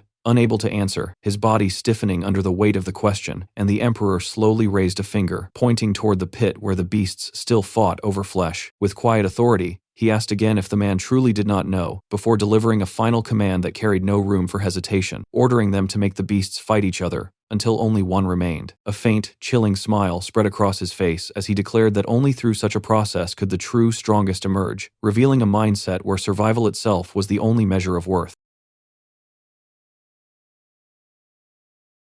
The chapter opened with Logan and Blake arriving at the military grounds, where the atmosphere instantly exploded with energy as a soldier's thunderous voice rang through the area, ordering every troop present to form ranks and salute the honored guests. In the next moment, an enormous wave of soldiers moved in perfect synchronization, their armor clanking together as thousands of voices erupted into a unified roar, powerful enough to shake the surroundings. The overwhelming discipline and sheer scale of the scene visibly caught Logan off guard for a moment, because this was not something a normal kingdom army could ever replicate. Blake noticed Logan's reaction, and calmly explained with a faint smile that this place was the 3rd Eastern Corps, one of the Empire's major military divisions directly under his command. He admitted that he had been curious about what kind of request Logan would make after arriving at the Empire, but visiting the military heart of the Eastern region felt strangely fitting for someone like him. Blake remarked that a rising young hero naturally seemed more interested in armies and battlefields than luxury mansions or noble banquets. Logan responded modestly, saying that his territory was still developing, and he simply wanted to learn as much as possible to strengthen it properly in the future. But internally, Logan's thoughts were far heavier than his calm expression suggested. The sheer scale of the Imperial military was honestly terrifying. Just the number of knights gathered in front of him already exceeded 1,000, and when he roughly estimated the total forces stationed within the 3rd Eastern Corps, including infantry and support units, the number easily climbed past 25,000 soldiers. Logan felt a chill run through him as he realized that the army size he once considered enormous back in Valtermine was basically insignificant here, and the truly horrifying part was that this was merely one of the Empire's 8 major corps. The realization made the Empire feel less like a nation and more like a gigantic war machine, casually pretending to be civilized. Trying to gather information without looking suspicious, Logan casually asked Blake what kind of weapons the soldiers here mainly specialized in, and carefully brought up crossbows as an example. Blake immediately reacted with visible amusement, almost looking offended at the idea, and questioned why the Empire would ever rely on such clumsy and inefficient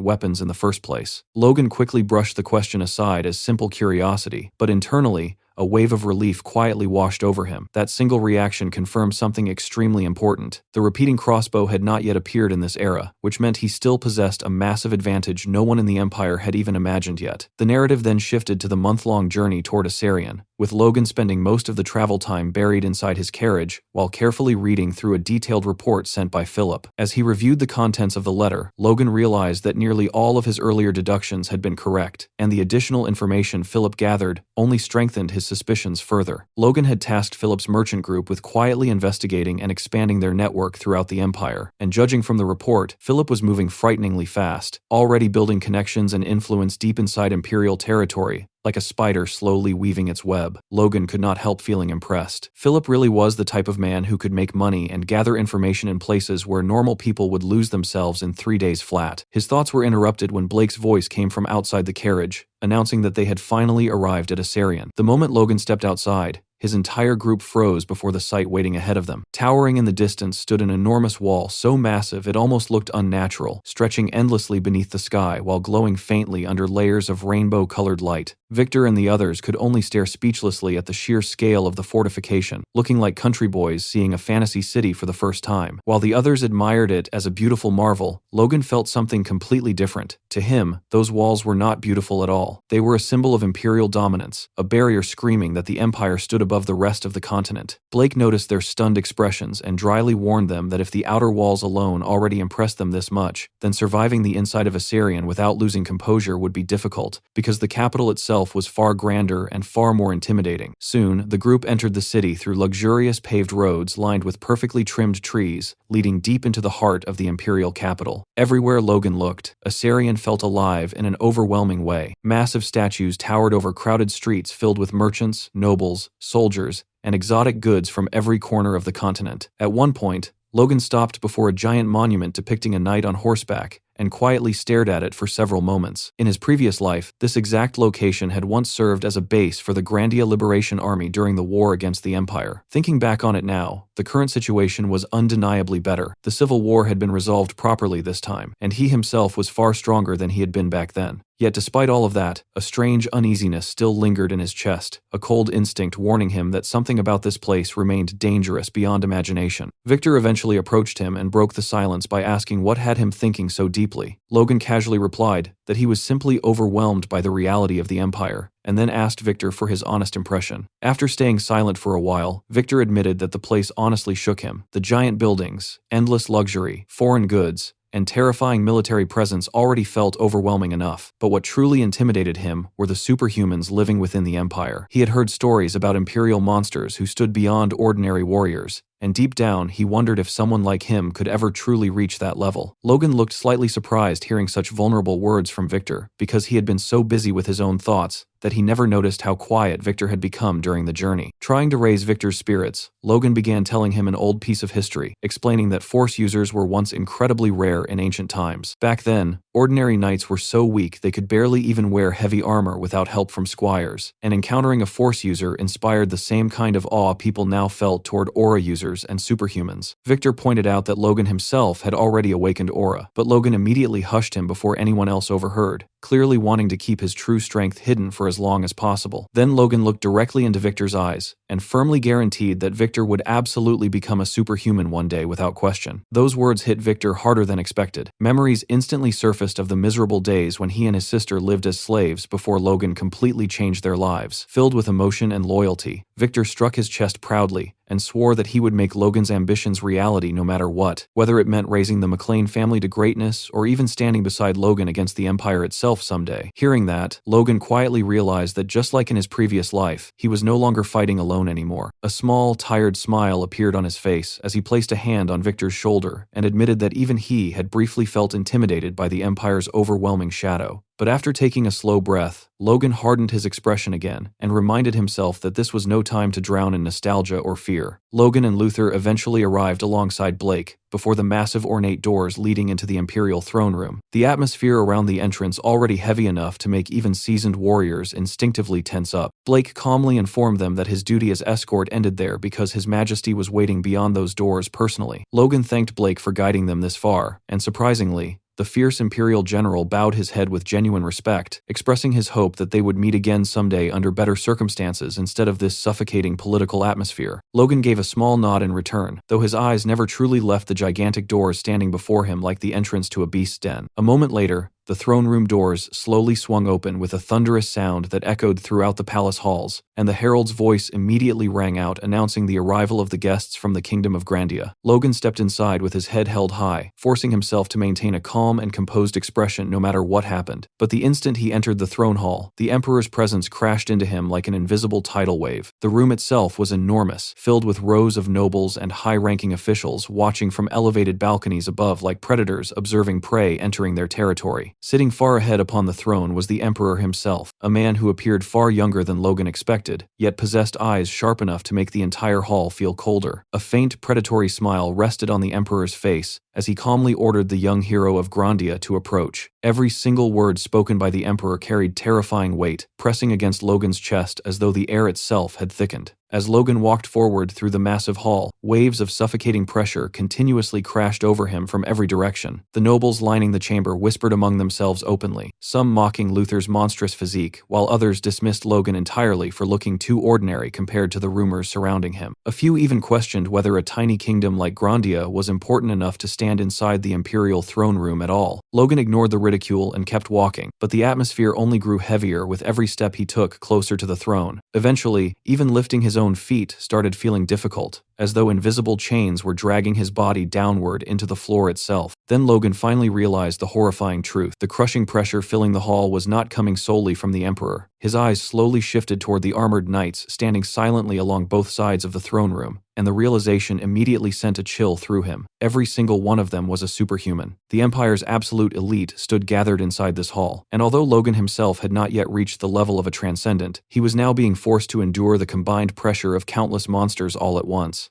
Logan immediately turned his gaze toward the right side of the throne hall, his instincts screaming under the crushing pressure filling the room. Standing there were 10 superhumans releasing overwhelming force without even trying to hide it, their presence alone making the atmosphere feel suffocating. His thoughts became heavier by the second as he estimated their strength. At least half of those monsters felt comparable to his own master, which honestly made his stomach sink a little. Internally, he quickly calculated the Empire's true military power, recalling that Asarion alone possessed 7 magic towers, 8 Eastern Corps, and 7 Western Corps. Even counting only the leaders, that already amounted to 32 superhumans. The realization genuinely shook him. He could not believe the gap between the Empire and the outside world was this absurdly massive. Then Logan's eyes slowly shifted back toward the Emperor, sitting upon the throne. Purple aura quietly leaked from the Emperor's body as naturally as breathing itself, and after silently staring at Logan for a few moments, the Emperor casually raised one hand. Instantly, one of the superhumans noticed the signal. The pressure in the air suddenly changed, and in the next moment, the already suffocating force collapsed entirely onto Logan like an invisible mountain crashing downward. The impact immediately forced one of Logan's knees to hit the ground. Sweat poured down his face as he struggled to breathe properly under the overwhelming weight pressing against his entire body. Meanwhile, the Emperor calmly observed him and remarked that he had heard many stories about Logan McLean, especially the rumor that he had killed a superhuman despite not being one himself. The Emperor admitted that after witnessing this much personally, it seemed Logan's reputation truly was not exaggerated. Logan slowly lifted his head despite the pain and looked directly toward the throne with sharp eyes, internally realizing this entire thing had been nothing more than a test from the beginning. Still maintaining composure, Logan humbly replied that he had merely been fortunate, but the Emperor clearly had no intention of stopping there. The Emperor casually stated that luck could easily be verified, and then called out a single name, Jerome. The moment Logan heard that name, his expression subtly changed as he instinctively looked toward the group of superhumans. One tall blonde man stepped forward immediately, before kneeling respectfully on one knee and responding to the Emperor's summons. The instant Logan saw him clearly, recognition struck like lightning. Jerome decayed. Without hesitation, the Emperor pointed directly toward Logan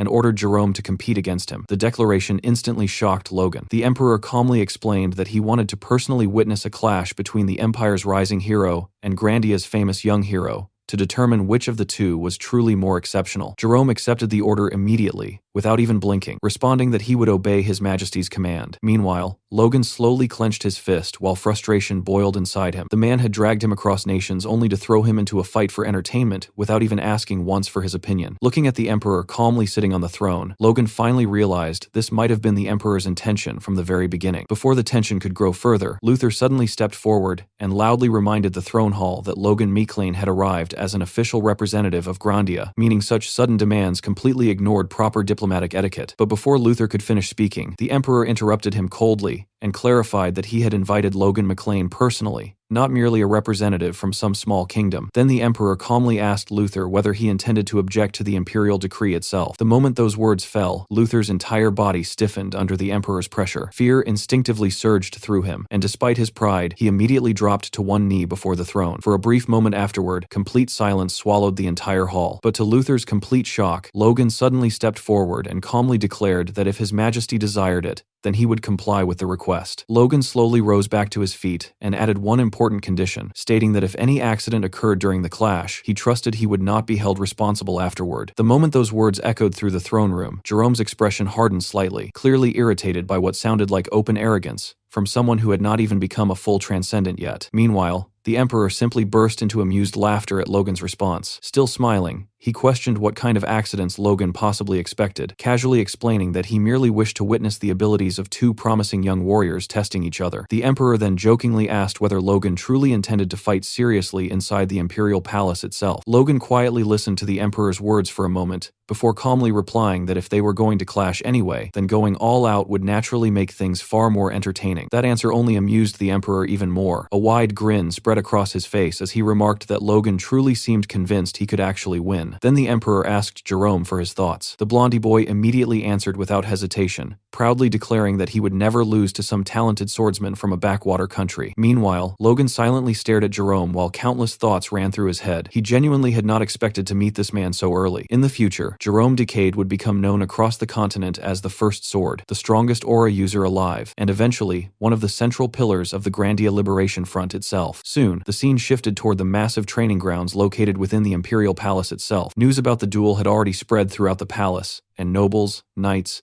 and soldiers gathered around the arena while whispering among themselves about the absurdity of holding such a match in the middle of the imperial grounds. Still, nobody dared question it because everyone knew opposing the Emperor's whims was basically equivalent to volunteering for a funeral. Meanwhile, the Emperor sat casually upon his elevated throne overlooking the arena, smiling openly like a man about to enjoy a particularly entertaining play rather than a potentially deadly duel. Among the gathered nobles, one mustached bitch scoffed loudly that Logan McLean was merely an ordinary knight from a small kingdom, and predicted the match would end almost instantly. Nearby, Jerome Decade calmly stared at Logan before remarking that perhaps Logan had simply gotten lucky once when killing a superhuman, but believing such luck would strike twice was a grave misunderstanding. Logan, however, answered with complete calmness, politely thanking Jerome for the advice before casually asking if they should begin already. That response visibly irritated Jerome. The Imperial prodigy narrowed his eyes and questioned whether Logan had finally developed a death wish. Before the tension could rise further, the judge's voice echoed across the arena as he formally asked whether both participants were prepared. Logan's attention instantly shifted toward the old man serving as referee, and the moment he saw him clearly, recognition struck immediately. Tris Hornsby, the current First Sword of the continent. Logan realized at once that the overwhelming pressure he felt earlier inside the throne room had mostly originated from this old monster. Yet while observing him carefully with his yellow Force-enhanced eyes, Logan noticed something strange about the old man's condition, something slightly off that he could not immediately identify. Meanwhile, Jerome answered first, confidently declaring that he was ready. Logan followed shortly after, and calmly confirmed the same. The old man silently looked at Logan for a brief moment, clearly appearing unconvinced that the young foreigner would survive long, before reminding both fighters that His Majesty was personally watching, and that they should display the utmost of their abilities. The moment the old swordsman stepped away from the center, Jerome instantly drew his blade into position, and coated it with blazing blue aura. Logan also lowered his stance and covered both his sword and body in his signature yellow force. From the sidelines, Luther watched nervously while sweat rolled down his face, internally praying that Logan would at least survive this insane situation without getting split in half. Meanwhile, the surrounding Imperial spectators openly mocked Logan without restraint, convinced the foreign swordsman was about to learn exactly where he stood compared to the Empire's true monsters. For a brief moment, Logan and Jerome stood facing each other in complete silence, neither side moving an inch as the tension between them thickened across the arena. Then, in the very next second, Both fighters exploded forward from their positions simultaneously. While charging ahead, Logan's thoughts remained cold and focused. He acknowledged internally that the future first sword of the continent truly was powerful, and at his current level, Logan could not yet compare to the monster Jerome would eventually become 20 years later. But this version standing before him now was still incomplete. This was not yet the invincible swordsman feared across the continent. Their swords collided head-on with a deafening shockwave. The force behind both attacks turned out nearly identical, causing the surrounding spectators to freeze in disbelief. Nobles who had mocked Logan moments ago now stared wide-eyed, while even Triss Hansby's calm expression cracked slightly from surprise. Meanwhile, the Emperor simply let out a quiet laugh from his throne, clearly entertained by the unexpected development. Jerome himself was the most shocked of all. Sweat formed on his forehead as disbelief flashed across his eyes. Logan had just blocked an aura user's strike directly, despite not possessing aura himself. Meanwhile, Logan stood completely calm after the exchange, almost relaxed. From the sidelines, Luther clenched his fists tightly, before grinning proudly to himself. Then Logan suddenly shifted into offense. His sword attacks began pouring in from multiple angles with frightening precision, forcing Jerome backward little by little. Jerome gritted his teeth while desperately deflecting the incoming strikes, internally cursing the foreign swordsman who refused to fight according to common sense. At one point, Jerome aimed directly for Logan's head,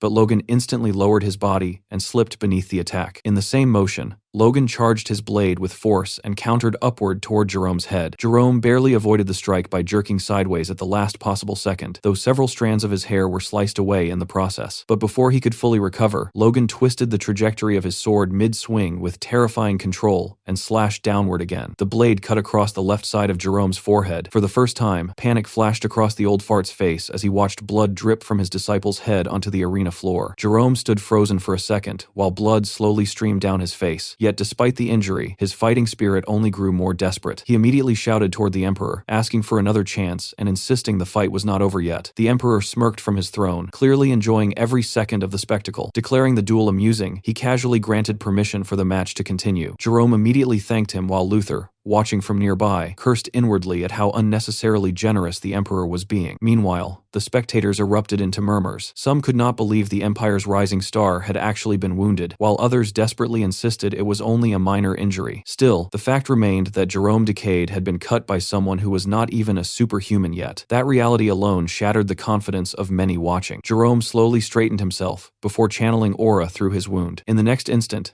the bleeding stopped completely, though a scar remained across his forehead. Logan silently observed the scene and immediately realized Jerome was finally becoming serious. At the same time, he was reminded once again why superhumans were feared monsters in the first place. Their recovery alone was absurd. Jerome then admitted openly that he had underestimated Logan McClane. He acknowledged that despite not being an aura user, Logan had successfully deflected aura itself, and even the strange twisting sword attack earlier was something Jerome had never witnessed before. Jerome declared that Logan unquestionably deserved the title of young hero. But then the atmosphere suddenly shifted. A far heavier and sharper aura began spreading outward from Jerome's body as his expression completely changed. With killing intent slowly rising from him, Jerome warned Logan to prepare himself for what came next. Logan immediately felt the pressure in the air intensify, yet instead of panicking, he calmly tightened his stance and steadied his breathing. Inside his mind, only one thought remained. This was his chance. Right here, right now. He would crush the future first sword of the continent before that legend could fully rise.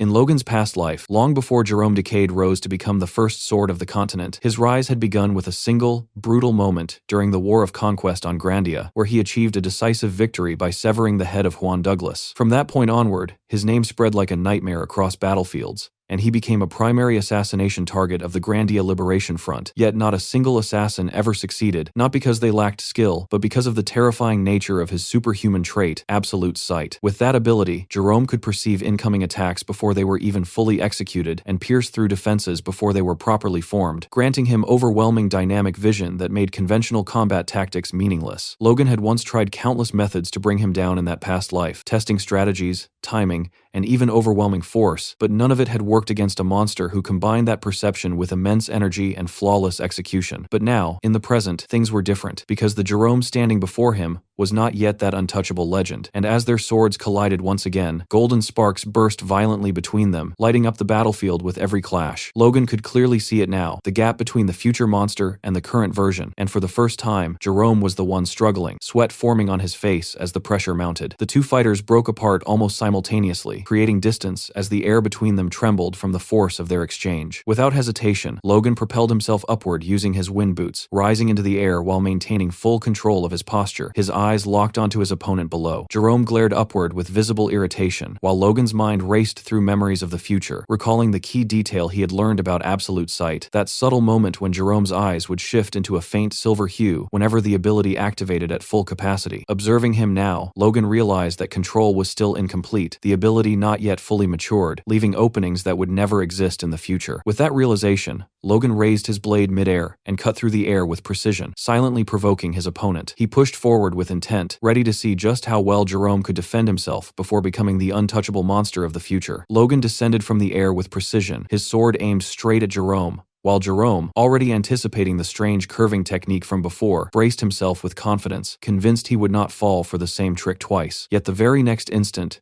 shattered that belief, as Logan's attack twisted unnaturally mid-flight, its trajectory bending in ways that made no sense, forcing Jerome into a moment of pure confusion as he struggled to read where the real strike was coming from. And before he could fully react, one slash tore through his clothes while another grazed dangerously close to his head, making him dodge at the last possible millisecond, fully aware that even the slightest delay would have cost him his life. Logan, maintaining absolute control, held his blade steady as his force flowed seamlessly, his thoughts sharp and calculated, knowing his physical sword would follow a straight path while the force layered over it could curve, twist, and change direction freely, creating unpredictable angles that defied conventional defense, a refined evolution of the technique he had once learned from Moonlight Knight Franz, now perfected to the point where every imperfection had been erased. Jerome barely managed to block a whip-like strike, but the sheer force behind it knocked his blade back, and before he could recover, Logan was already closing in from another angle, charging forward with overwhelming momentum, forcing Jerome to react instantly by ducking low and rushing in, narrowly slipping past Logan's strike, a move that irritated Logan as it disrupted his flow. The fight descended into close combat as Jerome dropped low and attempted to sweep Logan off his feet, but Logan reacted with fluid precision, leaping cleanly over the attack and immediately countering with a downward slash, an attack that for a brief moment seemed to land, drawing a shout from Jerome, only for it to be revealed that Jerome had barely managed to block at the last instant, pushing Logan back and creating distance once again. Breathing heavily, Jerome stared at Logan with disbelief, unable to accept that a mere force user was pushing him back like this in front of the Emperor, his grip tightening around his sword as determination surged, knowing he had to reclaim control of the battle. With a burst of blue aura, Jerome launched himself forward, channeling his full power, while Logan, in that same instant, noticed the subtle but critical change, the faint silver light forming in Jerome's eyes, a clear sign that absolute sight was beginning to stabilize and sharpen, making Logan realize that the window to dominate this fight was rapidly closing. Instead of hesitation, a sharp smile formed on Logan's face as he accelerated forward, fully aware that he had to crush Jerome now before that ability matured any further, and in the next instant, Logan's speed spiked to another level, his movements leaving behind after images that fooled Jerome into striking nothing but air. The moment Jerome realized he had cut through an illusion, his instincts screamed, but it was already too late, as Logan had appeared behind him, his presence overwhelming and suffocating, while his mind rapidly broke down the methods to counter absolute sight, knowing brute force or magic could work. But speed was the most reliable answer, speed so overwhelming that even foresight could not keep up. Logan unleashed a relentless barrage, moving like a phantom, each strike flowing into the next with terrifying fluidity, forcing Jerome into a purely defensive state, where all he could do was block and evade without any chance to counterattack. The battlefield escalated to a level where our MC's movements became nearly invisible to ordinary eyes, leaving the spectators stunned as they struggled to comprehend what they were witnessing, unable to believe that the Empire's rising star was being pushed back so decisively, while Luther watched with clenched fists, silently urging Logan forward,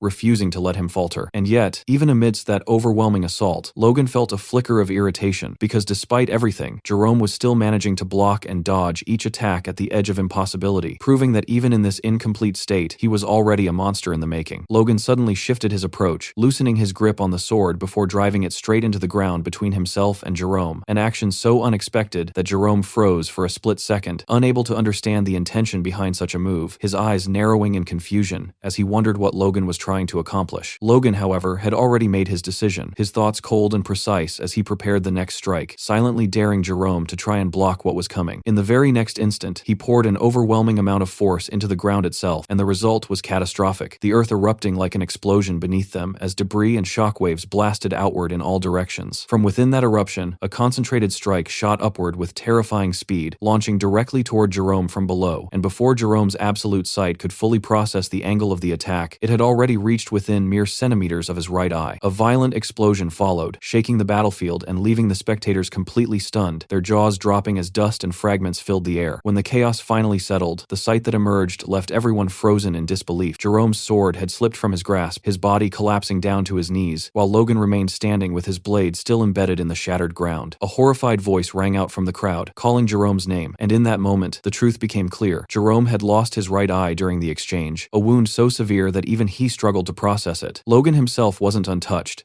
as he coughed up blood, the recoil of the clash and Jerome's final counterattack having taken its toll. Yet even in that state, his expression remained steady. He acknowledged the reality in his mind, that even while losing an eye, Jerome had still managed to strike back, proving beyond doubt that he truly deserved the title he would one day claim, the first sword of the continent. And yet, despite that, Logan allowed himself a faint smile, knowing that he had achieved exactly what he came for. He had crippled Jerome's growth at this crucial moment. That brief moment of silence was suddenly shattered by a furious voice, filled with rage at what had just transpired, condemning Logan for daring to harm one of the Empire's greatest talents. In an instant, a figure surged forward with overwhelming speed, crashing into Logan and pinning him down against the ground before he could react. The attacker revealed himself as Tris Hornsby, his anger unmistakable as he drew his blade and pointed it toward Logan, declaring with cold fury that Logan would pay for this sin with his life. Luther exploded into motion, charging forward with his massive hammer raised high. But before he could even close the distance, Tris Hornsby simply glanced in his direction, his expression completely calm, almost bored, and slowly lifted a single finger. In the next moment, that finger ignited with a concentrated flame, and with a slight downward gesture, an invisible shockwave erupted outward. Luther's eyes widened as the attack hit him instantly, the sheer force crashing into his body like a wall, sending him flying backward several meters as if he weighed nothing, slamming him into the ground violently. From the ground, Logan watched the entire exchange in shock, his mind racing as he realized that the giant who could shake battlefields had just been thrown aside with nothing more than a flick of a finger. His gaze shifted back toward Tris, who still stood there with his blade pointed directly at him, his aura pressing down with terrifying weight. Logan tightened his grip on his sword, a cold realization forming in his mind that he might have underestimated the Empire far more than he should have. But instead of fear taking over, his resolve hardened, deciding that if he was going to die here, he would at least take someone down with him. Force surged through his entire body as he prepared for a final strike, every ounce of energy focused into one desperate attempt, while Tris merely looked at him and dismissed it as nothing more than a last struggle. Slowly raising his sword, Tris declared that Logan's life would end here, but just as the killing blow was about to fall, a voice cut through the tension, sharp and absolute, demanding to know what he thought he was doing. That single voice froze everything. The pressure on the battleground shifted instantly as the Emperor released his aura, a suffocating presence that made even Tris react. The old man's expression changed immediately, sweat forming as he realized his mistake. He lowered his sword without hesitation, sheathing it before bowing deeply toward the Emperor, trying to justify his actions by claiming that Logan had harmed one of the Empire's talents and deserved a miserable death to uphold its authority. The Emperor's response was cold and cutting. He mocked the reasoning, questioning whether Tris was implying that the Emperor's own decision was disgraceful. The words struck harder than any blade, and Tris began sweating heavily before dropping to the ground, slamming his head against it in apology, repeatedly declaring that he had never intended such disrespect and had only acted in the Empire's interest. The Emperor's gaze sharpened as he spoke again, making it clear that he himself was the Empire, and any action taken against his will could not be justified as loyalty. Tris continued to bow and strike his head against the ground, blood beginning to form from the repeated impact as he admitted his failure and acknowledged that he had crossed the line. Nearby, Luther, now barely back on his feet, watched the scene in stunned silence, unable to believe what he was witnessing, while Logan observed everything with equal disbelief, realizing that the so-called first sword of the continent was bowing this deeply, without resistance. After a moment, the Emperor finally spoke again, stating that since Tris had recognized his mistake before it was too late, he would take his long service into account. Logan,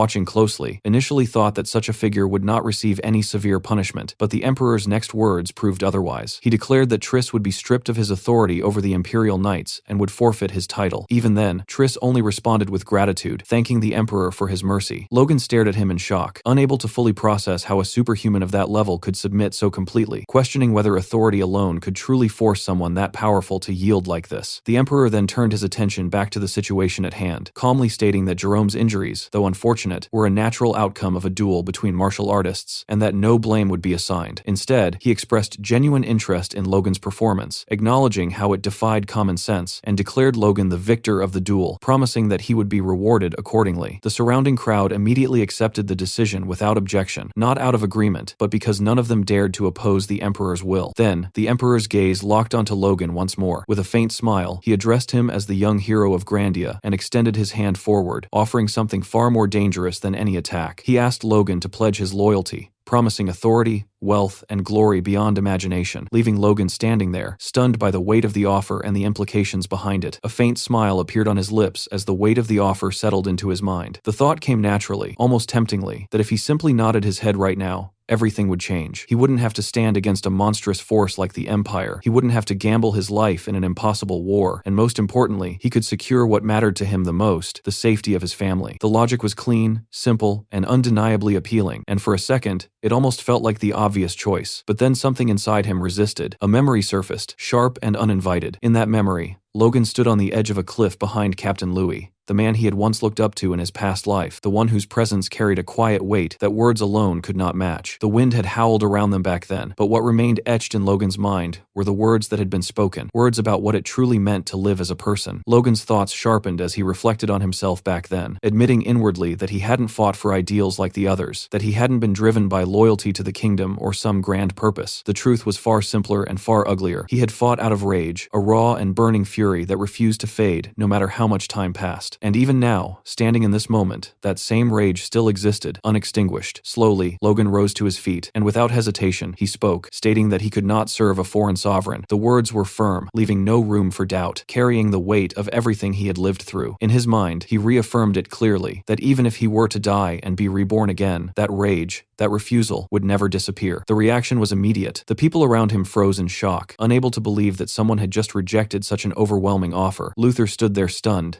struggling to process how Logan could turn down something that could have changed everything. Even the Emperor himself paused, momentarily surprised, his expression shifting as he studied Logan more closely. Their eyes met, and what the Emperor saw there was not hesitation, not fear, but unwavering resolve. A slow smirk formed on his face, and in the next moment, he burst into loud laughter, clearly amused, remarking that it had been a long time since someone had refused him. Rising from his seat, he admitted that the refusal only made him want Logan even more. Turning slightly, he dismissed the tension of the moment, stating that Logan had already shown him something remarkable, and that was enough for now. He then gave Logan time, telling him to remain in the palace a little longer, to experience the Empire firsthand, confident that once Logan truly understood what he stood to gain, his decision might change. And with that, the Emperor turned and left for his chambers, leaving behind a hall filled with shaken silence and a decision that had just shifted the course of everything. Sometime later, a bishop approached Logan and introduced herself as Plantace, a servant of Lord Acheron, the god of gold and commerce, saying it was an honor to meet him. Logan calmly replied that his injuries were not very severe and apologized for troubling her, but the bishop gently dismissed his concern, explaining that his imperial majesty had already compensated her more than enough, so there was no need for him to feel burdened. As she leaned in to examine his wounds, Logan couldn't help but think how absurd the situation was, realizing that the Emperor had summoned not just a high-ranking disciple,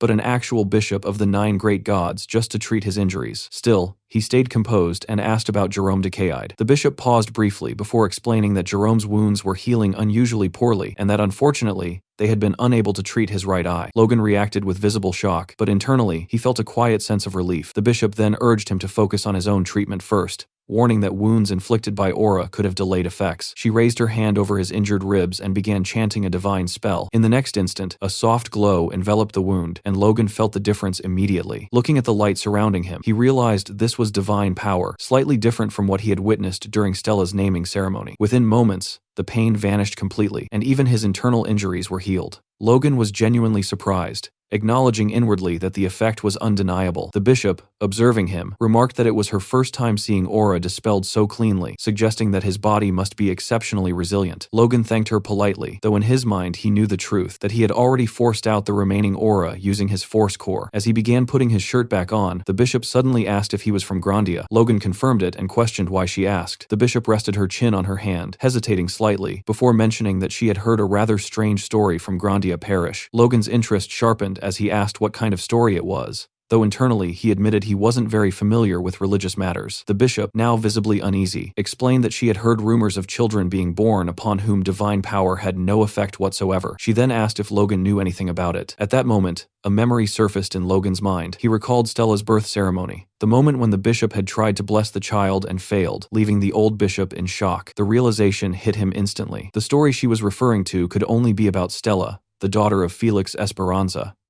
The bishop's words immediately brought back an old memory for Logan. During Stella's naming ceremony, Bishop Crimson had personally blessed her. However, something strange had happened that day. Instead of accepting the blessing, Stella had actually repelled the bishop's divine power. The memory became even clearer as Logan recalled a conversation with his master. Back then, his master had informed him that the church had sent an invitation to indoctrinate Stella. At the time, Logan hadn't thought much of it, but now the pieces were beginning to connect. As far as he knew, only Bishop Crimson and himself, thanks to his ability to perceive divine power, should have been capable of noticing such an anomaly. Returning his attention to the present, Logan directly asked the bishop whether this was a serious problem. The bishop shook her head and explained that it wasn't necessarily serious, nor was it completely unprecedented. However, she added that cases like this had only occurred once or twice across the entire continent during the past century. The strange part was that similar reports now seemed to be appearing one after another throughout Grandia. As she spoke, the bishop carefully studied Logan's expression before commenting that it appeared he genuinely knew nothing about it. Logan calmly played along and apologized for being unable to help.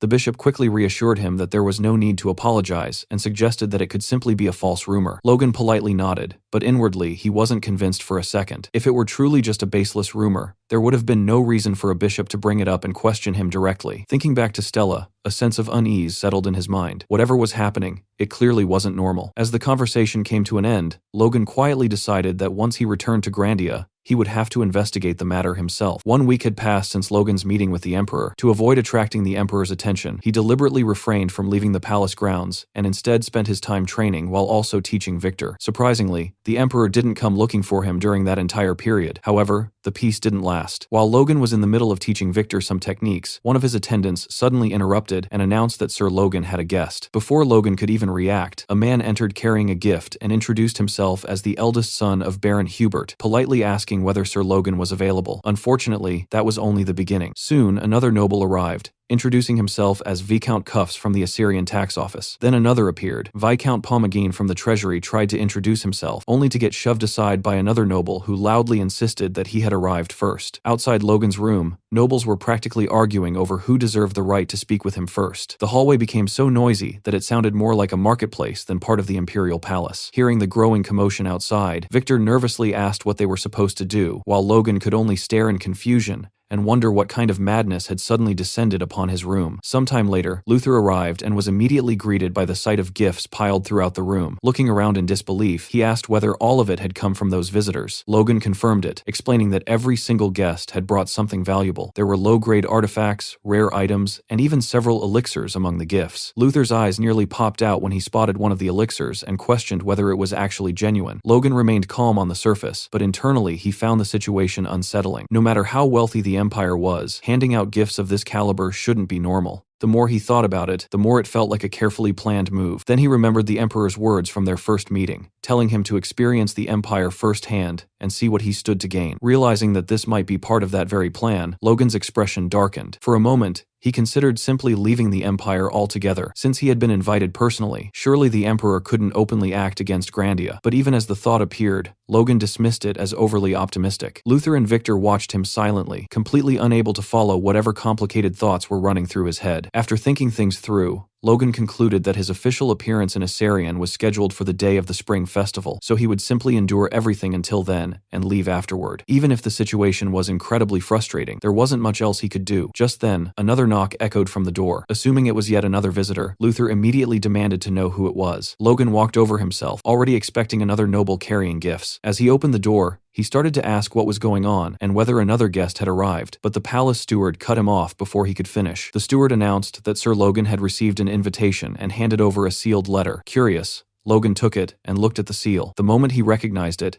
his eyes widened slightly. It bore the imperial seal itself. The steward then formally informed him that the invitation had come directly from His Imperial Majesty, the Emperor. As evening arrived, the scene shifted to the Emperor's grand banquet. The massive hall was overflowing with nobles, laughter, and music. Servants moved between tables, carrying expensive food and wine, while musicians played in the background, creating an atmosphere that screamed wealth and power. A noblewoman approached Logan and openly looked him over from head to toe. After studying his red hair and red eyes, she remarked that he must be the man everyone had been talking about. Curious, she asked for his name again. Logan politely introduced himself as Logan McLean. The woman smiled warmly and commented that he looked even more manly than the rumors suggested. She then wondered aloud whether all men from Grandia were like him. That question nearly caught Logan off guard, and with obvious embarrassment, he could only admit that he wasn't really sure. At the same time, whispers continued spreading throughout the hall. Logan could clearly hear nearby nobles gossiping about him. Some questioned whether this bumpkin from a small kingdom was truly the same Logan McLean everyone had been discussing. Others scoffed at the idea of His Majesty showing so much interest in a rookie from a minor nation. Listening to all of it, Logan could only sigh internally. The entire situation felt strange, and the more attention he received, the more suspicious he became. Just then, the atmosphere in the hall suddenly changed. Guards snapped to attention and loudly announced the arrival of His Imperial Majesty. The conversations died instantly as the Emperor entered the banquet hall, wearing a confident smile. One after another, everyone dropped to their knees in greeting. Logan hesitated for a brief moment. Every instinct in his body resisted bowing, but under the circumstances, he ultimately lowered himself onto one knee as well. The Emperor casually walked through the crowd, but instead of continuing toward the center of the hall, he stopped directly in front of Logan. The unexpected action stunned everyone nearby. Looking down at him, the Emperor casually asked whether he was enjoying the banquet, addressing him as Grandia's young star, Logan McLean. Logan was completely baffled. He couldn't understand what game the Emperor was playing this time. Before he knew it, he found himself seated directly beside the Emperor himself. The Emperor personally poured wine into their cups and mentioned hearing that Logan had practically locked himself inside his quarters ever since arriving at the palace. According to him, that was exactly why he had summoned Logan tonight. He calmly explained that a person needed to experience the vastness of the world in order to broaden their perspective, and asked whether Logan agreed. Meanwhile, the surrounding nobles could barely hide their shock. They whispered among themselves in disbelief as they watched a foreign noble sit beside the Emperor and receive treatment reserved for the Empire's highest figures. Feeling increasingly uncomfortable, Logan thanked the Emperor for his overwhelming consideration, but carefully pointed out that a bird trapped inside a cage could experience very little of the world. Eventually, it would simply suffocate. The Emperor showed no reaction to the remark. Instead, he continued pouring wine, while commenting that all of the Empire's attention must feel overwhelming from Logan's perspective. However, he suggested that Logan widen his gaze and consider another possibility. What if it wasn't the Empire restraining him? What if the kingdom itself was the real cage holding him back? The question left Logan completely speechless. Then, as if changing the subject entirely, the Emperor glanced down at his wine glass and remarked that it was far too small. He immediately ordered a subordinate to bring something larger. A short time later, servants returned carrying large soup bowls instead of cups. Without hesitation, they began filling the massive bowls with expensive wine. Watching the scene unfold, Logan could only stare in disbelief and wonder if the Emperor genuinely intended to drink rare wine from bowls big enough to serve soup. Still seated beside the Emperor, Logan finally decided to ask the question that had been bothering him. He asked why His Majesty was going to such lengths for someone like him. Surely the Empire, a nation overflowing with powerful warriors and talented individuals, had no shortage of people far greater than him. The Emperor calmly acknowledged that such people certainly existed for now. However, he pointed out that even Triss Hornsby, the current first sword of the continent, had never displayed such extraordinary ability at Logan's age. In the Emperor's eyes, Logan possessed the potential to surpass even that legendary figure one day. Because of that, he openly declared that Logan's value to him alone exceeded the value of the entire kingdom of Grandia. The statement nearly made Logan forget he was at a banquet. Internally, he couldn't comprehend how a single person could be considered more valuable than an entire nation. Around them, the surrounding nobles were equally shaken. Murmurs immediately spread through the hall as people whispered in disbelief. No matter how small Grandia might be compared to the Empire, comparing a single young knight to an entire kingdom sounded completely insane. The Emperor continued speaking as if it were the most natural thing in the world. He advised Logan to think carefully about his future. Was allowing talent of this level to remain in a small kingdom truly the right choice? Was Grandia really the place where someone like him belonged? Listening to the Emperor's words, Logan found himself unable to decide whether the man genuinely believed every word he was saying or had simply lost his mind. The frightening part was that the Emperor looked completely sincere. The Emperor glanced at the enormous bowl sitting before them and noted that it was finally full. He explained that the wine wasn't ordinary alcohol. It purified a knight's force and acted almost like medicine for warriors. Even within the imperial palace, only around 100 bottles were produced each year. It was one of the empire's most treasured luxuries. Completely unconcerned with its rarity, the Emperor generously told Logan to drink as much as he wanted. The nearby nobles nearly looked ready to cry. They stared at the wine with naked jealousy, while watching the Emperor hand it out like water. Logan thanked him politely before lifting the bowl and drinking every last drop without hesitation. As the wine flowed through his body, he could immediately tell that it truly was extraordinary. Yet the weight of the gesture felt even heavier than the wine itself. While everyone else saw generosity, Logan saw something else entirely. The Emperor wasn't simply being kind, he was obsessed. Every action, every word, and every reward pointed toward the same goal. The man wanted Logan, and he wanted him badly. That realization only strengthened Logan's resolve. There was no chance that a ruler this obsessed with talent would ever abandon his ambitions of conquest. Logan understood the consequences immediately. If he accepted the Emperor's offer and became part of the Empire, he wouldn't be allowed to stand safely in the background. To prove his loyalty, he would inevitably be forced to lead the charge against Grandia itself. After draining every last drop of the precious wine, Logan set the bowl down and looked directly at the Emperor. There wasn't even the slightest hesitation in his eyes anymore. The Emperor had offered him power, wealth, status, and a future beyond anything Grandia could provide, but Logan had already made his decision. Calmly yet firmly, he declared that his kingdom and his family meant everything to him, and because of that, he respectfully asked His Majesty to withdraw the offer. For the first time that evening, the Emperor looked genuinely surprised. The lively atmosphere of the banquet instantly died. Moments ago, the hall had been filled with music, laughter, and conversation, but now a suffocating silence spread through the room. Every noble present stared at Logan in disbelief. Some looked shocked, others horrified. Countless people would have thrown themselves at the Emperor's feet for such an opportunity, yet this young man from Grandia had just rejected it without hesitation. One of the nobles stepped forward and respectfully asked for permission to speak regarding a certain matter. The Emperor slowly shifted his gaze toward him and asked what it was, addressing him as Duke Travis. The Duke explained that he had recently heard a rather interesting story involving Grandia and believed His Majesty would find it worth hearing. The moment Logan heard that,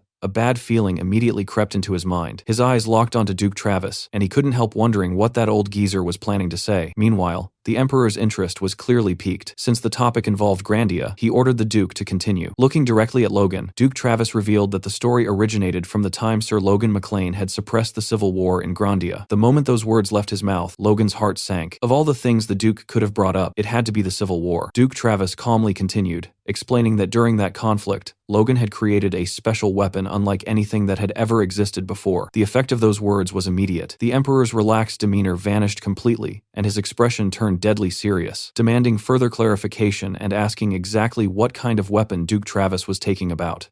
Logan's heart nearly stopped the moment Duke Travis brought up the weapon. Internally, he cursed his rotten luck. Of all places, of all times, why did the old fool have to mention it here? If the Emperor learned about the repeating crossbow or the liberatio in this room, everything could unravel instantly. An even worse possibility crossed his mind. What if the Empire was already developing its own version? No matter which scenario was true, one thing was certain: getting back to Grandia safely would become far more difficult. Fortunately, the Emperor's reaction wasn't what anyone expected. Instead of showing interest, his expression darkened with annoyance. He clicked his tongue and muttered that Duke Travis had completely ruined his wine. Logan watched in surprise as the Emperor turned his gaze toward the Duke, his mood visibly souring. With a cold voice, he demanded to know how Travis dared to bring up matters of trade, while a guest was seated directly beside him. The accusation alone was enough to drain all color from the Duke's face. Cold sweat poured down his forehead as he immediately began stammering excuses, claiming it had merely been a careless slip of the tongue, brought on by his devotion to the Empire. The Emperor listened for a moment before calmly replying that he understood the Duke's patriotism. For that reason alone, he would overlook the offense this once. Then, with a dismissive flick of his hand, he ordered Travis to leave and instructed him not to show his face for the rest of the day. The Duke expressed his gratitude before practically sprinting out of the banquet hall. The sight was so pathetic that several nobles quietly looked away in embarrassment. Once the nuisance was gone,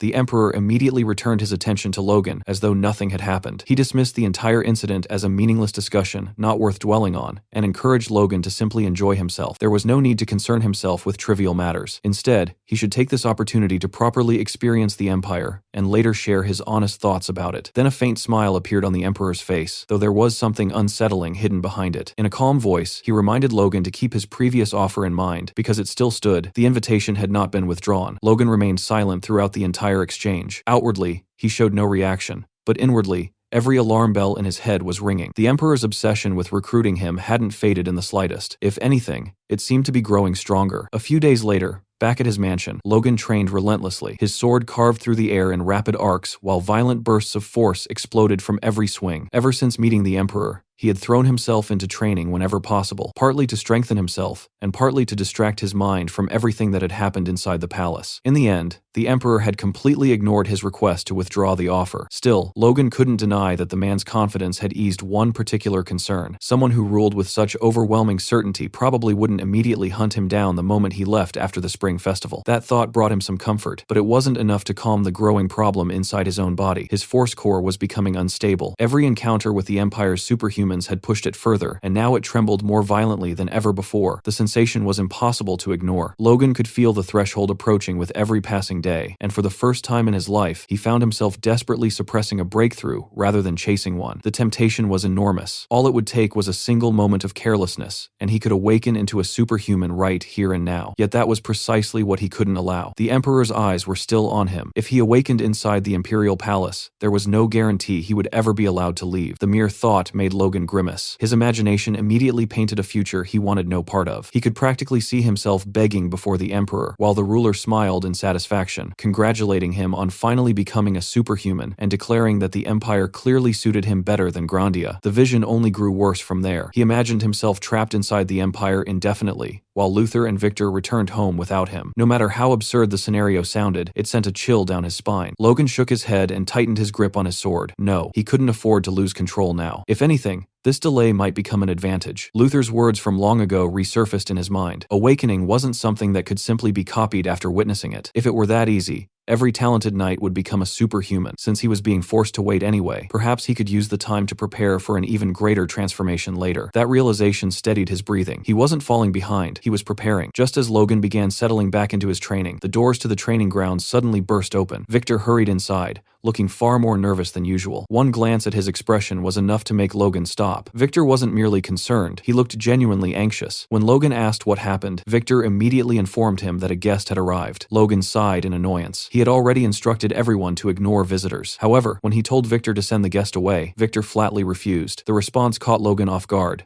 Victor rarely disobeyed him so directly. Seeing the tension on his companion's face, Logan's expression gradually hardened. Whoever had arrived wasn't an ordinary visitor. A faint sense of unease settled over him as he put away his sword and headed toward the reception room himself. The moment Logan opened the door, he froze. Sitting calmly inside was none other than Triss Hornsby. For a brief instant, the room became completely silent. The image of the old man trying to kill him after Jerome lost his eye flashed through Logan's mind. Every instinct in his body immediately went on alert. Triss slowly rose from his seat while Logan remained standing near the entrance and bluntly asked whether he had come seeking revenge. Triss looked genuinely amused by the question, repeating the word revenge as though it were ridiculous. The atmosphere grew heavy enough that even the soldiers accompanying Logan sensed it. Several immediately shifted into combat stances, their hands dropping to the hilts of their swords. Logan himself wasn't much different. His hand drifted closer to his sword as he stared directly at the strongest warrior in the Empire. A faint smirk appeared on Old Man's face before he calmly asked whether Logan truly believed he would hold such a petty grudge after His Majesty had already rendered judgment. The words instantly shattered the tension. Logan felt a massive weight lift off his shoulders. Around him, several soldiers visibly relaxed as well. The possibility of fighting Triss Hornsby inside the Imperial capital had been one of the worst outcomes imaginable. Logan asked Triss what the purpose of this visit was.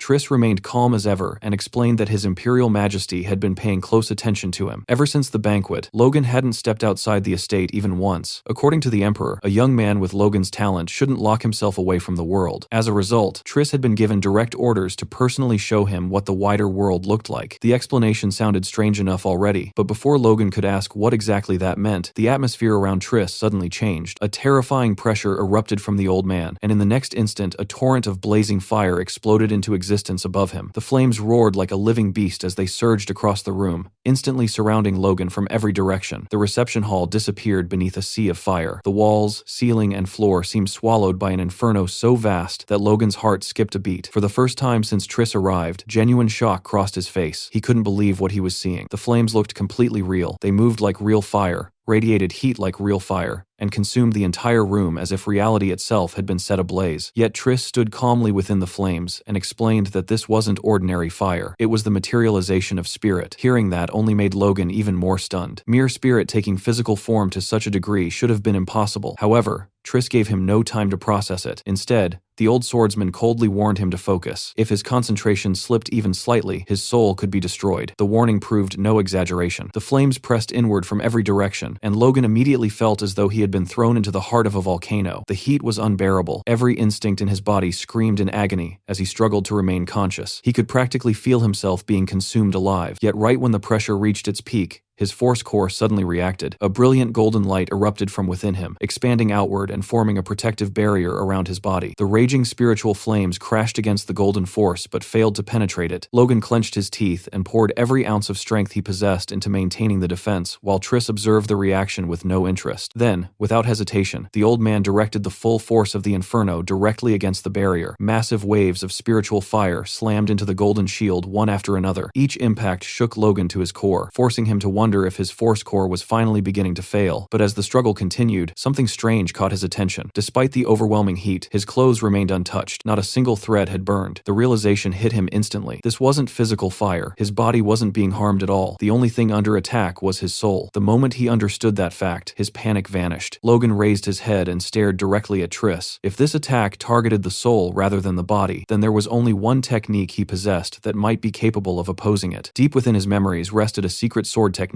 unlike anything else in the world. It was a technique capable of cutting through abilities themselves, a technique that could sever aura and create wounds even divine magic struggled to heal. Rising to his feet, Logan unleashed the divine sword fourth form, Scorching Slash. Instantly, an overwhelming wave of power erupted around him. Golden force exploded outward in every direction, tearing through the sea of flames like a hurricane ripping apart a storm. The inferno that had engulfed the room was blown away completely. For the first time since arriving, genuine shock appeared on the old geezer's face. He stared at Logan as though he had just witnessed something impossible. He couldn't understand what had happened. He couldn't understand how a young knight, who wasn't even a superhuman, had shattered a spiritual technique that should have overwhelmed him. Logan simply looked back with a small knowing smile, offering no explanation whatsoever. The brief silence that followed lasted only a moment. Triss suddenly raised a finger and pointed directly at Logan. Instantly, Logan's instincts screamed danger. Every nerve in his body tensed as he prepared himself for another attack. But what happened next was beyond anything he expected. Triss calmly sliced his finger downward through empty air. There was no visible attack, no explosion, no wave of force. Yet the moment the gesture was completed, Logan felt a horrifying sensation consume him. It was as if an invisible blade had passed directly through his body. For a split second, he truly believed he had been cut in half. Agonizing pain exploded through every inch of his being. His body felt as though it had shattered into countless fragments. His arms, legs, torso, and even his consciousness seemed to break apart and scatter. Logan couldn't even understand what was happening. It felt as though he was being butchered piece by an attack he couldn't see or comprehend. Panic threatened to overwhelm him. Was this how he died? Was he about to be torn apart without even understanding what had killed him? Yet even as the sensation of destruction spread through him, Logan refused to surrender. He gritted his teeth and forced every ounce of power he possessed to erupt outward. Slowly, impossibly, the shattered pieces began to return. The fragments of himself that felt scattered across existence gradually reassembled. Piece by piece, he forced himself back together through sheer willpower alone until the horrifying sensation finally subsided. When the nightmare ended, Logan found himself collapsing to one knee. Sweat poured from his body while his breathing became ragged and uneven. Immediately, Victor and the others rushed toward him in alarm, asking if he was all right. Their reactions confused him at first. Looking around, Logan quickly realized that none of them had seen what had happened. To everyone else,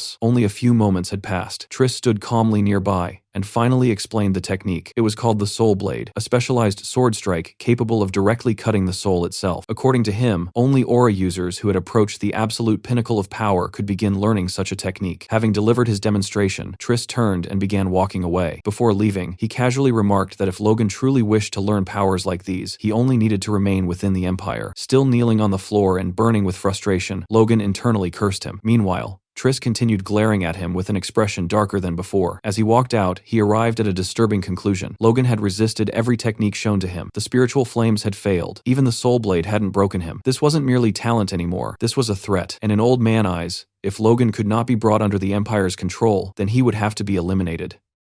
The chapter opened inside a quiet room where Triss Hansby sat across from his disciple, calmly sipping tea. Sitting opposite him, Jerome carefully observed his master's face before finally asking whether the troublesome matter from a few days ago had been resolved properly. He pointed out that Hansby still didn't look satisfied at all. As the conversation continued, the damage from that battle became impossible to ignore. Jerome's right eye was gone forever, leaving behind a permanent reminder of his defeat at Logan's hands. For a few moments, the old man remained silent. Then, with a faint tremble in the hand holding his teacup, he finally revealed what had been bothering him. Logan had actually endured the materialization of spirit. That technique belonged to a realm far beyond ordinary warriors, yet Logan had survived it despite not even being an aura user. That statement clearly disturbed Jerome, but instead of anger, frustration, or resentment, a confident smile slowly appeared on his face. He casually remarked that if Logan could withstand something like that, then it only proved Logan was worthy of being his rival. His confidence was so natural that it completely caught Hansby off guard. The old man stared at his disciple for a moment, unable to understand how someone who had suffered such a defeat could remain so composed. Most people would have been consumed by bitterness after losing an eye and suffering such humiliation before the emperor. Jerome, however, seemed completely unconcerned by it. Then his thoughts eventually drifted back to Logan. The boy's talent had already exceeded what should have been possible. Every time Hansby thought he had grasped the limits of Logan's potential, the young hero shattered those expectations once again. If Logan could be brought under the Empire's control, he would become an invaluable asset. But if he could not be controlled, then he represented a future threat unlike any other. A part of Hansby believed it would be safer if Logan died, yet another part of him felt the exact opposite. Deep down, the old swordsman wanted to witness that future. He wanted to see what kind of legend Logan McLean would become if allowed to continue growing without restraint. The thought both fascinated and troubled him. For perhaps the first time in many years, the first sword of the continent genuinely didn't know what he should do. The scene then shifted to the Emperor's grand audience chamber. At the center of it all sat the Emperor himself, while Logan knelt before the throne and offered his formal greetings. The Emperor casually twirled a sharp dagger between his fingers, as if he were bored. He pointed out that nearly 3 weeks had passed since the banquet, and asked whether Logan had received his gift. Internally, Logan almost scoffed. Calling that ordeal a gift felt ridiculous after everything he had gone through. Still, he maintained a calm expression and acknowledged that it had indeed been a great help. The Emperor seemed pleased by the answer, and casually mentioned that Triss had reported back to him. According to the old swordsman, Logan had been surprisingly impressive. The Emperor asked whether that experience had finally changed his mind. Silence filled the chamber. Logan remained motionless for several seconds before finally lowering his head and offering his deepest apologies. However, he immediately clarified that he had not come here to accept the offer. The real reason for his visit was to formally announce his intention to return home. The moment those words left his mouth, the atmosphere inside the audience chamber changed completely. A suffocating pressure spread through the room. Even the royal guard standing nearby visibly stiffened as the Emperor's mood shifted. The Emperor slowly unsheathed his dagger, a chilling smile appearing on his face. He calmly asked Logan whether he understood a simple truth. Throughout his entire life, the Emperor had never once abandoned something he truly desired. Logan slowly rose to his feet and replied that if that were truly the case, then there was only one way the Empire could ever claim him. It would have to be through his death. The Emperor burst into laughter and asked whether Logan was genuinely willing to throw his life away over this. Pointing the dagger directly at him, the Emperor questioned whether Grandia's king truly deserved such loyalty. In his eyes, the man didn't appear worthy of it. Logan silently admitted that the Emperor wasn't entirely wrong. The truth was that this wasn't about loyalty to a king at all. What he wanted was something much simpler. The Emperor paused when Logan spoke a single word: freedom. The Emperor repeated it, clearly caught off guard. Logan calmly explained that even his own king couldn't force him to do things against his will. Grandia's ruler respected his choices.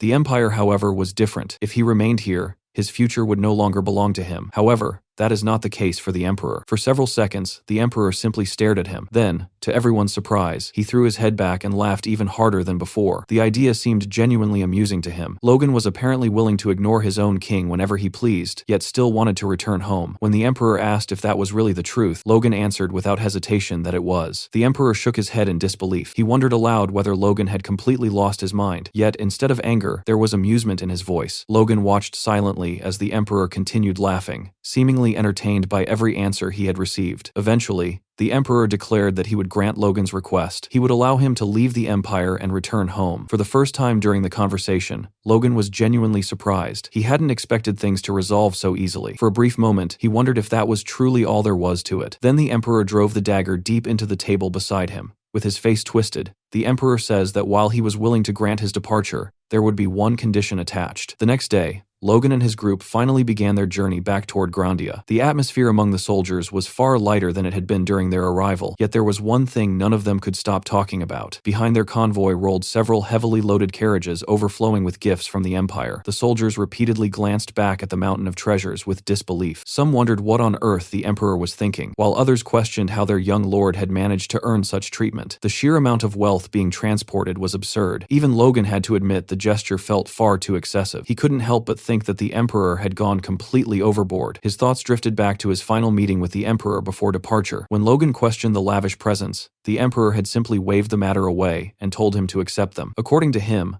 allowing a guest to leave empty-handed would damage the Empire's reputation. He couldn't have others accusing him of being ungenerous. At that moment, one of his attendants stepped forward carrying a briefcase and placed it directly into Logan's hands. When Logan opened it, he found a magnificent pauldron resting inside. The Emperor explained that it was a legendary artifact, one suitable for someone who would soon awaken as a superhuman. With a knowing smirk, he advised Logan to think carefully about what it meant for the Emperor himself to personally arm him. That night, Logan sat beneath a tree and carefully examined the divine pauldron again. The more he thought about it, the more uncomfortable the situation became. Everyone who saw this artifact would assume he enjoyed an exceptionally close relationship with the Emperor. Even worse, his own king already seemed to hold certain reservations toward him. Returning home with an imperial gift of this caliber was bound to create complications. Letting out a long sigh, Logan admitted to himself that he was walking straight into a political headache. However, as he continued studying the artifact, another detail caught his attention. The sensation it gave off felt strangely familiar. It reminded him of the wind god's boots and the Herculean gauntlets already in his possession. Curious, Logan equipped the pauldron. The moment he did, golden light erupted from its surface. His eyes widened immediately. Golden energy flowed through the pauldron as if responding directly to his force. Logan quickly realized that the artifact possessed a hidden ability. It absorbs force and displays a hidden ability which turned out to be shield. The discovery thrilled him. Even setting aside the Befros and Crownet artifacts, he never expected another legendary item to hide a secret function like this. More importantly, the Emperor had shown absolutely no sign of knowing about it. That raised an even bigger question. Why were these hidden powers only revealing themselves to him? Logan desperately wanted answers, but he knew that mystery would have to wait. He then approached Luther. Luther looked confused and asked what was on his mind. Logan smiled faintly and explained that since they had finally left the imperial capital behind, there was something he wanted to show him. The moment Luther heard those words, shock spread across his face as realization dawned on him. He immediately asked whether this meant exactly what he thought it did. Logan answered with nothing more than a confident nod. The next instant, brilliant golden light core came out from Logan's body. His force core began radiating more intensely than ever before, illuminating the entire campsite with a dazzling glow. The scene shifted back to the imperial capital. The Emperor was taking a peaceful stroll through the royal gardens beneath the moonlight. The atmosphere around him was calm until a dark, shadowy aura silently appeared nearby. The mysterious figure questioned whether there had truly been a reason for His Majesty to go so far for a single boy. The Emperor glanced toward the shadow and remained silent for a moment, and turned before asking whether it genuinely believed he had been excessive. The dark aura pointed out that even if the pauldron had been a useless artifact, showering that level of goodwill upon a knight from another nation was still far beyond normal. A satisfied smile appeared on the Emperor's face. He replied that it wasn't excessive at all. Logan McLean was a man bold enough to openly provoke him within the imperial palace itself. To bend a will that stubborn, such an investment was merely the minimum required. The shadow reminded him that Logan had ultimately refused anyway. Worse,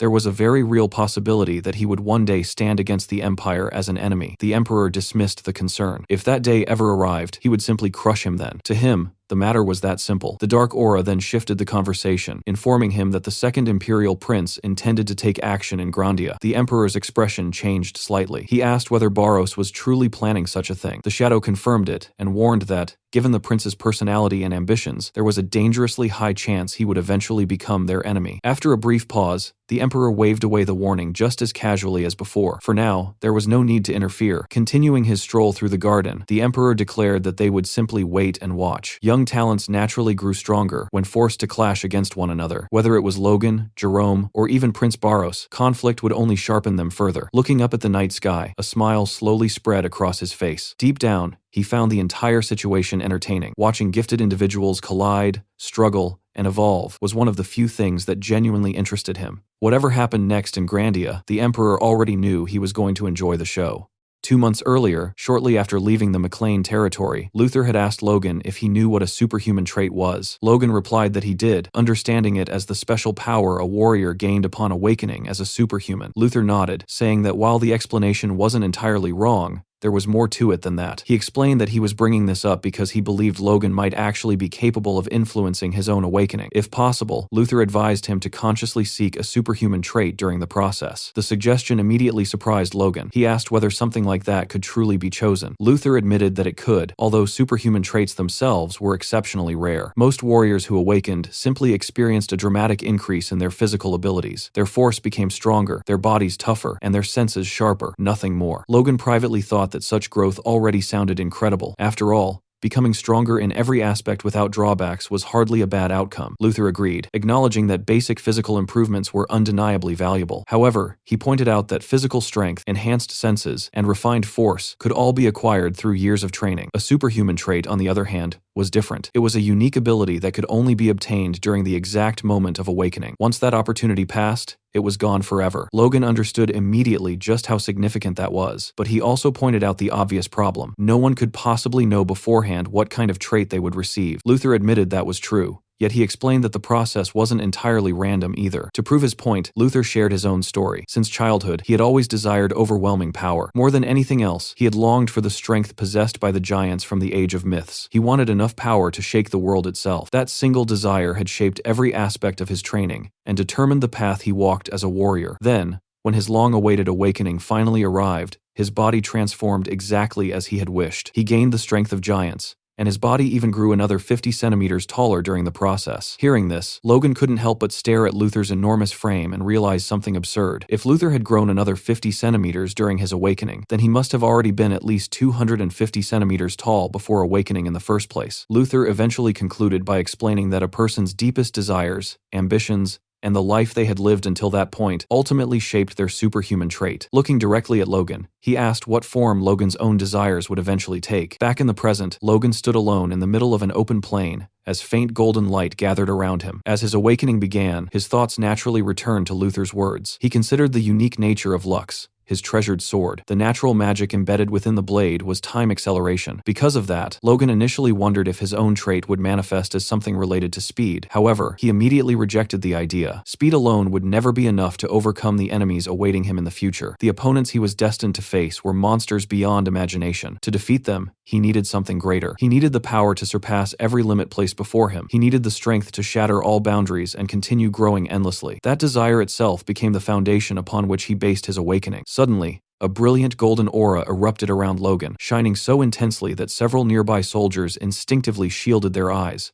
The blinding light illuminated the entire campsite. Watching the scene unfold, Victor nervously asked Luther whether it was really safe to simply stand there and watch. Luther immediately silenced everyone, firmly declaring that Logan was currently undergoing the process of awakening and that nobody should interfere. Deep within his own consciousness, Logan focused entirely on the power flowing inside him. He directed the energy of his 4 existing force cores throughout every part of his body. He willed that familiar power to evolve, to surpass its previous limits, and give birth to something entirely new. Inside his mind, Logan reached toward his own energy. A small fragment separated itself from the others and gradually began taking shape before him. Moments later, he realized what had happened. He had successfully created a 5th force core. Excitement surged through him, but he immediately understood that this was only the beginning. The newly born core wasn't simply another source of power. The energy overflowing from it was fundamentally changing him, altering his body and soul at their very foundation. Outside, the golden aura surrounding Logan intensified even further, becoming so brilliant that the soldiers could barely look directly at him. Everyone could do nothing but watch in awe as the transformation continued. Seconds passed, then an entire minute, yet Logan's awakening still showed no signs of ending. One of the soldiers eventually became too nervous to remain silent and asked Luther whether awakenings normally took this long. Luther calmly replied that, under ordinary circumstances,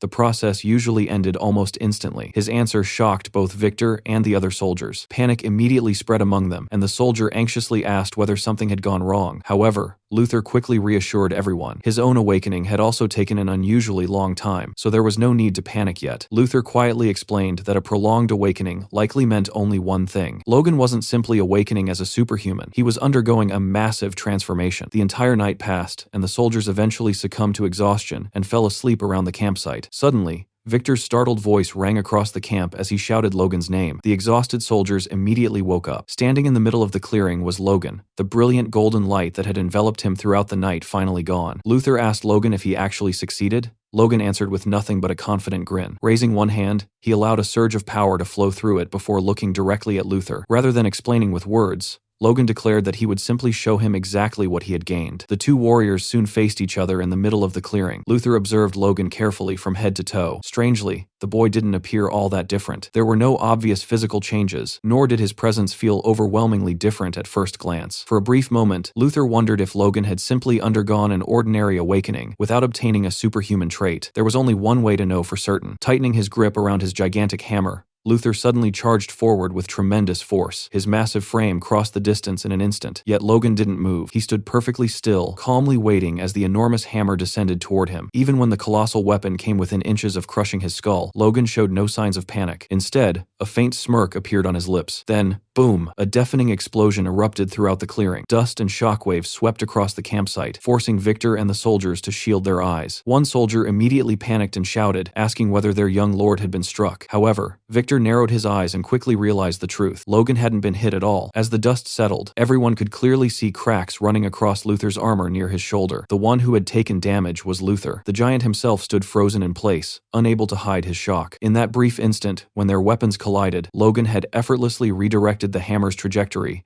with a subtle twist of his sword. Then, before Luther could even react, Logan had already launched a counterattack. The entire exchange had occurred so quickly that even Luther had barely registered it. Looking at the cracked armor, he grimly admitted to himself that if this had been a real battle, that strike would have severed his head. Still in shock, Luther asked whether Logan had awakened a speed-type trait. However, Logan simply shook his head. That answer only confused Luther even further. Seeing his expression, Logan explained that he hadn't even used his superhuman trait yet. Those words made Luther's eyes widen in realization. Everything Logan had displayed until now was merely the raw physical enhancement gained through awakening. If that was true, then the boy's growth was far beyond normal. Logan slowly lowered himself into a stance and warned Luther to prepare himself properly this time. In the next moment, a brilliant yellow aura exploded from Logan's body. Luther stared speechless for several seconds, before finally roaring with excitement. Crimson aura erupted from his own body, covering the giant warrior in a sea of violent red energy, as he challenged Logan to show him the true extent of his newfound power. Activating his true ability through his eyes, Logan immediately noticed the change. The world itself appeared different. Every movement, every fluctuation of energy, and every weakness in Luther's body became perfectly clear to him. He could distinctly see vulnerable points throughout Luther's stance. His senses had more than doubled, while his physical abilities had increased to an absurd degree. But this wasn't merely enhanced perception. It felt as though his very soul had ascended to a higher plane. For a brief moment, he could touch a realm far beyond ordinary humans. Logan thanked Luther for guiding him this far, then kicked off the ground, charging towards Luther. The moment Logan moved, his yellow aura transformed into a streak of light. Luther's crimson energy, which normally overwhelmed even powerful knights, was instantly split apart, as though it didn't exist. Luther's eyes widened in complete disbelief. A warrior who had awakened mere hours ago had just sliced through the aura of one of the continent's strongest superhumans. Before he could even process what had happened, Logan's sword had already reached his chest.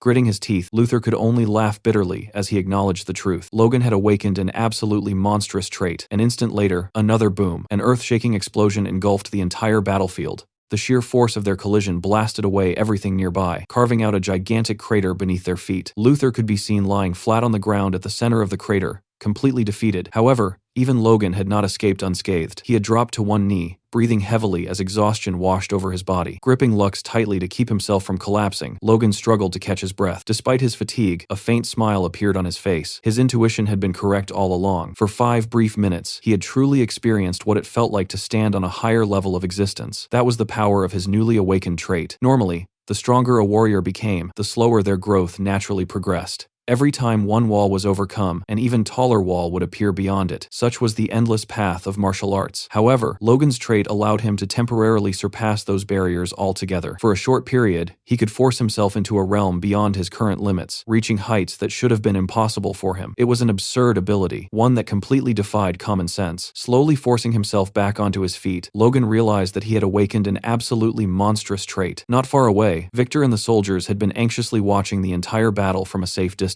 After seeing both men stop moving, they hesitated, wondering whether the duel had truly ended. Finally, Victor hurried toward him with a trembling voice and asked if his lord had truly become a superhuman. Logan looked at the worried faces surrounding him before breaking into a proud smile. He confidently confirmed that it was true. He had officially awakened as an aura user. The moment those words left his mouth, the entire group erupted into cheers. The soldiers rushed toward him in celebration, shouting excitedly that their young lord had become the first superhuman in the history of the McLean territory. Logan could only laugh awkwardly at the overwhelming praise. Thanking them for their loyalty, he quickly warned everyone that his awakening must remain remain an absolute secret until they safely returned home. Victor enthusiastically promised that not a single word would leak out. Watching his men immediately accept his request without question, Logan inwardly sighed, wondering if he had accidentally trained them into never questioning anything he did. A short distance away, Luther slowly pushed himself back onto his feet as well. Slamming his enormous hammer into the ground, Luther declared that thanks to Logan, he had just witnessed something truly extraordinary. Then, out of the blue, he suddenly asked for permission to follow him from now on. The unexpected request completely caught Logan off guard. Thinking it was some sort of joke, he asked Luther what he meant. However, Luther immediately clarified that he was entirely serious. He revealed that he had already discussed this matter with Logan's master beforehand. He had promised that if he truly saw potential worthy of protecting the kingdom's future, he would personally lend his strength. Still skeptical, Logan questioned how someone so concerned about the kingdom's future could have started a civil war in the first place. Luther's face instantly turned red with embarrassment. He loudly argued that anyone would have done the same if an overwhelmingly powerful old man had constantly pressured them into submission. However, after grumbling for a moment, he eventually admitted defeat. Logan would probably have handled the situation differently. Luther pointed out that Logan had already proven that much during his stay in the Empire. Even while facing the Emperor himself, surrounded by elite superhumans and tempted with unimaginable rewards, Logan had never once abandoned his convictions. Luther had even heard rumors about Logan's strained relationship with the new king. Yet despite everything, he still chose to return home. Those choices alone proved what kind of person Logan truly was. Hearing such sincere praise left Logan feeling somewhat awkward. In truth, a large part of his actions had been motivated by personal grudges and a desire for revenge against the Empire. Somehow, those selfish motives had been interpreted as noble sacrifices and heroic convictions. Even so,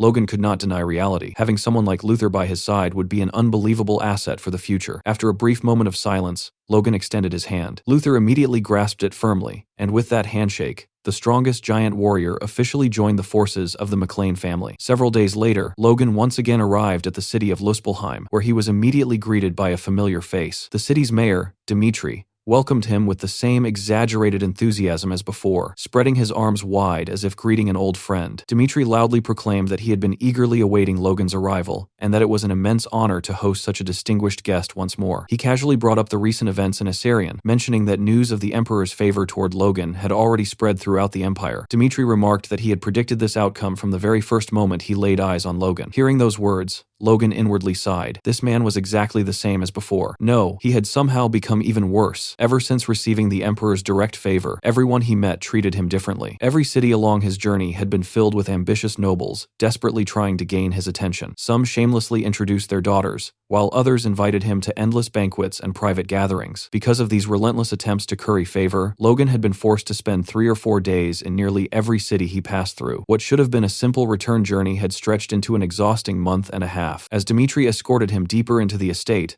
the mayor casually mentioned that someone important had been waiting to meet him. Logan immediately became suspicious and asked who it was. Dmitri replied with an innocent smile that His Highness, the second prince, happened to be passing through the eastern territories and had expressed a desire to meet him personally. The moment Logan heard those words, his expression stiffened. Among all the people in the Empire, the one he had wanted to meet the most and simultaneously wished to avoid the most was the infamous second prince. Maintaining a calm exterior, Logan simply asked when this meeting would take place. Standing directly in front of a large set of ornate doors, Dmitri cheerfully informed him that the prince was already waiting inside. He added that since both of them were extremely busy individuals, it was better to meet immediately rather than delay things further. Realizing he had been completely set up, Logan clenched his fist in irritation. However, before he could voice his displeasure, Dmitri had already opened the door and ushered him inside with a bright smile, wishing the two of them an enjoyable dinner. As Logan stepped into the room, a handsome young man with refined features immediately turned his attention toward him. The prince carefully examined Logan's distinctive red hair and crimson eyes before smiling warmly. He commented that Logan looked exactly as described in the rumors and introduced himself as Baros von Ares, the second imperial prince. Although the prince's smile appeared perfectly polite, Logan instinctively greeted him with caution. Approaching the table, he offered a respectful greeting and stated that it was an honor to meet His Highness, though he also questioned why someone of the prince's status was speaking so formally to an ordinary warrior. Baros chuckled softly and explained that Logan was neither a subject of the Empire nor an ordinary knight. He was a prestigious guest, personally acknowledged by the Emperor himself. Therefore,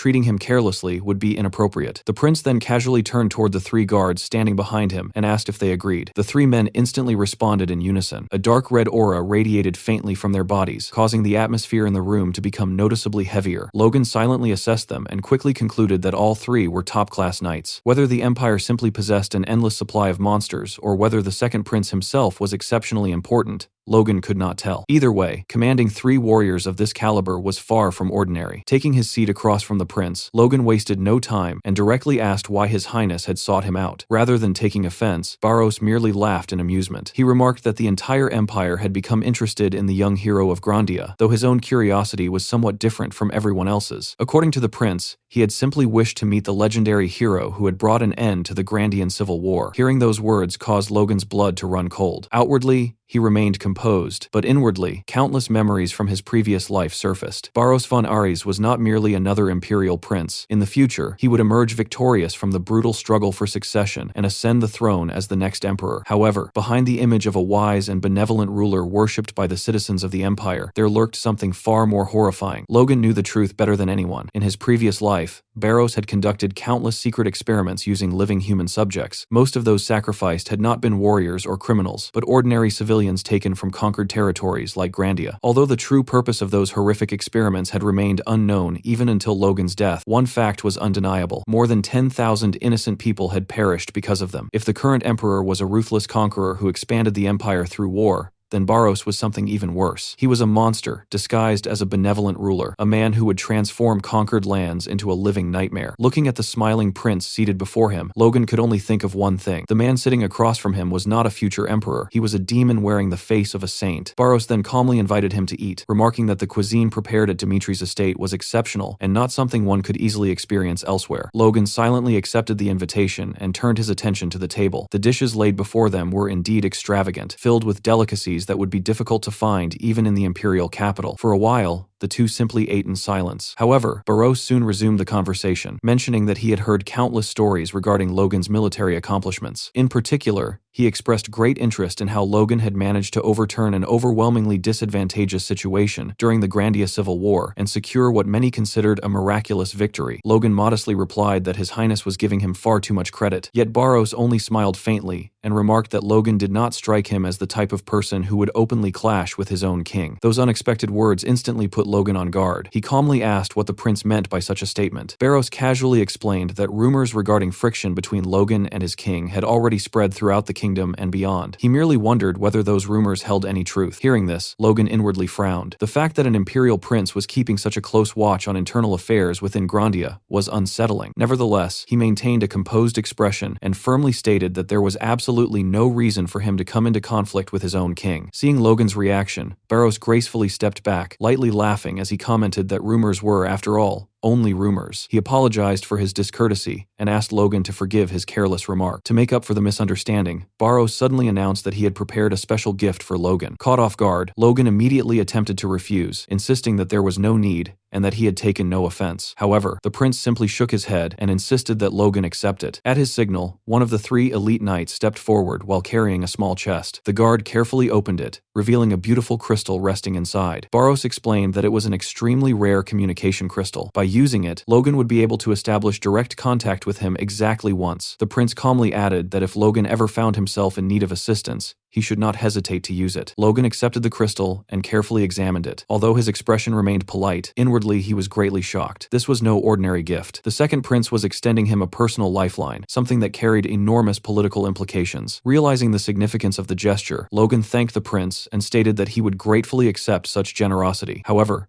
deep inside, he immediately made up his mind. No matter what schemes Barros was planning, he would do everything in his power to ensure that he would never have to rely on this crystal. Accepting a favor from the future tyrant of the empire was the last thing he wanted. After dinner ended, and the sun had completely set, that evening, Victor rushed to Logan and urgently reported that a massive terror incident had just erupted within the kingdom. The horrifying news struck Logan like a bolt of lightning.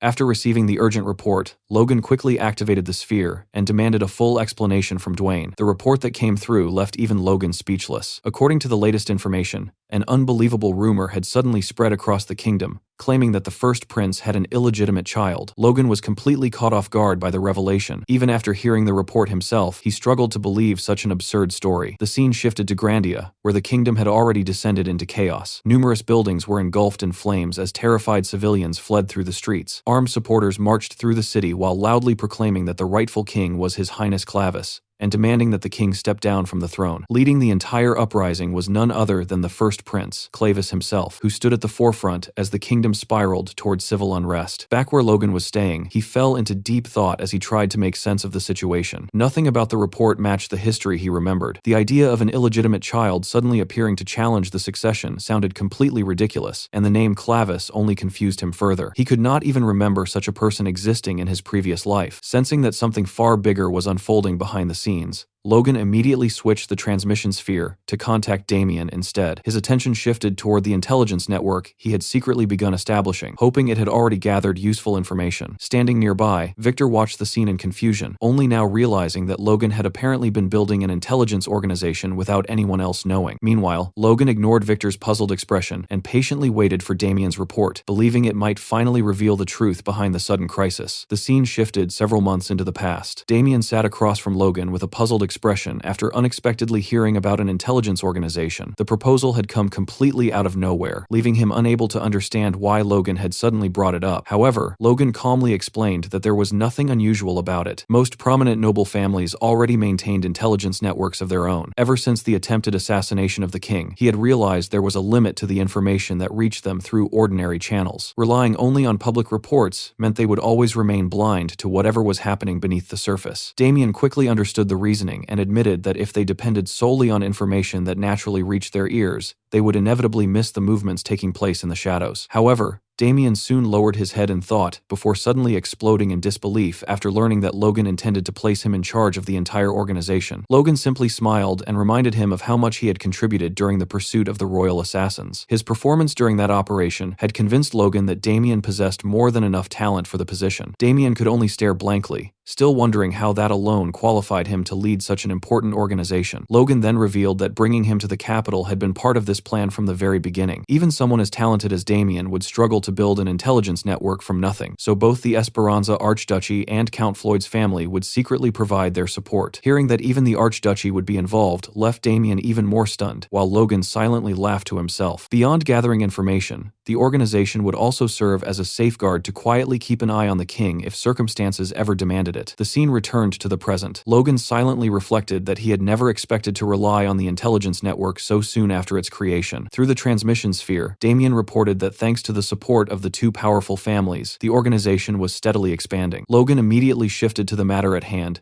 and sought any information regarding the recent terror attacks spreading across the kingdom. Deep down, he hoped Damien had already uncovered something valuable and silently urged the fledgling organization to prove its worth. Instead, Damien admitted that the network was still in its infancy and had yet to gather anything substantial. The disappointing report made Logan sigh inwardly, realizing he had expected too much from an organization that had not even existed for a full year. Just as Logan was about to end the conversation, Damien added that one interesting rumor had begun circulating through their informants. According to multiple reports, Clavis had personally appeared at the locations where the terror attacks had broken out. That single piece of information immediately caught Logan's attention. If there were genuine eyewitness accounts, then Clavis at least truly existed. Even so, Logan quickly rejected the idea that the prince himself was the mastermind. A forgotten royal descendant with neither influence nor military power could never orchestrate something on this scale. Someone far more powerful had to be operating behind the scenes while using Clavis as nothing more than a convenient figurehead. Reaching that conclusion, Logan rose from his seat without hesitation and ordered Victor to finish preparing for their departure by the following morning. Their return to Grandia would have to begin much sooner than originally planned. Soon, Logan finally arrived at McLeantown. News of his return spread quickly, and the townspeople happily gathered to welcome their young lord home after his long journey. After briefly greeting everyone,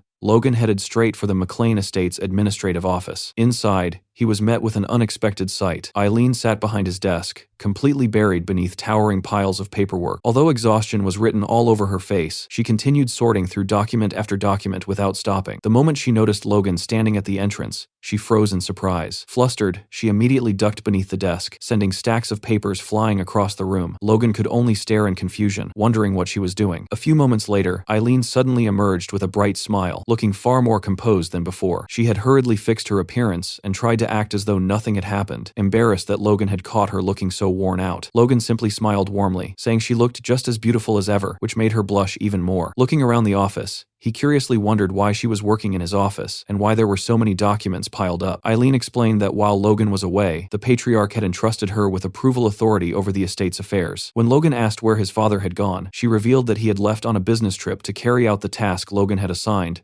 before departing for the Empire. Hearing that immediately reminded Logan of the mission he had given his father to search for unaffiliated superhumans. He quietly realized he had completely forgotten about it after becoming occupied with everything that happened in the Empire. Curious about his journey, Eileen then asked whether anything special had happened during his stay in the Empire. Logan responded with a faint smile before silently releasing his aura. Brilliant yellow energy erupted from his body, instantly filling the room with overwhelming power. Eileen's eyes sparkled with amazement as she stared at the radiant aura surrounding him. She could hardly believe that Logan had truly awakened as an aura user. Unable to contain her excitement, she rushed toward him in celebration, accidentally knocking both of them onto the floor. Sitting there together, Eileen beamed with genuine happiness, clearly even more thrilled than Logan himself. Watching her joyful reaction, Logan could not help smiling, realizing she seemed happier about his awakening than he was. Wanting to show her a little more of his newfound power, he prepared to demonstrate it properly. Before he could do so, the office door suddenly swung open. Dwayne hurried inside with documents for work, only to freeze the moment he saw Logan and Eileen sitting on the floor together. Without saying another word, he quickly backed out of the room, while repeatedly apologizing for interrupting. Logan instantly shouted after him, trying to explain that it was not what it looked like. A few moments later, Dwayne cautiously returned after both Logan and Eileen had gotten back to their feet. His expression immediately turned serious as he apologized for bringing urgent business the moment Logan had returned. He then reported that another terror attack had just broken out and informed Logan that he needed to head to the capital immediately. Hearing those words, Logan's expression instantly hardened as he realized the crisis had grown even worse.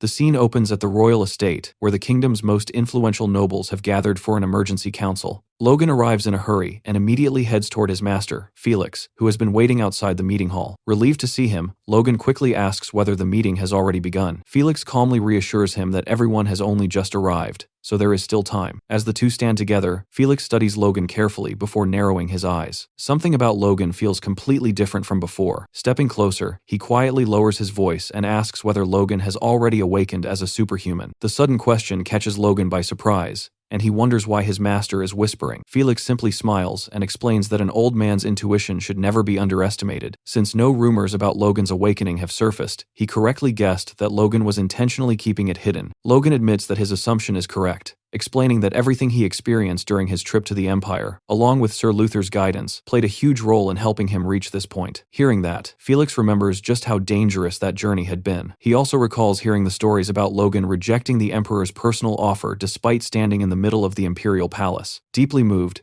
Felix places both hands on Logan's shoulders and sincerely thanks him for choosing to stand with Grandia. Logan feels slightly embarrassed by the heartfelt gratitude, insisting that he simply chose his own homeland and did nothing worthy of such praise. Felix only laughs, calling him a punk and saying that this is exactly why he deserves to be thanked. Deciding they can continue the conversation later, the two head inside together. Inside the royal meeting hall, the atmosphere is far heavier than expected. Palace Minister Palmon Tarihi steps forward and begins briefing everyone on the latest crisis. He explains that the recent terrorist attack took place in Jahid County, located in the northeastern region of the kingdom. The castle that once belonged to Count Taran Jahid, who had been executed after supporting the first prince during the Civil War, has now been seized by rebel forces. According to the latest reports, the enemy's military strength has already reached a level comparable to that of an entire Margravate. However, Palman emphasizes that their numbers continue to grow as more remnants of the first prince's defeated faction flock to their cause. The nobles immediately begin murmuring among themselves, shocked that those rebels are willing to throw everything away after already losing the civil war. Some remark that this is exactly why defeated enemies should never be allowed to survive, while others openly discuss how the rebellion should be crushed before it spreads any further. One noble confidently points out that if the rebel army truly possesses the strength of a Margravate, then the Esperanza, Archduchy, and House McLean simply need to join forces to erase them. He casually adds that the remaining noble families will contribute their own private soldiers as support, making the entire campaign seem almost effortless. Listening to them, Logan feels nothing but disgust. He cannot understand how they can casually joke and laugh while the kingdom is descending into chaos. Before anyone else can respond, the king himself speaks. He explains that Esperanza cannot be deployed because it must continue defending both the capital and the kingdom's borders.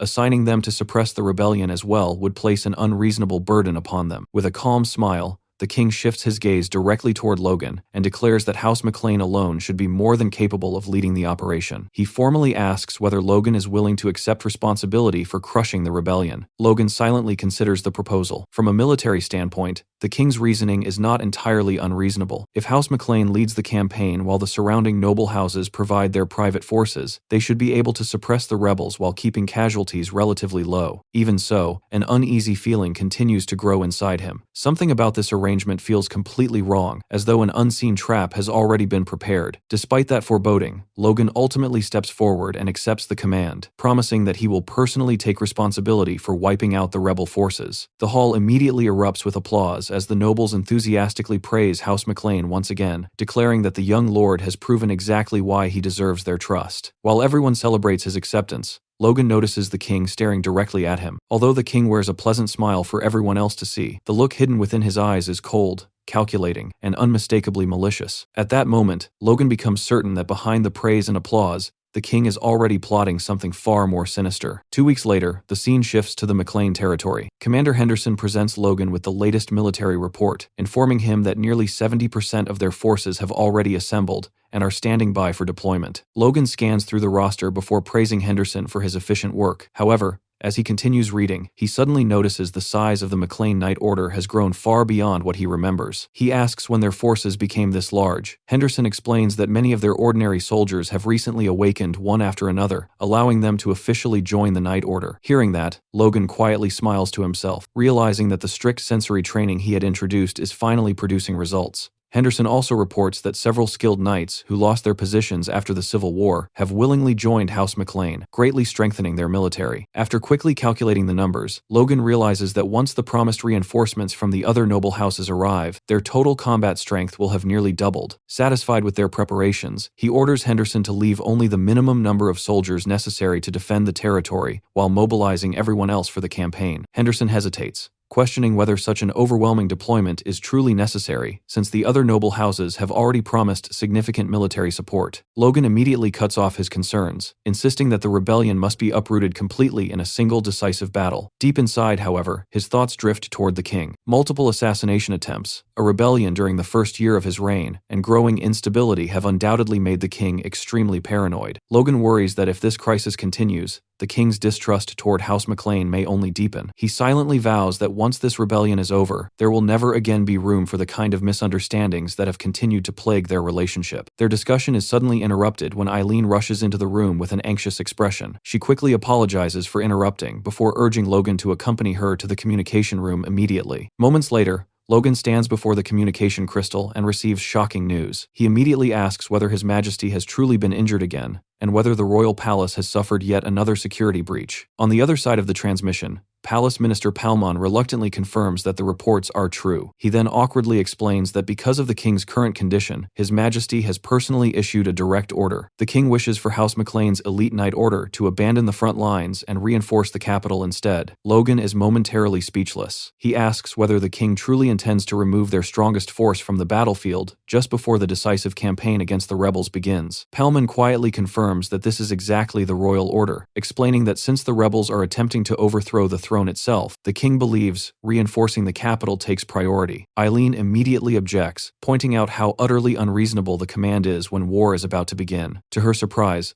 Logan calmly accepts the order and assures Palmon that House McLean will dispatch its knight order immediately. Before Eileen can recover from the shock, Palmon hesitantly delivers another request. The king no longer trusts the ordinary royal garrison, and now demands that House McLean also send its elite crossbow cavalry to protect the capital. Both Logan and Eileen fall completely silent. Even Logan is momentarily stunned by the sheer shamelessness of the request. Eileen finally loses her composure and fiercely protests through the communication crystal. She points out that removing both the Knight Order and the Crossbow Cavalry would leave House McLean with little more than apprentice knights and newly recruited soldiers to assault the rebels' heavily fortified headquarters. Palmon weakly argues that the ministry and the other noble houses will still provide plenty of auxiliary troops to make up the difference. Eileen immediately shuts that argument down, reminding him that scattered private armies cannot possibly replace veteran soldiers who have trained and fought together for years. Palmon has no answer. Before the argument can continue any further, Logan calmly interrupts and orders Palmon to relay to the king that House McLean will comply with every royal command. Both Palmon and Eileen stare at him in disbelief. Behind Logan's calm expression, however, overwhelming rage continues to build. Thick veins bulge across his face as he forces himself to suppress the anger threatening to burst free. He repeatedly reminds himself that crushing the rebellion must come before settling accounts with the throne. Once the war is over, there will be plenty of time to challenge the king over these outrageous demands. For now, he convinces himself that the promised reinforcements from the other noble houses should still be enough to support House McLean's advance. Just as the conversation seems finished,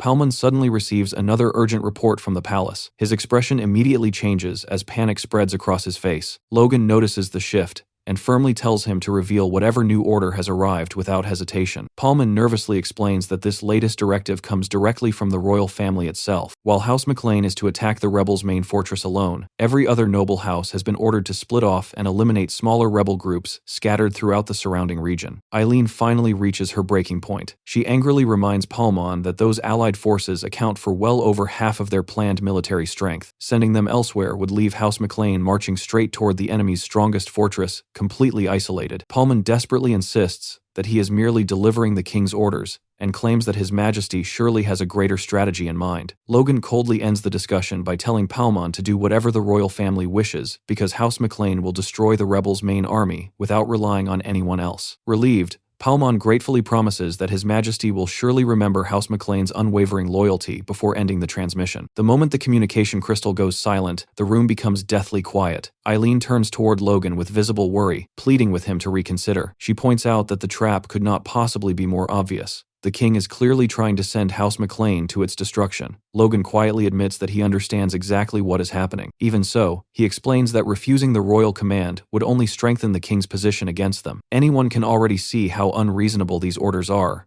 including the king himself. That is precisely why Logan intends to endure them. They still lack the evidence necessary to expose the king's true intentions before the rest of the kingdom. Logan sincerely apologizes and asks her to endure this injustice just a little longer. Deep within his heart, however, he silently swears that once this rebellion is over, this will be the very last time House McLean bows its head to the king's unreasonable demands. Deep inside the royal palace, the king sat staring at the communication crystal in complete disbelief. He asked his advisor if House McLean had truly accepted every one of the royal orders without resistance. The advisor confirmed that Logan had agreed without hesitation. Not only had House McLean dispatched its prestigious Knight Order, but even its elite crossbow cavalry had already begun marching toward the capital. A surprised chuckle escaped the king's lips. He admitted that he had fully expected Logan to reject such outrageous demands. In fact, he had deliberately issued those impossible orders so that Logan's refusal could be branded as treason, giving the crown the perfect excuse to eliminate House McLean once and for all. Instead, Logan had quietly accepted everything. The king found himself unable to understand what Logan was thinking. Did the young lord truly believe he could defeat the rebels after stripping away almost all of his elite forces? The advisor cautiously suggested that perhaps Logan was relying on the Earth Magic Tower to make up the difference. He also revealed that although their spies had not confirmed it yet, strong rumors claimed Marquis Luther Cale had personally joined House McLean's campaign. That revelation caught the king by surprise. Luther had always been under the Sword Duke's command, yet the explanation quickly became obvious. As Logan's master, Luther would naturally choose to stand beside his disciple. Even so, the advisor warned that having Luther on their side would not make the coming battle easy. The king slowly tightened his grip around his wine chalice. He admitted that merely making the battle difficult was not enough. What he truly desired was for Logan McLean to die on that battlefield. The scene then shifted to House McLean's army. Standing at the head of thousands of soldiers, Logan looked over the ranks of masked warriors stretching across the plains before raising his sword high into the air. His command echoed across the battlefield as he ordered the entire army to march. The massive force immediately advanced, banners fluttering beneath the sky as the campaign officially began. 2 weeks passed in the blink of an eye before the army finally arrived outside Jahid Castle, the rebels' heavily fortified stronghold. Inside the fortress, panic spread as a soldier rushed into the command hall and reported that the McLean army had reached the castle gates. Commander Richard immediately demanded the enemy's numbers. The soldier reported that Logan had brought approximately 50 elite knights, along with nearly 7,000 infantry. Hearing those figures, Richard burst into arrogant laughter. According to their own intelligence, the rebels possessed well over twice that strength behind the castle walls. Smirking confidently, Richard reminded everyone that they now possessed the very same repeating crossbows that had once been House McLean's greatest weapon. Not only that, but they had also spent weeks preparing countermeasures against Logan's signature explosive bombs. In Richard's eyes, the McLean army had foolishly marched into a battle where all of its greatest advantages had already been neutralized. He confidently declared that the enemy would soon get a taste of its own weapons. Outside the fortress, Logan calmly rode to the front lines with Sir Luther and the powerful mage Clayton standing beside him. Looking up at the towering castle walls, he drew a deep breath before his voice thundered across the battlefield. Logan declared that anyone serving the descendant of the former tyrant would be executed without mercy, and gave the rebels one final opportunity to surrender before the battle began. His warning echoed throughout the fortress, but Richard only answered with mocking laughter from the ramparts. As one of the kingdom's renowned advanced knights, Richard openly ridiculed Logan's offer. He declared that no one would ever trust the words of the man who had supposedly slaughtered the entire royal bloodline. In his eyes, Logan McLean was the true tyrant, while Prince Clavis was the rightful ruler they would gladly die protecting. The moment Richard finished his declaration, thousands of rebel soldiers erupted into deafening cheers. Their morale soared as they roared across the battlefield, preparing themselves for the decisive battle that was about to begin. Watching the rebels' passionate response, Logan calmly observed the enemy commander standing atop the fortress walls. Richard is an advanced knight, yet Logan had never encountered someone like him in either his current life or his previous one. Turning toward Sir Luther, Logan asked whether he recognized Richard. Luther shook his head without hesitation, admitting that this was his first time seeing the man as well. Even during the brutal Civil War, Richard had never once revealed himself. That answer immediately set off alarm bells in Logan's mind. An advanced knight, capable of hiding his existence throughout an entire civil war, could not possibly be an ordinary rebel. Logan quickly concluded that Richard was most likely connected to the mysterious mastermind, manipulating the rebellion from the shadows. Without wasting another second, he drew his sword from its sheath and vowed to cut down the enemy commander with his own hands. The battle began instantly. McLean's massive stone golems hurled countless explosive bombs toward Jahid Castle, intending to shatter its defenses in one overwhelming bombardment. However, just before the explosives reached their target, every single bomb detonated harmlessly against a gigantic magical barrier surrounding the fortress. Clayton stared ahead in complete disbelief. He had never expected the rebels to possess such a powerful defensive formation. Logan was equally surprised. Blocking explosions of that magnitude required at least fourth circle magic, meaning the rebels had an elite mage supporting them from somewhere inside the fortress. Clayton immediately turned toward Logan and asked for their next move, but before he could receive an answer, he realized Logan had already disappeared. Without waiting for anyone else, Logan charged across the battlefield at incredible speed, with Luther racing beside him. The rebel soldiers immediately unleashed a rain of arrows to stop their advance. Luther instantly stepped forward, expanding a powerful aura shield that swallowed the incoming volley. Roaring at the enemy to get out of his way, he effortlessly deflected every single arrow before they could even reach Logan. The defenders froze in disbelief as thousands of arrows failed to leave so much as a scratch on the two advancing warriors. Before anyone could react again, Logan had already reached the magical barrier. Leaping high into the air, he gathered his aura into a single devastating strike before bringing his sword crashing down. A blinding slash split the enormous magical barrier apart in one attack, leaving everyone on the battlefield speechless. Logan landed heavily inside the enemy lines, standing directly before the stunned defenders. Seeing the impossible display of strength, Commander Richard immediately jumped down from the castle walls to confront Logan personally. Two more advanced knights joined him. Looking at the three warriors before him, Logan quietly assessed their strength and realized they were all advanced knights. Richard gave the signal, and all three charged together in a perfectly coordinated assault. Logan merely looked at them with icy eyes before asking whether they had all decided to throw their lives away today. In the very next instant, a single flash of aura illuminated the battlefield. Logan's sword moved so quickly that no one could even follow it. The three advanced knights were cleanly sliced in half before they even realized what had happened. Blood erupted into the air as Richard stared at Logan in absolute horror. With his final breath, he whispered the word aura, finally realizing that Logan had already become a true superhuman. Moments later, all three bodies collapsed lifelessly onto the battlefield. The rebel army stood completely frozen. Their strongest warriors had been erased in a single attack. Before anyone could recover from the shock, a deafening explosion erupted behind them. With the magical barrier destroyed, McLean's bombardment finally reached the fortress. Clayton immediately raised his staff and ordered every stone golem to unleash Liberatio without restraint. Massive explosions tore through the castle defenses one after another, setting the battlefield ablaze as desperate screams echoed across the fortress. One heavily burned soldier somehow survived the bombardment and stumbled toward Logan, determined to drag at least one enemy into hell with him.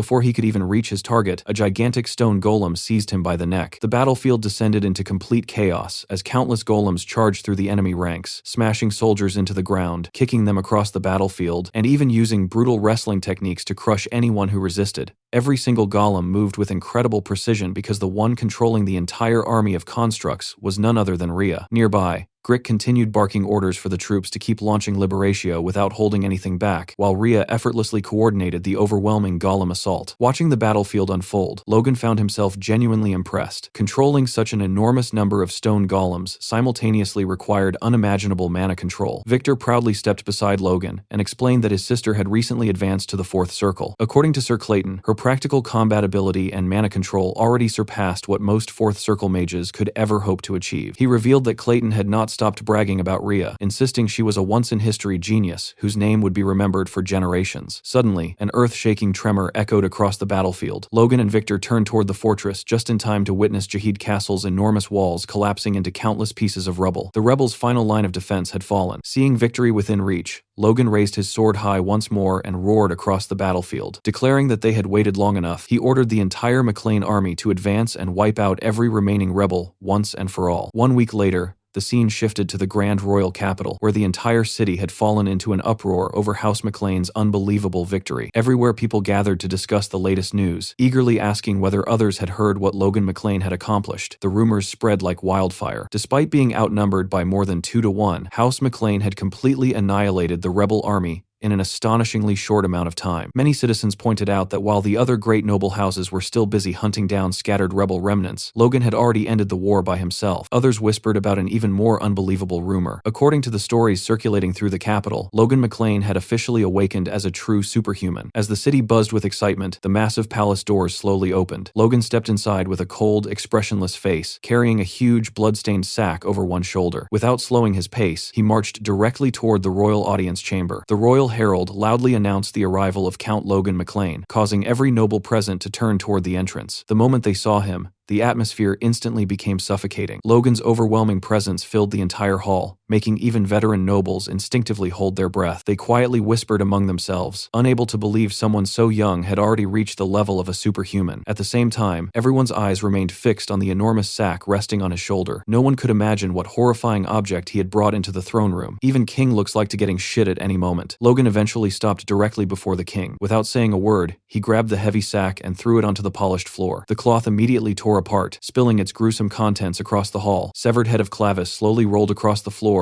until it came to rest directly before the throne. The king and the nobles in the hall watched in shock. Logan casually nudged it forward with his foot before lowering himself onto one knee. He formally reported that his loyal servant, Logan McLean, had successfully crushed the rebellion and returned with the head of Clavis as proof of victory. Although Logan maintained perfect composure, the fury burning inside him was impossible to hide. The look in his eyes carried overwhelming rage, resentment, and an unmistakable warning. Sitting upon the throne, the king could only stare back in complete silence. Every scheme he had carefully prepared had ended in total failure, leaving him utterly speechless as the gruesome evidence of Logan's victory lay scattered across the royal court. It would be interesting to see how our OPMC deals with this ungrateful bastard. The nobles gathered inside the royal court collectively gasped as they stared at the gruesome pile of severed head scattered across the polished floor. Disgust and disbelief spread through the hall, while even the king himself remained frozen in shock. Whispers quickly rippled through the crowd as everyone tried to make sense of the horrifying scene. Some questioned whether every bag truly contained the heads of rebel leaders. Others nervously wondered if one of them really belonged to Clavis, while many simply could not understand what Count Logan was trying to accomplish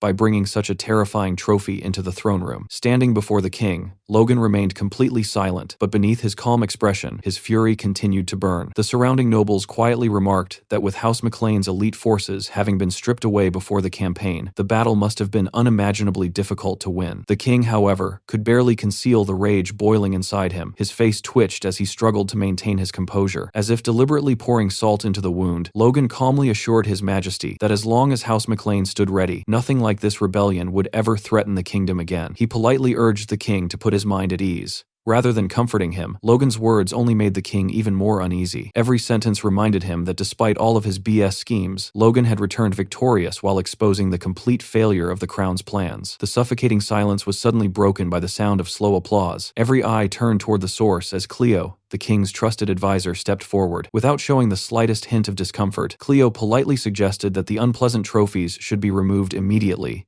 so they would not spoil the atmosphere of what should have been a glorious celebration. Hearing those words, the king quietly let out a sigh of relief before agreeing that the Lord Chamberlain was absolutely right. Watching the exchange unfold, Logan silently observed Cleo with growing suspicion. Even in the middle of such a tense confrontation between the king and the kingdom's highest nobles, Cleo boldly stepped forward and effortlessly took control of the situation. His confidence alone spoke volumes about the influence he possessed within the palace. Forced to maintain the appearance of a grateful ruler, the king reluctantly declared that House McLean's overwhelming victory deserved a grand celebration throughout the kingdom. Logan humbly lowered his head and replied that he had simply been fortunate enough to fulfill his duty. The modest response only fueled the admiration of the gathered nobles. They immediately showered him with praise, declaring that Logan was an unparalleled prodigy whose talent surpassed anything Grandia had ever witnessed. Some openly questioned whether the kingdom had ever produced such an extraordinary genius in its entire history, while others enthusiastically proclaimed him to be the brightest star of Grandia's future. As the hall echoed with endless admiration for Logan McLean,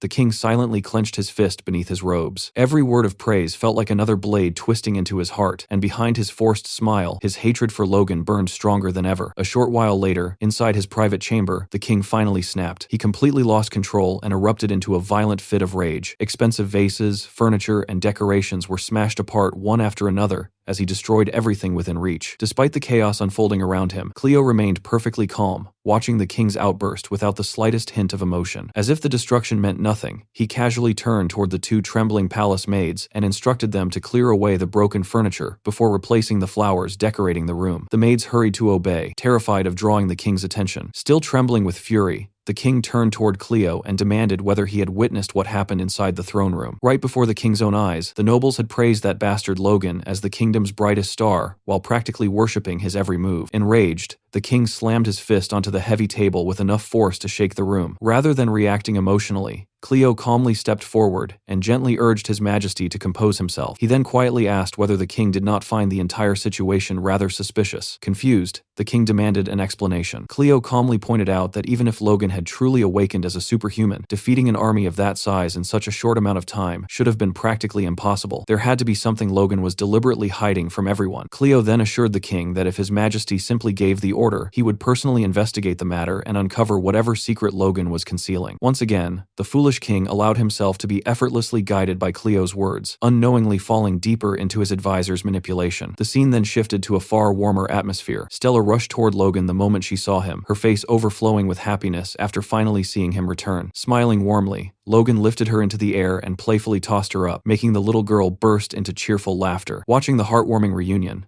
Stella's mother smiled and explained that the child had refused to sleep the previous night after hearing Logan was returning. Instead, she had stubbornly stayed awake the entire time just to welcome him home. Touched by her affection, Logan smiled and promised that he would visit her much more often from now on. He also sincerely apologized for being so busy lately that he had not been able to spend time with her. Standing nearby, both the Duke and his wife quietly watched the two together, with warm smiles on their faces. A few moments later, Felix stepped forward with a guilty expression and sincerely apologized to Logan. He admitted that while he had been stationed at the border, he had no idea the king would make such reckless and unreasonable decisions. Logan immediately reassured his master that there was no need to apologize. After all, Felix had only recently returned to the capital himself and could not possibly have prevented any of it. With a gentle smile, Logan carefully placed Stella back into her mother's arms so the exhausted little girl could finally get the sleep she had sacrificed while waiting for his safe return. Soon afterward, the Duchess quietly excused herself, carrying the sleepy Stella away and leaving Logan alone with his master. Once they were by themselves, Felix let out a long, weary sigh. He admitted that he was genuinely relieved. His Majesty had made it through today's audience completely unharmed. Logan paused for a moment, caught off guard by the remark. He looked at his master and asked whether he had truly believed that he would raise his sword against the king. Felix did not hesitate. He calmly replied that after everything Logan had been forced to endure, he certainly had every reason to be furious. Logan firmly shook his head. He reminded his master that if he had ever intended to harm the king, he would never have gone through all the effort of placing him on the throne in the first place. Felix quietly answered that the circumstances back then and the situation now were completely different. Logan immediately disagreed. With unwavering conviction, he insisted that nothing had truly changed because the greatest threat facing Grandia had never been internal conflict. The empire still stood beyond their borders, waiting for the perfect opportunity to strike. He questioned why he would waste precious time fighting pointless battles within the kingdom when a far greater enemy remained untouched. Hearing that answer, Felix slowly sighed again and quietly muttered that it all came back to the Empire once more. Noticing the doubt in his master's voice, Logan explained that after personally meeting the Emperor, he had become more convinced than ever that the man would never abandon his ambitions of conquest. Felix fell silent before admitting that he had also noticed troubling changes while serving at the western border. According to the latest reports,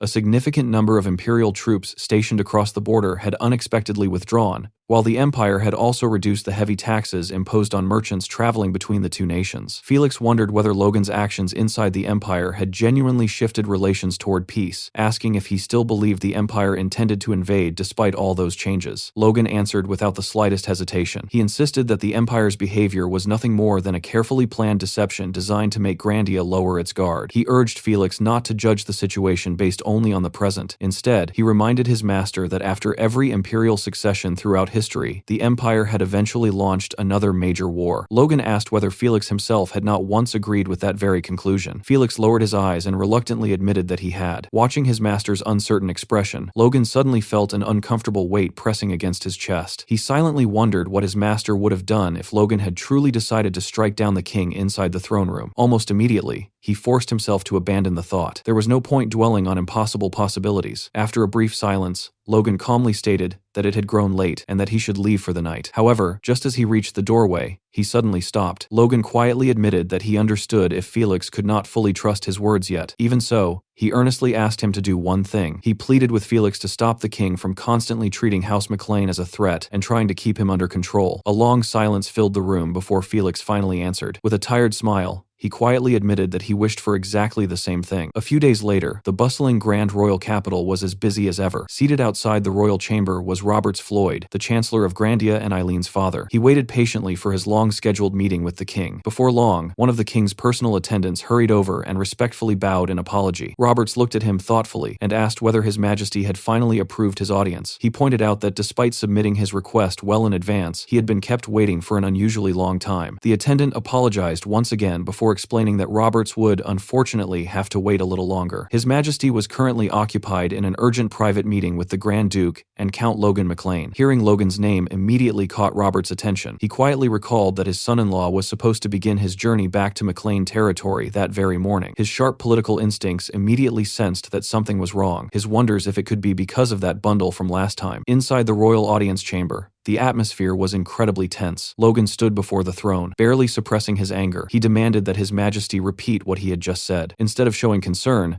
the king let out a mocking chuckle. With an arrogant smile, he sarcastically remarked that perhaps Count Logan was simply exhausted after returning from the battlefield. He then repeated his accusation even more clearly. According to reports that had reached the palace, the overwhelming majority of the rebel army had never been destroyed at all. Instead, they were supposedly alive and living comfortably under the direct protection of House McLean. Wearing a smug smile, the king questioned whether such an unbelievable act of betrayal did not deserve a proper explanation from Count Logan himself. The accusation pushed Logan's patience to its absolute limit. Every scheme the king had orchestrated to destroy House McLean had already failed, yet now the bastard was shamelessly fabricating another excuse to attack him. Logan calmly admitted that the king's accusation was not entirely false. After the walls of Jahid Castle collapsed, he had immediately hunted down Clavis and cut off his head, ending the battle almost as soon as it had begun. Because the rebellion had been crushed so quickly, the fighting never escalated into a prolonged massacre. As a result, the enemy suffered relatively few casualties, and nearly 7,000 rebel soldiers surrendered instead of fighting to the death. After the victory, even Sir Luther commented that it was highly unusual for so many enemy soldiers to surrender all at once. Victor had confidently replied that anyone witnessing his lord's overwhelming strength would naturally lose the will to fight. After all, Logan had shattered an enormous magical barrier with a single strike before killing 3 advanced knights in the blink of an eye. Faced with that kind of power, surrender had been the rebels' only realistic option. The victory, however,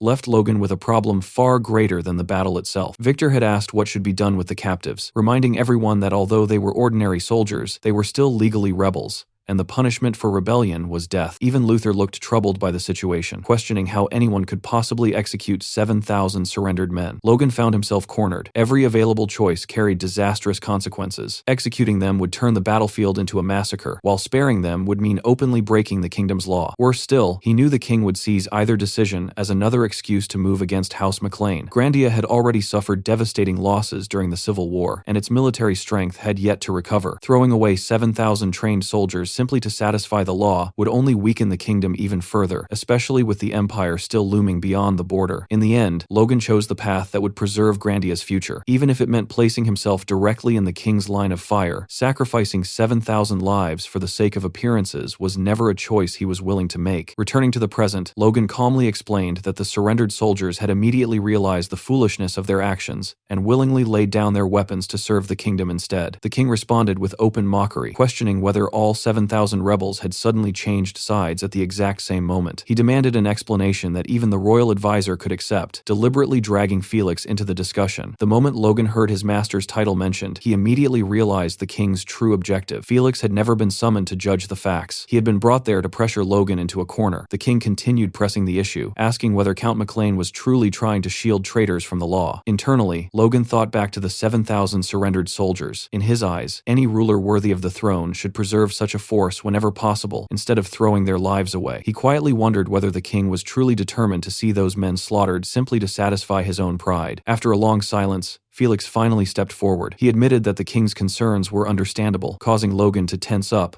while a smug smile slowly spread across the king's face. However, before the king could celebrate, Felix calmly continued. He explained that if His Majesty truly wished to demonstrate the qualities of a great ruler, then this was precisely the moment to show mercy. Logan was completely caught off guard. Of all people, he had never expected his strict master to defend his decision. The king slammed both hands onto the table and furiously demanded to know what the royal advisor meant by such a statement. Remaining perfectly composed, Felix explained that the kingdom had only just emerged from a devastating rebellion. If the law were enforced without wisdom, executing thousands of surrendered soldiers could easily create even greater unrest throughout the country. The king immediately rejected the argument, angrily declaring that punishing rebels could never be considered unjust. Felix refused to back down. He respectfully reminded His Majesty that while the law itself was absolute, the true responsibility of a ruler was knowing when to apply it with wisdom and compassion. Once again, he urged the king to show mercy. Standing nearby, Logan silently watched the exchange in disbelief. Never in his life had he imagined his master would openly stand on his side against the throne. The king suddenly burst into loud, unsettling laughter. He mocked the very idea of mercy, before glaring at both Felix and Logan with open contempt. Even Felix looked visibly shaken by the twisted expression on the king's face. After the laughter finally subsided, the king bitterly questioned what choice a powerless king like himself truly had. According to him, if even his own advisors opposed him, then he had no option except to accept their wishes. Felix immediately pleaded with him not to speak so hopelessly, but the king refused to listen any further. He ordered both Felix and Logan to leave at once, declaring that he wished to be left alone. The scene shifts into a flashback many years earlier. Inside the previous king's private chamber, a young Rogers sat quietly on the floor, happily drawing with crayons, while his father held a serious conversation with Felix. The old king spoke in a heavy voice, reminding Felix that no one understood Roger's circumstances better than he did. Felix silently acknowledged the statement. The king then revealed that the child was safe for now only because he remained under his personal protection. However, he feared that the day would eventually come when even the palace would no longer be enough to keep Rogers safe. When that happened, they might have no choice but to hide him somewhere beneath the surface, far away from everyone's eyes. Hearing those words,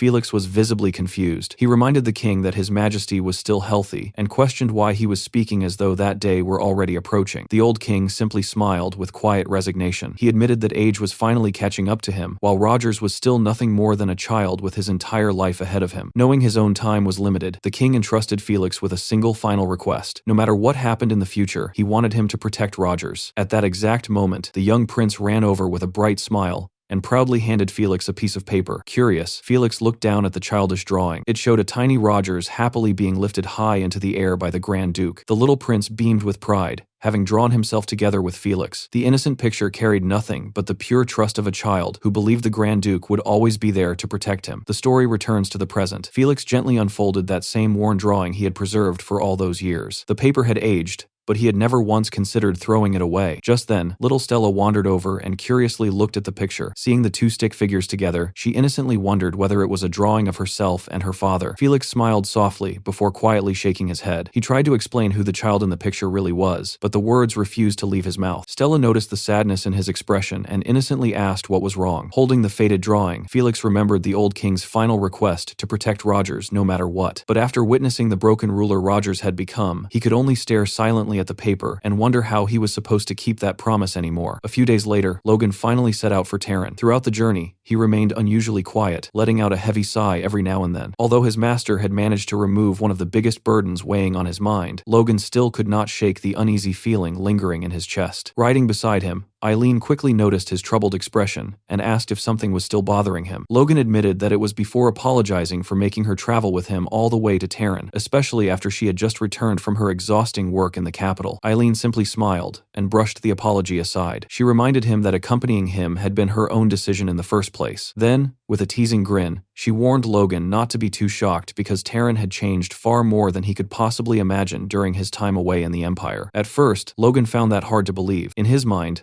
less than a year had passed, so there should have been limits to how much a city could develop. However, the moment Terran finally came into view, he was left speechless. Vast cultivated fields stretched across the surrounding land, covering areas that had once been completely barren. Logan stared in disbelief as Eileen proudly explained that the dwarves had created entirely new farming tools, capable of plowing enormous fields in a fraction of the usual time. Logan could hardly believe they had already reached that level, wondering if the workshop had truly become operational so quickly. Eileen happily confirmed that it had. In fact, the workshop had already earned an outstanding reputation among craftsmen across the continent. Thanks to the excellent treatment offered there, skilled artisans from countless regions had begun gathering in Terran. Logan quietly acknowledged that it was wonderful news, although he immediately reminded himself that Hamar's workshop would now require much stronger security than before. The moment they entered the city, Logan realized Eileen had not exaggerated in the slightest. Terran looked like an entirely different place. Three-story buildings lined the streets, clean stone roads stretched throughout the city, and beautiful canals carried flowing water between the newly constructed districts. Towering proudly over everything stood a magnificent central tower that completely transformed the city's skyline. Logan could hardly process what he was seeing. All of this had been completed in barely 7 or 8 months. Looking around in amazement, he concluded that Hamar must have worked himself nearly to death to achieve something this incredible. He genuinely worried that the poor dwarf had probably sacrificed his own health and barely slept throughout the construction. Quietly, Logan decided he would properly reward Hamar for all his hard work once they met again. Fortunately, he did not have to wait long. Hamar was already waiting outside to welcome him back. The moment he spotted Logan, he enthusiastically called out to his master. Dressed in an expensive, tailored suit with flashy jewelry covering nearly every finger, Hamar looked like a wealthy noble rather than a blacksmith. But as Logan looked a little closer, he finally realized the biggest change. Hamar had become incredibly fat and was proudly sitting atop his horse. Meanwhile, the poor horse beneath him was trembling non-stop with tears in its eyes, barely able to endure his overwhelming weight.